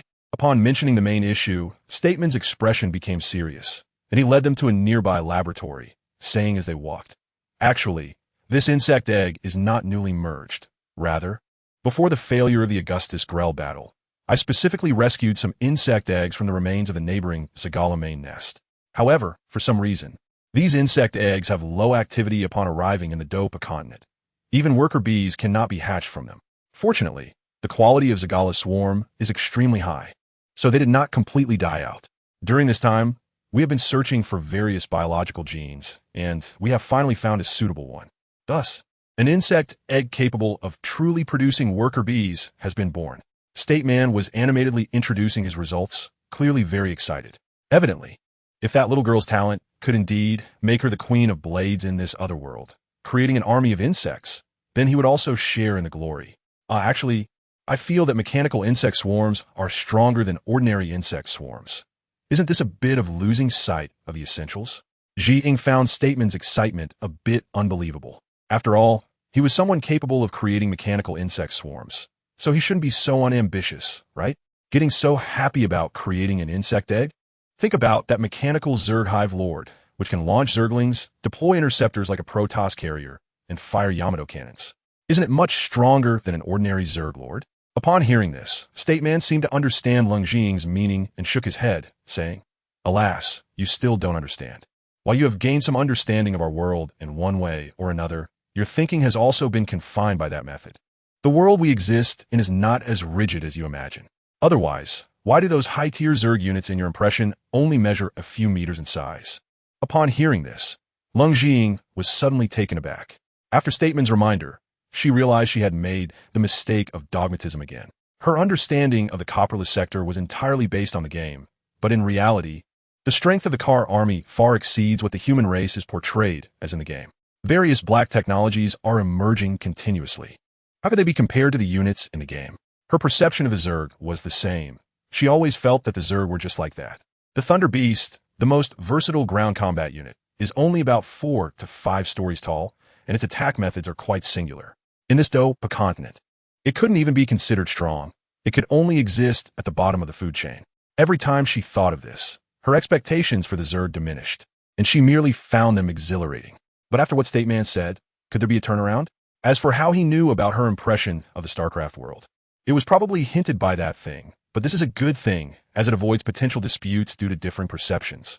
I was a bit self-righteous. I hope you can enlighten me, Leng Jing said, clasping her hands. Stateman's words had changed some of her naive thoughts, and since she would be entrusting her research work to him in the future, it was only right to show him some respect. Stateman quickly returned a bow, and, seeing Leng Jing listening attentively like a good student, continued. The Zerg are powerful not just because of their vast numbers. While having a large number makes it easier to hatch, that is only one advantage, not the best one. Otherwise, no matter how many Zerg nests there are on a planet, they would be wiped out in a single bombardment. The truly terrifying aspect of the Zerg lies in their ability to evolve and their capacity to devour anything to transform it into the essence of evolution. Similar to the primal Zerg, later Zerg certainly inherited this important talent. Therefore, the more battles the Zerg experience, the stronger their combat power becomes. At the same time, they also have a growth cycle.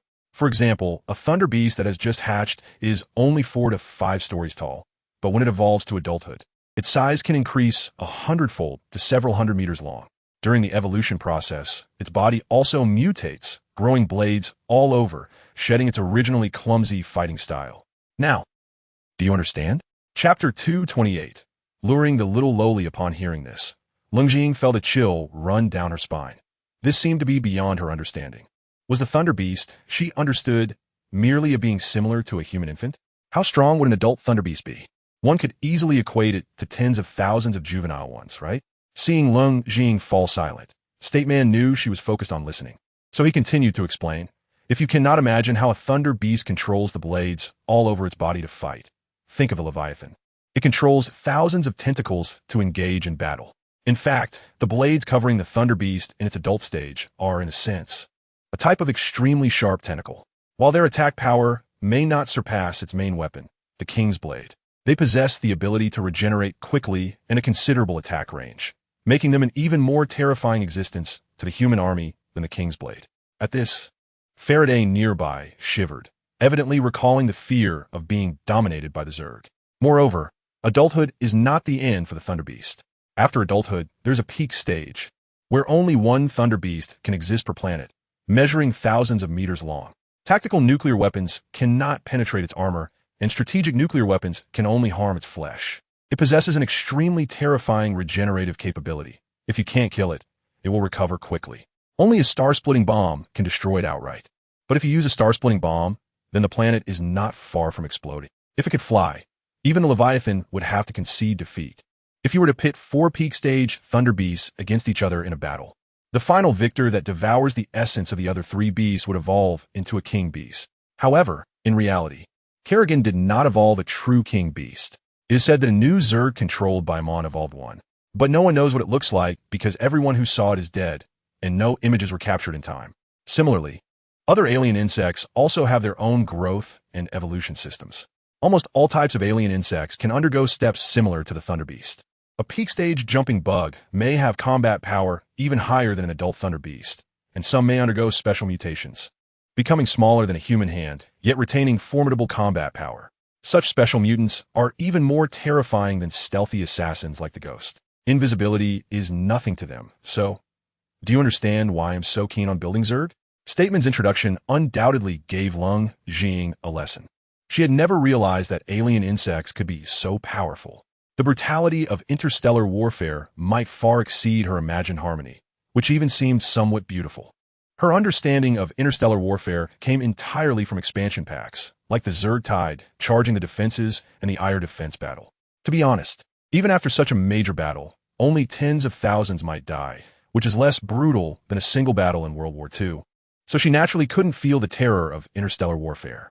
Sometimes, there would even be scenes where humans outnumbered insects. Isn't that laughable? While she understood, she couldn't help but think. The genetic sequences of alien insects have undergone countless evolutions and adjustments. So they must already be at the top of the food chain, right? In this Douluo continent, they would at least be an ancient race. Can we really find suitable biological genes to match with our current strength?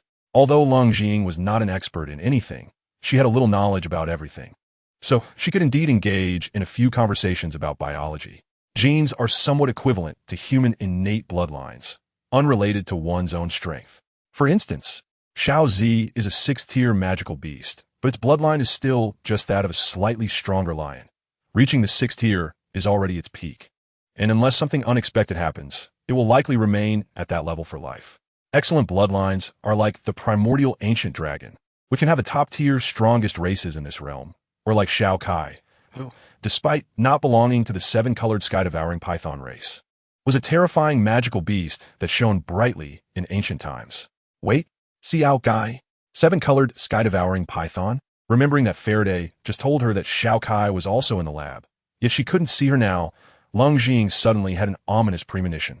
The problem you mentioned is indeed serious, but it has been resolved. During their conversation, they had already arrived at the door of the laboratory. While State Man inputting the password, he explained, the reason Zerg eggs cannot maintain viability in this world is simply due to the environmental differences between this world and the Copperless sector. The energy contained in the world has a tremendous impact on the Zerg eggs, but this is precisely the easiest issue to solve. As Stateman's fingers entered the last password, the door in front of him slowly opened to both sides. He continued to add, therefore, we only need to find a relatively powerful bloodline in this world, extract its genes, and inject them into the insect eggs. The insect eggs and the insect race produced from them will naturally adapt to the environment of this world. As his words fell, the door fully opened, and Leng Jing finally saw the layout of the experiment. Of course, the most obvious was the experimental chair in the center, where a mature and sexy, beautiful snake was being restrained. At this moment, the beautiful snake was weakly wriggling in the seat, clearly under the influence of anesthetics or something similar, rendering her unable to exert her strength and only able to struggle with her body. Stateman looked at the struggling, beautiful snake with great surprise, clearly unaware of the situation. Ah, how come this little lowly can still transform? Didn't I already buy her off with 10 lollipops? She was so obedient before. We would never conduct such a humane experiment under the condition of the subject struggling. Leng Jing, you are really too humane. You can even do something like luring a little lowly with lollipops, and now you talk to me about humanity? I don't believe you. This beautiful snake, transformed from Shao Kai, must be Medusa. Previously, Medusa had been completely quiet, likely pretending to be asleep, thinking it was not the right time to wake up. But now, if she doesn't wake up soon, the bloodline of the 7-colored swallowing python she obtained at the cost of her life will be extracted by someone. Just when Leng Jing was in great pain and didn't know what to do, a pretty research assistant came over with a notebook, shyly reporting Stateman. Doctor, I have recorded the process of the previous subject's changes, but we are still short on the genes we extracted, just 10% short to meet the needs for the evolution of the insect eggs. Chapter 229. Medusa's resignation. As she spoke, the assistant's face suddenly turned red, and she lowered her head, offering the data with both hands, not daring to look Stateman in the eye. You blushing teapot.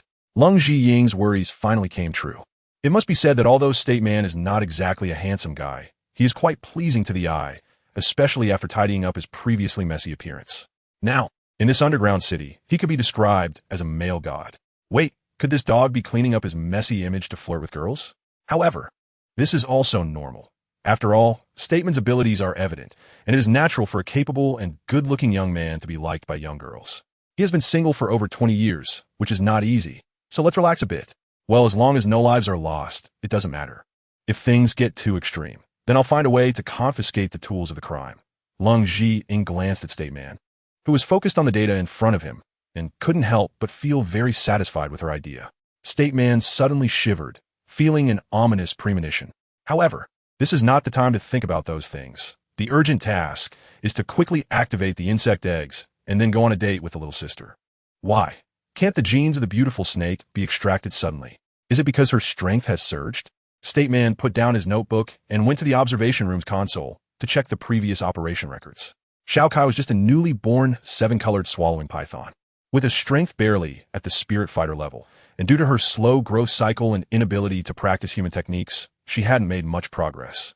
Coupled with her immature mentality, she was easily lured away and lost all her protective fighting energy, making the extraction of genes almost without resistance.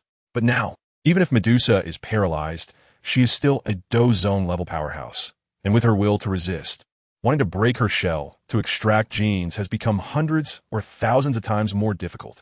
Wait, let me ask you one thing. Will extracting genes cause harm to their bodies? Leng Jing was not very clear about this matter either.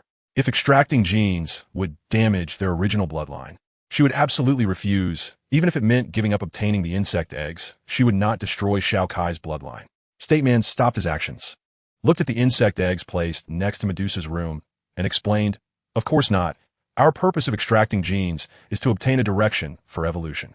The genes of the insect race have extremely powerful learning abilities. The bloodline of a 7-colored swallowing python is like a small which compared to the insect race. If we forcibly inject the gene group, it would instead cause the insect eggs to degenerate. What we need to do is to research an evolutionary direction, allowing the insect eggs to evolve an environmental adaptation effect, so that the worker bees, hatching grounds, and various combat units transformed from this insect egg can gain such resistance. Just like the initial insect swarm evolving to survive in water and outer space. After that, the genes or bloodlines we extracted will be re-injected back, and there will be no impact on the original owner. Otherwise, how would I dare to experiment on this little lady?" After Stateman's explanation, Leng Jing felt it was very reasonable. After all, evolution usually means directly dividing and consuming the target for a brutal evolution. And human technology is naturally much milder compared to that. "All right, you open the door, I'll go in and give her some talk therapy to see if I can make her compromise." Leng Jing looked at Medusa, who had not given up struggling, thought about what she needed urgently at this stage in the original work, and felt she had a grasp on making her henchman and guinea pig. "All right, be extra careful. Judging by the energy fluctuations in her body, she is not an easy foe," Stateman carefully reminded while operating the door open. Suddenly, he seemed to realize something and felt his words were quite redundant. "It seems like you are not either." Fortunately, Leng Jing had already entered this soundproof door. Otherwise, hearing Stateman's words would definitely make her come out and beat him up to let him know the value of life. Leng Jing entered the room, and the door behind her closed, leaving no gap, as if this thing were merely a wall. The surrounding walls were actually one-way glass, and inside one could not see anything outside at all. Only by using the Eye of the Emperor could one see the outside situation. Even with her high-level Do Wong strength, she could not achieve this directly using her fighting energy, and this seemingly weak, beautiful snake could do even less. Moreover, the overall layout of this room resembled an inverted bowl, making it extremely easy to panic. It was like the beginning of some horror game. If she were tied up here, she would probably struggle and panic as well. "Hello, Medusa's sister, you must have seen me before." Leng Jing put on her extremely likable smile and cheerfully said to Medusa, Medusa did not speak because her mouth was stuffed with a round object, which was obviously meant to deprive her of her ability to speak, preventing her from cursing and shouting endlessly. However, when Leng Jing arrived in front of her, Medusa's pupils suddenly contracted. She could certainly recognize who the little girl in front of her was. Even though she had lost her consciousness during her evolution, she could still recognize the terrifying aura of the strange fire, which was emanating from the other party. For a moment, Medusa actually stopped struggling. After all, this person in front of her could burn her to death once, so she could burn her to death a second time. If Leng Jing knew Medusa's thoughts, she would definitely tell her that she was overthinking. The last time the effect was so good was because there were a lot of combustible materials. Otherwise, with Leng Jing's power alone, she could not subdue Medusa at all. Leng Jing helped Medusa remove what could temporarily be called a gag. Then, the two of them just stared at each other, momentarily forgetting what they were supposed to say. "Did you come here to kill me?" Medusa had originally prepared to question the dog thing that had tricked her into coming here, but upon seeing Leng Jing, her original momentum suddenly changed, losing all traces of a queen's demeanor and instead giving off a very desolate feeling, as if she had resigned herself to her fate. Chapter 230. Gene recombination. Why would I kill you? I just want to borrow your bloodline, or that of Xiao Kai. Leng Jing said helplessly. She had been thinking that if Medusa suddenly awakened, would she tie her up for a forced alliance to command the lords, but now seeing her, she realized the psychological shadow she had cast on her was indeed enormous. With a difference of over 10 levels, how could she still be this fearful? Where was the queen's dominance from before? Hearing Leng Jing's words, Medusa became even more desperate. "Taking my bloodline, aren't you still going to kill me? Why say it so nicely?" Seemingly realizing that she was going to die regardless, Medusa suddenly became much tougher, gritting her teeth and saying, "Since I'm going to die anyway, just go ahead and do it." My serpent people's 4 great offerings will surely avenge me. After saying that, Medusa tightly closed her eyes, her body trembling continuously, adopting a posture of waiting for death. Leng Jiying, I just said one sentence. Why are you making this expression of giving up treatment? Click. Medusa had been waiting for the other party to strike, but to her surprise, what she received was not a butcher's knife, but the restraints on her wrists being released, followed by the opening of other restraints. This meant she had gained her freedom. Without those devices that could suppress her abilities, Medusa's fighting spirit began to slowly recover. But she still did not make any moves, just blankly staring at Leng Jiying, completely unsure why she was doing this. To know that she was a Douluo powerhouse. Earlier, when she had no fighting spirit, she could only be at the mercy of others, but now regaining her fighting spirit, she was not just able to fight. Self-detonation was also not an issue. According to her experience from lurking inside Shaokai, this underground city could absolutely not withstand her self-detonation. But how could the other party dare to release her like this? All right, we won't take your life. If you die, Shaokai would also be finished, right? Leng Jiying helped Medusa up, speaking ungraciously. Speaking of Shaokai, Medusa's feelings were quite complicated. If Shaokai were just a little snake, it would be fine. But ever since she transformed into a human, she had a strange feeling, as if she were her own daughter.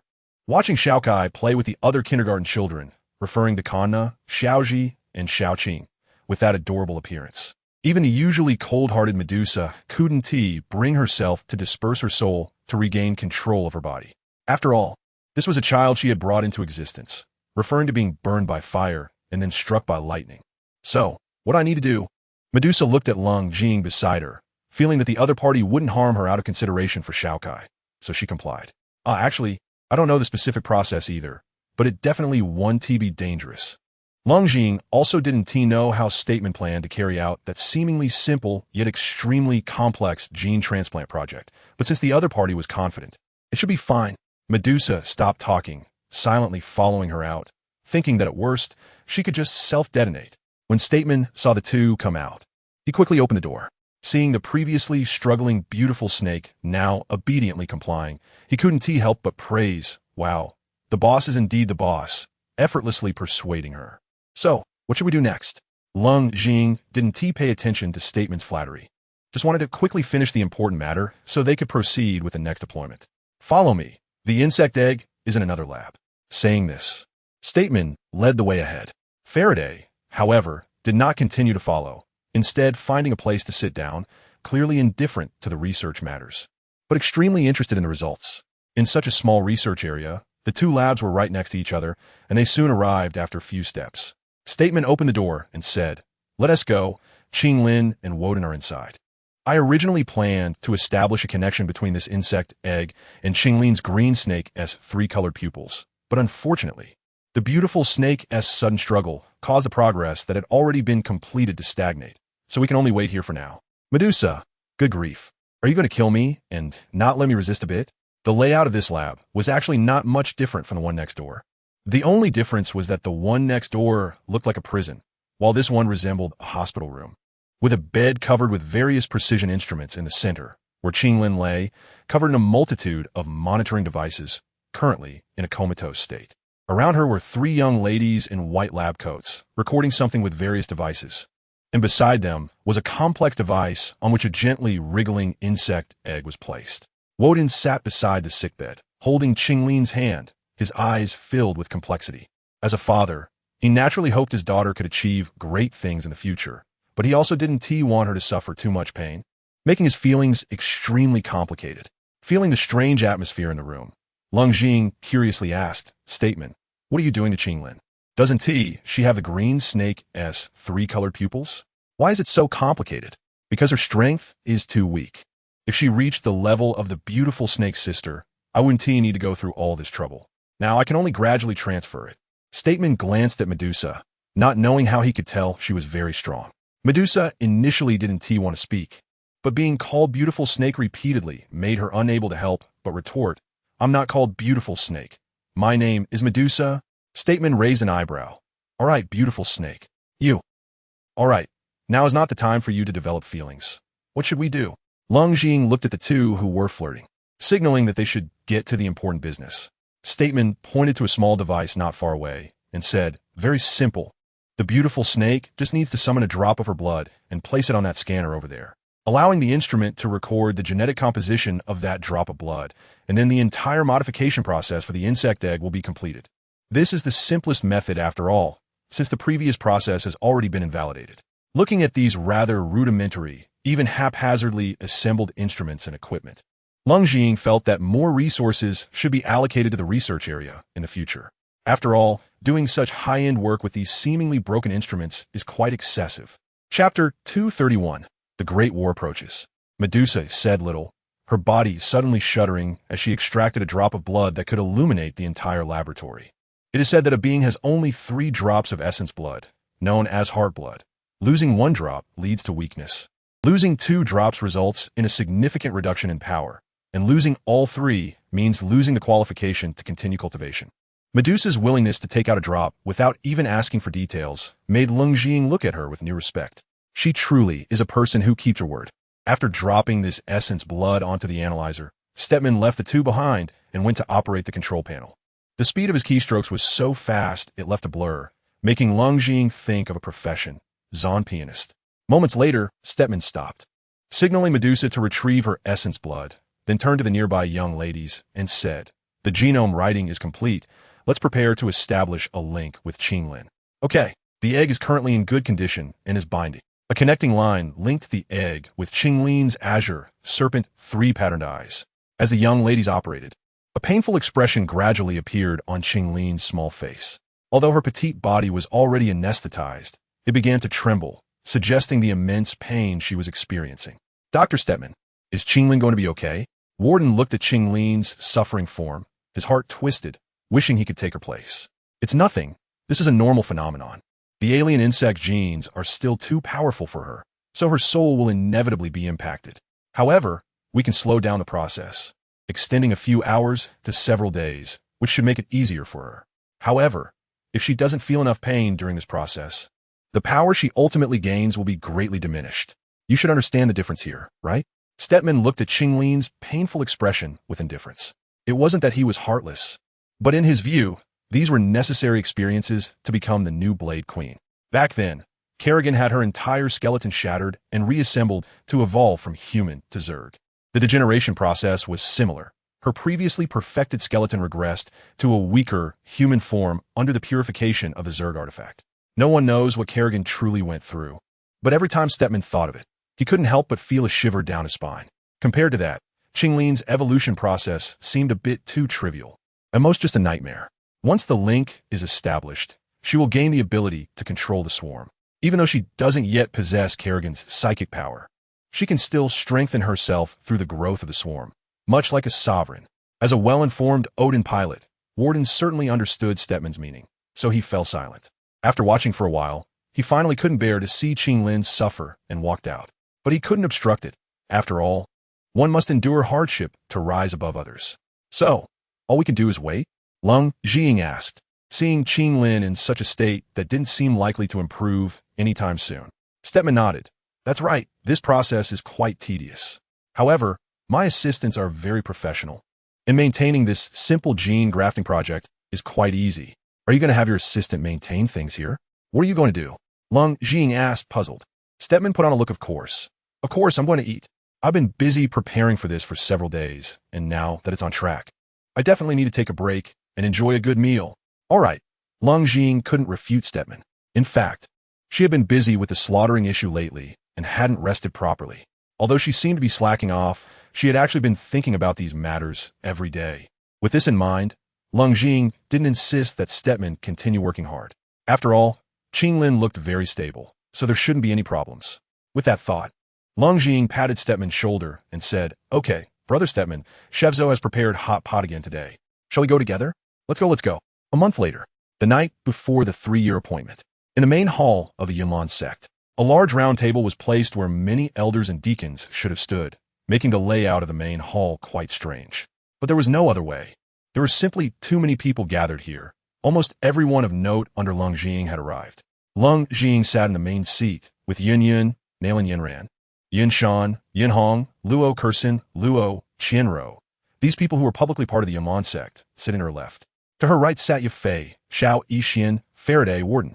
Qinglin, Stepman, Kanna, Xiao Qing, Xiao Zi, the transformed Medusa Queen, and V and Johnny Silverhand, who had reportedly come running from Daybreak City when they heard of a fight. This was her first time gathering everyone together. In the past, Leng Jiying had rarely allowed the underground city's forces to have direct contact with the Yunlan sect to avoid suspicion. Some material transports were done secretly because she feared that the underground city would be discovered, or rather, she didn't want people to know that she had created a heart beneath the heart of the Gamma Empire. Ahem, everyone. I believe you all know why I've gathered you here, right? Seeing the atmosphere was rather tense, Leng Jiying took the lead. 3 years of sharpening a sword.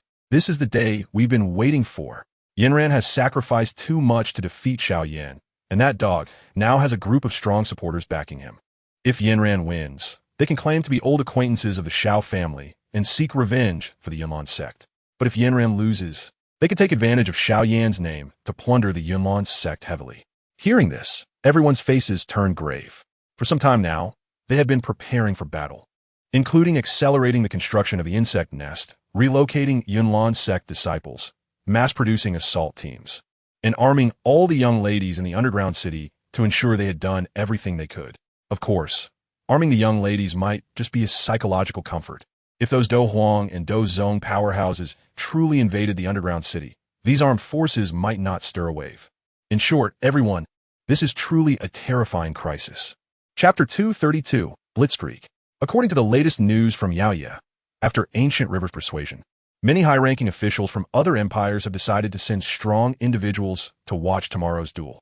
Clearly, most of them harbor ill intentions, especially since we previously swallowed all the assets of the Miter family. Therefore, these people are bound to be even more determined, and there may be 7 or 8 Do Zong and 30 to 40 Do Huang combined. Leng Jiying sighed deeply, feeling anxious about the upcoming 3-year appointment. It was almost a crushing momentum. One must know that on Leng Jiying's side, along with the decision to participate in the battle, there were only 4 Do Zong, and Woden, piloting the Black Hammer, was not suited for such a confrontation among strong fighters. As for the number of Do Huang experts, it was merely a quarter of the enemies, which was a significant disadvantage. Upon hearing Leng Jiying's words, all present displayed worried expressions. This situation was almost akin to a disaster looming ahead. However, they had not lost their morale, but were instead discussing strategies to confront the enemy together, which was already a rare occurrence. It is worth noting that there are countless traitors in this world, just like in the Gamma Empire. Once a great war approaches, the higher-ups might instantly become a scattered mess, and it is quite common for strong fighters to defect. The apparent strength of the Gamma Empire does not represent the true foundation of this country, as many hidden families lurk behind it, some of which possess foundations that are not inferior to the previous Yunlan sect. However, while these people might be willing to reap benefits and fight in favorable situations, it is unlikely they would willingly risk their lives against an enemy country, just like the previous Yunlan sect. Commander, I have a plan. Unlike the others who were at a loss, Faraday had clearly experienced countless such situations. Even though the methods of warfare had changed compared to the interstellar era, he did not feel discouraged by the significant disparity in strength like others did. After all, he had fought in numerous disadvantaged battles. Oh, please, go ahead. Upon hearing Faraday's slightly confident tone, Leng Jiying recalled the items he had asked her to prepare recently, and she seemed to understand what he was getting at. The others also looked at Faraday, eager to hear what the top expert under Leng Jiying had to say, as they could only be considered a group of fighters, far inferior to Faraday in terms of tactics. Faraday scanned the crowd, stood up, and pulled out a holographic projector from who knows where. He set it up on the table, and a 3-dimensional map of the northwest continent unfolded before everyone. Then, he succinctly stated, "I propose an attack." This statement shocked the group of experts. In the current disadvantaged situation, thinking of offense instead of defense was madness, wasn't it? Woden, Stateman, and Qinglin, however, did not react with disbelief like the members of the Yunlan sect. Instead, their expressions grew serious, as if contemplating a certain possibility. Leng Jiying's eyes lit up as she suddenly understood Faraday's plan. In this battle, the Ka army would find it difficult to exert much influence, including the low-level insect swarm that Qinglin had hastily hatched recently. Faraday did not elaborate further, but directly explained, "However, if we use our forces for an attack and ambush those empires that have sent out their strong fighters, won't they have no means to resist? They can only accept being slaughtered, even if most of them have already reached the Gamma Holy City." We can definitely use our underground network to leave the Gamma Empire unnoticed, taking out targets along the way. He then slammed his hand down on a neighboring empire, exuding confidence. The Farlan Empire is the best starting point. It has 3 Do Huang, 2 of whom are participating in this battle, along with Johnny and V, as well as Woden's high-end combat power. It would be easy to deal with 1 or 2 Do Huang, as long as we can swiftly capture the first one. The other countries with weaker defenses than the Farlan Empire will surely surrender. If we can plunder all the resources of these countries, we won't have to worry anymore. This was an extremely bold plan. To realize it meant betraying allies, and the risks were high. If someone countered and the attack did not yield the expected results, they would inevitably fall into a pincer situation, potentially losing the entire Ka army. However, the potential rewards were equally enticing. A single middle family provided Leng Zhiying with countless urgently needed resources and over 200,000 universe coins, not to mention the national treasuries of other countries. Of course, all of this depended on whether Leng Zhiying could hold her ground. If she could not withstand the strong fighters sent by the enemy or suffer defeat, they would be left waiting for death as isolated forces outside. This brother Faraday, this plan seems a bit too risky, doesn't it? The voice of Yin Yun broke the silence. As a conservative, she preferred to concentrate everyone as strength against the enemy. And this dispersed tactic felt to her like they were sending people to their deaths. Yeah, Ing Mei, maybe we should reconsider? Nailing Yinran also advised against it. However, Leng Zhiying was quite optimistic about Faraday's plan. Now, Qing Lin and the insect eggs had only been bound for more than 20 days. Yet they could already produce a large number of basic jump bugs and poison explosions. To date, the total number of explosive bugs was in the tens of thousands. Combined with the agile Ka army, this formed a highly powerful, heavily armed, fast, and well-organized army. With the main forces of the enemy nation deployed, the chances of success in this matter seemed extremely high. Let us proceed, as Faraday suggested. I have my ways to handle the Yunlan sect. There is no need to worry. Leng Zhiying shrugged, seemingly willing to do anything for money. In fact, weeks earlier, Faraday had presented her with a proposal to deal with this crisis, which was planting mushrooms. As the name suggests, it involved burying a bunch of high-yield nuclear bombs underground in the Yunlan sect, waiting for the attackers to come and then detonating them to kill those bastards. Nuclear bombs in the interstellar era were extremely advanced, capable of achieving the effect of killing enemies without harming allies, seemingly enhanced with some form of antibody. Previously, Woden had dared to self-detonate because of such devices. Of course, this could only give biological immunity, meaning that everyone present could survive. But the entire Yunlan sect would be left in ruins. Thus, Leng Zhiying had already arranged for the disciples of the Yunlan sect to temporarily enter the underground city for safety. Yin Yun and the others knew that Leng Zhiying had such a trump card, but the Yunlan sect was, after all, their home and a rare treasure. Who would want to destroy it if they could preserve someone? This plan would be called the Yellow War Plan. Faraday, you will immediately lead the team to start the action. Understood, Commander. Chapter 233. On Yunlan Mountain, the Yunlan sect was established atop Yunlan Mountain, which was several thousand miles away from the Gamma Holy City, with a considerable distance between the two, resembling 2 colossal entities facing each other. For this day, Xiao Yan had been waiting for 3 years, yet he did not rush his journey. Instead, he walked at a steady pace, his expression very grave. It's been 3 years nailing Yinran. Leng Zhiying, perhaps this time, you'll not only lose face but also your lives on the wide road, Xiao Yan, dressed in a black robe, walked slowly. The occasional passing carriages cast surprised glances at him, because behind him followed a large group of masked strong fighters, their overwhelming aura preventing anyone from daring to approach, even from a distance. Seeing Xiao Yan's calm demeanor, one of the black-robed figures behind him voiced his dissatisfaction. Xiao Yan, we should speed up. This is not a glorious matter. I hope you can finish your battle quickly, so we can disperse early and avoid being caught with any substantial evidence. Xiao Yan could only nod helplessly and quicken his pace, rushing towards Yunlan Mountain. To be honest, he also felt that this was not a glorious matter. But thinking about how that bastard always bullied him before, Xiao Yan felt less guilty. He had always been the oppressed one, and now, the roles of hunter and prey were reversed. Standing at the foot of the mountain, Xiao Yan looked up at the huge plaque made of pure gold and couldn't help but feel speechless. This was indeed something only that bastard could do, wasting money like this. After a moment of silence, Xiao Yan opened his eyes, stepped lightly, and finally landed firmly on the steps also made of pure gold. As soon as he stepped on it, a sense of inferiority surged within him, thinking that his entire fortune was not even worth this one step. He felt a great humiliation. Moreover, the Yunlan sect didn't even send anyone to appear, which was a harsh mockery for him. You say, isn't that infuriating? The group of black-cloaked figures behind him, although none of them were weaker than Do Huang, were also shocked by the extravagant Yunlan sect. Although they were all top experts of the country, they had never been extravagant enough to pave the way with pure gold. A complex emotion filled Xiao Yan's chest. Yet his steps remained even, his gaze locked straight ahead at the end of the pure gold steps, as if his sight had pierced through the space, landing on the woman sitting cross-legged at the mountain summit. Nailin Yinran.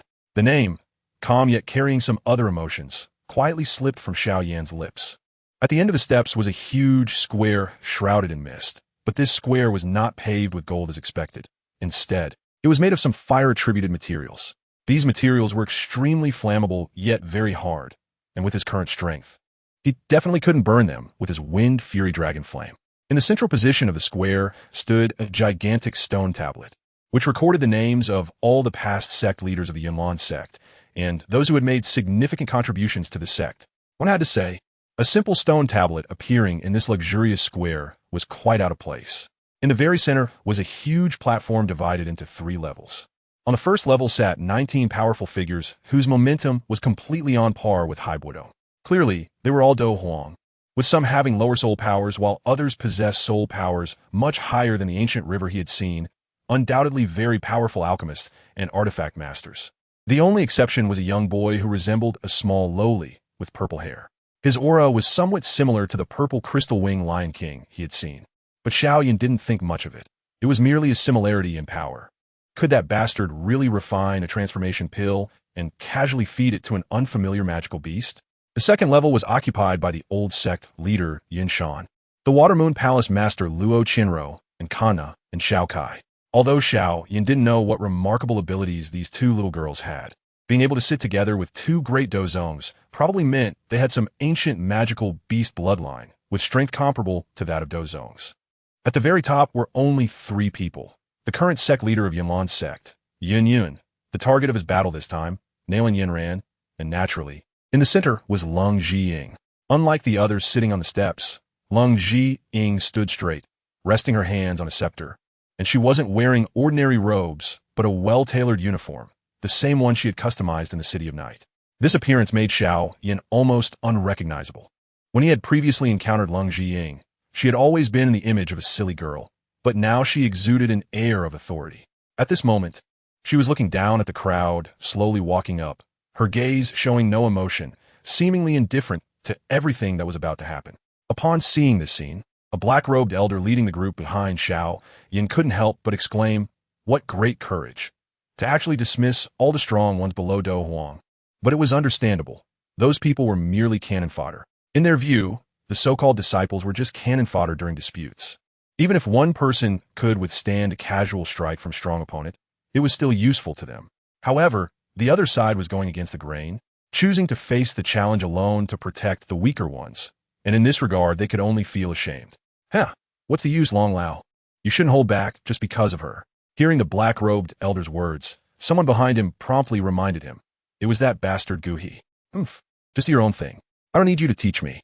Long Lao coldly glanced at Gu He, showing no courtesy just because the other party was a 6th-grade alchemist. As a Dozong strongman of the Heavenly Dragon Empire, he had more than one 6th-grade alchemist under his command and naturally wouldn't treat Gu He with excessive importance like other trash empires. Gu He was startled by this glare. For the past month, he had received great courtesy wherever he went, which had made him a bit arrogant. However, to the Heavenly Dragon Empire, he was just a slightly larger ant. After reprimanding Gu He, Long Lao looked at Xiao Yan, and Xiao Yan immediately understood that it was his turn to speak. Just as he took 2 steps forward and had yet to open his mouth, Nailin Yinran on the high platform directly leaped down and landed steadily in the center of the square, her expression extremely calm. Seeing that Xiao Yan wanted to say something, she directly cut him off. Long time no see, no need for extra words. Let us fight. Chapter 234. 3-Year Agreement. Winds Extreme, Sunset Radiance. Nailin Yinran wasted no words and immediately unleashed her full power. She had nothing to say to Xiao Yan because to her, he was just a stranger. Even though he had humiliated her before, issued a challenge, and spoken harshly, while it was indeed a great humiliation for her back then. She would care much about Xiaoyan's actions now. Since the arrival of Sister Ying at Yunlan's sect, it seemed she hadn't been wrong for a long time. It felt like she was a protected little princess, with her daily life consisting of eating, sleeping, training, shopping, and spending time with Sister Ying. Ahem. In short, this simple and warm daily life had long dulled her unwillingness and desires. Or rather, everything she wanted and needed, Sister Ying would fulfill for her. Now, all she had to do was one thing: defeat this bastard in front of her. As soon as Xiaoyan saw her stance, he was instantly scared half to death. Good heavens, was Nalan Yinran on drugs? Had she already reached 3-star Douluo? She initiated a powerful attack right off the bat, leaving Xiaoyan with no room to react. He could only be led by the nose, turning this battle into a decisive duel. Even though he was only a 2-star Great Dome Master, he felt the overwhelming strength suppressing him. With a slight movement of his hands, he summoned the Bone Spirit Cold Fire and Wind Fury Dragon Flame, then fused them violently, creating a flame lotus in his hand. Buddha's Wrath Fire Lotus. Without any unnecessary words or warm-up, the two immediately used their strongest moves to decide the outcome, as if they both understood that the result of this battle was not what mattered. What was important was the upcoming battle involving nearly 100 Dohuang experts.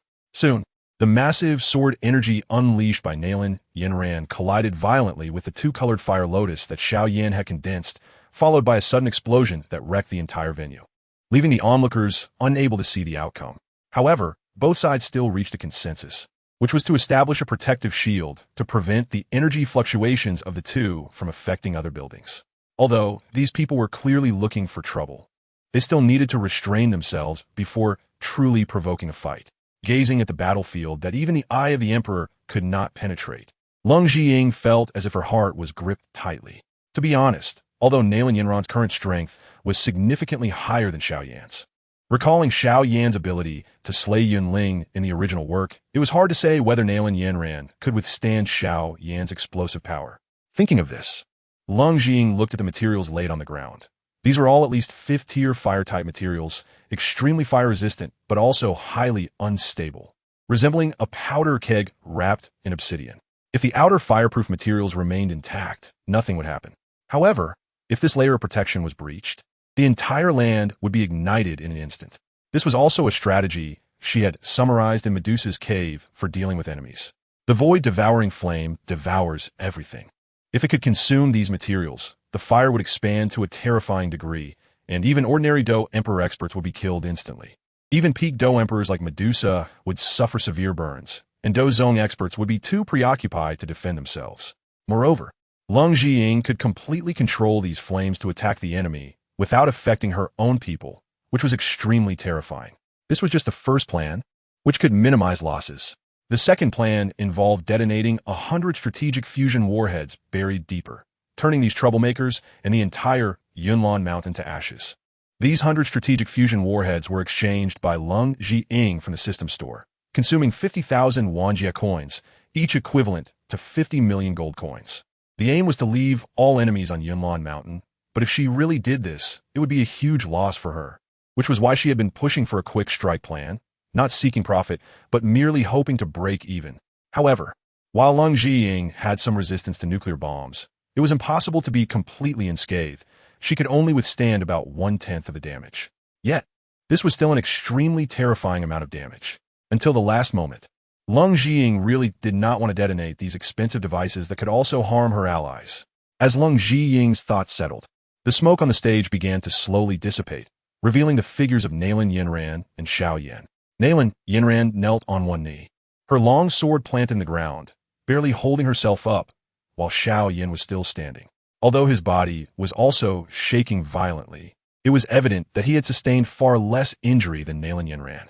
Seeing the scene, a slight smile appeared at the corner of Xiaoyan's mouth as he raised the Xian Zhongqi in his hand and said with a smile, "It's over, Nalan Yinran. If you choose to surrender, I can still allow you to lose with some dignity. Just consider repaying that dog's life-saving grace back then." I have to say, although Xiaoyan was a bit lecherous, he was definitely someone who distinguished between gratitude and resentment. Previously, in the desert, he had clearly been saved by Leng Zhiying's unexpected intervention. Otherwise, he would have been killed by Medusa's strike.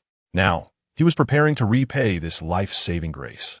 He always had a premonition that this incident would definitely not kill that dog, and the other party might even win this fight, albeit at a cost.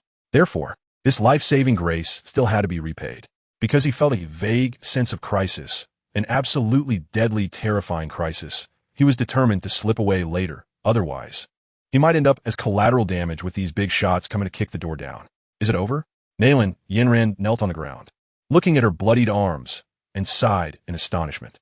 Suddenly, a hint of a mocking smile appeared at the corner of her mouth as she tossed aside her long sword and slowly moved her right hand towards her waist, where a token of love given to her by Sister Ing was kept, a small revolver from McCree. Then, Nailan Yinran pulled out the gun and stared fiercely at Xiao Yin, devoid of any emotion. Almost instantly, Xiao Yin sensed something was wrong. It felt as if he had been locked onto by a deadly energy. The fighting spirit armor that had dissipated due to the feeling of victory reattached itself, but did not resolve the current predicament, only slightly alleviating the sense of impending doom. However, a second later, that feeling of doom returned to its original state. Noon had arrived. Chapter 235. The Battle of the 100 Emperor Xiao Yin had once heard Yao Lao say that in the face of an irresistible situation, one should never hold on, but should run away to save one's life. Xiao Yin fully agreed with this. Thus, without hesitation, he turned to run. For as the saying goes, if the green mountains remain, one need not worry about firewood. He knew this all too well. The purple cloud wings suddenly spread open, and Xiao Yin instantly flew away into the distance. This was something he had picked up in a cave in the Monster Beast mountain range, and now, whether he could save his life depended on it.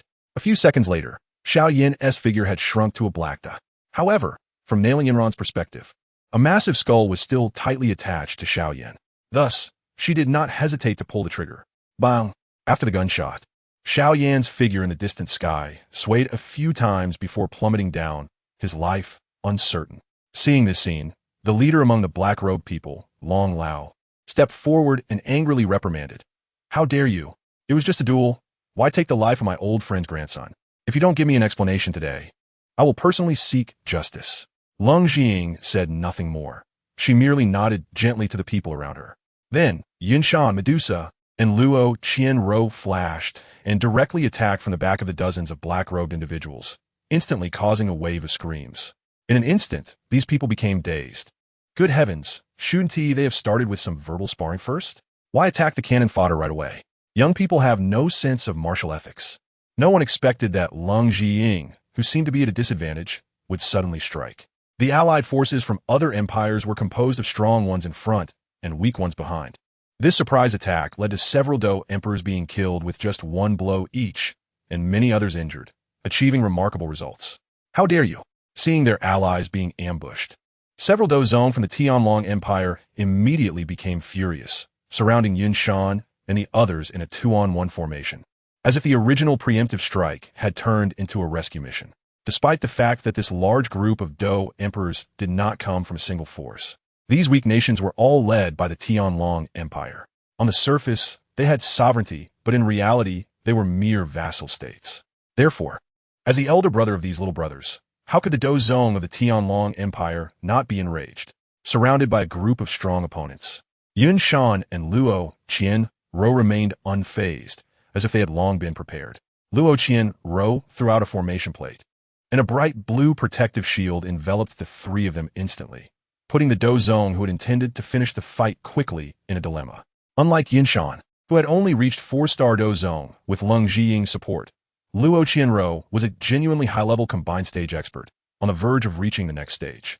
Her strength was equivalent to at least 9-star Dou Zong, and coupled with the strong soul of a cultivator, in actual combat, she could take on two without falling behind.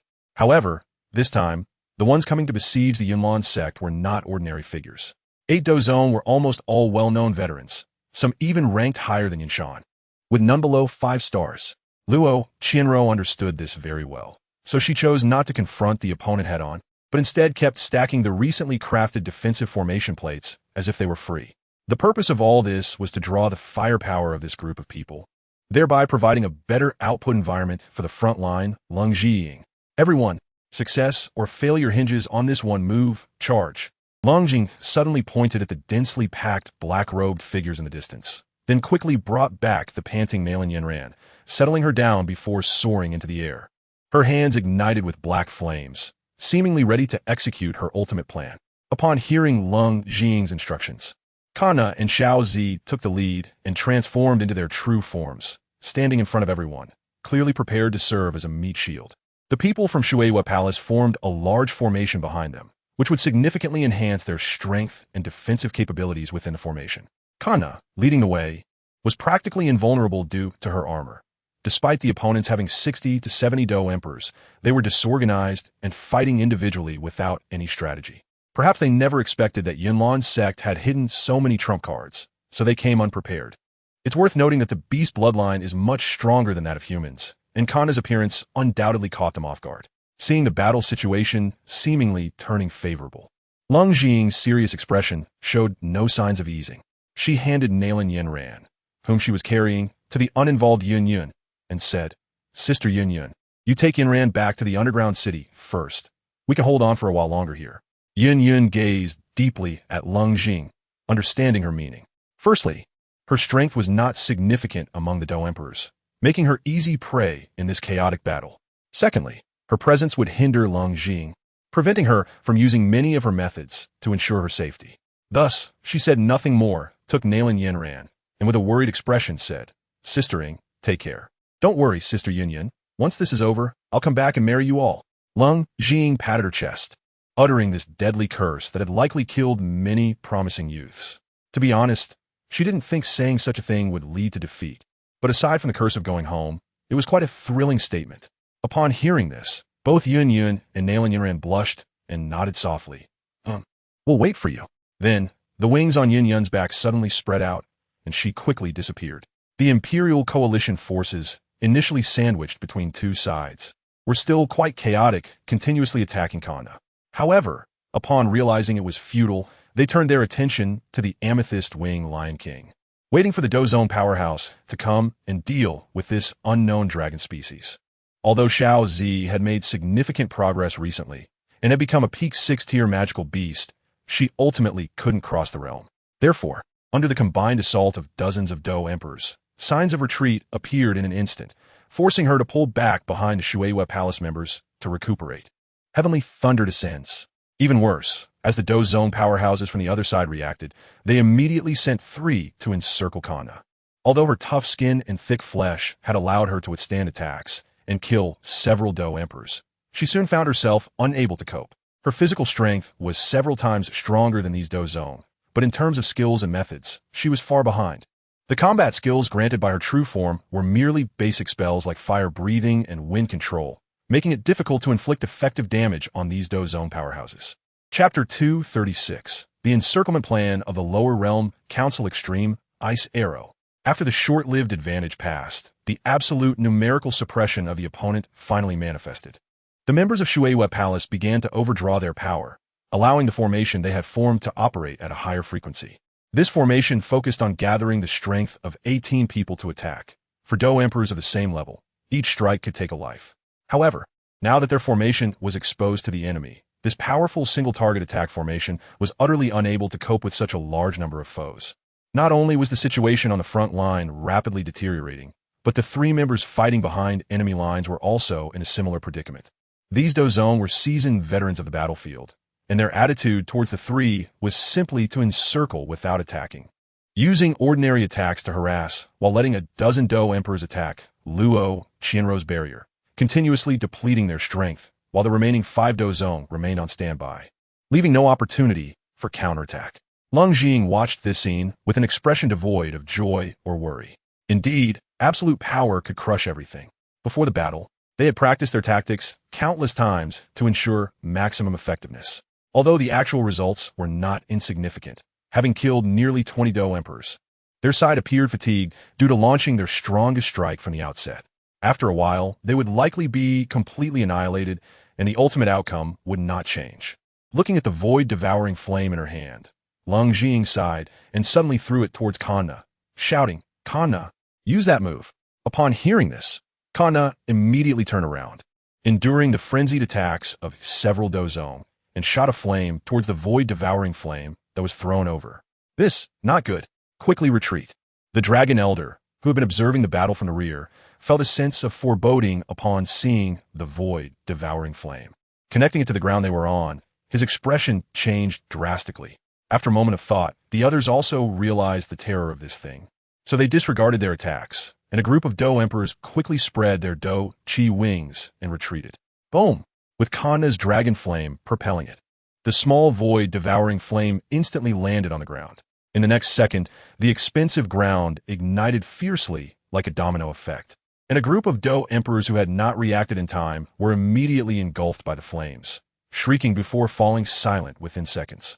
However, most of the others, prompted by the Dragon Elder, reacted in time and escaped into the air, narrowly avoiding disaster. The Dragon Elder waved his hand, throwing out a fire attribute barrier that enveloped the surviving members, silently watching the terrifying black sea of flames below. He knew very well that using an ice attribute barrier against such strange fire would be utterly futile, so he opted for a fire attribute barrier. Although this barrier was not meant for defense, it was perfect for countering the terrifying heat below. After surveying the crowd and realizing they had lost more than 10 allies, the Dragon Elder understood that they could no longer afford to delay. He handed the core of the barrier to another Dou zone beside him and calmly instructed, "You continue with the previous battle plan. I will be back shortly." Suddenly, a crack appeared in the air, and the Dragon Elder slowly stepped into it, disappearing from sight. Leng was horrified at this scene. Breaking the void?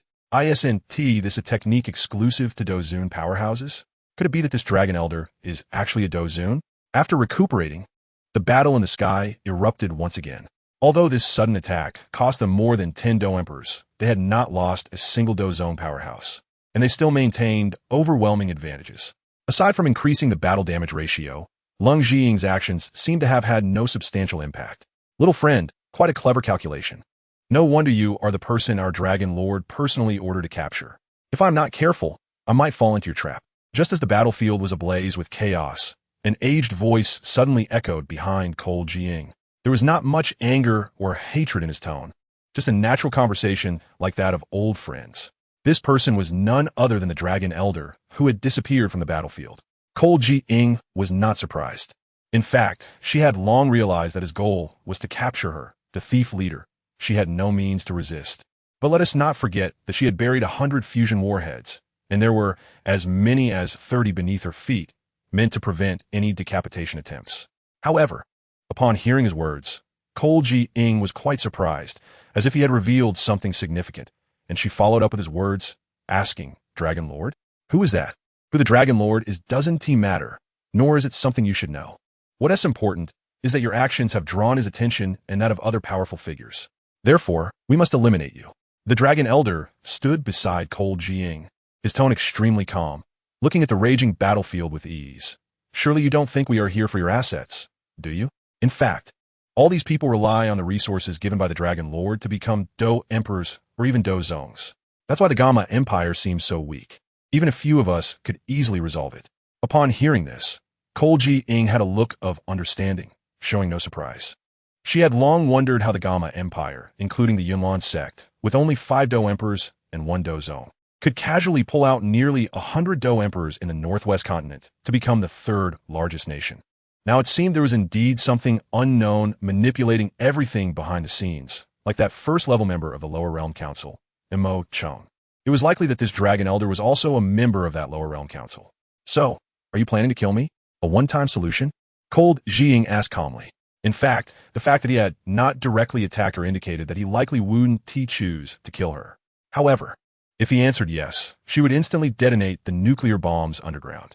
Of course not. The Dragon Elder looked at Cold Zhiying with a teasing expression and then explained, "You are someone of great importance to that thing. I want to kill you. I will only strip you of everything you currently have, erase your powers and memories, and exile you to a safe place to live out your days." Upon hearing this, Cold Zhiying's face immediately turned cold. Somehow, she felt she had experienced something like having her memories erased before. Even after so many years, she still couldn't remember what it was. Therefore, for her, having her memories erased was even harder to accept than death. Chapter 237, World Nuclear Peace. She didn't even want to ask what that thing the Dragon Elder mentioned was, feeling it unnecessary to inquire. Instead, she silently took out a small device with a red button on it. "I see. But you really didn't think I made no precautions and let you beast in, did you?" Cold Zhiying looked at the Dragon Elder, who seemed unconcerned about her small action, and her words began to grow arrogant. "Oh, I'm actually quite surprised. You clearly knew about this incident, but why didn't you run away?" Although the Dragon Elder was quite knowledgeable, he ultimately didn't recognize what the remote control was for. After all, in his view, an item's capabilities were based on the energy it contained, or rather, this was a consensus across the continent. Such a small gadget clearly wasn't anything powerful, and even if he saw it, he wouldn't have cared. As for what the other party called precautions, to him, it was merely talk meant to scare people. Watching the battlefield gradually collapse, Zhiying's anxious heart began to calm down, and she turned to the Dragon Elder and smiled. "I think you're completely mistaken, old man. Clearly, my greatest failure was not investigating the Lower Realm Council after killing Mo Chung, and now I must personally." At this point, Zhiying did not hesitate to press the button in her hand, her face gradually becoming twisted with rage. "Kill you all." On this day, even the residents of the Gamma Holy City, thousands of miles away, could see the enormous mushroom cloud rising from Yunlan Mountain. No one knew what it meant, but it was evident that the originally towering Yunlan Mountain had now turned into a deep pit, becoming a forbidden zone for the entire Gamma Empire and even the Northwest continent. Congratulations to the host for completing the task line. 3-year agreement. Receiving task rewards of 500,000 world coins, 1 time-space crystal, 1 fire attribute, 5 spirit stones, 1 day cannon, 1 profession advancement transfer card, and 1 trade card with an 80 discount. Task node rewards added. Xiaoyan did not have High Bodong's help to come to Yunlan's sector fall completion of the side node, and Nilan Yinran achieved victory in the 3-year agreement. Receiving perfect task rewards for both nodes. World coins 300,000, 2 pieces of 8th grade space steel plates, and 2 9th grade warship armor upgrade packages. Congratulations to the host for killing a level 3 member of the Lower Realm Council. Long Yuda, receiving rewards of time-space crystal 4. System upgrade completed. Unlocking module. Lower Realm Council member hunting list. Update notes. Due to the host's overly aggressive actions, attention from certain powerful existences has been drawn, temporarily cutting off remote communication functions with subordinates, temporarily severing certain ties in this world to be unlocked after the next task completion, halting activated otherworldly teleportation and communication functions, but allowing the choice of a new world. Due to the high completion rate of the task, the host receives an additional reward of level 5. We hope the host continues to strive. Task update. Main task, unique. Task objective, kill Xiaoyan. Auxiliary task, 56, objective. In the Canaan Academy in Black Corner Region Dungeon, see Xiaoyan's opportunities and presence as much as possible. This task has no nodes. Only completion rate. Every time the completion rate increases by 20, random rewards will be issued. Task rewards. 1 teleportation portal to any world, an omniscient crystal ball. System version update, a large amount of world coins, and 1 random chaos level treasure. Ah, it hurts, where's this? In an unknown area, a girl slowly crawled up from what seemed like a prison card, looking out at the barren world outside the bars with a dazed expression. The girl was Zhiying. After a brief moment of thought and recalling what the system had just told her, she quickly remembered what had happened before. She seemed to have been fighting at Yunlan's sect. All right, I remember I detonated the nuclear bomb. Could it be that I was blown away to another place and someone picked me up? Zhiying scratched her head, looking at the countless other girls imprisoned in the convoy like herself, feeling something was off. Have I been trafficked? Although she was unsure what had happened to Yunlan's sect, she figured that if she, the weakest, could survive, the others probably would be fine too. Plus, with someone as skilled as Kana around, her assets likely wouldn't be lost. As for her few friends, they probably wouldn't have any major issues either, so there was no need to worry. That being said, she wasn't entirely clear on where she was. Based on her understanding of the Gamma Empire, this kind of barren environment definitely couldn't be within the Empire's territory. Ugh, why am I worrying? Haven't I reached the 2-star Do Emperor? How could I be trapped by this? Thinking of this, Leng Jing confidently stood up and suddenly threw a punch. With a clang, her delicate little fist hit the bars of the prison card, and apart from the pain in her hand, nothing else happened. In this desolate area, the crisp sound quickly attracted the attention of others, and soon a lewd-looking man approached, holding a whip, and impatiently said, "What are you doing? Trying to escape?" It was then that Leng Jing realized that the material of this cage was not ordinary. It seemed to absorb the fighting spirit of the imprisoned, made of a very sinister material. Even a Do zone would be sealed by this thing and unable to absorb their fighting spirit. So without a powerful fighting spirit to unleash fighting skills and strong attacks, she could only rely on her physical strength, which was not much stronger than an ordinary person's, and would definitely be unable to break this prison. Originally, Leng thought that since she had a considerable amount of world coins now, her previously depleted funds from buying nuclear bomb had been replenished.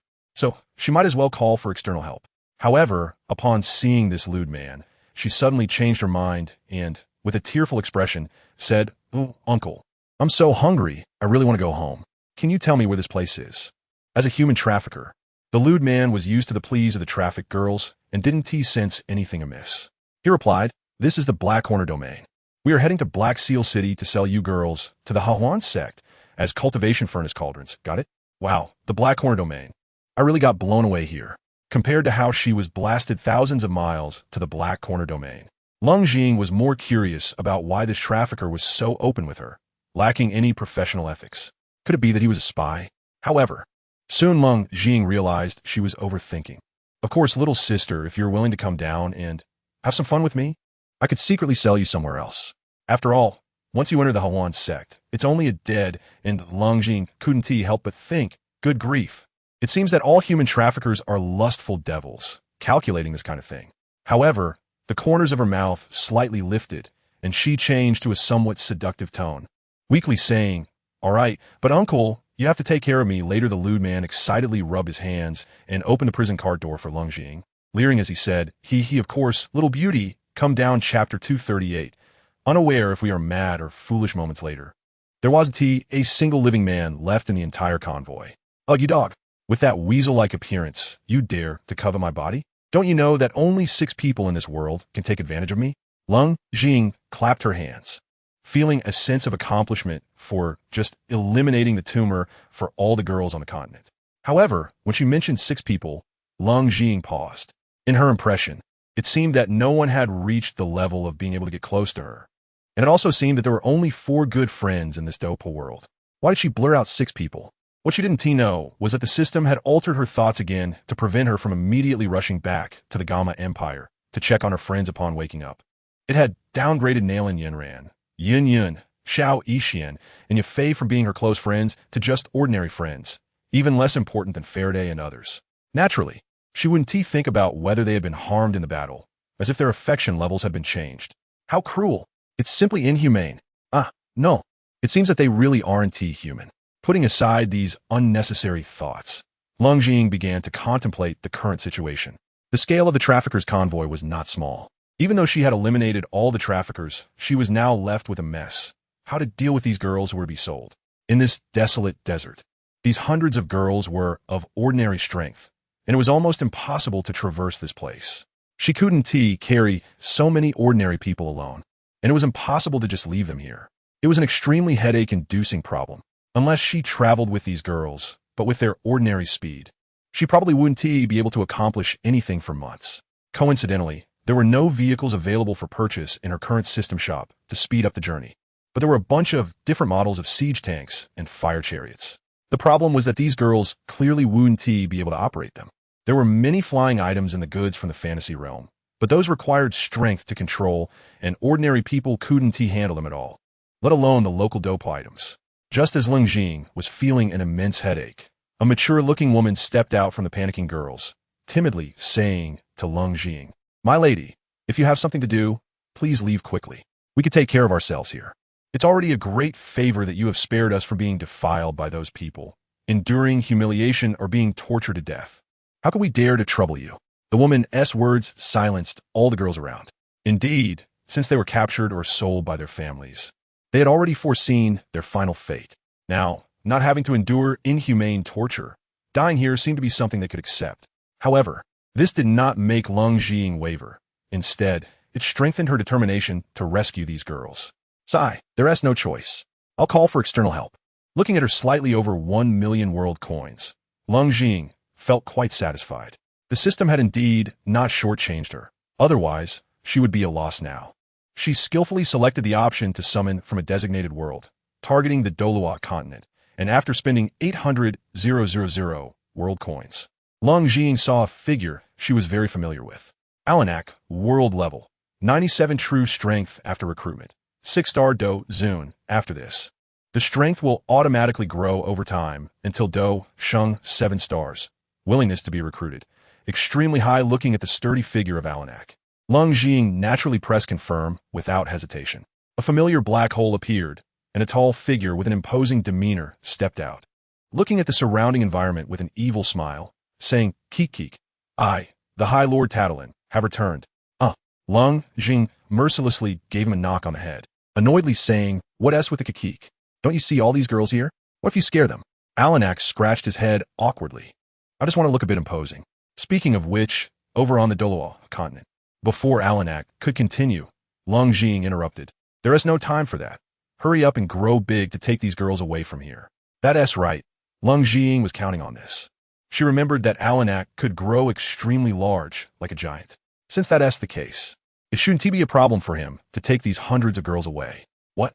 Alanak would rather starve to death or jump off this cliff than become a tool for carrying people, Alanak indignantly said, expressing his unwillingness to be commanded by Leng Jing in such a humiliating manner.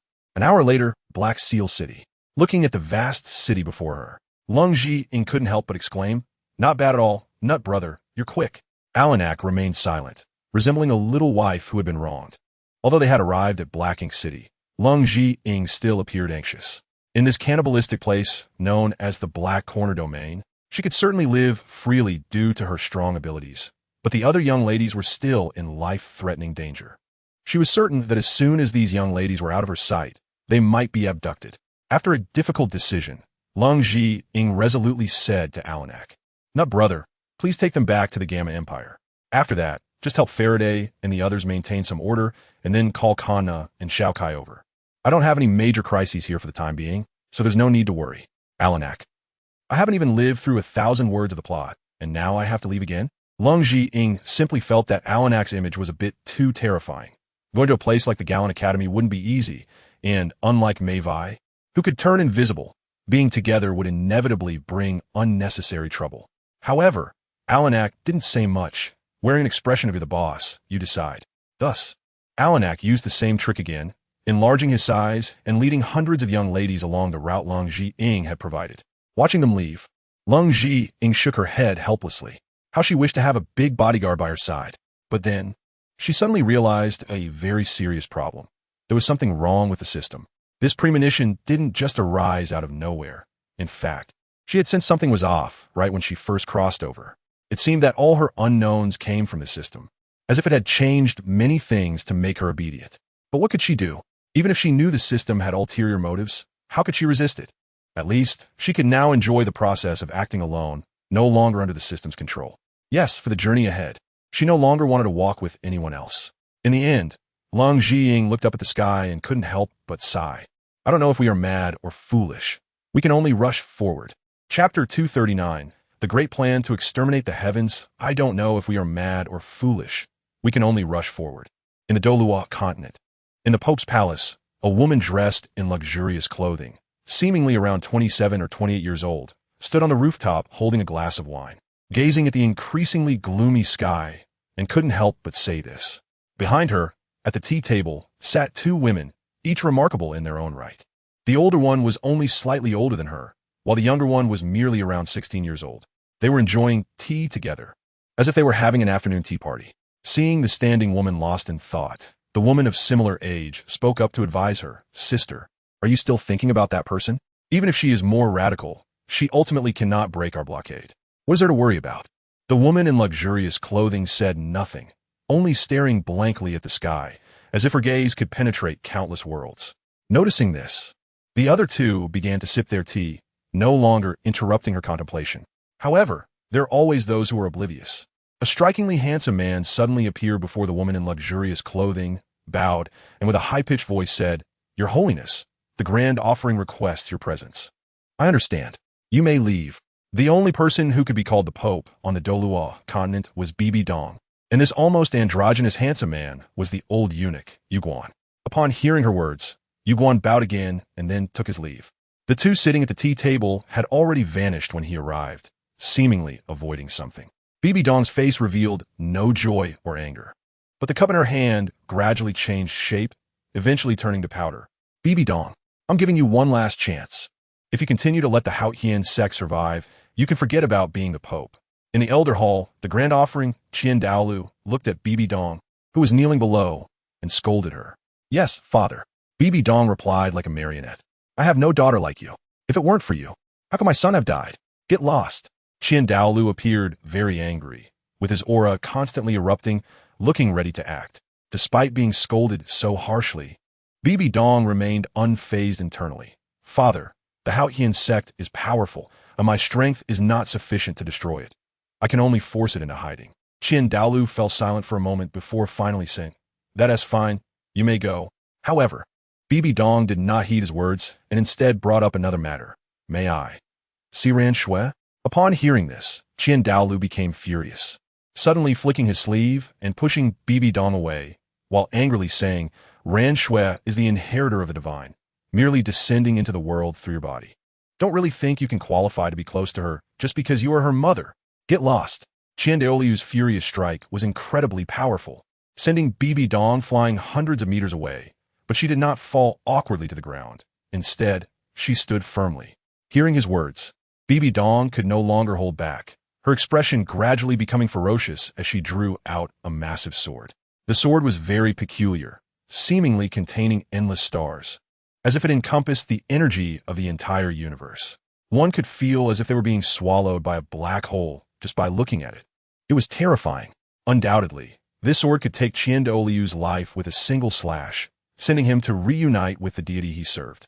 Just as Bibi Dong was about to walk towards the Elder Hall with the sword in hand, a crack suddenly tore open in space, and a roughly 300-pound fat man squeezed through. Upon seeing Bibi Dong's grim face, he was instantly scared out of his wits, rushing up to hug her and wailing, Sister, you can't kill him. If you kill him, our timeline will be reshaped again. Killing is not allowed. Suddenly embraced by this fat man, along with his comical words, Bibi Dong's grim face turned helpless, and her previously melancholic heart eased a bit. It seemed she knew that with this fat man around, she couldn't do anything. Bibi Dong then sheathed her sword. All right, I won't kill him. Upon hearing this, the fat man released her and smiled contentedly. That's more like it. I know the timeline has just restarted recently, and it's inevitable to suffer some grievances. How about I treat you to a meal? This fat man clearly seemed like a straightforward guy. Typically, one would give gifts to a girl, but he immediately suggested treating her to dinner. Bibi Dong sighed, not paying attention to what he said, only expressing her melancholy. I just want to see my daughter now. To me, everything in this world is fake. Only she is real. Upon hearing this, the fat man also fell silent. Clearly, he could not understand how precious this mother-child relationship was. In a certain sense, it was Bibi Dong's tragedy that made him give up on continuing his lineage, even though he had countless beauties in his harem. Gently patting her shoulder, Fat Master softly advised, stop thinking about those things. Once we resolve the heavenly Tao of the lower realm universe, everything will be fine, and then no one will be able to stop your mother-daughter reunion. The most ridiculous thing in this world is precisely this. This group of people wants to overthrow the cruel heavenly Tao, but they have to maintain the stability of the entire world, allowing it to develop along a predetermined path to avoid total collapse. Yet, the so-called heavenly Tao keeps bringing in people from other worlds to compete for the protagonist's fate, disrupting the existing stability and harmony, pushing the entire world towards strange directions to ensure they can never achieve their goals. Only by letting Tang San, the protagonist, become a god and defeating himself can this world truly close off, preventing the heavenly Tao from sending more travelers to cause destruction. If the main storyline of the Douluo world ends perfectly, then this place can become a stronghold, serving as a base to resist the invasion of the heavenly Tao, focusing on concluding the main storylines of other worlds, thereby weakening the heavenly Tao's control over this universe. Ultimately, with this ebb and flow, they can launch the final strike and achieve victory. Of course, this is a rather slow process, perhaps needing tens of thousands of years. At least in the Douluo world, it has undergone hundreds of cycles without completely breaking free from the control of the heavenly Tao. This also means that Bibi Dong must act according to the original settings, experiencing her own tragedies hundreds of times, and cannot use any power beyond what is set, at most taking on the role of a screenwriter or director, arranging for others to do certain things. Otherwise, it would lead to a disturbance in the world line. Seeing that Bibi Dong was about to say something more, Fat Master interrupted her, decisively saying, Come on, let us not linger here. Let us go eat. I heard there's a famous chef in town who opened a place called Juxun. Shall we invite Mingxin and Xiao Wu to try it? This time, Bibi Dong didn't say much, just nodded in agreement. You go call them. I'll wait for you at the square. After that, she made no other movements and disappeared into thin air. Fat Master watched Bibidong's departing figure, glanced at the Elder Hall not far away, and the playful expression on his face vanished after she left, replaced by a gloomy look. Reincarnators. This time, I'll personally step in to play with you all. Chapter 240. The core of all realms, the city of all realms, is a magical place. Said to be where countless beings from hundreds of star realms across the 10 directions of the universe trade. From mortals to saints and the heavenly Tao. All take pride in owning properties here. Although the city of all realms is called a city, it is actually a multidimensional space. Here, the laws of time and space are prohibited, but the laws of space are omnipresent. Some buildings may appear to be a shop, but in reality, they are small worlds. Even hotels are the same. Many travelers come in groups. Even if a plane can only send one traveler, that traveler can bring along 10 or even hundreds of relatives. With billions of planes in the 10 directions of the universe, this is the only way to accommodate so many travelers. Likewise, the entire city area is divided into several blocks according to world systems, each with distinct characteristics. Some are technological zones, some are cultivation zones, and others are magical zones. Below these areas, there are even more subdivisions detailed down to various similar cultivation systems and different races. In short, in the city of all realms, you can find everything you want. In the outside world, a person's wealth may not relate to their strength, but here, the wealthier a person is, the stronger they become. As long as you have money, you can buy anything, even lifespan, fate, and time. Of course, you can also sell these things. No one knows who created this place. They only know that the current city lord is Xiao Yuhong, whose strength is unfathomable, being the first and only one to cultivate 11 systems simultaneously. Apart from him, everyone, including beings at the chaos level, can only cultivate up to 10 different systems with the help of the city of all realms. All worlds. Everything has a price is the motto here. A person with enormous wealth can easily become a powerful being, and conversely, a very strong being can also easily become wealthy here. Now, Bibidong was sitting in the largest square of the city of all realms, casually finding a spot to sit and quietly waiting for Fat Master to arrive. In this city where billions of outstanding beings gather, although Bibidong's appearance was decent, it was far from top tier. Not to mention that the beauty of human beings is inherently lower than that of some naturally beautiful races. Bibidong herself was someone who preferred to maintain cleanliness and dignity without deliberately applying makeup or altering her appearance, making her quite ordinary among the many races around her. There are not many people in the square. In all key public places in the city of all realms, spatial laws are prioritized, much like a game server, ensuring you can meet your companions or someone you're supposed to meet while automatically assigning visitors to relatively vacant spaces. This also provides jobs for countless stall owners, since more vacant spaces mean more job opportunities. For some reason, the server she was in had very few people. Most beings were chatting with their companions, and no one paid attention to her presence, which she was glad about. With a casual wave of her hand, she pulled up a high-tech panel to check the information on it. Name, Bibidong, race, gender. Human female, member level, 10 strength. Level 999. All 10 cultivation systems at level 99. Ranking in the All Realms strength list. 2 account balance. All Realms currency. 9. 680. 556. 032. Origin points. 563. 200. 000. Time and space crystals. 1. 802. 348. 000. Chaos stones. 32 Chaos stars affiliated force. Lower Realm Council position. Vice President ranking of affiliated force in the City of All Realms. First recent news in the City of All Realms. Recently. With the joint recommendation of multiple forces, the third chef competition will be held tomorrow. Contestants include last year's champion Grey Wolf. Popular contenders from the first 2 competitions like Little Fortune, Bald Chong, Lu Maoxing, Soul Dream Yomu, and many other famous contestants, as well as the newcomer Dark Horse Rong Nianbing competing for the championship. The winner will receive the storefront at No. 384, Heavenly Tao Street, and the so-called Holy Artifact Golden Shovel that is said to match all tools as a reward. Betting activities have officially begun, and everyone is welcome to participate. Looking at the news above, Bibidong became quite intrigued. Every time she came to the City of All Realms, this was something she had to do, like finding out which forces had a conflict, which eloped with which holy sun, or which mad scientist created a causality weapon that was suppressed by a group of saints, and so on. These gossip stories were all very interesting. Just as Bibidong was about to browse further, A girl who looked only about 14 or 15 years old approached her with a bow, timidly asking, "Are you the BB Dong from the Lower Realm Council?" Hearing this, BB Dong glanced at her. "Who are you?" This little girl seemed quite ordinary, lacking any noticeable strength. She was pleasing to the eye, but nothing more, dressed in an ancient style that made her look like someone from a feudal era. "It is like this. I want to purchase a batch of advanced military equipment, but many people are unwilling to sell to us, so I have no choice but to ask you, sir."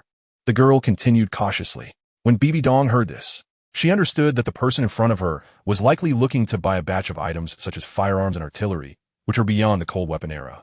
However, the trading rules of the All-Realm City restrict such transactions. The more advanced the technology level of the purchases, the higher the commission that the All-Realm City demands. Unless the buyer is willing to bear this tax, such weapon trades are generally large-scale, prepared to arm an entire country, and small quantities are basically not sold. However, even with lower profits, there are still plenty of people willing to engage in such business, unless the deal is truly devoid of any profit. Of course, this is not a problem for BB Dong. With the thought of having nothing to do, she continued to ask, "How much do you want?" Upon hearing this, the little sister was overjoyed and took out a piece of paper, presenting it with both hands. BB Dong took it and couldn't help but exclaim, "Goodness!" Generally, people from the cold weapon era would buy some flintlock guns or smoothbore guns at most, or at worst, some advanced single-shot rifles. But here, she had a whole bunch of submachine guns or semi-automatic and even fully automatic rifles. It would be a miracle if someone sold these. After pondering for a moment, BB Dong realized that if this demand were purely for money, it would be nearly impossible to make a profit given the vast technological gap. Therefore, she said, "I can give you these items, but you must open a location in this world for us to send people to, and you cannot interfere with any of our actions. Do you have that authority?" Chapter 241. Mama Wu's worries. This method is quite common in the All-Realm City, meaning I can forego your money, but your world must allow us to develop it.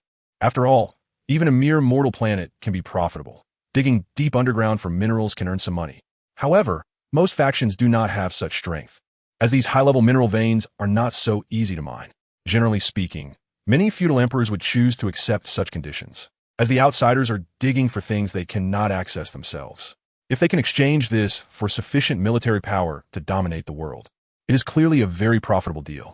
However, the little sister hesitated and only said, "I will think about it," and then ran away.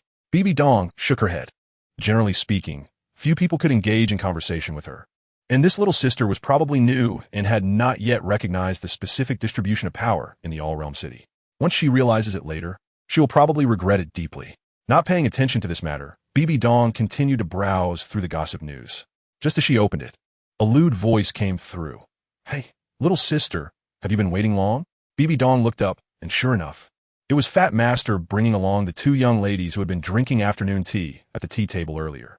Ignoring Fat Master, BB Dong stood up and walked to the two good friends, took their hands, and said to Fat Master, "Where to? Lead the way." Looking at the three sisters being so close, Fat Master couldn't help but feel a bit sour and said, "When will you treat me like you do with Meng, Xin, and Qing? After all, we are sworn siblings. Why be so cold?" Seeing BB Dong's expression gradually turning unfriendly, Fat Master quickly said no more and hurriedly led the way. "Sister, another cycle is about to begin, and I really don't want to part with Xiao Wu." Walking on the streets of the All-Realm City, the rabbit-eared girl beside BB Dong did not show any joy. Instead, she looked very gloomy.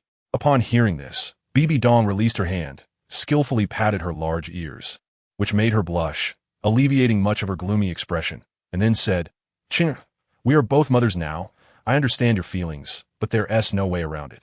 We, as characters who are already adults at the starting point of the timeline, can find ways to jump out of the cycle. But those who have been in the timeline since birth cannot, so just bear with it." The girl called Qing stopped speaking, but the worry on her face did not diminish. BB Dong sighed, but did not continue to persuade her.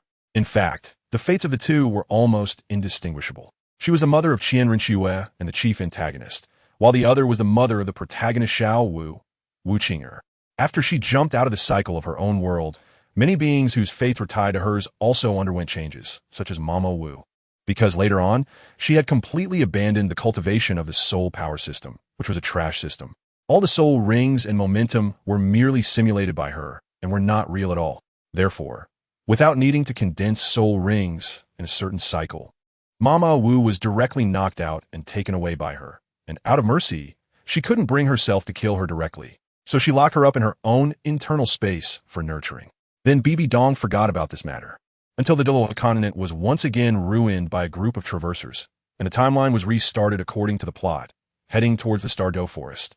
She realized Mama Wu was missing and remembered that she had locked her up, due to the special nature of Bibi Dong's internal space. The Douluo plane did not consider Mama Wu to be truly dead, so naturally, it would not refresh a new one. Thus, Mama Wu also gained the ability to jump out of the cycle, ultimately becoming an actor like her. An actor who got eliminated right at the start. It is unclear whether Bibi Dong persuaded or subdued her, but in any case, the two became quite good friends. And along with the always naive or somewhat silly Qin Mingxin, the three sisters walked hand in hand through tens of thousands of years of cycles. However, Bibi Dong still had the chance to meet Qianren Xue, although she had to make the other party develop a hostile mindset according to the original world line setting. They would still meet eventually. But for Wu Qing'er, it was different. After getting eliminated at the start, she basically had no chance to meet Xiao Wu again, only being able to see her from a distance. If they were discovered and it affected the plot's direction, the consequence would be another cycle. Of course, if it were just that, it would be fine. The most despicable thing was that their obedient daughter was treated as a task target by countless traversers, even becoming a sycophant pursuing those traversers, becoming one of their harem members. Unfortunately, each time the cycle restarted, there was a minimum year limit. This meant that if they acted prematurely to end the entire plot, it would lead to the collapse of the heavenly Tao, and the entire world would perish as a result. So, they could only watch their obedient daughter being pursued by a bunch of pigs, because once those traversers were tied to the protagonist, killing them would, in a sense, represent the end of that world line. No matter how they tried to avoid this situation, what was meant to happen would still happen. Just like last time when some little bat took her away. Seeing that Bibi Dong and Wu Qing'er were quite gloomy, Fat Master, who was walking ahead, shrugged and said nonchalantly, "Why think so much? If you want, I can send a large number of people to maintain order. I don't believe there would still be any fish slipping through the net." Hearing this, Bibi Dong was speechless, and then, like last time, "You dispatched an entire army and still couldn't catch a rich merchant's son? Ahem, that was an accident. I didn't think these natives would be so incompetent. Who knew they would be this useless? This time, I'm sending a few leaders from the Eastern Factory to ensure everything goes smoothly." The Fat Lord coughed a couple of times, indicating that they shouldn't worry about the details. Although the Fat Lord spoke with great confidence, Bibi Dong was quite skeptical of his actions. The experts under the Fat Lord were numerous, but a small leader placed in the Wanjie city would still be considered above average. Unfortunately, these people couldn't reveal power beyond their limits during the script, and most they could only act as super Douluos. Moreover, the risk of exposure was too great. If certain people caught wind of it and relayed information to key figures, it would essentially restart the cycle. Sigh, forget it. Let's talk about it later. The priority now is to eat. Upon hearing this, Bibi Dong raised her head. The street, which originally couldn't be considered crowded, now seemed blocked, filled with people. And they were surrounding only one building. This place was called ZhiyingBlasts Building. Chapter 242. Prodigal Stuff looking at the sea of people before her. Even Bibi Dong felt a bit overwhelmed. Although the line was moving fairly quickly, how long would they have to wait? In this chaotic Wanjie city, where all kinds of races coexisted, their presence was almost negligible. At that moment, a particularly loud voice suddenly emerged from the noisy crowd. Make way, make way. The Ming Emperor and the Pope have come to support." This voice seemed to have a contagious effect. Everyone who heard it was taken aback, and then quickly looked at the Fat Lord and the four of them, stepping back to clear a path. The previously crowded scene with tens of thousands of beings suddenly fell silent, all eyes fixed on the four of them, filled with respect. The Fat Lord's gaze pierced through the crowd, spotting the speaker. After giving them a teachable look, he walked with the three women down the path created by the crowd toward the luxurious restaurant. Upon reaching the entrance, the Fat Lord paused, turned around, and scanned the crowd. Then he laughed heartily. "Today I'm happy, so everyone here gets a reward of 100,000 Wanjie coins." After that, he and the three women turned and stepped into ZhiyingBlasts Building. Hearing the Fat Lord's seemingly authoritative words and seeing an extra 100,000 Wanjie coins appear on their panels, the tens of thousands of people present were initially stunned, then erupted in cheers. "Woo! Long live the Ming Emperor! Long live the Ming Emperor! Does the Ming Emperor need a leg pendant? Look at me. Oh, I really want to warm the Ming Emperor's bed." Foxes from the demon clan. The Ming Emperor is the pride of our human race. How can you covet him? You really are a prodigal. In just a moment, you spent billions of Wanjia coins. If your brother finds out about this, who knows how he will complain about you. Bibi Dong expressed her dissatisfaction with the Fat Lord's show-off behavior. The Fat Lord glared, angry. He dares. If he rebels, I'll smash his rice bowl. Looking at the Fat Lord's furious demeanor, Bibi Dong chuckled lightly. For some reason, she enjoyed seeing him get flustered. For him, the saddest thing was being born a few days later than the boss, thus becoming the second among their sworn brotherhood. As a result, whenever anyone mentioned boss or second, which pertained to status, it would infuriate him. In Wanjia City, all buildings were internally vast, and this restaurant located in the city's third ring was no exception. As soon as they stepped through the door, they were transported to a massive restaurant built in an independent space, with a capacity at least 10 times larger than what was visible outside, ensuring it could accommodate more guests. As they chatted and walked, a young elf approached, bowing politely and softly asking, "Welcome, honored guests. Do you have a reservation?" Upon hearing this, Bibi Dong looked at the Fat Lord. The Fat Lord appeared embarrassed, seemingly not expecting a reservation was necessary for a meal. However, he thought this wasn't very important, so he boldly said, "How much for no reservation? Just name a price. Go for the top tier." "I'm sorry, honored guests, but without a reservation, I can't make decisions." Hearing this, the young elf suddenly looked distressed. She was only responsible for receiving guests and had no authority to collect money. Seeing the young elf's expression, Bibi Dong knew she couldn't handle the situation, so she shot a glare at the Fat Lord. "Why are you making things difficult for this young lady? Don't you check the rules before treating guests? You just want to ruin their rules." Due to the large number of travelers in Wanjia City, it's hard for regular chefs to accommodate. So there are rarely cases of ordering on-site. Most orders are made in advance. Of course, this doesn't include the Fat Lord and Bibi Dong's group of privileged class, but this restaurant had obviously just opened and wouldn't give them any special treatment. TCH, it's just 4 reservation spots. What is the big deal? The Fat Lord said disdainfully and walked toward the teleportation point they had just come from. Coincidentally, a pair of demon lovers had just teleported in, and the Fat Lord quickly approached them, bluntly saying, 1 million, give me your reservation spots. Upon hearing this, the couple's faces lit up with joy. They were new and didn't recognize who the Fat Lord was, but since they had just received a reward of 100,000 coins from him, how could they not realize he was one of the wealthiest people around? Now he was offering 1,000 times the price for their spots. There was no reason to refuse. After acquiring 2 spots, the Fat Lord used the same method and bought 2 more spots, then returned to Bibi Dong's side, showing off. "Look, now we have spots. Little sister, sometimes you really should learn my spending style. Isn't life meant for enjoyment? Keeping those numbers doesn't do any good." This time, Bibi Dong didn't refute him. In fact, didn't she want to be as carefree as the Fat Lord? Her biggest wish was to bring Qianrenxue to Wanjia City, using all the savings she had accumulated over the years to level up her beloved daughter to the maximum, and then enjoy all the beauty of the world together. Unfortunately, she couldn't do that, no matter how powerful she was or how high her status. When it came to maintaining Douluo continent, she felt like a giant carrying glass. A slight misstep could shatter the whole piece, and she also had to fend off a bunch of things that wanted to break that glass. The difficulty of that was self-evident. Seeing the atmosphere becoming tense again, the Fat Lord quickly asked the young elf, "Little sister, can we go in now?" The young elf had a clear view of the Fat Lord's extravagant behavior and was taken aback. She knew her monthly salary was only a few hundred coins. This inconspicuous fat man had just spent 1 million? Was he treating money like it was worthless?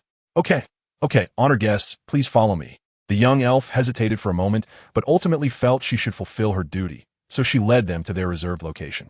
However, not everyone can be as wealthy as Fat Master.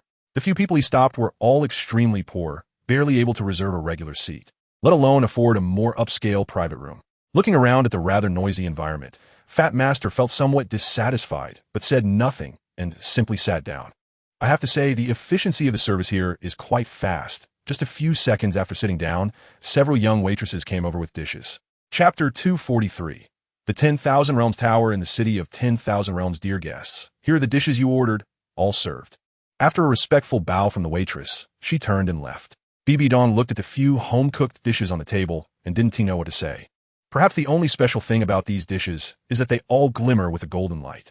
Even a bowl of fried rice looks as if it were made of gold. Fat Master, however, was not picky about food.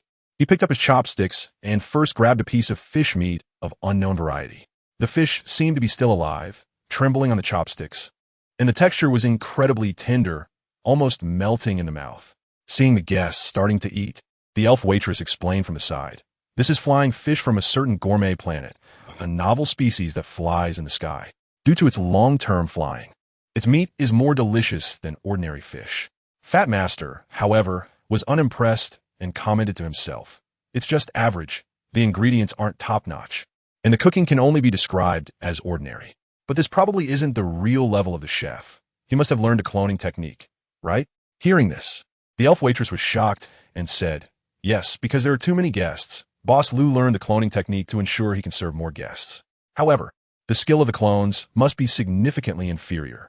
Fat Master had a look, of course, but he didn't mind and enthusiastically began to attack the dishes in front of him, resembling a glutton.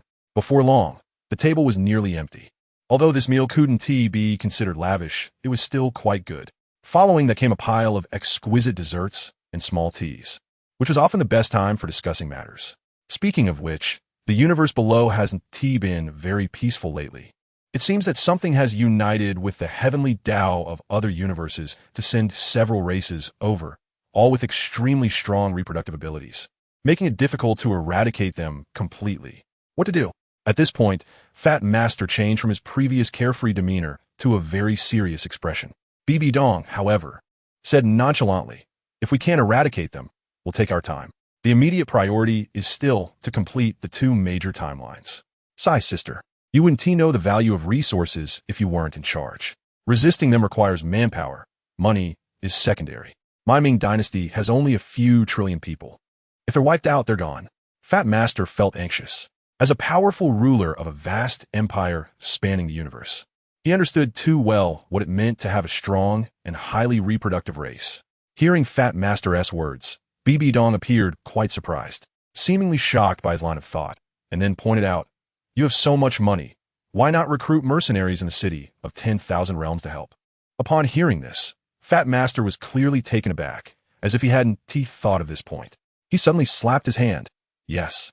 Why not find cannon fodder in the city of 10,000 realms?" With this thought in mind, Fat Master suddenly stood up and walked out, clearly intending to recruit cannon fodder on a large scale. BB Dong shook her head helplessly. Fat Master was great in many ways, but having lived for so long, he still acted like a fool, showing no maturity or composure, just like a child. After finishing the pastries with her friends, BB Dong didn't stay here any longer. The 3 girls arrived on the streets of the city of 10,000 realms, somewhat confused about what to do next. "Sister, how about we check out the 10,000 Realms Tower?" After a moment of silence, Wu Qingru looked at BB Dong, who was lost in thought, and made her suggestion. BB Dong thought for a moment and finally nodded. "Okay, the 10,000 Realms Tower is the core of the entire city of 10,000 realms, located in the center of the city. From the outside, it appears to have only 12 stories, but in reality, each floor has a height of several hundred meters, encompassing countless affairs. This is also the most orthodox place for transactions, whether for hiring personnel or buying goods, with official guarantees. Therefore, many people like to come here to set up stalls or buy things, while transactions can occur in areas outside the 10,000 Realms Tower without official guarantees. If someone gets scammed, they can only blame their poor judgment, not others. Fat Master's efficiency of action was very quick. He had disappeared in just a short while, leaving BB Dong's plans to exploit the wealthy in vain. Come and see the latest batch of high-quality spiritual weapons, flying swords from the Xiantai sect. High quality and low price. 9th-tier demon beast mounts for only 998,000. You can't lose buying it. Does anyone want to buy the signature notes of the elementary school student Conan? Comes with the power of misfortune. Selling a nearly new planetary class battlecruiser. Buying it is a profit. Anyone want to buy a devil fruit? Arriving at the 10,000 Realms Tower and looking at everything around her that was both familiar and strange, BB Dong felt a sense of unreality. This was the first floor of the 10,000 Realms Tower. To be honest, she had forgotten when was the last time she bought something here. She still remembered when she first came here. The city of 10,000 realms was just a village size, with only 3 people and 1 beast present. A foolish emperor from the mortal world, a gray wolf, and a seemingly deep and aloof yet overly optimistic young man. At that time, she was the strongest among the 4, but under the temptation of the other party using leaking secrets of heaven as a bargaining chip. She ended up selling a ton of things here, nearly emptying the spirit hall, ultimately gaining the truth about the Douluo world. Then, during the continent-wide Soul Master competition, she killed the already exposed and disgusting Yu Xiaojiang and personally led many strong individuals to surround and kill Tang San. Ultimately, even when Tang Hao appeared, he couldn't save him, and Tang San met his end on the spot. Unfortunately, although she recklessly ended the protagonist, her strength at that time was still insufficient to stand alone, coupled with the split between the Spirit Hall and the Elder Hall. The Elder Hall was unwilling to take the blame for BB Dong, and the Spirit Hall couldn't withstand the coalition of Star Luo and Heaven Do. In the end, this instigator of war was pushed out for public execution in a moment of crisis. The day before her execution, BB Dong returned to the 10,000 Realms Tower. However, this time, there were many items here that could greatly assist her. Side Story 1 has been activated. Looking at these novel, yet seemingly unhelpful items around her, BB Dong felt somewhat helpless. These items appeared powerful, but in reality, they were no more than toys to her and had no reference value. Let us go check out the 11th floor. BB Dong thought for a moment and felt she still needed to see the latest products, though she didn't have high hopes. Chapter 244, Lowly Ball, Lady BB Dong. Save Qiao. Qiao is too miserable. Yes, we can't even lift the pot. As soon as they reached the 11th floor, BB Dong was instantly surrounded by a group of glowing balls. The 12th floor of the 10,000 Realms Tower is where the City Lord resides and is not open to the public. The 11 floors below are naturally the highest level of the place, where even the so-called chaotic beings do not have the qualifications to trade. The ones mingling here are mainly the main godlight spheres and the incarnations of the world's heavenly Tao. Of course, the heavenly Tao itself is essentially a source sphere, so the arrival of BB Dong and her group is undoubtedly very eye-catching. Humans among a group of light spheres. How could they not stand out? All right, money is not a problem. As long as you can help me solve my troubles, I can pay any amount, BB Dong said lightly, looking at the group of light spheres that seemed to be begging like beggars. Upon hearing this, the spheres immediately scattered, as BB Dong's troubles had spread among them. Namely, the challenge against the heavenly Tao of a certain universe. Just as human strength varies, so does the heavenly Tao. Generally, the weaker the heavenly Tao of a world, the poorer it is and the less source energy it has. The affluent heavenly Tao often governs a star system, star domain, or even a star realm. And even some independent planes heavenly Taos, because they have given birth to chaotic beings, would be rich because of their offspring. The main godlight spheres are similar. If the heavenly Tao is the hardware, then the main godlight spheres are the software. They are not limited to recruiting reincarnators. They're responsible for providing golden fingers, enabling certain worlds to flourish from nothing. As the world becomes stronger, the heavenly Tao also gains strength, making them the best helpers of the heavenly Tao. However, currently, there are only 10 directions of a universe known, encompassing all beings and including thousands of star realms. The rules of each universe differ, separating beings of different systems. Likewise, these 10 directions of the universe each have their own heavenly Tao, or rather, cosmic will. This means that the heavenly Tao of the 10 directions of the universe is the supreme ancestor of those light spheres, an existence that is unattainable and unapproachable. What BB Dong and her group are doing is to overthrow the cosmic will they are in. Really? As the group of spheres scattered, one tiny light sphere did not run away, but curiously looked at BB Dong and asked with longing. This sphere was roughly the size of basketball, significantly smaller than the other spheres with a diameter of over a meter. The voice of this light sphere was cute, almost like a little girl. BB Dong looked at this small light sphere and immediately understood that this must be a newly born heavenly Tao of a certain world. However, size does not represent the strength of a heavenly Tao. Often, size only indicates how long it has existed.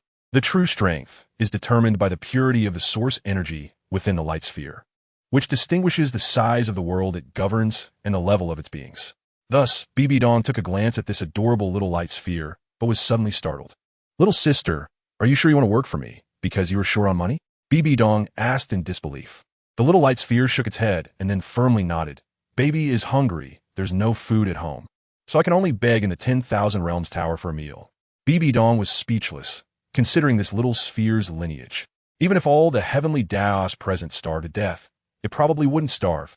However, looking at this little girl ball with an immature mind, BB Dong had a plan and tempted, How about this, little sister? You come home with me and become the heavenly Tao of our world, and I'll buy you food. How does that sound? It is not easy to support a heavenly Tao, especially one as high in lineage as this little girl's sphere. Generally, this requires resources on a planetary scale, but for the wealthy Bibi Dong, this didn't seem like much. Okay. The little girl's sphere blinked twice, seemingly very happy.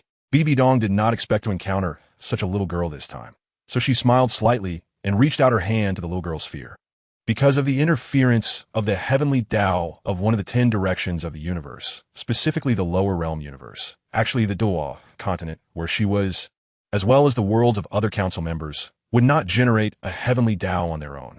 Originally, the rights of these plain heavenly Taos were ruthlessly stripped away by the lower realm heavenly Tao, which is absurdly akin to a dictator taking over a council member's position. However, under their resistance, the lower realm heavenly Tao cannot directly control the operation of these worlds and can only send reincarnators, travelers, and reborn beings to disrupt the order. This is almost impossible to guard against. Some become a blade of grass, some become a soul beast, and some become a farmer. These are easy to handle but hard to find. Then there are those who become difficult to manage big shots, like a certain elder's offspring. Once dealt with, it'll trigger a series of chain reactions.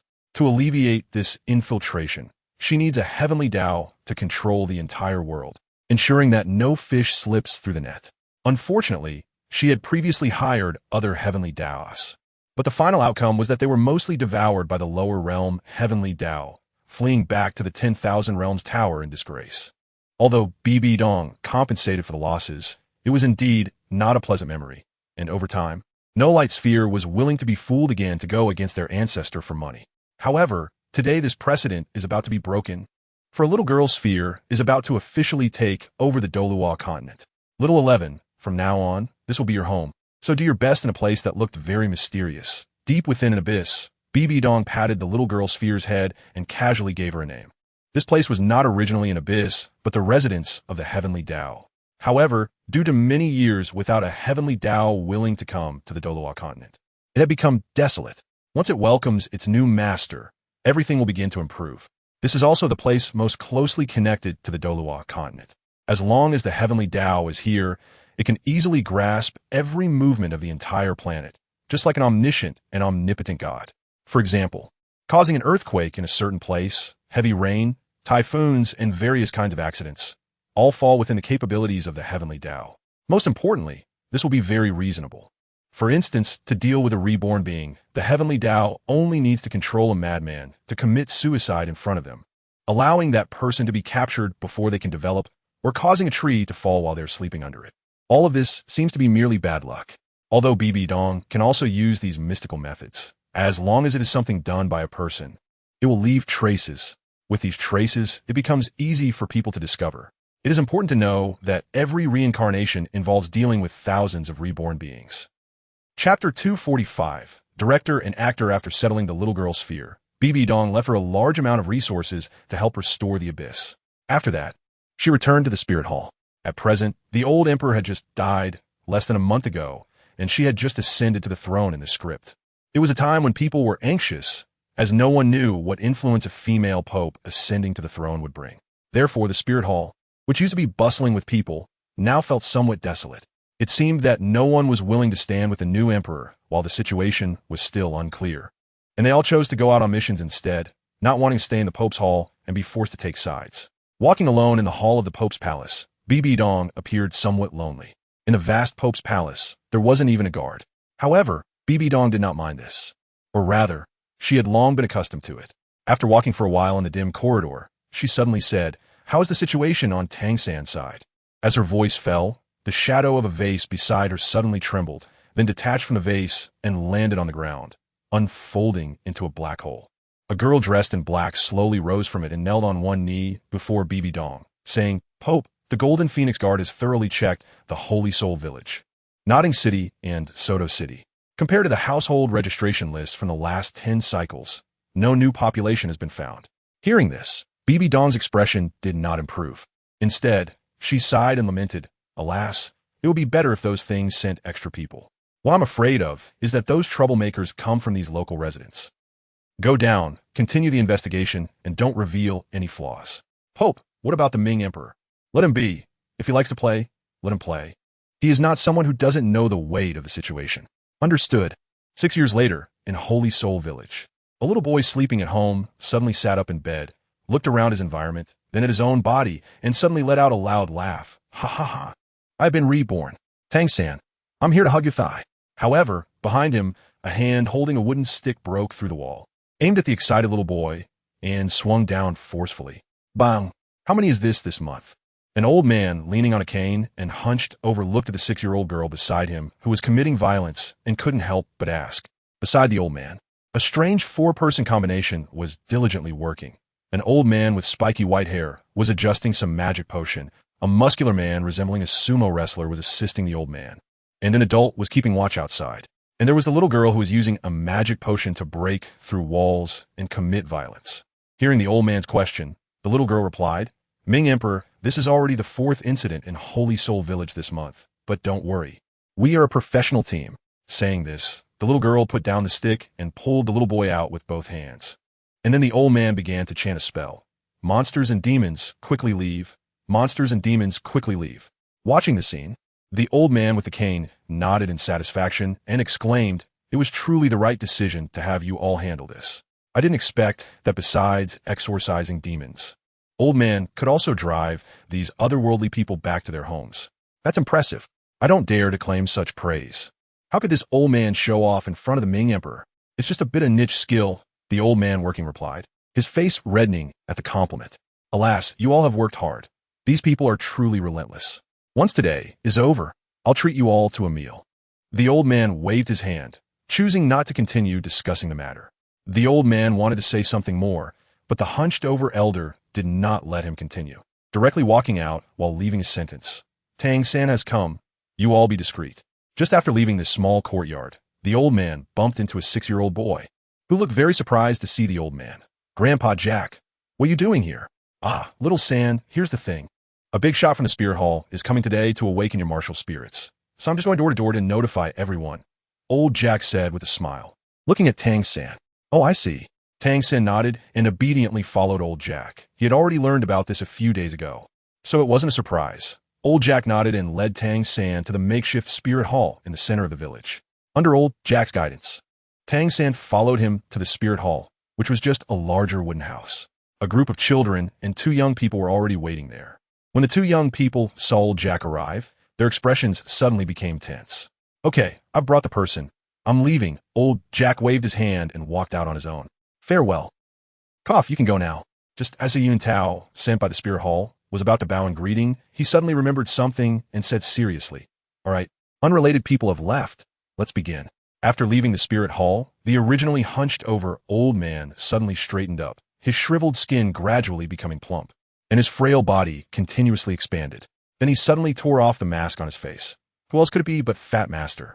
Seeing that no one was around, he suddenly addressed the surroundings. Where is Tang Hao? How is it? Has there been any flaw? As soon as he finished speaking, the air beside him suddenly tore open, and a man in a black robe stepped out, kneeling on one knee to report, Your Majesty, the actor you invited is very professional, and there have been no mistakes. Not a single line deviated from the original plot. That's very good. It's worth my efforts. All right, this matter is about to conclude. You stay here to play old Jack. I'll leave first. Saying this, Fat Master glanced back at the spirit hall and saw the ordinary wooden house awakening something remarkable. The heavens and earth showed some disturbance. Seeing this, Fat Master raised his hand slightly, pointing out an energy that shot straight up into the clouds, colliding with that disturbance. And soon the celestial phenomenon disappeared, as if nothing had happened. Ah, another one has awakened. Go, let us see who it is, bind them up, and take them to old man. At this moment, the black-robed man who had come to report had already disguised himself as old Jack. Hearing Fat Master's instructions, he respectfully replied, Understood, Your Majesty. Chapter 246, Old Dragon and Little Lowly. Regarding the matter of finding actors, not only is Fat Master very skilled, but Bibi Dong is also quite experienced. Generally, she does not need to stay in the spirit hall all the time, because there are many people in the Infinite World City who share her name or are exactly the same person from different planes. It's important to know that in Infinite World City, there are many who have identical life experiences but exist in different planes. Just Tang-san alone has hundreds or even thousands of them in Infinite World City. Some are only 6 years old, while others have already become sea gods. Each of them has different opportunities, but the storylines in their worlds are indistinguishable. The most numerous is a person named Xiaoyan, who has reached tens of thousands in Infinite World City. Naturally, Bibi Dong also has her substitutes.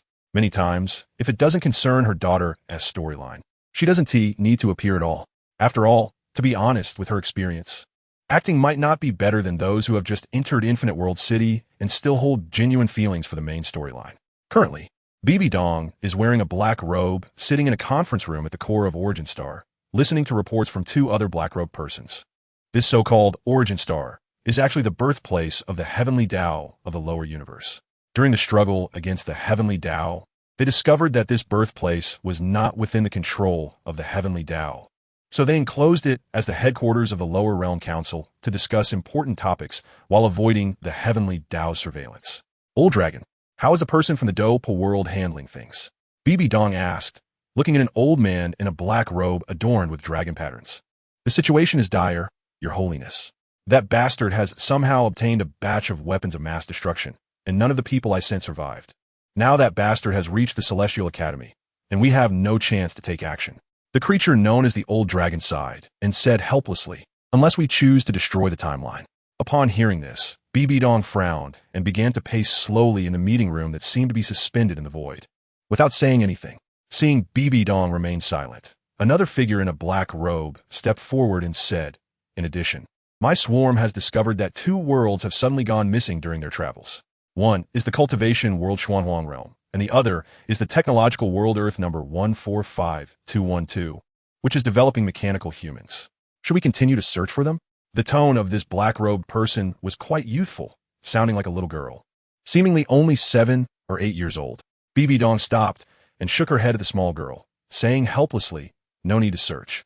I'm afraid it has taken these worlds to train its subordinates. It seems it is truly invested in this person. Sealing an entire world or planet as nourishment for its growth is no easy task. The old dragon and the little girl fell silent, clearly unable to imagine what kind of power that entailed. Generally speaking, they would know some abilities like those that manipulate space or create a space within oneself. But directly packaging an entire universe into a singularity to make it someone else's private space was undoubtedly horrifying. Opening a space is easy, but breeding intelligent life is difficult. Even with their strength, they couldn't create a space that gave birth to an intelligent race. Perhaps only the heavenly Dao could achieve that. All right, you two don't need to think too much. I remember that the storyline that person is in is about to intersect with Xian's, right? Bibi Dong said while flipping through a book titled Battle Through the Heavens. Yes, that bastard is about to meet me soon. However, the area around the Canaan Academy is closely tied to the main storyline, so we can't send people like before. Otherwise, any misstep could shake the entire world and trigger the collapse of the timeline, the little girl explained after careful consideration. Well, in that case, let's help her, Bibi Dong said, stroking her chin and then making a surprising statement. Hearing this, both the old dragon and the little girl were taken aback. That bastard was the representative of the heavenly Dao, and their goal was to eliminate this unstable factor. If they abandoned targeting this goal, wouldn't it encourage its arrogance? Seeing their expressions, Bibi Dong smiled slightly and said, don't worry, you may not have noticed, but in reality, this agent and the heavenly Dao are not of the same ilk. It is not impossible to separate them. Years ago, Bibi Dong was very concerned about the relationship between that person and Qin Mingxin.